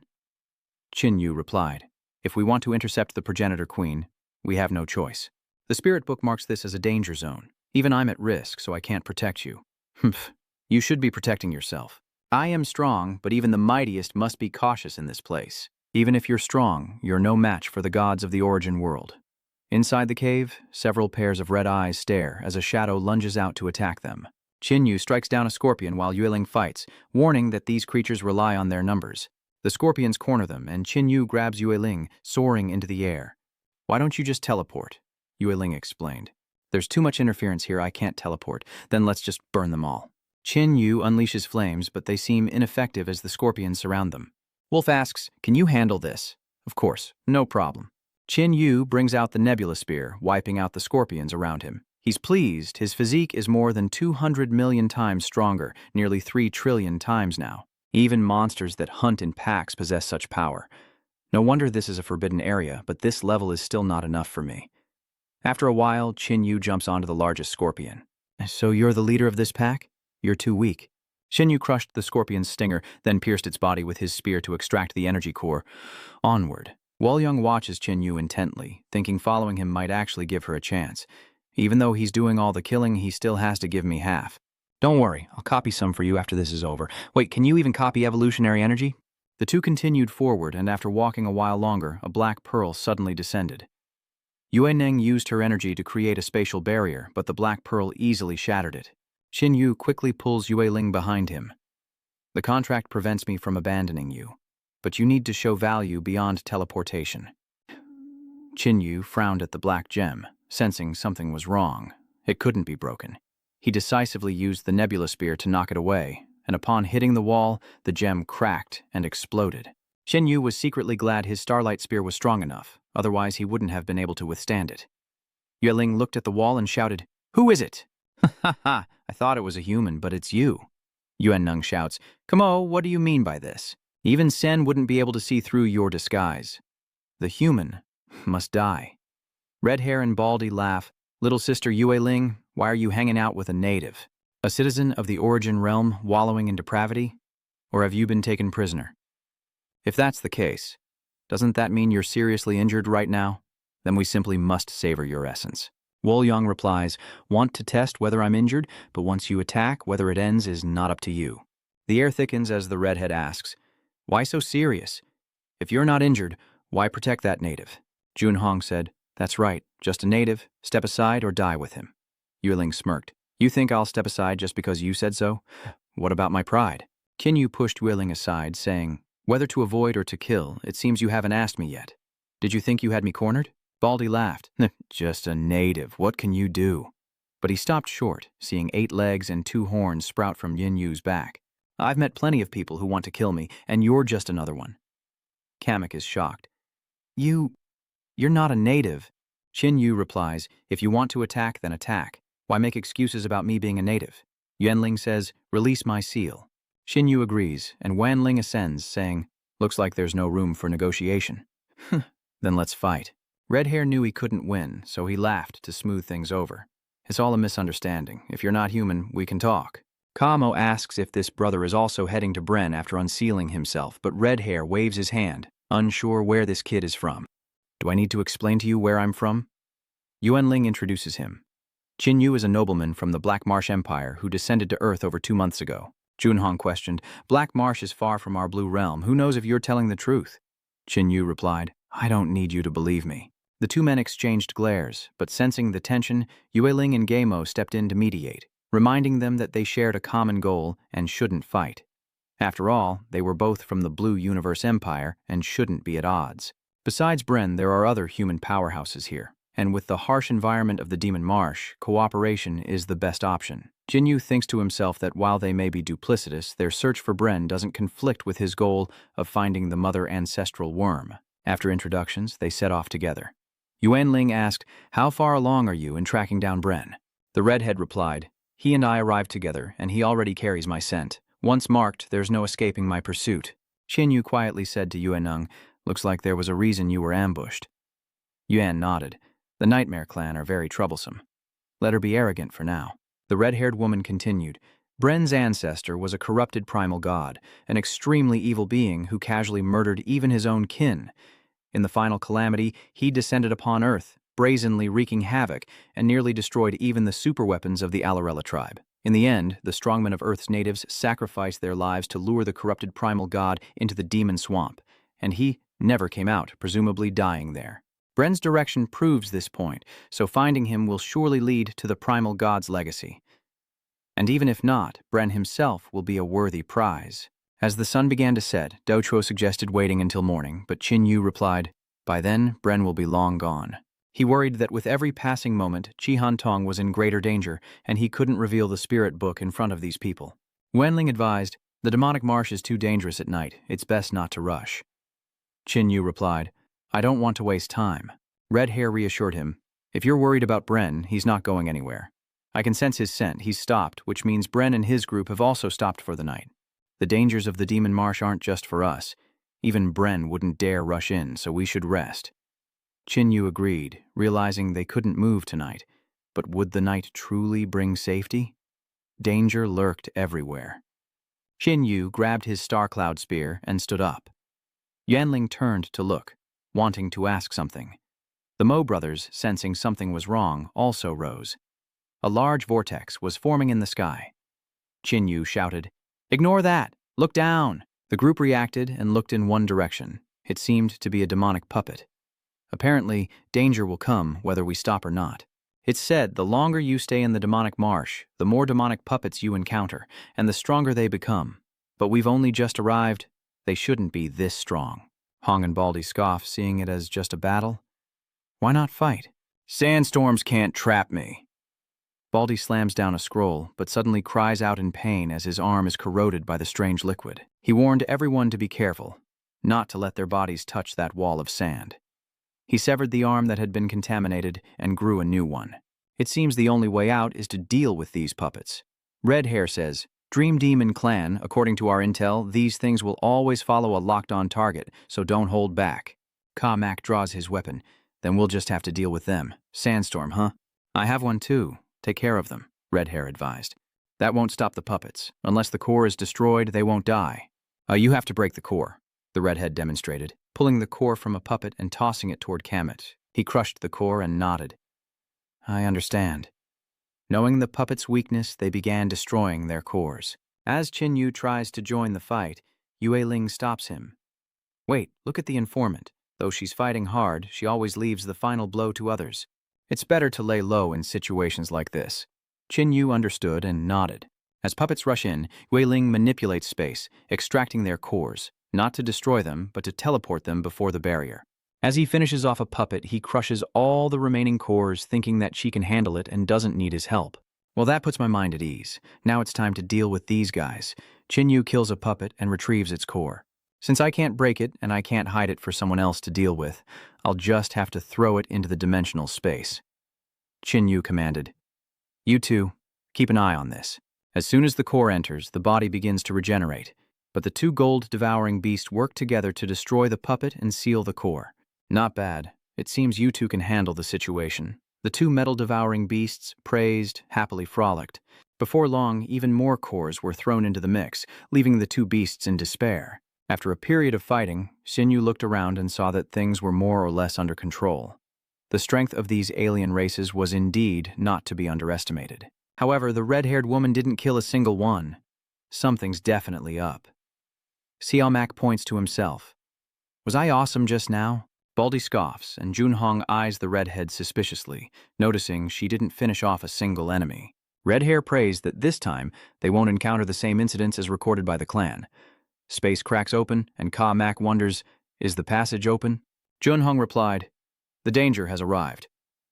Emerging from the passage was a humanoid monster, wielding a spear, its massive form dwarfing Ka-Mak and the others who barely reached its knees.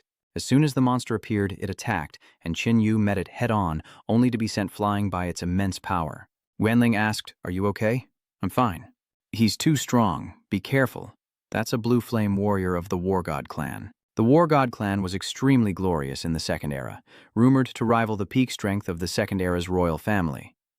Within the clan was a mighty legion known as the Undying Flames, which only the strongest were chosen to join.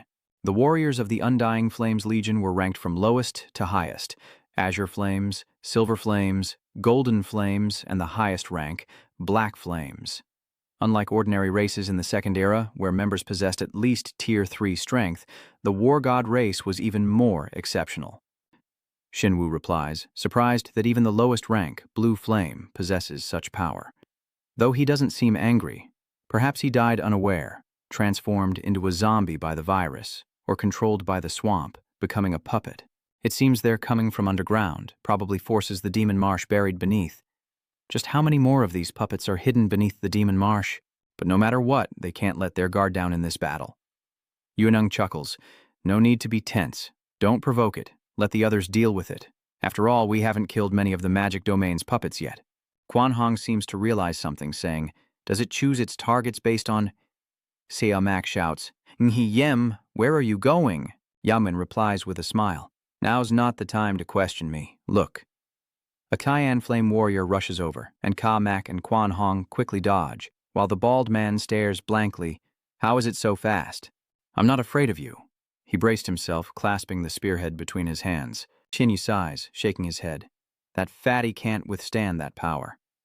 Sure enough, the bald man's dragon eyes struggle, but he's quickly blown away. One strike, and he's out cold. With the fatty dealt with, the Azure Flame warrior turns his gaze, sending shivers down the spines of the remaining two, as Hong throws out black pearls, shouting, "Damn it, die." The Azure Flame warrior struck each one away, and the pink pants were smug. How could a brainless fool like you evade my killing move? Moon Energy shouts. Be careful, there's spatial distortion. That thing can teleport in an instant. As soon as he said that, it flickered and appeared behind Kamek. He dodges the attack and shouts, "You think I have no defenses?" He swings his mace, but Qingyan vanishes and reappears behind him. Ka Mak shouts, "Lotus, watch out behind you." Lotus thinks, does this thing actually have a mind, and is it trying to distract us? I don't believe you can still dodge in close combat. Quan Hong pushed out a black jade to block in front of him, but unexpectedly, the spear pierced through the jade, stabbing directly into Quan Hong's hand. Sia Mak appeared, and in time, retreated Thanya Diem. Ka Mak says, that armor is at least an A-grade treasure. It's too tough. Are you okay? Hong replies, I'm fine. Thanks for the save. Saving you is saving me. That thing isn't just after you. He glances at the fatty, asking if he'll wait for a fatal blow instead of joining the fight now, and if he's still pretending to be dead after all this. The bald man awkwardly sat up. I wasn't playing dead, I just couldn't breathe. Samo said, I can hold my own in close combat, but this monster is too tough, and my channeling isn't strong enough. Quan Hong produces a black pearl, saying, you don't need to transfer energy. Although he's neutralizing my attacks, he still chooses to evade them, which proves my destruction is effective. I just can't land a hit. Ka Mak asks, so all we have to do is hold it back? The bald warrior says, then leave it to me. I love Chan Rao others. The Azure Flame warrior sweeps his spear at the bald warrior, but the wound quickly closes. The bald man grapples with the Azure Flame. It's no use. I can't hurt you, and you can't hurt me. But I'm not alone. Next, let me give you a bone-deep massage. The Azure Flame growls, reaching for Kamak, but the bald man clings tighter. Hee, what do you want to do? Just take the beating. Samak slams his club into Qingyan's thigh, and as it cries out in pain, the bald man says, bound by me, you can't teleport. First, we'll restrict your movements, then we'll destroy your resistance. Kamak relentlessly strikes, and soon Qingyan's armor is shattered. Junhong seizes the moment, declaring he'll end it all. As Qingyan prepared to teleport, Junhong crushed him in his grasp. Too late. He exploded. Kamak laughs, saying that's all he's got. Mian emerges from the shadows, applauding. Impressive. Junhong scoffed. You're the impressive one. Mi Yem claims ignorance, but Qinyu realizes that none of these four are ordinary. If the fatty doesn't use a super powerful attack to finish this, he'll be dragged into a war of attrition. The scene's force of annihilation is unstoppable, but it seems a little slow to activate. Kamak seems bold, but hasn't revealed much beyond his strength, and the most troublesome are those who know too much without acting. Though nominally on the same team, a battle with them is inevitable. Qinyu suddenly looks down into the pit, and Kamak and Baldy, noticing this, curiously approach. What are you looking at? There's nothing here. Scan's power destroyed that armor. Down in the pit, a golden object. Baldy reaches for it. It seems to be an evolution core. Is he a creature born from a virus? Is his life form a zombie? Mac wonders if the evolutionary energy from the Cyan Flame Warriors will be powerful. It's a level 5 zombie, Baldy replied. Its strength is 1,000 times its physique, so it's valuable but not that useful to those of us who are already level 5. Moreover, it's the spoils of 3 people, so fairness is required. Yue Ling glanced at Qin Yu. Her own people came to mind, and she offered a blood dragon. My physique is the weakest, so how about selling me this evolution energy? I'll trade you a blood dragon. The 3 of them perked up at this, and immediately agreed to the exchange. Ian said, even I can't help but be tempted by this treasure that can temper the bloodline in the body. Kamo asked, do you have more? We can trade you for them. Yu Ling replies, you know this is a treasure. Only the nobles of the primal world know how to cultivate it. If I hadn't been lucky enough to kill one, I wouldn't have this. Qinyu glances over, surprised she has so many good things. First the blood contract scroll, and now this. If he'd known, he would have looted everything before letting her go. Detecting his gaze, Yue Ling grew wary. Are you plotting something sinister? Qin Yu awkwardly turned away, saying, No! Yue Ling gritted her teeth. Then why won't you look at me? You're imagining things. You're the one who seems guilty. That night, they set up camp to rest. Mei Yan was a little disappointed, having gained nothing from this battle. Inside Qin Yu's tent, after a discussion, Yue Ling asked, Do you understand what I mean? Qin Yu asks, What's my reward? Yue Ling quickly replies, Aren't we allies? It's precisely because we're allies that you have the chance to speak to me like this in the subspace first. Yue Ling handed the energy orb to Qin Yu, saying, If I'm not mistaken, your physique hasn't reached its limit yet. Therefore, its effect is greater on you than anyone else, right? Qin Yu copied the energy orb and replied, You're right. This is just icing on the cake for me, so I might as well use this, along with the evolutionary energy I obtained earlier. How about you copy these for me? Qin Yu stared at the mountain of treasures, speechless. I knew you were holding out on me. Of course, I have plenty more treasures. Qin Yu couldn't help but be moved by what he heard. So many more treasures? A chill runs down Yue Ling's spine. We're allies, remember? Qin Yu stammered. Oh, of course. Nguyet Lang cried out. Then don't turn your face away like that. 2 gold-devouring beasts approached, drooling. Qin Yu wondered, what's wrong with them? They're also a different race, and the blood dragon fruit is fatally attractive to them. Yue Ling took out a blood dragon fruit for Qin Yu to copy. Before Qin Yu could speak, Yue Ling interjected, Don't worry, I'll give you 30 of these. Hearing this, Qin Yu got to work. Behind him, Yue Ling kept pointing and directing, and these fruits, these treasures, I can share some with you. 3 hours later, Qin Yu happily hugged the pile of blood dragon fruits. Contentedly surrounded by her treasures, Yue Ling giggles, Hey, I'm rich, I'm rich. The 2 gold-devouring beasts wag their tails in front of Qin Yu. All right, here you go. Seeing Qin Yu's wastefulness, Yue Ling says, If those guys from the desert knew you were feeding blood dragons to pets, they'd be furious. But who cares? It's my stuff, and the gold-devouring beasts are even more important to me. Yue Ling shook her head, resigned. These 2 gold-devouring beasts were lucky to have met him, but why did she say that? As he looks on, the 2 gold-devouring beasts are suddenly enveloped in crimson lightning. Qin Yu asks, What's happening to them? Their luck is even better than I thought. Kamo and the others crave the blood dragon fruit because it can purify the bloodline of alien races to the point of reversion. But what is bloodline reversion? How powerful are the creatures of the primal world? Aside from their future growth, their bloodline is most important. The stronger the bloodline, the greater their potential. Bran is an example. That skill of his, he must be a 3rd-generation Black Annihilation beast to unleash that sphere of obliteration. The bloodlines of primal world creatures are extremely mixed, meaning every ancestor in the primal world has the potential to be a powerhouse. The blood dragon fruit is like a lottery ticket for them to purify their bloodline, and if it awakens their ancestral blood, their strength could skyrocket. But even with the fruit, the chances of that happening are slim. 2 gold-devouring beasts with ancestral bloodlines. Either they're lucky or it's you. Qin Yu stroked his chin. Is ancestral bloodline activation dangerous? How long will their transformation take? And there are definitely risks. But for high-level alien races like the gold-devouring beasts, the results outweigh the risks. Qin Yu then asked, What are the results? An increase of 5, maybe even 10 times. Qin Yu exclaimed, 10 times? Yue Ling yawned, wanting to go out. But the high-level alien races' return to their ancestors also takes time, perhaps several years, so you should leave now. If it increases tenfold, a few years is normal. Though you may not be of much help, I won't mistreat you. I hope you become my assistants. If my little brother is about to come of age, then I can't fall behind. I must strive to become stronger. In the morning, Qin Yu emerged from his tent, his physique now 500 times stronger. Yawning and stretching, Yue Ling says, It's morning, let's get going. And so, they continue on their journey. Hong Kun intently watches Mei Yan, who sniffs the air and points. The bald man turns to Hong Kun and says, Yesterday's incident is over, but if you fight again today, Mi Yem says, If we encounter demonic puppets, we'll split them up evenly among the 6 of us.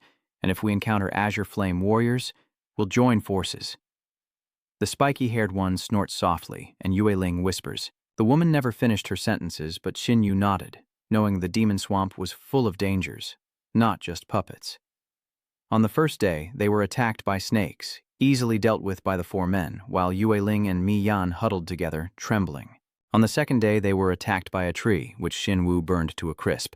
On the third day, why were there so many puppets? This proves that there's more than just one Azure Flame warrior. After dealing with the puppets, 3 Azure Flames appear, and they're ambushed by the group. Yueling and Mi Yan restrain one, while Qin Yu and Gaemo face the other two. With the 3 Azure Flame warriors locked down, Junhong makes his move. 3 loud explosions ring out, and everyone breathes a sigh of relief. What a mess. To run into 3 of them this deep into the Forbidden Zone, danger is an understatement. Qin Yu urged, "Let's get moving." On the 4th day, they inadvertently stepped on a giant, sending shivers down their spines as they fled. "Baldy's to blame. It's payback for blowing up the swamp yesterday." Junhong scolded, "If we hadn't blown it up, you wouldn't be alive to see this payback today." Mak shouts, "Quiet, move quickly." But before he finishes, he turns to find the other 2 are already gone. He panicked and ran off so fast. "Wait for me." By nightfall, the group was exhausted and panting, realizing it was getting harder and harder, and it was only the 4th day. Kinyu pondered, "Now, our only hope is to use teleportation to escape. With our strength, we could be annihilated at any moment. Based on our current location, it's already this dangerous so far from the center. We must proceed with extreme caution." Kamak asked Mei Yan, "How far are we from Bran?" "I don't want to get the treasure only to die here." Mi Yan replied, "We're close to Bran now. We'll catch up to them in a day or 2 at most. Even if Bran got here first, they'd face the same dangers. They're probably on their last legs. Besides, they wouldn't expect anyone to follow them here, so they wouldn't be speeding up. Then let's rest well today. We might face a battle tomorrow." Qin Yu suddenly looked ahead. Something was coming. Noticing what it was, Yue Ling covered her mouth and shouted, "It's a demonic storm!" But what do they know about demonic storms? Seeing that form, there's no mistaking it. Do we really need to consider anything else? Run. Inside the storm, countless arms Chan Rao, and everyone struggled to escape.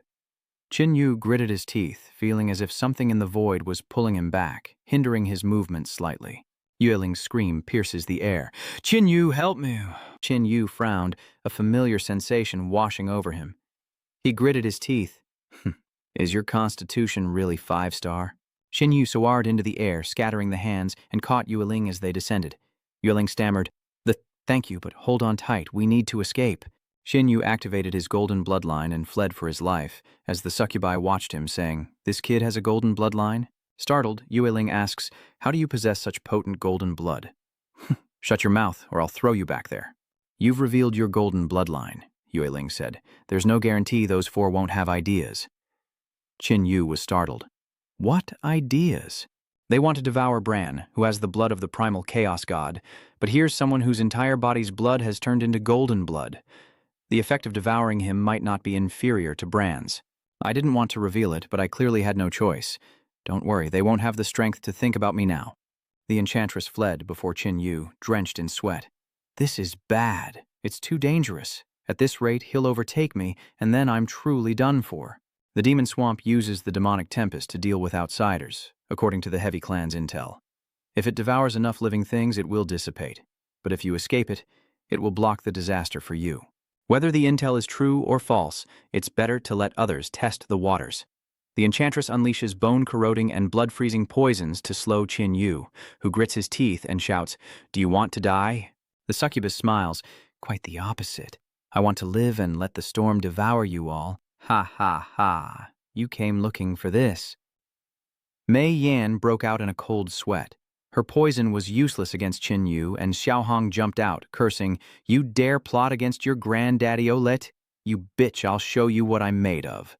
Little Red unleashed bolts of lightning, paralyzing Mi Yan, the electric currents clinging to her wings, immobilizing her.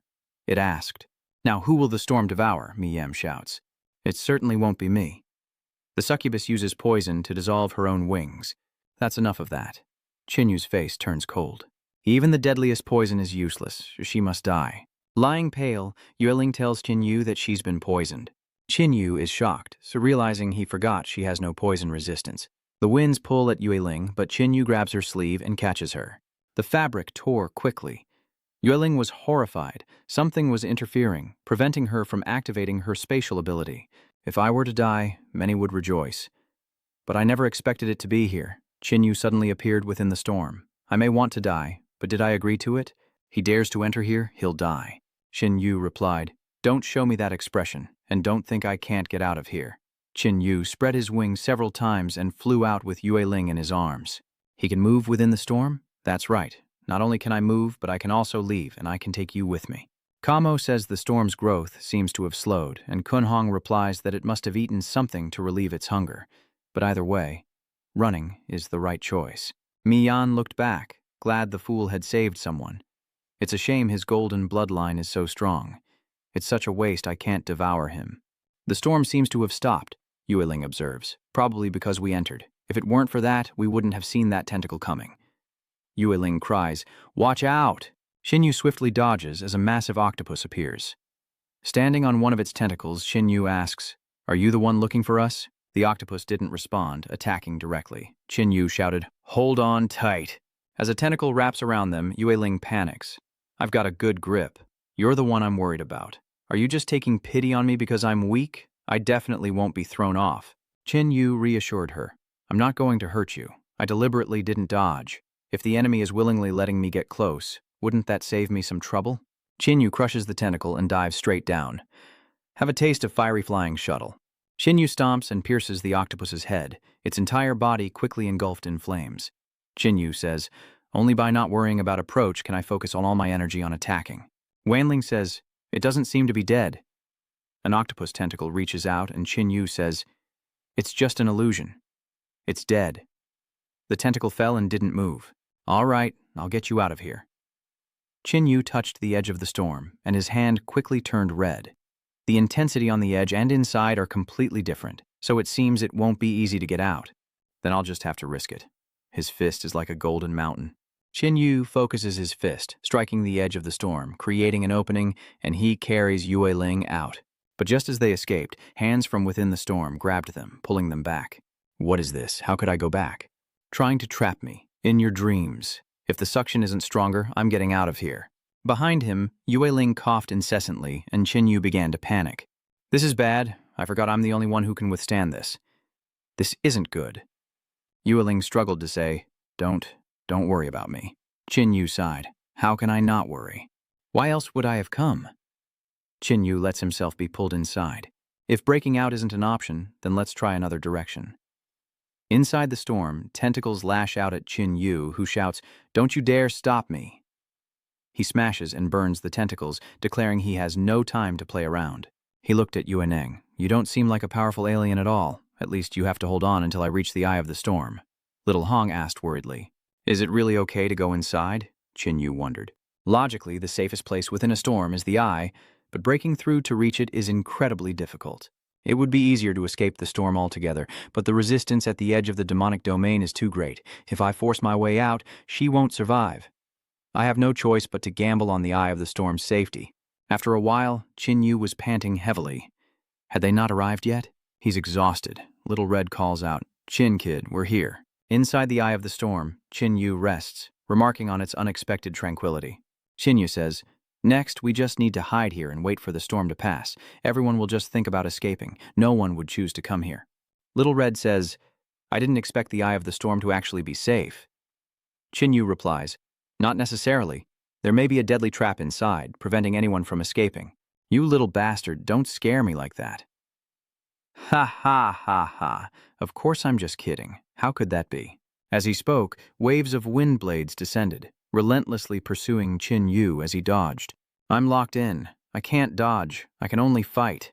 Shinyu was quickly blown backward as the wind blades continued their assault. "Hey, you said it was safe inside the eye of the storm." Shinyu snapped back. "How was I supposed to know it'd be this dangerous? There's no avoiding it, so let's just weather the storm. It's all fighting anyway, might as well go back into the storm." Little Hong suddenly said, "Chin, take a closer look. The storm is getting smaller." Shinyu paused, attempting to grab a wind blade and shatter it. "Why is it getting smaller?" Xiaohong said, "It really does seem smaller." The two exchanged glances. Could these wine blades be the cause? Let's try dealing with these first. It really is shrinking. It seems the wind seals within the eye of the storm are the final attack of the demonic windstorm domain. Rather than risk taking her outside, they might as well resolve it here. If destroying the wind seal shrinks the storm, then let's fight it. Surviving Doomsday is just a struggle for life against the heavens. Qinyu and his clone combined to incinerate all directions, with Yueling protected at the center. "I've pulled out all the stops for you this time, and let's see if the storm crushes me or I burn it to ashes." The storm gradually dissipates, and Qinyu laughs. "Ha ha! It seems you're not qualified to kill me yet.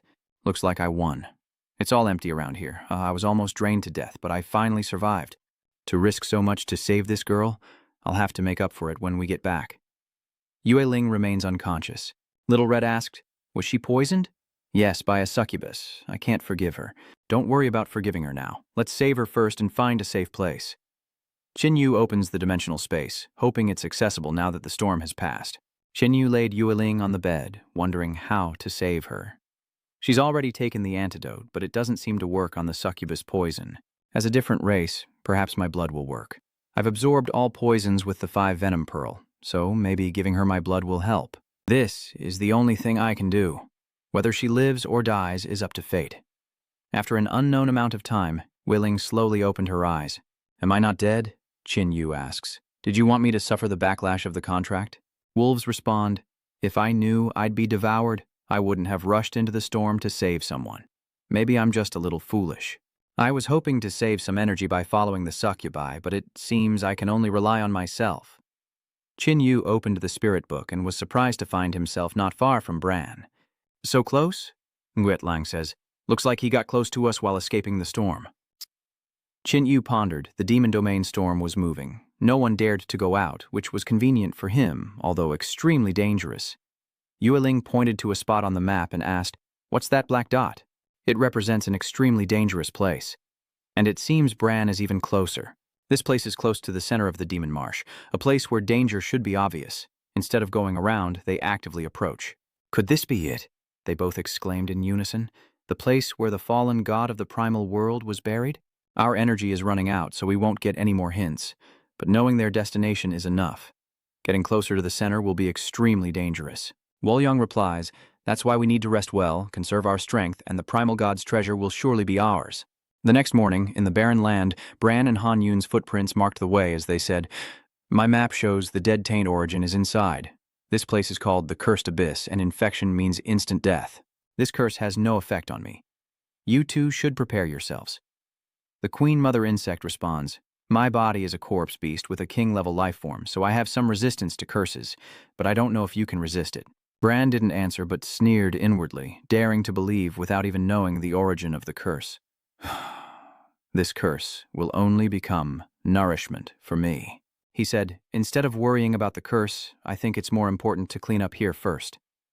Elsewhere, as Long Chen led his confidants, a voice suddenly spoke, not bad progress, huh? Not only did you make it here, but you've brought quite the crowd. Long Shen gritted his teeth in anger, and Lei Zi sighed. Bad memory. How many people did they start with again? One of them replies, I think there were over 20 people, so half of them died. Lei Zi's group bursts into laughter, mocking him, and Long Chen trembles with anger. You better watch your mouth. Ha ha, don't get angry. Even with half of you dead, you still outnumber our 5. One of the subordinates chimes in, well, there are only 5 of us, otherwise it wouldn't be easy to say more people than us. Leza wagged his finger. You're wrong. We may not be able to increase our numbers, but we can certainly decrease his. Long Chen snapped, Leza, what do you mean by that? Leza picks his ear. What do I mean? I just think it's too dangerous here. If you die here, I won't be able to face the Grand Elder, so young Master Long should turn back. You want to hog all the credit? Don't you dare. I'm not like that. It's just that a place as dangerous as the Demon Marsh, wouldn't you agree that anything could happen? He sneered inwardly. No one could explore the depths of the Demon Marsh. If he kills the Dragon God, no one will know he had 9 people in total, so he has to wipe them all out in one fell swoop. Lu Shen was furious. It seemed the other party wasn't bluffing and really intended to attack. How dare Leza? Does he not want to stay in Thienkoi City anymore? Both sides began to scheme against each other, knowing they had to strike first to gain the advantage. Lazy laughs. Good, you know what's coming, so it's not a sneak attack. Just then, an attack descends from the sky and everyone frantically dodges. Boom! The destructive power is terrifying. The attack is too strong and 2 people couldn't avoid it. Looks like they sensed our arrival. Bran's group has appeared in the sky. After swallowing me for so long, they dare to follow me here. I should give them a proper welcome, shouldn't I? Long Kai suddenly shouts for Leza to join forces as Long Chen asks, what do you mean? Long Kai explains, against monsters, we must see the big picture and not fight amongst ourselves. Are you saying I don't care about the big picture? Ha ha ha. Even your subordinate is more reasonable than you. He's right. We really can't afford to fight amongst ourselves, especially since our target has appeared. Han Yun laughs. A target? You're still green. Such arrogant humans. It's a pity you haven't realized that the roles of hunter and prey can change at any time. The queen bee used a soul-devouring spell, and one person, unable to escape, had their soul sucked away, as she said, "Whether you join forces or not, it doesn't matter to us." He's right. Ants joining forces are meaningless. Bran teleported into the crowd, seized a man, and as Long Chen and Lei Zhou shouted, "Dare I? Of course I dare!" Bran crushes the man, enraging the others, who charge forward as Dragon God says, "Team up then. Ha, smart choice." Lazy jumps in for a punch, but the moment he clashes with Bran, he's sent flying. Bran scoffs, all talk but no bite. "Did you forget something?" Long Chen appears behind Bran. "These cold energies are under my control. Simply breaking them won't solve anything." Long Shen unleashes a wave of cold energy, and Bran curses, "You forgetful bastard. You have more than one opponent." Lezu jumps up, punching Bran in the face. Bran, caught in the chaos, shouts, "What are you two doing?" Long Kai shouts, "Don't let those two monsters interfere with the City Lord's battle. Keep them busy." Meanwhile, the Broodmother and Han Yun are tied up by the crowd. Han Yun shouts to Bran, "See, we're really tied up here." "That's right, it's not that we're not fulfilling our duties as allies, it's just that the enemy is too strong, and we can't support you. But with Bran's bloodline, it should be fine, right?" Bran angrily shouts, "Damn it, you two! Don't get so cocky." The Dragon God Thundermarsh is blown away, and Bran rushes toward it, saying, "What do you mean, not just one opponent? Can you really support each other?" Bran sends Lazy flying, then relentlessly pursues his attack, declaring, "I only attack one at a time. Is your bond strong enough to risk my attacks?" The Dragon God is gathering cold energy on the side, while Thundermarsh has been injured by Bran. Haha, what a joke. The Dragon God behind you hasn't made a single move. If I attack, this monster might turn on me. Would Leza even help? Look at you, calling yourselves allies. Don't make me laugh. Leza struggles to hold back the table as Long Chen watches on. If Lezu dies here, could I defeat this monster? On second thought, probably not. Long Chen unleashed his ice blade, freezing half of Bran's body, creating an opening for Leza to escape. Free from danger, Leza gasped. "Looks like you were wrong about everything." Long Chen replies, "I'm just making the right choice." Bran's voice echoes from behind. "Accurate? You've only chosen a more painful death."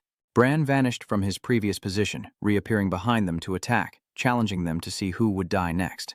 The three immediately engaged in an earth-shattering free-for-all, while Long Nu cheered them on. "While their City Lord fights, we must hold one of them back to respond. That's right, as long as Thunder defeats his enemy, victory will be ours." Before he could finish, a hand pierced brutally through his chest.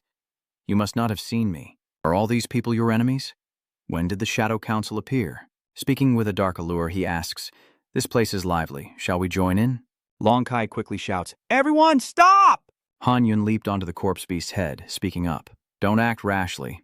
The savage beast finally had a chance to catch its breath, and the Cavern Clan stopped their advance, the air thick with tension. No one dared to attack first as Mi Yem covered her mouth and giggled charmingly. "Why aren't you fighting? Continue, please." A voice responded, "We'll fight, of course, but not like this." Long Nu was sweating bullets, wondering what to do. Another team had arrived, and all hope rested on those two. Long Shen and Leza, no longer eager to fight, quickly retreated to their teams, Long Shen seemingly poisoned by Bran. Seeing this, Bran spat and casually strolled back to Han Yun, who complimented him, saying not bad. Yu Yan speaks up, "Now that the fighting has stopped, how about hearing my suggestion? Even though we don't share the same heart, we're still of the same kind, aren't we?" Han Yun asks, "So, what's your point?" Suddenly, Leza shouts, "Run!" Long Chen, caught off guard, asks in confusion, "Why the sudden panic? The other races have joined forces and are charging straight at them." Boom! An earth-shattering explosion sends them all scrambling for their lives. Leze, supported by his two underlings, explained, "It's not strange for them to join forces if they're the same kind. Are we just going to wait to die if we don't run?"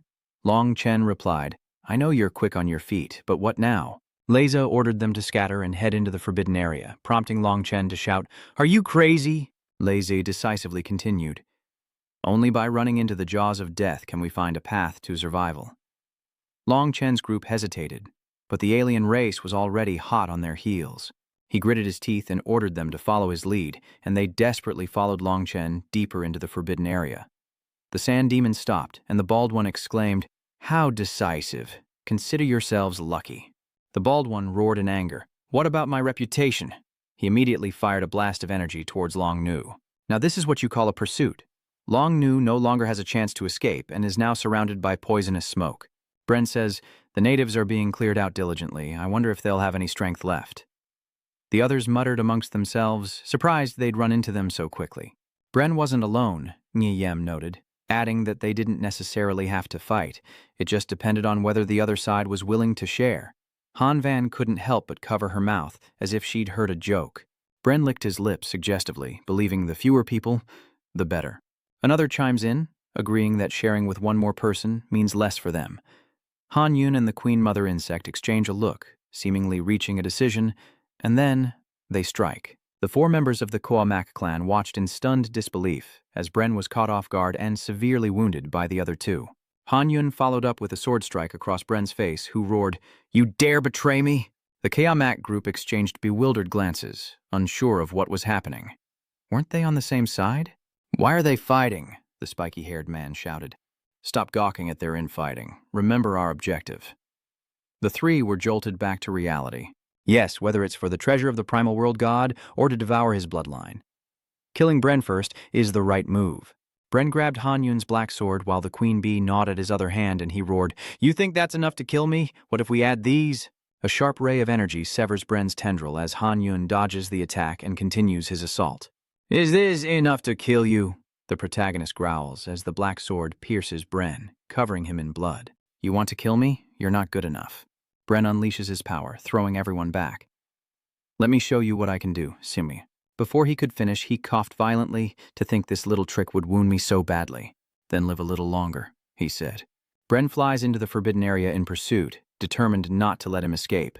But from within the poisonous smoke, a skeletal hand reaches out and grabs Bren. He doesn't resist, allowing the hand to drag him away. "Just you wait. You'll all die sooner or later." Xinyu and Yueling finally arrived. Was this the place? Looking at the cursed mist, it must be. Legend says the cursed abyss god possessed the strongest curse, likely appearing after his death. Xinyu surveyed the surroundings, noting that a battle seemed to have occurred here.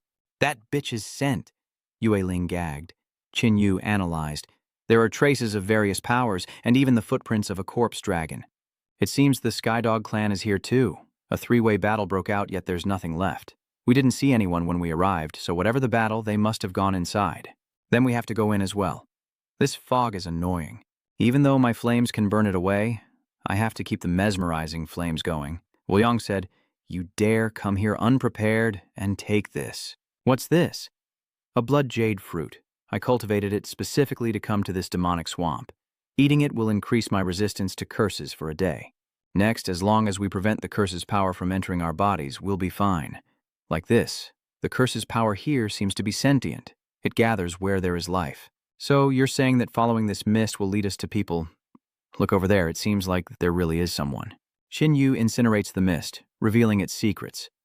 As the fog dissipates, Long Yue sits silently, her clothes tattered. Xinyu glanced at the bow in Long Nu's hand, realizing it was the reason she'd lasted this long, though it only warded them off and she was severely injured. Xinyu asked for a moon essence blood jade fruit and fed it to Long Nu. After a moment, Long Nu regained consciousness. "Did you save me?" Xinyu asked, "What happened here?" Long Nu, supported by Xinyu, recounted, "We encountered Lazy and his group, then were attacked by Bren. During the battle, we were ambushed by newly arrived aliens who joined forces to attack us. We escaped here, but were separated, and I was trapped by the mist. But because of this, I saw them fighting. The other races are hunting Bren. About half an hour ago in that direction. Bren is absorbing the poisonous mist to recover. He betrayed me, and he will pay. You didn't expect this, did you? I am a direct descendant of the evil abyss world god, able to absorb his dying curse to recover and become even stronger. I can sense it, the power of our bloodline, power that belongs to me. You're as good as dead. He won't escape my grasp. We're getting closer. Let's move." Miyem suddenly stops. "I can't believe you guys are still alive." Xinyu ran, asking, It's not far, right? We should be careful. I sense danger." Beside them, a giant serpent eyed the 3, a monster born of cursed power. The serpent opened its jaws to strike, and Xinyu quickly pulled Yueling and Long Nu back. Long Nu blushed, stammering her thanks. Xinwu notices something strange. There's no sign of a fight ahead, and if there are monsters, there's no way the Bren wouldn't have encountered them.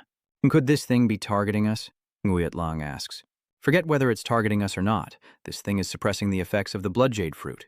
If we don't deal with it, I don't know if the remaining bloodjade fruit will be enough, and this beast probably thinks the same as us. Yu rushes forward, and if they think alike, then let's fight. He throws a punch straight at the serpent's head. You want to fight me with brute strength? You're out of your league. The serpent is knocked back, but Yu presses the attack, relentlessly striking its body, causing it to roar in agony. Long Nu covered her mouth in shock. It was so strong. Hey, don't just stand there, Yue Ling urged. She mutters, I was ready to fight, but why is he having all the fun? At least let me feel like I'm contributing. Yue Ling clasps her hands, first sealing off the space, then creating spatial rifts, causing countless wounds to appear on the serpent's body. The serpent's eyes widen as it begins to absorb the surrounding toxic clouds. Nguyen Lang cries out, realizing it's absorbing the power of the curse to heal itself. Yu moved along the serpent's body. I can't let you have your way. A powerful punch to the serpent's jaw. It looks around for Yu. Don't bother looking. I'm right here. The serpent spews poisonous fumes. Not a bad attack, but too slow. It's a monster that relies on the power of curses. The environment here is too good for you. You don't even know how to fight? Yu punches the serpent, sending it crashing to the ground. Moonlight raises her hands, unleashing her ultimate technique, the Butcher's Blade. After a moment, the serpent lies still and unmoving. Yu asks, Is it over? Yue Lang replies, This is at least a monster nearing king level. I doubt I finished it off that easily. The serpent roared, still alive. Yu prepared to strike again, but then the serpent fled. The two were speechless. Long Nu said, No, it can't escape. This arrow is sure to hit. She drew her bow and fired an arrow into the sky, which exploded, sending countless arrows raining down on the serpent. It roared for a moment, then died. Long Nu said, That's that. Willing is a little surprised, not realizing she was also somewhat useful. Long Nu humbly replied that she was only able to land the final blow thanks to Yu's initial attack. Yue Ling pouted. What do you mean, Yu's attack? So, I get no credit? Yu looks thoughtfully at Long Nu, surprised that the bow and arrow weren't treasures, but a weapon-type ability. Legend says that among the weapon-type abilities, there's a high-level one called the God-slaying bow, so it was you. Yu walked to the snake's corpse and absorbed it into his dimension. He sighed. This era truly breeds heroes one after another. The urgent thing now is to keep moving forward. The enemy won't just wait for us. After walking for a while, Long Nu suddenly turned to one side and asked, What's wrong? Yu replies, It's coming from that direction. If I'm not mistaken, they must have found Bren. Bren appeared not far off, surrounded by Han Yun and Ka Mak. You guys are persistent, aren't you? Doesn't that just prove how precious you are? The enchantress asked. The queen nodded. Indeed, I hunger for you. Seeing the broodmother, Yu gritted his teeth, and sensing the killing intent, the broodmother turned around. Oh, it's you? You dare show your face here? Yu scoffs. You couldn't even kill me, so why would I fear you? The progenitor insect is shocked. That kid was so badly injured last time, but now his aura is so strong. Was he healed? Mian claps, noting the two seem to know each other well, but Yu has no qualms about cursing him to his face. Shut your trap, you little whelp. You don't get to speak here. Mian responds that Bren is still alive, and teaming up is best. I wouldn't trust you to watch my back, Yue Ling says. Xiaoru, you're alive? Leze exclaims. That's wonderful. Long Nu rejoices. Their city lord is alive. Yu says, not only them, Leizu is also alive. Looks like only a few of you are left from Tianku City. Kamak and Quan Hong said, You know each other, and you're in league with the Earthlings. Yi Ying steps forward. Now is not the time to distinguish friend from foe. Association is a personal choice. But our goal is Bren, right? A dragon god representative advises, Brother Qin, you mustn't cooperate with those aliens. Yu looks at the queen insect, determined that his only goal has always been one thing, as Bren laughs mockingly. Your target is me? Then come and get me. Who wants to be first? Your sneak attacks couldn't hold me back before. Even if you surround me now, can you be so confident that you can fight me head-on without paying a price? Who will pay that price? Sacrificing yourselves to pave the way for others. Isn't this alliance just like those two in Skydog City? Moreover, do you all truly share the same goal? Bren asked Yu. I don't know about the others, but you don't seem to be targeting me. Am I wrong? Whatever you're planning, how about we join forces? Yu quietly stared at the Mother Zerg. She doesn't understand why this kid is looking at her. Suddenly she laughs. You want her soul, don't you? Her soul is indeed a delicacy. Yu's anger erupts with power. Are you tired of living? The Queen Mother Zerg said. Don't be so hasty.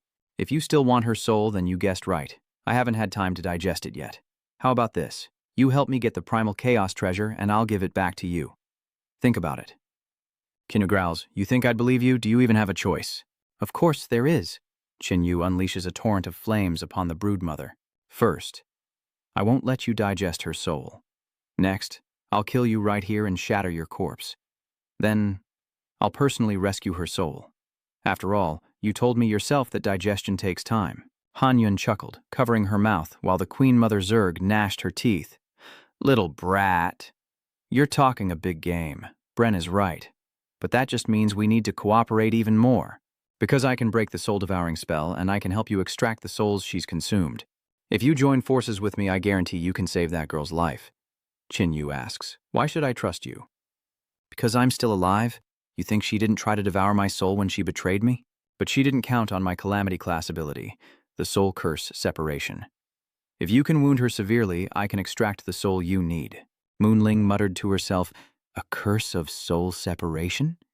Bren asked, well, so, are you willing to cooperate? Bren thought to himself. Whether you agree or not, I just need to stall a little longer to absorb more of the curse's power. As Chinyu pondered, Yeling sealed the space and called out to him. Chinyu asked, why the need for isolation? Because what I'm about to give you can't be seen by others. He mentioned the soul separation curse, which can break the soul devouring, and it made me think that this round ball has the effect of the soul separation curse. As long as it enters the mother insect's body, it can help you save people. The soul separation curse is real, but whether Bren can help you is another matter. Mine can only be used once, but it will definitely help you. Chinyu accepts it and gives his thanks. Yuelang replies, no thanks are necessary. This is repayment for saving my life. Now go do what you need to do. And one more thing. Remember that the soul cannot enter dimensional space. Once you defeat the broodmother, you must release the girl's body. Her soul will automatically return, but the process cannot be disturbed. Shinju nodded. I understand. Shinju agreed with Bren. You go first. Bren laughed. Ha ha ha, a wise choice, Bren said before charging straight towards the Mother Zerg. The Queen muttered that no one could be trusted, but trust wasn't needed. The corpse dragon lunged, only to be punched away by Bren. Not bad, but not enough. Bren continues his assault. Even if your true form were here, you'd be no match for me, let alone a puppet. The progenitor worm angrily lashes out with its tail. Bren creates a clone made of toxic clouds which grabs the tail of the corpse dragon, restraining it. Of course, what else would you expect? With that, he used his clone to sever the zombie dragon's tail, while his main body punched straight into the mother insect's avatar, so she cursed, damn you. The death dragon spews poisonous fumes, but Bren dodges, closing in and raising his claw, shouting, die! Just then, the hydra dragon's tail regrew, blocking the attack. You think killing me is that easy? That's all it takes. The clone lunges forward, seizing the dragon's throat. The dragon corpse tried to attack, but the clone clamped its mouth shut.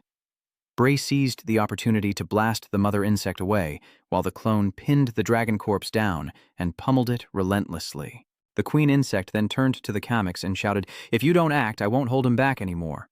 The Kameks thought to themselves, he's even stronger than before.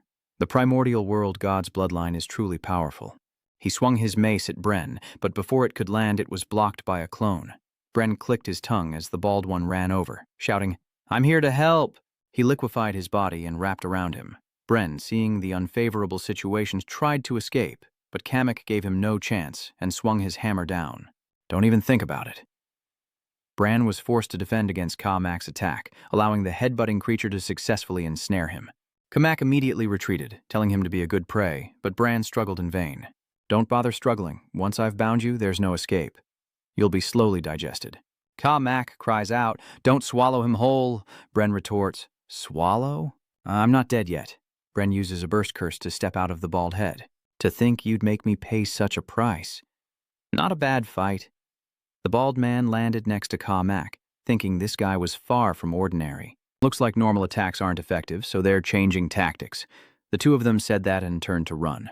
The progenitor watches in surprise, wondering why they're running and what they mean by another way. Then, Quan Hong appeared in the sky, saying, they mean for me to handle this. He fired balls of energy at Bren as the progenitor asked, what in the world are those? It can destroy everything. Bren doesn't seem to be dodging. Kama says he doesn't seem to have the strength to fight anymore, and Baldy chimes in, Hey, if we blow him up, there won't be anything left to eat. If we can't eat it, then we'll just take the treasure, Hong replied. Chin-Yu sensed something was wrong. Bran, using the delay curse, said, "It's not time yet. These black orbs won't explode. Under my delayed curse, everything slows down, including the activation of this ability. So, you guys can enjoy the explosion yourselves. Good things should be shared equally." Bran began launching black orbs at everyone. Yueling teleports herself and Chin-Yu away, while the otaku scramble to escape the incoming spheres. The moment the spheres touched the ground, they exploded, and Yueling and Chin-Yu landed near the woman in red. Chin-Yu analyzes that Sea Cower's abilities are limited. It seems even he can't control the black destruction orb he releases, and can only use similar abilities to force a confrontation, while others can't easily deal with the destructive effect and must either avoid it or detonate it head-on with Sea Cower. Which means this ability can't hurt Bren, unless someone can hold him off before the black orb detonates, but no one's willing to sacrifice themselves. With that curse slowing him down, ranged attacks are useless against him. Bren charges forward, yelling, "Lowly native, don't think you can sit this out. You'll have to rely on close combat." Leza blocked his subordinate, met Bren's kick, and sent the subordinate flying. "You think you can avoid my curse with close combat?" Bren ensnares Leza with a withering curse, but Leza throws him off with force, earning Bren's praise. Not bad, not bad. You must be the strongest in Skydog City." Oseo Mac and the bald guy were secretly shocked. This native's solo combat skills are probably not inferior to ours. Skydog City cannot be underestimated. As Long Chen ambushes from above, he unleashes a psychic blade. Bren chuckled and shattered the attack with his wings. Lazy rushed in with a punch, only to be grabbed and hurled away by Bren. Unexpectedly, Long Chen is tackled by Lazy as Bren continues his assault. Just then, Long Nu fires an arrow that grazes his face. Bren angrily turns to see another insect. Long Nu felt a chill run down her spine as Bren roared, "Where do you think you're looking?" Long Chen and Laze combine their efforts to restrain Bren, who shouts, "It's useless, you wretches!" Long Chen scoffs, "Even if you break free, it'll take time." Laze shouts at the pink-clothed man, "What are you waiting for?" Reluctantly, Hong joins forces with the Earthlings, unleashing his attack. Bren says, "This slowly consuming attack won't work. Even if I'm trapped, I can just blow it back at you." Long Nu replies, "Then I'll speed it up," and fires an arrow straight at the black orb. "You can bounce it back after it slows down, but I can make it explode first." Each arrow shot into the sphere detonated. Long Nu intently watches the result. Did it work? Bren suddenly appears behind him, replying, "Nope, it failed." Bren pierces Long Nu's chest, laughing, "Ha ha, die, that's one down." But before he can celebrate, he frowns, sensing something is wrong. Long Nu turned into a block of ice. It was a trap. Enraged, he shattered the ice, and Lazy said, "He's injured. It seems he wasn't able to completely avoid it just now. If that's the case, then let's do it again." The dragon god manipulates the ice element, encasing Bren and freezing him solid. Lazy shouts at the crowd, "Don't just stand there. Attack!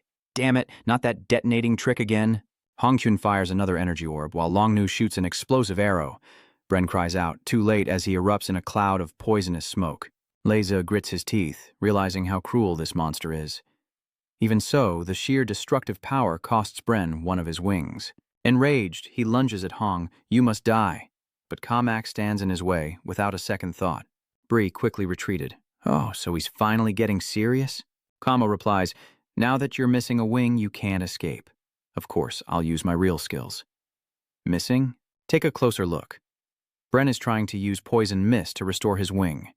Just then, a mass of blood shoots out from behind. "Savor my blood-poisoning toxin. You won't recover from it." Kamak lunges. "Eat my staff." Bren grits his teeth. "A bunch of low-life creatures dare to make me bend the knee?" He summons clones to attack. Seeing this, Kamak tries to retreat, but Bren sends him flying with a punch, and a clone reaches out, only to be blocked by the tendrils of a parasitic vine. Kamak laughs, saying anger is useless, as this isn't a duel, but a siege. Bren shouts 3 times, "Good, good, good." He unleashes a surge of power, stopping all attacks in their tracks as the broodmother mutters, "So troublesome. Even without his wings, he still has no intention of leaving." He's not crazy. His goal isn't just a fight. It's highly likely the primal chaos god's treasure is here, the only explanation for why he's staying. If that's the case, then I should too. As the mother worm was about to join the fray, a voice boomed, "Halt!" A wave of fire swept across the battlefield as Qin Yu aimed his spear at the mother worm. "You're not going anywhere. Your opponent is right here." The queen bee taunts him, "Boy, the girl's soul." Qin Yu cuts him off. "Enough talk, just die," and thrusts his spear forward. Qin Yu pauses his attack. "That's right. Cooperate with me, and I guarantee I'll return her soul to you." In her heart, she sneers, "Dream on. Once I get the treasure, I'll kill you." Qin Yu retorts, "Your guarantee? I wouldn't trust it for anything. I trust my comrades more than I'd ever trust you." Qin Yu's flames turned gold as he continued his attack. "Kid, you think I can't touch you? Then show me what you can do to me." The bone dragon kicks into the void as the queen mother replies, "Watch closely. Come forth, my children." The mutated insects emerge from the void and spew poison towards Qin Yu. Qin Yu blocks the attack with a sweep of his spear. "So, 4 king-level beasts after all. I wanted to save this ace in the hole, but you can have a taste first." 4 king-level alien insects charge, but they're just bait. The progenitor silently launched a soul-devouring attack from behind, but Qin Yu blocked it, saying, "I've already found a way to counter this." Qin Yu summons a member of the alien race from his dimensional space to shield himself, redirecting the mother insect's attack. She never saw that coming. Qin Yu explains, "Your soul drain can only target one being, right? These are her parting words to me. You won't get another chance." "I'm taking your life this time," the Queen Zerg cried. "Protect me!" 4 mutant insect kings unleash an attack, blocking Qin Yu's path. "Damn it, these 4 are going to be a problem." The queen bug turned to flee, realizing this kid was becoming more and more of a problem. If she let him keep pestering her, things would go badly. Qin Yu shouted, "Stop!" and tried to give chase, but the spider blocked him with a spray of poisonous silk. The queen mother laughs triumphantly. "Ha ha! That looks like you can't make me stop." Suddenly, the surrounding space is sealed off, and the corpse dragon crashes into the barrier. Yuling shouts, "Qin Yu, quickly open the dimensional space. Consider this repaying your kindness." Without hesitation, Qin Yu opens the space, sucking the broodmother insects inside. The queen mother looks around. "Where is this?" Qin Yu replies, "This is my territory and your final resting place." The mother nest roars, "You think you can kill me now, boy?" Qin Yu replies, "Of course not now. I know you're just an avatar. Killing this avatar is to save Chihan Tong and warn your true self. A death warrant. You are going to die." The mother worm screamed, ordering the 4 mutant worms to attack, but Qin Yu blocked them with flames, deciding it was best to deal with her quickly to avoid complications. Qin Yu roared, "Burn the 8 directions." The broodmother and her 4 alien king-level insects were quickly incinerated. Qin Yu approached Chihan Tong, finally finding her soul. Qin Yu helps Handong up and guides her soul back into her body. After a moment, Handong opens her eyes. Handong gasped in surprise, and Qin Yu replied, "It's all right now." She's finally awake. Qin Yu embraces Handong. "Don't speak. This is enough. Don't leave me again and don't do anything foolish." Handong blushed, quickly explaining, "What foolish thing? I was just doing what I wanted to do and you're hugging me without a word. We're not, well, you." Seeing Qin Yu's intense gaze, Handong awkwardly says, "What do you want?" "I want to tell you, I think I like you." With that, Qin Yu passionately kissed Handong, saying, "Maybe it's from living together, or maybe it's from that day you shielded me. I've lost so much, which is why I need to be even more serious about my feelings." A cough came from behind, and Handong hurriedly covered her face in embarrassment. "Could you two save the lovey-dovey stuff for later? There are other people here, you know." Yin-Yuku approached. "Thank you for this time."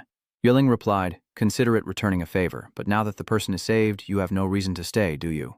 Qin Yu started to say, "I can stay," but Yue Ling stopped him. "No need. If I dare come here, of course I'm fully prepared. If you're not interested in the primal god's treasure, then leave quickly. I sense a growing danger here." Qin Yu pondered. The demonic realm's miasma could revive the war god clan. If the UN realm god really died here? Thinking this, Qin Yu said, "In that case, take care." Qin Yu opens a portal. "I'll take Yue Ling out first. Wait for me to come back for you." Hantong reminds him, "Be careful. It's a complete mess outside." Kamak was attacking a human, but since you can't do any damage anyway, why not contribute to me? He was draining the man's life force when he was suddenly punched away. Lazy cursed. "You son of a bitch," Kamak is stunned by the blow. "What are you doing?" "Just killing one of your subordinates." Lazy roared. "Just a subordinate?" "Screw you, die," Kamak cursed. "What are you doing? Bren is our target." The pink-clad warrior created an energy orb, thinking these chaotic natives couldn't be relied upon and should have been killed sooner. The human was caught off guard and was instantly blown to pieces. Lazy angrily shoots lightning at the pink pants, who quickly retreats to evade. Witnessing this, Bren sneers, convinced they'll never work together, and killing him is just a pipe dream. He laughs inwardly, sensing the eternal thunder source is almost fully charged with his murderous intent. Taking advantage of their infighting, you should leave now. What's wrong? Why aren't you saying anything? Qinyu said grimly, it seems we can't leave anymore, and opened a portal for Han Dong. Han Tong is surprised. They left so quickly? No, something's changed. I was afraid you'd be trapped inside. Whatever happens, it's best to face it together. Moon Ripple's face darkened. Can you two stop? The situation is already unstable. Bren then looked up and laughed loudly. Han Yun was puzzled. What was wrong with him? Or is it related to the primal god's treasure? Judging by this phenomenon, it's almost certainly the case. Bren clenched his fist. I can feel it. I can feel it. Kama muttered. Sensed it? Is it the treasure of the primal god? Everyone grab him, Bren shouted, looking down. It's right here. He absorbs the surrounding poison clouds and fires them straight down. C.A. Mac, thinking Bren was attacking him, dodges. But then Yi Yan says, that's not right. His target isn't us, it's the ground below. Bren pants, that's it, now boil. The ground beneath them begins to liquefy, and the others gasp in shock. What is that? Leze shouts, let's get out of here first. Qin Yu then carries Han Tong and Yue Ling into the air, and Yue Ling, recognizing something, cries out, This is a materialized curse. Nearby, Inghe Yem says, so the curse power covering this cursed domain is all leaking from underground. Before, the curse must have been extremely mild, which is why the mist spread out, but now it's become so violent and completely exposed. He asked Brandon, what the hell did you do? Bren replied, it's not what I did, but what you all did. The remains of the Father God were indeed buried in the cursed abyss, but it wouldn't appear easily, only by stirring up the desire for slaughter. And you are the perfect ingredients. So, rise from the churning waves below as a pair of enormous horns begin to emerge. Moon Ryong covered her mouth. How could it be so big? The others stared in disbelief. Is that really the god of our Qing Yuan world? Is it dead? He Yem replied. It must be, otherwise we wouldn't be alive.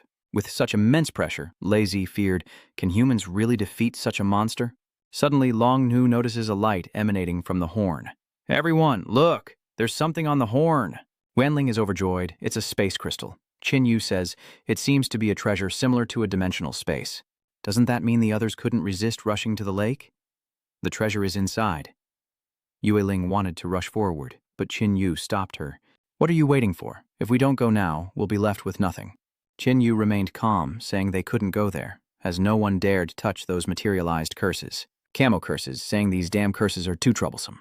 Seeing this, Bren couldn't help but laugh. You don't dare touch the curses, but for me, they're the best nourishment. Bren laughed and rushed down. Father God, let me inherit your power and treasures. Kamak shouted. Stop him! Everyone unleashes a barrage of ranged attacks, resulting in a deafening explosion. Yu Ling says, the space here is sealed. I can't take you out. Then find a way to break the seal. Xinyu summoned Ru Hua, asking, can you open a path? Ru Hua replied, I need some time. Qinyu urged, then hurry. And Ru Hua immediately complied. Looking on, Wei Ling remarked, spatial abilities? I didn't expect your pet to be more than just storage. I'll speed it up even more. Han Dong uses time acceleration, and Yue Lang murmurs, looks like that treasure isn't tempting enough for you. My goal is achieved. I shouldn't be greedy. Besides, that treasure won't be easy to obtain. Bren wants it, and this is the result. Everyone wants it, so a brutal battle is inevitable. I've already spent too much. I can't risk it. The other party instructed. Then I won't say more. Be careful. I must join the battle. Amidst the tense situation, Mei Yan made a suggestion. Everyone wants it, but this stalemate is difficult, so how about we negotiate? Wu Yang responded with a murderous tone. Then let's repay kindness with kindness and grievances with grievances. With that, she unleashed her moonblades, aiming straight for Mei Yan. Seeing this, Leza responded, that's right, as he and the dragon god launched a simultaneous attack. With an earth-shattering explosion, Mei Yan coughed up blood from a grievous wound. Go to hell. Leza seized the moment, striking her with a massive lightning bolt, sending her plummeting into the materialized curse. Her body was quickly corroded, leaving only a skeleton in moments. Witnessing the horrifying scene, Xinyu urged, hurry. If we keep fighting like this, we'll attract their attention sooner or later. At that moment, terrifying figures began to materialize beneath the lake's surface. Things were getting complicated for Luo Yuan. They weren't just being dragged into the lake, but now it was actively attacking. Qin Yu continued to observe the situation, a sense of foreboding rising in his heart. Although they were fighting fiercely, he felt something terrible was about to happen. Just as he said, the massive horn on the lake's surface began to tremble, leaving Long Nu stunned and confused. What's going on? Qin Yu was also shocked. Is this for real? The poisonous clouds are being sucked straight into the mouth of the evil god of the divine realm? Could the god kings truly manipulate the realm god like those war gods manipulated the demon realm? As the realm god slowly raised his hand, they were scared out of their minds, screaming in terror. Get out of here! Kamak turned back, exclaiming in horror. He's still alive. The primordial god sat up, letting out a long roar, and a terrifying shockwave sent everyone flying. Qin Yu quickly embraced Han Dong to support her. It's all my fault, Qin Yu, for making you come here. Qin Yu replied gently. What are you saying? Everything I've done has been of my own free will. Just like saving you, just like loving you, we will survive this. Hearing these words, Han Dong smiled happily. But Qin Yu anxiously urged Ru Hua, hurry, you saw how terrifying that thing was. Ru Hua could only chirp in fear, as Han Dong teased, could your confident facade have lasted a little longer? But why is it so quiet now? Wait, I remember the primordial god being a calamitous existence, able to crush people with its aura alone, but everyone else managed to escape its vicinity, and it hasn't made a move. He quickly concludes that it hasn't revived, but is merely a zombie with the body of a primal god, from which thunder essence radiates, transforming into grotesque monsters. Kamo says in shock, not only are there strong fighters, but also such powerful shields. But why aren't they attacking here? Han Tong shared his theory. His long slumber seems to have dulled its cognitive abilities, meaning that as long as we don't disturb it, we should be able to escape safely. Let's hope they don't do anything stupid. Qin Yu nodded. Forget them. Let's just get out of here. We don't want any treasure anyway. But his words suddenly shifted, his eyes turning cold. What the hell are you thinking? Quan Hong was gathering energy. Ka Mak shouts in alarm. What are you doing? Gun Hong retorts. The space-time here is sealed. Do you have a way to break it? If we can't break this seal, we'll face that thing sooner or later. Better to strike while he's still recovering. Taking the initiative, Ka Mak tried to restrain him, urging, Brother, calm down, let me go. Surely you have another way. Han Yun suddenly pointed at Qin Yu, shouting, That kid has a mutated plant that can open a spatial passage. Qin Yu cursed inwardly, realizing he was still being watched. He swept out with his spear, blocking the crowd, and said coldly, If you want to rob, you'll have to get past me first. Don't be nervous. We don't plan to rob. These are blood god pills and blood demon pills. Although they have side effects, they can unlock potential, making your beast faster. Qin Yu took the vial, pondered for a moment, and then fed one to Ru Hua. Han Yun continued to negotiate. The side effects of the blood god pill are less severe, but the effects aren't as potent as the blood demon pill. Why don't you give one to my sister? It might even affect her time abilities. Qin Yu scoffed. Why don't you just give me the Crimson Blood Holy Stone? It's guaranteed to work better than any pill. Don't even think about it. Xiaomao snapped. Why hide it at this point? I won't hand over the Scarlet Blood Holy Stone until it's absolutely necessary. The dragon god questioned, Isn't it urgent enough now? Qin Yu retorted, Then what would you consider an emergency? Suddenly, the eyes of the primal chaos god flashed with deadly light. It spoke with an ancient and imposing voice, leaving High Priest Han Yun utterly astonished. It has awakened. Qin Yu pondered as a chill ran down his spine. The High Priest he mentioned, could it be the one from the Chongqing tribe? If so, I'm in big trouble. He looked at Han Yun urgently, spurring him on. Hurry, if we don't leave now, we really won't be able to. Kamo was also anxious. Quick, give him the treasure. Han Yun gritted his teeth, took out the Scarlet Bloodstone, and threw it to Qin Yu, telling him to take it. Just then, an eerie purple light flashed as the Divine Realm expert conjured an energy orb before his mouth. Purple light erupts and Qin Yu clutches his head, overwhelmed by dizziness. A soul attack. Han Yun couldn't withstand the attack and fell. Qin Yu quickly flew down to catch her. Qin Yu, what's wrong with me? You're just dizzy from a soul attack. Keep opening the passage. Don't stop. Han Dong now at ease and uses the Scarlet Bloodstone to enhance his abilities. Qin Yu is finally relieved, no longer needing to worry about this side for now. But the others weren't so lucky, losing consciousness and plummeting downwards, right into the waiting maw of the god of the Origin Realm. Qin Yu shouts for everyone to wake up, startling them into flight. The primal god's hand reached out and Kamak lost consciousness upon contact, while Long Kai flew to Long Nu trying to wake her up. Lazy mustered his strength and flew upwards, only to be swatted back into the lake by the giant hand, his body rapidly corroding. He struggled to utter his last words. "At least I can say I put up a fight." With those words, he sank into the lake. The dragon god roared, What are you waiting for? Jump!"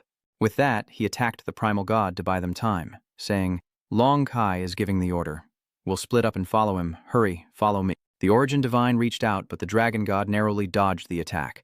Losing its target, it turned to the others and opened its mouth to suck them in. Still unconscious, Yueling and Kun Hong were sucked inside. "We can't win. Let's run." Qin Yu numbly watches as Yueling dies. The primal chaos god then turns its attention to Qin Yu and the others. Handong urged Ruhua, "Hurry, faster!"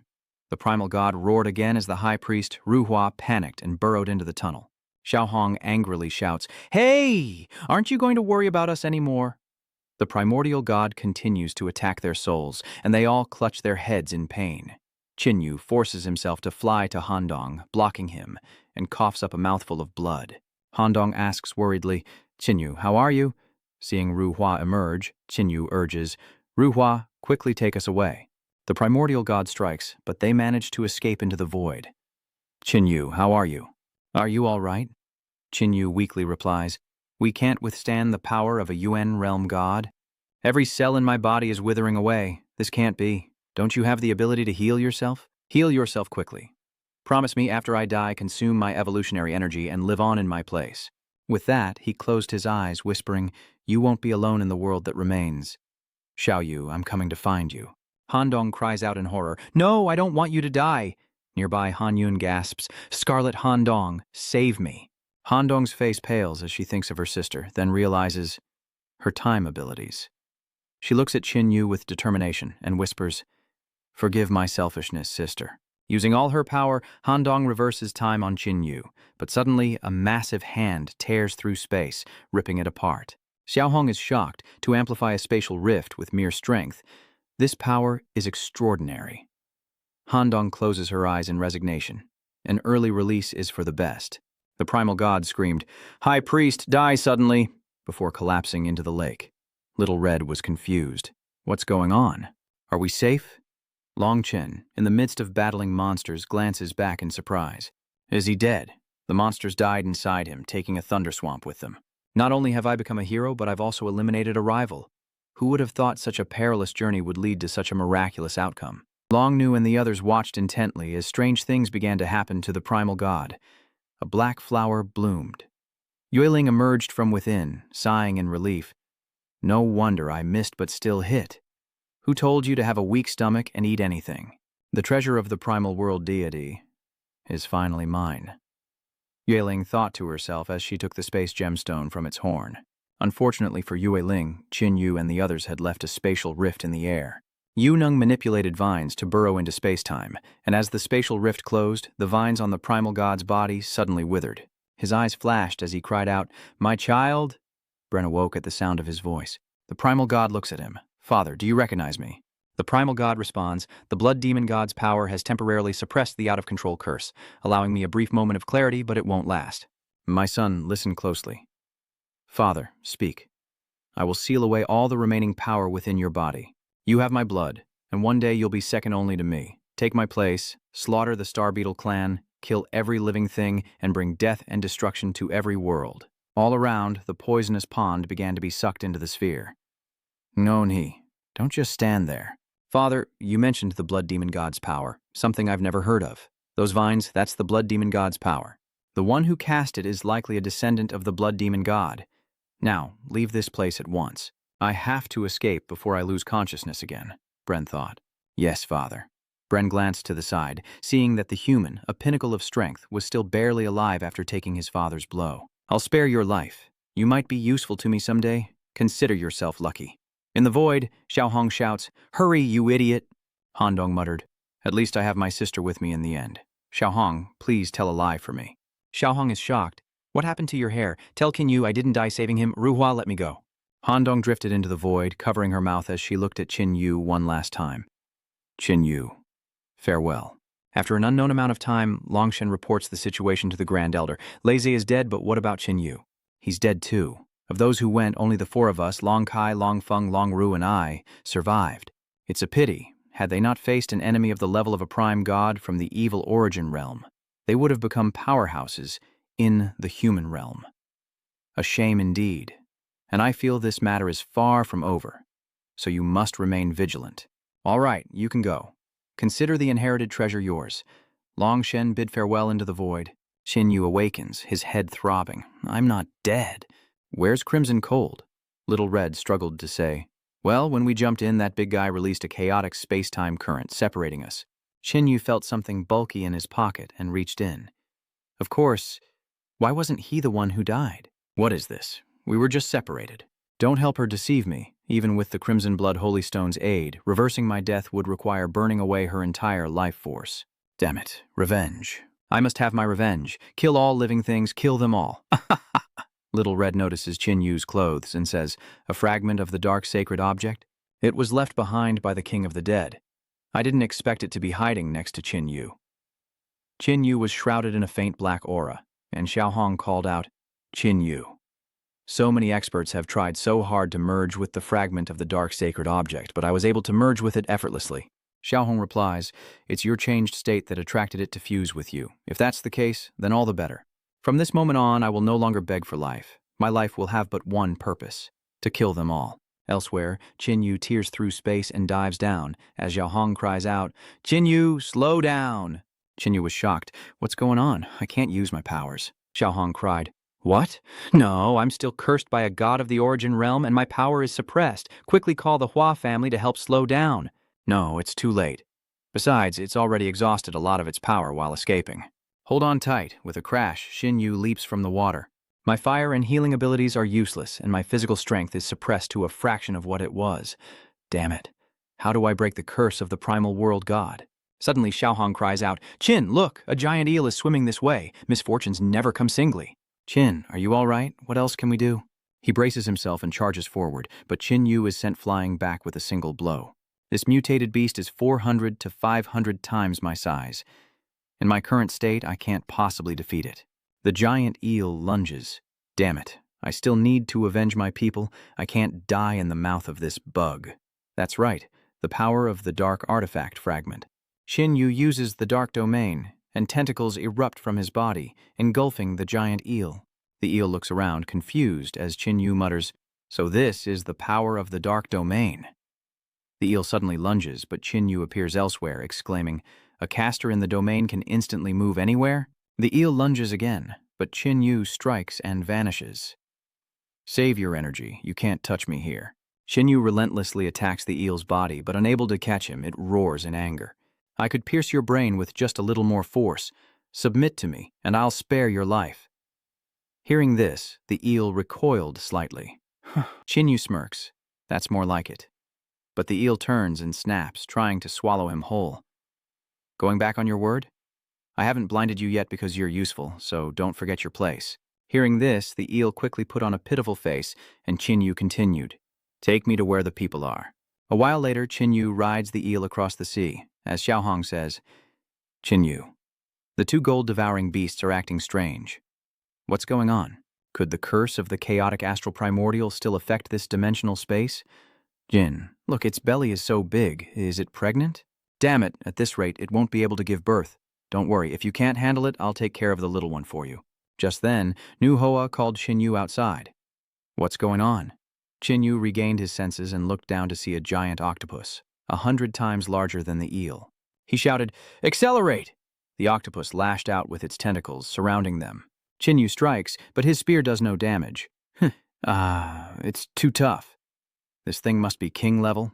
Xiaohong cried out, so this is the ocean? It's even more dangerous than land. The octopus strikes again, dragging Qin Yu underwater. If there's no escape, then he'll use the dark domain. The octopus was too large. Qin Yu could only create a black sphere of a certain size. The octopus opened its mouth, ready to swallow. Damn it, if I can't swallow him, the power of the dark domain can't be unleashed. Kid Qin, use this. Qin Yu quickly grabbed the scarlet bloodstone and used its power, causing the dark sphere to flash and expand. Nearby, a ship passes by. Two figures observe the scene.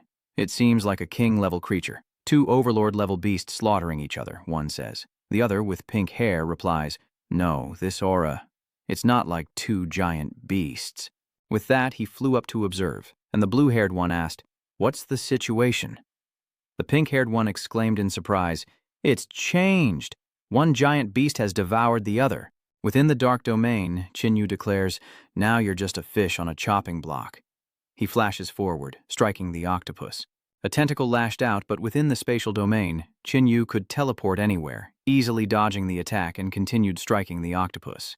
Knowing it was trapped, the octopus curled up to defend itself as Chinyu unleashed a powerful blow, only to find its skin too tough to break through, resulting in mere scratches. Crimson blood. Holy stone, infused with golden royal blood. Astonish me. After a moment, Chinyu uses the crimson blood holy stone again and continues to attack the octopus. Combining the scarlet blood holy stone with the golden blood, he inflicted some external damage on the octopus. Seeing this, Chinyu attacked madly while the eel could only scream. Xiaohong muttered, this isn't right. Chinyu has lost his mind. Ha ha, kill them all. Young Qin, stop. You have to stop. If you continue like this, you'll destroy yourself. But Chinyu didn't seem to hear and continued his frenzied attack. Ha ha ha, die all of you for me. Suddenly a voice called out from behind. Chinyu, stop it, brother. Chinyu halted, stunned for a moment before reacting, covering his mouth as he coughed up blood. Xiaohong anxiously asked, Qin, are you all right? Less than 2 minutes, and it burned away 30% of my golden bloodline? Luckily, I was awakened. Any more madness, and I might have died here. The octopus was utterly battered. Chinyu shouts, get lost! Don't push me to take you down with me. The octopus didn't hesitate and quickly fled. This crimson blood holy stone is powerful but extremely dangerous. It's not a treasure to be easily controlled. Little Red, try refining this monster's blood into golden royal blood. Little Red used its silk to absorb the tentacles Chinyu had cut off, then exclaimed, Qin, look over there, there's an island. Chinyu, exhausted, replied, that's some good news at least. Let's go rest there. Inside the dimensional space, Chinyu gazed silently at the two motionless gold-devouring beasts, then approached them, saying, rest in peace. Suddenly, a meow sounded nearby, and Chinyu picked it up. A cub? I can't believe you survived. Your parents can rest easy now. From now on, I'll call you Little Gold.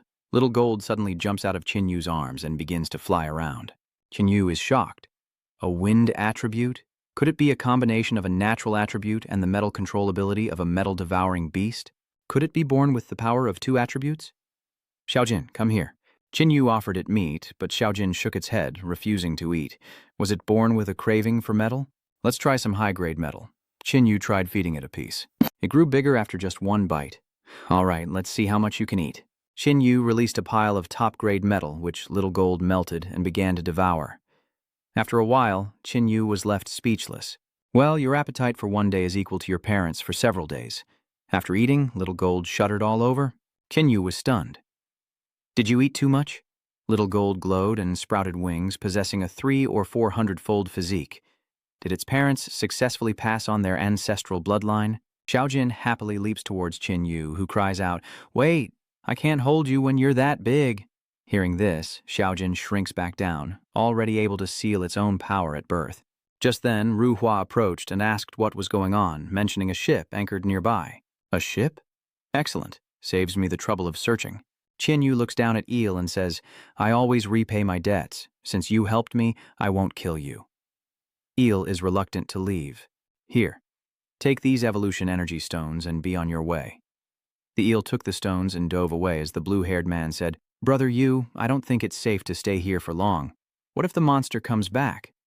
The red-haired man replied, Fortune favors the bold. If one side is injured or killed here, we'll strike it rich on this trip. There's someone over there, the blonde shouts. Chinyu slowly approaches. Lord Han, should we be concerned about him? The blue-haired man replied, I was once stranded on a deserted island myself. The despair is still fresh in my memory. The red-haired man nodded. If he means no harm, there's no harm in giving him a ride. Chinyu puts away his starlight spear, realizing these people aren't bad. I'm a stranded traveler hoping to hitch a ride. I can pay. The pink-haired man thought to himself that this person was only 40 or 50 times stronger than average, not a threat at all. He asked, "Where are you from?" "Black Rock City." "Not a stellar gathering place or a stellar pavilion," Qin Yu said, scratching his head. "I come from a faraway place, and an accident left me stranded here. To be honest, I don't even know where this is." The green-haired man asked, "Did you see two monsters slaughtering each other yesterday?" "I did. They were both injured and retreated. Follow me onto the ship, stay quietly in your room, and don't wander around." Qin Yu nodded his thanks and followed. A moment later, Qin Yu, sitting in his room, heard a knock. "Greetings. I was ordered by Lord Han Cheng to deliver this." Qin Yu accepted it gratefully, and the blonde, seeing Little Gold, asked, "Is this cat yours? It doesn't look like one. Is it a mutated beast?" Qin Yu didn't answer, but asked, "Your ship has been out at sea for a while, right?" "That's right. We're a fleet from a gathering place on the edge of Tianhuang Island, responsible for reconnaissance, fishing, and searching for supplies. Tianhuang Island, one of the 36 most infected zones on Earth. Tianhuang Island, surrounded by sea, is infested with mutated beasts. Due to prolonged spatial distortions preventing flight, it has a little contact with the outside world, and the only way in is by sea." He sighed inwardly, wondering when he could return to Shengjing City to report back. After an unknown amount of time, the ship returned to land, and Han Cheng greeted him. "Have you settled in these past few days?" "All right, thank you. This gathering place of ours is called Xunyao. There are thousands of people, but we're still short-handed. You look like you have about 40 to 50 times the physique of a normal person. It's not much, but you'd be useful. Join us," Qin Yu tactfully declines. "Thank you for the offer, but I want to see more of the heavenly desolate continent. I'm not planning on joining anyone just yet." "My apologies," Han Cheng says. "Survival isn't easy in this world, and joining a group is the best option, so I hope you'll consider it carefully. But if you really don't want to, we won't force you." Han Cheng waved his hand. "Xiaojia, you're on guard duty." That night, everyone lit a campfire and feasted. Xiaojia says, "Luckily, we have Brother Yu and Brother Han with us. This trip isn't so bad." Qin Yu suddenly speaks up. "Wait," and Pink Hair asks, "What's wrong?" "This wine is poisoned. It's carnivorous flower nectar." As he finished speaking, one of the men who drank it collapsed, vomiting. Han arises and shouts, "Who betrayed us? People are dying all around us, damn it, we've been set up." In the sky, a winged figure laughs as Han Cheng shouts, "Who are you?" Hui Zhuelin replies, "It's a pleasure to make your acquaintance, though I'm afraid I've caused some trouble. Zhu Zhuelin, Shunyao, and the evil wings have no quarrel, so why be so cruel? Even a common man is innocent, yet the talented are blamed. Someone must have started this." Qin Yu asks about Zhu Zhuelin's background and why he feels so uneasy. He is the leader of the evil wings. "The Dark Wings are a notorious band of robbers here, powerful but cruel." The blonde trembled. "They plunder resources, kill people. They've wiped out several nearby gathering spots, leaving no one alive." Qin Yu mused, "You must be blind, having made enemies everywhere, and yet he's never been defeated?" The blonde trembled. "No one can stand against him. Everyone just prays not to be targeted." The pink-haired girl warily asked, "What do you want?" "Our trip has been fruitful. I'll share some with you, leaving a spark for my clan." Xue Xuelin scoffs, "It seems the evil wings aren't as famous as I thought. Your supplies are mine now. Leave some for you, so you can get revenge later." In the distance, a chittering sound grows louder, and someone cries out that they're blood-devouring bats. Han Cheng shouts, "Prepare for battle, don't let them bite you." The ordinary people ran back to the camp, locking the doors. "Hurry!" "Ha ha, enjoy it slowly." One of them fires energy at the bats, but there are too many, and he's quickly drained of blood. Qin Yu glances over, realizing these bats are no ordinary threat. As several bats swooped in, the blonde killed a few and said, "This is a situation that a physique of 40 to 50 times can't handle. Hide behind me." Qin Yu was speechless as the blonde manipulated light blades around himself. Qin Yu thought to himself, "Wine-type abilities, huh?" A bat dodged several wind blades and lunged straight for Blondie. In the nick of time, Qin Yu strikes out with a spear, saving him, leaving the blonde stunned. "You can keep up with its speed. Don't get distracted. Protect yourself." Qin Yu slaughters the bats nearby with ease, leaving the blonde man to gulp in awe. This guy's only at 450 EX enhancement, yet his movements and strength are incredible. Even my wind blades couldn't stop him, but he casually faces them with a spear. And now, Little Gold is joining the fray. The blonde can only watch in despair. As the bats closed in, Qin Yu exclaimed, "Xiaojin, danger!" Spikes erupted from Little Gold's body, impaling the bats that dared approach. Then it unleashed a whirlwind that spiraled around itself. Any bat that touches it is torn to shreds by the wind. Qin Yu is shocked. Is that an ancient gale? Ji Xuelin scoffed. Is that all you've got? Mi Jun, Mi Min, you two handle that monster and leave the rest to me. The two acknowledged the order, and the remaining fiends charged into the fray. They're too strong. We're no match for them. As soon as he finished speaking, a fiend swung his blade. The man quickly erected an earth wall, but it couldn't stop the attack. The pink-haired girl cried out in alarm, while Xiaotu Hanqing angrily retorted, I'll kill you. Shui Zhuelin asked, You two must be the strongest in Xun Yao, right? He licks his lips, wondering what they taste like as his body transforms, sprouting an unsightly tuft of fur on his neck. An assimilation ability? Judging by his condition, he's probably eaten quite a few people. Can you see that? Blondie asked. Yeah, normally eating people, especially evolved humans, changes your appearance and aura. The virus in their bodies will affect their victims, replacing a specific substance with one that mimics the effects of activated evolution energy, but causes irreparable damage to the central nervous system. So, although they become stronger, they gradually lose their reason, no different from zombies. Those two are no match for him. I'll go help. Be careful. Above, two burning demons block little Kim. Sweetie, your big sister is taking you to hell.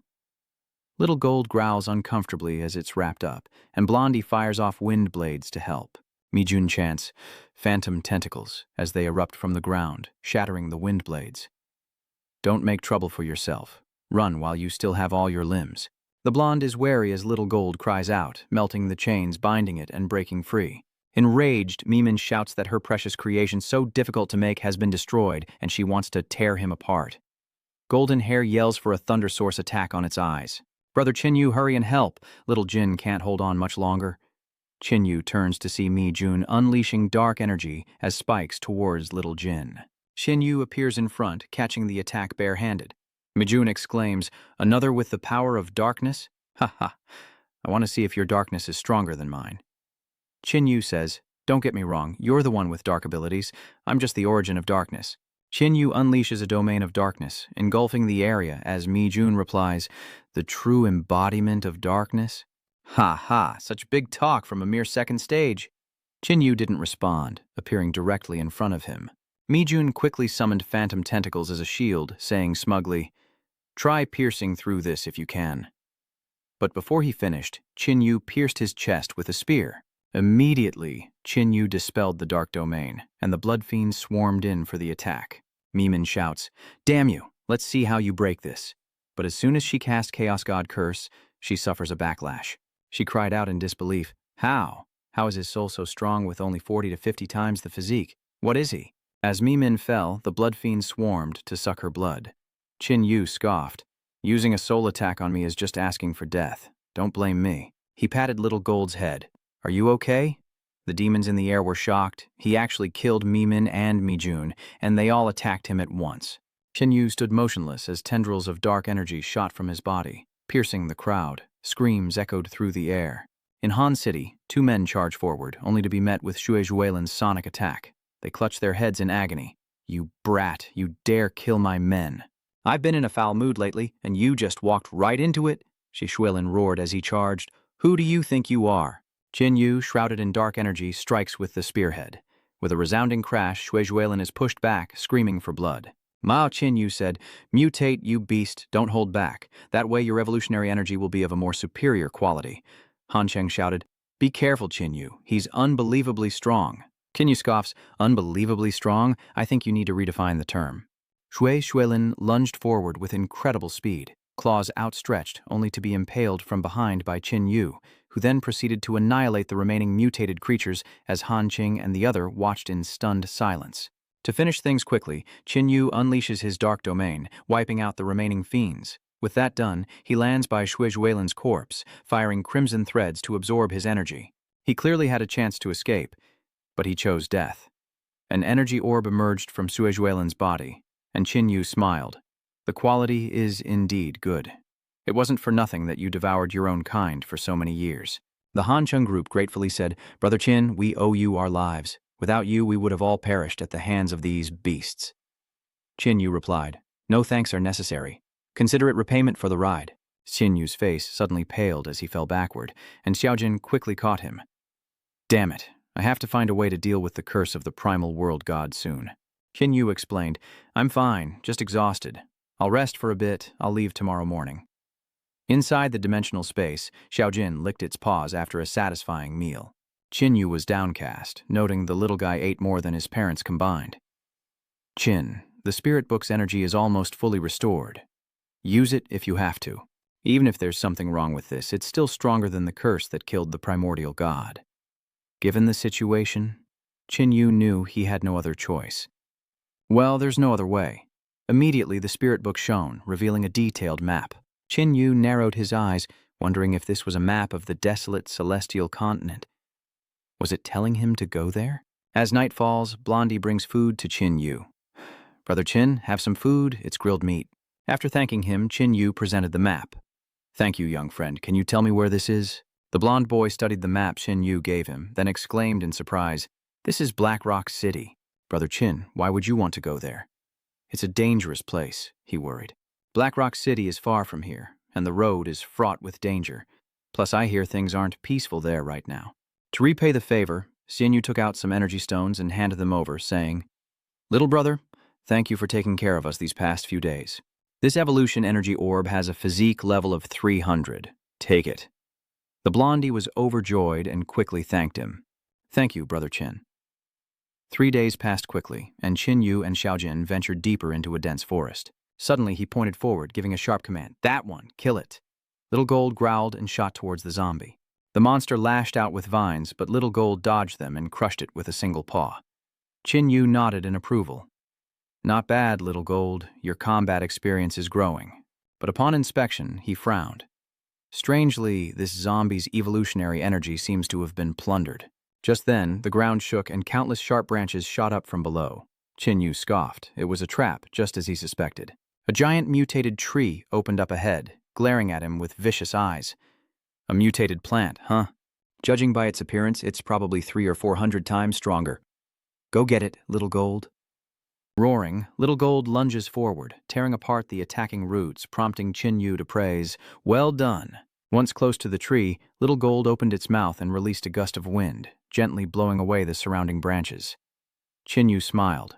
Good. Finish it off gently like that. But from the ground, massive roots suddenly erupt.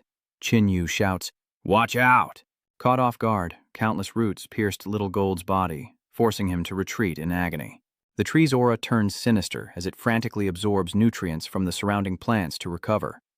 Qinyu is about to unleash his dark domain when Xiaojin roars, indicating it wants to fight alone. Qinyu said sternly, Little Jin, this isn't the time to be stubborn. This strange tree is almost at the level of a lord. A terrifying power erupted from Little Jin, and the ground began to shake violently. Qinyu initially thought the tree demon was responsible, but then he realized, that's not right. It's Xiaojin. Beneath the ground, streams of liquid metal began to surge. Qinyu was astonished. Little Gold can draw metal ore from the ground? Those droplets of metal quickly solidified, transforming into countless sharp blades aimed directly at the tree demon. The tree demon attacks relentlessly, and Qinyu shouts, Little Gold, metal defense! Immediately, the metal swords transform into spinning saw blades, shredding the incoming branches. Analyzing the situation, Qinyu knew that against such a powerful foe, finding its weakness was key. And you probably know what that is, right? Xiaojin seemed to understand and began a new assault. First, it sliced away all the surrounding roots and branches, then suddenly stabbed a metal blade straight into the tree demon's eye, causing it to shriek in agony. Qinyu seizes the opportunity. Now is the time. He delivers the final blow, leaving no chance for survival. Little Gold condenses metal into a massive blade and cleaves the tree in two. The tree demon crashes to the ground, split in two. Qinyu stares at the monster's corpse, muttering, It wouldn't have been long before it became a lord-level creature. I was just passing by, but you had to provoke me. Blame your bad luck. Qinyu approached, extracting the energy orb from the train's shattered eye. This is the tree demon's evolutionary core. Noticing the darkening sky, he has an idea. Night was falling, and he could hollow out the tree and stay for the night. Meanwhile, a woman with a fiery figure was running for her life, muttering, Did I lose them? Just then, she stumbled upon Qinyu and the massive hollow tree.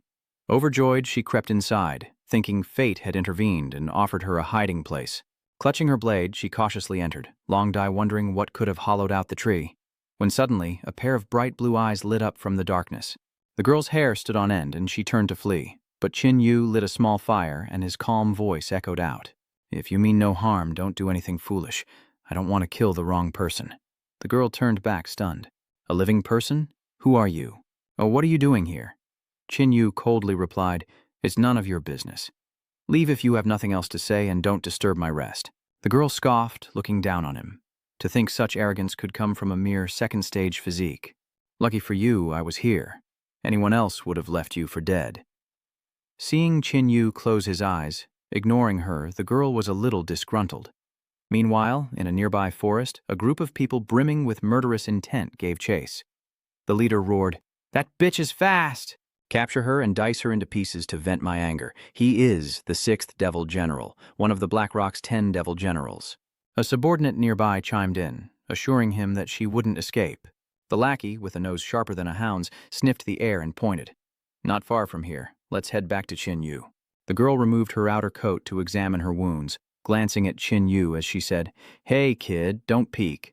With that, she tried to bandage her wound herself as Qin Yu spoke up, offering a friendly reminder. There are over a dozen people headed this way. I suggest you handle this yourself and don't involve me. The girl was shocked. How could this kid's perception be so sharp? Before she could sense anything, the 6th Devil General's voice roared from outside the tree. Hussy, come out here and pay for my son's life. Hearing this, the girl's face went pale. 6th General. The 6th General himself is here? She thought. 6th Demon General. I can't defeat you, but I can escape you.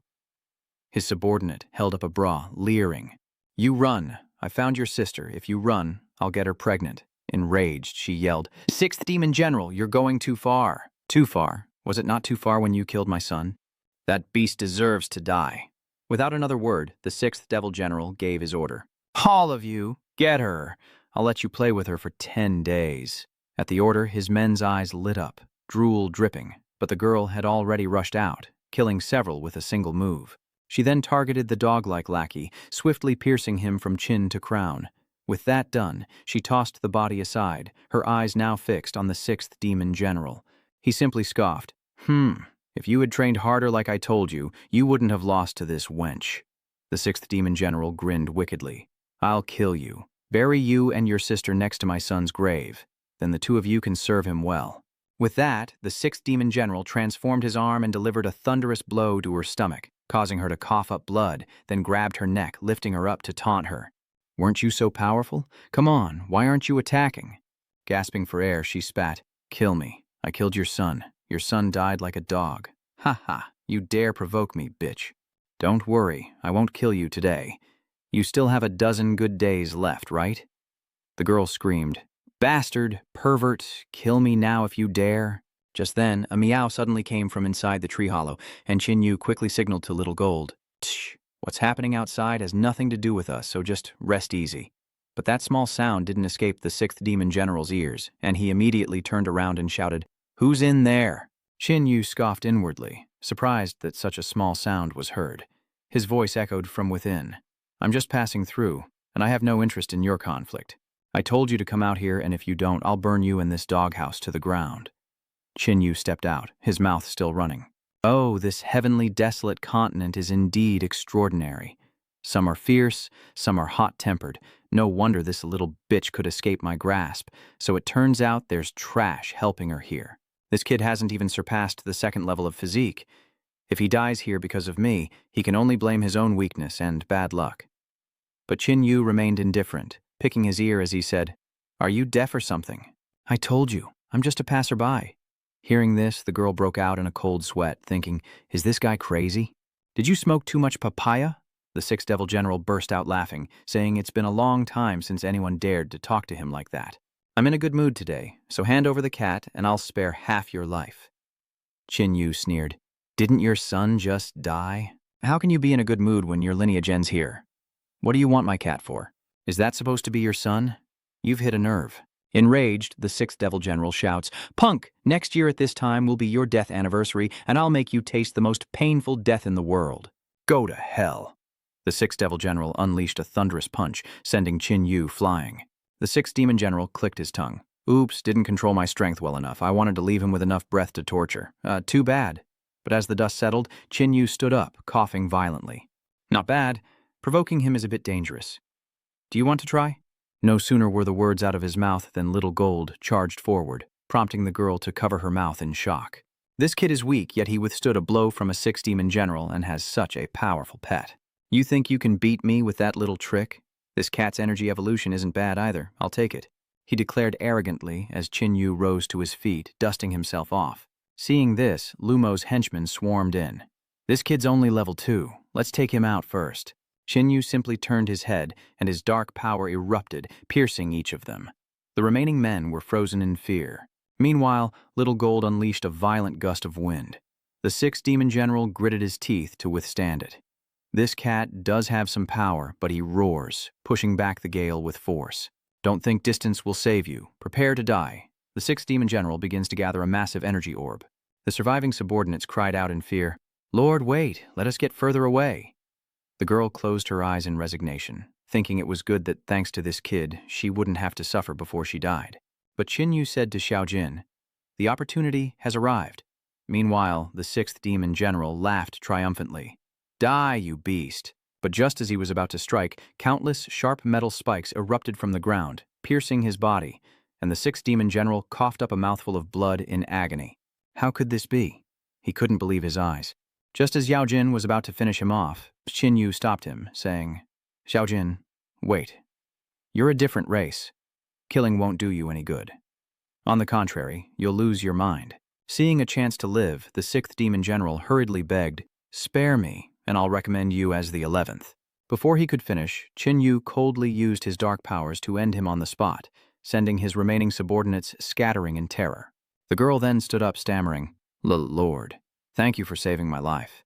"I didn't want to save her. He brought it on himself." The girl suddenly knelt, pleading, "Sir, my sister is still in Black Prison. Please, help me save her. Yan Shui will be forever grateful." "I told you I didn't want to save you, and your sister is none of my concern." "Sir, I know this is a lot to ask, but she's all I have left. She was bitten by a zombie trying to save me and had both legs amputated to survive. If you're willing to help me, everything I have is yours." Yanshu pleaded, but Qin remained silent. Seeing this, Yanshui despaired. "If not, please just kill me." Qin sighed. "All right, I agree, but I'm telling you now, I won't bet everything on this. If it goes beyond my capabilities, I won't hesitate to break my promise." Yan Shui was overjoyed. Thank you. Qin said, "Stand up. I happen to have business in Black Rock City. Lead the way." The next morning, the group arrived at the entrance to Black Rock City. Looking at the sturdy structure before him, Qin marveled. This Black Rock City truly lives up to its name. Such construction is no simple feat, even for evolved beings. He also noticed something strange. Why are these people bowing their heads and acting so obsequious? Yanju quickly explained that although this place has the lowest order, the strong are not bound by anything, and can kill ordinary people for no reason if they want to. Where is her sister being held? Inside the Black Jail, Yen Tuyet explained that it was the most heavily guarded prison in Black Rock City, protected not only by soldiers but also by top-tier fighters at the level of the 10 demon generals. Inside are the most important prisoners. If it weren't for the 6th demon general using his connections, my sister wouldn't be locked up there. All right, let's prepare to move out. We'll act tonight. That night, they arrived outside the prison. High-voltage electrified fences lined the tall walls, and Yanjue was worried. Those iron nets are electrified and have alarms. We have to. But before she could finish, Qin swept her up and flew directly over. Nearby, a guard stood with his back to them. Qin signals for silence and slips into the prison, moving as if he owns the place. A guard spots them and shouts, "Who are you? How dare you barge into the Black Dungeon?" Qin gently blew out a puff of hallucinogenic toxin, instantly confusing the guard. He bowed respectfully and said, "My lord, I apologize. I mistook you earlier. I deserve to die." Qin ordered, "It's fine. I'm looking for a prisoner named Lu Yanbing. Lead me to her." Yanshu was shocked, thinking, the guards in the Black Dungeon are top experts, yet he charmed them so easily. "Yes, sir. Please follow me." After a moment, the jailer stopped. "My lord, it's her." Inside the prison, a girl with both legs amputated sits in a daze. "Ha!" Yan Shui calls out. "Xiaobing, I'm here to save you." Hearing her name, Yanbing looked up in surprise as Qin asked the guard, "Where are the keys?" "Open the door." The guard stammered, "My lord, we don't have the authority. We need Lord Dong's permission." Qin waved his hand. Yes, I understand. Go back to your duties. I'll leave on my own later. After the guard left, Yan Bing cautiously asked, Sister, who is this big brother? Yan Shui replied, This is Mr. Qin, our savior. Yan Bing quickly bowed her head. Thank you, benefactor. Enough with the formalities. Let's escape first. Little Gold, open the cell. Xiao Jin jumped down, using his abilities to easily melt the iron bars of the prison door. Yan Shui was shocked once again. This beast was truly extraordinary. The Black Dungeon's prison doors were made of special metal, yet they couldn't withstand a single blow from it. Little Kim melted the metal and sucked it all into its mouth. Seeing this, the other prisoners began to beg for their release. Sir, save me. I've been framed too. Young man, get me out of here, and I'll give you half my fortune. Another cried, I'm a peak stage 3 cultivator. Save me, and I'll work for you for 3 years. But Qin Yu coldly said, Let's go. Ignored, the prisoner roared, If you won't save me, then none of you are leaving. He began to shout wildly, Guards, there's a prison break! Damn you, you won't escape. There's a prison break. Someone come quickly. Just then, a deep, hoarse voice suddenly echoed in Qin Yu's mind. Young friend, free me, and I'll help you find a way to break your curse. Qin Yu suddenly stopped, and Yan Shui anxiously asked, What's wrong? Qin Yu didn't answer, simply shouting, Little Gold, I want to go down! Little Gold immediately obeyed, spewing a gust of wind, piercing through the floor, creating a passage straight to the bottom level of the prison. Without hesitation, Qin Yu jumps down, where an old man in chains stares at him and says, Such potent curse energy. What have you gotten yourself into? Do you really have a way to break my curse? Yes, what I said is true. From above, the prisoner's shouts echoed down as he broke through into Zhang Taihao's cell. Hearing the name, Yan Shui was visibly shaken. Are you... Zhang Taihao? It is I. Qin Yu turns to Yan Shui and asks, What kind of person is he? He was the previous lord of Black Rock City, but the authorities said he was dead. Just then, an angry shout echoed from outside. Who dares to act so brazenly to plunder my Black Dungeon? Yan Shui panics. Oh no, we've alerted one of the 10 devil generals. A figure descends from above, his voice filled with murderous intent. I hate nothing more than insolence in my presence, but when he saw Zhang Taihao, he was stunned. The old man also recognized the newcomer, angrily shouting, Dongshuo, have you betrayed me too? Dongshuo cleared his throat awkwardly.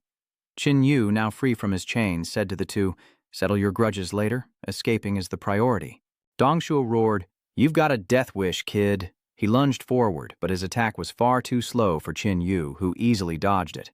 Not wanting to waste any more time, Qin Yu finished him off with a single move. Just then, reinforcements arrived, and Qin Yu told the group, There's no other way. Don't resist. He summoned the darkness, swallowing the 3 men whole. As reinforcements arrived, Qin Yu murmured, I am darkness, and I am void. Tendrils of dark energy, sharp as blades, annihilated the reinforcements. A massive explosion erupted, the imprisoning wall shattered, and Qin Yu emerged. The guards outside could only scream in terror. What is that monster? Save us. Report to the Dark Devil King at once. Having escaped the city, Qin Yu had Ruhua release the 3, and Yan Shui exclaimed, We're finally safe. Zhang Taihao was still in disbelief that they had escaped the Black Dungeon with the strength of just 1 man. Qin Yu stared at the old man, reminding him, Don't forget your promise. If you made it up just to trick me into saving you, I'll take you back right now. Old Hu kept his word. Rest assured, my ability is calamity-based, related to curses. The old man said, Young man, could you help me remove these restraints? The Liu sisters watched in horror. Qin Yu nodded, Bear with it. With that, he helped the old man pull all the long nails out of his body. After a while, Zhang Taihao sat down panting as Qin Yu handed him a strange fruit. Eat this. It will help heal your wounds and restore your strength. Sensing the rich life force, Zhang Taihao was astonished. The life force is so strong, Qin Yu replied. This holy grade fruit is very precious. After eating it, Kuang Taihao's wounds began to miraculously heal, and he gratefully said, Thank you, young friend, for this precious gift. Qin Yu interrupts, If you can remove the curse, these are nothing to me. Young man, where did you get this lightning essence? Did it have any special characteristics? Zhang Taihao asks. Qin Yu replied, It came from a very powerful alien monster, so powerful that even all the masters of your Black Rock City combined couldn't do anything to it. The curse within me has weakened. Before, it was 10 times stronger. Zhang Taihao was stunned. That powerful? No wonder the little guy has such a powerful pet, being forced back to the second stage of his physique. It's hard to imagine how powerful he was before the curse weakened him. Suddenly, a blast of energy cuts through the air. Qin Yu and Jiang Taihao looked up to see a silver-haired man floating in the air, sneering. "Old man, I spared your life out of kindness, and you don't appreciate it?" Seeing the newcomer, Jiang Taihao was enraged and roared, "Bastard, I'm going to kill you." The old man's power begins to surge, but the silver-haired figure only scoffs. "Even in your prime, you were no match for me. Why don't you just give up and come with me, save yourself some pain?" Qin Yu turned and asked, "Who is this?" Jiang Taihao gritted his teeth and replied, "This man calls himself the Dark Devil King. His background is unknown, but his strength is extremely formidable. I and several of my subordinates were no match for him and were imprisoned.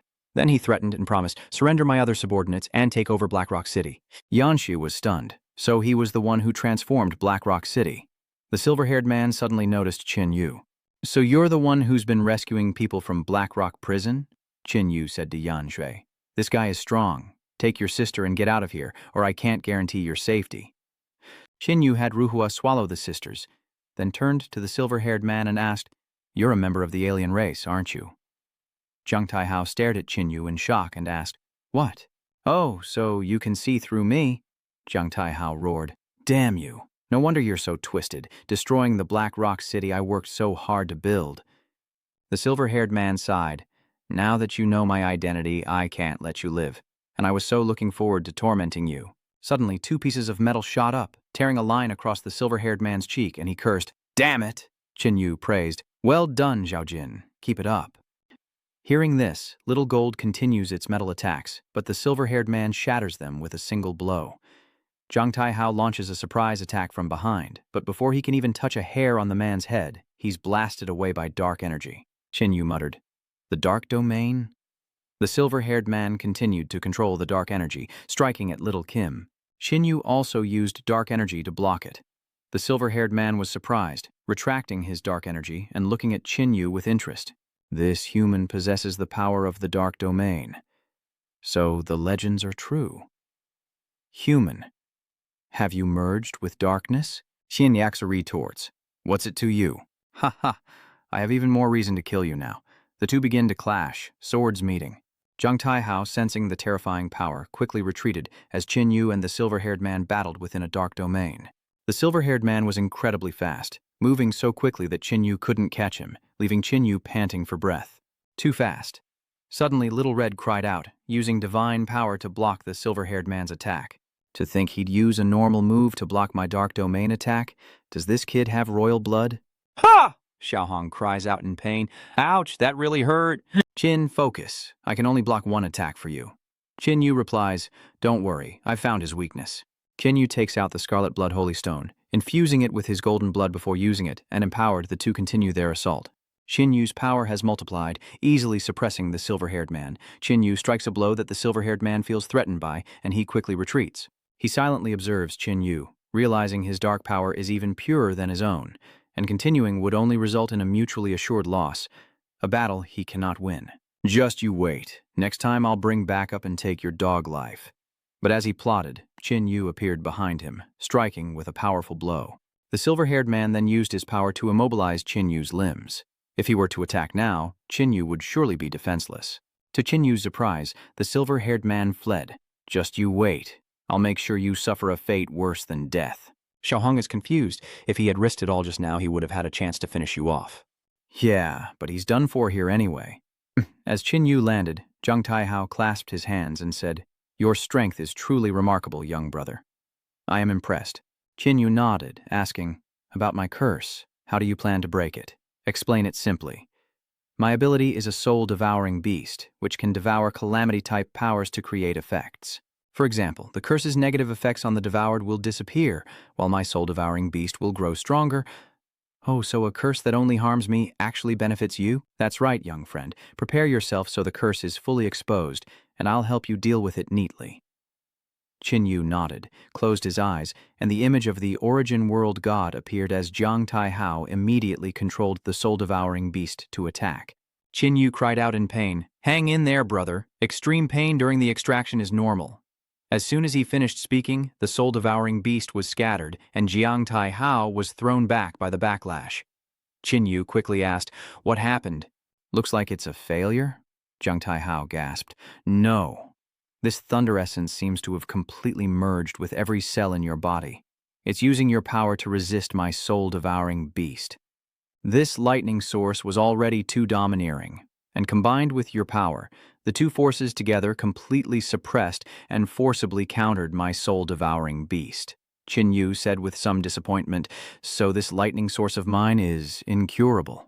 Zhang Taihao suddenly said, "That's right, there's still hope. There's something called spirit-soothing grass." "Ghost spirit grass? What is that?" "It's a mutated herb with strong hallucinogenic properties, once used to encourage mutants before battle. It was later discovered to have a great counteracting effect against curses." Qin Yu asked, "With this, can you be sure to cleanse my curse?" Zhang Taihao said, "Absolutely, I'm 90% certain." "All right, where do we find this soul-cleansing herb?" "Black Rock City has it, but it's controlled by the Dark Devil King. We'll have to go to Qinghe Gathering Place, one of the strongest evolutionist outposts in Heavenly Phoenix continent. Though smaller than Black Rock City, all its members are elites, making it just as strong. But Qinghe has always had disputes with Black Rock, so if they recognize me..."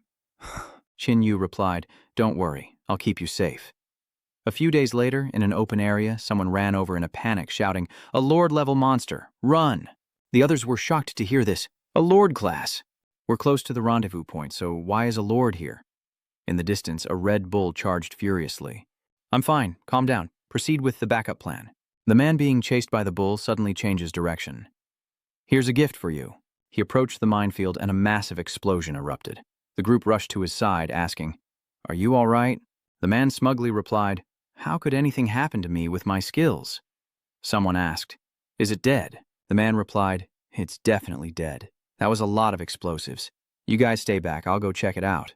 Mong Long said, "Be careful. Lord-level monsters are highly intelligent. It could be playing dead." "Don't worry. I may not be the best at everything, but my wind control gives me incredible awareness." He approached the bull and kicked it, saying, "Die. You should be so lucky to die like this. Killing a Lord-class beast, I'll be famous now." Suddenly, the others shouted in alarm, "Watch out!" With a sickening thud, the bull's horn pierced his chest. He coughed up blood and died as the bull charged on. Mong Long roared, "Split up. There's still a chance. Whoever dies is just unlucky." The blonde ran one way, but when he looked back, he was horrified. "Crap! It chose me! I don't want to die." Suddenly, the space around him turned pitch black. What's going on? Is this what it feels like to die? Before he could react, the darkness receded. The bull was knocked back. Qin Yu appeared and said, "Stand back, I'll handle this." "Hold on. That's a Lord-level monster, and you're only Tier 2. Zhang Taihao stepped forward, saying, "Don't worry, kid. You're saved today." The bull snorts and charges, but Xiaojin summons a metal wall. The young man is shocked. He has such a cute pet. No wonder he's so confident. But facing the Lord-level beast, the moment the bull broke through the wall, little Kim struck it in the face. Qin Yu praised the calculated creation of obstacles to slow the enemy's movements. The ox was then tightly bound. Now was the time to finish it. Xiaojin creates a windstorm, striking the ox head-on and obliterating it, and Qin Yu absorbs the remains into his dimension. The young man clasped his hands. "Thank you, benefactor. It's nothing. May I ask you something, young man?" "Yes, go ahead. Do you know where the Qinghe outpost is stationed and what the situation has been lately?" "You've come to the right person. I'm a member of the Qinghe stronghold. Recently, we've been fighting Black Rock constantly, and both sides have dwindled in numbers. To prevent sneak attacks, we've moved to a more discreet location." "Oh, I have some business at the Thanha stronghold. I wonder if you could put in a good word for me.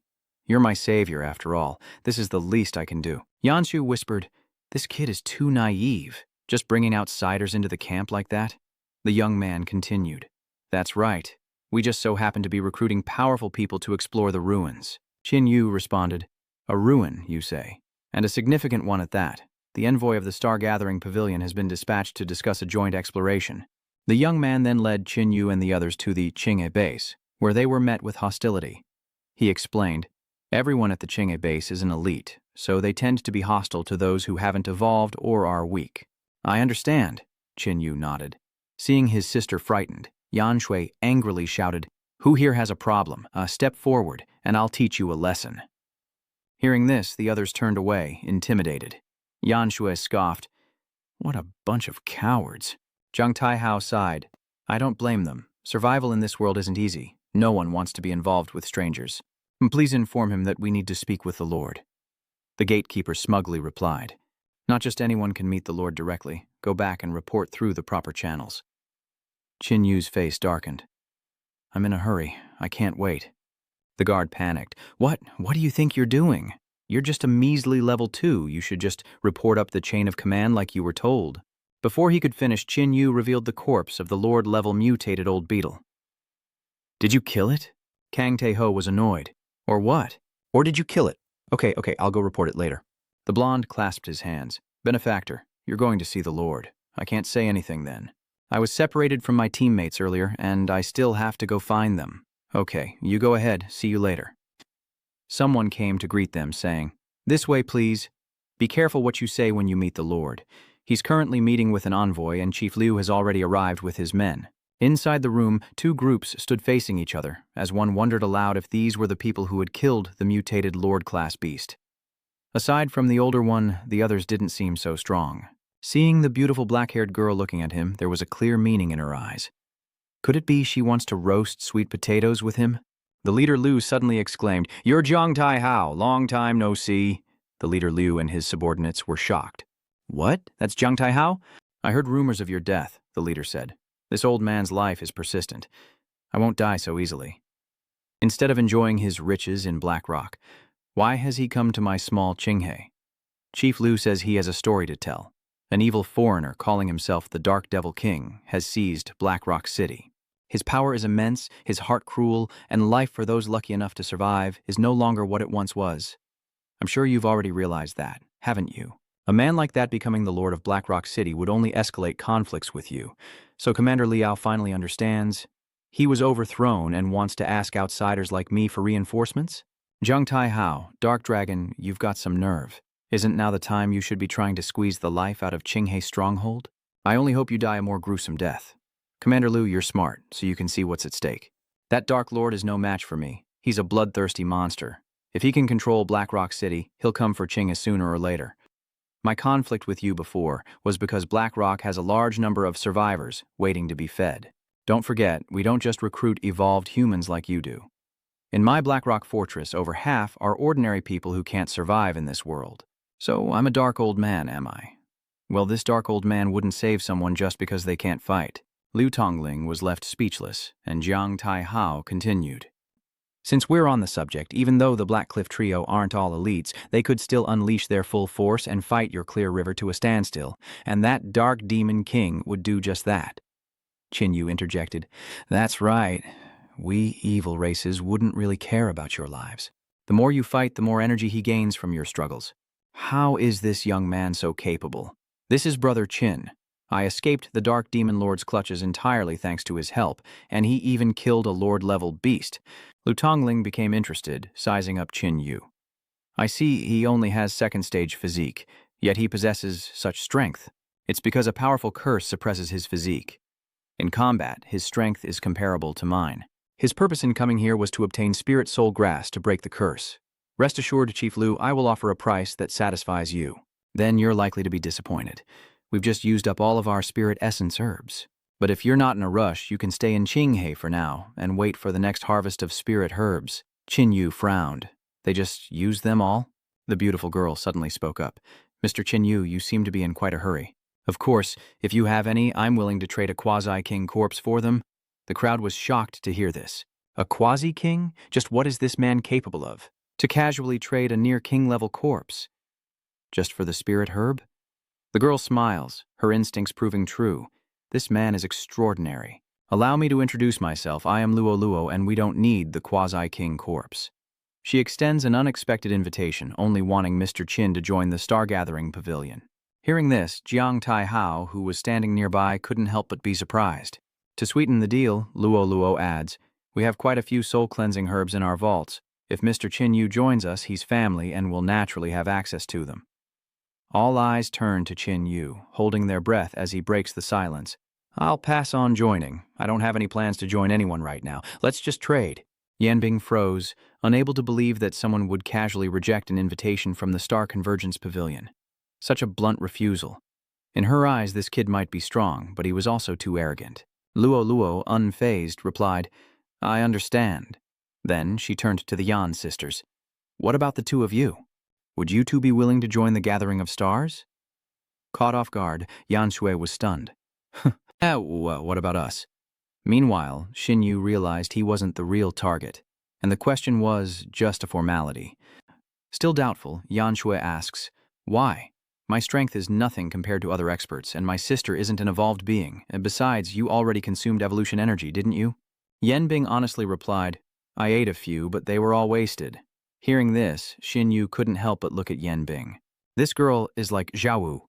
Sensing something, Yan Shui quickly asks, "Do you know about my sister's condition?"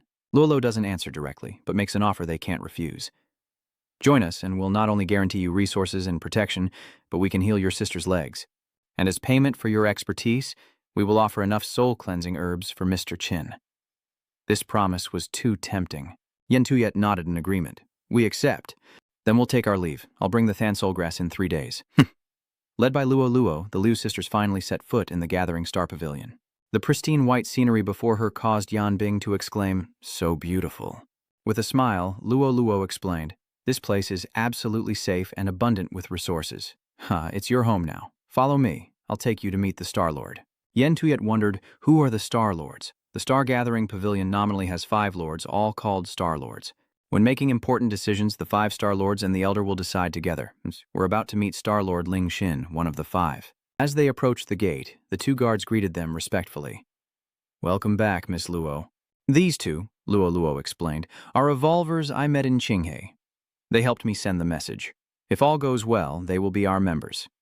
"No need to announce. The Star Master instructed us that when you returned, you should go directly to the 3rd floor. She's waiting for you." Deep inside the Star Gathering Pavilion, a slender figure stood by the window, quietly looking out. That was Ling Xinner, the Star Master. "I'm back." Listening to Luoluo's report, Xinner hummed softly, her eyes gleaming with admiration. "So, he's an incredibly rare talent. Not bad, Lack. Quite the haul, wouldn't you say?" Lack humbly replied, "You flatter me, Star Lord. However, I promised their friend that I would give him the Than Han grass to remove the curse on him. Oh, the Than Soul herb has always been a supplement, not a necessity. I'm curious, what's this person's background that they're afflicted by such a powerful curse that requires the Than Soul herb to remove it?" Luoluo suddenly realized she'd forgotten to ask his name. Seeing them mention their friend, Yan Shui interjected, "His name is Qin Yu. He's our benefactor. My sister and I were able to escape thanks to him." The name Qin Yu sends Xinner reeling, her reaction one of utter shock. "What? Tell me again, what was his name?" The very next day, Ling Xinner herself sought out the Qinghe stronghold. Her arrival prompted Commander Liao to rush out to greet her, saying, "I never expected the Star Master to visit in person, gracing my humble abode." Standing behind him, Zhang Tai-hao whispered to Qin Yu, "This girl, who's only a teenager, is the Star Master?" Qin Yu was equally stunned. "Is that Ling Xinner?" "What's wrong, Qin brother? Do you know this Star Master?" Qin Yu replied, "I'm not sure yet." As everyone stood in stunned silence, Xinner clasped her hands and said, "Don't worry. We can set off once Red Marquis returns. We are grateful to Commander Liao for providing the intelligence for this ruin."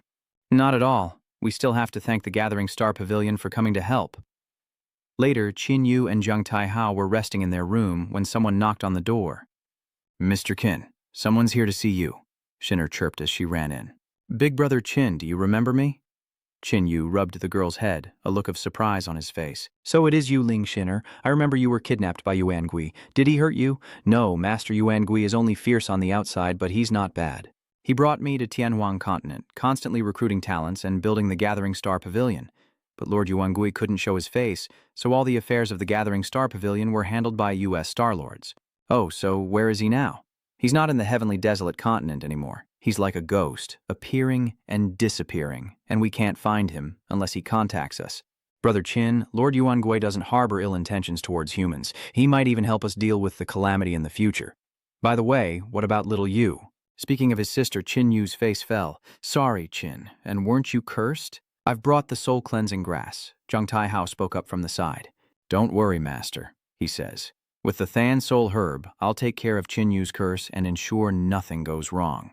Brother Qin must endure, for the curse's power is so pure it feels like dying and being reborn." After a long while, the Soul Guardian Beast successfully devoured the curse of the god of the Origin Realm, evolving into its next form. Wiping the sweat from his brow, Zhang Taihao felt refreshed. Qin Yu quickly asked, "Did it work?" "Rest assured, Brother Qin. The thunder essence on you has been completely removed. Thanks to you, my guardian spirit is twice as strong as before." Ha ha ha. Truly a win-win situation. So, what about my constitution? Lua Lua watches intently as Qin Yu's power erupts. Zhang Taihao was stunned. This man's power was indeed astonishing. Yanhui was also shocked. Was he really this strong? Xin Yu's display of power doesn't surprise Xin Ni, who seems used to it. In high spirits, Xin Yu expresses his gratitude. Zhang Taihao was overwhelmed by the favor. "It's nothing, Mr. Qin, Lord Starmaster. I have one more presumptuous request. You want to talk about the Dark Devil King, right?" Zhang Taihao nodded quickly. "That Dark Devil King is a disguised alien with considerable power. I fought him once but couldn't eliminate him. I know of him and haven't had time to deal with him. Leaving him in the Tianhuang continent is a disaster. While we have some time before heading to the ruins, let's take care of him. Elder Kuang, you and I will find Commander Liao. He should lend a hand." After a moment, Commander Liao said with difficulty, This is equivalent to Qinghe declaring war on Black Rock City, and the casualties would be immense.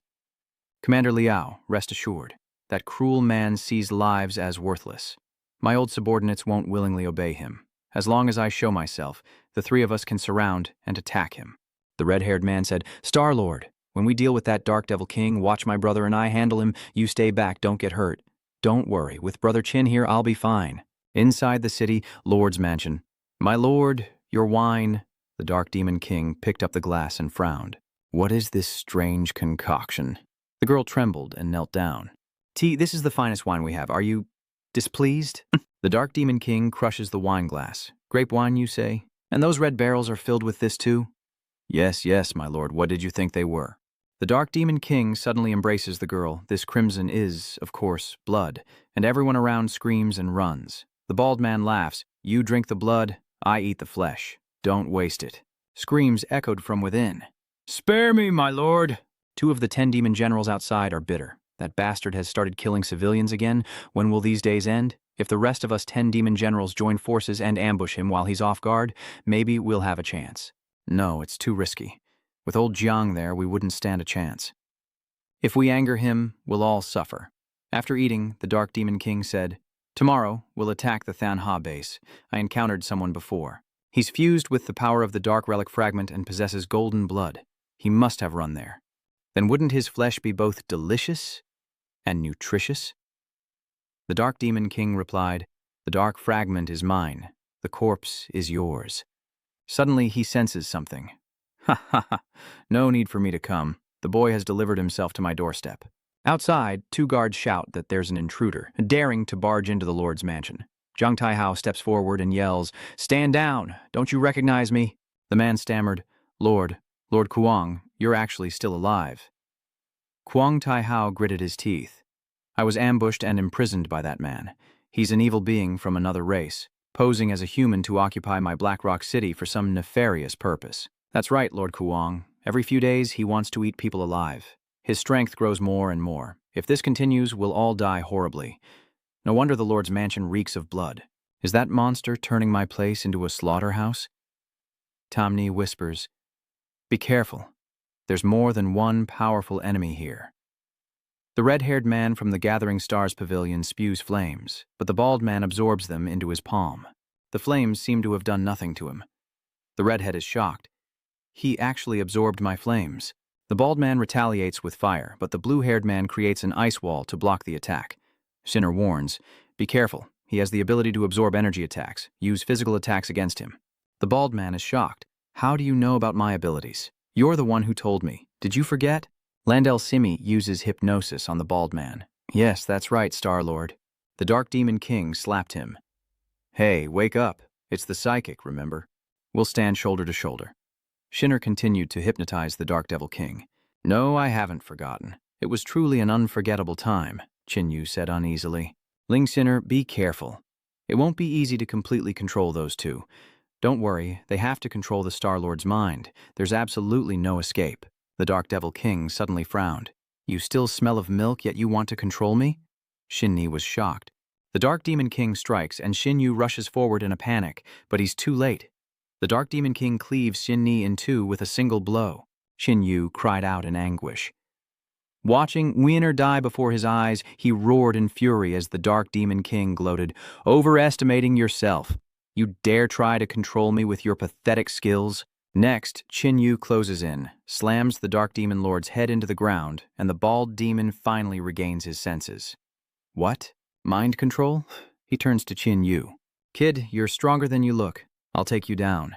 Qin Yu turns and punches him, causing him to cough up blood. Zhang Taihao is shocked. Is this his true power? Even by the standards of the alien races, he's a monster. The Dark Devil King looked incredibly disheveled. The last time he saw this guy, he was clearly only in the second stage, so how did he become such a terrifying beast? Qin Yu thrusts with his spear, and the Dark Devil King frantically dodges, narrowly avoiding a reunion with his ancestors. He cried out in alarm, "No, this is bad! Landell, help me!" The punk, clutching his chest, rose to his feet, not caring if he was exposed anymore. The godlike seal is broken. Zhang Taihao sweats. A contingency plan? His physique is growing at an alarming rate. He shouts, "Lock him down!" And Blue Hair unleashes an ice seal, trying to restrain Baldy. The spiky-haired man sneers, easily shattering the ice and charging straight at Qin Yu, while the Dark Demon King coughs a few times and also releases the seal of the other god. Oh no, the Dark Devil King has that move too. We can't let them both power up. The Dark Devil King says, "Too late," and unleashes a dark whip. "Kang Taeha, you've grown stronger too, to withstand one of my attacks in this state." Kang Taeha was secretly relieved. He'd absorbed the powerful curse energy from Qin's brother, or he would have been seriously injured by that last attack. "Those guys should be nothing to you, right?" the Dark Devil King asked the Baldy. "I want to play a couple of rounds with this one. It's really surprising how strong a human can be. Kid, you're the first human to force me to break my seal. Consider it an honor. I'll give you a chance to challenge me head-on as a reward." Qin Yu says nothing and charges forward, unleashing his dark domain. Seeing Zhang Taihao distracted, he strikes. "Hey, where are you looking? The old man's been knocked to the ground." Just as Baldy was about to strike again, Little Gold intervened. From the ground, sharp metal shards erupted, and realizing he'd missed his chance to kill the old man, the bald fighter turned to attack the green-haired one.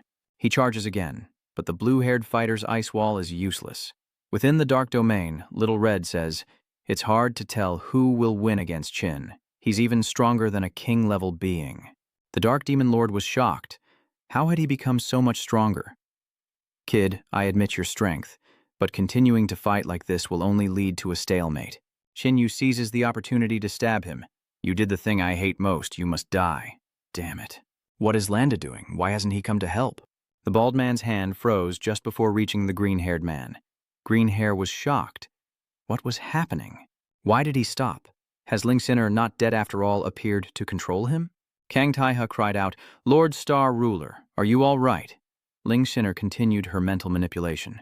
"Relax, there are no enemies here," as Baldy struggled to break free. "What's going on? Have I fallen for a psychic ability again?" "It's you. Weren't you dead? If I didn't play dead, how could I have made you all lower your guard?" "Get out of my head." He tried to reach Sinner, but couldn't. He glared resentfully at the blue and red-haired figures. Damn it. He'd kill one of them first. Just as he lunged toward the two, the spiky-haired one was immobilized again. "You're strong. Why would I let you go after going through the trouble of infiltrating you?" Lu Thui dealt with him, and Blue Hair obeyed, striking an ice seal into Baldy's chest. Enraged, he throws the two off and flees, but Little Kim unexpectedly attacks with his metal affinity to stop him. The man struggles to break free and flees into the Dark Realm, much to Blue Hair's frustration. Shinner assures, "Don't worry, Chindaga's side is fine." Inside the Dark Domain, the Dark Demon King sees Baldy enter and asks, "What's going on?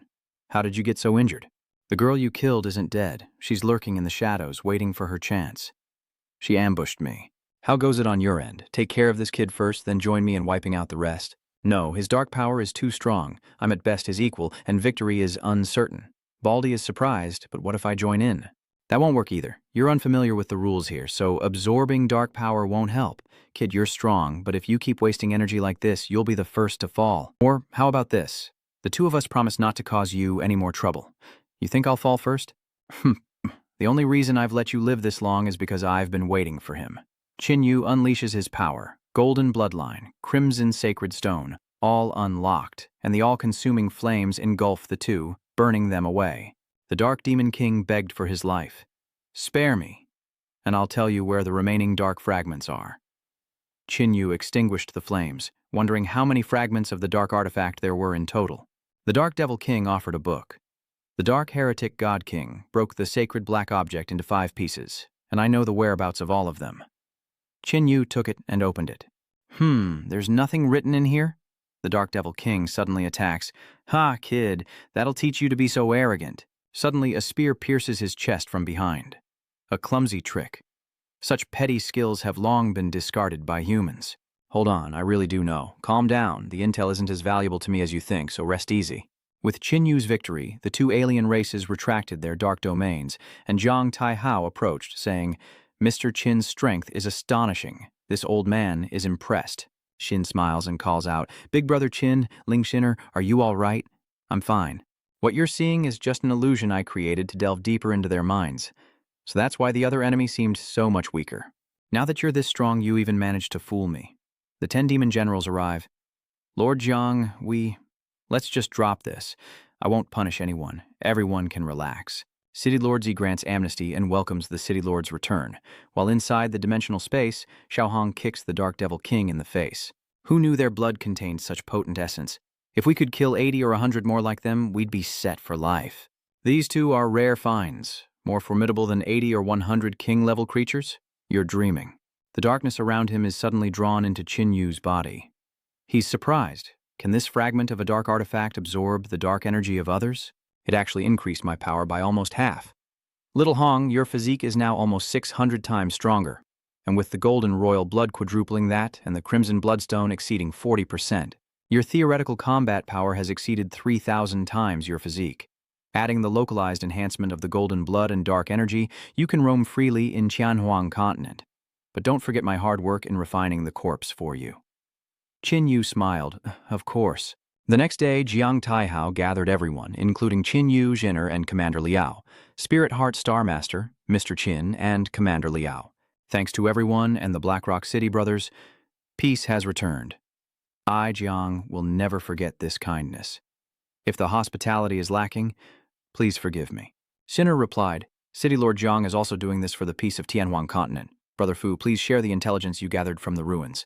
Yes, Star-Lord. It's a large-scale ruin with an estimated space of over 100 kilometers. The outer areas are relatively safe. The closer you get to the central structure, the more dangerous it becomes, with mutated monsters, powerful zombies, and deadly traps. He released the corpses of 2 monsters from his spatial ring. These 2 corpses are typical of what we hunted. Please, take a look. Qin Yu exclaimed, War God Clan, everyone gather around and examine them. Both corpses have reached the Lord level. These 2 are only average for the ruins. Almost every enemy will be stronger. Xin Yu questions. The War God Clan ruins should be extremely peaceful. In theory, there shouldn't be any dangerous enemies or deadly traps. That relic is likely a battlefield, and the traps weren't meant for us, but for them. Some kind of alien race that died on the battlefield and was resurrected by a virus. Ancient battlefields are dangerous, but the spoils are plentiful. Shinner then said, City Lord Jiang, Commander Liao, quickly select your elite forces and prepare to depart. The next day they approached the ruins entrance, and Ling Xiner, sensing something, called out to Qin Yu, Brother Qin, trouble's coming. A girl in a red dress arrives with her subordinates saying, Little Jinner, why didn't you invite us to explore the ruins? Xin Yi frowned. What are you doing here? Qin Yu asked who they were, the remaining 3 Star-Lords and their subordinates. That woman is Zi Hanzhen, a cruel person who has caused me a lot of trouble. The scarred man is Feng Tianpeng, the strongest man in the Star-Gathering Pavilion. The well-dressed one is Wei Si, extremely difficult to deal with a high level of perception, even able to foresee the future temporarily. Qin Yu thought to himself, the Gathering Stars Pavilion is indeed the strongest group in Heavenly Phoenix continent.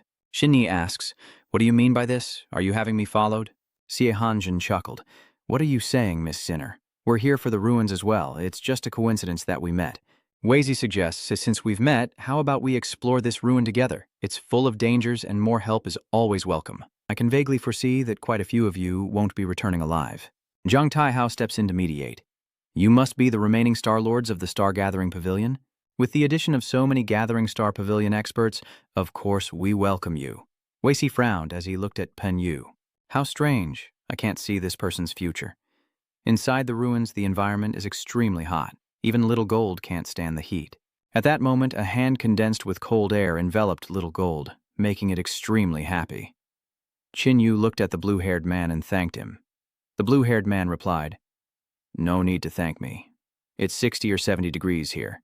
If we weren't evolved, we would have gotten heat stroke long ago." They continued on, and Wei Si made a prediction. "Be careful. In a few dozen seconds, we'll encounter a powerful enemy. There's a high probability someone will die." Everyone began to worry as Wei Si counted down. 10 seconds, 5 seconds. It's coming. The ground trembles as a colossal sandworm erupts from beneath the sand. Kang Tai Hao says grimly, "A Lord class. Almost King class." The 10 marshals are then ordered to advance, but Feng Tianpeng cracks his knuckles and says, "Leave this to me." Without hesitation, he charged forward as someone called out, "Wait, that's a Lord-class monster." Hurry. Feng Tianpeng unleashed his power, piercing through the sandworm's body, sending fluid splattering everywhere. Xie Han exclaimed, "Ugh, that's disgusting." Feng Tianpeng, be careful. You almost got it on me. Xin Yu creates an energy wall to block the fluids. This guy's power is immense, no less than 2,000 in physique. Where did he get this ability? The crowd erupted as they witnessed a Lord-class monster being slain so easily. This super Lord-class creature was crushed with a single punch. Just what level of power is this? Wei Siru seemed to realize something and shouted, "It's not dead. It's getting away. Don't let it escape." The worm quickly dives into the sand. "Damn it, it's getting away this way." With that, Wei Si led the others in pursuit, but some wondered, why fear a monster that had already fled? Brother Qin, Wei Si's observational skills are accurate. There's definitely a reason he ran, so let's be careful. The sandworm has burrowed down, and the sand is still. Just as everyone let their guard down, a whirlwind appeared, and countless wind blades shot out, killing many. Those who reacted in time quickly used their abilities to block the wind blades, waiting for the whirlwind to dissipate. Wei Si said from a distance, "I told you to run, so run. Next time, remember not to doubt my judgment. Let's keep moving just a little further." Wei Si paused. Zhang Taihao wondered, "What's wrong? Another trap here? You guys wait here, don't move." With that, he advanced alone, only for Qin Yu to suddenly appear before him, smiling. Wei Si throws his blade without hesitation. "You dare steal from me?" Little Gold created a gust of wind, sending the blade back. Wei Si was nearly struck, and Little Gold engaged him relentlessly. Qin Yu crouches down and reaches into the sand, prompting Wei Si to throw another blade, hoping to stop him. What can this blade possibly do to Qin Yu? With a flick of his hand, the blade rebounds, leaving a gash on Wei Si's cheek. He panicked and retreated. "This guy is too strong. I'm no match for him." Qin pulled a giant sword from the sand, and Wei Si felt something hard under his feet. He dug out a piece of armor. Although unwilling, it was still something. Si Hanzhen steps forward to question him. "Wei Si, did you report false information? And you stole spoils for yourself first." "Ha ha, don't blame me. I only told you to stop, not that there was danger. It's just one spoil of war. Don't be so tense. There's more." Behind him, Han Zhen snorted, "Easy for you to say." Liao, the commander, eyed the great sword with curiosity. "Is that an A-grade treasure? To just pick something up and get an A-grade treasure?" Qin Yu assessed the greatsword. Indeed, A-grade, but far too large for any human to wield. "Forget it. Even if it's just grade A, the metal it's forged from must be extraordinary. Here, have it." Little Gold happily hugged the greatsword and began to devour it. Feng Tianpeng's eyes widened. That cat is casually eating an A-grade treasure? What is that creature? Wei Si thought to himself, Xin Yu must have used his spiritual power to probe my intentions and tell him, I must find a way to eliminate these two, otherwise my plan will fail. The group continues onward as Wei Si calls out, "Be careful!" Feng Tianpeng frowned. "If you deceive us again, don't blame me for disregarding our past friendship. What have I done to deserve this?" "Enough talk. The danger is above. Black clouds over the desert. Brace yourselves. This rain is dangerous." Black raindrops began to fall, and smoke rose from each drop as it hit the stones. Some were confused by the situation. Feng Tianpeng dodges the rain, shouting that it's no ordinary rain, but incredibly dense. The green-haired man creates a giant ice umbrella for everyone to huddle under. The raindrops sizzle as they hit the ice, and a Zihunjin summons a purple barrier from the ground to shield them. Wei Si approached, smiling. "Star-Lord Z, mind if we take shelter from the rain?" Zihanzin scoffed. "You've got some nerve. The rain is constantly eroding the ice." Qing Mao's expression turned serious. "If the rain doesn't stop, my ice won't hold." Zhang Taihao shouts, "Let me give you a hand." After a while, the rain stops, but the traps here are too treacherous, costing them several men each time they're triggered. At this rate, we don't have enough people to spare. Wei Si then shouted, Be careful. Be careful. What kind of dangerous trap is this? Asks Commander Liao. This isn't a trap. An unbelievably strong foe is approaching. Prepare for battle. This aura is strong. A king level being. In the distance, a grotesque-looking insectoid runs towards them, and someone recognizes it, saying, "It's the same kind of monster we encountered before. Be careful. This one is much scarier and more terrifying than the last." Little Red observes, "That's a bloodhunter, a major clan in the primal world. Their leader is a primal world god. They are extremely numerous and they are notoriously ferocious, a race that strikes fear into the hearts of all in the primal world." However, the bloodhunters have a trait. They don't act without benefit. The god of war clan isn't easy to provoke, so they wouldn't risk it without a reason. Does this small world have some kind of incredible treasure? The mutated insect quickly approached and attacked, but Zihanjin used purple vines to restrain it, sharp thorns emerging from the vines to pierce its body. The mutated insect cried out in agony as Little Red whispered, "That woman's skills are too cruel." Shinyu scoffed, "Isn't your bloodline about the same? What a joke. My bloodline isn't as disgusting as yours, wriggling and squirming, just looking at it makes my scalp crawl." Everyone sighed in relief. To subdue a king-level creature with one move. Is this the power of a Star-Lord? The Star-Gathering Pavilion is truly a reliable ally. Before they could celebrate, the mutated insect broke free and charged forward. Ziahan was terrified and barely managed to escape, breathing a sigh of relief at her near demise. Suddenly, the creature is locked in place, and the redhead shouts, "Now's our chance! Everyone attack!" And with a unified response, they unleash a barrage of ranged attacks. Everyone watched intently. Did it work? The dust cleared and the mutated insect created a protective barrier around itself. Zhang Taihao is shocked. Is that cursed power? Everyone, be careful. The wings on its back are a manifestation of cursed power. Feng Tianping asked the old man if his abilities could handle its defenses, saying he could give it a try. Kang Taihao uses the Soul Eater to tear at the protective layer as Feng Tianping roars and attacks. Weisi says, "Even a king-level creature couldn't withstand that punch from Feng Tianbiao." Feng Tianbiao shouts that he's broken through its defenses. The soul-devouring beast began to devour the protective layer as Feng Tianping landed a powerful blow to the creature's abdomen.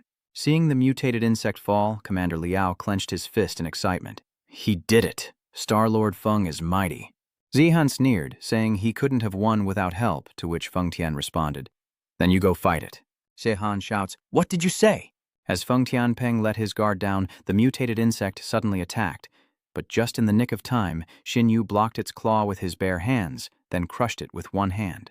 The mutated insect wailed, sensing Qinyu's presence and trembling in fear as he relentlessly pummeled its body before crushing its head and absorbing its energy. "Mr. Qin, what about the curse power of this thing?"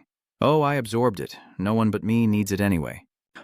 Qianyu picked up the energy orb, prompting Feng Tianping and Ziehanzhen to immediately protest. "We helped kill that monster. Are you trying to take all the credit?" "I didn't mean to, but if you insist on this attitude, then I'll take credit for killing it." Seeing the tension, Commander Liao stepped in. "Star-Lords, Mr. Qin, there are many spoils here." Weisi and the others scoffed, saying that Lin Zhen only added one strike, yet Qin Yu took all the credit. They had seen through his ulterior motives long ago. Shinner was a little annoyed. "The four of you can stop glaring and talking nonsense. That monster was clearly harder to deal with after it was first broken apart." Zhang Taihao frowned. What were these people implying? Did they want to eliminate Qin first while there was no danger? Thinking this, he said, "If a conflict breaks out here, the people of Black Rock City will stand with Mr. Qin and Spirit Heart Star Master."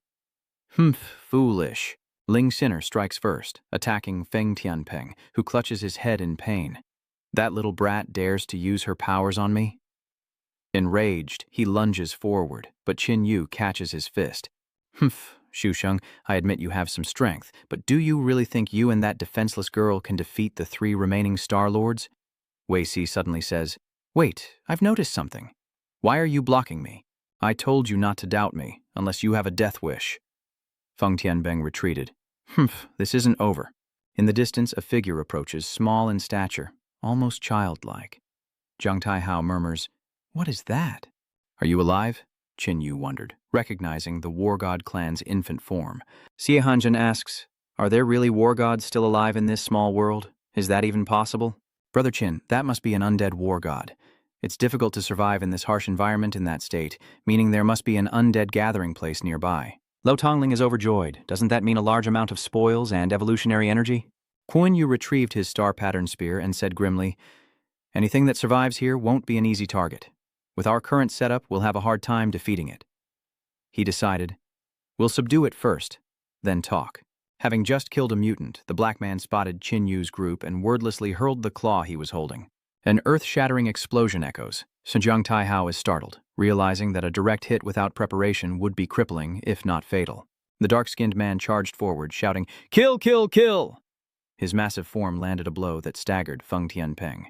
Commander Liao immediately used his swamp domain, hoping to restrain it. "Star Master Z, I'll help you control it. You subdue it." Shihan snorted. "You understand that much, at least." She then commanded the vines to wrap around him. The dark-skinned man cried out in alarm. "Damn it, let me go!" He turned to Commander Liao.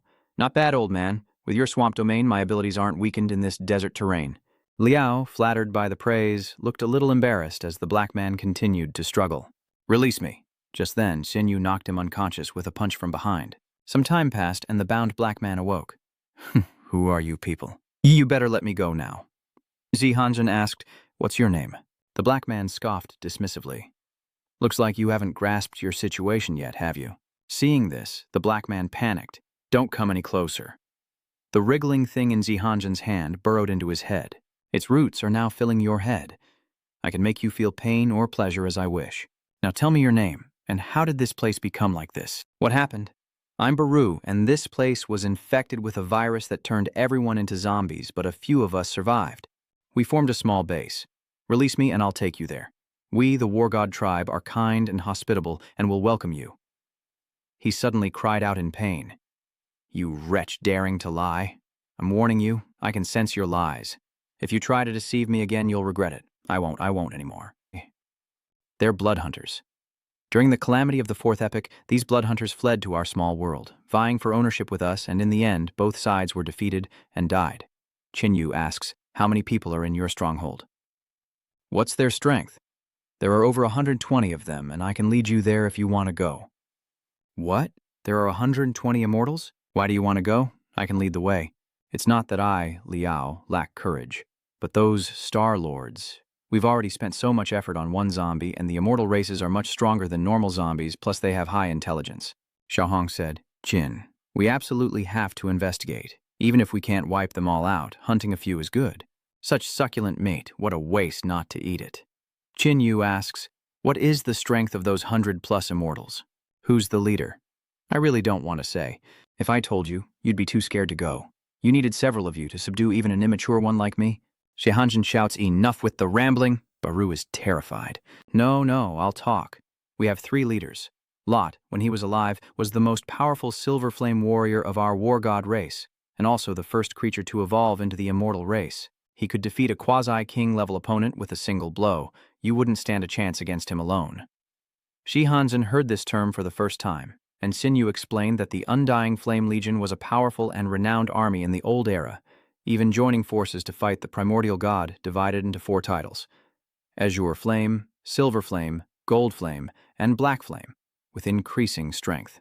You seem to know your stuff. I advise you to release me now, and I'll put in a good word for you, spare you from death. As for the other leader, his strength is on par with Loda. In life, he was a blood hunter leader with a noble lineage. You can't stand against him alone," Qin Yu asked. "Blood hunters. So, after becoming an immortal race, the war god race actually allied with the blood hunter race?" Baru replied, "So what? A survival here is more dangerous every day, so alliances are only natural. This unnamed leader will be known as King Qin Thien. He was originally a mutated beast in this small world, gaining immense power and intelligence by devouring his own kind, an existence whose single foot could crush the pit traps here." Wei said, "These guys are indeed not easy to provoke. I think we should proceed with caution." Liao, the commander, nodded in agreement. Yes, we should ask him if there are any other treasures here. If you and your enemies have allied, you probably know why they attacked you in the first place. The final calamity of the 5th era was about to descend. We could have lived in peace in this small world, but our leader wanted to do something for the creatures caught in the disaster. So we opened the dimensional gate, took in refugees, and killed monsters, eventually meeting our match. Under the Bloodhunt clan's assault, we couldn't hold out. What about that Wrath division? Why isn't he your current leader? To protect the others, Master Nufen single-handedly held back 3 Bloodhunter Emperors, perishing with them in the fiend fire purgatory. Qin muttered, "The blazing purgatory? I heard that in the center of this world there was a type of fire. After our war god race arrived, we used our techniques to isolate the area around that fire, and only then did this small world become suitable for living. And that isolated area, due to its extreme temperatures, is what we call the Purgatory of Fiery Sky, used as a training ground." Feng Tianpeng laughs. "If we go there, the spoils left behind by dead powerhouses will surely be a mountain of treasure." Baru says, "There's a chance. The dying attacks of those 3 Bloodhunter Emperors weren't without effect. And after so long, the isolation barrier must be old. You can tell from the increasing heat here." "Take us there," Sihan threatened. "Try to trick us, and you'll wish you were dead." Baru sweated nervously. I wouldn't dare. The closer we get to the fiend Lian Yu, the hotter it becomes." Xin Yu asks, "What exactly is that fire? Do you know?" "I don't know. Experts from the God of War clan have studied it, some saying it's the core material of a planet, others the core of a powerful life form's energy, and still others the energy of the world's origin. But there are many different opinions and no unified conclusion." Xin Yu pondered that if he could subdue or absorb it, his flame abilities might qualitatively improve. Wei Si waved his hand, warning, "Careful, enemies are approaching." Feng Tianpeng asks, "This isn't a scam, is it? Once bitten, twice shy." Wei Si explains, "No, get ready. This time there's more than one enemy. There are figures in the distance. It's the immortal race." The lieutenant stammers, "6 at once. How can we possibly stand a chance?" Blocked by 6 hulking immortals, Sihan gritted her teeth. "Damn it, you lured us into a trap." Baru hurriedly explained, No, sister. Look closely. They're just zombies, not immortals." Wei Si smugly thinks that 6 zombies are easy to deal with. Qin Yu and Xiaojin suddenly rush forward, and Wei Si scoffs, "Stealing my kills? I won't be outdone." Qin Yu and Xiaojin each took one down swiftly. Qin Yu smiled, ready to kill a few more, only to see that everyone behind him had already chosen their own targets. Qin Yu was stunned. Its scavenging speed was as good as his. Feng Tianpeng was a little unconvinced. "We each only get one, and your cat already took one." Wei Si urged them to keep moving, hinting at more spoils to come. A moment later, Little Gold found the armor and pounced on it to eat. Qin Yu looked at the gluttonous cat, realizing this trip was worth it. Even this bit of metal was much better than anything outside. "Baruo, we've arrived. There's a large pit ahead and someone's complaining, so we must be here. Any hotter and I'd lose it." Shihanzhen is taking off her clothes to change into her battle armor, and everyone around her is staring intently. "What? Have you never seen a girl change clothes before?" With that, she used vines to wrap herself, and soon her entire body was covered in red battle armor. Seeing Qin Yu staring, Shinner was displeased. "Brother Qin, what's so great to look at?" "No, I was admiring that top-tier battle armor. You misunderstood." Shihanzhen approached and asked, "Tell me, where do we enter?" Beru replies, "As for how to get in from here, you'll have to figure that out yourselves. In theory, the hottest point is the opening." Hansen glanced at Qin Yu. "Then I guess we'll have to trouble the fire ability user to go down and explore." Shinner asked, "Don't you have powerful armor that can insulate you from the heat?" Instead, she's sending someone else into danger. Jihanjin replies, "Relying on equipment is never as safe as relying on one's own abilities. In this environment, if something unexpected happens, someone with fire abilities has a better chance of escaping. Isn't that obvious?"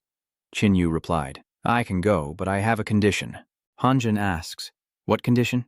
"Give the metal spoils you got before to my cat to eat." Feng Tianpeng exclaimed, "How dare he say that?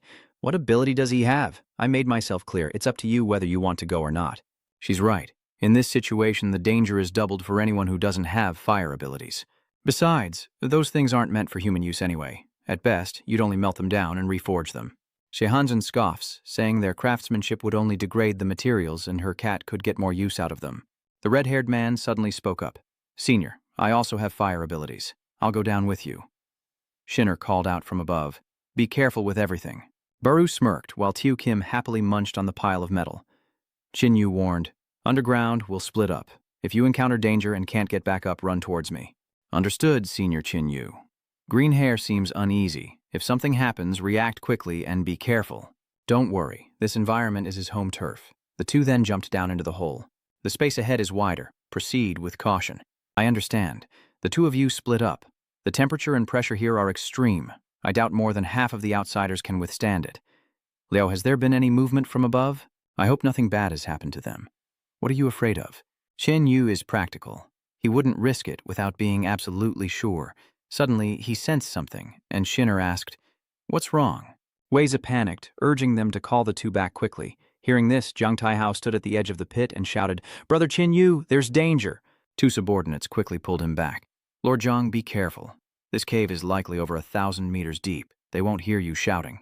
Sihan scoffed, minding everyone's business. "It's just life or death." "No, this time is different. We need to hold on to every fighter we can. Think of something." Ling Sinner uses her psychic abilities to contact Qin Yu. "Brother Qin, where are you?" Qin Yu suddenly stops, hearing Ling Sinner's telepathic message. "What's wrong?" Ling Sinner responds, "There's danger, extremely grave danger. Please come back." As for Red Hair and his power, who knows how much deeper he can go? Suddenly, he senses a dangerous presence. Just below the lava flow, a pair of eyes opened wide, staring at him, and the redhead quickly created a wall of fire to keep from falling. The monster emerged, opening its mouth to bite him. Shinny sensed something and was stunned. "Lala Ching, it's him."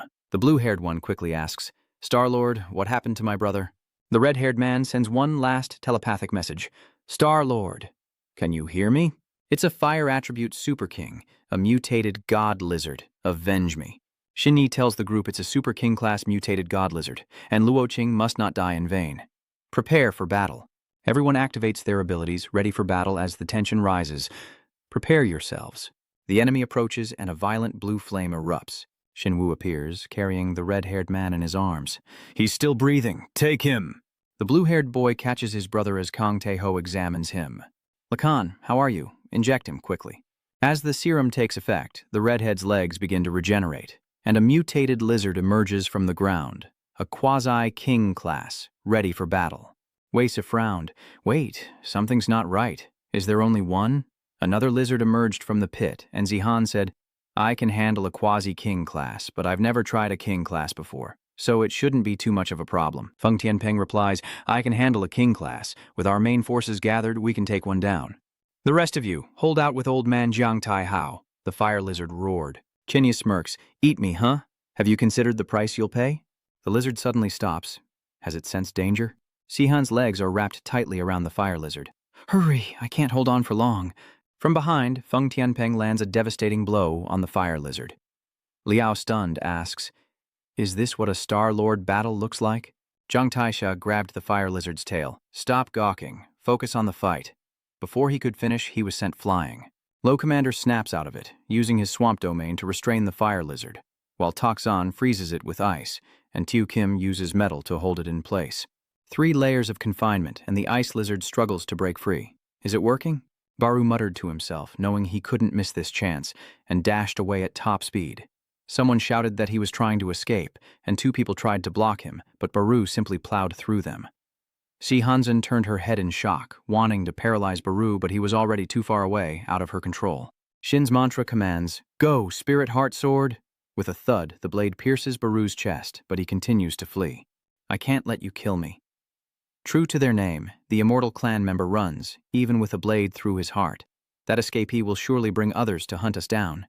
Wei Si replies, "Let's worry about the present. If we can't solve this, we won't need to be besieged." Xie Han scoffs and continues to fight. Qin Yu attacked the lizard's head with his star rune spear, while Feng Tianpeng struck its back. As for the ice lizard, it roared and struggled. "Damn it, I can't hold on any longer." With that, the ice lizard broke free and ran straight towards the fire lizard. Qin Yu muttered, "Too slow." The 2 lizards combined, and with a bang, their power erupted. Their consciousnesses merged. Sensing the monster's power, Xiaohong says, "It's royal class, Qin. Run." Wei Si, terrified by the monster, shouts, "It's royal class. Run. Everyone run." The green-haired boy supports his brother, asking if he can still walk, saying that escaping is all that matters. The lizard opens its mouth, gathering a wave of energy aimed at Feng Tianpeng, who thinks to himself, "So many people are attacking you. Why are you targeting me?" The sonic attack hits, and Feng Tianbiao struggles to withstand it, injecting himself with a recovery serum to alleviate the pain. The lizard turns its gaze toward Qin Yu, and Little Red, frightened, burrows into Qin Yu's robes. "It's noticed us." The lizard opened its maw and attacked, but Qin Yu dodged with a spin. "Qin, that's no ordinary fire. Even you'll get hurt if you touch it." Qin Yu nodded, already aware. The lizard continues its assault. Careful, its attack pattern has changed. Qin Yu unleashes flames to resist, but this can't continue. Suddenly, another fireball hurtled towards him. Qin Yu narrowly dodged it, his face darkening. Do you really want me to risk it all? Qin Yu rushes forward, using his dark domain to envelop the lizard, leaving everyone stunned. Does he have a death wish? Inside the dark domain, the lizard frantically searches its surroundings as Qin Yu appears and asks, "Looking for me?" He slams his spear into the lizard's head. Damn, that's hard. He shifted his aim to its abdomen, but a strike did nothing. The lizard roared, backing itself into a corner with no escape. Qin Yu creates clones to attack in unison, but the lizard retaliates with flames, forcing Qin Yu to constantly reposition. Seizing the opportunity, Qin Yu blinds one of its eyes with a spear, causing the lizard to roar in agony. Qin Yu's true form uses this chance to flee, and as he runs, the lizard unleashes a fiery attack, but his doppelganger intercepts it. Xiaohong says, "Not bad power, but a bit sinister." I have no choice. The opponent is of the royal class. If I continue to linger, I'll die here. He speeds away as his doppelganger is destroyed by the monster. Not seeing its enemy anymore, the lizard dissolves, merges, and retreats back into its hole. Everyone has run quite far by now. When Feng Tianbiao arrives, Wei Si says, "Not bad. VIP treatment saved you a lot of effort. How many pieces do you think you'd be in if that attack had hit you?" Someone shouts, "Everyone look! Qin Yu's dark domain is fading away." Shi Hanjin laughs. That kid's been targeted by the monster. He's as good as dead this time. Xin Nai was worried and quickly used her psychic abilities to sense him. She saw Qin Yu's clone disappearing and thought it was him, so she quickly said, "Hurry, we can still save him if we go now." Redhair says, "Star-Lord, the monster is still there. We can't go back." Zhang Taihao looks up at the sky and says, "Star-Lord Lingxin, don't panic. Look." Xin Vuilong Kiem Tralai. Tam Ni happily asks, "Big Brother Qin, are you okay?" "I'm fine, just a little drained from leaving a clone to fight." Feng Tianpeng wondered to himself, just where does his limit lie, holding back a royal-level being on his own without being seriously injured? Shi Hanjin said, "Fortunately, we suffered almost no casualties. A blessing in disguise." "That's right, it's all thanks to Brother Qin." Commander Liao said, "That immortal race kid got away. We need to retreat quickly. He needs to find a way out, or the entire Qing'a base and Blackrock City won't have enough people for them to kill." Wei Si suddenly frowned, realizing that every word this guy says makes everyone tense. Feng Tianpeng asked, "What is it? Another trap?" Wei Si stammers, It's worse than a trap." An immortal tribe member appears behind Zi Hanzhen and stabs him before he knows what's happening. The leader sneers, "You insects are persistent, impossible to kill. Is this really a place for you to be?" Zi Hanzhen hangs on the spear, trembling. "So you're one of the 3 leaders of the immortal tribe? Turns out you're just a rat who knows how to sneak attack." The leader chuckled. "Use it well." Zi Hanzhen suddenly smiled. "Too bad you don't know how to use it well." Vines erupt from her mouth, ensnaring the leader while a flower blooms, revealing Zi Hanjin. Twice now, this girl isn't acting as predicted, but rather as if she's grasped the ultimate secrets of her abilities, allowing her to revive herself by borrowing their power. The leader's disguise roars, "Have you worms evolved to this extent?" "Interesting. I bet eating her would be quite effective." Zi Hanjin wondered, "How do I tear her apart gently? My vines can hold even a king-class monster for quite some time." Suddenly, a voice echoes, "I heard you want to enter the heavenly training ground. The leader's dung is here. We can't even get in, and you think you can? You're overestimating yourselves." The leader's disguise reminded, "Be careful later. Don't chop it up too much. It'll affect the taste." "What good does telling me do?" The ground trembles as King Skybreaker charges in, unleashing a sonic attack that sends the weak scrambling. Weiza closes his eyes in despair. "We've lost everything this time." Xin Yi sends a telepathic message. "This is it, all or nothing. We have a better chance fighting than retreating. Most will die, but they will die with meaning." Heartened by Xin Yi's words, they regained their courage, and Feng Tianpeng shouted, "Everyone, attack!" The commander sneered. "Insects, are you trying to move each other to tears? It's my turn to choose first this time, so don't bother being polite." The commander points to Qin Yu. "Tisk, tisk, then I'll choose that one." Qin Yu watched silently as the commander scoffed. "I knew you'd pick him. A good thing I have a backup choice." With that, he lunged at Wei Si, attacking him. Wei Si nimbly dodged. "So this guy's strong too, huh? What do you take us for? Picking vegetables while you wait?" The bandit leader shouts. "Where are you looking?" Xin Yu catches the pincer barehanded. "Golden bloodline. How do you have a soul-refining bug?" Excellent. With your bug, the overall strength of the Blood Seal stronghold will increase by another level. Chin Yu is shocked. A Blood Seal encampment? Little Red asks, You know about this, Chin? In the late stages, a blood-marked city was led by an immortal. He single-handedly opposed Divine Might City, one of humanity's 10 holy cities, along with reinforcements from other cities. Though ultimately defeated and forced to retreat, Divine Might City was left in ruins. Wei continuously dodges the lizard leader's attacks, knowing he has no choice but to expend his energy. He began to amplify his power, easily dodging the attacks of the Ooze commander, who was shocked that this man could predict his attacks. Wei sped around the commander, who was shocked to find himself ensnared by white threads. Wei pulled out a syringe and plunged it in, and the commander collapsed in agony. What is this? This is the antidote of the evil shaman civilization, an extremely precious treasure. You're not wrong to die by it. Damn it, the leader muttered, removing his helmet, a profound meaning. With that, he transforms into black smoke. What is this guy's profound comprehension ability? In horror, Wei realizes his future has vanished, meaning his death is imminent as a black smoke engulfs him. Having dealt with Wei, the leader's disguise reverts to its original form. Two immortals rush over, urging them to replenish the leader. He coughs, underestimating his foe, and was almost killed. His corpse and evolution core are top tier. Recover them quickly. Meanwhile, the Titan King stomps down on Jiang Taihua as Feng Tianbang shouts, Xie Hanzhen, this attack is a desperate gamble. Coordinate with me. He lands a powerful punch on the King Whale's face as Feng Tianpeng coughs up blood. At that moment, Xie Hanzhen used the starving vine to ensnare King Qingtian. I can't hold him for long. Retreat now. Without hesitation, they turned and ran, only to be met by the Immortal and Blood Faction clans.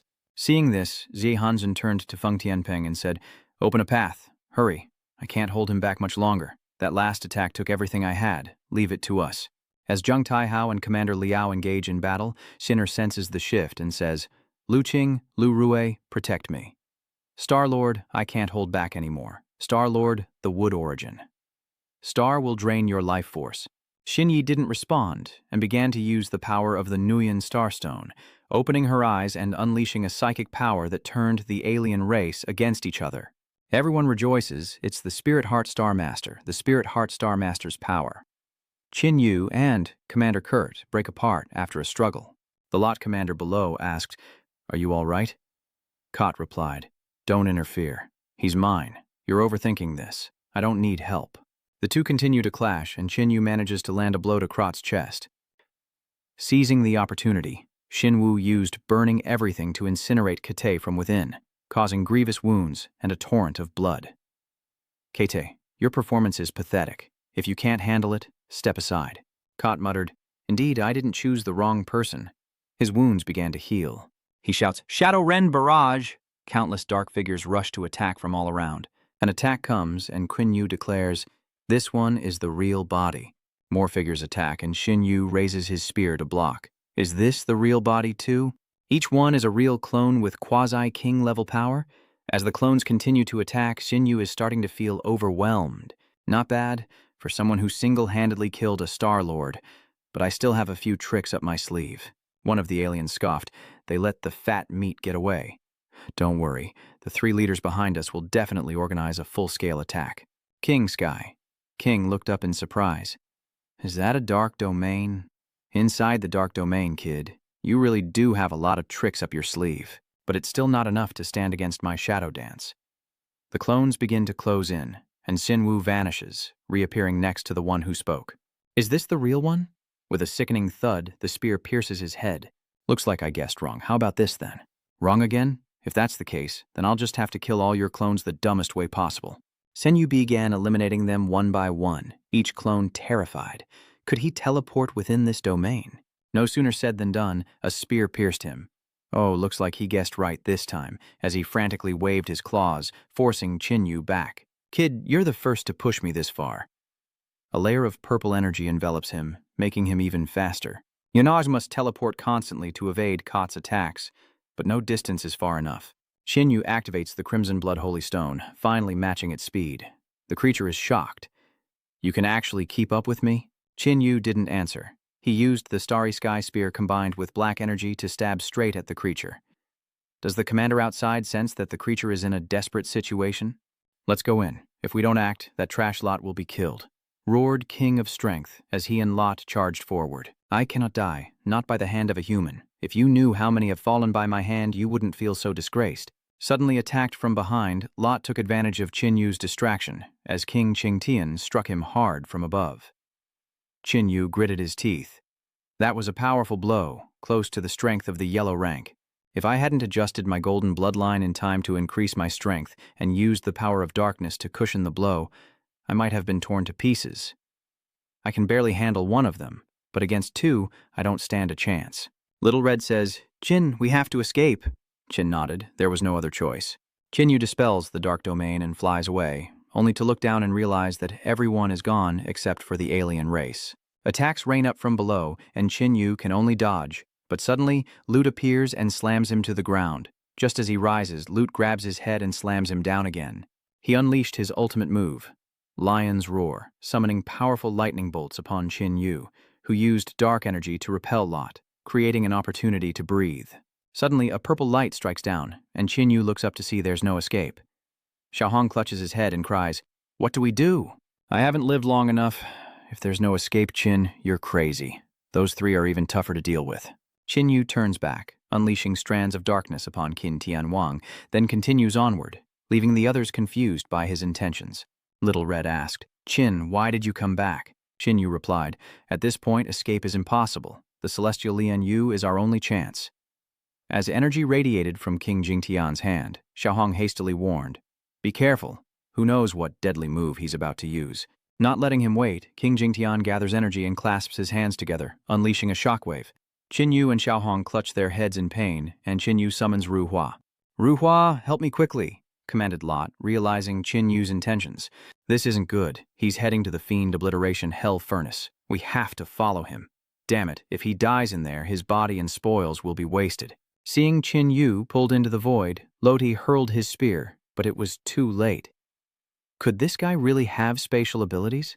Far away, Qin Yu barely manages to escape from the spatial tear. "That was close. Qin, at your current state, you won't last much longer.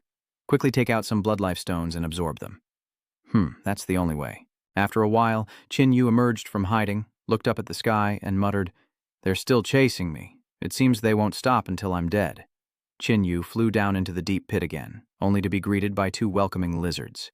"Damn it, I'm much slower than him here." Suddenly, the fire lizard is ambushed, and the leader says, "Crap, you take care of that kid." "They're fast. You little brat, you're going to die by my hand today." Qin Yu noticed a glimmer nearby, an opening in the fiend's sealing inferno as the pincer attacked. Little Red urgently warned him to be careful. Qin Yu quickly raised his spear to defend, but a claw slashed across his waist. Pale-faced, he cried out, "Little Red, help me!" "Ha, ha. Now no one can help you. All I need is a little nudge."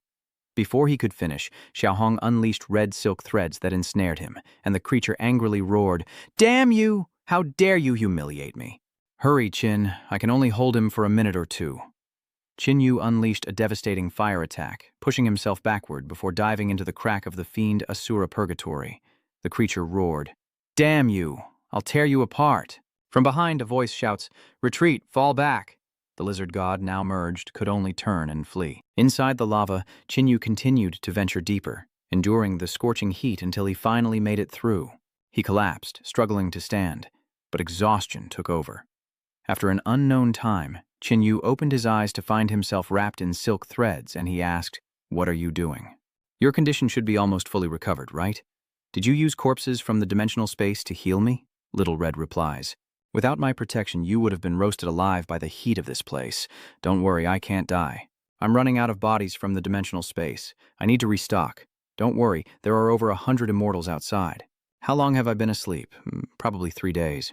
Qin Yu suddenly looks up. Those two monsters are still in the wormhole, waiting to ambush me. So this is the celestial Lian Yu. The fire seed must be below. Xiaohong said, "To be safe, let's take the stairs." Qin Yu nodded and followed the stairs down, asking, "Are you all right?" "I'm fine, don't worry. It's good if I'm okay." Suddenly, an astonished voice cried out, "Oh, it's a human." Qin Yu asked, "Who's speaking?" As if in answer, an ancient voice echoed from within the fire seed. "What? Wrath, the god of war? Weren't you dead?" The voice of the wrathful flame explained, "As I was dying, I merged my consciousness with the fire seed. If someone intrudes, I will awaken." "Human? What's the world outside like?" Tell me, did my people make it through? Shinyu replied heavily, I'm afraid that's not the case. They've become zombies and the undead. It's now the 5th era. The 5th era, you say? Human, state your purpose for coming here. Lord Nufen, what exactly is this fire seed? I advise you not to target it. Even the 3 Blood Hunter Kings couldn't withstand it. If I didn't see you were human, I would have turned you to dust long ago. Then, Lord Nufen, may I take your armor and weapons? They're of no use to you now. The voice of the Wrathful One echoed, guiding him. Continue downward. They are at the bottom of the abyss. Chinyu thanked him and went downstairs, secretly shocked by the powerful aura. From above, Nufen said, You can take my armor and weapons, but you must defeat it first. It is my corpse. A corpse of the Wrath Incarnate stood silently, its empty eyes fixed on Chinyu. Little Red wondered if this was the Wrath Incarnate's body, zombified after his death. Chinyu responds, a zombie that hasn't consumed flesh for an era, yet it still possesses an aura of a super king. Nufen explains, It wears my armor, and I can do nothing about it. End this humiliation for me, and the armor and weapons are yours. As if Chinyu had a choice, the corpse raised its blade and struck. Incredible speed. Chinyu was shocked as the zombie continued its relentless assault. He landed a direct hit, but his opponent didn't even flinch, and in that moment of distraction, Xinwu was grabbed and slammed to the ground. Nufen sighed. It seemed Ming had been overthinking things. Just then, Chinyu suddenly broke free and propped himself up with his spear, panting. Golden bloodline, you say? Do you have a spirit insect? Interesting. Chinyu says nothing and continues the attack.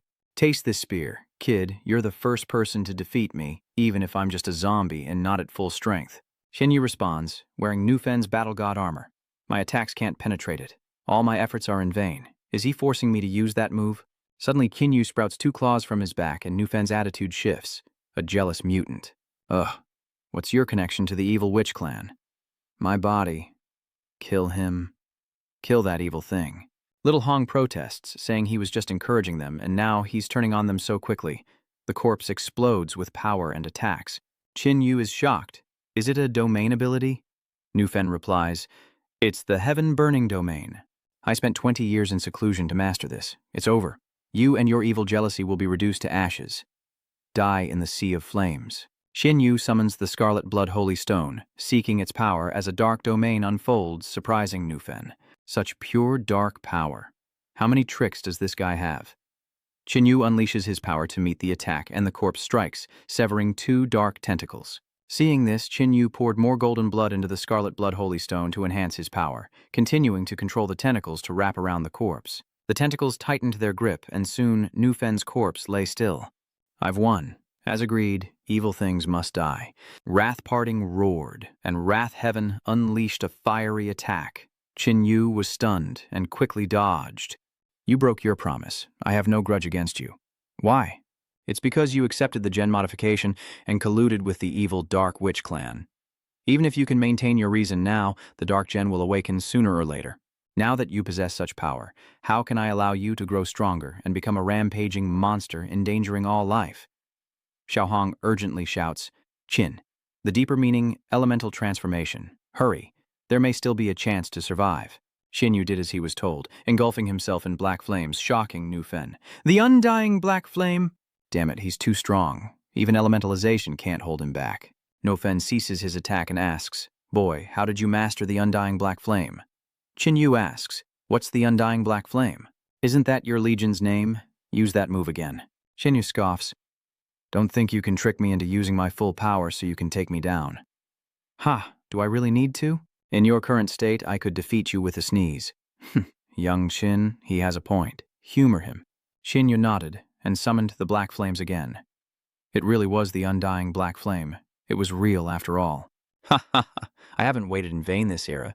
Xinyu wondered if this guy had a split personality. One moment he's happy, the next he's angry. Boy, I ask you, the power of fire is common, but besides yourself, have you ever seen anyone with black flames? Xinyu replied that he hadn't.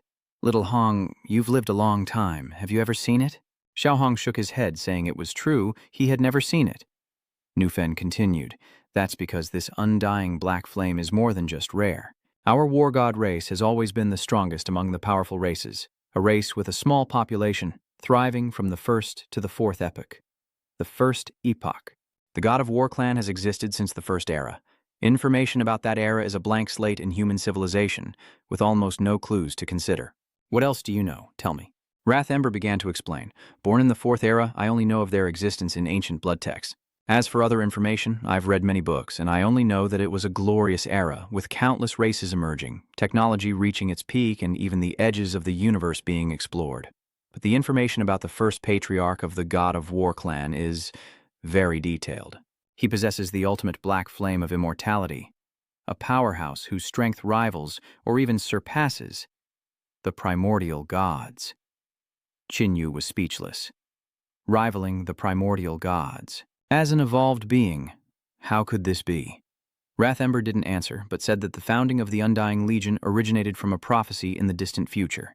Our first patriarch, the Undying Black Flame War God, will be reborn in the body of a powerful warrior who wields undying black flames. If the Undying Black Flame Lord truly returns, it will be the moment our War God clan regains its glory, and you are about to become the vessel for the Undying Black Flame War God, saving the lives of all in the universe. Qin thought to himself, reborn in my body? Does that mean I have to sacrifice myself? Damn it, I'm not enlightened enough to sacrifice myself for all life in the universe. Master Nofan, I'm trapped here, and those two monsters are guarding the door, so I can't do anything. Nufin replies that it's simple, as a wave of heat washes over the two lizards lying above. They screamed in agony and fled. There, I've given them internal injuries. They've escaped. Qin asks, why didn't you just kill them? Their bodies will be useful to me. I've raised them since they were small, and even though they've become zombies, they're gradually regaining their memories and are about to evolve into an immortal race, so I can't just... By the way, kid, what's your name? I'm Qin. All right, Qin, I have a netherworld starstone on me. Get it. Qin approached the corpse, pulled out a glowing stone, and asked, this? Nuofen absorbed the star pattern spear, and Qin asked suspiciously, what are you planning to do? Nuofen replied, star pattern gold, its quality is top-notch. If you had to choose between a star pattern spear, your near soul weapon, and my soul weapon, the blazing flame blade, which would you choose? Since I use a spear, I'd choose the near soul spear. But sadly, mine isn't one. Wrath incinerates the starlight spear with flames as Qin asks, are you forging the spear for me? It hasn't experienced enough time and battle to evolve into a soul weapon. A quasi-soul weapon is its limit. Next, the Yuanming Void Star was drawn in and attached to the spearhead. This flame is the world's origin fire. Ordinary spatial treasures absolutely cannot withstand its high temperature. But if it's a dark star, kid, I've made the decision for you. Let's gamble. Qin is dumbfounded. What? Wait, Little Red scoffs. What the heck? He used someone else's stuff as collateral to win it. The Stellar Piercer now exudes an imposing aura, and Nufen returns it to Qin after refining it. I've done all I can. Now I must rest. Qin, don't waste my efforts or your own talent. A wise choice. Nofan suddenly went silent mid-sentence. Qin accepted the Stellar Inscription Spear and said, thank you, Lord Nofan. With no reply, Qin called out, Wrath, are you still there? Gone! He wondered how much of the prophecy was true, and he didn't want to trade his life to save the universe. So he decided to test the power of the enhanced Stellar Spear. Qin casually strikes, incinerating the surrounding earth. A true transformation. From now on, you shall be known as Star Flame Spear. Qin looked down at the corpse, almost forgetting about it, and said he would help it be free. But Xiaohong quickly stopped him. Wait. This body is truly a puppet of the highest quality bestowed by the heavens. It would be a waste to absorb it directly. Oh, so you're confident you can control it? It's been starving for an era and is weakened from your beating. You might not believe it, but I'm practically a super divine beast now. Super divine? Easy there with the boasting. Old-timer. Little Red replies, because of my small size, the golden bloodline you shared with me has made me evolve even faster than you. It's just a pity that we spirit worms are too weak to escape our hosts. Otherwise, Qin, you wouldn't even be worthy of being my mount. You're one to talk. Who else would give you so much golden blood? They'd probably exploit you dry. Suddenly, the corpse Wrath Heaven opens his eyes and sits up. Qin asks, Xiaohong, what's going on? Success? The corpse suddenly raised its sword. What worms dare trespass in the Burning Sky Purgatory? Qin was shocked. Had the Burning Sky God of War awakened? Damn it, Olek messed up. It was hard enough to reconcile his divided soul, and now the original has appeared. Just as Qin was about to incinerate him, the corpse hurriedly said, Little Qin, It's me, Little Red, just kidding with you. Careful with your jokes or you might just backfire. What's there to fear? You can take it down in one move. This furnace of heavenly refinement is made of high-grade metal. If we can give it to Little Gold to eat, Little Flower. Can you store this furnace of heavenly refinement in your dimensional space? As Flower chirped, Little Red replied, She says she can try, but the structure is too large. It's best to break it into smaller pieces and then store it. Yu said, This request couldn't be fulfilled before obtaining the Starflame Spear, but who told me I just got new power? Little Red stood back as Yu shouted and used flames to melt the metal above. Metal fragments crashed down as Little Red neighed excitedly, Ha ha, we're going to be stuffed this time. Outside the cave that night, Baru and another alien stood guard. How annoying. That kid's definitely dead inside. I don't know why the 3 leaders have me waiting here. The cat muses, During the battle, I took advantage of the chaos to mark him with a tracking seal. I'll know immediately if he's dead, Baru replied. That kid will be killed by those 2 monsters sooner or later. Just say the mark lost its effect in the high temperature, and let's go back and report. The cat raised its paw to stop him. No, if the 3 leaders find out, we're done for. Baru muttered. That blockhead. There's a commotion in the cave and the temperature's dropping. Something must have happened in the fiery purgatory. We need to report this immediately. Elsewhere, the leaders hunted down other races for energy, one saying, There are fewer and fewer prey in this small world. Loot responds, Once we deal with that kid, we'll venture out and slaughter everything. Just then, a black cat runs up to report, Chief, my brother reports that the temperature in the purgatory of scorching flames has dropped significantly. It must be that kid's doing. Then let's go take a look. In the fiery purgatory, Leader Lot was astonished. How can this be? He defeated the 2 monsters guarding the fiery hell? Kid, I don't care what tricks you used to beat those 2. Hand over the weapon and armor of Incineration Wrath, and I'll grant you a swift death. Xiaohong scoffs. You're the weakest and loudest of Yu's defeated foes. Pathetic and pretentious. Infuriating the bandit leader. Damn you. Stay back. I'll handle him myself. Flames engulfed Yu as armor materialized around him. Under a fierce barrage, Yu effortlessly blocked an attack, prompting the leader to exclaim, How is this possible? The leader recognized the armor and shouted, Crap! That's the War God's Rage Incinerator armor. Be careful! Yu struck out at Cut, who quickly dodged. One hit from that would surely mean death. Before he could think further, Yu charged forward, leaving him no choice but to evade. He panicked and shouted, Help me! Attacks rained down from above to assist, but Yu casually deflected them with his spear. Taking the opportunity, C used Shadow Assassination to strike Yu, but Yu was unharmed, smiling at him. The thief, failing in one move, quickly retreated. How is this possible? My full-force attack only left a scratch? Kid relying on the War God clan's divine weapon is nothing to be proud of. Yu chuckled. I'm just being considerate. Losing to your own treasure won't be too embarrassing. Running your mouth even with death at your doorstep. You think that Flame God armor makes you invincible? Who said I was alone? Little Red is here. Little Red points and shouts, Hey you, trash! You wouldn't last 300 rounds with me. Just a tiny spirit-refining insect. Watch me crush you. Spit out my mount like flour. With the lustful wrath released, Xiaohong connects with it, completing their fusion with a 100% synchronization rate. The leader mutters, a refining god worm, inflammation god armor, flowing flame blade, and a strange stone that can enhance power. This kid is a walking treasure chest. Wait, that body has the mark of the black flame. It's Lord Wrath. Quote screams and charges forward. Don't interfere, kid. Watch how it's done. Take this blade, you fool. Oleg has no combat skills. He's just suppressing his opponents with the power of the wrathful battle god's body. Kroot couldn't believe it. How could a mere zombie possess such strength? The leader replied that it was the zombie of a wrathful war god. When he was alive, he was the strongest warrior of our war god clan. That kid is wearing his flame god armor. A mere zombie body can't withstand the power of our undead clan. Use your full strength to finish it. Hearing this, Kook prepares to use Shadow Assassination. Yu said, Xiaohong, get out of the way. Nufen's zombie physique can't withstand this attack. Xiaohong sneered. Evade? That's not like me, Hong shouts, using his psychic powers to blast away the incoming attack. Yu was stunned. How did Xiaohong's telekinetic powers suddenly become so strong? Was it because his powers weren't fully realized before due to their incomplete symbiosis? Suddenly, King Whale appears, but Little Red uses his psychic powers to knock him back, injuring him in the process. Before he can react, Little Red strikes him with a blade, and he explodes. Qin is shocked. Little Red, combined with the Wrath Incinerator's corpse, is displaying such power.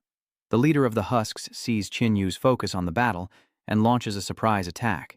Qin, knowing his penchant for sneak attacks, was already prepared. Face reality. Now I hunt you. Enraged, the lot leader attacks again, but Qin deflects him and unleashes a fiery blast. Unable to withstand the flames Lota dodges, "You'd better give it your all or I'll kill you in an instant." Black flames erupted around him, and the leader lot responded, "If you like it, I'll indulge you." The immortal tribe around the lake wondered if Lord Lot was going to use his full power. "Scatter, get out of here, or you'll be caught in the blast," Qin mutters. Black flames burn everything. Black flames gather in his palm and fire out as Lot appears beside him, striking a blow. "Evade this? See how you dodge this." Lot attacks with profound meaning. Qin retaliates with dark tentacles, but the lot leader scoffs, unleashing a profound power that engulfs Qin and slams him into the ground. Qin calmly says, "You want to compete with me?" Dark tentacles emerge from the ground, ensnaring the root leader, and a tense standoff ensues to see who can endure the longest. Lord Lot is actually at a disadvantage. That kid is stalling him. Let's swarm him. The undead horde attacks in unison, explosions ringing out. Qin is struggling, realizing he underestimated the boost from the Starflame Spear and the Flame God sect. The immortals gloat, thinking he's about to fall, urging the final blow. But Lot scoffs.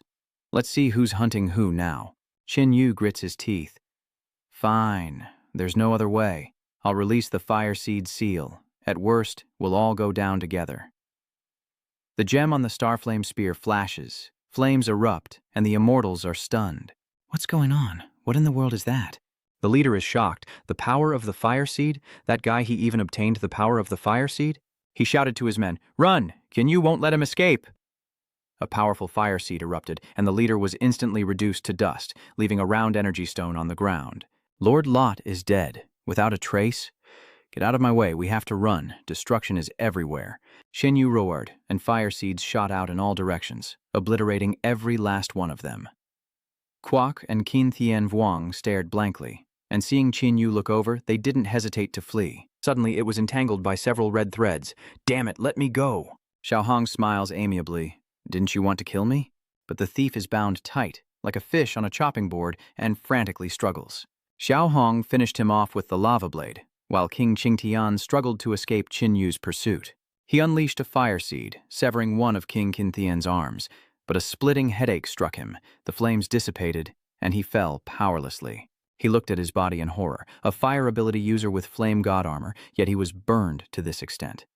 The power of this fire seed is truly not to be used lightly. Little Hong asked worriedly, "Are you okay, Qin?" Qin replied, "It's nothing serious, I'll be fine. Not only can't I withstand it, but neither can the Star of Emptiness.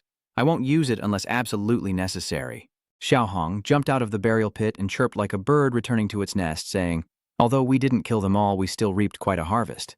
Don't rush, our guide is still here." Qin then broke the nearby rock wall. Beru frantically clasped his hands. "Great God, spare my life. Our strength is insignificant. Killing us would do you no good." With that, he pressed the black cat's head down. "Fool, hurry and kowtow." "Great One, we excel at tracking. We can lead you to hunt down those escaped remnants of the immortal tribe."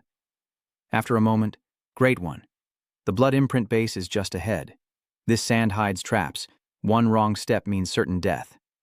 "Great God, now that we've led you here, will you spare us?"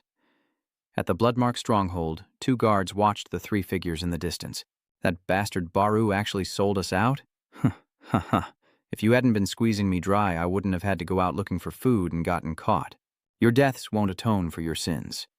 Qin wasted no time, and in an instant, they were all still. "Qin, kid, this is the first time I've seen you act so decisively." Qin replied that he was trying to eliminate the root of the problem. Otherwise, it would only be worse for Tianhuang Continent when they recover stronger after death. Beru stammered, Great God, you guys should just stay in the small world honestly, and you'll have a chance to live. If you dare go out and cause harm, even if I don't kill you, the evolved people of Tianhuang Continent won't let you off easy." Beru hastily agreed, and seeing the black cat still hesitating, he pulled its hand, saying, "Fool, we're being allowed to leave, so let's go before the great God takes your evolutionary energy to fill the gaps in his teeth." Little Red asked, "There must still be some immortals who escaped. Should we sweep them up?" Xin Yu replied, "No need. The rest are all below king level. Killing them yields nothing. Their evolution is stunted, so they won't pose a threat. It's time to leave." As Qin Yu emerged from the ruins, a barrage of attacks greeted him, the explosions echoing endlessly. Qin Yu says, "I was just thinking it was too much trouble to kill you one by one, wanting to spare you, but you came looking for death." From below, someone shouts, "Hurry, use the energy cannons directly." Shinja regained his senses and shouted, "Wait, stop." Zhang Taihao waved his hand, stopping the attack. "It's Mr. Qin." Shinai happily runs over, saying, "Big brother Qin, you're alive. That's wonderful." Feng Tianping was surprised. "This guy isn't dead." Little Jin pounced into Qin Yu's arms, and he asked, "What happened here?"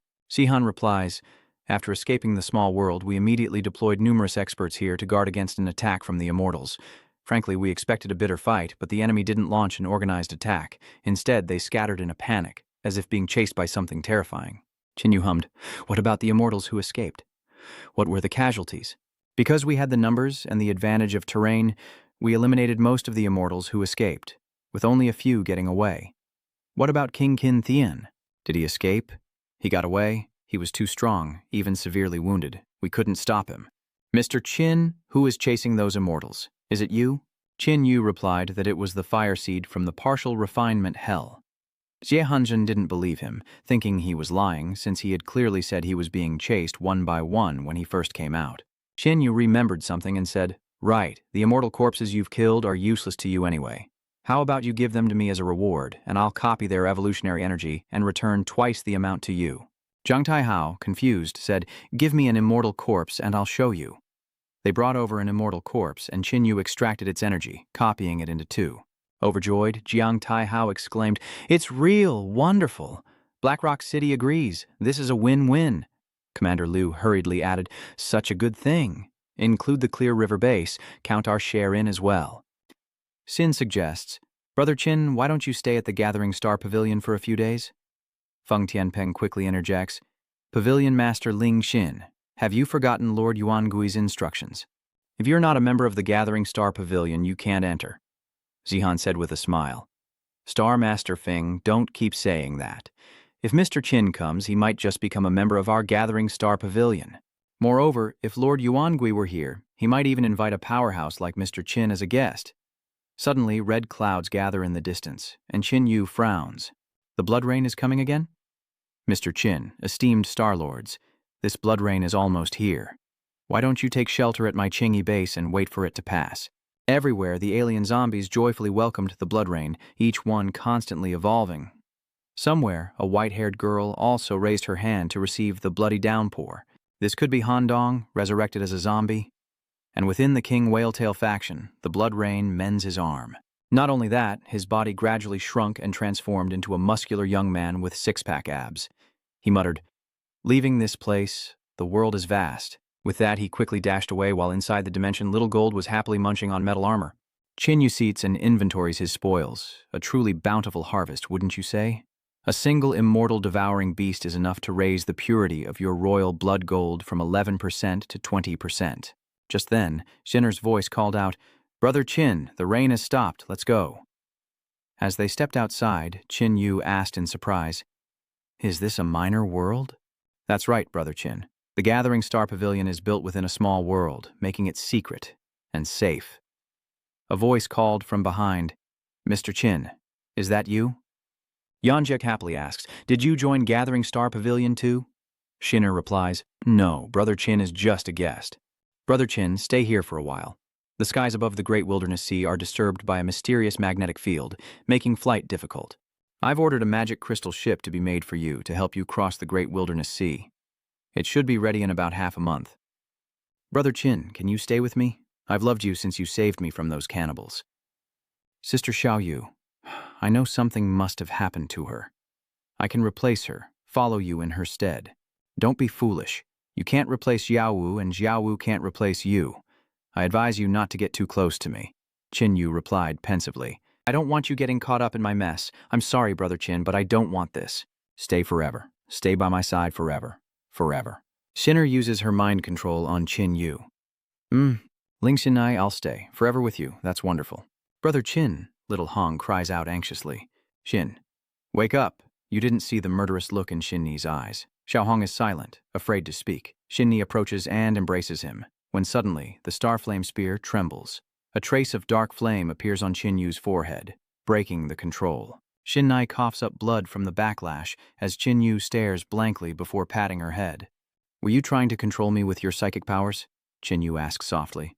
"I'm sorry, but I don't like you that way. I mostly just give you the sense of security you'd feel with a father or brother. Don't hurt yourself like that again. Don't do anything foolish. Anyone connected to me never has a happy ending. In 2 weeks, be careful on the road, Mr. Qin. We'll meet again." Shin-Ni stood in the crowd, silent. "Qin, you're quite the charmer. You must take after me." Suddenly a voice echoed. "Long time no see, kid." Without a word, Qin Yu summoned the Starflame Spear and attacked. "Tsk, tsk, kid, you certainly don't disappoint." With a cold face, Qin Yu asks, "Yuangui, what do you want?" "You came to visit? How could I not see you off?" "Oh, thanks for the thought." Qin Yu bid farewell and sped away. As Xiaohong remarked, "Qin, I think I know this guy. I'm sure I've met him before." However, his memories are too fragmented to recall anything specific, only that he once met the High Priest of the Star Clan. The voice of the primal devil echoes once more. "Whose voice do I recognize? Why, it's you, little insect." He grinned and approached, and Xiaohong grimaced, asking, "You know me? Looks like those ancient snails are all dead." "Ha ha," Qin Yu asked. "What do you want exactly?" "What do I want? That silly girl Ling Shinner told me to hurry back to some small world to help you snatch your body back from those immortals. You blind fool, you should have just died in there. Why did you have to come out and make me waste a trip? Was it worth it?" "Oh, I really like the primal flame on your spearhead," Qin Yu retorts. "Just admit you're here to steal the spoils." The primal devil chuckles. "Why be so harsh? A powerful being who has strode across eras, the supreme lord of the star-gathering pavilion, stooping to steal food from the hands of a lone wanderer, living hand to mouth. How shameful." The primal devil scoffs. "How many powerhouses have you robbed, and you still shamelessly call yourself a lone force? Which of us is more disgraceful?" Fine. I won't rob you. How about we make a trade so we both save face? Your spear is, at best, a quasi-divine artifact, and I'll trade you a true divine artifact for it." Kuan Yu refuses, unwilling to trade. Yuangui is growing impatient. "Don't push your luck. Make no mistake, I'm coercing you into this deal. Coercing. We'll see if you have the strength for that." "Ha ha, you can't be naive enough to think you can actually fight me." "I know I'm no match for you, but it is." Qin Yu raised the Starflame Spear, preparing to release the seal within. The Yuan demon cursed inwardly. "This guy's insane, daring to release the Flame Essence's seal. Even if you break the seal, I can still escape unscathed." Qin Yu grinned. "Oh, really? Let's see about that." The original devil was furious. Was he bluffing? He could barely survive the explosion, but that would mean losing the original flame. "You little bastard, you've got guts." Qin Yu suddenly shouts, "Release the seal." Hearing this, the primal fiend recoiled. Okay, I submit. That's right, Lord Primal Fiend, let me go. I'll be grateful to you, and in the future I'll work as an external employee for your Star-Gathering Pavilion. If the Gathering Star Pavilion needs anything, I, Qin Yu, will certainly help." Yuangui scoffed, saying, "Easier said than done. When we really need you, where will you be found?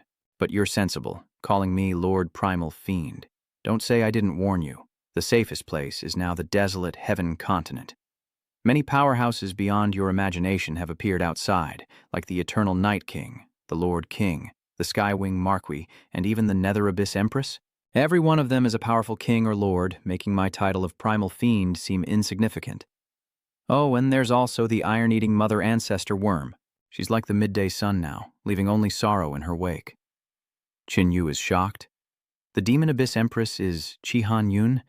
Impossible. Little Hong, have my memories become distorted? What's wrong, Qin? What's the connection between the Demon Abyss Empress and Chi Han Yun? Qin Yu replied, "The Demon Abyss Empress is none other than Chi Han Yun." Xiaohong was shocked. "Impossible.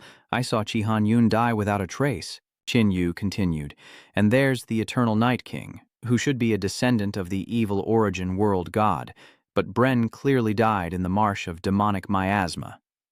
Yuangui asked, "So, kid, how about staying at the Gathering Star Pavilion and working for me? Wei-Si is dead, leaving a Star-Lord slot open, safer, more resources, and with Ling Sinner as company. Isn't that better than being a lone wolf? Thank you for your kind offer, Lord Yuangui, but I have other matters to attend to, and must decline." That stubborn brat. He wouldn't give me an out. Just get out of here. With that, the primal devil vanished into thin air, reappearing in the star-gathering pavilion in the blink of an eye. Before him, Shinner softly spoke, Lord Yuan Gui, don't look so glum. I don't have good news for you. Hearing these words, disappointment flickered in Shinner's eyes. That stubborn little brat is a real pain. I can't deal with him. You were shaken by his power and suffered internal injuries, so rest and recover quickly. You are the son of Qi Yuan, destined to stand at the world's peak. He is but a passerby, a minor figure. Don't jeopardize your future for him. But in her heart, Shinner harbored a growing unease. Brother Qin, you'll die if you leave Tianhuang continent. Weizu once saw his death. Xinyu adrift at sea on a small boat. Kid Qin, teach me how to use your mystical flames. It's not like you have the fire ability to learn it. Wrath Ember is a fire elemental. If I use its body to control flames, wouldn't that be overkill? Focus on the root, not the branches. True power lies within yourself. The Wrath Incarnate's body is merely a vessel for you. You're wasting your energy on it. If it's destroyed, all your effort will be for nothing. Little Red thinks for a moment and agrees. So what should I do? Last time, when I used the Wrath body against Kurt and Whale King, I clearly felt like I could overwhelm them, but I didn't gain anything. First, your combat skills are too clumsy. If we had bodies of equal strength, I could beat you like a dog. Can't you be a little more flexible? Next, you have power and divine energy control, so why not try to understand its profound meaning? Easier said than done. How long did it take you to grasp its profound meaning? I don't have as many opportunities as you to accumulate combat experience. Qinyu didn't respond, flying directly into the realm before Rage's corpse, and said, Want to accumulate combat experience. So it's always possible? And so began a special training session, with Little Gold becoming Little Red's sparring partner. If Nuo Fen knew his body was being used like this, he'd probably be angry enough to come back to life. Having been scratched by Xiaojin, Xiaohong couldn't help but curse. Damn it, you ugly cat, you don't know your own strength. You scratched me raw. Boo-hoo! My new ride is just a basic zombie after all, never having undergone any evolution, and its recovery ability is too poor. Hearing this, Xiaohong suddenly had an idea. Hey Qin, why don't we feed it those golden bloodline corpses? It's a waste to leave them and it'll get evolution energy, bloodline trials, and a body. A fast-acting corpse with high utilization efficiency, no waste at all. Chan Yu nodded in agreement. It was indeed a good method, but he was still a little worried that the Wrath body would evolve consciousness as a result. You can't control it. Don't worry. Its head is now full of my blood threads. I will kill any possibility of consciousness arising from within. Just then, Ruhua called Qin Yu outside, saying there was a group of lightning ahead, at least quasi-emperor level. Xiaohong then asked, Are you saying this climate is created by a powerhouse's ability? Then we can just go around it, right? Yes, fighting at sea wouldn't be to our advantage. As Qin Yu turned the ship, a massive tail suddenly lashed out from the depths, the water exploding into a violent surge.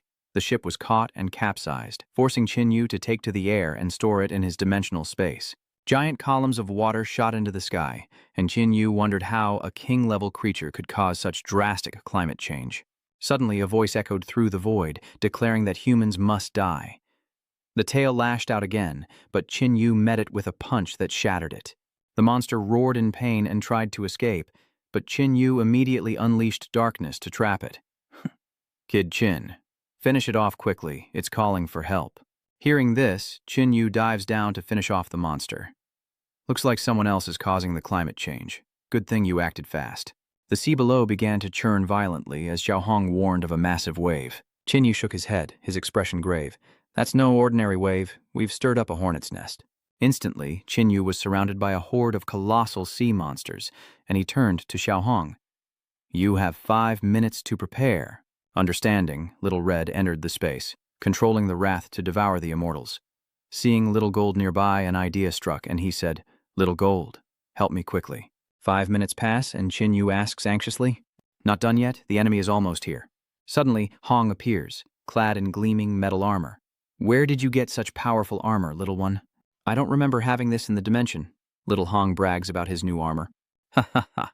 Little Gold used the outer shell of the Hellfire Crucible to make it for me. What do you think? Cool, right? Very cool. But look around us. Are they cool? Little Red regained his senses and couldn't help but panic. Damn it, so many sea monsters, and they're all king level or near king level, Kun Yu said grimly. Looks like we're going to be worn down to death again. What do we do now? They're all mutated sea creatures, not as united as the people at Bloodmark Stronghold. Stick close to me, we'll defeat them one by one and make an example of them. With that, Little Red dove straight into a sea monster's mouth, using his divine power to pry it open and take control. Qin Yu seized the opportunity, landing a critical blow, then letting Little Red finish it off. The water monster quickly dies, and Qin Yu asks, "Which one's next?" A giant seahorse attacks with sound waves. A mental attack? Xiaohong cries out in anguish, "Ah, Qin, save me!" Since that's how it is, let's pick someone. Qin Yu lunges forward, unleashing black flames that obliterate the seahorse's head. Then he turned and asked, "Are you feeling better?" "Yes." Qin Yu grins. "Then hurry and follow me. Let's go kill the next sea monster." A sea urchin fires poisonous spines at them. Xiaohong shouted, "I'll take this one!" And with a swift strike, the sea urchin was sliced in two. "Ha ha!" Qin, quickly collect the sea urchin. It looks very fresh. The sea monster with the antenna on its head couldn't help but feel wary at the sight. He's too strong. Even the king-level and quasi-king-level monsters can't touch him. Before his energy is depleted, anyone who attacks him is just going to die. Realizing this, it thrashed its tail and roared, "His energy is greatly depleted. Attack him together." Hearing this, the sea monsters charged forward in unison. Xiaohong uses divine power to snap the narwhal's horn, then it's torn to shreds by invisible threads as Qin Yu floats in the air, his eyes set on the lobster. It gathers energy and fires a powerful beam towards Qin Yu, but he easily dodges it. Qin Yu then lunges towards the stingray, who rears up, creating a tidal wave, forcing Qin Yu to turn back and face the lobster. It gathers energy for another attack, but Qin Yu swiftly dodges it, and the blast hits the manta ray instead. The lobster clutches its head in fear and anger. How dare he use me? With that, it relentlessly attacked Qin Yu, so what if it evolved to the king level? Low-level beasts are just that. Around them float the corpses of sea monsters accidentally attacked by the lobster. "Thanks for saving me some effort. Now you can die." Qin Yu pierces the lobster's head, killing it instantly, while the sea monster who gave the order hides deep below, terrified. How is this human so strong? Could he be a descendant of a different race? Deep in the ocean, a crimson eye opens, frustrated that the assembled sea creatures can't catch one measly human. Out of the way, it's the fearsome lord. A massive crocodile slowly emerges from the water, met with Xiaohong's disdain, a creature without eyes. Qin Yu quickly warned, "Be careful, this is a super king-class monster." The crocodile snapped its jaws, and before Xiaohong could use his divine power, he was bitten tightly. The crocodile dives and spins, making Xiaohong dizzy. Damn it, this guy's water flow is too strong. He's a fire ability user. Fighting underwater is a bit tiring after all. Luckily, I have the dark domain. Outside, the sea creatures are in an uproar. Where's the fierce lord? Did he swallow him? It must be some kind of barrier he has. Don't worry, Lord Ferocious won't lose to him. Inside the domain, the crocodile noticed he was surrounded by a dark space. As for Little Red, needless to say, he was spinning around like a top. The crocodile pointed at Qin Yu and asked, "Not long ago, I heard that a slightly powerful figure who could control the dark domain appeared in the great wilderness sea." "Must be you," Qin Yu thought, recalling the octopus he'd beaten to a pulp. "Looks like that battle earned me some fame among you sea creatures. If that's the case, why don't you wise up and back down?" "Ha ha! You've misunderstood. The giant spear has only just reached king level. Your skills are nothing before me. And you're mistaken. When I fought it, I was weakened to only second-stage physique." The crocodile was secretly terrified. What's going on? An unsettling pressure. The feeling that I'll die by this human's hand. Qin Yu attacks with incredible speed, giving the crocodile no chance to react as he unleashes a furious assault. Black flames burn everything to ash as Qin Yu unleashes the final blow. Xiaohong finally regained some composure, feeling dizzy. "Qin, what's the situation?" After taking in the situation, Little Red said, "Never mind, I didn't ask." Xin Wu sternly said, "Your combat skills and experience are still lacking. You started celebrating as soon as you gained the upper hand, and you didn't even scout the enemy beforehand." Xiaohong scratched his head, embarrassed, saying he got a little too excited and forgot. The sea monsters in the distance were stunned, even the fearsome Lord Hung Na. Qin Yu coldly said, "Move aside, and I won't kill you. Otherwise, you die." Then, another voice booms, "You humans are all bark and no bite." "Young Qin, this is definitely a wild-class beast." A massive whirlpool erupts, and a water dragon appears before them. "The Dragon Sovereign? Oh, you know him? The water monsters bowed respectfully as the Dragon Emperor appeared. Xiaohong quietly asked, "Do we stand a chance against this guy?" Qinyu seemed a little wary, knowing that without the Fire Seed's energy, it would be hopeless. "You dare cause trouble in my territory, human?" Qinyu quietly said to Xiaohong. "You should leave first." Xiaohong nodded and disappeared into the spatial ring, leaving Qinyu free to speak his mind.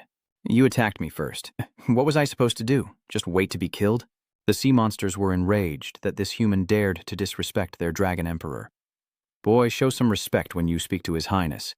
"Lord Dragon Emperor, the fact that you haven't attacked me directly means you're considering something else. Tell me what it is." Intrigued by the human's lack of fear, the Dragon Lord speaks, "You have guts, kid. You've wreaked havoc in my territory, something I wouldn't normally forgive. Especially now, during this time of conflict, as we prepare for a war where our strengths are evenly matched, you've weakened our forces. If you want me to spare you, you'll have to compensate me."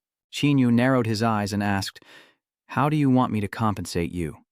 "I admire your abilities. Submit to me and be loyal to me." Qinyu was about to refuse, but Xiaohong suddenly jumped out and said, "Qin, a wise man knows when to retreat. Agree first, and when both sides are exhausted, we'll take them all." Qinyu looked at him with disdain. "You're getting more and more out of line." "Ha ha. Aren't I just learning from you? I don't believe that guy sincerely wants to recruit us. They look ready to kill at any moment." Little Red exclaimed, "So brutal? Is this what the Sea Clan War is like?" Soon, the two sides clashed fiercely. Qinyu held back, observing from above. The enemy's king-class creatures were too numerous, and the situation was unfavorable. The lanternfish, now overwhelmed by a sea creature, glared at Qinyu. "Hey, kid, what are you waiting for? If you go back on your word, I won't forgive you." Little Red shouts, "What do you mean, raise? Careful, or I'll kill you first." Qinyu, wielding the blood-red divine stone, charged down as the sea beast finally realized he was facing a human. Has the Dragon King of the Seas fallen so far that he must beg help from a mere human? Shahaha. Qinyu silences it with a swift strike, then tosses the corpse into his dimensional space. The lanternfish could only watch in stunned silence as Qinyu, sensing its dissatisfactions, asked, "What is it?" "The Sea Dragon King agreed that the spoils of those I kill are mine, but you have to help us win this battle first." Seeing Qinyu approach, it panicked and shouted, "What? What do you want?" "The battlefield is chaotic. I need an assistant to distinguish friend from foe. You don't seem to have any other skills, so take on this task." The lanternfish stammered and quickly agreed. Those two, the armored dragon shrimp and the crab king, are both royal-class enemies. Without a word, Qinyu skewers them with his dark tentacles, also finishing off the dying clam. The anglerfish shouts, "What are you doing? It's on our side." Qinyu explains, "It was already dying. With the enemy's superior numbers, leaving behind any corpse gives them a chance to recover and grow stronger." The lanternfish couldn't argue, and just gritted its teeth and cursed under its breath. Qinyu said, "Enough talk, next target." The alligator elder, with its incredibly tenacious life force. "Then let's see just how resilient it is." "Dark flames, burn it all away." As the lanternfish stared in stunned silence at the burning elder, Qinyu said, "Find me a stronger enemy. Since you brought it up, we were planning on having Fierce deal with their Sikui Sun creature Super King, but you killed Fierce." Qinyu replied, "Taking care of them will severely impact the enemy's morale." With that, a pillar of red fire shot up. Qinyu scoffs, "Flame abilities? Amateur tricks."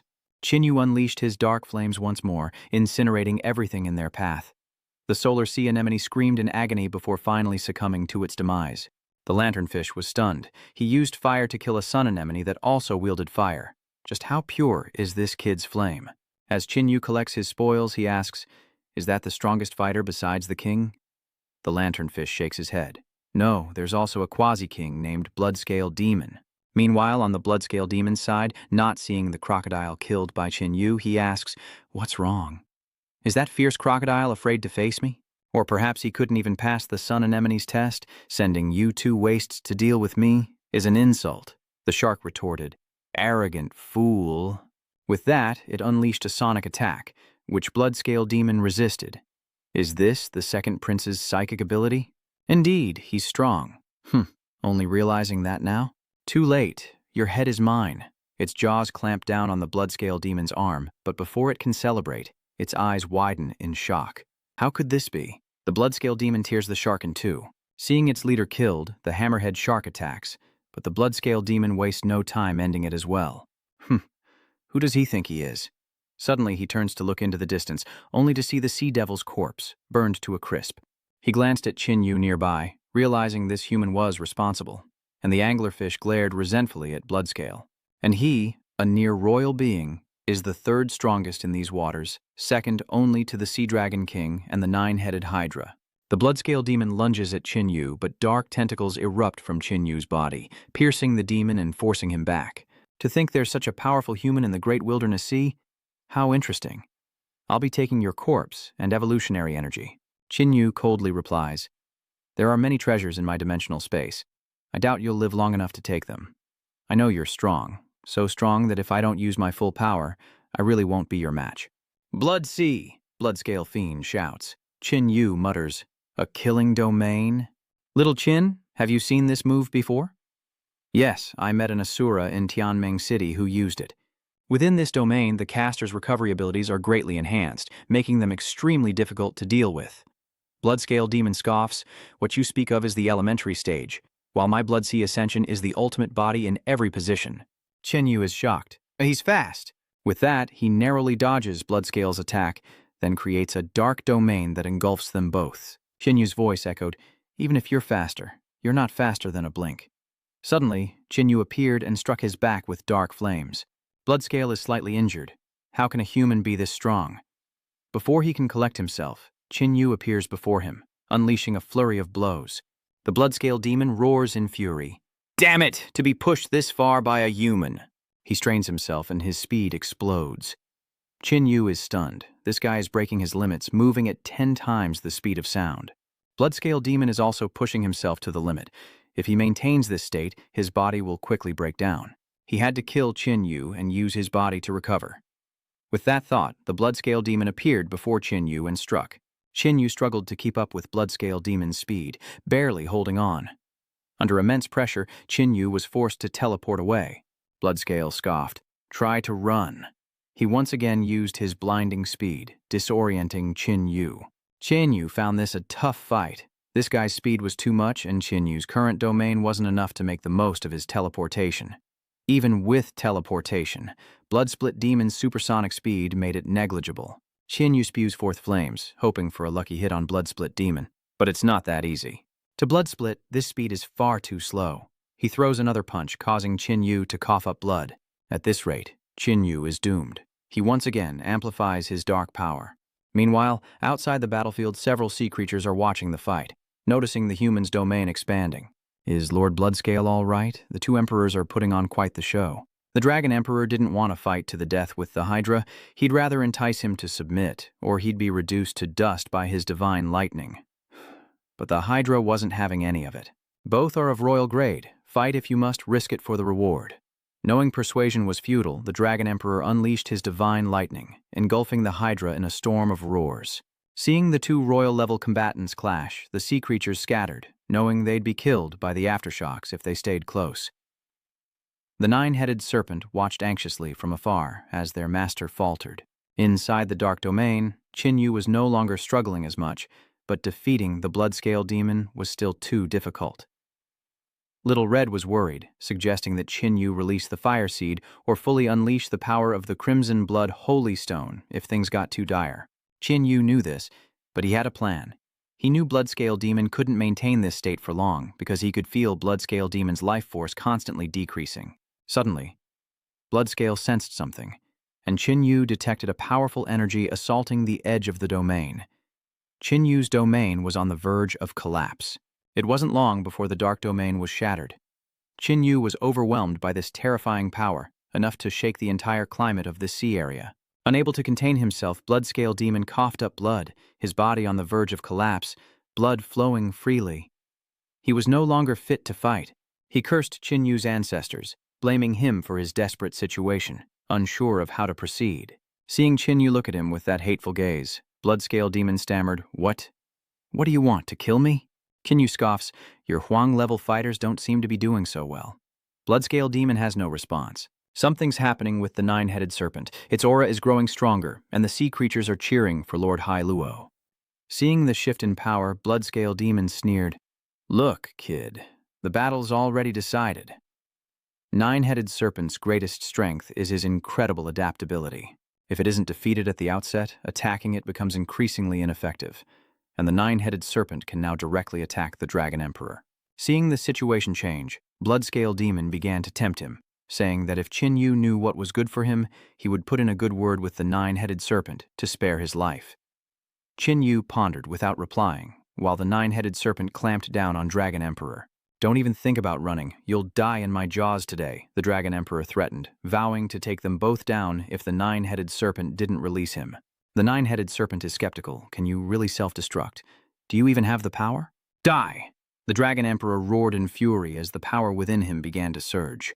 The nine-headed serpent was terrified, finally agreeing to the Dragon Emperor's earlier request. But the Dragon Emperor, enraged beyond reason, ignored the serpent, and his power exploded. A terrifying power erupts, and both the Dragon Emperor and the nine-headed serpent are extinguished. Qin Yu looks at the Bloodscale Demon with disdain. "What's wrong? Do I need to beg for your forgiveness now?" The Bloodscale Demon didn't answer, feigning an attack before fleeing towards the corpses of the two emperors to absorb their power. Qin Yu scoffed and gave chase. Seeing Qin Yu relentlessly pursuing him, the Bloodscale Demon roared, no longer able to hold back. "Hear me, sea creatures. The two royals are dead. I am the strongest now. Stop this human for me, and I will share the royals' remains."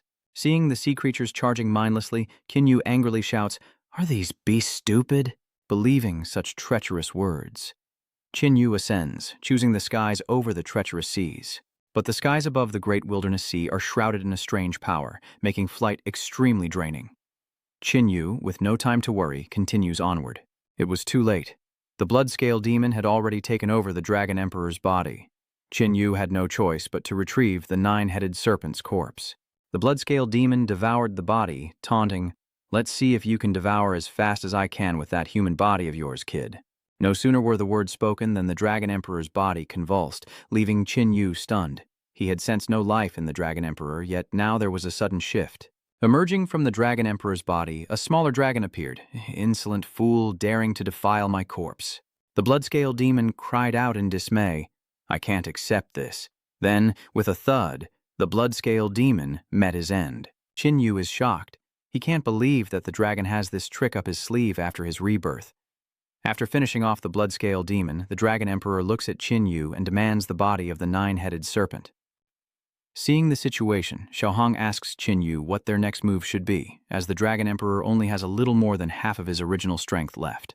With Qin Yu's current strength, he wants to risk a fight with the Dragon Emperor, who senses this and tries to entice him. "Human brat, submit to me, and I will make you my assistant. In this sea, you'll be second to none." Before he could finish, the Dragon Emperor summoned more sea creatures, implying, "We have the numbers. Why fear one human?" Xiaohong cursed, "Damn it, with those creatures, we don't stand a chance." Qin Yu shook his head. "If I can kill the Dragon Emperor, the other sea beasts are nothing to fear." "So, what's your plan? Use the power of the fire seed? The stellar flame spear can probably withstand a few more attacks." The Dragon Emperor frowned, unsure of the power emanating from Qin Yu, while unnoticed, a pair of eyes watched silently from beneath the waves. Knowing he couldn't withstand Qin Yu's power, the Dragon Emperor chose to evade rather than endure. Seeing Qin Yu hesitate to strike the final blow, Xiaohong urgently asked, "What are you waiting for?" Qin Yu replies, "He's too fast. I can't guarantee a fatal blow." Just then, a figure bursts from the water towards Long Huang. It's none other than Whale Sky King. As he emerged from the water, he enlarged his body, shocking Long Huang, who never suspected another king-level being lurked in these waters. Qin Yu and Xiaohong were surprised. It was the Whale King? He'd evolved to the Emperor level, thanks to the Blood Rain. The Whale King restrained the Dragon Emperor and urged Qin Yu to finish him off quickly. The Dragon Emperor, upon hearing this, was furious that a mutated beast would actually help a human. Qin Yu seizes the opportunity, piercing Long Huang's head in one blow, as Qing Tian Wang grabs Long Huang's corpse, smiling, wanting to take it for himself. Qin Yu scoffs, "You think you can take it? Kid, I advise you not to be too greedy. In my current state, I can easily evade 2 of your attacks. Are you willing to risk being devoured by the fire seed to fight me? It seems Bloodwing has not only made you stronger, but also greatly enhanced your intelligence and thinking ability." Qin Yu compromised. "You take the evolutionary energy. The corpse is mine. I don't remember you having a spatial ring. Surely you're not going to eat here. There are hundreds of king-level and quasi-king-level beasts watching nearby." Left with no other choice, the Whale King nodded. Very well, the corpse is yours. After Qin Yu collected the corpse, the Whale Sky King bid farewell. Human, you are strong, and I respect you. I hope we meet again. With that, he shrunk down and disappeared into the sea, and the ship continued on its way. Qin Yu entered the dimensional space to take stock of his spoils, a rich haul of 2 Emperor-level and nearly 20 King and Quasi-King level creatures. Looking at the glittering energy in his hand, Qin Yu wondered if combining it with the evolution energy of so many King-level and near-King-level creatures would allow him to break through to level 5. He doubled the amount and stuffed it into his mouth. Little Red anxiously asked, "How is it, Qin Boy?" Qin Yu replied, "My physique has broken through 1,000 times, just 1 step away from the 5th level. Adding this royal-grade evolution energy should be no problem, but Qin Yu's attempt to copy it fails. His current abilities aren't strong enough to copy a level 6 royal-grade evolution energy, but he could if he advanced to level 5. In times like these, Qin Yu misses his little admirer, if only she were here to amplify his abilities. Little Red asks, "What do we do now? Save it for later so it's not wasted?" Qin Yu shoved it in his mouth, knowing that the sooner he leveled up, the more efficient his hunting would be. Only by breaking through to the 5th level could he defeat a yellow-level opponent. Aha! And as usual, each time he leveled up, Qin Yu screamed in agony, and if Xiao Yu were here, she would surely say, "Oh, the familiar river?" Suddenly, cries for help ring out from beyond the boat. Qin Yu peers over the edge and sees a young man struggling in the water. He extends his starlight spear and pulls him aboard. Having just escaped, he couldn't stop complaining about falling into this hellish place. Qin Yu asked, "Judging by your condition, you must be quite strong. Are you an evolved being who went out to sea to fish?" "So, he's from that area. That green-haired guy has a really cocky attitude." "This boat's not bad. At least I won't have to swim. This boat belongs to me, so get lost." Qin Yu asks him to repeat himself, and the blue-haired man unleashes a threatening display of power. "Are you deaf? I said get lost." "So, the blue-haired guy is a member of a foreign race." Little Hong shouts angrily. "Who do you think you are, acting so tough?" The blue-haired man sneered. "To meet such a strong human right away, looks like the intel was off." "Ha ha, looks like a greenhorn fresh off the boat. No wonder he didn't assess his prey's strength before hunting."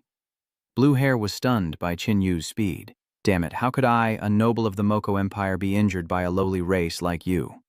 He landed a blow, only to be shocked that Qin Yu didn't react at all. Qin Yu scoffs at him, thinking he's weak but still likes to show off, leaving Green Hair terrified and confused. Weren't humans from Earth supposed to have an average constitution of no more than 3 stars? Qin Yu didn't say much, skewering him. "You blind fool, you've run into a top-tier powerhouse of this era." The blue-haired man panicked and begged for mercy. Qin Yu throws him into the sea as bait for the sea monsters, realizing the descent of the alien race here means this blood rain has had a huge impact. 3 days later, the ship finally made landfall, and in the distance, a structure suggested a nearby base. Qin Yu approached, discovering it was a small town, a ghost town where every door was locked tight, even in broad daylight. Nearby, the sound of pounding on a door drew Qin Yu's attention. 3 men were demanding entry, while a terrified voice pleaded from within, "Please, spare my Xiaoning. She's only 8 years old." 3 soldiers kicked down the door, dragged out a young girl, and restrained her mother, who desperately begged for her daughter's release. Xiaohong asks, "What's wrong, Qin? Want to get involved?" "This isn't like you." Qin Yu chuckled. We're top experts now. We should be more arrogant." The mother continued to beg, "Please, help me. He's all I have. The little brother looks like a good person. Help us. Save my child and me." Seeing Qin Yu's unfamiliar face, the soldier knew he was an outsider and dragged him away. The mother collapsed, weeping helplessly. Qin Yu was taken to a plaza reeking with the heavy stench of blood. Nearby, a hippo is being bathed by several girls, and the green-haired girl is carefully cleaning its ears, but accidentally pokes too deep. The hippo in pain crushes her. "Damn it, are you new? My ears are sensitive, yet you handle me so roughly." Enraged, it swallows the unfortunate girl whole. Nearby, some people are watching. This beast is going too far. "Keep your voice down, don't expose us. What about the reinforcements you sent for?" "News has arrived, but it's bad. They're in trouble themselves and can't spare anyone to help us. When we allied, they talked big, but now they're running like cowards. This beast eats 20 or 30 people a day. Soon, it'll devour everyone in our base. Damn it, this beast is about to have a snack." The soldiers brought Qin Yu here. The master has prepared the snack. Qin Yu is surprised that a mutated beast is enslaving humans. The hippo sees the unfamiliar Qin Yu and misunderstands, laughing, "Ha ha, just one person. Is this the help you found?" Those hiding upstairs panicked, thinking the hippo had discovered them. Did it know we were here all along? We're doomed. He won't help us and will only make things worse. Chinyu then said, Reinforcements? You misunderstand. I'm not here to save anyone. I'm just passing by. If I kill you, it'll be because your face offends me, and I'm simply moved to act. Ha ha, you've got a big mouth. This king wants to see what you're really capable of. Kid, let's see if you can even take one hit from me. The hippo lunged, but Chinyu grabbed its jaws, delivering a light punch that sent it flying. Those on the upper floors were shocked. Just how strong was this guy? Chinyu instructs, watch over her. I'll overlook your behavior and disrespect towards me. The soldiers quickly agree. Damn it, you forced my hand. The crowd gasped. It's happening. Its true form is emerging. It's about to go on a rampage. I don't want to die yet. Chinyu stares in shock at the mark on the hippo's forehead. Is it a seal? Well, kid, if you can release me from this restriction, your life won't have been in vain. Ha ha ha, Chinyu is displeased. A quasi-king-level beast isn't worth his time. Little Gold hasn't fought in a while, so Chinyu lets him stretch his muscles. A mark appears on Little Gold's forehead, and the hippo exclaims, an innate bloodline? To be a born king, yet you submit to a human insect, a disgrace to our kind. Chinyu is annoyed that this guy recognizes Little Gold as one of his kind. You're just a beast raised in a zoo. Stop trying to gild your face. Little Gold, finish him quickly. The mark on Xiaojian's forehead flashed as countless metal shards rose from the ground, ensnaring the hippopotamus. The metal pierced its flesh, and as Xiaojin prepared the final blow, it begged for mercy. Little Kim didn't care and blew Kufong in its face, killing it instantly. Seeing this, the hidden figures rushed over to greet them. Chinyu asks, Who are you? I am Sun Bowen, leader of the Red Sea Stronghold. Thank you, sir, for freeing us from this beast. On behalf of the 10,000 residents of Honghai, we thank you for saving our lives. A representative speaks up asking, May we have your name? Chinyu responded indifferently, I am Chinyu. No thanks are necessary. It was merely a convenience. Realizing this wasn't the place for pleasantries, Sun Bowen respectfully requested, Esteemed Chin, this is not the place to talk. Please come to my humble abode. After inviting Chinyu into the room, Sun Bowen couldn't hide his embarrassment. I apologize, Lord Chin. We've suffered under that beast's oppression, and truly don't have much to offer you. Chinyu paid no mind and cut straight to the chase. No need to be nervous. I'll just ask a few questions and then be on my way. Sun Bowen respectfully replied, Yes, please ask. Chinyu immediately inquired about the current state of the factions. What's the status of the various factions? Sun Bowen's expression turned grave. My lord, the situation is dire. Not long ago, the blood rain caused many monsters to evolve rapidly. The beasts that enslave us rose up after that rain, and there are now many times more Lord-class zombies and mutated animals.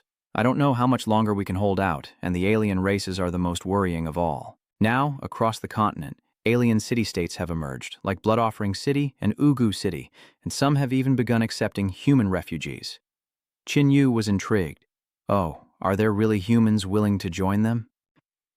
Sun Bowen sighed, explaining that while most of these Yaizu treat humans as slaves, livestock, or experimental subjects, it's still better than starving or being killed by monsters in the wilderness. Now, aside from the strongholds of powerful individuals even considered safe, smaller bases like ours constantly face the threat of annihilation. After grasping the general situation, Chinyu inquired about his primary objective. Have you heard of the Eternal Night King? What about the iron-engraved Mother Zerg? Do you trust their intel? Hearing this, someone familiar with the matter quickly replied, I know him. He's killed over 1 million people. Not long ago, he attacked Skyfall City, one of the 10 sacred cities. Skyfall City was defenseless, and it's said that a mysterious being from Skyfall City intervened to temporarily drive him back. As for the progenitor insect, Sun Bowen added, its influence has grown to an alarming extent, and it's now attacking Tianmeng City. We were enslaved by that beast and have requested assistance from Tianmeng City.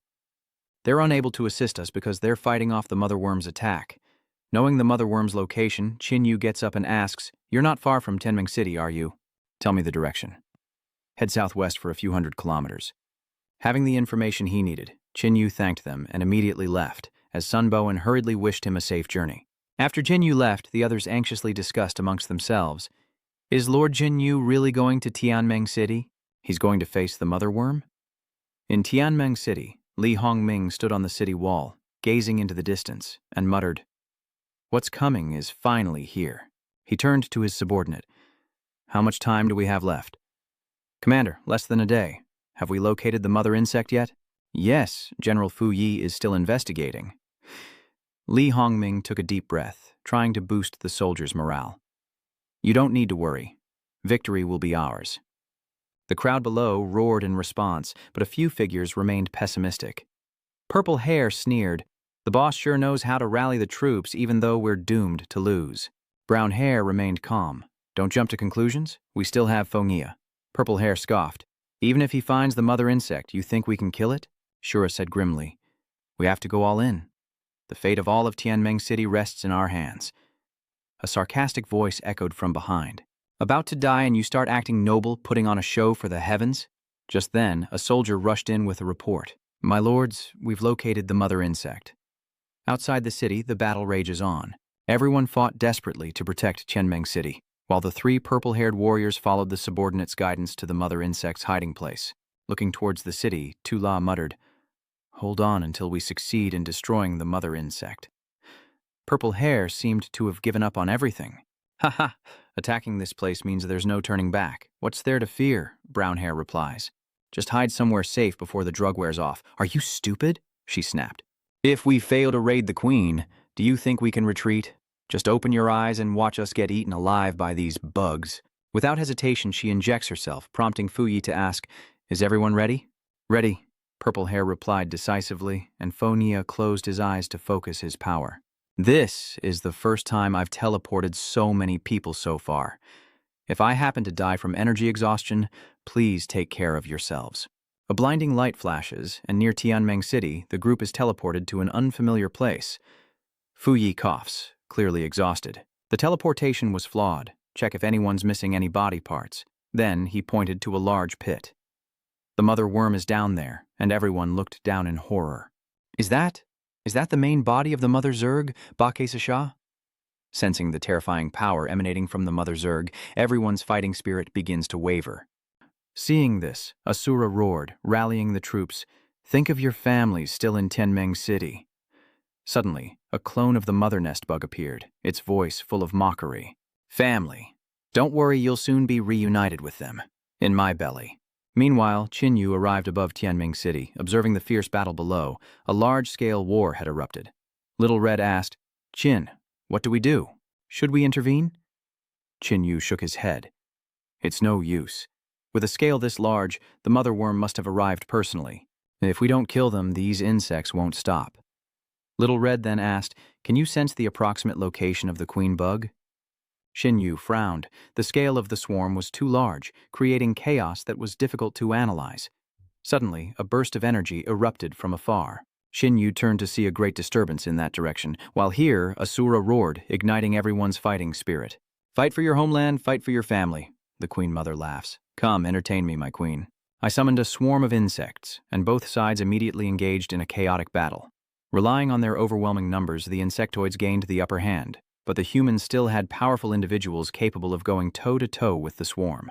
These must be the legendary royal guard protecting the nest, each with power no less than a king. Asura shouts for everyone to overload, exhausting all their energy. Mutual destruction is better than slaughter. Everyone responded in kind, and Asura slaughtered several insectoids before charging straight at the royal guard, where a fierce battle ensued. Seeing the queen insect eyeing Tula, Purple Hair shouts, "Don't worry, I'm your opponent." Purple Hair immediately uses her petrifying ability on the queen insect. "Ha ha, you think you can trap me with that little power?"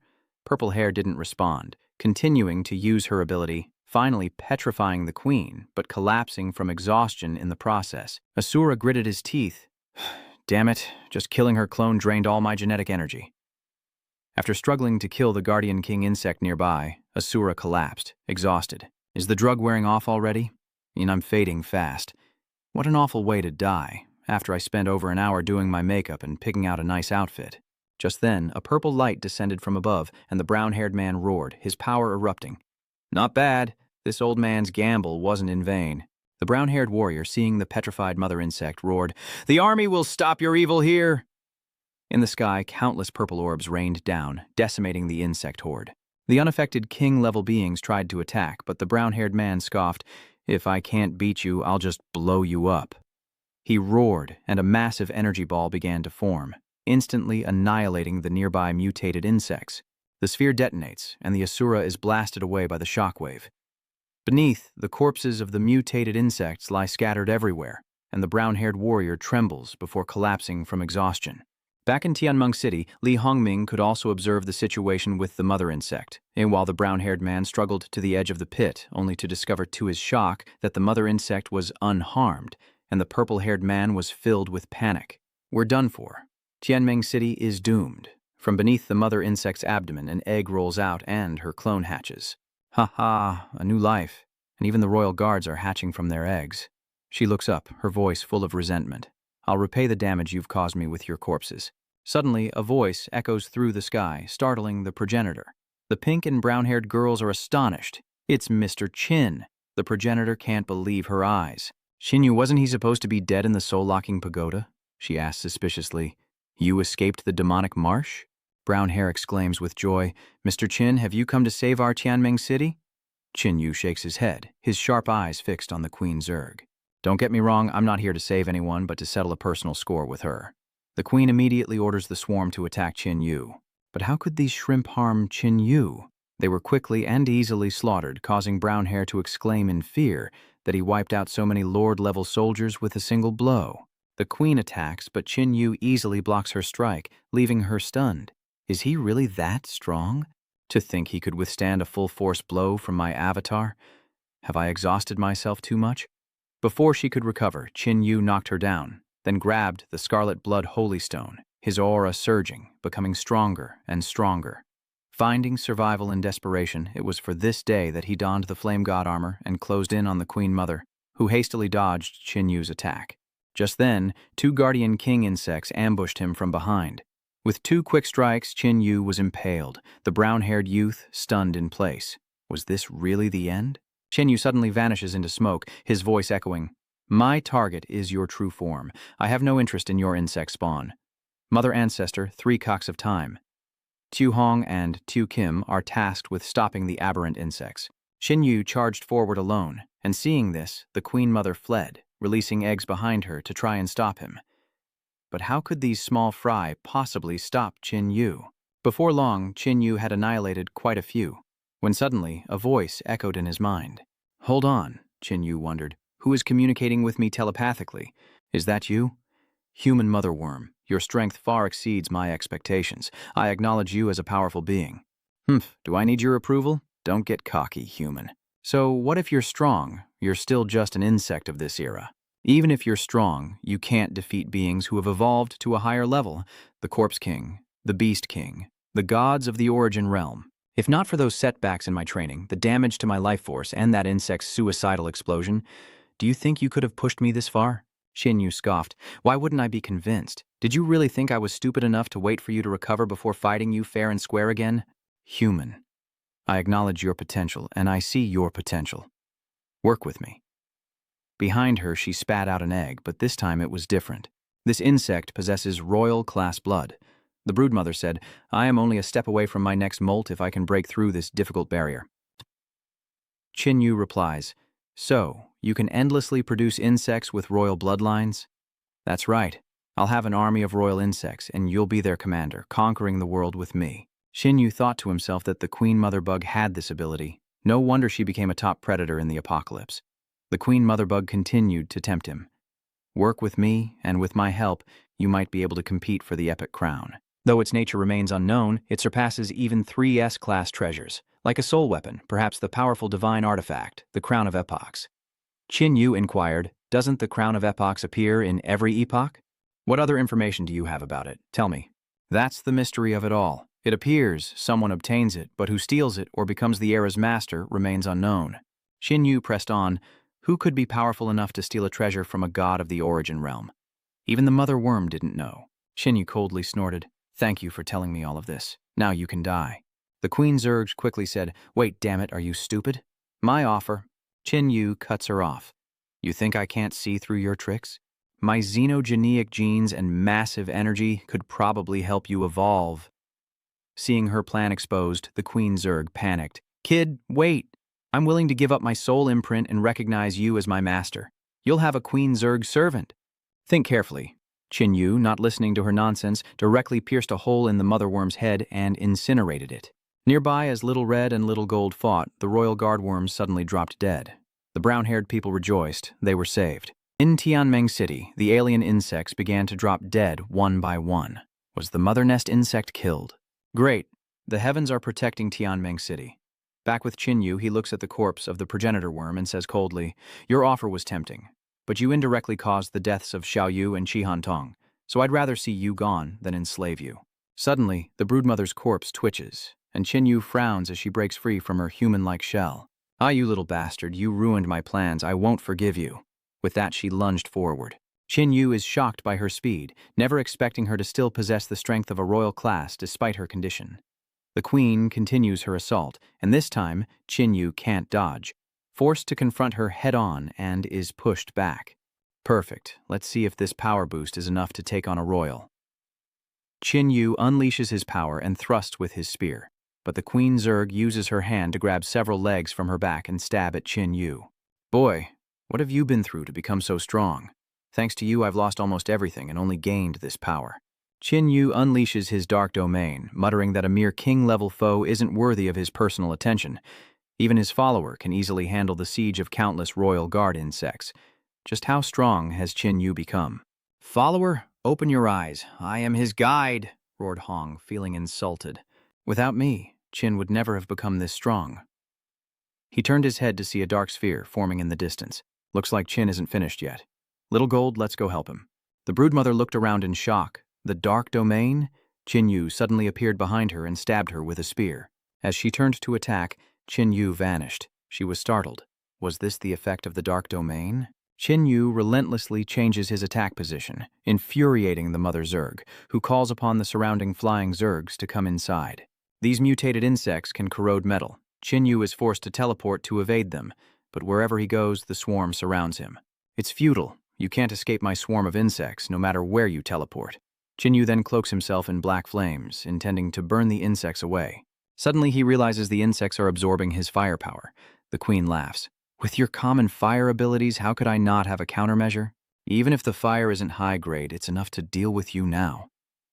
The queen mother insect unleashes a fiery attack. Qin realizes that by having his fire abilities drained, his fire resistance has also disappeared. The queen bug lunges again, delivering a devastating blow to Qin chest. "Kid, do you know how much you've ruined for me? Because of you, it took me years to regenerate to this form. But with your corpse, I can skip a few hunts." Qin suddenly laughed. "Ha ha, you're thinking too much. I've only kept you alive this long to test something." Seeing Qin grab her hand, the Queen Mother Zerg hurriedly asked, "What do you want? You're powerless. Do you still think you can kill me?" Little Red had snuck up and stabbed Liu Yan with the Blade of Doom, and Qin in front of the Queen was just a clone. Qin then says, "I just wanted to test if my follower could deliver a fatal blow to a royal creature." Xiaohong retorts, "I'm not your follower." The Queen Zerg is unwilling to accept her fate. "Damn it, how could I die here?" Before he could finish, Xiaohong sliced his neck. With the matter settled, Hong asks, "Is revenge complete?" Qin replies, "Only a small part." Then Bren said to Qin, "We've had a great harvest this time." In Tianmeng City, everyone held a banquet to celebrate the victory. Li Hongming approached Qin with a cup of wine. "Young Master Qin, who would have thought we'd meet again like this? I deeply apologize on behalf of Timong City for past offenses." The past was the past, and Qin didn't dwell on it.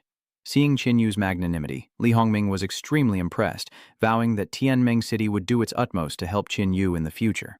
Qin didn't waste time and immediately asked about the Nightless King, causing everyone in the room to stare at him. Qin didn't understand why such a reaction came from just hearing the name, but Li Hongbing explained, his voice unable to hide his fear.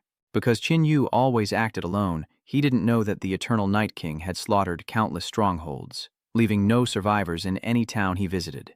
Not long ago, he even attacked Tianmeng City, and though a mysterious being from Tianqing City drove him away, he still inflicted massive damage. Keep in mind, this was a holy city that even the Beast-Tide Kings couldn't touch, yet he faced it alone and retreated unscathed.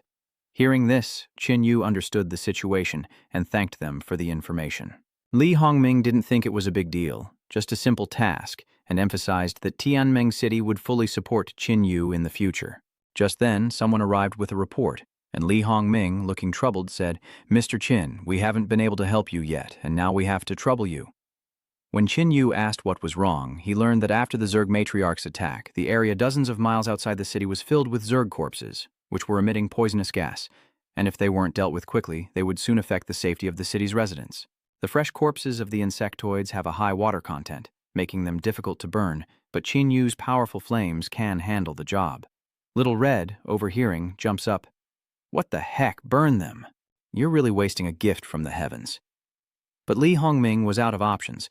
The corpses contained evolutionary energy, were inedible, and emitted poisonous gas. Qin Yu replied, "It's fine. Have your men bring the bodies to me and I'll take care of them." Li Hongming was immediately grateful. The next day, large barrels were brought before Qin Yu, and Xiaohong grinned from ear to ear. "Ha ha ha, Qin. There are so many insectoid corpses, you can absorb them all. Your golden bloodline is about to be complete." At that moment, a staff member approached and clasped his hands. "Brother Qin, we've piled up all the insectoid corpses over there. What should we do?" Qin Yu pointed. "Those over there can be burned. I've drained all the water, so a small flame will incinerate them." Hearing this, the men arranged for the dried corpses to be moved outside for a mass burning. The two whispered to each other, "Is that guy a monster? He's actually consuming the flesh and blood of the insectoids. Does he have a death wish?" That night, the two men approached and said, "Brother Qin, it's getting late. You should rest. We'll come back tomorrow to continue moving things." "Little Qin, they've all gone home. Let's do the same. There are still good things in the dimensional space that haven't been tested." Qin Yu nodded and entered the space. Xiaojin continues to devour everything in sight, and at this rate, it won't be long before he becomes a royal-level creature. Qin Yu then turns his attention to the corpse of the Mother Zerg, extracting an energy core from within. This is the complete soul essence of the mother insect, which gave her the mental strength to command countless insect hordes. Qin Yu crushed it and began to absorb it. Xiaohong watches Qin Yu anxiously, who can now sense a consciousness he's never felt so clearly. His control over his body has reached an unprecedented level. Seeing the energy surge in Qin Yu's arm, Xiaohong thought he was going to destroy himself. Then a sharp spike emerged from his arm. Qin Yu can now control every tissue and cell in his body, unleashing power once more as two pincers sprout from his back. Xiaohong stares in disbelief as 4 more eyes appear on his face. Seeing Xiaohong's expression, Qin Yu said, "Don't panic. My consciousness is clear. You scared me. I thought the primal Zerg was using your body to revive." Qin Yu regained his body, and with his current soul power, transforming into something like the progenitor bug, wasn't impossible. At this point, he wasn't sure if he could still be considered human. Xiaohong quickly dismissed his thoughts, believing that in this world nothing stays the same, and as long as you're alive, it doesn't matter what you become. Qin Yu chuckled, thinking that was a pretty carefree attitude. After the Mother Nest trial, the golden bloodline in Qin Yu's body was about 60 to 70% complete, plus the countless insectoids outside the city. At this point, he had completely transformed his bloodline. 2 days later, was Qin ready to become the first being with 100% golden blood in this era? Qin Yu nodded, and Little Red activated the blood flow within his body, causing his power to surge. Unsurprisingly, he finally succeeded. Now, even without the aid of the Crimson Blood Holy Stone and the Fire Seed, Qin Yu is no weaker than any royal-level creature. Qin Yu continued to absorb the blood from the insectoids as 2 employees whispered behind him. His aura is completely different than before, so much stronger. My God, can a human really reach this level? One man mustered his courage and stepped forward. "Brother Qin, have you completed your metamorphosis?" But there are still many insect corpses outside the city that haven't been dealt with. Seeing Qin Yu's glare, the man quickly corrected himself. "Brother Qin, there aren't many left. With your fire abilities from the evolution in Tianmeng City, we can handle it with some effort." "What are you panicking about? Who said he couldn't keep fighting after evolving?" Hong shouts. "My master's mount hasn't finished molting yet." That evening, someone invited Qin Yu to a banquet on Li Hongming's behalf. Qin Yu told him to go ahead, and he would follow later. "Xiaohong, how is the golden bloodline of the corpse puppet progressing?" "It's over 20% complete. While it can't compare to you, Qin, it's definitely more powerful than any king level, even quasi-royal level." Qin Yu made some preparations and headed to the banquet. Just as Qin Yu sat down, he asked Li Hongming what he needed, to which Li Hongming replied, "I know you're too great for us. Tianmeng City could never hold you. We've just received intelligence that the Eternal Night King is about to attack Skyfall City." Qin Yu waved his hand and quickly apologized. Everyone was shocked. Just the intent to kill was enough to knock out even evolved individuals with strong mental fortitude. which shows how powerful Xin Yu's soul is. Li Hongming continued. We've prepared the latest map to Tianqing City for you. You can set off whenever you're ready. 1 month later, at Tianqing City, people bustled in and out. At the city gates, evolved humans and ordinary people are divided into 2 lines for inspection. He released the ultimate illusion toxin, causing hallucinations, and calmly walked in, but suddenly, the alarm blared and the city gate slammed shut. Xin Yu didn't expect the city gates to be so heavily guarded, as expected of Skyfall City, one of the 10 great holy cities. The soldiers quickly surrounded Xin Yu, wondering who dared to barge into Skyfall City. Xin Yu explained that he was just a traveler passing through, entering the city to resupply. A foolhardy soldier used mind reading to check for lies, and was immediately struck by a painful backlash, causing him to scream. Panic set in as they stammered, He's a royal-level monster." Everyone thought the Eternal Night King was attacking, and chaos erupted. The captain was stunned. A royal level? Is that true? At the same time that Tian Qingcheng is targeted by 2 royal ranks, that shouldn't be. Royal ranks should try to avoid conflict. Xin Yu smiled, trying to ease the tension. Don't misunderstand. I'm human. I just absorbed too much. Before he could finish, the captain pointed at Xin Yu and shouted, He must be a super king or quasi-emperor level. That kid was too nervous and misjudged all the attacks. Don't give him a chance to retaliate. Xin Yu's eyes flashed with surprise as he saw the strange cannons, scientific artifacts from the ruins. The explosions roar, and a soldier asks, Did it work? Is it dead? If that didn't kill him, it definitely crippled him. The light annihilating cannon is a terrifying weapon that can obliterate even king-level creatures in a single blast. As the dust settles, Xin Yu brushes himself off. I'll give you 1 more chance. Can we talk this through calmly? The panicked captain frantically calls command, reporting an unexpected situation at the gate. A king-level creature attack, requesting immediate backup. The alarm blares in Skyfall City, a red alert. A king-level creature is attacking. Everyone seeks shelter. Xin Yu is dismayed by the people's reaction. Are they crazy? Do you have to be so tense? Suddenly a warship appears in the sky and the people of the city calm down at the sight. Everyone, look, it's the Heavenly Tilt. That's right, blast those imbecile monsters into smithereens. Xin Yu muttered, Those guys from Skyquaking City have gotten their hands on some impressive stuff lately, haven't they? Little Hong recognized it as a Phoenix A flagship, knowing Xin Yu wouldn't understand. Little Hong explains, The Phoenix Wing clan is a major clan from the Second Era, a powerful race that is part energy and part physical. They specialize in energy conversion and energy weapon manufacturing. So that dark purple ray cannon they used on him must have come from them. The Feng Ya clan's weapons and technology are recognized as some of the strongest of the epoch. Little did he know, Heavenly King City possessed a mothership, a formidable foe. Cannons locked on, energy blasts rained down, and explosions echoed. But it's not over yet. Energy is gathering. Little Red warns, Be careful. I can sense an immense energy density there. Xin Yu immediately activated his golden bloodline, and Xiao Hong used divine power to control the massive energy blasts. But Xin Yu remained unscathed. Now, somewhat angered, he charged forward.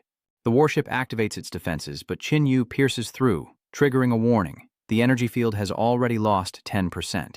Long Shen and the others on board are shocked, recalling that the last beast tide, a swarm of king-level beasts, only managed to do that much damage in 2 minutes. The energy field had barely lost 5% before, but this monster depleted it by 10% in a single blow. Long Nu, catching a glimpse of the figure, cried out, Wait, that's Xin Yu! He saw the undamaged energy shield and unleashed waves of dark tentacles, relentlessly attacking until the shield shattered. Not stopping there, Xin Wu used burning exhaustion, causing significant damage to the warship, at which point Long Chen and the others finally arrived. Long Hai chimed in from behind. There must be some misunderstanding. Xin Yu has helped us before. That's right. Brother Qin isn't a monster. He's a true powerhouse. Long Chen couldn't help but yell at the two to shut up. Xin Yu landed, finally meeting a familiar face. Long Chen questioned, Xin Yu, you barged into Tianqing City and destroyed the Tianqing battleship.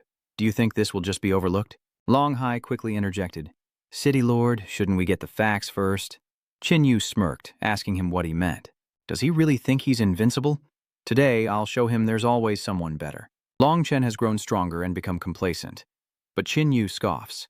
It seems his defeat by Bren in the Demon Swamp has made him a hero in Tianqing City. But the people of Skyquall City probably don't know you were useless in that fight.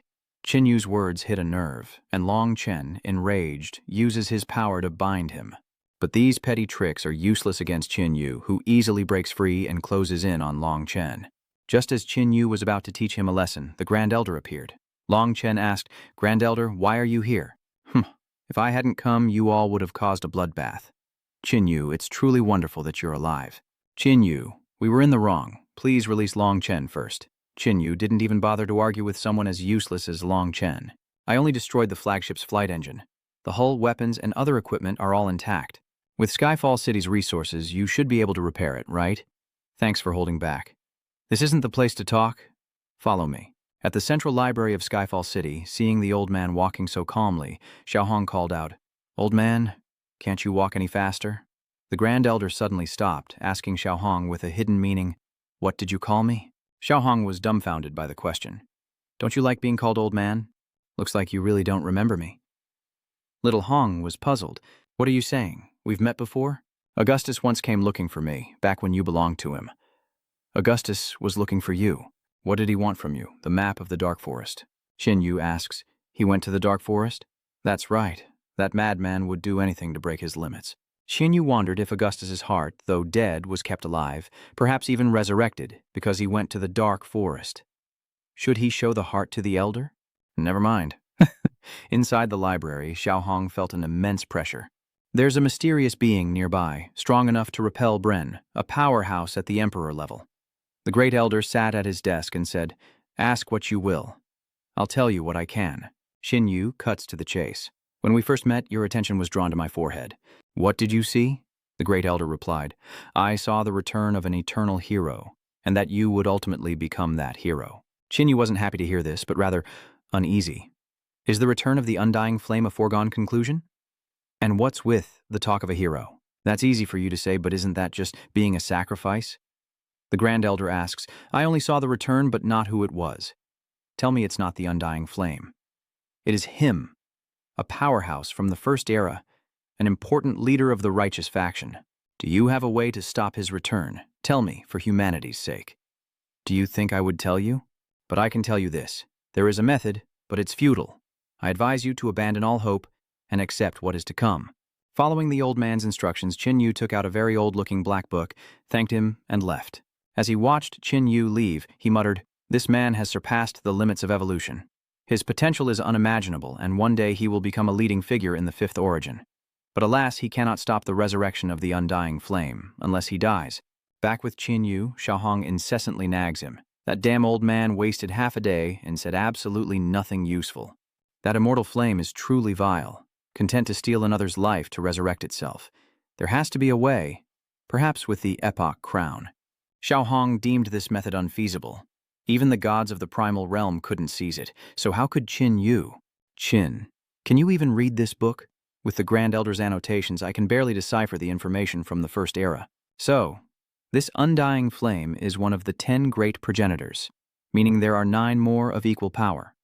Little Red wondered, if the undying flame wants to revive, do the others as well? Could Brand now be resurrected as another form of the corrupted Source World God? In the library, Long Chen reports that refugees and survivors from other strongholds are building a temporary village outside the city. For the Grand Elder, this made no difference, as they likely wouldn't survive 2 nights if they didn't settle in a large city. He then inquired about the progress of gathering experts, to which Long Chen reported that it was still underway. After Long Chen left, the Elder sighed. "I hope we all make it through this." Inside the inn, Qin Yu sat quietly alone on his bed, while Xiaohong grumbled, displeased that no one had come to check on Qin Yu since he offended Long Chen. Qin Yu saw it as a good thing, a rare moment of peace for him. Just then, someone came to greet him at the door. Xiaohong muttered, "That kid really has a way with words." The person who arrived was none other than Lin Feng. Hearing Qin Yu was in Skyquilt City, he immediately sought him out, accompanied by a strange, purple-haired girl, likely a top-tier genetic modification. Qin Yu was a little surprised, and the girl, sensing his terrifying aura, hid behind Lin Feng. Lin Feng said, "I heard you died in the Demon Marsh, but I knew it couldn't be that simple. Sure enough, you're still alive." Haunted by the memory of Han Dong sacrificing herself to save him, Qin Yu sometimes wished he had died there instead, before cutting to the chase and asking Lin Feng why he was looking for him. Tianqing City is a place of trouble, and a great disaster is coming. I suggest you leave as soon as possible if you have no reason to stay. Right, you're the one who killed the Queen Zerg. Yes. Yes, it was me. Brother Qin, you truly never cease to amaze. Tian Qingcheng is gathering powerful individuals, and with your strength, you should join. Without hesitation, Qin Yu immediately accepted. Seeing that the matter was settled, Lin Feng got up to leave. Qin Yu suddenly called out to him, his eyes fixed on the girl accompanying him. Lin Feng introduced her as An, an extremely promising evolutionist. Qin Yu simply nodded in acknowledgement as he saw them off, but as soon as they stepped out, An tugged at Lin Feng's sleeve. She whispered that Qin Yu was incredibly dangerous. Soon after, Lin Feng's group gathered to discuss how he single-handedly killed the Queen Zerg. Just how strong was he? He's the first person to give Guanan such a feeling. Thankfully, he's not our enemy. Suddenly, a piercing scream erupts from Anon's room. The others rush in to find her curled up in bed, utterly terrified. Lin Feng hurries over and asks, "Another nightmare?" And Anne trembled, stammering, I saw the demon again, slaughtering endlessly. The strong of all races couldn't last a minute. All killed, blood flowing like rivers. It's all right, it was just a nightmare. After Anne calmed down, Lin Feng approached the window, noting her nightmares were becoming more frequent. It's just a normal side effect, nothing major, the cloaked figure said from behind. Lin Feng turned back. Is she dreaming about the owner of the 2 drops of perfect God's blood? Just 2 drops of the perfect God's blood made in this powerful. Just how terrifying is the perfect God's true form? That monster was terrifying, possessing godlike power. Even Mo Kai, the ancient hero of the evil sorcerer tribe, could only inflict a minor wound despite giving it his all. Those 3 drops of perfect blood we have were obtained at that time. Lin Feng thought to himself as he looked at the image. Why does this person look so much like Xiao Wu? Once Guanan merges with the 3rd drop, she may break the limits of evolution and will have created a perfect, godlike being. We must proceed with caution this time. The Divine Wind City needs to develop quietly for now. Let's not talk anymore. With that old man in Heavenly Tilt City, we'll definitely be in trouble if he discovers our existence. The next day, Qin Yu arrived at the conference and met Lin Feng again, who invited him to come inside. As he entered the conference room, the 2 men already inside glared at Qin Yu, displeased that he was associating with the people of Shenfeng City. Is he the city lord of Divine Wind City? The beast who experiments on living people? Why would Skyfall City invite such degenerates to join us? He wondered, a strange glint in his eyes. A chill ran down their spines, and they collapsed, paralyzed by fear. The 2 men quickly got up to leave. Lord Long, it seems we're not worthy to stay here. We'll take our leave. This display of power on his own turf makes Long Chen seethe with anger, but just then another man enters, the Lord of Hungvong City. Accompanying him were members of the Sun family, a mysterious power, prompting Long Chen to greet him. Brother Sun Li's presence is an honor for Tianqing City. Soon after, Dong Fang Hao of Shenwei City and Jun Moan of Tianwen City arrived, with over half of the 10 Holy Lands answering the call. The most powerful humans have gathered here, and once everyone has arrived, Long Chen finally speaks. Blood rain descends again, accelerating the evolution of zombies and mutated monsters. For survival, we must act. I have a hunting plan. Our top forces will unite into elite squads to proactively hunt down enemy leaders. One person voiced their doubts, saying, "Those people are all royal-level powerhouses. Is that really going to work? They may be strong, but they're not invincible. Not long ago, wasn't the progenitor worm killed by Tianmeng City?" Lin Feng quietly said to Qin Yu. "He probably doesn't know that you were the one who killed the progenitor insect, does he?" Sun Li added, "That's right. With the blood rain just passing, those royal-level creatures have only just ascended. We must use all our power to finish them off while their strength hasn't reached its peak, lest they grow too strong for us to retaliate later." Dongfang Hao agrees, noting that not all of these top experts are emperor level, some are preparing to ascend. And even if they are, humanity's strongest might still have a chance to kill them. Long Chen declared, his eyes sweeping over those present, that this was a chance for humanity's strongest to make history. Who here is willing to join? The Tyrant King was the first to respond, stating that he didn't care about making history. "I simply want to find someone to fight." A swordsman with a blade on his back agreed. Seeing this unfamiliar face, Xin Yu turned to Lin Feng, learning that this was the blood crier Han Feng, another lone evolver like Qin Yu. His power is immense. He single-handedly killed the Southern Territory Lord not long ago and now occupies the Southwest. "Zhongling, I bet you'd love to get in on this, right?" "That's right," said City Lord Long. Then he stood up, saying, "Count me in." "Very good." Mr. Qin, won't you join? With your strength, you could elevate this elite team to new heights. The entire conference room was shocked, wondering who Qin Yu was that Long Chen himself would invite him. I'm not interested. Long Chen looked displeased. If you have the power, why not use it? We strong ones should be the ones to bear this responsibility. I told you, I'm not interested. Long Chen was furious. How dare this wretch disrespect him in front of so many heroes? With keen observation, Su Li saw through Long Chen's narrow-mindedness, realizing he wasn't fit for great things, and Lin Feng stepped in to defuse the tense situation. Qin Yu doesn't like to boast, but he's accomplished a lot, slaying countless monsters. Not long ago, he killed the three-striped broodmother, saving over 1 million people in Tianmeng City. Qin Yu didn't join the elite hunting squad because he had important matters to attend to, causing an immediate stir in the conference room. He killed the mother worm? By himself? How could that be? The king of savagery laughed, playing peacemaker. If this brother Qin Yu has other important matters, then let's not make things difficult for him. Let's talk business. Avenger sounds better to me than an elite hunting squad. Avenger squad, it is. Long Chen seemed to have no opinion of his own, and immediately praised the suggestion. Great name. The Avenger Squad is officially formed. Our great holy cities also have large bases, and those with strength will be responsible for logistical support for the Avenger Squad. Ha ha! Wonderful. Then let's quickly decide on a target. Who to strike first? Dongfang Hao says it must be the newly crowned Eternal Night King, whose killing spree is the most brutal. Eliminating him would save countless lives and serve as a potent deterrent. Sunli retorted, saying that the Eternal Night King's whereabouts are too mysterious to predict. I suggest we deal with the Skywing Marquis occupying the north first. He seized a large territory and killed countless people. Just then, a soldier rushed in with a report, causing Long Chen to exclaim in shock. What? Wasn't he dead? He's already entered the city and is headed this way. Stop him, then I'll meet him. Outside the conference room, a commotion began. General Lei, please wait a moment. Meeting in session. Step aside. Without a word, Leiza pushed the doors open and entered. Xinyu was taken aback, never expecting this guy to still be alive. He held a high position in Skyfall City, but was supposed to have died in the Demon Marsh. Lin Feng, however, found nothing strange about this. Brother Qin, weren't you presumed dead in the Demon Marsh? Qin Yu thought about it and realized he was right. Long Chen looked at Leizo and ordered, Find a seat first. I have something to ask you later. But Leiza didn't listen. Long Chen, that's not fair. You led us into the Demon Marsh and decimated our team. You were useless in the battle, then took all the credit when we were presumed dead. Aren't you ashamed to call yourself a hero? Long Chen, enraged, roared, Shut your mouth. Are you still trying to justify yourself? Mr. Qin is here, so it seems he's too lazy to expose you.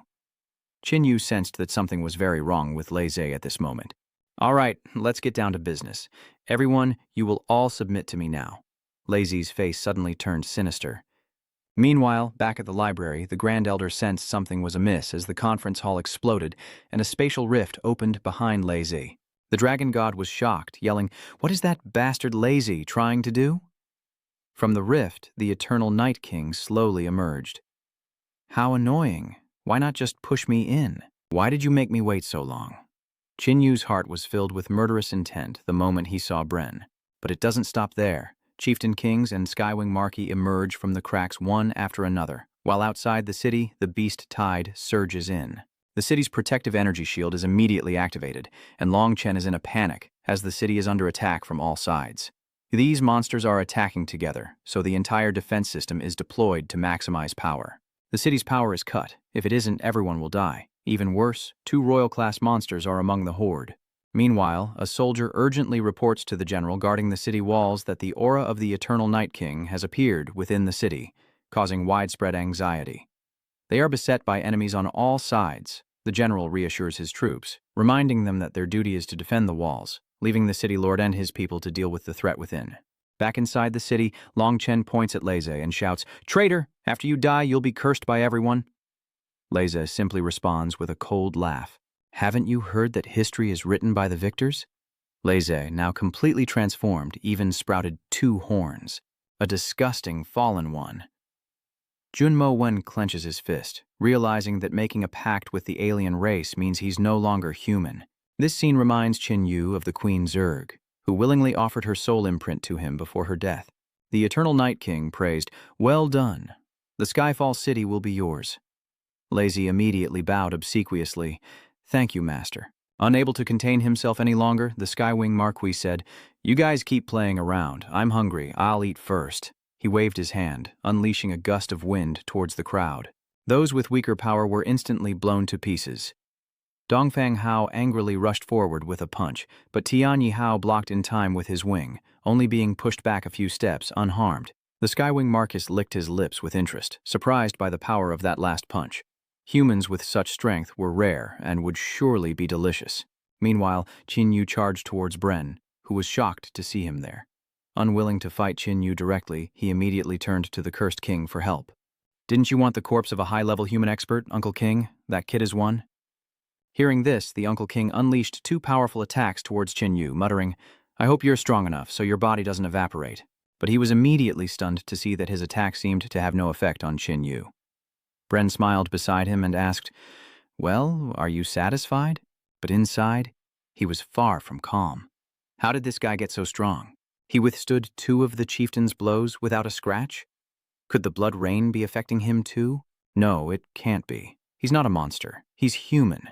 Qin Yu, unaware of the king's origins, asked Xiao Hong. Apparently, he's a Xiguang, a race that's half energy and half physical, similar to the Phoenix race of the Second Origin. Some speculate they're descendants of the Phoenix race. I have a personal score to settle with Brand. If you know what's good for you, find someone else to fight and don't get caught in the crossfire. The king felt insulted by Qin Yu, believing he wasn't worthy of a fight. The king laughed. "Is that so? Knowing your corpse won't easily evaporate puts my mind at ease." Meanwhile, Dongfang Hao was still fighting Tianyi Hao. Facing a royal-level opponent, he gradually became exhausted and turned to call out to the newly formed Leopard Squad. The Bone King roared, sharp bone spurs erupting all over his body. Su Li scoffed, the Bone King's abilities reminding him of the alien race. Immediately, he summoned his lightning sword as the Bone King lunged forward, sharp bone fragments flying from his hand. Heavenly Wing Marquis blocked the attack with his wings, but lost several feathers in the process. Enraged, he struck Hung Vuong's chest with his wings, sending him flying back with a scream.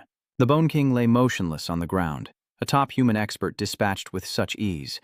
A sense of dread washed over Dragonlord. With 2 royal-class beasts attacking together, the odds were nearly 0. As he pondered, a bolt of lightning struck unexpectedly. Thundermarsh roared, "Dragon God, today I will do what I've always wanted to do, kill you and then rule Skyfall City." Hung Vuong's bones crack and his subordinates rush to his side. "Lord Hung Vuong, are you all right?" "I'm fine. I'm not dead yet." He looked up at the Marquis of Heavenly Wings, worthy of the royal class, far stronger than the king class. Leza then turned to Long Chen, trying to entice him.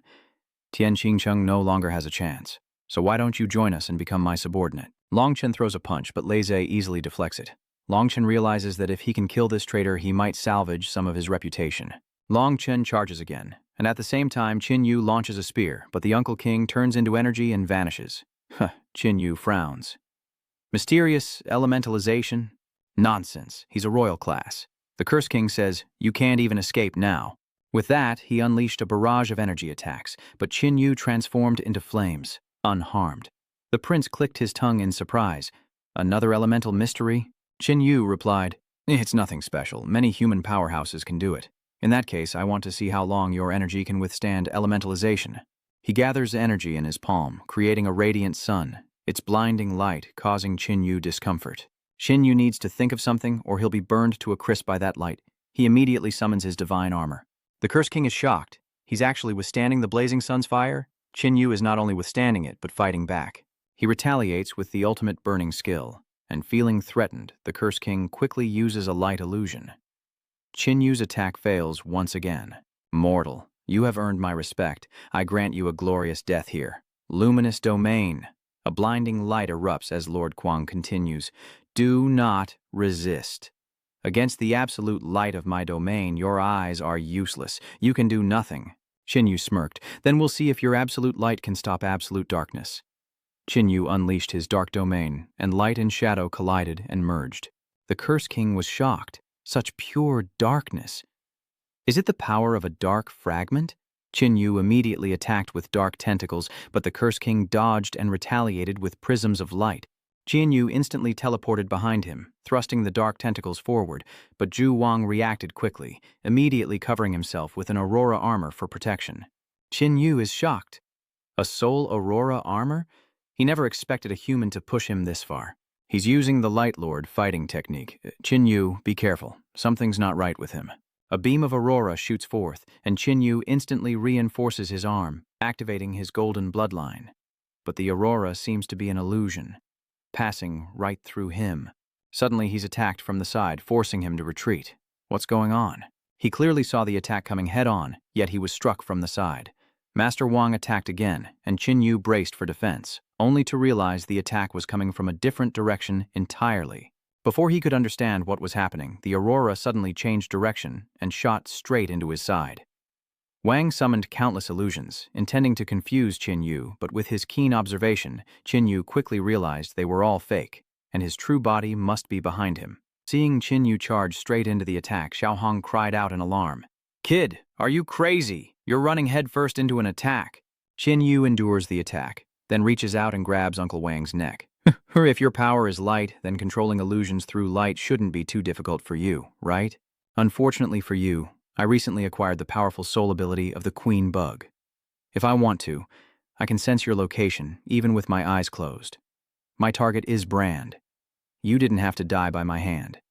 You brought this on yourself. With a cold laugh, Uncle Wang flicks his hand, sending Qin Yu flying.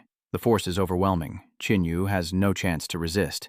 Uncle Wang vanishes again, then reappears before Qin Yu. This punch is near light speed. Can you block it? With a punch, Qin Yu coughed up blood. Uncle Wang laughed triumphantly, unleashing a flurry of attacks. Outside, the Skywing Marquis, besieged by the crowd, also seemed a little overwhelmed. With a cry, he unleashed a storm of razor-sharp feathers in all directions, leaving the weaker fighters defenseless. Elsewhere, Lin Feng asks An Un if it's time to intervene, and which side they should help. The cloaked figure's voice echoed, "Not yet. The crucial moment is still far off." Within the dark domain, Qin Yu has been beaten unconscious, as Xiaohong desperately tries to wake him. Qin Yu opens his eyes to find himself in a completely unfamiliar place, with a figure sitting cross-legged in front of him, back-turned. Qin Yu slowly approached, asking who the man was. The man suddenly stood up, not answering, but turning to smile at Qin Yu. Qin Yu is startled to see the mark of the eternal flame on the person's forehead.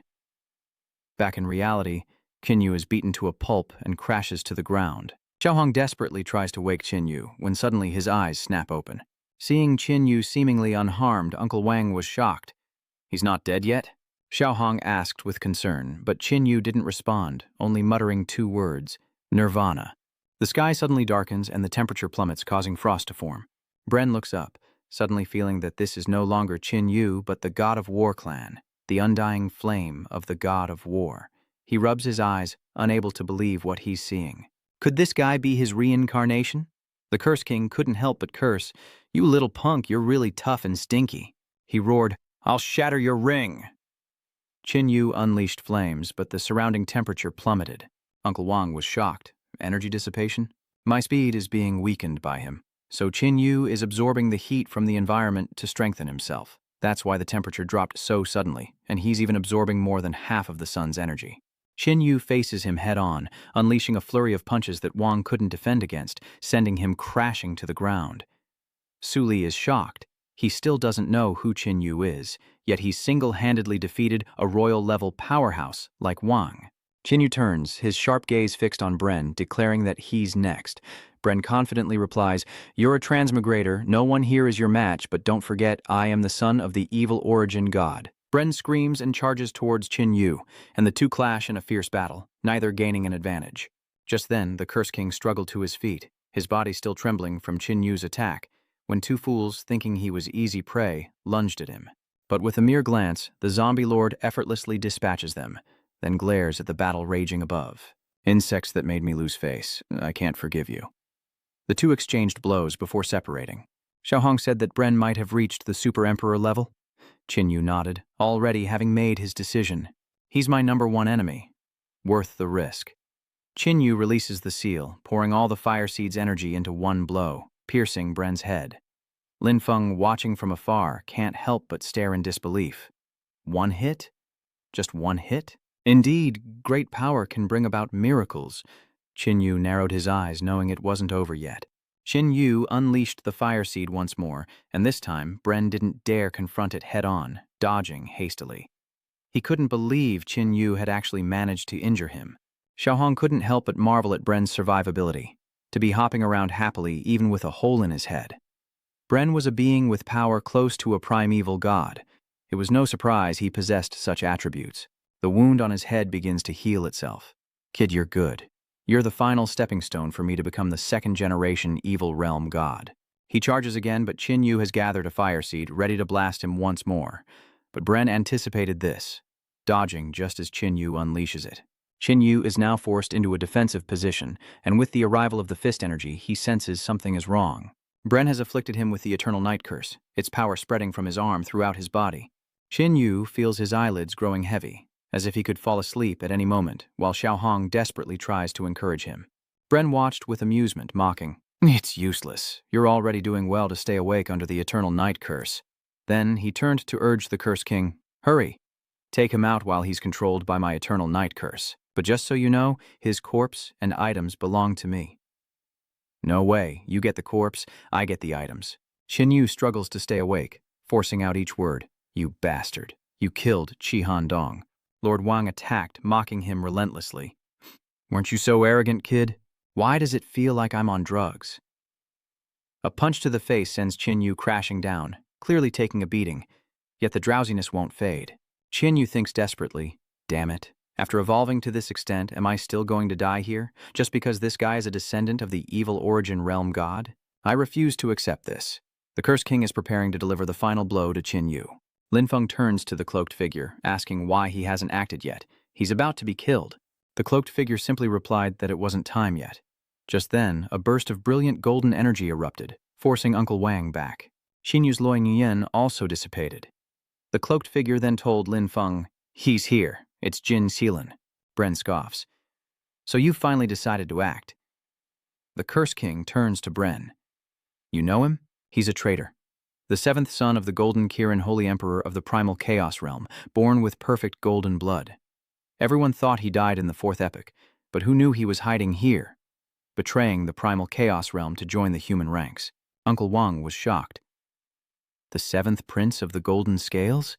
I heard he inherited almost all of the Golden Kai Saint Emperor's power. Even a god from the primal world would have difficulty killing him." A voice echoes, "You may address me as Kim Wu Lin." Qin Yu silently commits the name to memory as Kim Wu Lin continues, "Though I am of the primordial world, I am not your enemy. We both have our own missions to fulfill in the face of this crisis." Kuan Yu thought to himself, "My mission? Does he mean he doesn't want me to resist the undying flames so he can use my body to be reborn?" Qin Yu swallows an energy pellet to heal as Bran tells the Curse King, "Hold off the Golden Killen. I'll deal with this human and then come help you." The Necromancer King replied, "Hurry, I fear I'm no match for him." Kim Wu Lin responded nonchalantly, "Just as I wanted. Human, you hold off Night Forever King. I'll deal with this one, then kill him." With a flash, Kim Vo Lan appeared before Chu Vuong and struck. With just a few basic moves, it was clear that Uncle Vuong was no match for Kim Vo Lan. Uncle Vuong was incredibly frustrated. His strength was at the super royal level, even stronger than that human brat. Seeing this, Bren scoffed. Was the difference in power really this great? He couldn't delay any longer. He lunges at Qin Yu, yelling, "Just die already!" Qin Yu, wary of Bren's curse, is forced to evade. Qin Yu focuses all his power, roaring, "Dark flames, burn everything to ash." This terrifying power forces Bren to quickly evade. Just then, the city's protective energy barrier was torn open, and a loud laugh echoed, "Ha ha ha ha, finally, we're in." Longchen is shocked by the appearance of King Jing and a giant lion, and Leze shocks him back to reality with a lightning strike. Leze then asked the Mad Lion to empower him with more lightning, and the Mad Lion, seeing no harm in it, casually obliged. With renewed lightning, Leze felt reborn, and with a flick of his wrist, he finished off Longchen. With that done, Leze pointed at Jin Wulin, saying, "Your Majesty, King Guangxi, that's the one. Let's help His Majesty suppress him." Unexpectedly, the Whale King appears behind Jin Wulin, restraining him while Uncle Wang, Mad Lion, and Leze launch a simultaneous attack, forcing Jin Wulin to struggle. As for Qin Yu, Bren knew he was trying to create distance to avoid the Eternal Night Curse, and immediately transformed the curse into purple bats that lunged toward him. "Qin, be careful, it's the curse again." Qin Yu had no choice but to use the Blood Holy Stone chains to enhance his power. From a passive position, Qin Yu seizes the initiative, and Bren, realizing this, immediately flees. Qin Yu grabs Bren, unleashes dark flames, and hurls him toward Lazy, whose rear end welcomes Bren's face with a bloody impact. Qin Yu unleashed flames on Sovereign Whale's face, freeing Jin Wulin, then resumed his pursuit of Bren, who fled in terror, muttering, "Damn it, where are they?" I refuse to retreat again. Just then, a bolt of lightning strikes Jin Wulin, injuring him. But the one who attacked was none other than Chi Han Tong, and Jin Wulin fell to the ground in pain. Long Chen, who was nearby, was horrified by the scene. Kan Yu was surprised to see who had arrived. "Is that really Chi Han Tong?" Qin Yu tried to stay rational, telling himself it couldn't be her. "I saw Chi Han Tong die in the void." Qin Yu is confused. Her manner and abilities are more like Chi Han Yun. Could Chi Han Tong have been devoured by Chi Han Yun? But Chi Han Yun is dead, gone without a trace. The Whale Heaven King frowned, asking, "Who is she, and why does she have such a powerful aura?" The king replies, "This is the infamous Empress of the Demonic Abyss." He then approaches Chi Han Tong and respectfully says, "Your Majesty, thank you for your assistance." Han Dong coldly declares to Jin Wulin, "This golden-blooded beast is mine." "A beast, you say? Show some respect, you scum." Hearing Han Dong's words, King Whale Sky recovers. "What are you talking about? I don't agree." "Indeed, I disagree as well." Uncle Wang responds, "Don't bicker, you two. After it's done, the Eternal Night King will compensate you. Rest assured." They immediately objected. How could compensation compare to a corpse brimming with golden blood? "The Eternal Night King will inherit all the treasures and abilities of the evil origin world god. What are you worried about? Besides, do you even have a choice? You've all seen the Demon Abyss Empress's power. Listen to me. Now is not the time to fight each other." Kim Wulin gritted his teeth and shouted, "You filthy undead clan. You only know how to use despicable tricks." Han Dong calmly replied, "I just don't want to waste my energy. You're no match for me in a head-on fight." At this moment, Tiu Hong called out to Chi Han Dong, "Little girl." Han Dong turns, eyes searching. "Who are you, and how do you know my name?" "It's me, Little Red, and your big brother Qin Yu." Han Dong muttered, "Those names sound familiar to her. You don't remember us? Damn it, Qin, she's like me, she's forgotten so much."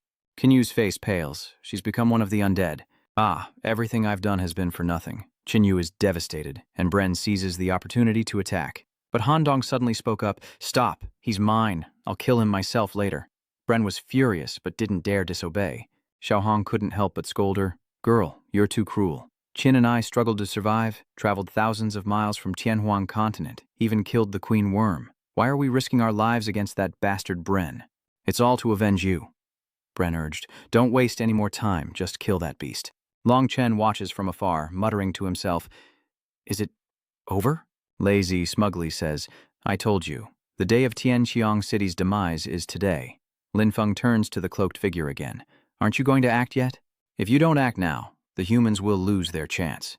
But the response was the same familiar phrase, "Keep waiting."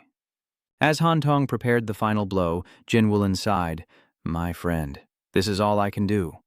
But in the nick of time, a surge of energy appeared, blocking Han Tong's attack.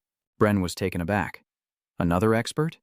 The Grand Elder of Skyquilt City had appeared, and Bren couldn't believe his eyes. How can that old codger have so much power? Qin Xiaotian is reinvigorated. The Grand Elder has made his move. Qin Yu was shocked, but then despaired. He actually had this much power? But the outcome is pretty much certain. "Hey Qin, don't be so pessimistic. Watch closely, the Grand Elder's power is rapidly increasing. He's likely far stronger than we imagined." The hot-tempered Mad Lion couldn't stand the old man's posturing and charged forward. Bren couldn't stop him. The Mad Lion roared and lunged with sharp claws, but the Grand Elder simply vanished in a blur. "Old man, just die already." Before Berserker could react, the Grand Elder hurled his spear, pinning him to the ground, instantly ending his life. Leizu cried out for his master in a panic, and Long Chen seized the opportunity to strangle him with a rope, leaving him gasping for air as Bren muttered in disbelief. Immediately, he ordered the Curse King and the Titan King to attack. Could this old man be an ancient hero from the primordial era? The Grand Elder easily neutralizes Qin Tian Vuong's punch, then channels energy into his arm, causing it to swell and explode. The Whale Heaven King screamed in agony and collapsed to the ground. Little Hong was shocked. One blow had crippled the Whale Heaven King's arm. The King Uncle roared, "Die, old man!" He unleashed a blast of light energy at the Grand Elder, but the attack was, again, ineffective. The uncle stares in disbelief. He's not even hurt. The Grand Elder simply kicks a rock at Bren, which is enough to injure him, causing him to cough up blood.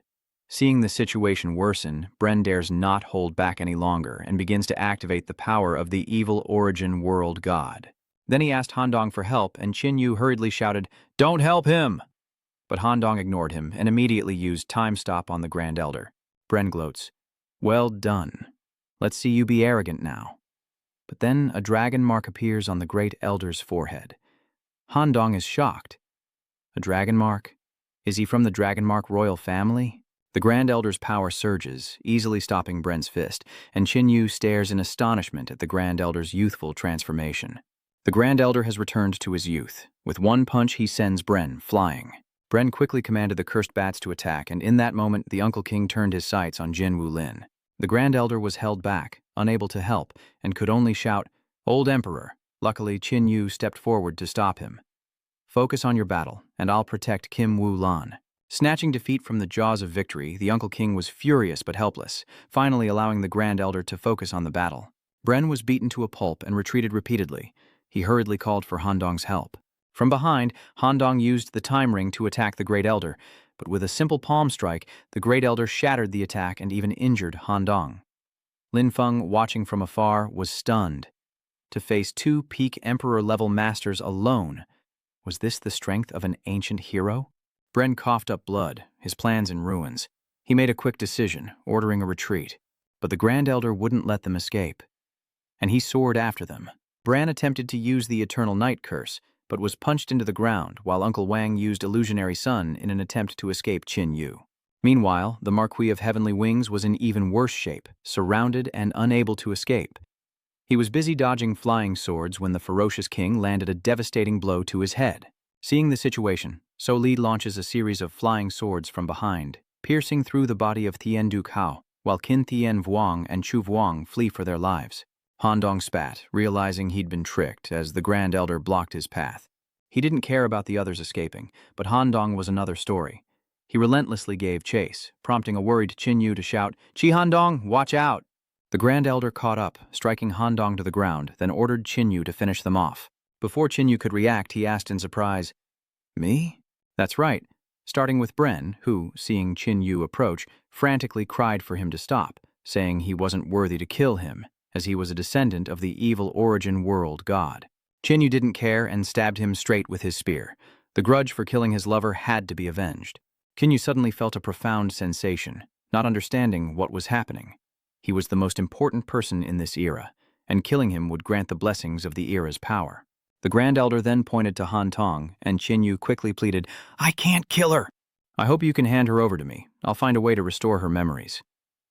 The Great Elder scolded sternly, "Immortals can never be restored. Her mission is to destroy this world, including what's on you. They can never truly be your friends." Xiao Hong immediately protested, "Damn it, old man. Old Li is trying to drive a wedge between us." Qin Yu mooses, "He's right. Xiao Hong is on my side mostly because of Xiao Wu's influence. Qin and I have been through thick and thin together for a long time. But little Yu is gone now."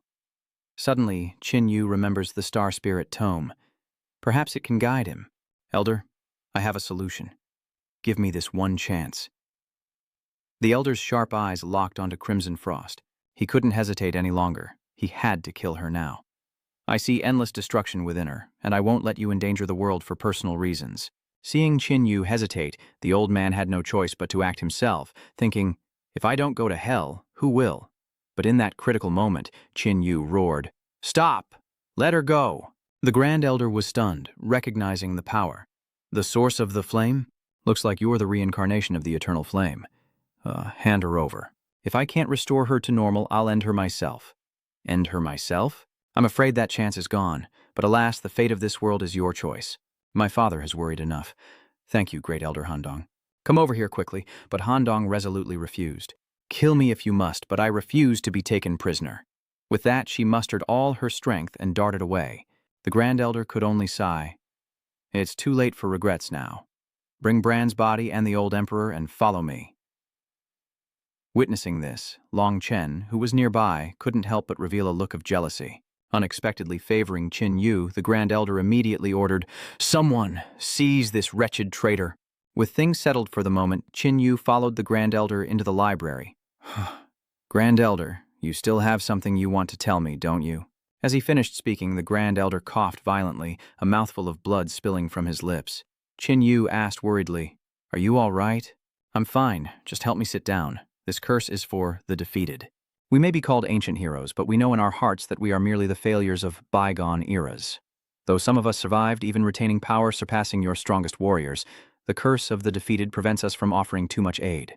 As you can see, the curse activates when we interfere with your era. If I had tried to kill that girl for you, the curse would have backfired and killed me." Qin Yu understands why the old man hesitated for so long. No wonder he waited until the very last moment to act. He didn't care about his own life or death, did he? "My life or death doesn't matter, but killing her would have been pointless." "What do you mean?" "If I kill one destroyer, only to create another just like it, wouldn't that be a losing trade? How could another destroyer be just as dangerous?" "Are you talking about me? Of course I am." "That's right. Release the old emperor. His condition is poor, and I'm worried about him." Hearing this, Qin Yu released Jin Wulin and Bran's corpse. Seeing the old emperor, Qin Yu pleaded, "Qin Yu, only you can save him now. Please, save him." "How can I save him?" With difficulty, Kim Wulan uttered, "Golden King blood, I need Golden King blood." Qin Yu glanced at Xiao Hong, who scoffed.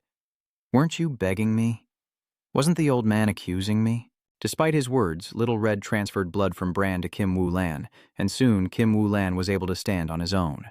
The old emperor asked in surprise, "Old emperor, how do you possess the perfected golden royal blood?" "I am the seventh son of Kim Lanthan Hoang Nguyen Gyoi, and because my father possessed the complete golden royal bloodline, I inherited it as well. He was born with the complete golden royal bloodline. By the way, kid, I advise you to be careful when testing the golden bloodline on others. The refining godworm has its limits. It can only grant the perfect golden bloodline to someone other than yourself. My father's refining godworm exploded and died to break through its limits." Little Red was stunned to hear this, as he also wanted the god of wrath to have perfect golden blood. Looks like this fan is no fun anymore. Qin Yu takes the opportunity to ask the Grand Elder, "Do you know what the Crown of Epic is?" "Tell me, haha, didn't I already tell you?" "Don't even bother. Every war for the Epoch Crown has countless powerful participants, even the gods of the primal world themselves, yet the result is always the same. The Epoch Crown vanishes without a trace every time, and even we ancient heroes with vast knowledge don't know why. Those things are unimportant. There's probably a curse crystal in this guy's corpse." Qin Yu happily went to pick it up, but was stopped by the Great Elder. "Help me over there." The Grand Elder personally retrieved a purple gem and explained, "A curse crystallization contains the power of a cursed god from the cursed abyss. If you touch it carelessly, you'll be devoured. I'll refine it so you can use it. Come find me in 3 days." That evening, Qin Yu retrieved the Tome of the Spirit. Little Red then asked, "Are you sure about this? You're really going to use it again?" "Yes, I can't miss this opportunity." The Spirit Pearl shone with a dazzling light, and Qin Yu found himself transported to a dark and desolate space. Seeing Qin Yu's panicked expression, Xiao Hong anxiously asked, "What's wrong, Qin Brat? Are you okay?" "I'm fine. I know where we need to go next." Yang Ran was grim.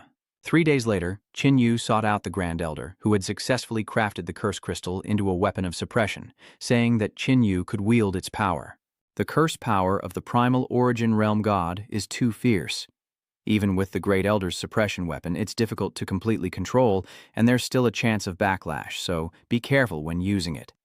He also suggested that Qin Yu join the courier squad, because accumulating reputation in this apocalypse is more important than Qin Yu thinks. Qin Yu knew this, but he had something he needed to accomplish first, and then he would consider it. A few days later, Qin Yu continued on his journey. Rumors say the endless dark forest has no boundaries, so there shouldn't be any trace of it.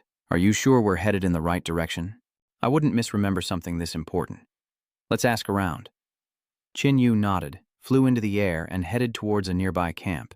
As Qin Yu ventured in, he heard cries of death and followed the sound. Upon opening the door, he saw a hooded figure at the bar, who turned and asked, "You've come because of the dark forest as well? Take my advice, don't go in there. You know about the dark forest, right?" "Of course. Who in Black Forest Town doesn't know about the dark forest?" Hearing this, Qin Yu asked for the forest's location, and the man replied that it was nearby. Qin Yu was confused. If it was nearby, why couldn't he see it? He learned that the dark forest was special, only appearing on the darkest of nights. The darkest night? Interesting. So there must be no moon. That's right. Once you go deep into the dark forest, there's no return. Qin Yu was about to thank him when suddenly the man vanished into thin air. He was shocked. The man had vanished before his eyes without a trace. So Qin Yu would have to stay here and wait for a moonless night? The small town is peaceful, as if the fierce battles outside have nothing to do with them. Qin Yu replies, probably because it's close to the dark forest, so neither evolved humans nor monsters want to mess with it. The moon is too bright tonight. I'll have to wait until tomorrow. 2 days later, the sky was overcast. Dark clouds covered the sky, and the dark forest finally appeared before Qin Yu. He dashed off, knowing he had to hurry before the moon rose. Outside the forest, 2 people discussed the encroaching darkness, noting its increasing frequency and the terrifying roars echoing from within. Seeing a dark figure rush inside, the 2 men shouted, "Don't go that way! That's the dark forest!" But the figure had already entered, and all they could do was sigh. Alas, another one lost. Young Qin, have you truly thought this through? Once you enter, there's no turning back. Qin Yu had already entered without hesitation. Otherwise, why would he have come? From the outside, the trees didn't seem this tall. Qin Yu says he saw this place in the Underworld King's dream, and now he's really here, where the oppressive atmosphere is deeply unsettling. Qin Yu looked back, and sure enough, the entrance behind them had already changed. Little Hong said, "Could it be true that once you enter this dark forest, you can never leave?" Qin Yu suddenly widened his eyes and stared ahead, startling Xiao Hong. "What is it, Qin Yu? This place is strange enough. Don't scare me. Something deep in the forest is resonating with my dark power." Little Red remembers there were 5 fragments of the dark relic in total. Qin Yu merged with 1, Augustus merged with 3 when he was alive, so the last one must be in this dark forest. Suddenly, a dark shadow darts nearby. Qin Yu frowns, realizing the dark forest is affecting his perception. An evolved beast ambushes Qin Yu from behind before he can react, forcing Xiao Hong to block the attack. "Damn it, Qin, focus! That hurt like hell." This mutated beast is at the Super King level. Qin Yu draws his Starlight Flame Spear in defense. Suddenly, more mutated beasts emerged, each nearly at the level of a quasi-emperor. Is this the Dark Forest? Even a mere predator possesses near quasi-emperor level strength. Qin Yu summons Little Gold and Little Red to help him out. How will this go? Can he withstand it? He's starting to tire. Yu Yu is also about to reach the Emperor level, and now Xiao Jin is almost there as well. The effects of the Netherworld shattering metal are pretty good. When a mutated beast ambushed, Xin Wu struck a heavy blow, stunning it. As the beast fell into a tree, it was absorbed inside. Xin Wu realized these trees were alive, likely mutated plants. After a while, the 3 finally finished off the mutated beasts. Xiao Hong sighed, saying that ordinary evolutionaries would be done for if they encountered them. Xin Yu approached a tree and punched it, prompting Xiao Hong to ask, "Well, is it a mutated plant?" It's unclear. While it looks like a plant, its aura is different from mutated plants. There's an unexplainable eeriness to it. Qin Yu snapped off a branch and a thick bloody fluid oozed out. He glared at the tree and warned, "Stay quiet, or I'll burn you to a crisp right now." Seeing the tree motionless, it's definitely alive. All the trees here are likely living things, so we should be careful. Qin Yu retrieves a black energy orb from the mutated beast. The dark energy is intense. It seems the evolutionary energy produced by these monsters all contains dark power. Quan then copied it in 2 and stuffed it into his mouth. Seeing Qin Yu in pain, Xiao Hong came over to ask, "I can feel that the evolutionary energy here is different from the outside world, and the absorption process still has certain risks. If anyone other than someone who can control dark energy like me ate one of these, they'd be consumed by it." Qin Yu perked up. The effects were obvious. Just 2 pills increased my physique from 1290 to 1310 and enhanced the purity of my dark power, and they used them all. After a moment, Xiao Hong asked, "How is it? Is there any danger?" "I've broken through 1,400 times my physical fitness, but that was dangerous. I can't be too hasty when absorbing evolutionary energy." Qin Yu continued deeper when suddenly a cry for help echoed. The voice sounded like a human evolver, and Qin Yu followed the cries for help. "The sound came from here, so where are you calling for help?" Qin Yu says, "Haven't you realized it yet? We've walked right into a trap." Countless branches lash out, but Qin Yu sweeps them away with a single blow. Seeing what was attacking him, Qin Yu was shocked. What kind of creature was this? The humanoid tree continues to speak, begging for release. Qin Yu unleashes flames upon the bizarre tree, declaring he'll grant its wish. Tears streamed down the girl's face as she repeatedly thanked him, and Xiao Hong asked, "What exactly is this tree?" These trees must be people, or monsters, who entered this area throughout the ages, influenced by the dark power here, and transformed into these tall, black, ancient trees. Chin, look up. Wasn't it gloomy when we came in? Just as I suspected, the dark forest exists in a space independent of the outside world. Chin Yu decided to fly up and take a look. Xiaohong said, "It's so dark I can't see anything except for a few distant stars." Chin Yu burst into flames to observe, illuminating the space, revealing many monsters floating around. Xiaohong cried out and Chin Yu cursed under his breath. These monsters were mostly star level or higher. If they woke up, the consequences would be unimaginable. Xiaohong looked up, horrified, and said, "Chin, look up!" Suddenly, one of the monsters opens its eyes. Little Red pales. "We're in trouble. Why is one of them awake?" The giant monster reaches for Chin Yu, who narrowly escapes, only to find another mutated beast blocking his path. Chin Yu quickly flew lower to the ground. If he woke up the other monsters, things would get messy. Unable to catch Chin Yu, the one-eyed monster roared in anger. "Damn it, he got away. I'm hungry, so hungry."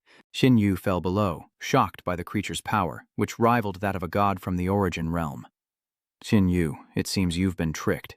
But it didn't end there. The monsters that the one-eyed creature knocked down were determined not to let Chin Yu escape, and they began to awaken as the one-eyed monster lunged once more. "Where do you think you're going? I want to eat." Little Red cursed, "Eat shit, you idiot." A humanoid monster opened its mouth to bite, constantly crying out for food. Chin Yu activates his divine armor to confront the creature, but the wolf attacks from behind, forcing him to retreat. The humanoid monster opened its palm, unleashing a blast of energy. Chin Yu narrowly dodged it, falling backward. The white snake was waiting, mouth open to strike, but Chin Yu kicked it away. He'd really stirred up a hornet's nest. Just then, the wolf lunged again. Chin Yu urgently says, "There's no time." Little Red quickly used divine energy manipulation.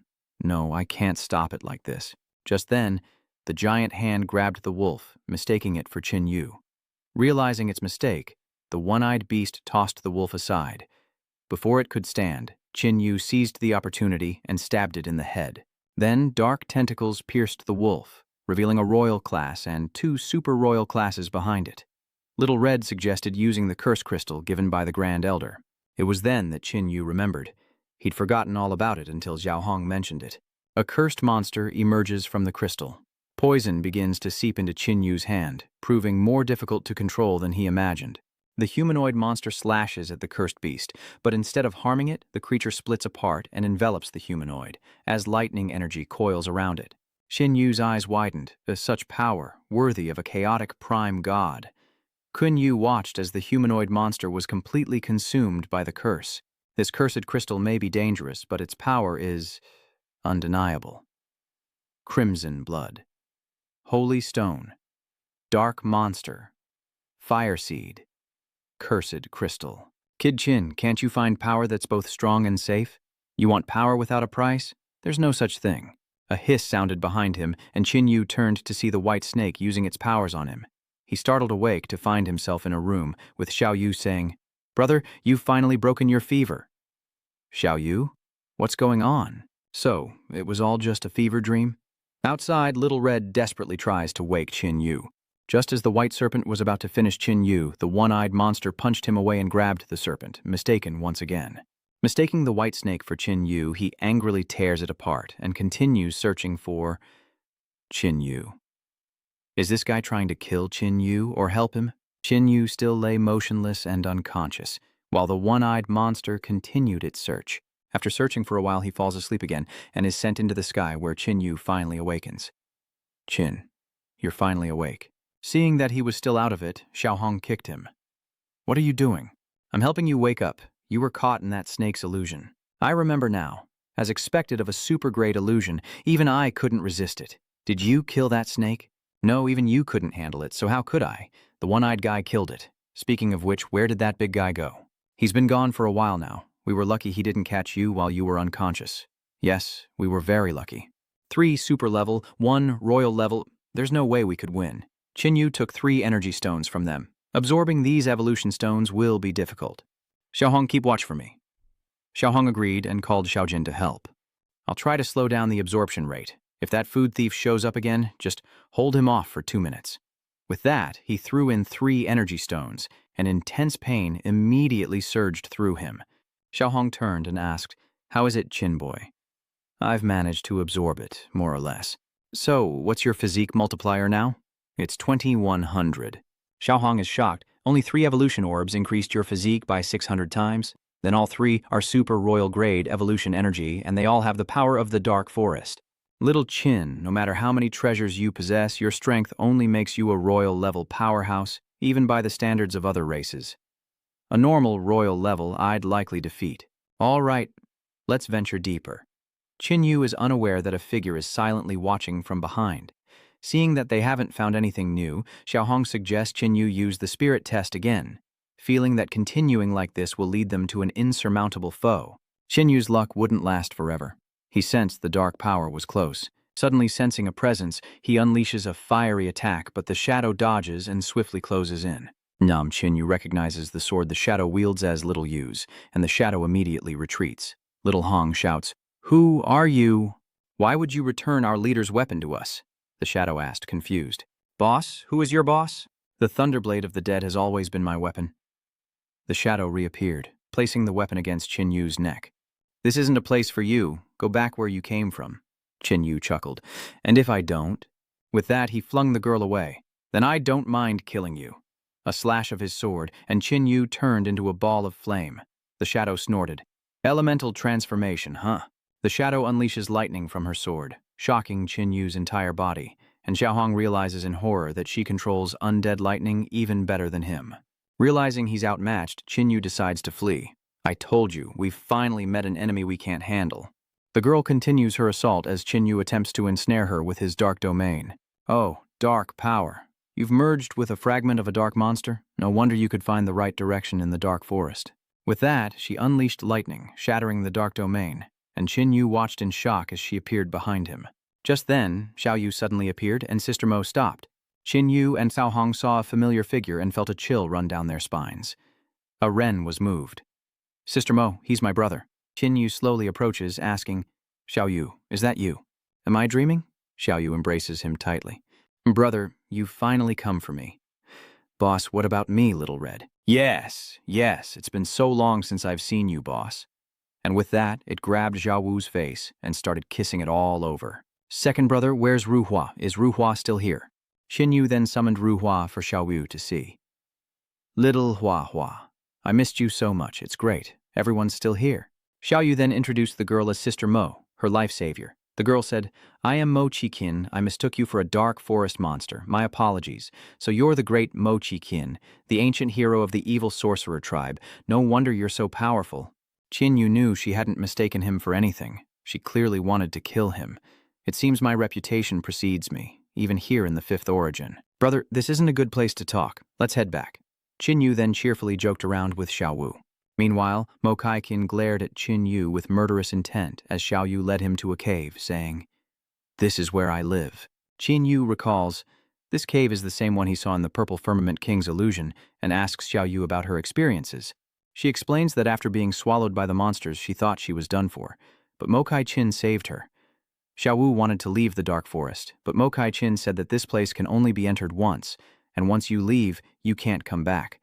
So she stayed. Xiao Wu hunted in the dark forest every day, and now she's become very powerful. Mo Chi-chin added, "I sensed the aura of my undead Thunderblade, so I chased after and killed that monster. That monster was likely just an avatar of a terrifying being lurking deep within the dark void. In my weakened state, I could barely defeat it, but against its true form, I wouldn't stand a chance. Xiao Wu is the new master of the undead Thunderblade, so of course I need to help her. Brother, she treats me so well like a real sister." "Thank you for taking care of Xiao Yu." Qin Yu remains wary of Mo Kai-kin. "She's too good to Xiao Yu. There must be another motive."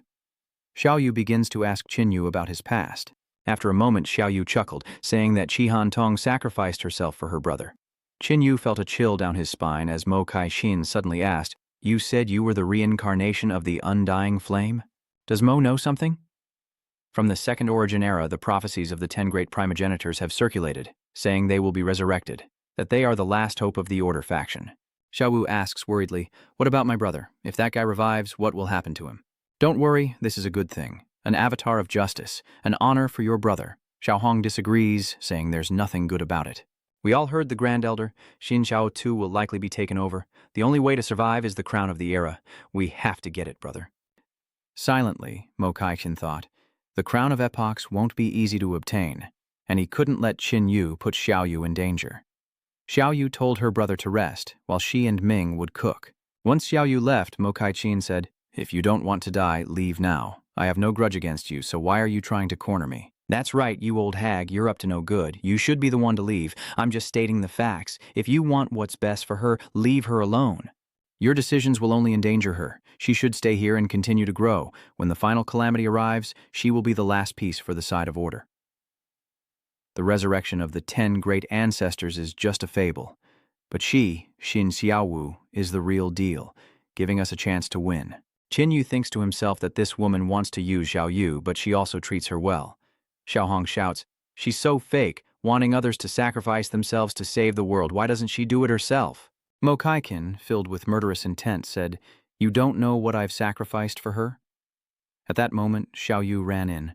"Brother, why are you still standing there? And you didn't even offer to help, you're so dense." Qin Yu, hearing this, rushed out. Mo Kai-kin didn't say anything more, and while cooking, Xiao Yu suddenly asked if Qi Huntong could give birth. Caught off guard, Qin Yu didn't know how to answer, so he changed the subject, saying how good something smelled. "What's this? A little more dark power." "Is Big Brother embarrassed?" "Why not change the subject to the beautiful weather in the dark forest?" "That's right, Xiao Yu, the dark sacred relic fragment on you is getting stronger. Yes, I merged with the 4th dark fragment not long ago." Xiao Yu suddenly sniffs Qin Yu, asking if he has merged with one as well. Qin Yu scratches his head. "That's right. There are 5 fragments of the dark relic in total. You have 4, and I have 1, so neither of us can fully merge with the dark relic." Qin Yu glanced at Mo Kai-shin. "The only way to get back a merged relic fragment is for the host to die. Mo Kai-kin wanted to kill me before, probably because of this." Xiao Yu smiled and said, "Isn't this perfect now? Brother, if you hadn't merged with the final fragment, I would never have found you again. I don't need a complete dark relic. Our reunion is what matters most." The meal was soon ready, filling the air with enticing aromas. Xiao Yu exclaimed, "It's been so long since I've had a good meal. Eating tainted monster meat every day, I'd almost forgotten what normal food tastes like." Qin Yu noticed that Mo Kai-shin wasn't eating and became curious. Xiao Yu explained, "She's a spirit body. She doesn't need to eat." To save Xiao Yu, Mo Kai-shin sacrificed her body, emerging from the dark void in the forest's central region. As a spirit, she cannot exist for long. She usually resides within the undead Thunder Ring to slow her dissipation, but even that won't last. She will soon vanish. Qin Yu now understands the great sacrifice Mo Kai-shin made for Xiao Yu, as a dark flame suddenly appears on his forehead. Xiao Yu asks in surprise, "Your forehead?" Qin Yu takes out a mirror and looks at his face, confirming that the mark is indeed strong. Xiao Wu asks curiously if that's the undying flame mark he mentioned. "It seems the awakening of the undying flame is near. Sister Mo, with your vast knowledge, can my brother still be saved?" Mo Kai-kin simply uttered 4 words, "Crown of Epoch." Xiao Hong scoffed, saying it was useless information. Mo Kai-kin continued, "Actually, you may still have a chance. Your growth rate is unprecedented in previous eras, so you may be able to make the Crown of Epochs appear sooner. If you're honest, you might actually be able to snatch it before the Epic experts and Primal Chaos Super God can react." Little Red said, "The way it sounds, you're basically sending Chin Boy to his death." Qin Yu asked, "Well, what are the conditions for the Epic Crown to appear?" "No one knows, but the most reliable guess is that when a qualified powerhouse emerges from this epoch, the Epic Crown will appear." "Just a guess. You have no choice. Your time is running out. Brother, tomorrow we'll train. I'll take you monster farming so you can quickly become a qualified powerhouse." The next day, Xiao Yu said, "The prey is that way, over 3 kilometers away, with metal and rock abilities." Qin Yu was surprised. "How can you sense things so far away in this dark forest? Is this your ability, Angel Eyes? The ability you awakened when you reached the 4th stage?" "So, what level are you now?" Xiao Yu pondered. "I've forgotten. It's too high to remember." Mo Kai-kin's words stunned Qin Yu. 6th rank already? How abnormal. Back in the great wilderness sea, even after consuming a large amount of golden blood marrow and burning the scarlet blood holy stone, he only managed to reach the 6th rank. Little Yu is already at the 6th rank. "Brother, that monster is heading our way. Should I go or should you?" Qin Yu couldn't possibly let his sister fight for him.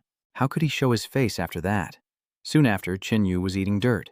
"So strong, even a random monster is nearly yellow rank. Has Xiao Wu brought them deep into the forest?" Xiao Yu scoffs at how weak her brother has become. She approaches the monster, dodges its punch, and slices off an arm. The monster roared in pain, its remaining hand smashing into the rocks as Xiao Yu somersaulted away, then with blinding speed, sliced the monster in two. Xin'ao stares wide-eyed at Xiao Hong, exclaiming, "Boss is so cool. Even at his strongest, Augustus wouldn't be a match for you." Augustus? I'd forgotten all about that. It's a shame I couldn't have killed him myself. Remembering something, Qin Yu approached and presented a wooden box. "This is Augustus's heart." Xiao Yu was stunned. It's still beating. "Yeah, it looked really creepy, so I kept it."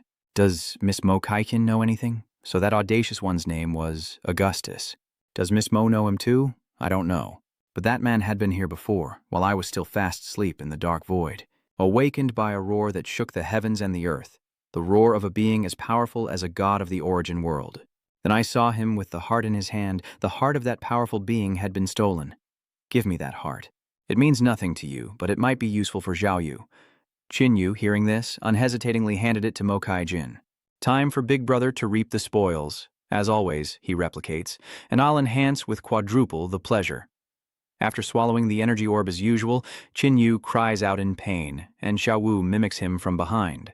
His signature move, long unseen, of screaming after eating, is finally back. Hehe. Qin Yu blushed, realizing he'd essentially consumed 4 super royal evolution stones at once. A violent reaction was to be expected. He then wondered if he could replicate and enhance corpses, so his mount could also experience 4-fold bliss. Xiao Hong takes a closer look at the monster and kicks it, realizing it's all rock and metal, meaning his ride can't eat it. "Metal is even better," Qin Yu says, summoning Little Gold.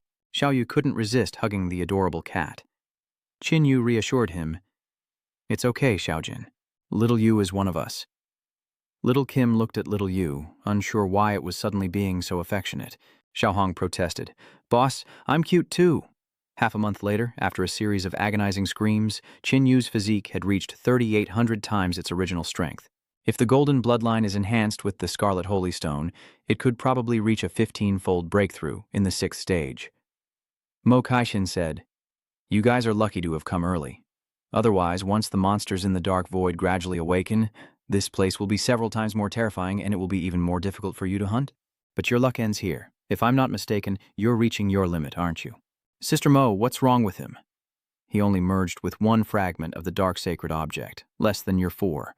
The dark power has begun to take effect on him. If this continues, he'll gradually transform into one of those dark trees." Xin Yu no Di's in agreement, realizing she's right. "Little Yu, let's go out.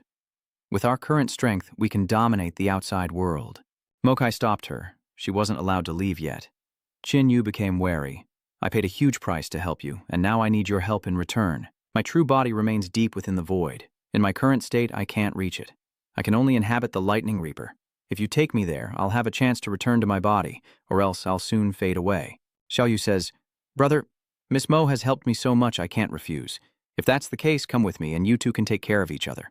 Mokaikin quickly said, "No, that dark power comes from deep within the dark void. In your current state, you'll turn into a tree before you even get there." Worried for Qin Yu's safety, Xiao Wu suggests, "Why don't you head out first? I'll help Sister Mo finish up, then come find you." Qin Yu considers that she's sacrificed so much, she probably wouldn't hurt Xiao Wu. But maybe it's just to separate him, and once he leaves the dark forest, he won't be able to return.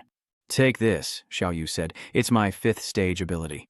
"Brother, I can temporarily acquire the abilities of myself or others and lock them in this small crystal. When needed, break it to temporarily gain that ability for about half an hour." Qin Yu was amazed. Such a heaven-defying ability. "Brother, here's the soul control curse. Take it. Isn't it your goal to save Sister Crimson Han? This will do the trick." Most of the others with a faint white glow are enhancement abilities I've stored in advance, and the rest are minor abilities I've acquired from monsters. Before you use it, crush the prism and feel it. You should be able to sense some kind of power. "Okay, I understand. I'll be sure to stay safe." Mokai grabbed Xiao Yu and left, while Xin Yu later returned alone, and Xiao Hong worried that the monsters would be disturbed and awaken. Xin Yu isn't concerned with his current strength. Even if something awakens, it'll just be a gift of spoils. This place has the weakest influence of dark void power. Mochi-hin says the edge of the void must be nearby, and now all they can do is wait. Time reverses to the Second Era, a time of great disaster. A giant alien is ravaging the city, as bombs and bullets rain down, seemingly causing no damage. Mo Kai-chin muttered in shock. This is the power of the first level of the origin world? That alien is about to unleash the finishing blow. Facing death, Mo Kai-chin could only close his eyes in resignation. But just then, the alien was attacked by a mysterious figure. Mo Kai-chin looks on in shock. Who is that? To be able to fight back against a god of the origin world? It's the first time he's seen such a perfect divine body. Everyone quickly boarded the ship and fled, but the tail was attacked, sustaining 30% damage. The damage to the hull is too severe. We won't get far. How long can we hold out? At most 200, one of them said, turning to Mo Kai-chin. Is that the powerhouse who's holding back the primal world deity? Mo Kai-chin nodded and approached the mysterious girl. The girl calls herself Tio Vu. But who is she? Where do you come from? He asked. Xiao Yu replied. I don't know. I've been here since I woke up. The man asked, what do we do now? Mo Kai-chin replied, take Xiao Yu to Moshi. 2 months later, in Moshi City, the final stronghold of the evil sorcerer clan in the Second Era. After 2 months, we've finally arrived. Later, they discovered her perfect constitution and planned to exploit it, a notion vehemently opposed by Mo Kai-chin. How could they? She's also our savior. Don't act on emotion. This may be the only way to deal with the apocalypse. Her sacrifice was worth it. In the end, Xiao Yu was still taken away for experimentation. As expected of a perfect physique, she has perfectly merged with all the alien genes, but then the effect of the inhibitor decreased.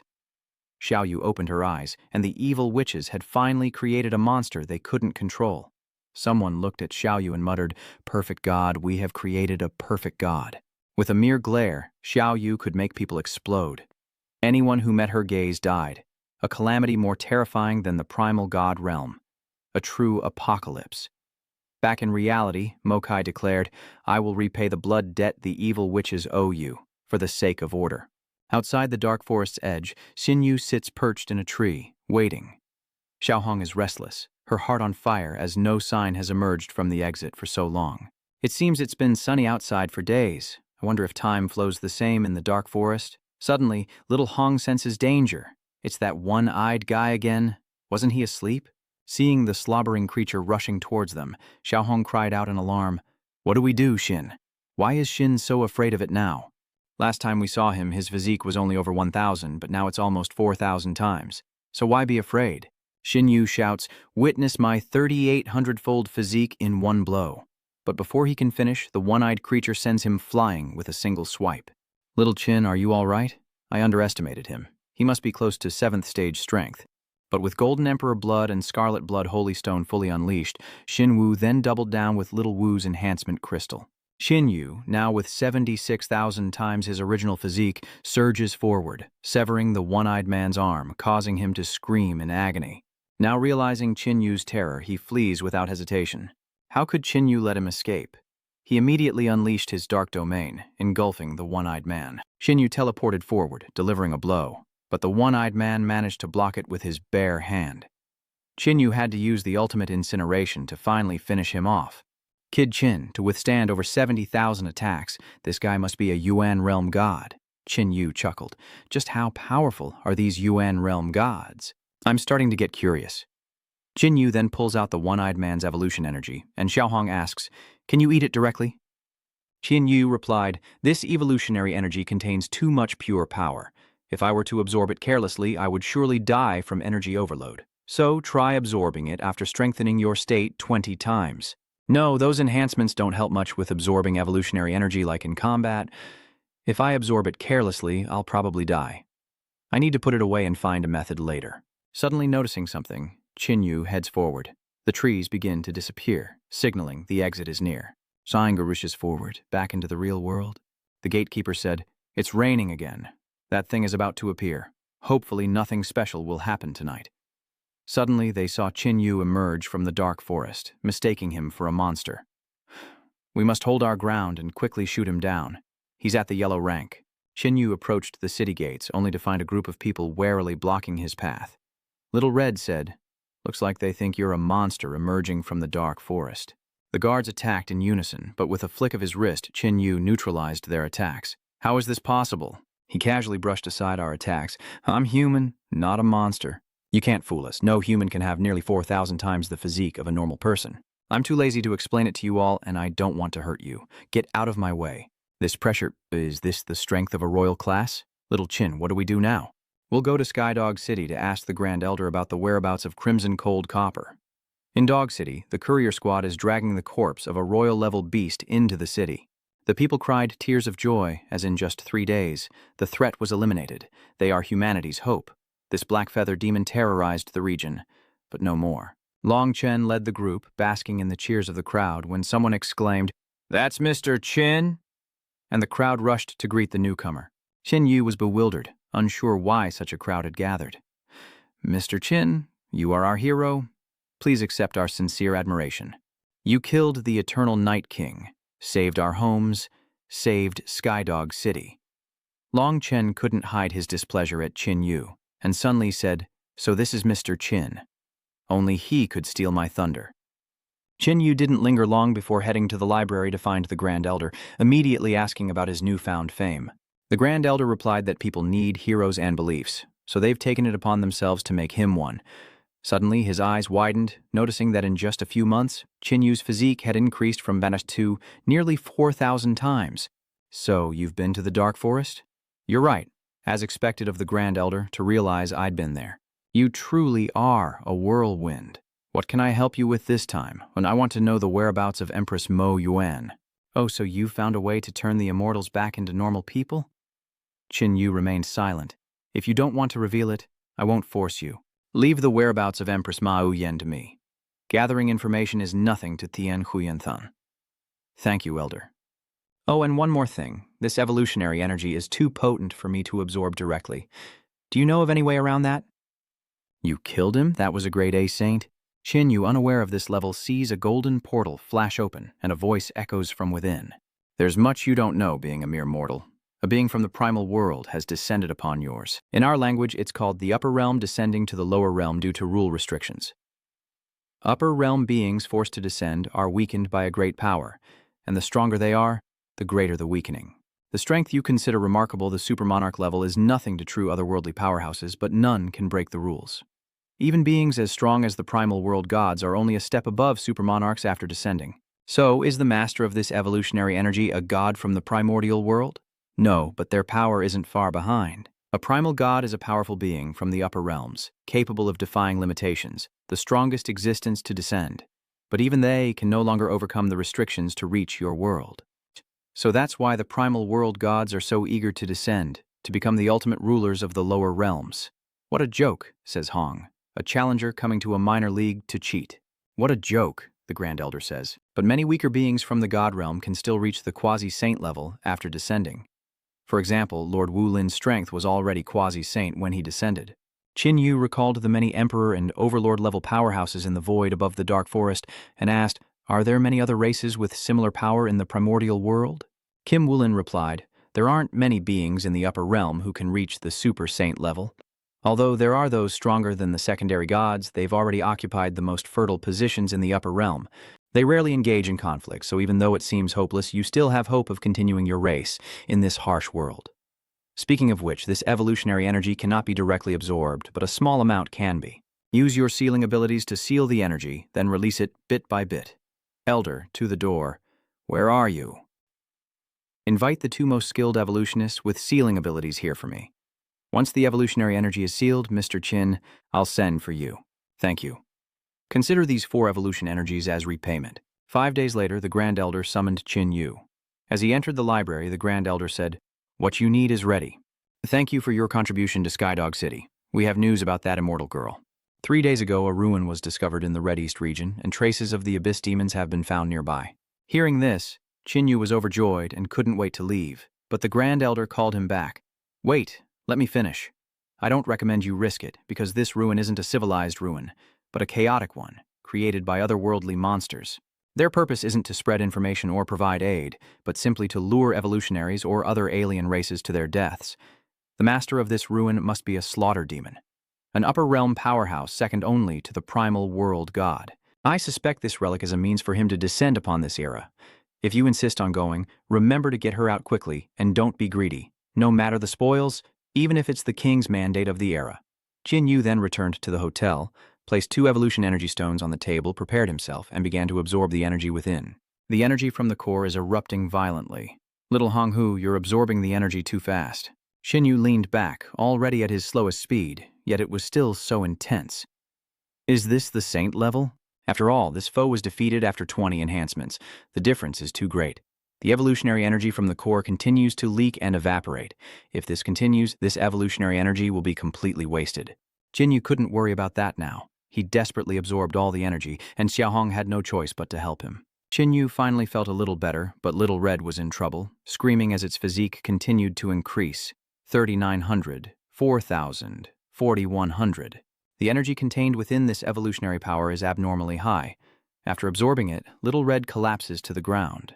Qinyu asked worriedly, "Are you okay?" Suddenly, Xiaohong was enveloped in golden light, and its aura gradually grew stronger. "Little Red, have you evolved? Ha ha, a brilliant new life awaits." "And what about you, Qin? How much did your physique increase?" "A lot. It went from 3,800 to 4,800, a clean increase of 1,000. Yeah, I'm even more of a show-off than you." "What level am I now?" "An A-rank saint." "Oh, and a new layer of ash has formed." Xin Yu was speechless. This Little Red was growing up so fast. Before entering the Purgatory of Fiends, he was already ahead of him, having reached the Super Emperor level. Qin Yu couldn't resist using the last one, but Xiaohong quickly shouted, "Wait, let me digest it first, or I'll explode." "All right, get yourself together, and let's go." In the Red East region, Zhueli, CJ, and an old man approached the killing ruins. 13th Imperial Sister. "Why don't you stay outside and guard the area? It's enough for me to go in. Father values this mission greatly, so you should put aside your wanderlust. Now that we're in our true forms, we only have one life, so death is permanent." "Wait, am I trying to take on the danger for my sister?" The elder then said, "Your Highnesses, judging by the strange phenomena at the entrance, someone has already entered the ruins. We mustn't delay." The three then entered the ruins, near which was an incredibly cute beast resembling a Keelan. Indeed, I knew the blood demon god wouldn't waste his energy sending his descendants' true forms here for no reason. Good thing I'm sharp, or I would have missed out on this juicy prize. With that, it slipped inside. A day later, Qin Yu arrived at the relic, seeing its massive entrance for the first time. "Qin, why don't we wait for the boss to come out before going in?" Qin Yu scoffed. "You're already a grade A saint, and you're still so timid." Xiaohong scratched his head sheepishly. "Better safe than sorry, but we have to go in now. We venture into the dark forest. Having obtained Little Yu's soul control prism, everything is ready. I'm just waiting for the opportune moment. If I fail in this final step, I'll regret it for the rest of my life." Without hesitation, Qin Yu rushes in, finding himself before a city. He approaches a giant stone tablet that reads, "Eternal." It seems the rumors are true. The Eternal Capital really does exist. Legend says in the Second Era there was a city called Eternal Capital, which welcomed powerful figures tired of fighting in the apocalyptic world. Unlike other cities, Eternal Capital was inhabited not by humans, but by various alien races and monsters. It was meant to be neutral, to maintain order in the chaotic end times, but the opposite happened. Chaos swallowed everything, even the mighty Eternal Capital. Was the Grand Elder's information wrong? This can't be the ruins of chaos. It must be because the Grand Elder didn't know the murderous demon was the creator of the Eternal Capital. This Eternal Capital must have attracted many powerful figures seeking their fortune. We have to find the Scarlet Bronze as quickly as possible. Qin Yu retrieves the spirit guidebook to search, but the guiding light is immediately extinguished by lightning. Qin Yu, struck by the backlash, collapses to the ground. It must be the restrictions in this place. Moreover, I can sense that flying in the sky will also trigger an attack. There's no other way. I'll have to walk. This ruin even has a complete day and night cycle. Qin, look, these broken tiles are moving. It's not an earthquake. I don't feel any tremors. It's time. Time is reversing, piecing together a skeletal monster, then flesh begins to form. Qin Yu looks around, immediately diving into a corner to hide. Is this city coming back to life? The Grand Elder's records mention that murder demons possess the power of time. Unsurprisingly, some kind of time stasis is causing this city to revert to its most prosperous state as night approaches. These monsters don't seem to notice us. I wonder if they're truly alive or just illusions. Qin Yu tests his theory, and the monsters don't seem to notice him, so it seems he's safe. He walks for a while, then stops, sensing that someone is watching him. Perched atop the building to our right, something is watching us, and the monsters around us have suddenly frozen. Qin Yu couldn't understand why everyone was frozen. Suddenly, the monster above vanished, only to reappear in front of him, attacking. Qin Yu reacted just in time and ran. "Xiaohong, he's still following us." The monsters began to surround Qin Yu, mostly yellow level, with one super yellow among them. "Didn't the boss give you 5 strengthening crystals?" You still have 4 left, so there's no rush. Little Red asks. With my physique now 4,800 times stronger, amplified by royal blood and crimson sacred stones, I'll reach nearly 50,000 times. Enough to deal with these small fries. What about you?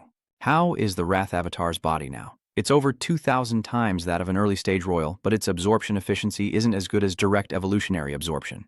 You still haven't finished absorbing the remains of the progenitor insect corpse. That won't do. He couldn't withstand so many royals at once, but with my quasi-saint-level divine power control, things are different. He could hold his own against a 5,000 times super emperor, so Hua released her rage and Little Gold. Qin Yu was a little surprised. Little Jin had come out as well.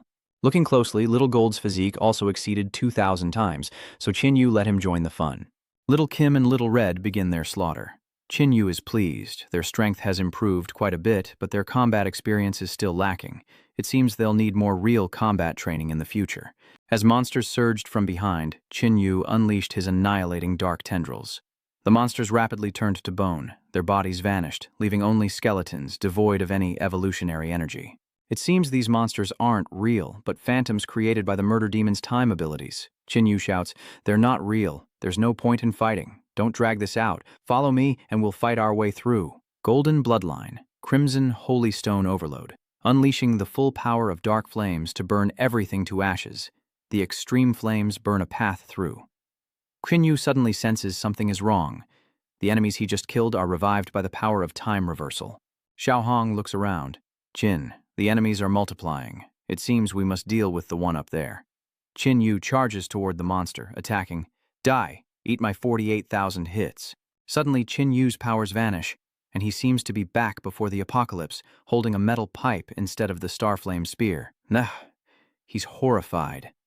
His abilities have been weakened to only 20 or 30 times his original strength, and the time ability has reverted him to a state just before the cataclysm. Xiao Hong calls out, "Qin, what's wrong?" Apparently, Xiao Hong is unaffected. Perhaps only those who attack the one above are affected. The power of time has weakened me to only 20 to 30 times my physique. Qin Yu immediately orders everyone to retreat, leaving Little Hong surprised by his sudden change in attire. Qin Yu explains that this outfit is what he usually wore when the apocalypse first happened. This time, restriction is too domineering, even stripping him of his flame god armor. After running for a while, his clothes change again, and his physique is gradually recovering as the time restriction slowly lessens its influence on him. Monsters charge in to block their path, and Qin Yu urges Xiao Hong to hold them off. Qin Yu's physique is gradually recovering. He just needs to hold on for 5 minutes, which will be difficult for Xiao Hong and Zhao Jin. Qin Yu knew this, but he was out of options. He was running out of time. Just then, vines erupted, blocking the monsters as Yue Ling waved her hand. "We meet again." Qin Yu is stunned. "Yue Ling, you're not dead?" "That's right. Weren't you eaten by that monster?" "Someone was eaten, all right." Suddenly, Yue Ling begins to undress. Qin Yu panics, shouting, "What are you doing?" "Hey, Qin, your face is red. I'm still a child. Why are you having such impure thoughts about me?" "Stop making a fuss. There are many royal-level monsters outside, and there's a time barrier here. Hurry and find a way out. Don't you have the ability to copy?" "Duplicate it. What's the point of copying this? Give one to me, you wear the other, and the two of you return to the dimensional space." After a moment, Yue Ling broke through the wire fence, and Qin Yu was surprised to find that the monsters no longer seemed to see him. This treasure has a special ability. Wearing it will make your aura identical to the surrounding alien races. "Follow me." "Follow you where?" He asks, "Why are you here? What did you come here to do? What else would it be for?" "Of course, it's for the demon." "The crown of the era." "What? The crown of an era? Did the demon really obtain the crown of an era?" "That's the rumor anyway, that his disappearance is tied to the Epoch crown, and I'm inclined to believe it. This way leads straight to the demon Sumeru Palace. We're not the only ones hoping for a miracle there." After a while, the two arrived at a villa. Xiao Hong was shocked. This guy really has some face. Such a big villa. Qin Yu heard the commotion. Someone was cursing loudly behind the door, saying it was impossible to open. "See, I told you we weren't the only ones trying our luck. There are many familiar faces among the newcomers." "So, Crimson Cold is here, along with those other guys." Crimson Cold scoffed. "It's him again. The guy from the town near the Dark Forest is here too, introducing himself as Changsun Moming." "Changsun Moming? The Changsun Moming of the Radiant City?" "Indeed, it is I. Changsun Moming, the heir of the City of Light, would rise to become one of humanity's top 10 powerhouses, a figure who would influence the course of human civilization." Changsun Moming continued. This is Senior Atisi of the Atisi family. Atisi nodded. Qin Yu, we meet again. Qin Yu recognized him. They'd first met at the A clan, and Qin Yu had almost forgotten him. Changsun Moming was surprised. They knew each other. Ha ha ha. What a coincidence to meet you again. You must be Qin Yu. I heard you killed the Eternal Night King. You're a formidable young man. I'm Gusi. Xin Yu shakes his hand. Greetings, Senior Gusi. Lao Zhuo, who is with him, asks, why are you with such a cruel alien? And you reek of darkness, which I find offensive. Yue Ling retorts angrily, who are you calling cruel, old man? You're almost in the grave, so keep quiet. Or do you need me to dig it for you? This old man was no pushover, and just as he was about to retort, Changsun Moming stopped him. Senior Do Yin, please calm down. Qin's friend is not an enemy. Qin, this is Senior Do Yin. The three of them are ancient heroes. Hearing the name, Little Red popped out. It really is Elder Du Yin, an old man I haven't seen in ages. Du Yin was surprised to see Little Red. Is that you? Seeing Qin Yu look at him curiously, Xiaohong explained that Elder Du Yin was one of the great elders of the Star Tribe, and also the younger brother of the Star Tribe's high priest. Most importantly, he was also Augustus's father. Not seeing Augustus with him, Du Yin quickly asks, weren't you with Augustus? How is he? Augustus was imprisoned for too long and couldn't survive, but I, as an immortal, was able to make it through. Unable to reveal that Qin Yu killed her son, Xiaohong is forced to lie, leaving Du Yin to sigh in resignation. Qin Yu asked, what are you all gathered here for? Changsun Mingmo replied, this is the treasure trove of the killers, but this door must have some kind of restriction on it. None of us here can open it. Ha ha, there's no enchantment, you're just not strong enough. Uncle Wang was unconvinced. Little girl, you're awfully bold. We may not be strong enough, but let's see you open it. I only said you weren't strong enough, not that I was. Why so worked up, feeling insecure? Uncle Wang was left speechless. Are you all stupid? If one person can't push it, then many people should push together. The two kings exchanged glances, and it seemed to make sense. More people have arrived. Indeed, a lot of people have gathered here. Shui Liti and his group arrived, annoyed to see Qin Yu. Qin Yu stared back silently, while Shui Liti glanced at Yue Ling, secretly startled. Not only was that kid there, but the girl beside him had a familiar aura. King and Throner said, since others have arrived, it's perfect timing to open the door together. After a moment, with everyone's combined strength, the door was pushed open, and the surrounding space suddenly changed. Wei Yin said, it's a secret realm of space-time. This demon really loves setting up these step-by-step rule restrictions. And now, they're surrounded by monsters. These guys are all powerhouses from the Second Era, so we can't underestimate them. Even if the demon is just a high-level primal god, the fact that he created these restrictive rules and held back so many super-emperors and ancient heroes is unimaginable. The primordial world spreads within these ruins, and the demon is its master, unweakened by the lower realm's rules. Meaning, when the demon created this barrier, he was far stronger than any primordial god descending to our world, possibly a quasi-saint or even a god. The monsters begin their attack, led by Gusi Hu, a peak quasi-emperor. With that, he threw a punch, obliterating the monster. Qin Yu was secretly shocked. Without even drawing his weapon, he easily killed a quasi-emperor. His strength is probably on par with an elder's. Truly, a hero of old. These creatures aren't living beings, so killing them won't trigger the epic's curse. Go all out without worry. I can move these old bones a bit too. Qin Yu was about to act, but Changsun Moming stopped him. Brother Qin, the old seniors are itching for a fight. Let them loosen their muscles. Qin Yu watched the ancient heroes in action, holding their own against the emperor-level beasts. Before entering the Dark Forest, he definitely wouldn't have been a match for them. A super emperor class being appears, and Changsun Moming warns everyone to be careful. But Qin Yu narrows his eyes, realizing it's not a super emperor, but an arch saint. The quasi-sage spews a black wind, and Du Yin creates a barrier, but the corrosive winds are too strong. This foe has at least 30,000 times the physique. I'm too old. In my prime, I'd be right in the thick of it. Just then, Xiaojin rushes out. Xiaohong explains that the creature's attack is similar to that of its windrat ancestor. Xiaojin sucks the black wind into its stomach, cringing in the process. Qin Yu quickly picks it up, asking if it's okay. Riding his flying sword, Changsun Moming says this is the first time they've faced an enemy of this caliber, making things exciting. With a wave of his hand, flying swords rain down on the monsters, and a giant sword pierces the A-Saint. Qin Yu is shocked, fighting a low-level saint alone. Is this the power of a human expert? Changsun Moming is also exhausted, reaching his limit.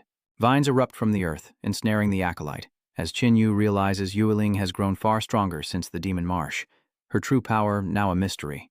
With a flick of her fingers, Yueling tightened the vines, and Otters discovered spatial power hidden within her attack, piquing his curiosity about her origins. Meanwhile, Yueling looked at Changsun Moming. Can you be more cooperative? Why don't you take this chance to finish him off? Changsun Moming regained his senses and wielded his giant sword to continue the attack, but seeing that it wasn't very effective, Yuan Ling scoffed. Useless, just a little bit more. Xin Yu strikes, unleashing dark flames to finish off the quasi-saint. Gusi is stunned. The energy of that attack was nearly 50,000 times his physique. How did he manage that? Inside the sub-saint's body, a black hole formed, emitting an immense gravitational pull as Jinwu plants his spear to resist being sucked in. With Weiling being pulled away, Xin Yu grabs her hand, but he's losing his grip. Weiling, think of something. With a blank expression, Yueling said, "What's there to figure out? Just go with the flow." Suddenly, she shook Qin Yu's hand off, allowing herself to be sucked in.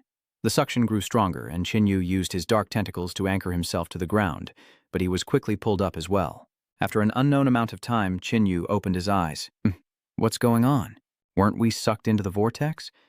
Is it possible that our bodies are unaffected, and only our consciousness is projected into this secret time realm? This demon put a lot of work into these restrictions. It seems that death within them means death in reality as well. Someone pointed up and shouted, "Look, it's the Wang Ming era." One man couldn't resist the temptation and rushed forward, instantly vanishing before their eyes, leaving the others stunned. Adjutant Zaya scoffed, "Ignorant, greedy fools.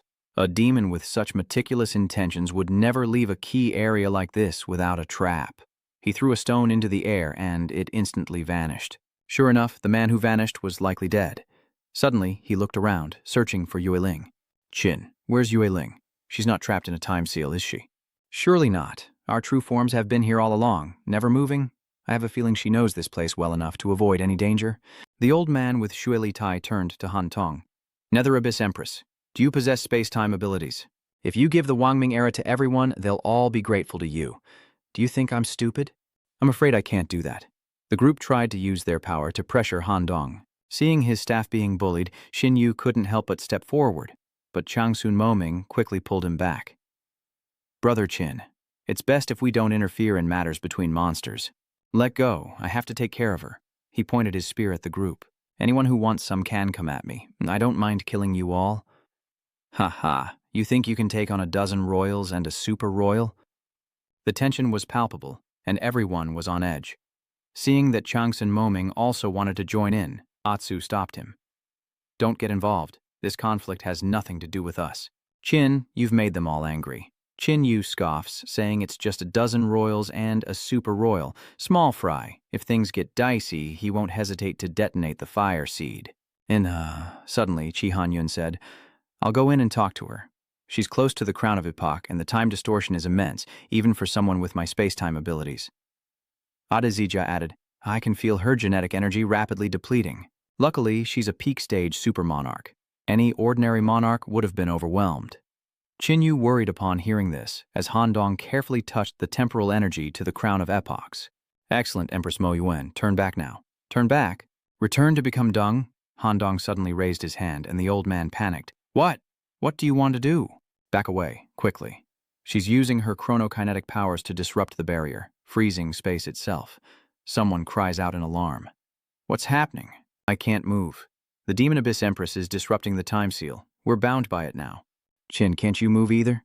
Is that Crimson Pupil girl setting off fireworks in the toilet?" Just then, some realize they can move, but their bodies are pulled back inside against their will.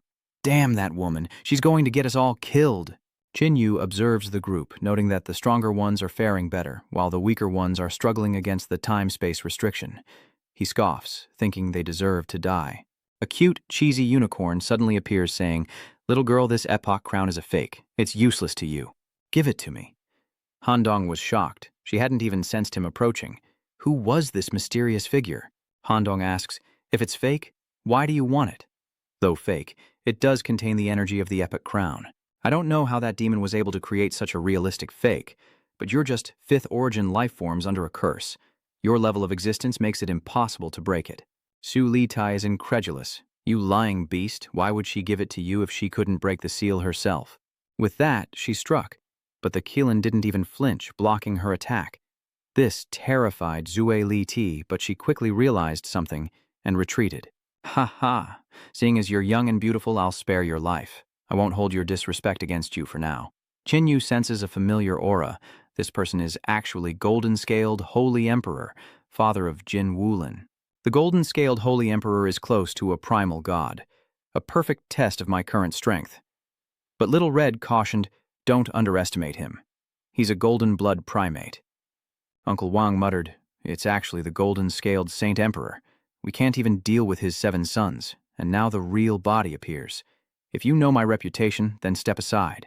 Leave now, and you won't die. The old man then shouted, wait, you're not the Golden-Scaled Saint Emperor at all. The Golden-Scaled Holy Emperor's life force couldn't possibly descend at this time.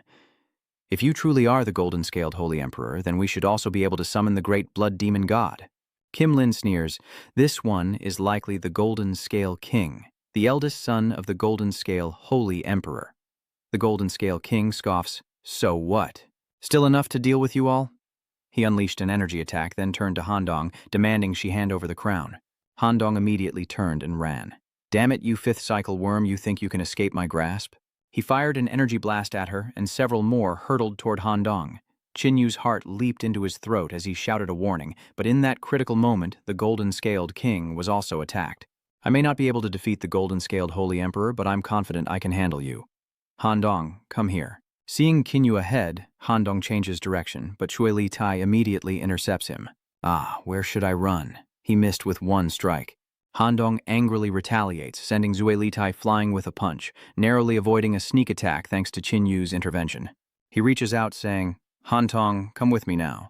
Qin, thank you. Qin Yu is overjoyed. She remembers him, but Xiao Hong suddenly notices something is wrong. Something's not right. Qi Hantong never called you that. By the time he realized it, it was too late. Handong freezes him in time, and Qin Yu grits his teeth, realizing that Hong's time abilities are even stronger than before. As Qin Yu attempts to activate his golden bloodline, Handong sends him flying with a single punch, and more attackers arrive.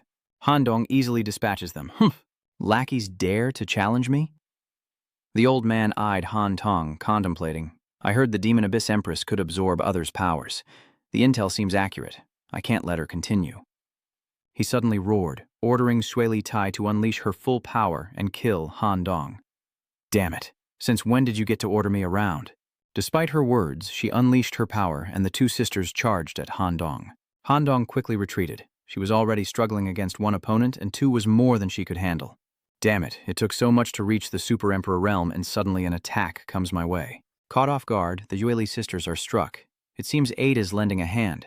Han Tong retorts, even if you help, I won't accept the favor. Etuga turns and grabs Han Dong by the neck as Qin Yu shouts, Old man, what are you doing? Rest assured, I won't kill her. The old man grabbed the primordial crown and tossed Han Dong towards Qin Yu. Keep your woman in check. The old man, seeing that Ada had obtained the Epoch crown, wanted it back. Qin Yu catches Han Dong, but she quickly retreats, shouting, Stay away from me! Xiao Hong scolds, You ungrateful brat! Qin Yu has saved you countless times. Even a heart of stone would be moved. Do you have no conscience? Little Hong, save your breath. She's not Qi Han Dong anymore, just an immortal occupying her body, so I don't need to hold back. Ha ha. You don't need to hold back? Come on, behead me, stab me, cut me in 2. Qin Yu doesn't dare to fight back and is blown away by Han Tong. Still can't bring yourself to do it? It seems I was indeed very important to you when I was alive. The space-time restriction is becoming unstable, and vines are appearing all around. Su Li cut the surrounding vines and shouted, Who is it now? Yue Ling emerges from a flower. Quickly give me the crown. Qin Yu is stunned by Yue Ling's appearance, thinking she was dead. Qin, don't worry about Yue Ling, but that girl, Qi Han Dong. Qin Yu turns to see her heading straight for 8s. Damn it, she never makes things easy. Seeing Han Dong attack, Yue Ling helps restrain him. Shailiti knows to deal with the hero first, leaving the rest to their chaotic internal strife. Tark roars, repelling all attacks. Do you really think a few of you with special bloodlines can stand against the child of the era in the 3rd era? Gusi says, Has this Ada family name seen through it? As long as he seizes the epic crown, he can withstand the backlash of the epic curse. Changzun Moming rides his flying sword. You two wait here. I'll go help Senior A. Dak Jia. Adakjia surveys the scene. descendants of the blood demon god, the daughter of the killing demon, and the great Earth Mother Tree. Shaylidi is shocked. She's the daughter of the great Earth Mother Tree? No wonder. Ha ha, no wonder. I have a feeling her abilities are extraordinary, Little Red says. Qin Yu asks, what is the great Earth Mother Tree? I only remember the great Earth Mother Tree being a powerful primal god, but other information is unclear. The old man Dewey muttered, the great Earth Mother Tree is one of the 10 great primal gods, the guardian of the miracle forest primal world. Xuelidi transformed, so you are my sister. Yueling strikes Xuelidi with a branch. Who's your sister? Xuelidi scoffed, dodging the attack. Moonling continues her assault, saying, take that for your lies. The old Adas family elder suddenly ambushes them, and with a crash, Zhang Zongmoming warns them from above. Watch out! It's Senior Adis. Suddenly, Yue Ling calls out to Qin Yu, take your little wife and leave. Everyone who stays here today will die. Qin Yu immediately called out, Han Tong, forget about the crown, come with me now.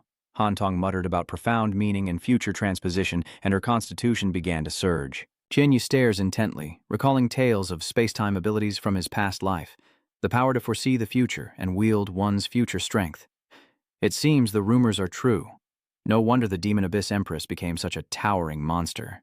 Yueling glared, I gave you your chance. Thorns wrapped around, and Qin Yu sensed something was wrong. Another illusion?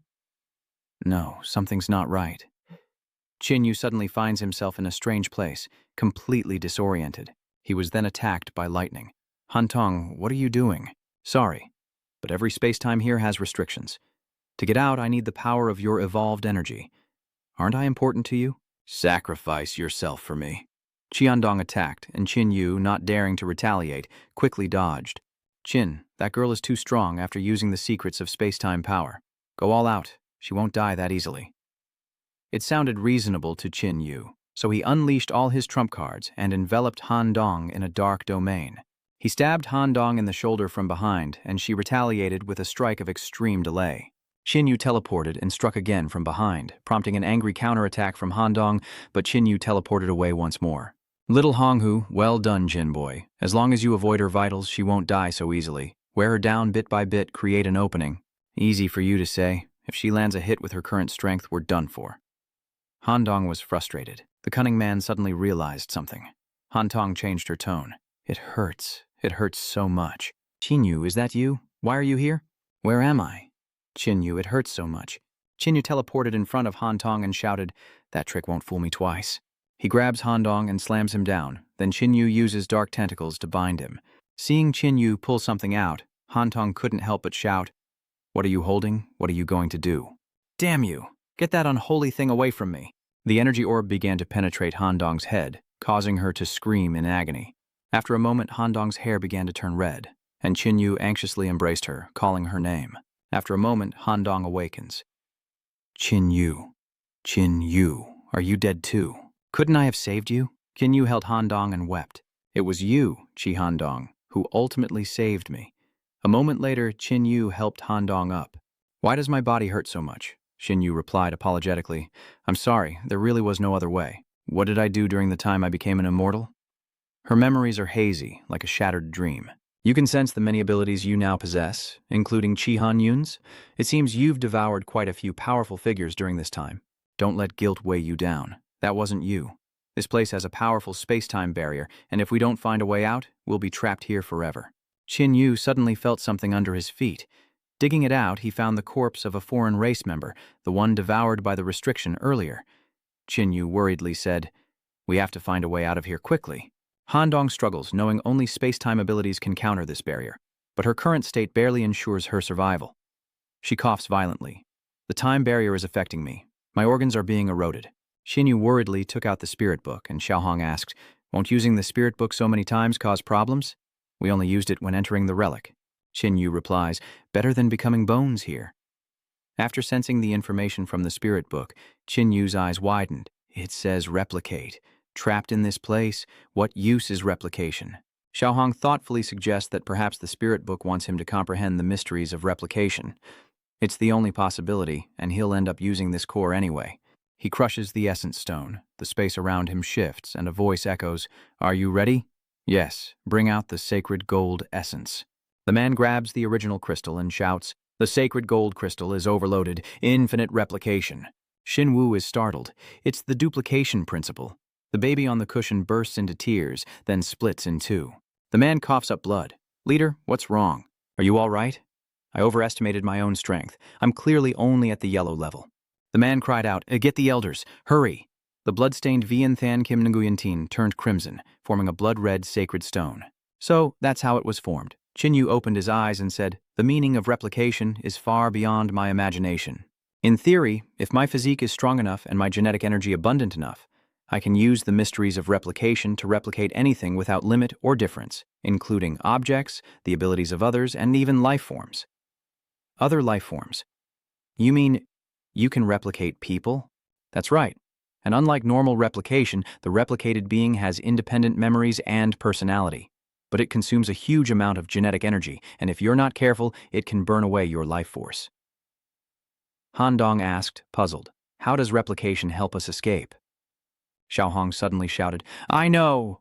Jin Xiaozi, you replicate this girl's space-time ability, then use the golden blood to enhance it. Qin Yu nodded and said to Han Dong, You know your abilities better. Let me guide you, and together we'll break the space-time restriction here. The two sat down, and Qin Yu placed his hand on Han Dong's chest, using the profound meaning of replication. It's done. Golden bloodline. Activate.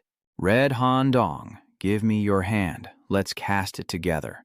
Han Dong once again used the profound meaning of reversing the future. The two clasped hands and shouted, Crimson blood, holy stone, overload, strengthen the prism to tear space-time. And the crimson blood holy stone suddenly cracked. Inside the palace, a chaotic battle has erupted. Zhang Zong and Mo Ming cry out as the space-time seal becomes unstable once more. No, the weakening of the barrier's energy? Is it because that alien girl's energy is being consumed too much? Yue Ling's eyes widened in disbelief. The eternal prison's restraints are weakening. Qin Yu is actually capable of this. A spatial gate appears in the palace, and the old man exclaims, That aura! It's him! I'm finally free! This man is the killing devil, and Yue Ling happily calls out, Father! The old man is in disbelief. The murderous demon is alive and has appeared at this moment. The murderous demon is slightly surprised. The son of the Golden Scale Holy Emperor and the Blood Demon God are here? I didn't expect that after being locked up for so long, my connections are still good. Father, where are you going? Blood Demon, God territory. He killed my mother, and I will settle that debt. Good girl, you've done well. The old man exclaimed, Demon of slaughter, with your level of life, there's no way you could descend so early. How did you do it? I didn't descend. At the end of the Second Era, I seized the crown of the era, but was backlashed and trapped within my own time-space restriction. King Golden Scales scoffed. Just a pseudo-saint who relied on tricks and a surprise attack to obtain the crown of the era. It's only natural that his lack of qualification led to unforeseen consequences. The murder demon attacked Golden Scale King from afar, who cried out in pain, Son of Golden Scale, watch your tongue. Even your father wouldn't dare speak to me like that. And as for you all, now that you've arrived in my eternal capital... Seeing the situation was dire, Wei Yin hurriedly shouted, Grandchildren, run! It's now or never! The old man urgently called for Tuyet Lati and Kachni to leave at once, as the demon of slaughter used his spatial powers to try and trap them all in this eternal place. Elsewhere, a spatial gate opens and Qin Yu and Han Dong emerge. Looking around, Qin Yu realizes they're not in the ruins, but have been transported directly outside. Happily, Han Dong takes Qin Yu's hand, and they embrace tightly. Han Dong, I've finally found you. Suddenly a voice calls out, 2 people? What are you 2 doing? Hasn't our Sister Mo arrived yet? It's been days. There it is, I see it. That's great, Sister Mo. Come out quickly and return to your body. You're stabbing the undead lightning blade into my body. That's the only way I can follow it back. Don't worry. 1 stab won't hurt me. Xiao Yu closes her eyes. Very well. I'm sorry, Sister Mo. Xiao Yu stabs her, but something feels wrong. She opens her eyes to see black smoke invading her body. Terrified, she cries out, Mo-jae, what's happening? I'm sorry, Xiao Yu. I lied to you. Ah, Sister Mo, why did I deceive you? From the moment my consciousness was completely separated from my body, my death was sealed. I lied to you so you wouldn't leave with Qin Yu, but I knew you'd follow him anyway. So I had to take a risk, and the dark lightning bolts continued to surge into Xiao Yu's body, causing her immense pain. After a moment, Mo Kaikin's body gradually dissipated, leaving Xiao Wu in stunned silence as Sister Mo transferred all of her power. Unable to hold back her tears at Mo Kaikin's departure, Xiao Yu ventured out alone. And though she'd left the dark forest days ago, she still couldn't adjust to the outside world's sunlight. There's no mistake. From the aura of Brother's dark power, he must be nearby. Xiao Wu suddenly turns her head and shouts, "You too!" "What are you two doing?" Qin Yu was startled. "Xiao Wu, you finally made it out of the dark forest."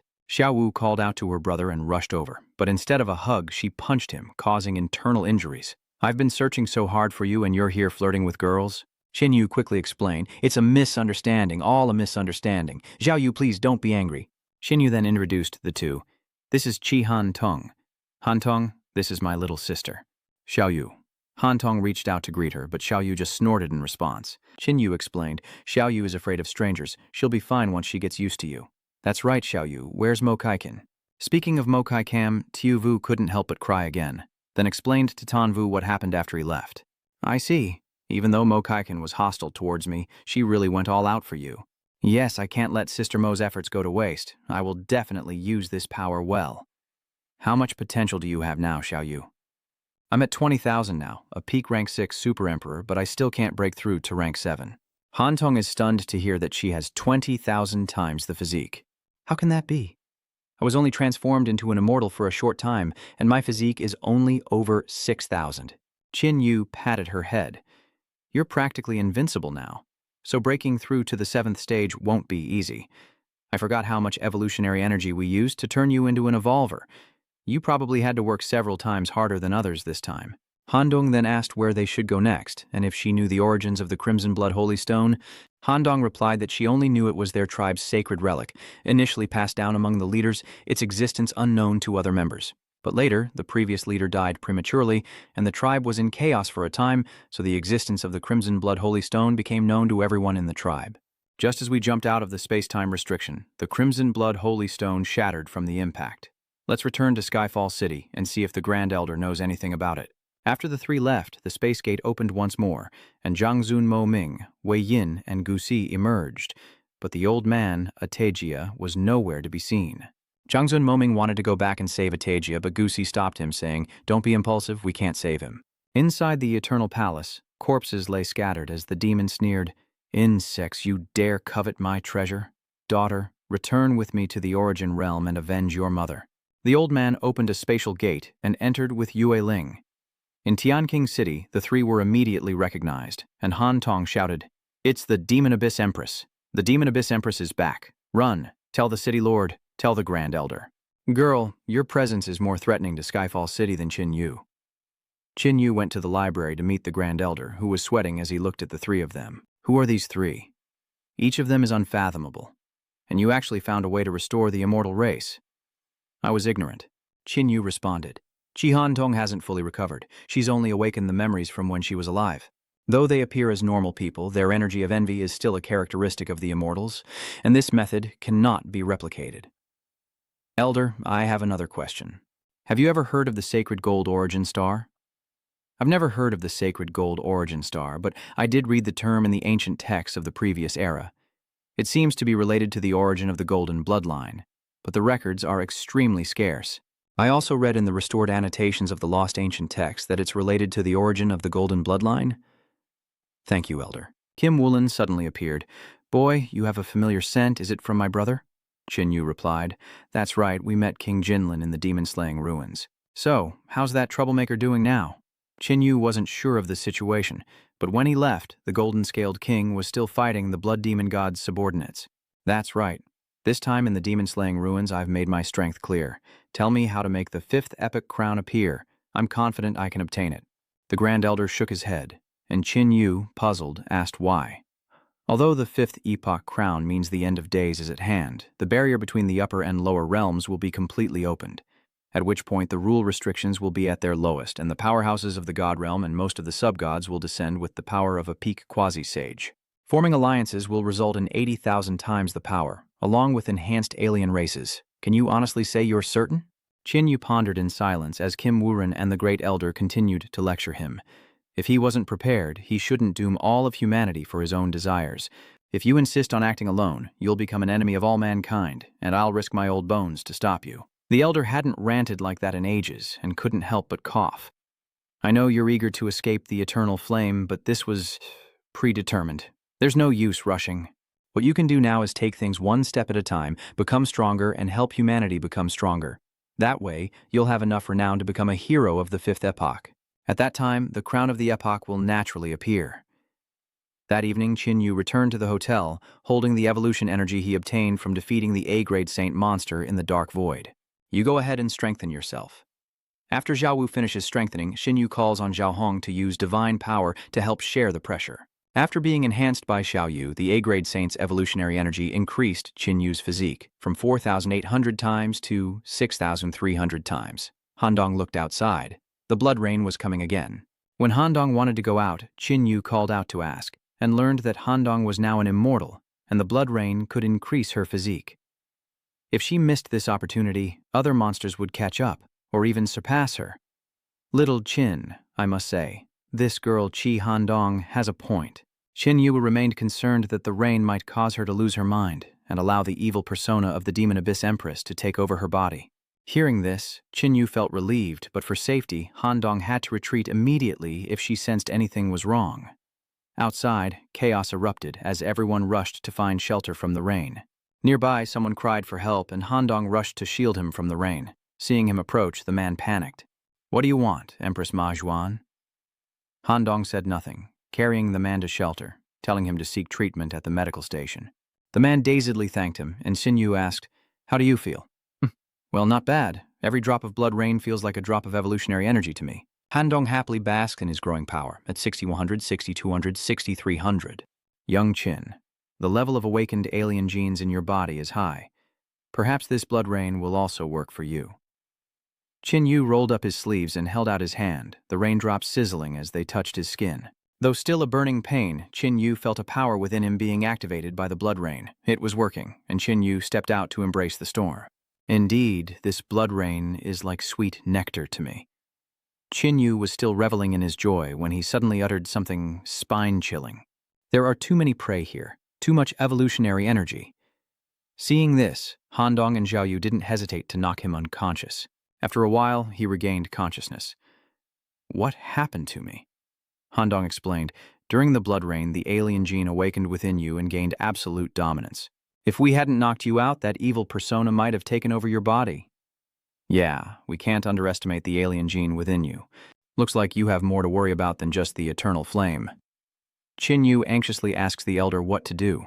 The Grand Elder suggested Qinyu go to Divine Wind City, where they've been researching variant genes. Thanking the Grand Elder, they packed up and set off the next day. In Divine Wind City, Xiao Yu feels the air is far colder than in Heavenly Tilt City. Qinyu explains that Divine Wind City uses living people for gene modification experiments, so people avoid it, making it desolate. Qinyu is stopped by two guards, introducing himself as Lin Feng's friend. "Qinyu? I've heard of him. Keep watch, I'll go report this." A moment later, Lin Feng emerged with a smile. "Brother Qin, a welcome guest. What brings you here?" "Oh, little Yu's sister is here too. You're okay, that's really great." Xiao Wu greets him with a smile. "Big brother Lin Feng. Brother Qin must tell me everything you've been through. By the way, Anan, who's behind Lin Feng, always looks scared when she sees Qinyu." Qinyu explains that he's being plagued by a strange power within him, and has come seeking help, to which Lin Feng heartily agrees. "No need to relax," Qinyu replied. "Just find me a place to rest and recuperate." "Very well, I'll have an expert come to examine you first thing tomorrow." "Yang Jingling, please escort our Qin brothers to a hotel to rest." After Qinyu and the others left, An whispered, "That girl is the one." Lin Feng chuckled and shook his head. "I know her. She's very dangerous." "No, it's her. She's the one who torments me in my nightmares every night." The next day, at the Shenfeng City laboratory, Xinyu was hooked up to body scanning equipment. The old man with glasses looked at the data and exclaimed, "I'm over 70 years old, and I've never seen anything like this. Such a chaotic gene combination, two different alien gene combinations fighting each other in his body. It's a miracle he's alive." "City Lord Lin, could you persuade your friend to donate his body? With a precedent like him, perhaps we can completely solve the problem of rejection after alien gene fusion." Xin Yu's glare made the old man's hair stand on end, and Lin Feng scolded, "What are you saying?" "Brother Qin is a long-time friend of mine. Don't mention this again." "Brother Qin, pay him no mind. Old, he is like that. He's very capable, but his EQ is low, and he often offends people." Xin Yu says he doesn't mind. Linfeng tells the old man to come up with a plan as soon as possible to alleviate the xenogenic gene awakening.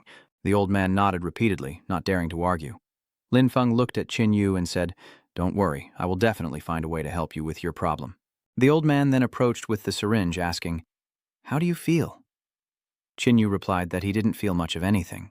"That's good. It proves the evil genes haven't invaded your mind." Qin Yu then asks what to do next. The old man said to do whatever he needed to.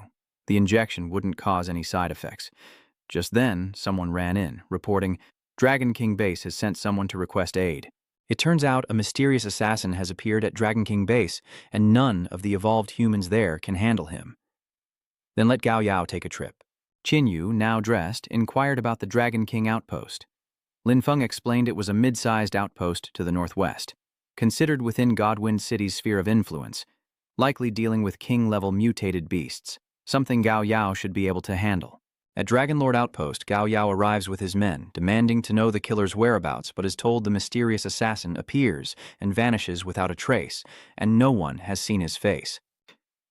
Suddenly, someone in Gao Yao's team vanishes, then another, their corpses appearing before him. Enraged, he shouts, "Playing tricks!" Then he disappeared as well, returning to Divine Wind City. All right, this is the last batch of medicine. In theory, we shouldn't have to worry about being disturbed by the alien genes for a while. Qin Yu gives his thanks, but just then, Yang Jingling frantically runs in search of him, saying, "Mr. Qin, you must help." City Lord Lin has also disappeared. Not long after, Yang Jingling led Qin Yu and the others to a place. This was it. First General Gao Xiao disappeared, and now even Lin Feng is gone. Qin Yu surveys the area, realizing that with this kind of power, wiping out a base would be easy. What's his purpose in all this? Xiao Yu, use your eye of the heavenly god. Xiao Yu closes her eyes and activates the eye of heaven. She sees something, but it's not who we're looking for. Elsewhere, a girl is being harassed by thugs, and she cries out in fear. "Don't come any closer. I'll scream." "Ha ha, you think someone will come? No one dares go out these days. We risked our necks to come play with you, and you want to set us up?" The bald one couldn't restrain himself any longer and lunged at the girl. Qin Yu appears, sending the man flying. Seeing a stranger, one of them shouts, "Where did this meddling brat come from?" Qin Yu coldly unleashes a dark tentacle. Their faces pale, the remaining thugs immediately scattered, but one vanished, then another. Immediately, the corpses of the two men appeared and fell to the ground. The last one vanished with the blue-haired girl. Han Dong muttered, "Spatial abilities?" The green-haired girl and the instigator then reappeared. Qin Yu summons her radiant spear, declaring, "If your goal was to anger me, you've succeeded. And Han Dong is no pushover either. You brute, what's so great about ganging up? Come face me one-on-one." Before Yang Jingling could advise against it, Han Dong vanished, but Qin Yu wasn't too worried, as she was now nearly as strong as he was. Before long, Han Dong reappeared with a mysterious figure, who seemed no match for her, and quickly fled. Qin Yu approached, asking Han Dong with concern. Han Dong replied, "That wasn't a normal space ability user. They were just moving through a fixed web-like space constructed within the tower. I injured him, but he has other accomplices." So they're a bunch of rats, but aren't Lin Feng and the others a match for them? Someone created this space web, and familiarity with its structure is akin to having spatial abilities, putting ordinary evolved humans at a disadvantage here. The ground shakes violently, terrifying everyone. Han Dong reassured them, "Don't worry, I've eliminated the space grid here. No one will suddenly disappear." Everyone who heard Han Dong's words was overjoyed. "Great, finally we don't have to live in fear anymore." Yang Jingling said worriedly, "But what about the City Lord and the others?" "Don't worry, General Yang. Lord Lin was kind to me. After I eliminate these people, I'll avenge Lord Lin before I leave." "Mr. Qin, please rest for now. We'll come find you if we discover anything new." 2 days later, Xiao Yu woke up and stretched. Nothing's happened in the last 2 days. Could they be scared off by Qi Han Dong? Han Dong recalls that in their previous encounter, those guys' strength was around 2,000 times their physique, possibly reaching the royal level. That's right, the energy density is extremely high about 20 kilometers outside the East City. I wonder if those guys are making a move. Suddenly, a corpse appears before the three, and people are dying in the streets. Qin Yu and the others rush outside, and Qin Yu asks Han Dong if she can pull them out. "To open such a large space without me noticing, they've got skill. The ambushers are forced out of their hiding space." "Damn it, you have spatial abilities and didn't tell us we were set up." Qin Yu asks what these guys are capable of. Xiao Wu picks her nose, unconcerned. Their peak stats are under 4,000. Easily crushed. Qin Yu appears in their midst, ready to finish them off with his tentacles. One of them shouts, "Do you know who we are? We're Lord Moonsoul's men."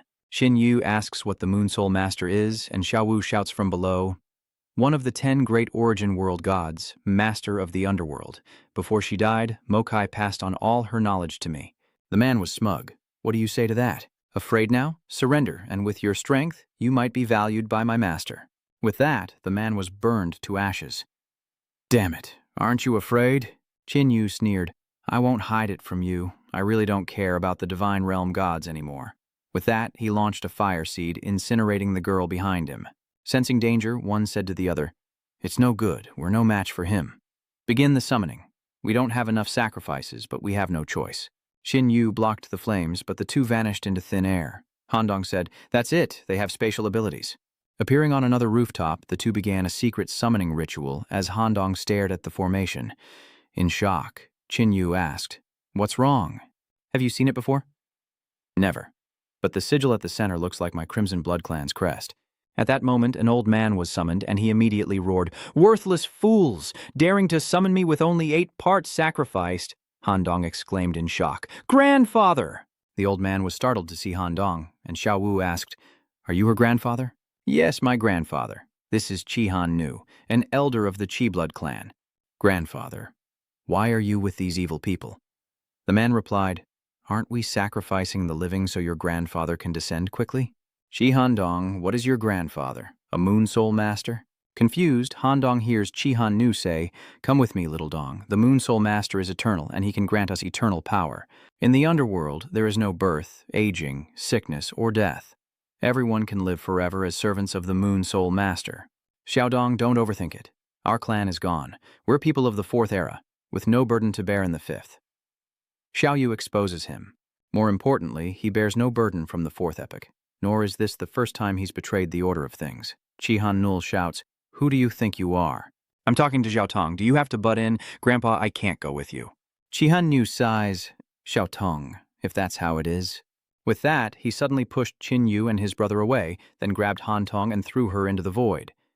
Qin Yu cried out in alarm, "Chi Han Tong!" Chi Han No sneered, "With my granddaughter taken care of, the rest of you will be easy to deal with." He unleashed energy towards Qin Yu, who shattered the attacks with his spear, staring intently at the old man. "This one is far stronger than the others. Not bad for my granddaughter's boyfriend. Not bad at all." "Yes, old man, do you understand the situation you're in?" "If your master said that, maybe. But you don't have the right." Seeing Qin Yu unleash his golden bloodline, he was stunned. This kid has a perfect golden bloodline. The golden bloodline appeared and vanished, and he couldn't understand why it wasn't reacting. Little Red said, "His golden bloodline is being suppressed by a strange power." Shi Han now sneers, "So, it was all just a show. Finish him off, Xiao Yu, your brother's losing face." Qin Yu was stunned, unsure if he was poisoned or cursed by dark magic, and could only rely on Xiao Wu. Without warning, the girl lunges forward with a chilling blade. Facing the sudden attack, the old man hastily raises an energy shield to defend, but it's instantly shattered by the undead lightning blade. He was completely overwhelmed with no strength to resist. Girl, what's your background? How are you so strong?" Xiao Yu casually hoisted her sword onto her shoulder and replied, "Only 10. With only 10 times the physique and not even a saint yet, you don't stand a chance." Unwilling to accept defeat, the old man mustered all his strength for a desperate blow, but Xiao Yu easily shattered it and lunged forward. The cold blade pierced through his chest, causing Crimson Wrath to scream in agony. Qin Yu was shocked. As expected of someone with 20,000 physique enhancements, Xiao Wu's strength was now on a level he could only look up to. Suddenly, Chi Han Nu's eyes turned black as an evil energy enveloped him. From within, a sinister soul unexpectedly appeared, and 2 subordinates knelt respectfully before the newcomer. Without a word, the newly arrived Nai Soul immediately attacked Qin Yu and Xiao Yu, but by the time they'd neutralized the blow, the Nai Souls had vanished without a trace. Seeing Qin Yu's worried expression, Xiao Wu reassured him, "Don't worry, Sister Chi Han Tong is still alive. If anything happened to her, my soul control curse would sense it." "Xiao Wu, let's go to the source of that strange energy fluctuation you mentioned." They headed towards the outer city, their destination a towering mountain ahead, the source of incredibly powerful energy fluctuations, until a loud shout suddenly blocked their path. "Halt! This is a forbidden area of Divine Wind City. Unauthorized personnel are prohibited. Qin Yu frowned slightly. What if we want to go in anyway? As soon as he finished speaking, more figures appeared, forming a circle around them. Flames erupted from Qin Yu's hand as a warning, but the leader just sneered, unaware of the power he faced. Observing his opponents, Qin Yu narrowed his eyes. These guys are all failed gene experiments? Seeing our condition, we can't let you leave here alive. After a few swift exchanges, the group hastily retreated, their faces etched with surprise. Who were these people? How are they so strong? Did you call your city lord, Lin Feng? A loud crash echoes as Annan appears atop a nearby rock. Xiaowu realizes that an Ann is on a completely different level, and Qin Yu recognizes her immediately. She seems different today.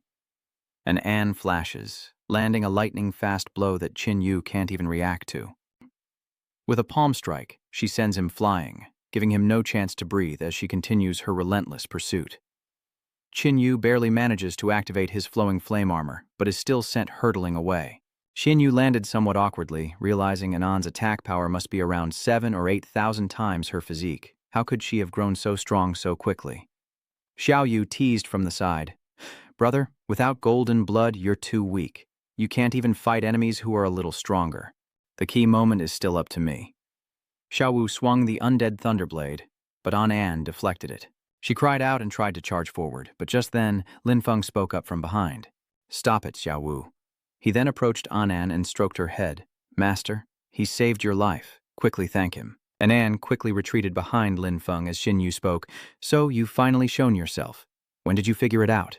It was those murderers who let slip that the one with spatial abilities didn't tell them beforehand and even tricked them. So I deduced it was you. Qin Yu asks, why did you do that? Why did you betray me? Lin Feng replies, my life is nearing its end. The aberrant gene is devouring me. I need to know the secret to surviving such intense gene rejection, not just for me, but for the other gene experiment subjects as well, Qin Yu said coldly, feigning righteousness. And then what? You found a way to coexist with the variant gene, then became one of the monsters hunting humans? Lin Feng roared, it's better than all of humanity becoming prey. When all normal humans are wiped out, we will be humanity's only flame. Xiao Yu scoffs, if you're a flame, then so are zombies and the undead. What a shameless thing to say. Brother, Lin Feng was once so upright and selfless, but now he's become like this. Qin Yu explains that he's been completely consumed by the altered gene, and is now closer to the alien race than to humans. Qin Yu steps forward, asking sternly, Lin Feng, did you seal my golden bloodline? Lin Feng readily admits, that's right, I added an evolution inhibitor to your alien gene suppressant. I thought that would get you killed by Crimson Wrath, but I underestimated just how strong Xiao Yu really is. Release it, or I'll level your secret base. There's no antidote, you'll just have to wait for it to wear off. If you use your genetic energy every day, the effects of the gene suppressant should be gone in about a month. You'll become just like me then, selfish and evil, but you won't live that long? What do you mean by that? I told you, I need to know your secret to survival. With that, Lin Feng and Annan charged forward together. Xiao Yu confidently steps forward, declaring that he can take them both on with ease. Xiao Yu's self-enhancement immediately boosted his physique by 40,000 times.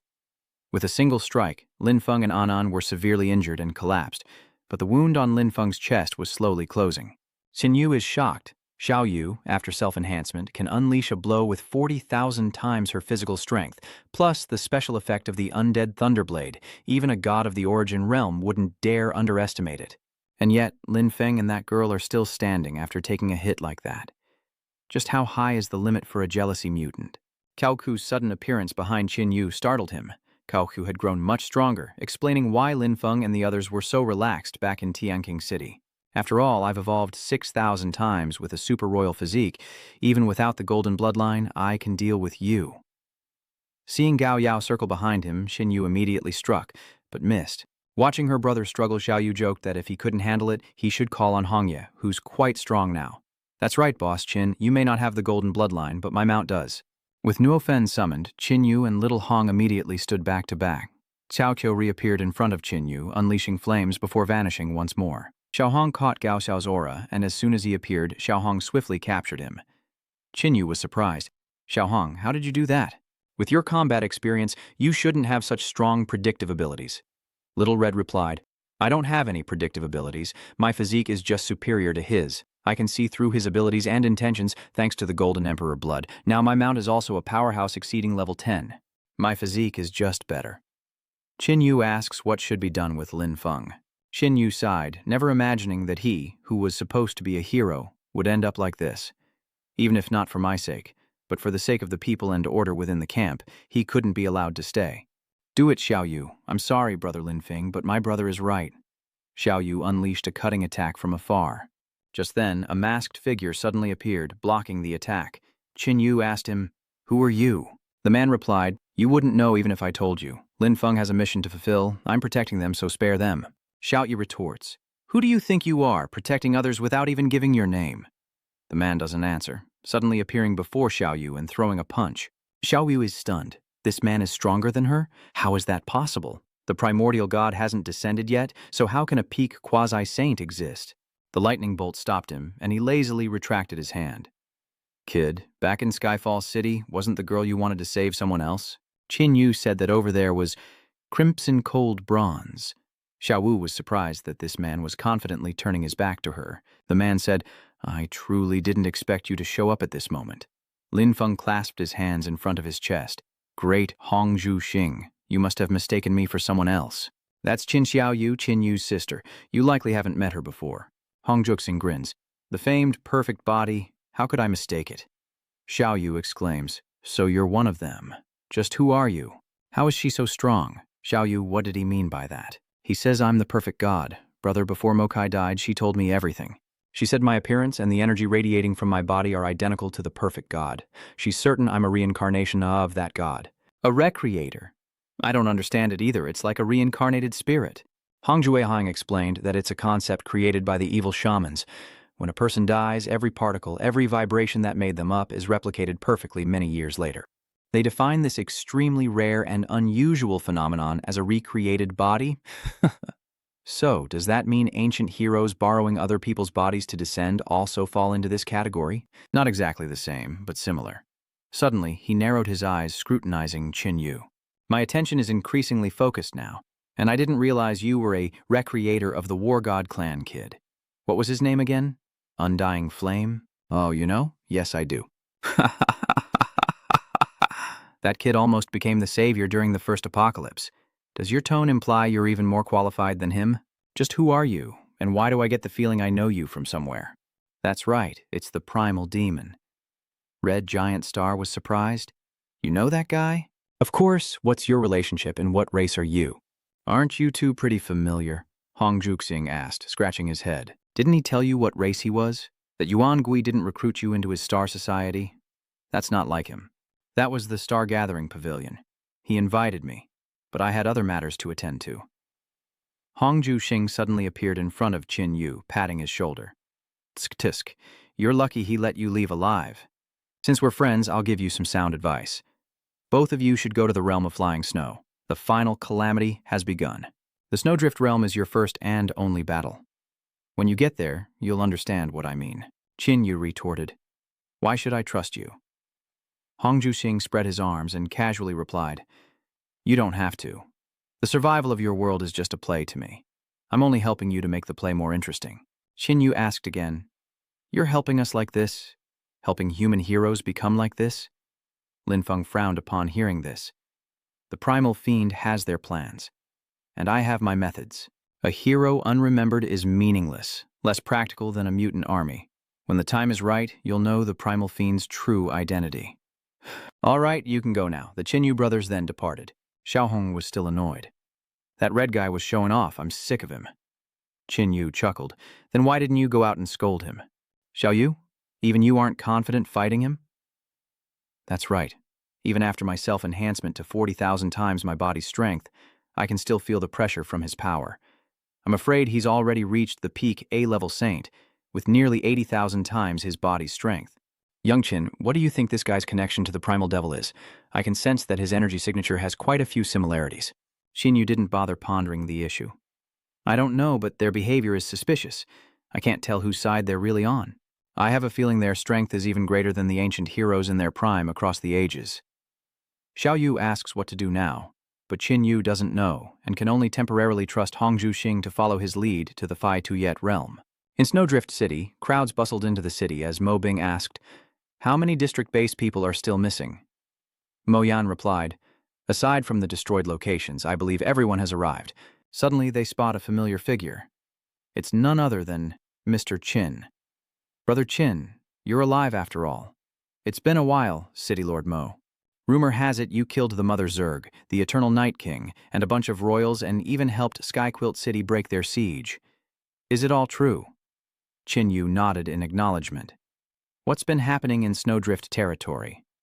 Mo Bing recounts that not long ago, a powerful monster legion suddenly appeared in the frozen snow realm, destroying base after base. Qin Yu is surprised. Are the monsters teaming up like the Eternal Night King?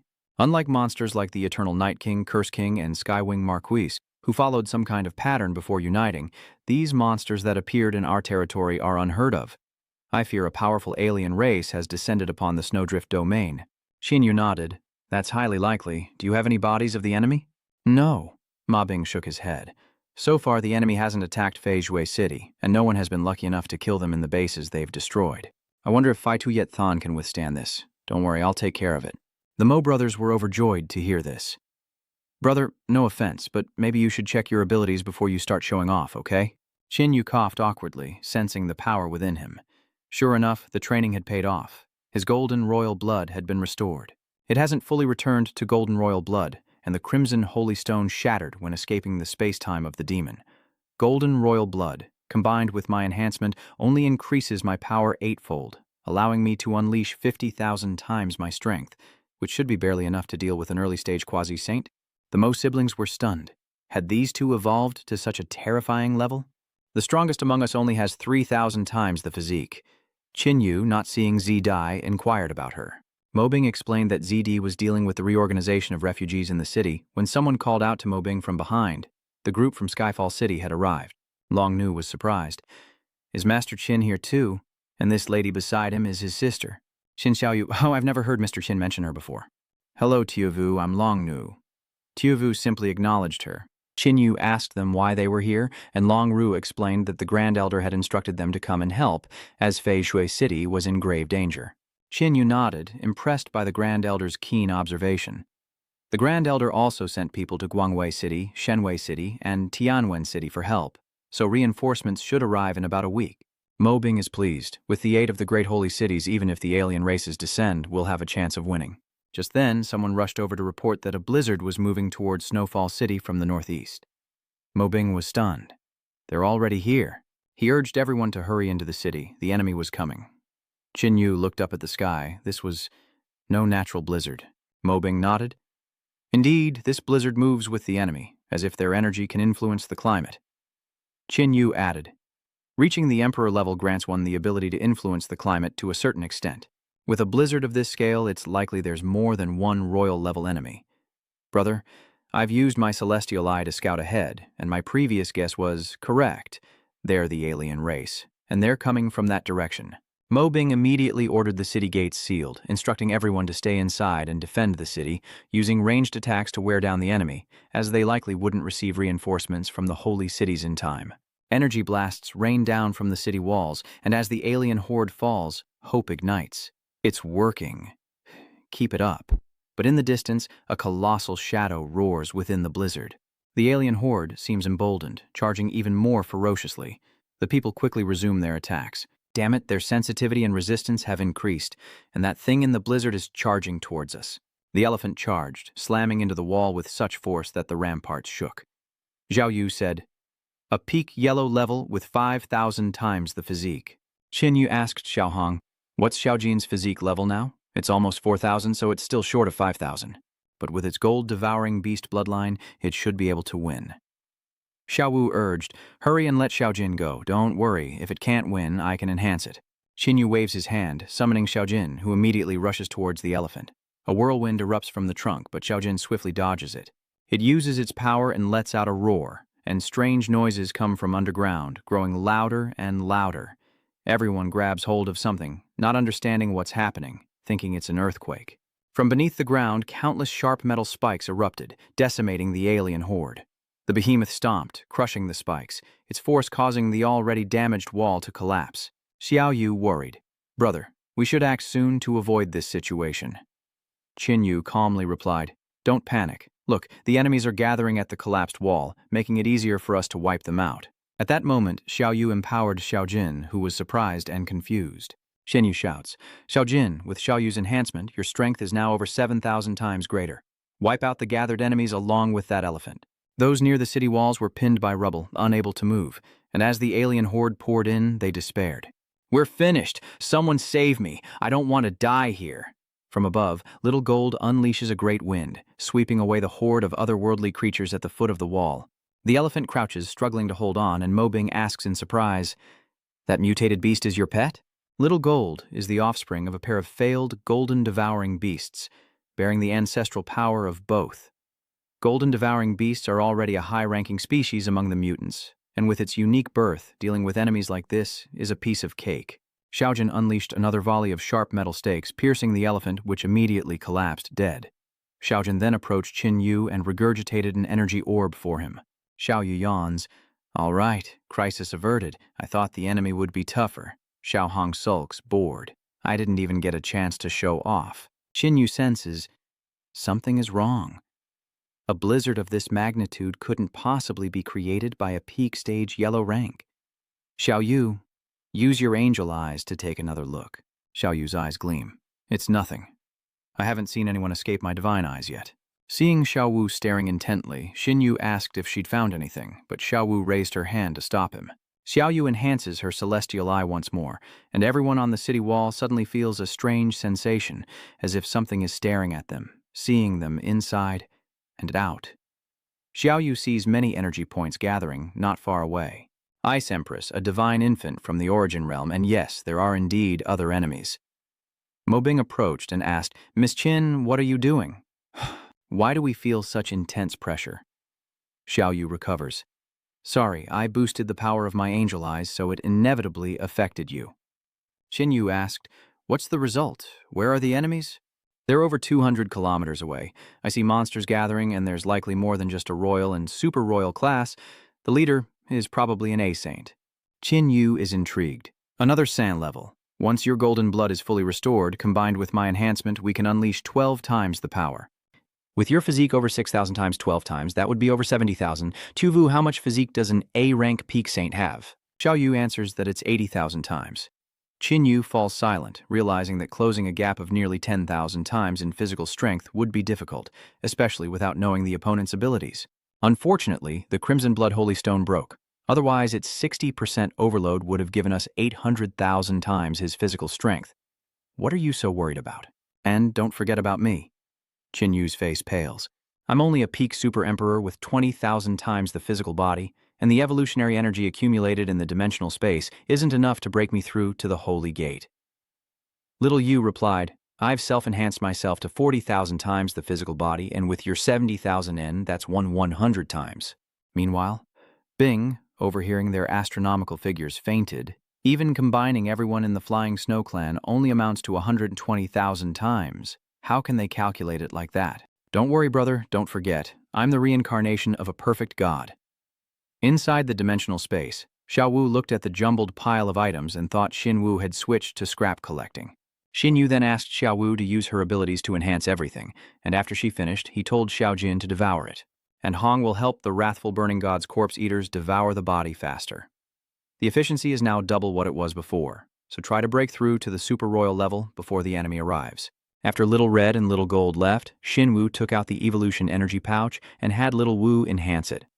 It wasn't as good as the A-Saint evolution energy, but a little was better than nothing. Xiao Wu transferred energy into the bag, and Qin Yu swallowed it whole.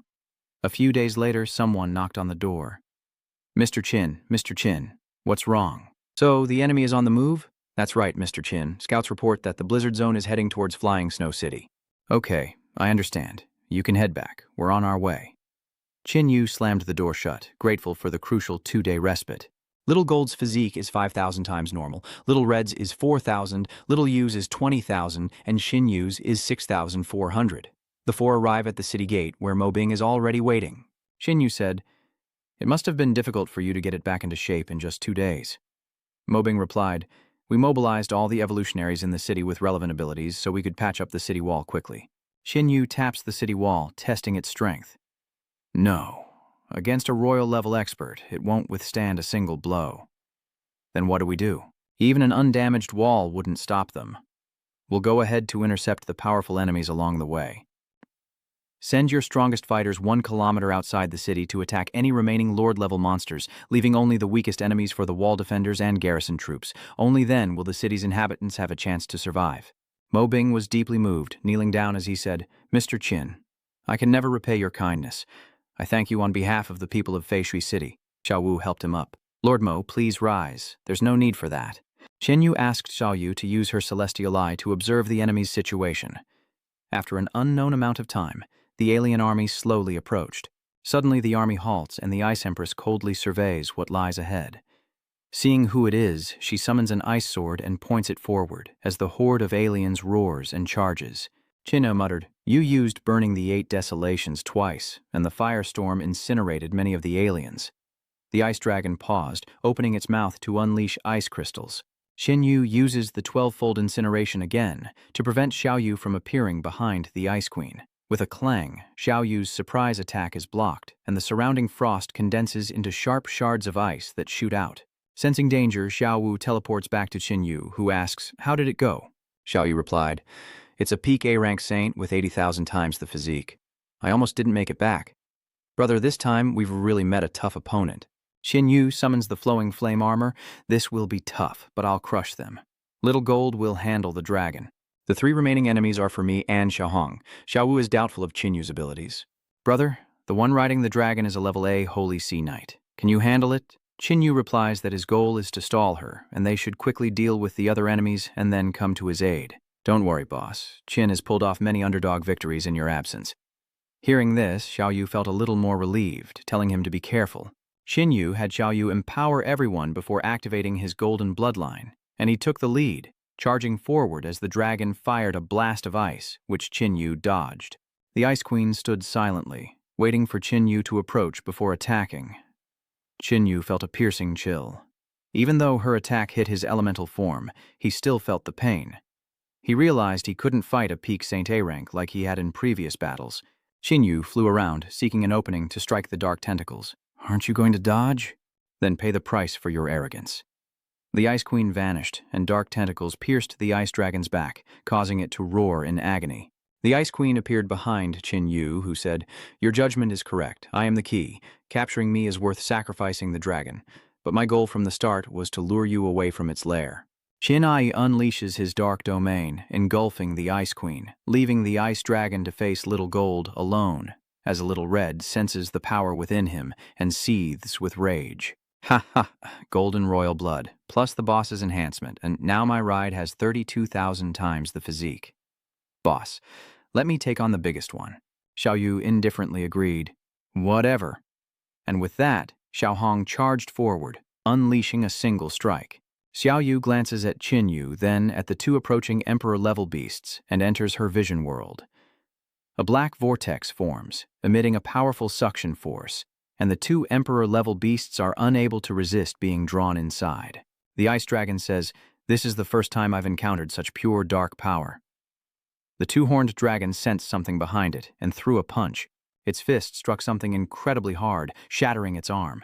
The blue creature exclaimed, For Snow Mountain King, a peak-level emperor to lose an arm in one blow. Her physique must exceed 10,000 times. However, I am an ultimate super being, and 10,000 times the physique is an understatement. It was impaled through the head with one strike. Outside, the Ice Dragon and Little Gold are clashing. Xiao Jin, overwhelmed, had no choice but to flee. Meanwhile, Xiao Hong was still relentlessly attacking the ice being. Suddenly sensing something, he turned to see the Ice Dragon spewing cold air, causing the man to cry out in pain, as Little Red angrily shouted, Control your own damn beast! The Iceman next to him cracked and shattered, prompting Xiao Hong to lament, I fought for half a day, only for the enemy to steal the kill. The Ice Dragon wouldn't let Little Gold go, relentlessly blasting it with energy. Little Gold, seeing the dragon so focused, suddenly used metal shards to pierce and immobilize the dragon, then pierced its head, finishing it off. Xiao Hong praises Xiao Jin's skills, saying he's capable of dealing with Qin's remnants. Meanwhile, Xiao Wu has already dealt with 2 peak yellow rank fighters, leaving only Qin Yu. Xiaowu told Xiaohong and Xiaojin to wait outside, while Ming went in to help. Back before, when Qinyu first unleashed his dark domain, the Ice Empress spoke. The power of a fragment of the dark sacred relic. You can actually speak? I thought you were brain dead. It's just that you finally seemed worth talking to. Qinyu retorted, I've met more impressive people than you, so drop the act. Indeed, in any era, you all remain self-righteous. As for the lowly insects of the fifth era, the only one of your kind who could stand alongside me is the corrupted being who died at the edge of the dimension. The Fallen? Are you talking about the fallen primordial god? Yes, I remember now. Primal gods, that's what you call us. I worked so hard, descended so early, but never expected a powerhouse like you to appear. Join me. While the lower realm is still unprepared, while the other primordial gods haven't descended, cooperate with me, and this world will become a world of ice and snow. Why? What's your motive? Of course, it's corruption. The greater the corruption, the stronger we become. This is a silent core. It can acquire power from my silent world, or more precisely, bury your world in my endless silent world, and take its energy. Kneel and submit to me, and I'll grant it to you. Qinyu then asked, what's in it for me? Are you deaf? Power, status, and a chance to survive? Qiniga retorts, if I kill you, I can get all that and more. Seems you're not deaf, just stupid. The Ice Empress uses absolute silence to create a sub-zero domain. Qinyu's eyes widen. What's going on? The dark power is weakening. A gamer with dark power is no match for absolute silence and extreme cold. Outside, you two wait here. I'm going in to help him. Little Red suddenly shouts, Boss, wait! Look, Qin's dark power is being devoured by something. The dark domain was simultaneously eroded and shattered by the extreme cold, revealing Qinyu being stabbed in the chest by the Ice Empress, and everyone rushed over in shock. Qinyu shouts, she's a primal god, be careful! Xiaoyu, having already guessed as much, circles behind the Ice Empress to attack, but suddenly Xiaoyu's face turns purple and she freezes in mid-air. Qinyu cries out in shock, what's going on? Boss, she's frozen in mid-air. The Ice Queen looks at Xiaoyu in surprise. You also possess dark power and purer than his. Unfortunately for you, my power of primal stillness is too much to overcome. The Ice Empress turns and pierces little Yu with her sword. Qinyu curses, you bitch! The Ice Empress glares and Qinyu's body begins to freeze. The Ice Empress then tosses little Yu aside, her body still and lifeless. Little Hong stands frozen in shock. Qinyu has undergone countless enhancements, yet he's still being suppressed. Is this the power of a god from the divine realm? The Ice Queen noticed Little Red. You're not a zombie war god, but a refining godworm? This kid actually evolved his refining godworm to A rank. Isn't he afraid of being betrayed? Or does this kid know the secret to breaking the limit of the god-refining bug? Little Red was shocked. You know the secret to breaking the limit of the god-refining bug? Qinyu struggles against the ice, desperately trying to reach Xiaowu, shaking her awake. Little Hong cries out, Qin, kid, hurry and save me. The Ice Empress says, don't be afraid, refining godworm. I don't know you, but he will soon activate his golden bloodline in a rage and fight me to the death. I want you to take advantage of that moment to drain all of his golden blood and transfer it to me. Xiaohong gritted his teeth. Don't you dare break him. I promise to let you live, stay by my side, and refine the golden bloodline for my subordinates. Xiaohong replied, the resistance to the evolutionary energy in him, as well as the alien jealousy and dark power, will make it impossible for you to absorb the golden blood. If you want his golden bloodline, you can only test it on zombies. Even with Qin's strong physique, the zombies can only test less than 30% of the golden bloodline for you, let alone the royal blood. The Ice Queen doesn't care. Just do as she says. Qinyu, consumed by rage, charges towards her. Prepare yourself, spirit refining bug, if you wish to live. The Ice Queen conjures an ice sword to meet the Starflame spear. With a resounding boom, energy explodes as Qinyu's eyes turn black, and he unleashes a relentless assault. Xiaohong cries out in shock, Qin! The dark power within him is being stripped away, and fragments of the dark sacred object are being expelled from his body. It's absorbing the dark flames, and it's not stopping there. The No-Bing star on the Starflame spear also shows signs of cracking, as Qinyu continuously releases fire seed energy. Xiaohong keeps shouting for Qinyu to stop, but to no avail. The Ice Queen could feel Qinyu's power surging, and she couldn't help but shout, Boy, what's sealed inside your weapon? Qinyu's consciousness is now influenced by the dark artifact, his mind in chaos. The No-Ming star, overloaded, shatters, unleashing a terrifying surge of energy that engulfs Qin Yu and the Ice Empress. To protect Xiao Jin, Xiao Hong fainted, and the severely injured Ice Queen raged. "Damn you, lowly insect! How did you obtain the origin flame? You've cost me so much power, I'll grind you into snow dust." Exhausted, Qin Yu collapses to the ground, unmoving. But the Ice Empress won't relent, preparing to crush him into snow when fragments of the dark artifact emerge from Qin Yu's body, actively merging with him. Opening her eyes, the Ice Queen sensed the danger and swung her sword, severing the encroaching dark tentacles. But more kept coming. She exclaimed in shock, "A complete dark artifact?" She immediately uses Silent Core to freeze the tentacles. "You think you can defeat me with the Dark Relic and your peak Super Emperor strength? This is the contamination range of my silent world. No, this is a perfect god." She's shocked. The 5th era is over, so shouldn't humanity be finished? She wavers, knowing that defeating a perfect god with a complete Dark Relic fragment will drain her power. Her hard-earned advantage would be lost. Without hesitation, she retreated, not forgetting to threaten them before she left. "I'll remember you all. Next time we meet, you won't stand a chance." Suddenly, she looked up, the fire seed not vanishing with the explosion, but still floating above the Ice Queen. This fire seed seems to have a will of its own, its heat melting the surrounding ice. Seizing the opportunity, Xiao Yu strikes with a dark tentacle, giving the Ice Queen no chance to speak, and finishes her off with a single blow. At that moment, on the walls of Fei Shui, Mobing sensed that the enemy's aura had weakened considerably. The Ice Empress turned into an ice sculpture and shattered, revealing the floating Silent Core. Xiao Wu snaps out of her alluring, perfect god form, staring in stunned disbelief at the Silent Core. Just as she was about to investigate further, a voice suddenly echoed beside her. "Hey, girl." Startled, Xiao Wu looked around and asked, "Who's speaking?" "It is I, the flame before you." Xiao Wu wondered, "Who are you? Or rather, what are you? I was once called Wrathful Burning, but now my will is one with the fire seed, and I'm struggling to control my power, nearing my limit. If I'm left unchecked and my power spirals out of control without the restraints of the blazing sky purgatory, my flames will incinerate everything within 100 kilometers. My very existence will scorch this entire world. I can sense the power in your hand, a power that rivals my own. Is this it?" I heard the Ice Empress call it a Silent Core, and Nufen immediately requested, "Throw it to me, and I'll seal myself inside." Without hesitation, Xiao Yu pushed the Silent Core toward the flames, and Nufan endured the extreme pain, guiding the fire seed into the core. Immediately, the silent nucleus attached itself to the Starflame spear, beginning the reforging process. A while later, Qin Yu awoke, but as he sat up, a sharp pain forced him to clutch his head. Xiao Yu, are you okay? You're safe because of my Dark Relic fragment." Qin Yu, not sensing any dark power, was confused. Xiao Yu explained that the Ice Empress had used her power to separate the dark artifact fragment from him, and she had inadvertently absorbed it. Qin Yu exclaims, "So, doesn't that mean you have all the dark artifacts now? I guess there's a silver lining to everything." "Oh right, the stone on your Starflame spear broke and released a talking fireball." "What?" "The Mingkong star shattered and the fire seed lost control. Don't worry, that fireball has sealed itself within another stone. Isn't that the Ice Queen's Silent Core? No less a treasure than the Curse Crystal, or even the Fire Seed." Seeing Little Red unconscious, the two brothers approached and poked his face, saying, "Wake up, Gramps." Still dazed, Xiao Hong asked, "Boss, how's Qin?"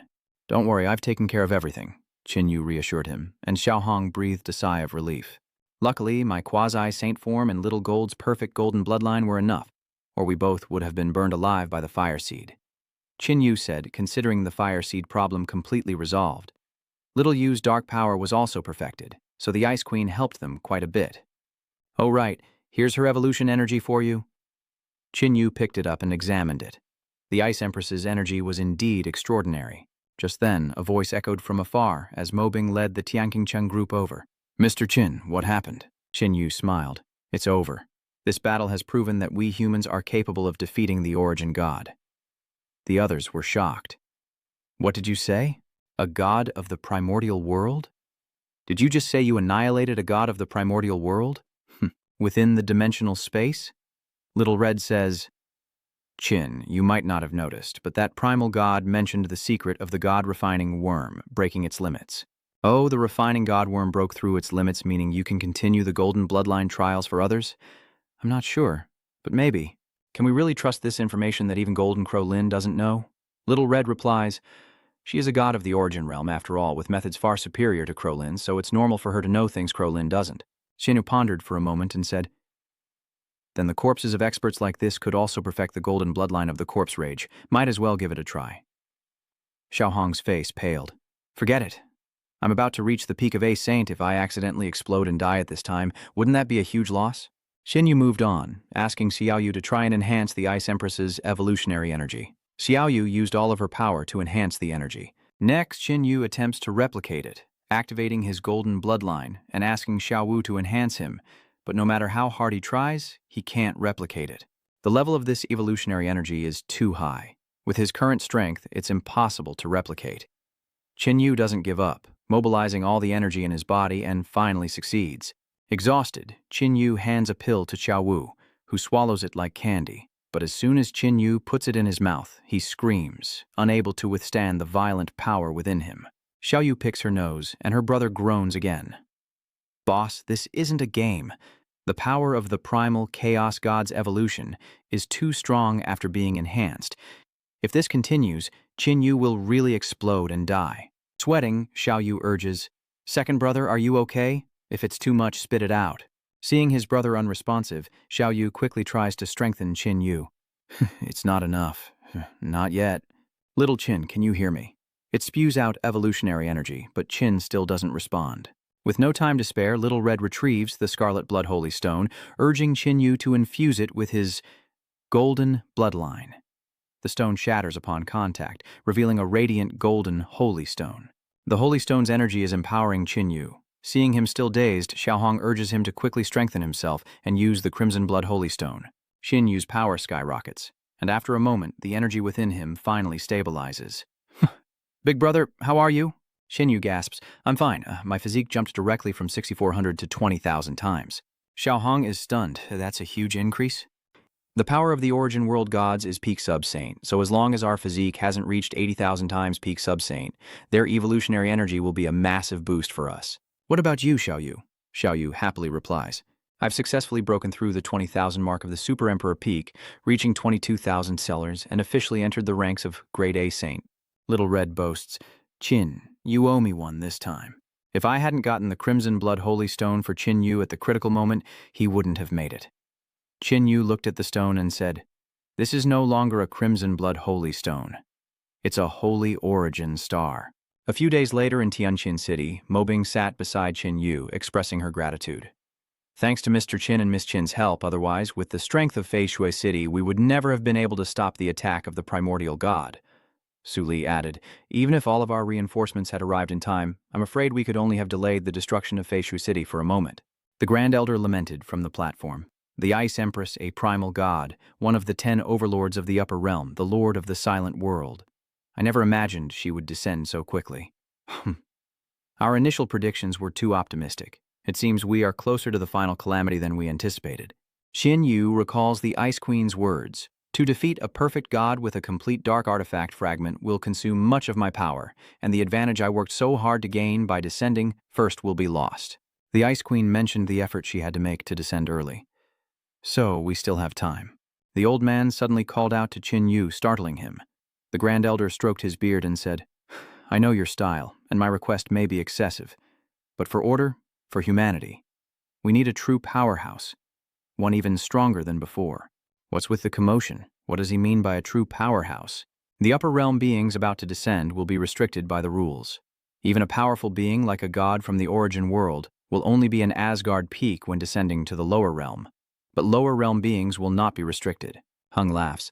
"Of course, even if we reach the Super Emperor level, we'll have to consume almost all of our resources." "Saint Pinnacle?" Ha ha ha ha ha ha. Dongfang Hao added, "Restricting rules? Our strength isn't even worth worrying about that." The Grand Elder continued, "Xinyu, with your strength and Miss Qin's, plus your special abilities, you might be able to. Of course, the risks are enormous." Mobing didn't understand the Elder's words. What did he mean by extreme risk? It means entering the upper realm, also known as the primal realm. The hall erupted in commotion once more. Enter the primal realm, the dimension of the alien races? The beings of the upper realm are of a much higher caliber than those of our world. Even the super emperors and saints we know are nothing more than small fry there. Enter the Origin Realm to hunt them down, rapidly strengthening your physique, and before the final calamity descends, obtain the power of an Origin Realm god. The atmosphere grew heavy, and Xin Yu agreed, we'll go. The Tyrant King shot to his fate. Excellent, Brother Qin is a true hero. Great Elder, what do you think about me joining Brother Qin? If possible, I'd also be willing to go, Sun Li asked. But how do we ascend to the upper realm? To my knowledge, there's no precedent for success. There's no precedent for this. The evil sorcerer clan once created an uncontrollable monster, and to avoid annihilation they used all their remaining energy to open a massive gate to the Origin world, sending the monster there. We need to find the evil sorcerer clan's records quickly. Maybe we can find a way to the Origin world. Xiao Yu muttered, "Why does this story sound so familiar?" Qin Yu stands up and says, "There's no need. The stone embedded in the center of the Starflame Spear is connected to the silent world of the Ice Empress. We can use it to open a link between the silent world and ours. Qin Yu, your great deeds will be remembered by others. Your story will be told for generations, whether you succeed or fail." The Tyrant King smiled wryly. If I fail, what future will there be? The Grand Elder immediately issued a decree, sending out invitations to heroes to recruit strong individuals, along with Mr. Qin, to hunt in the Origin Realm, departing in 1 month. Meanwhile, within the dimensional space, Xiao Hong was preparing for a crucial trial.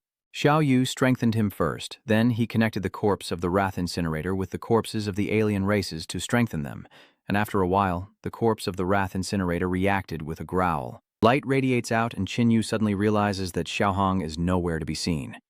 Everyone anxiously calls out his name, fearing that Xiao Hong has exploded and died. Just then, Nufen's corpse laughed. "Were you all worried about me?" Xiao Wu cursed. "Damn it, you should have said something. I was so worried. Did you succeed?" Xiao Hong replied, "That's right. I didn't expect that dragon's bloodline to be purer than ordinary monsters. My mount now has a perfect golden bloodline." Xiao Hong unleashes his aura and Xiao Yu senses it, exclaiming, "That's an incredibly powerful aura." Xiao Hong says, "With a physique 5,000 times the base, plus the super increase from the golden bloodline, I have the strength of 30,000 times the physique. Now I can unleash the power of a quasi-saint." Just then, Ru Hua called Qin Yu outside. Hearing the knock, Qin Yu went out, only to find it was Ling Xiner. Upon seeing Qin Yu, Xin Ni couldn't help but embrace him tightly, relieved that he was still alive. Xiao Yu's gloomy entrance is a bit much. Xin Ni smiles. "Sister Xiao Yu, you're not dead." Xiao Yu cries out, "You sure know how to talk. Big Brother Qin, I was worried you were dead. What have you been up to? Tell me everything." Xiao Yu unhappily mimics Xiner from behind, as Heavenly King City becomes lively with people registering. "What? You have to be yellow rank to even participate? Based on what? Only elite evolutionists are allowed? You want to monopolize the resources. Everyone, fall back. Do you have a death wish? That's a primordial god. Did you think this was a spring outing? They won't let us in anyway. Whether it's dangerous is not for you to decide." Suddenly everyone turns, silenced by an overwhelming pressure. "Who is she? This mysterious girl has come to register." The employee announced her physique level is 18,000 times super royalty, shocking everyone. With that kind of power, even Mr. Qin probably hasn't reached it yet. The girl turned her head and asked, "Mr. Qin, what's Mr. Qin's full name?" Just then, another person approached, saying, "You haven't heard of the great Qin Yu? It seems you're as detached from the world as ever." "That's right, Sister Na. The one who came is none other than Zai Xiaofeng." Xiaona and Xiaofeng then sought out Qin Yu. Xiao Yu happily ran over. "Xiaona, it really is you." So, Xiao Yu, you're here too." Qin Yu silently observes Xiaona, noticing the look in her eyes, her aura, and the unmistakable presence of a powerful expert. She's completely transformed from the goddess of death, he remembers. Xiaona greets Qin Yu. "Long time no see, Brother Qin." Qin Yu replied, "You've become quite accomplished. All right, please state your abilities and level of physique." Xiaona and Xiaofeng introduced themselves in turn. Bai Xiaona, 18,000. Super. Core ability is Calamity type Demon Messenger and Death God Descent.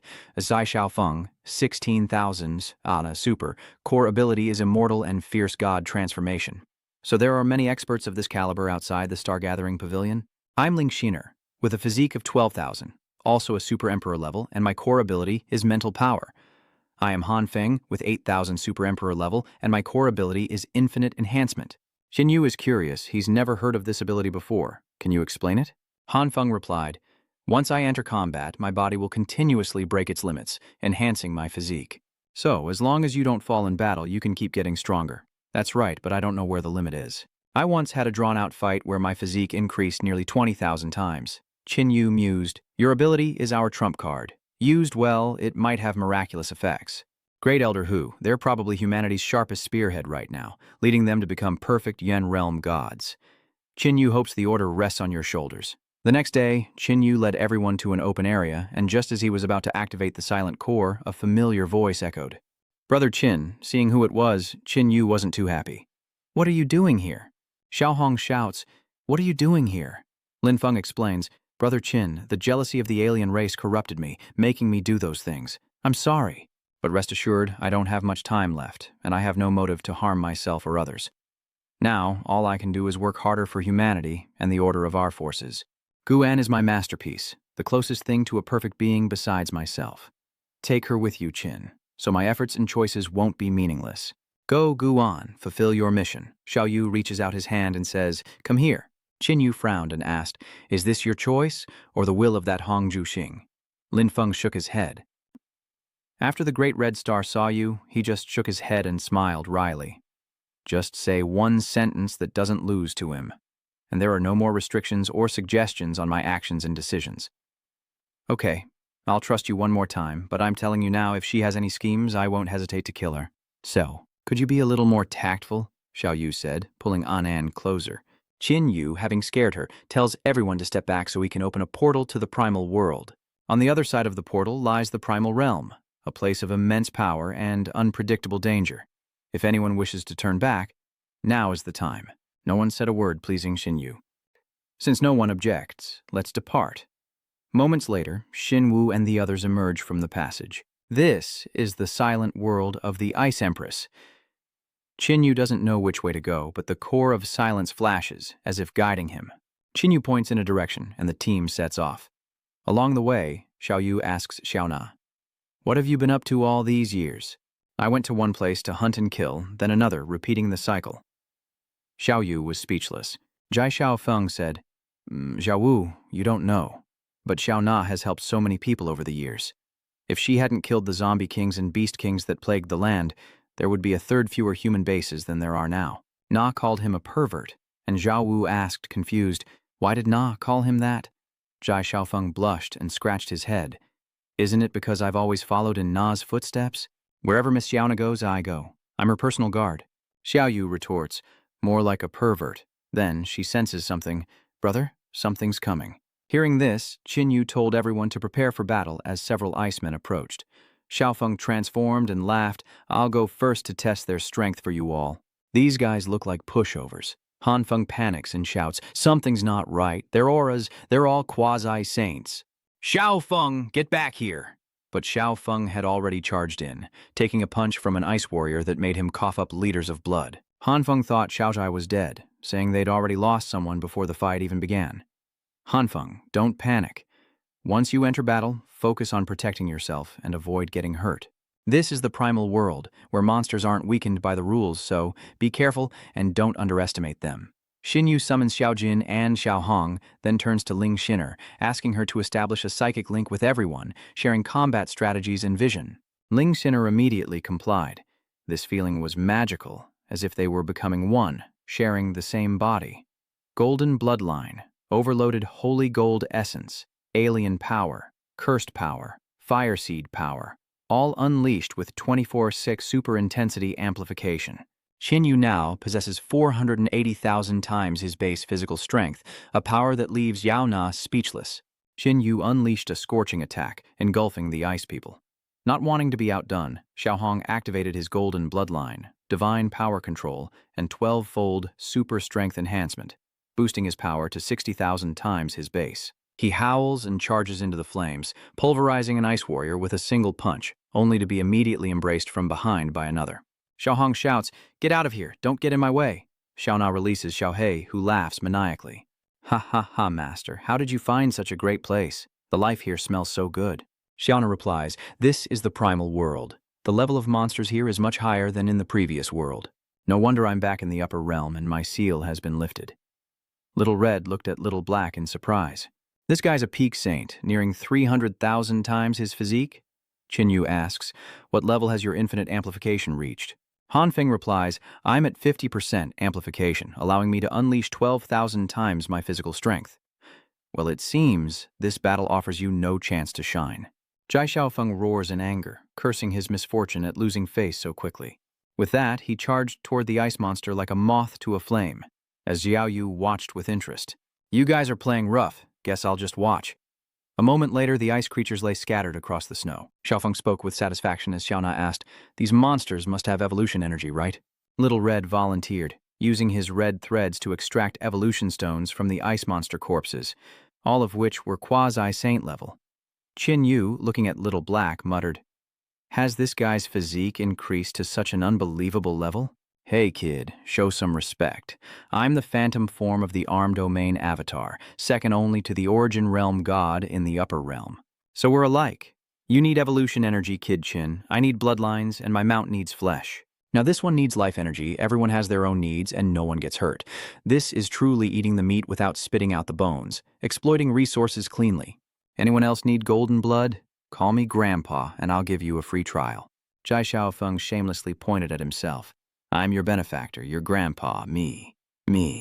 Xiaohong is pleased, saying, Good boy, come here. Qin Yu suddenly pats his shoulder. Jai Xiaofeng turned his head, curious. What is it, Brother Qin? Qin Yu replied, Let Han Feng go first. You have healing and cooling, so death isn't a big deal. But Han Feng's survival ability was too weak before. It's more stable for Han Feng to have the golden bloodline. Xiaofeng frowned. So I called Grandpa for nothing. After transferring the golden blood to Han Feng, Xiaohong retracted the red thread. All right, your golden bloodline has reached 60% golden royal blood, which should increase your strength by 240%. Qin Yu, eyeing the mountain of evolution energy, instructs Xiao Wu to use the old rules. Very well. 4 times the fun with replication and enhancement. And Anne stammered from behind. Sister Xiao Wu, I also have the enhancement ability. Mine comes from the perfect god ring, so I also have Sister Xiao Wu's abilities, but the function and intensity are weaker. My enhancement only works on inanimate objects, and it drains my energy. Qin Yu asks, This evolution energy is all Lulsan level. Can you enhance it? I don't know, but I can try. Xiao Yu smiled. Don't worry. I'll enhance it first, then you enhance the evolutionary energy, and then I'll enhance the evolutionary energy again. Qin copied it again. Ha, you're a genius, boss, just going crazy with the buffs. With Xiao Yu's help, An successfully enhanced the pile of evolution energy, which Xiao Yu then enhanced again, and Xin Wu replicated it all. After a while, the 3 of them were panting heavily, making it hard for anyone not to think dirty thoughts about what they were doing. Behind them, Xiaona clenched her fists, itching to teach this scoundrel a lesson. Cracking sounds echoed along with Xiaofeng's miserable cries. Wow, what are you doing? You're tickling me. Xiao Yu then asked, How should we handle these energy stones? Qin Yu carefully considered. The first batch of evolution energy is crucial, so we need a plan. Xiao Yu and Guan, your abilities are vital and will directly impact the benefits we reap from future hunts. Han Feng's physique is weak and his survival skills aren't strong, so he needs to improve quickly.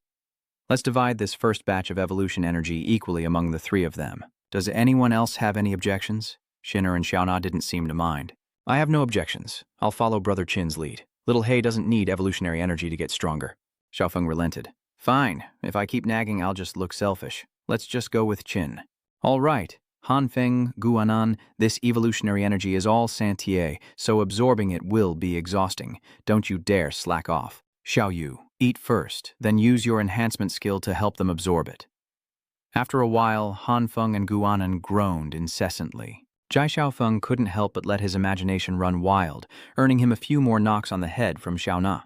Jai Xiaofeng innocently asked, Xiaona, why did you hit me again? Qin Yu asked, How are you doing? Xiao Yu replied, My constitution has increased 32,000 times, and they've both entered the early stages of A-rank saint. Anan's physique increased from 12,000 to 22,000, and Han Feng's increased from 8,000 to 20,000 times. Qin Yu smiled and replied, Our plan is starting to work. The silent core glows once more, and Xiao Wu murmurs, Are we about to be attacked again? Jai Xiaofeng was overjoyed. Come on, is it my turn this time? No, it's not a monster this time. Qin Yu unleashes flames, shattering the snow to reveal a vortex resembling a teleportation gate. He deduces that this must be the way out, guided by the silent core. The activated portal exerts a powerful pull, and Ling Shinner, the weakest among them, is sucked inside before Xin Yu can react. With no time to spare, Xiao Yu urged, "Let's hope for a miracle and just go through." "All right, everyone prepare for battle. We're heading into the unknown." Hearing this, they let the vortex pull them in. In a dense forest, Ling Xin'er landed safely on her rear, still dazed, when a giant mutated beast appeared before her. Qin Yu appeared first and finished it off, then everyone else appeared one by one, becoming the Feng family. Indeed, no enemy in the primal world should be underestimated. Xiao Yu said, "There are enemies nearby?" Xiao Feng replies, "More enemies are welcome. I need to level up. Come on, this time I won't." Before he could finish, a monster's tentacle pierced his head, leaving him lying motionless on the ground. Xiaona calls out, "Xiaohei, your master is here." Xiaohei swiftly eliminates the monster and ascends to observe. "Oh, this is the Miracle Forest." Qin Yu asked, "What's the Miracle Forest?" "It's the territory of the Primal World Mother Tree, a boundless green purgatory, and the wound on Xiaofeng's head healed." "Damn it, I'm impressed. Joining the hunting squad every day is worth it. Fine, I'll let you eat their evolution energy. It wouldn't be right to let you live just to die." Jai Xiaofeng happily says, "President Qin, let me get stronger. I can definitely achieve results that others can't." An Arch-Saint level evolution. My first time eating one. Not just quasi-Saint level NN, and I have enhanced it. 4 times the pleasure of quasi-Saint level evolutionary energy. "Come on, guys," Jai Xiaofeng encouraged himself and shoved the energy pill straight into his mouth. The energy erupting within him caused Jai Xiaofeng to scream in agony. Xiao Wu exclaimed that he was about to lose control. "Wait, don't empower him yet." After a moment, Jai Xiaofeng's face meets the ground, to everyone's curiosity. After a moment, he awoke. "So, you guys just left me to suffer, huh? Do you enjoy watching me die over and over?" Qin Yu walks over and pats him on the shoulder. "If you can heal yourself, then naturally your inherent constitution will have a higher absorption and conversion rate. You jumped from 16,000 to 28,000 times." Hearing this, Jai Xiaofeng was overjoyed. Han Feng asked, "What's our mission next? Get out of here?" Qin Yu replied, "This place is called the Azure Purgatory, perfect for our hunting ground. Little Red. We'll replicate and strengthen the corpses of these 2 monsters, test them out, and then eat them. Everyone, stay in constant contact and don't get lost." Han Feng's golden royal blood has reached 68%, and my mount has 6,200 times the physique. Qin Yu suddenly turned his head, thinking he'd seen something move in the blink of an eye. Xiaohei says, "It's normal. The entire forest is alive. If you don't believe me, try jumping above and see if you can jump out." Qin Yu crouches down and jumps. With each jump, the surrounding trees grew taller. "Let's see how high you can grow." Qin Yu shouts and continues to ascend. After a while, he lands, and Xiaohei asks, "Well, not so easy to leave, huh?" Qin Yu scoffed. "In that case, we'll burn our way through. Forests are still afraid of fire."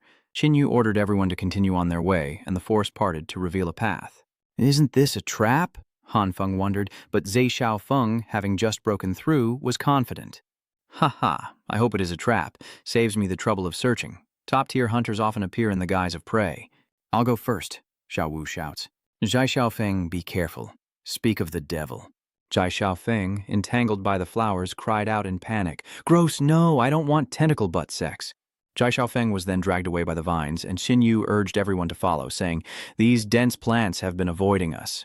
It seems the ones who took Jai Xiaofeng aren't part of the same group. "Be careful. There's movement ahead, and purple smoke is being emitted."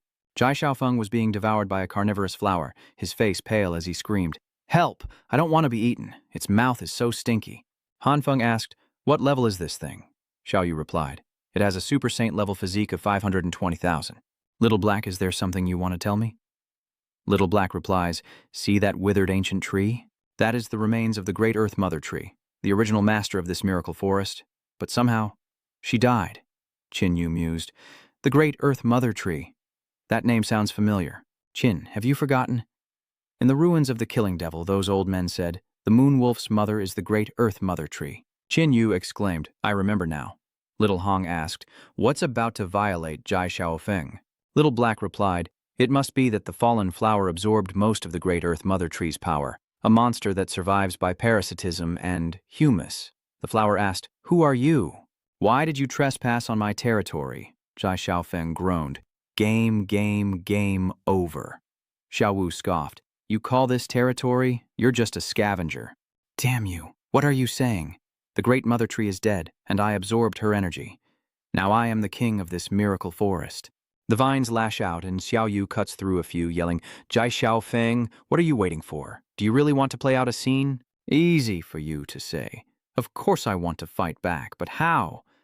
As he said this, a mass of dark energy struck, severing the vines. Zhao Xiaofeng ran to Xiao Na, scratching his head awkwardly. Ha ha ha, beauty saves the hero. I knew Xiao Na wouldn't let some perverted monster humiliate me. What kind of hero are you supposed to be? One more word, and Little Black will slice your neck off. Little Black approached the flower tree and asked, Do you recognize me? Humph, just a measly little disaster demon. Just a disaster demon, you say? Open your dog eyes and look closely. Master, let this fool understand what a real disaster demon is. Xiaona dismisses it as boring and summons a horde of disaster demons, while Xiao Hei declares, Behold, this is a disaster demon, and I am its true form. Xiao He unleashes a furious assault, laughing maniacally. Die! Die! Die! Meanwhile, Xiaona waved her hand, sending forth her demon horde to entangle the flower. Meanwhile, Xin Yu silently amplified himself, 24 times, burning his origin flame to its limit. The flames engulfed the flower's core, causing it to groan and collapse. Is it dead? Killing a Super Saint-level monster was easier than I thought. Everyone's still watching that flower, but there's a tremor in the air. What's going on? We've taken care of the withered flower, but it and the remains of the Great Mother Tree are attracting hunters who are now watching us. Careful. These guys seem to all be at the saint level, and the monsters are slowly approaching. Jai Xiaofeng volunteers, declaring he'll tear them to shreds. Before he could finish, Jai Xiaofeng was flat on his back again. Is this guy here for comic relief? Xiaona helplessly says she told them so. They're all saints, yet they still want to show off. Qin Yu instructs, Hanfeng, Lingxiner, and Guanan, stay behind us, avoid facing the enemy directly. Qin Yu, empowered 24 times over, uses primal flames to create a fiery barrier around them, and the monsters, sensing the heat, dare not approach. Xiaohei, have the ghost servants devour all those who haven't been burned. The ghost servants then began their slaughter. Soon, the monsters lay dead on the ground, and Xiao Na kicked Xiaofeng a few times. Useless thing, get up already. Jai Xiaofeng slowly opened his eyes. They were all A-rank saints. How could they die like this? Serves you right for rushing in unprepared. Only then did Zhou Xiaofeng notice Xiao Na's foot in front of him, and he couldn't help but hug it and start sucking on it. Both embarrassed and angry, Xiao Na summons her scythe. What in the world are you doing? With a horizontal slash, Zhai Xiaofeng falls unconscious once more. A moment later, he awakens. Xiao Na, you're too cruel. You really went for the kill. Killing him would have been too easy. If he dares to do that again, cut him from the top down. I'm not afraid of it growing back. Then let's cut off your manhood and see if it grows back, Qin Yu said. From now on, we'll divide the evolutionary energy equally. Xiao Yu, you go first, then use your enhancement to focus on protecting Ling Xiner. Guan and Han Feng have weaker constitutions and lack the revival and healing abilities of Jai Xiaofeng, so they must not take risks when using evolutionary energy. After a while, lights flashed as the group gasped for breath. Qin Yu asked, What's everyone's level now? Report, Xiao Yu said. I'm at 55,000 times my physique. I'm at 42,000. Little Black absorbed all the holy stage life energy from these holy objects, reaching 400,000. I've increased by 38,000 times. Damn it, eating evolution energy made me die again. Big Brother Qin, I'm at 34,000 times now. My physique is the same as Sister Ling Xinner's, also 34,000 times. I have 40,000 times the physique, and Senior Oleg helped me achieve the perfect golden bloodline. Thank you, Senior Oleg. All right, next up in our Manhwa recap. Qin Yu, having watched over everyone's breakthroughs, finally consumes the evolution energy with Xiao Yu's help. Breaking the silence, Xiao Yu anxiously asks, How did it go? Duplication, dual enhancement, and 8-fold Super Saint evolution energy. This was a gamble with my life. Xiao Hong anxiously asked, What's the result? How much is it? 80,000 times, Qin Yu replied. But the aura is still unstable. At the peak of the Saint tier, just a little more and I could break through. Little Red continued. Little Yu, how much golden bloodline can this guy's body refine? It should allow Han Feng to reach the pinnacle of his golden bloodline. Just then, the giant ancient tree stirred, putting everyone on alert. From the ground, a strange blue flower slowly blooms. Little Yu carefully senses it and says, This thing contains a bizarre energy. Suddenly, Qin Yu realized something. This is the corpse of a primal god. I wonder if what it bore is dangerous. Everyone stepped back. Jai Xiaofeng, you go pick it. Jai Xiaofeng was stunned for a moment. then reluctantly shuffled towards the bud, his tone uncertain. "I'll pluck it now," Qin Yu nodded. "Go ahead." Xiao Yu braced himself, plugging his ears to avoid hearing the useless guy's screams, as Zhai Xiaofeng plucked the energy core from the flower and howled. Ah, that was close. Thankfully, the flower just withered instead of exploding. Xiaofeng handed the energy orb to Qin Yu while grumbling. Ignoring Xiaofeng's complaints, Qin Yu focused on the energy orb. Xiaona asked Blackie if he recognized it, and Blackie responded, saying that he had never heard of the Mother Earth tree having any secret treasures, so there must be a reason for it releasing this now. As soon as he finished speaking, the great tree stirred again, its massive form gradually disappearing to reveal a spatial passage. Seeing everyone's apprehension, Xiaohei explained, "This is normal. Different realms in the higher world are often connected, and you can only move between them through transfer gates. All right, let's see where this portal takes us." Everyone prepares for battle, remaining highly vigilant. Without hesitation, Qin Yu takes the lead, flying in, and instantly the space around them shifts, revealing a sickening crimson world. Little Black says, "We've been teleported to the Scarlet Star Sea." Qin Yu asked, "What's the Scarlet Star Sea?" "This is the Blood Demon God's territory." The Blood Demon God is the divine realm being behind people like Zerlisi. Qin Yu muttered to himself, then suddenly sensed something. What's going on? The powerful aura is coming from that direction. He looks down at the seed in his hand. It's reacting. It wants to go there. Making a quick decision, Qin Yu leads everyone onward, the stench of blood growing stronger with each step. Hanfeng asked, "Waves of energy are clashing. What's going on?" "It seems there's another powerful figure." "No, there aren't just two powerhouses." "Shh, stop." Following his instructions, Ling Xiner used her abilities to connect Qin Yu and Xiao Wu's minds. "Big Brother Qin, can you see it? Can everyone see Xiao Yu's vision?" Qin Yu nodded. "No problem." Xiao Yu, trace the source of the energy shock. The distant scene gradually comes into view, with the slaughter demon confronting the blood demon god head-on. Meanwhile, Yue Ling faces Hui Li Ti and Guo Yi alone, while in the distance a black cloud looms, the forces of the sinister Yue Hongzhu. Qin Yu says, "That's the Moon Soul Master, the one who captured Chi Han Tong. Xiao Wu, see if Chi Han Tong is there." The cloaked figure behind him is her. This fiend has a physique of 3 million, and even with my current state of 24x enhancement, I'm only at 2 million. Sensing something amiss, the Moon Soul Master realizes they're being watched, unleashing an invisible mental attack that sends Qin Yu and his group reeling in pain. Xiao Yu cries out, "We've been discovered. They're coming for us." "Big brother, what do we do now? Do we engage?" Xiao Hong quickly stopped him. "No, that guy has a constitution of 3 million times over, a genuine Yuan realm god. Plus, we don't know anything about him or how his full abilities might manifest." Qin Yu turned to Xiaohei. "Xiaohei, if you were to face him, what are your chances of winning?" "Master, you're putting me in a difficult position. Against him I could barely manage a safe retreat, let alone ensure your safety." Xiaona continued, "Hanfeng, you now have a perfect 40,000x golden bloodline physique, plus Yao Yu's enhancement, giving you a starting point of 480,000x. How long will it take you to reach 3 million? Probably a few hours." Hearing this, Xin Wu makes a daring decision. They're heading to the battlefield of the murder demon and the blood demon god. "Qin, have you lost your mind? We can't even beat one origin god, and now there's another, plus a demon who's just as strong." Xin Yu calmly responded, "Moon Kiss Master is lying in wait far away, delaying her advance. I bet he's trying to be the one who profits, or at least that's my guess. The three of them aren't allies. What we need to do now is stir up the waters. On the main battlefield, the Demon Slayer is being controlled by the Blood Demon God." "Fool, do you know the Soul Harvester is watching from afar, waiting to strike?" the murderous demon retorts. "It doesn't matter. I just need you dead," the Blood Demon God roared. "Necromancer, haven't you taken care of that bastard yet? Lord Blood Demon God, no, we can't suppress this girl's power anymore." The Blood Demon God turned to the Killer Demon, his voice strained. "Killer Demon, I'm giving you one more chance. Back down now, or I won't hold back." The Killer Demon scoffed, "Try to trap me. Go ahead. I need to conserve my strength to suppress the accursed Soul Master. This fool's hatred has clouded his mind. If you insist on a fight to the death, I'll grant your wish." With that, the Blood Demon God unleashed his crimson aura, but the Murder Demon immediately locked him down with temporal energy. At that moment, Qin Yu and the others arrived, spotting the Blood Demon God's ultimate form. "Xiao Yu, what about the pursuers behind us? Are they still chasing you?" "Excellent, just as planned.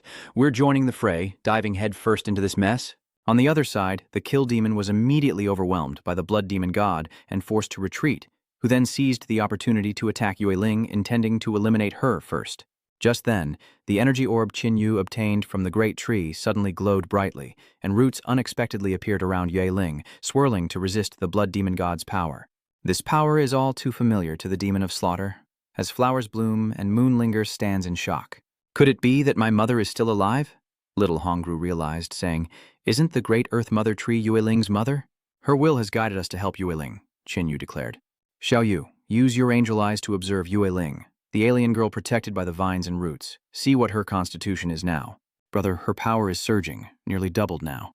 Having inherited her mother's power, Yue Ling undergoes a transformation. With a mere gesture, she binds the blood demon god with vines, leaving him with no escape. Seeing this, the demon executioner immediately cooperated, using his profound power on the blood demon god.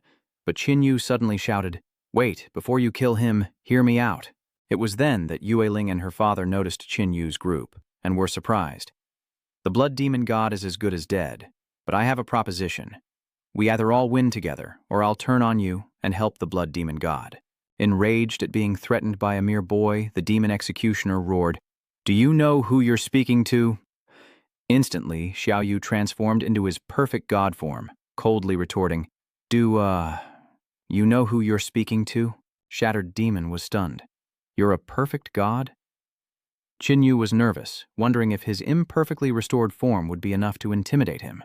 Fortunately, Yue Ling interjected, "Father, they've helped me before, and I've helped them. We're friends." Only then did Shap Mo lower his voice. "Speak your mind." Qin Yu replied, "There's still someone outside waiting to take advantage, you must know. I'll help you kill the blood demon god, and also the one outside. I'll give you the blood devil god 4 times stronger, and the moon soul master's evolutionary energy.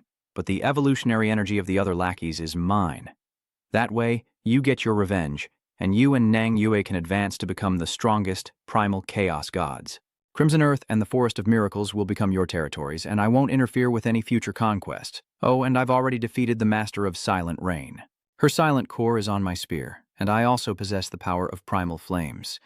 I'll even throw in Silent Rain and the Netherworld Karma Soul Master for you." The murder demon laughs. "You've got guts, I agree." Qin Yu then turns to Shin Ni and says, "Assimilate the murder demon and Yue Ling's consciousness into our neural network." Once Ling Shinner was done communicating, Qin Yu called out, "Attack now." The demon of slaughter immediately used the Sumeru Century skill on the blood demon. Blood gurgling in his mouth, he screamed for a moment before finally dying, his body quickly turning to dust, revealing a dark red energy orb. The Zhuili sisters slumped down, stunned, as the demon took the energy orb and offered it to Qin Yu. "Kid, can you give me a 4th-level enhanced evolution energy?" He added, "A deal's a deal, but I must warn you, if you try to take it for yourself, I won't hesitate to kill you. But rest assured, I'm not that stupid. With my current abilities, absorbing it will be slow, enough time for you to kill me 10 times over." Qin Yu then turned and said, "Xiao Yu, gu on. Quickly replicate and enhance it.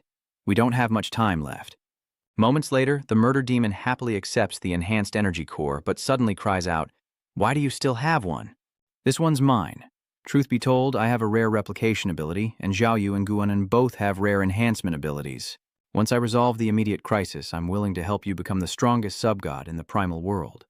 I trust that with your intelligence, you won't do something foolish like killing us." "Aren't you afraid we'll descend and slaughter your world?" Yue Ling asked with interest. The demon of slaughter said that with his current strength and the suppression of higher realm beings, it would be difficult to defeat him in the lower realm, making him, without a doubt, its king. "All right, now I need to absorb energy to evolve. The Karma Soul Master is coming, so hold him off for a moment. Who would have thought I, the Demon Slayer, would be taking orders from a lowly being?" Little Yu scoffs, "You're lucky to have me empowering you. Your strength is now comparable to a primal god." The demon fiend tossed the energy orb and charged forward. "Daughter, let's fight together!" "Let's wait for those two to leave." Xin Yu glanced at the energy orb and handed it to Zhao Wu. "Eat this energy and evolve." The demon duo was on a rampage, slaughtering Moon Soul Master's soldiers, prompting Moonling to roar, "Get out of my way, you small fries." The demon slayer charges towards the sinful soul, but Hantong steps forward to intercept, causing the slayer to keep his distance, sensing her power. "Nether soul, where did you find such a powerful subordinate?" "She should have been a supreme powerhouse. an opponent for both you and me in the lower realm. She is my subordinate now, and even at your peak you wouldn't be a match for me, so offer up your power willingly. Perhaps I'll be merciful and spare your daughter's life, the demon god sneered. Keep dreaming. I'm more powerful than I was at my peak. The murderous demon clasps his hands together, and a golden pattern envelops the sinful soul. He was horrified. The demon was only at the peak of the super saint realm before, and even absorbing the blood demon god's power would only bring him to the early demigod level at best. Yet now, the demon had instantly surpassed that to reach the peak demigod level, a level Qin Yu only reached after absorbing the evolution energy. Seeing Xiao Yu's perfect divine form, the sinister soul was even more horrified. A perfect divine body could be recreated. The murder demon clasped his hands together, and the pattern enveloping the sinister soul contracted and exploded. Just when it seemed to be over, the black smoke scattered, then gathered once more. The accursed soul was not giving up. I suppose I've lost this time for nothing. The demon slayer explained that the moon soul's power comes from the chaos remnant's underworld, an eternal form closest to death, which is why he can grant eternal life to believers. Killing him is almost impossible, little Yu asked. Almost impossible. So there's still a chance? The only way is for him to kill himself, using the power he was given to destroy the power itself. As the evil spirit ordered his men to retreat, Qin Yu stopped him. Hold on, you can go, but Qi Han Tong stays.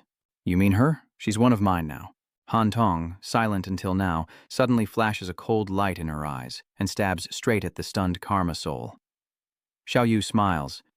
Serves you right for not investigating her background. She absorbed my blood, so I can awaken her consciousness at any time.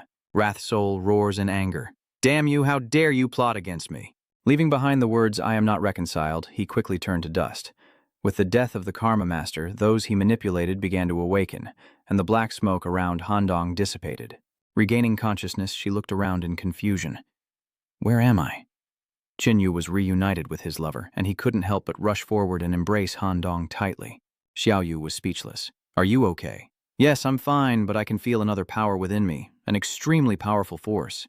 That's the power of the Moon Soul Master, the Demon Slayer said. Looks like he invested quite a bit to nurture you. Just then, a fit of coughing arose, and Handong rushed to his grandfather's side, asking worriedly, Grandfather, what's wrong? Now that the accursed soul is dead, will you also... Sich Handong, you have nothing to worry about. You still have plenty of life force, unlike me, who should have died long ago and only clings to life with the Moon Soul's power. Little Dong, don't blame me. I only wanted to protect you and grant you eternal life.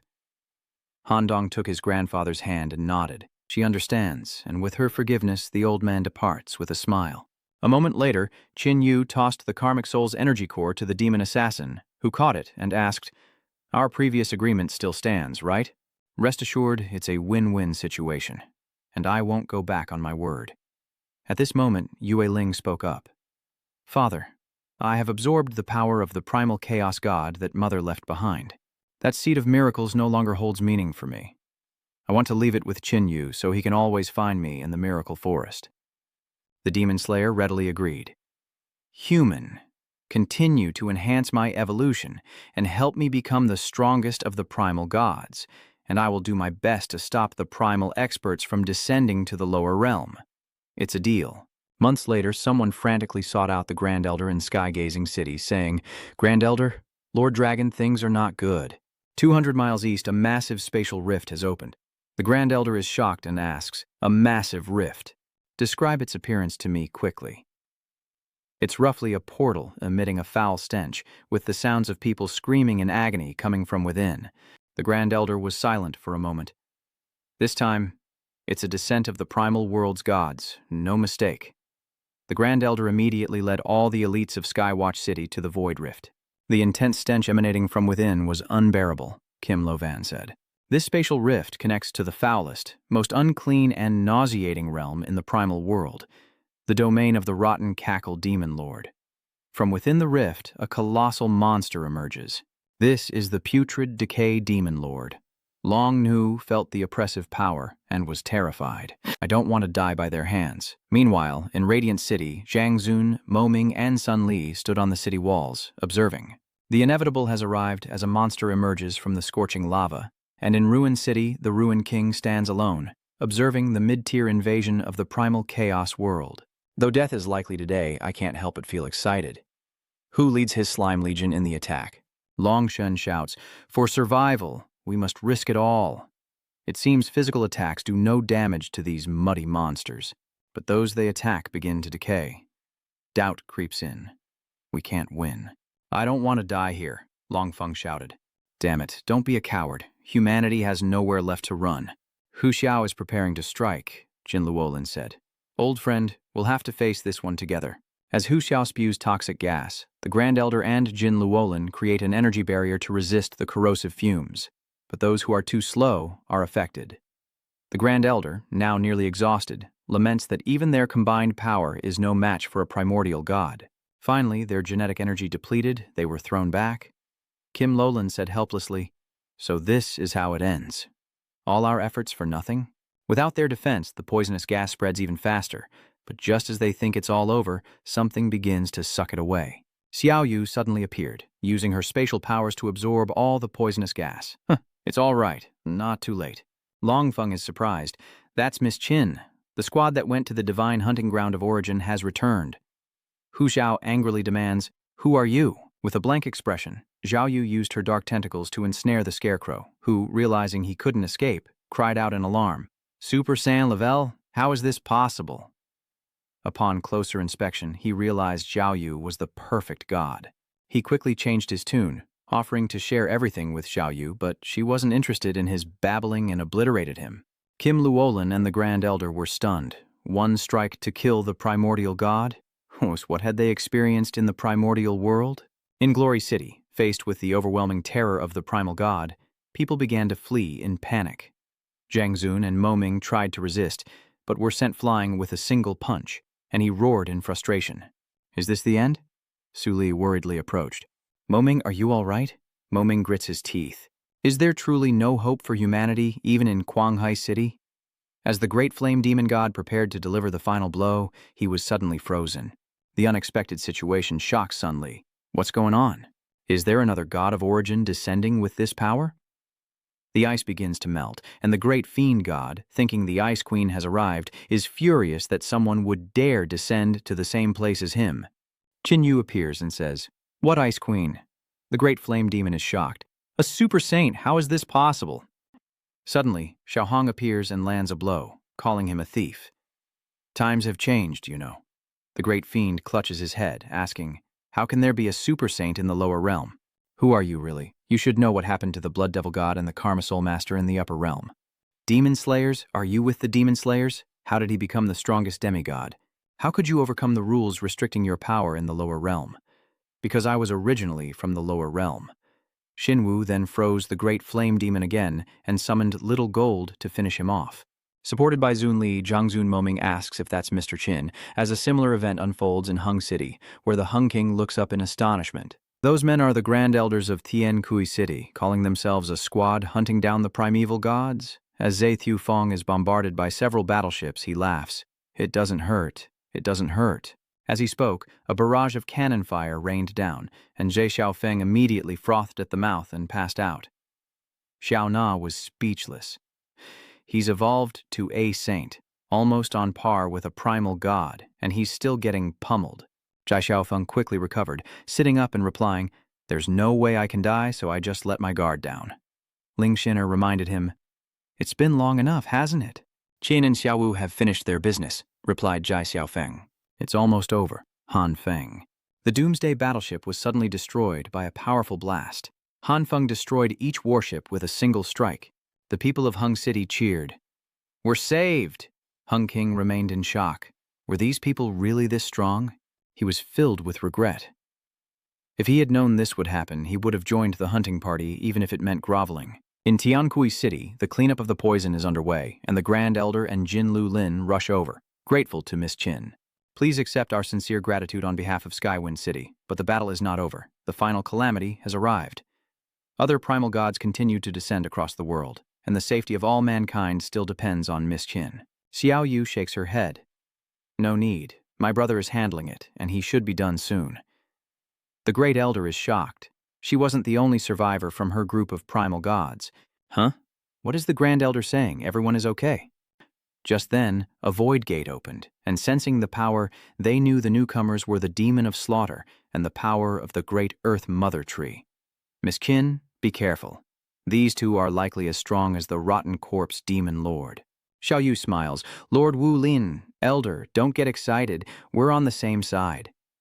Qin Yu's group then emerges from the passage.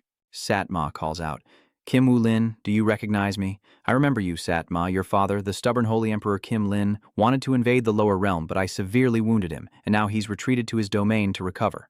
Considering you and Qin Yu are friends, I hope you can understand my position. Kim Wulin replied, I strongly opposed my father and brother's conflict. On the contrary, why would you help me? Sakma laughed. Help you?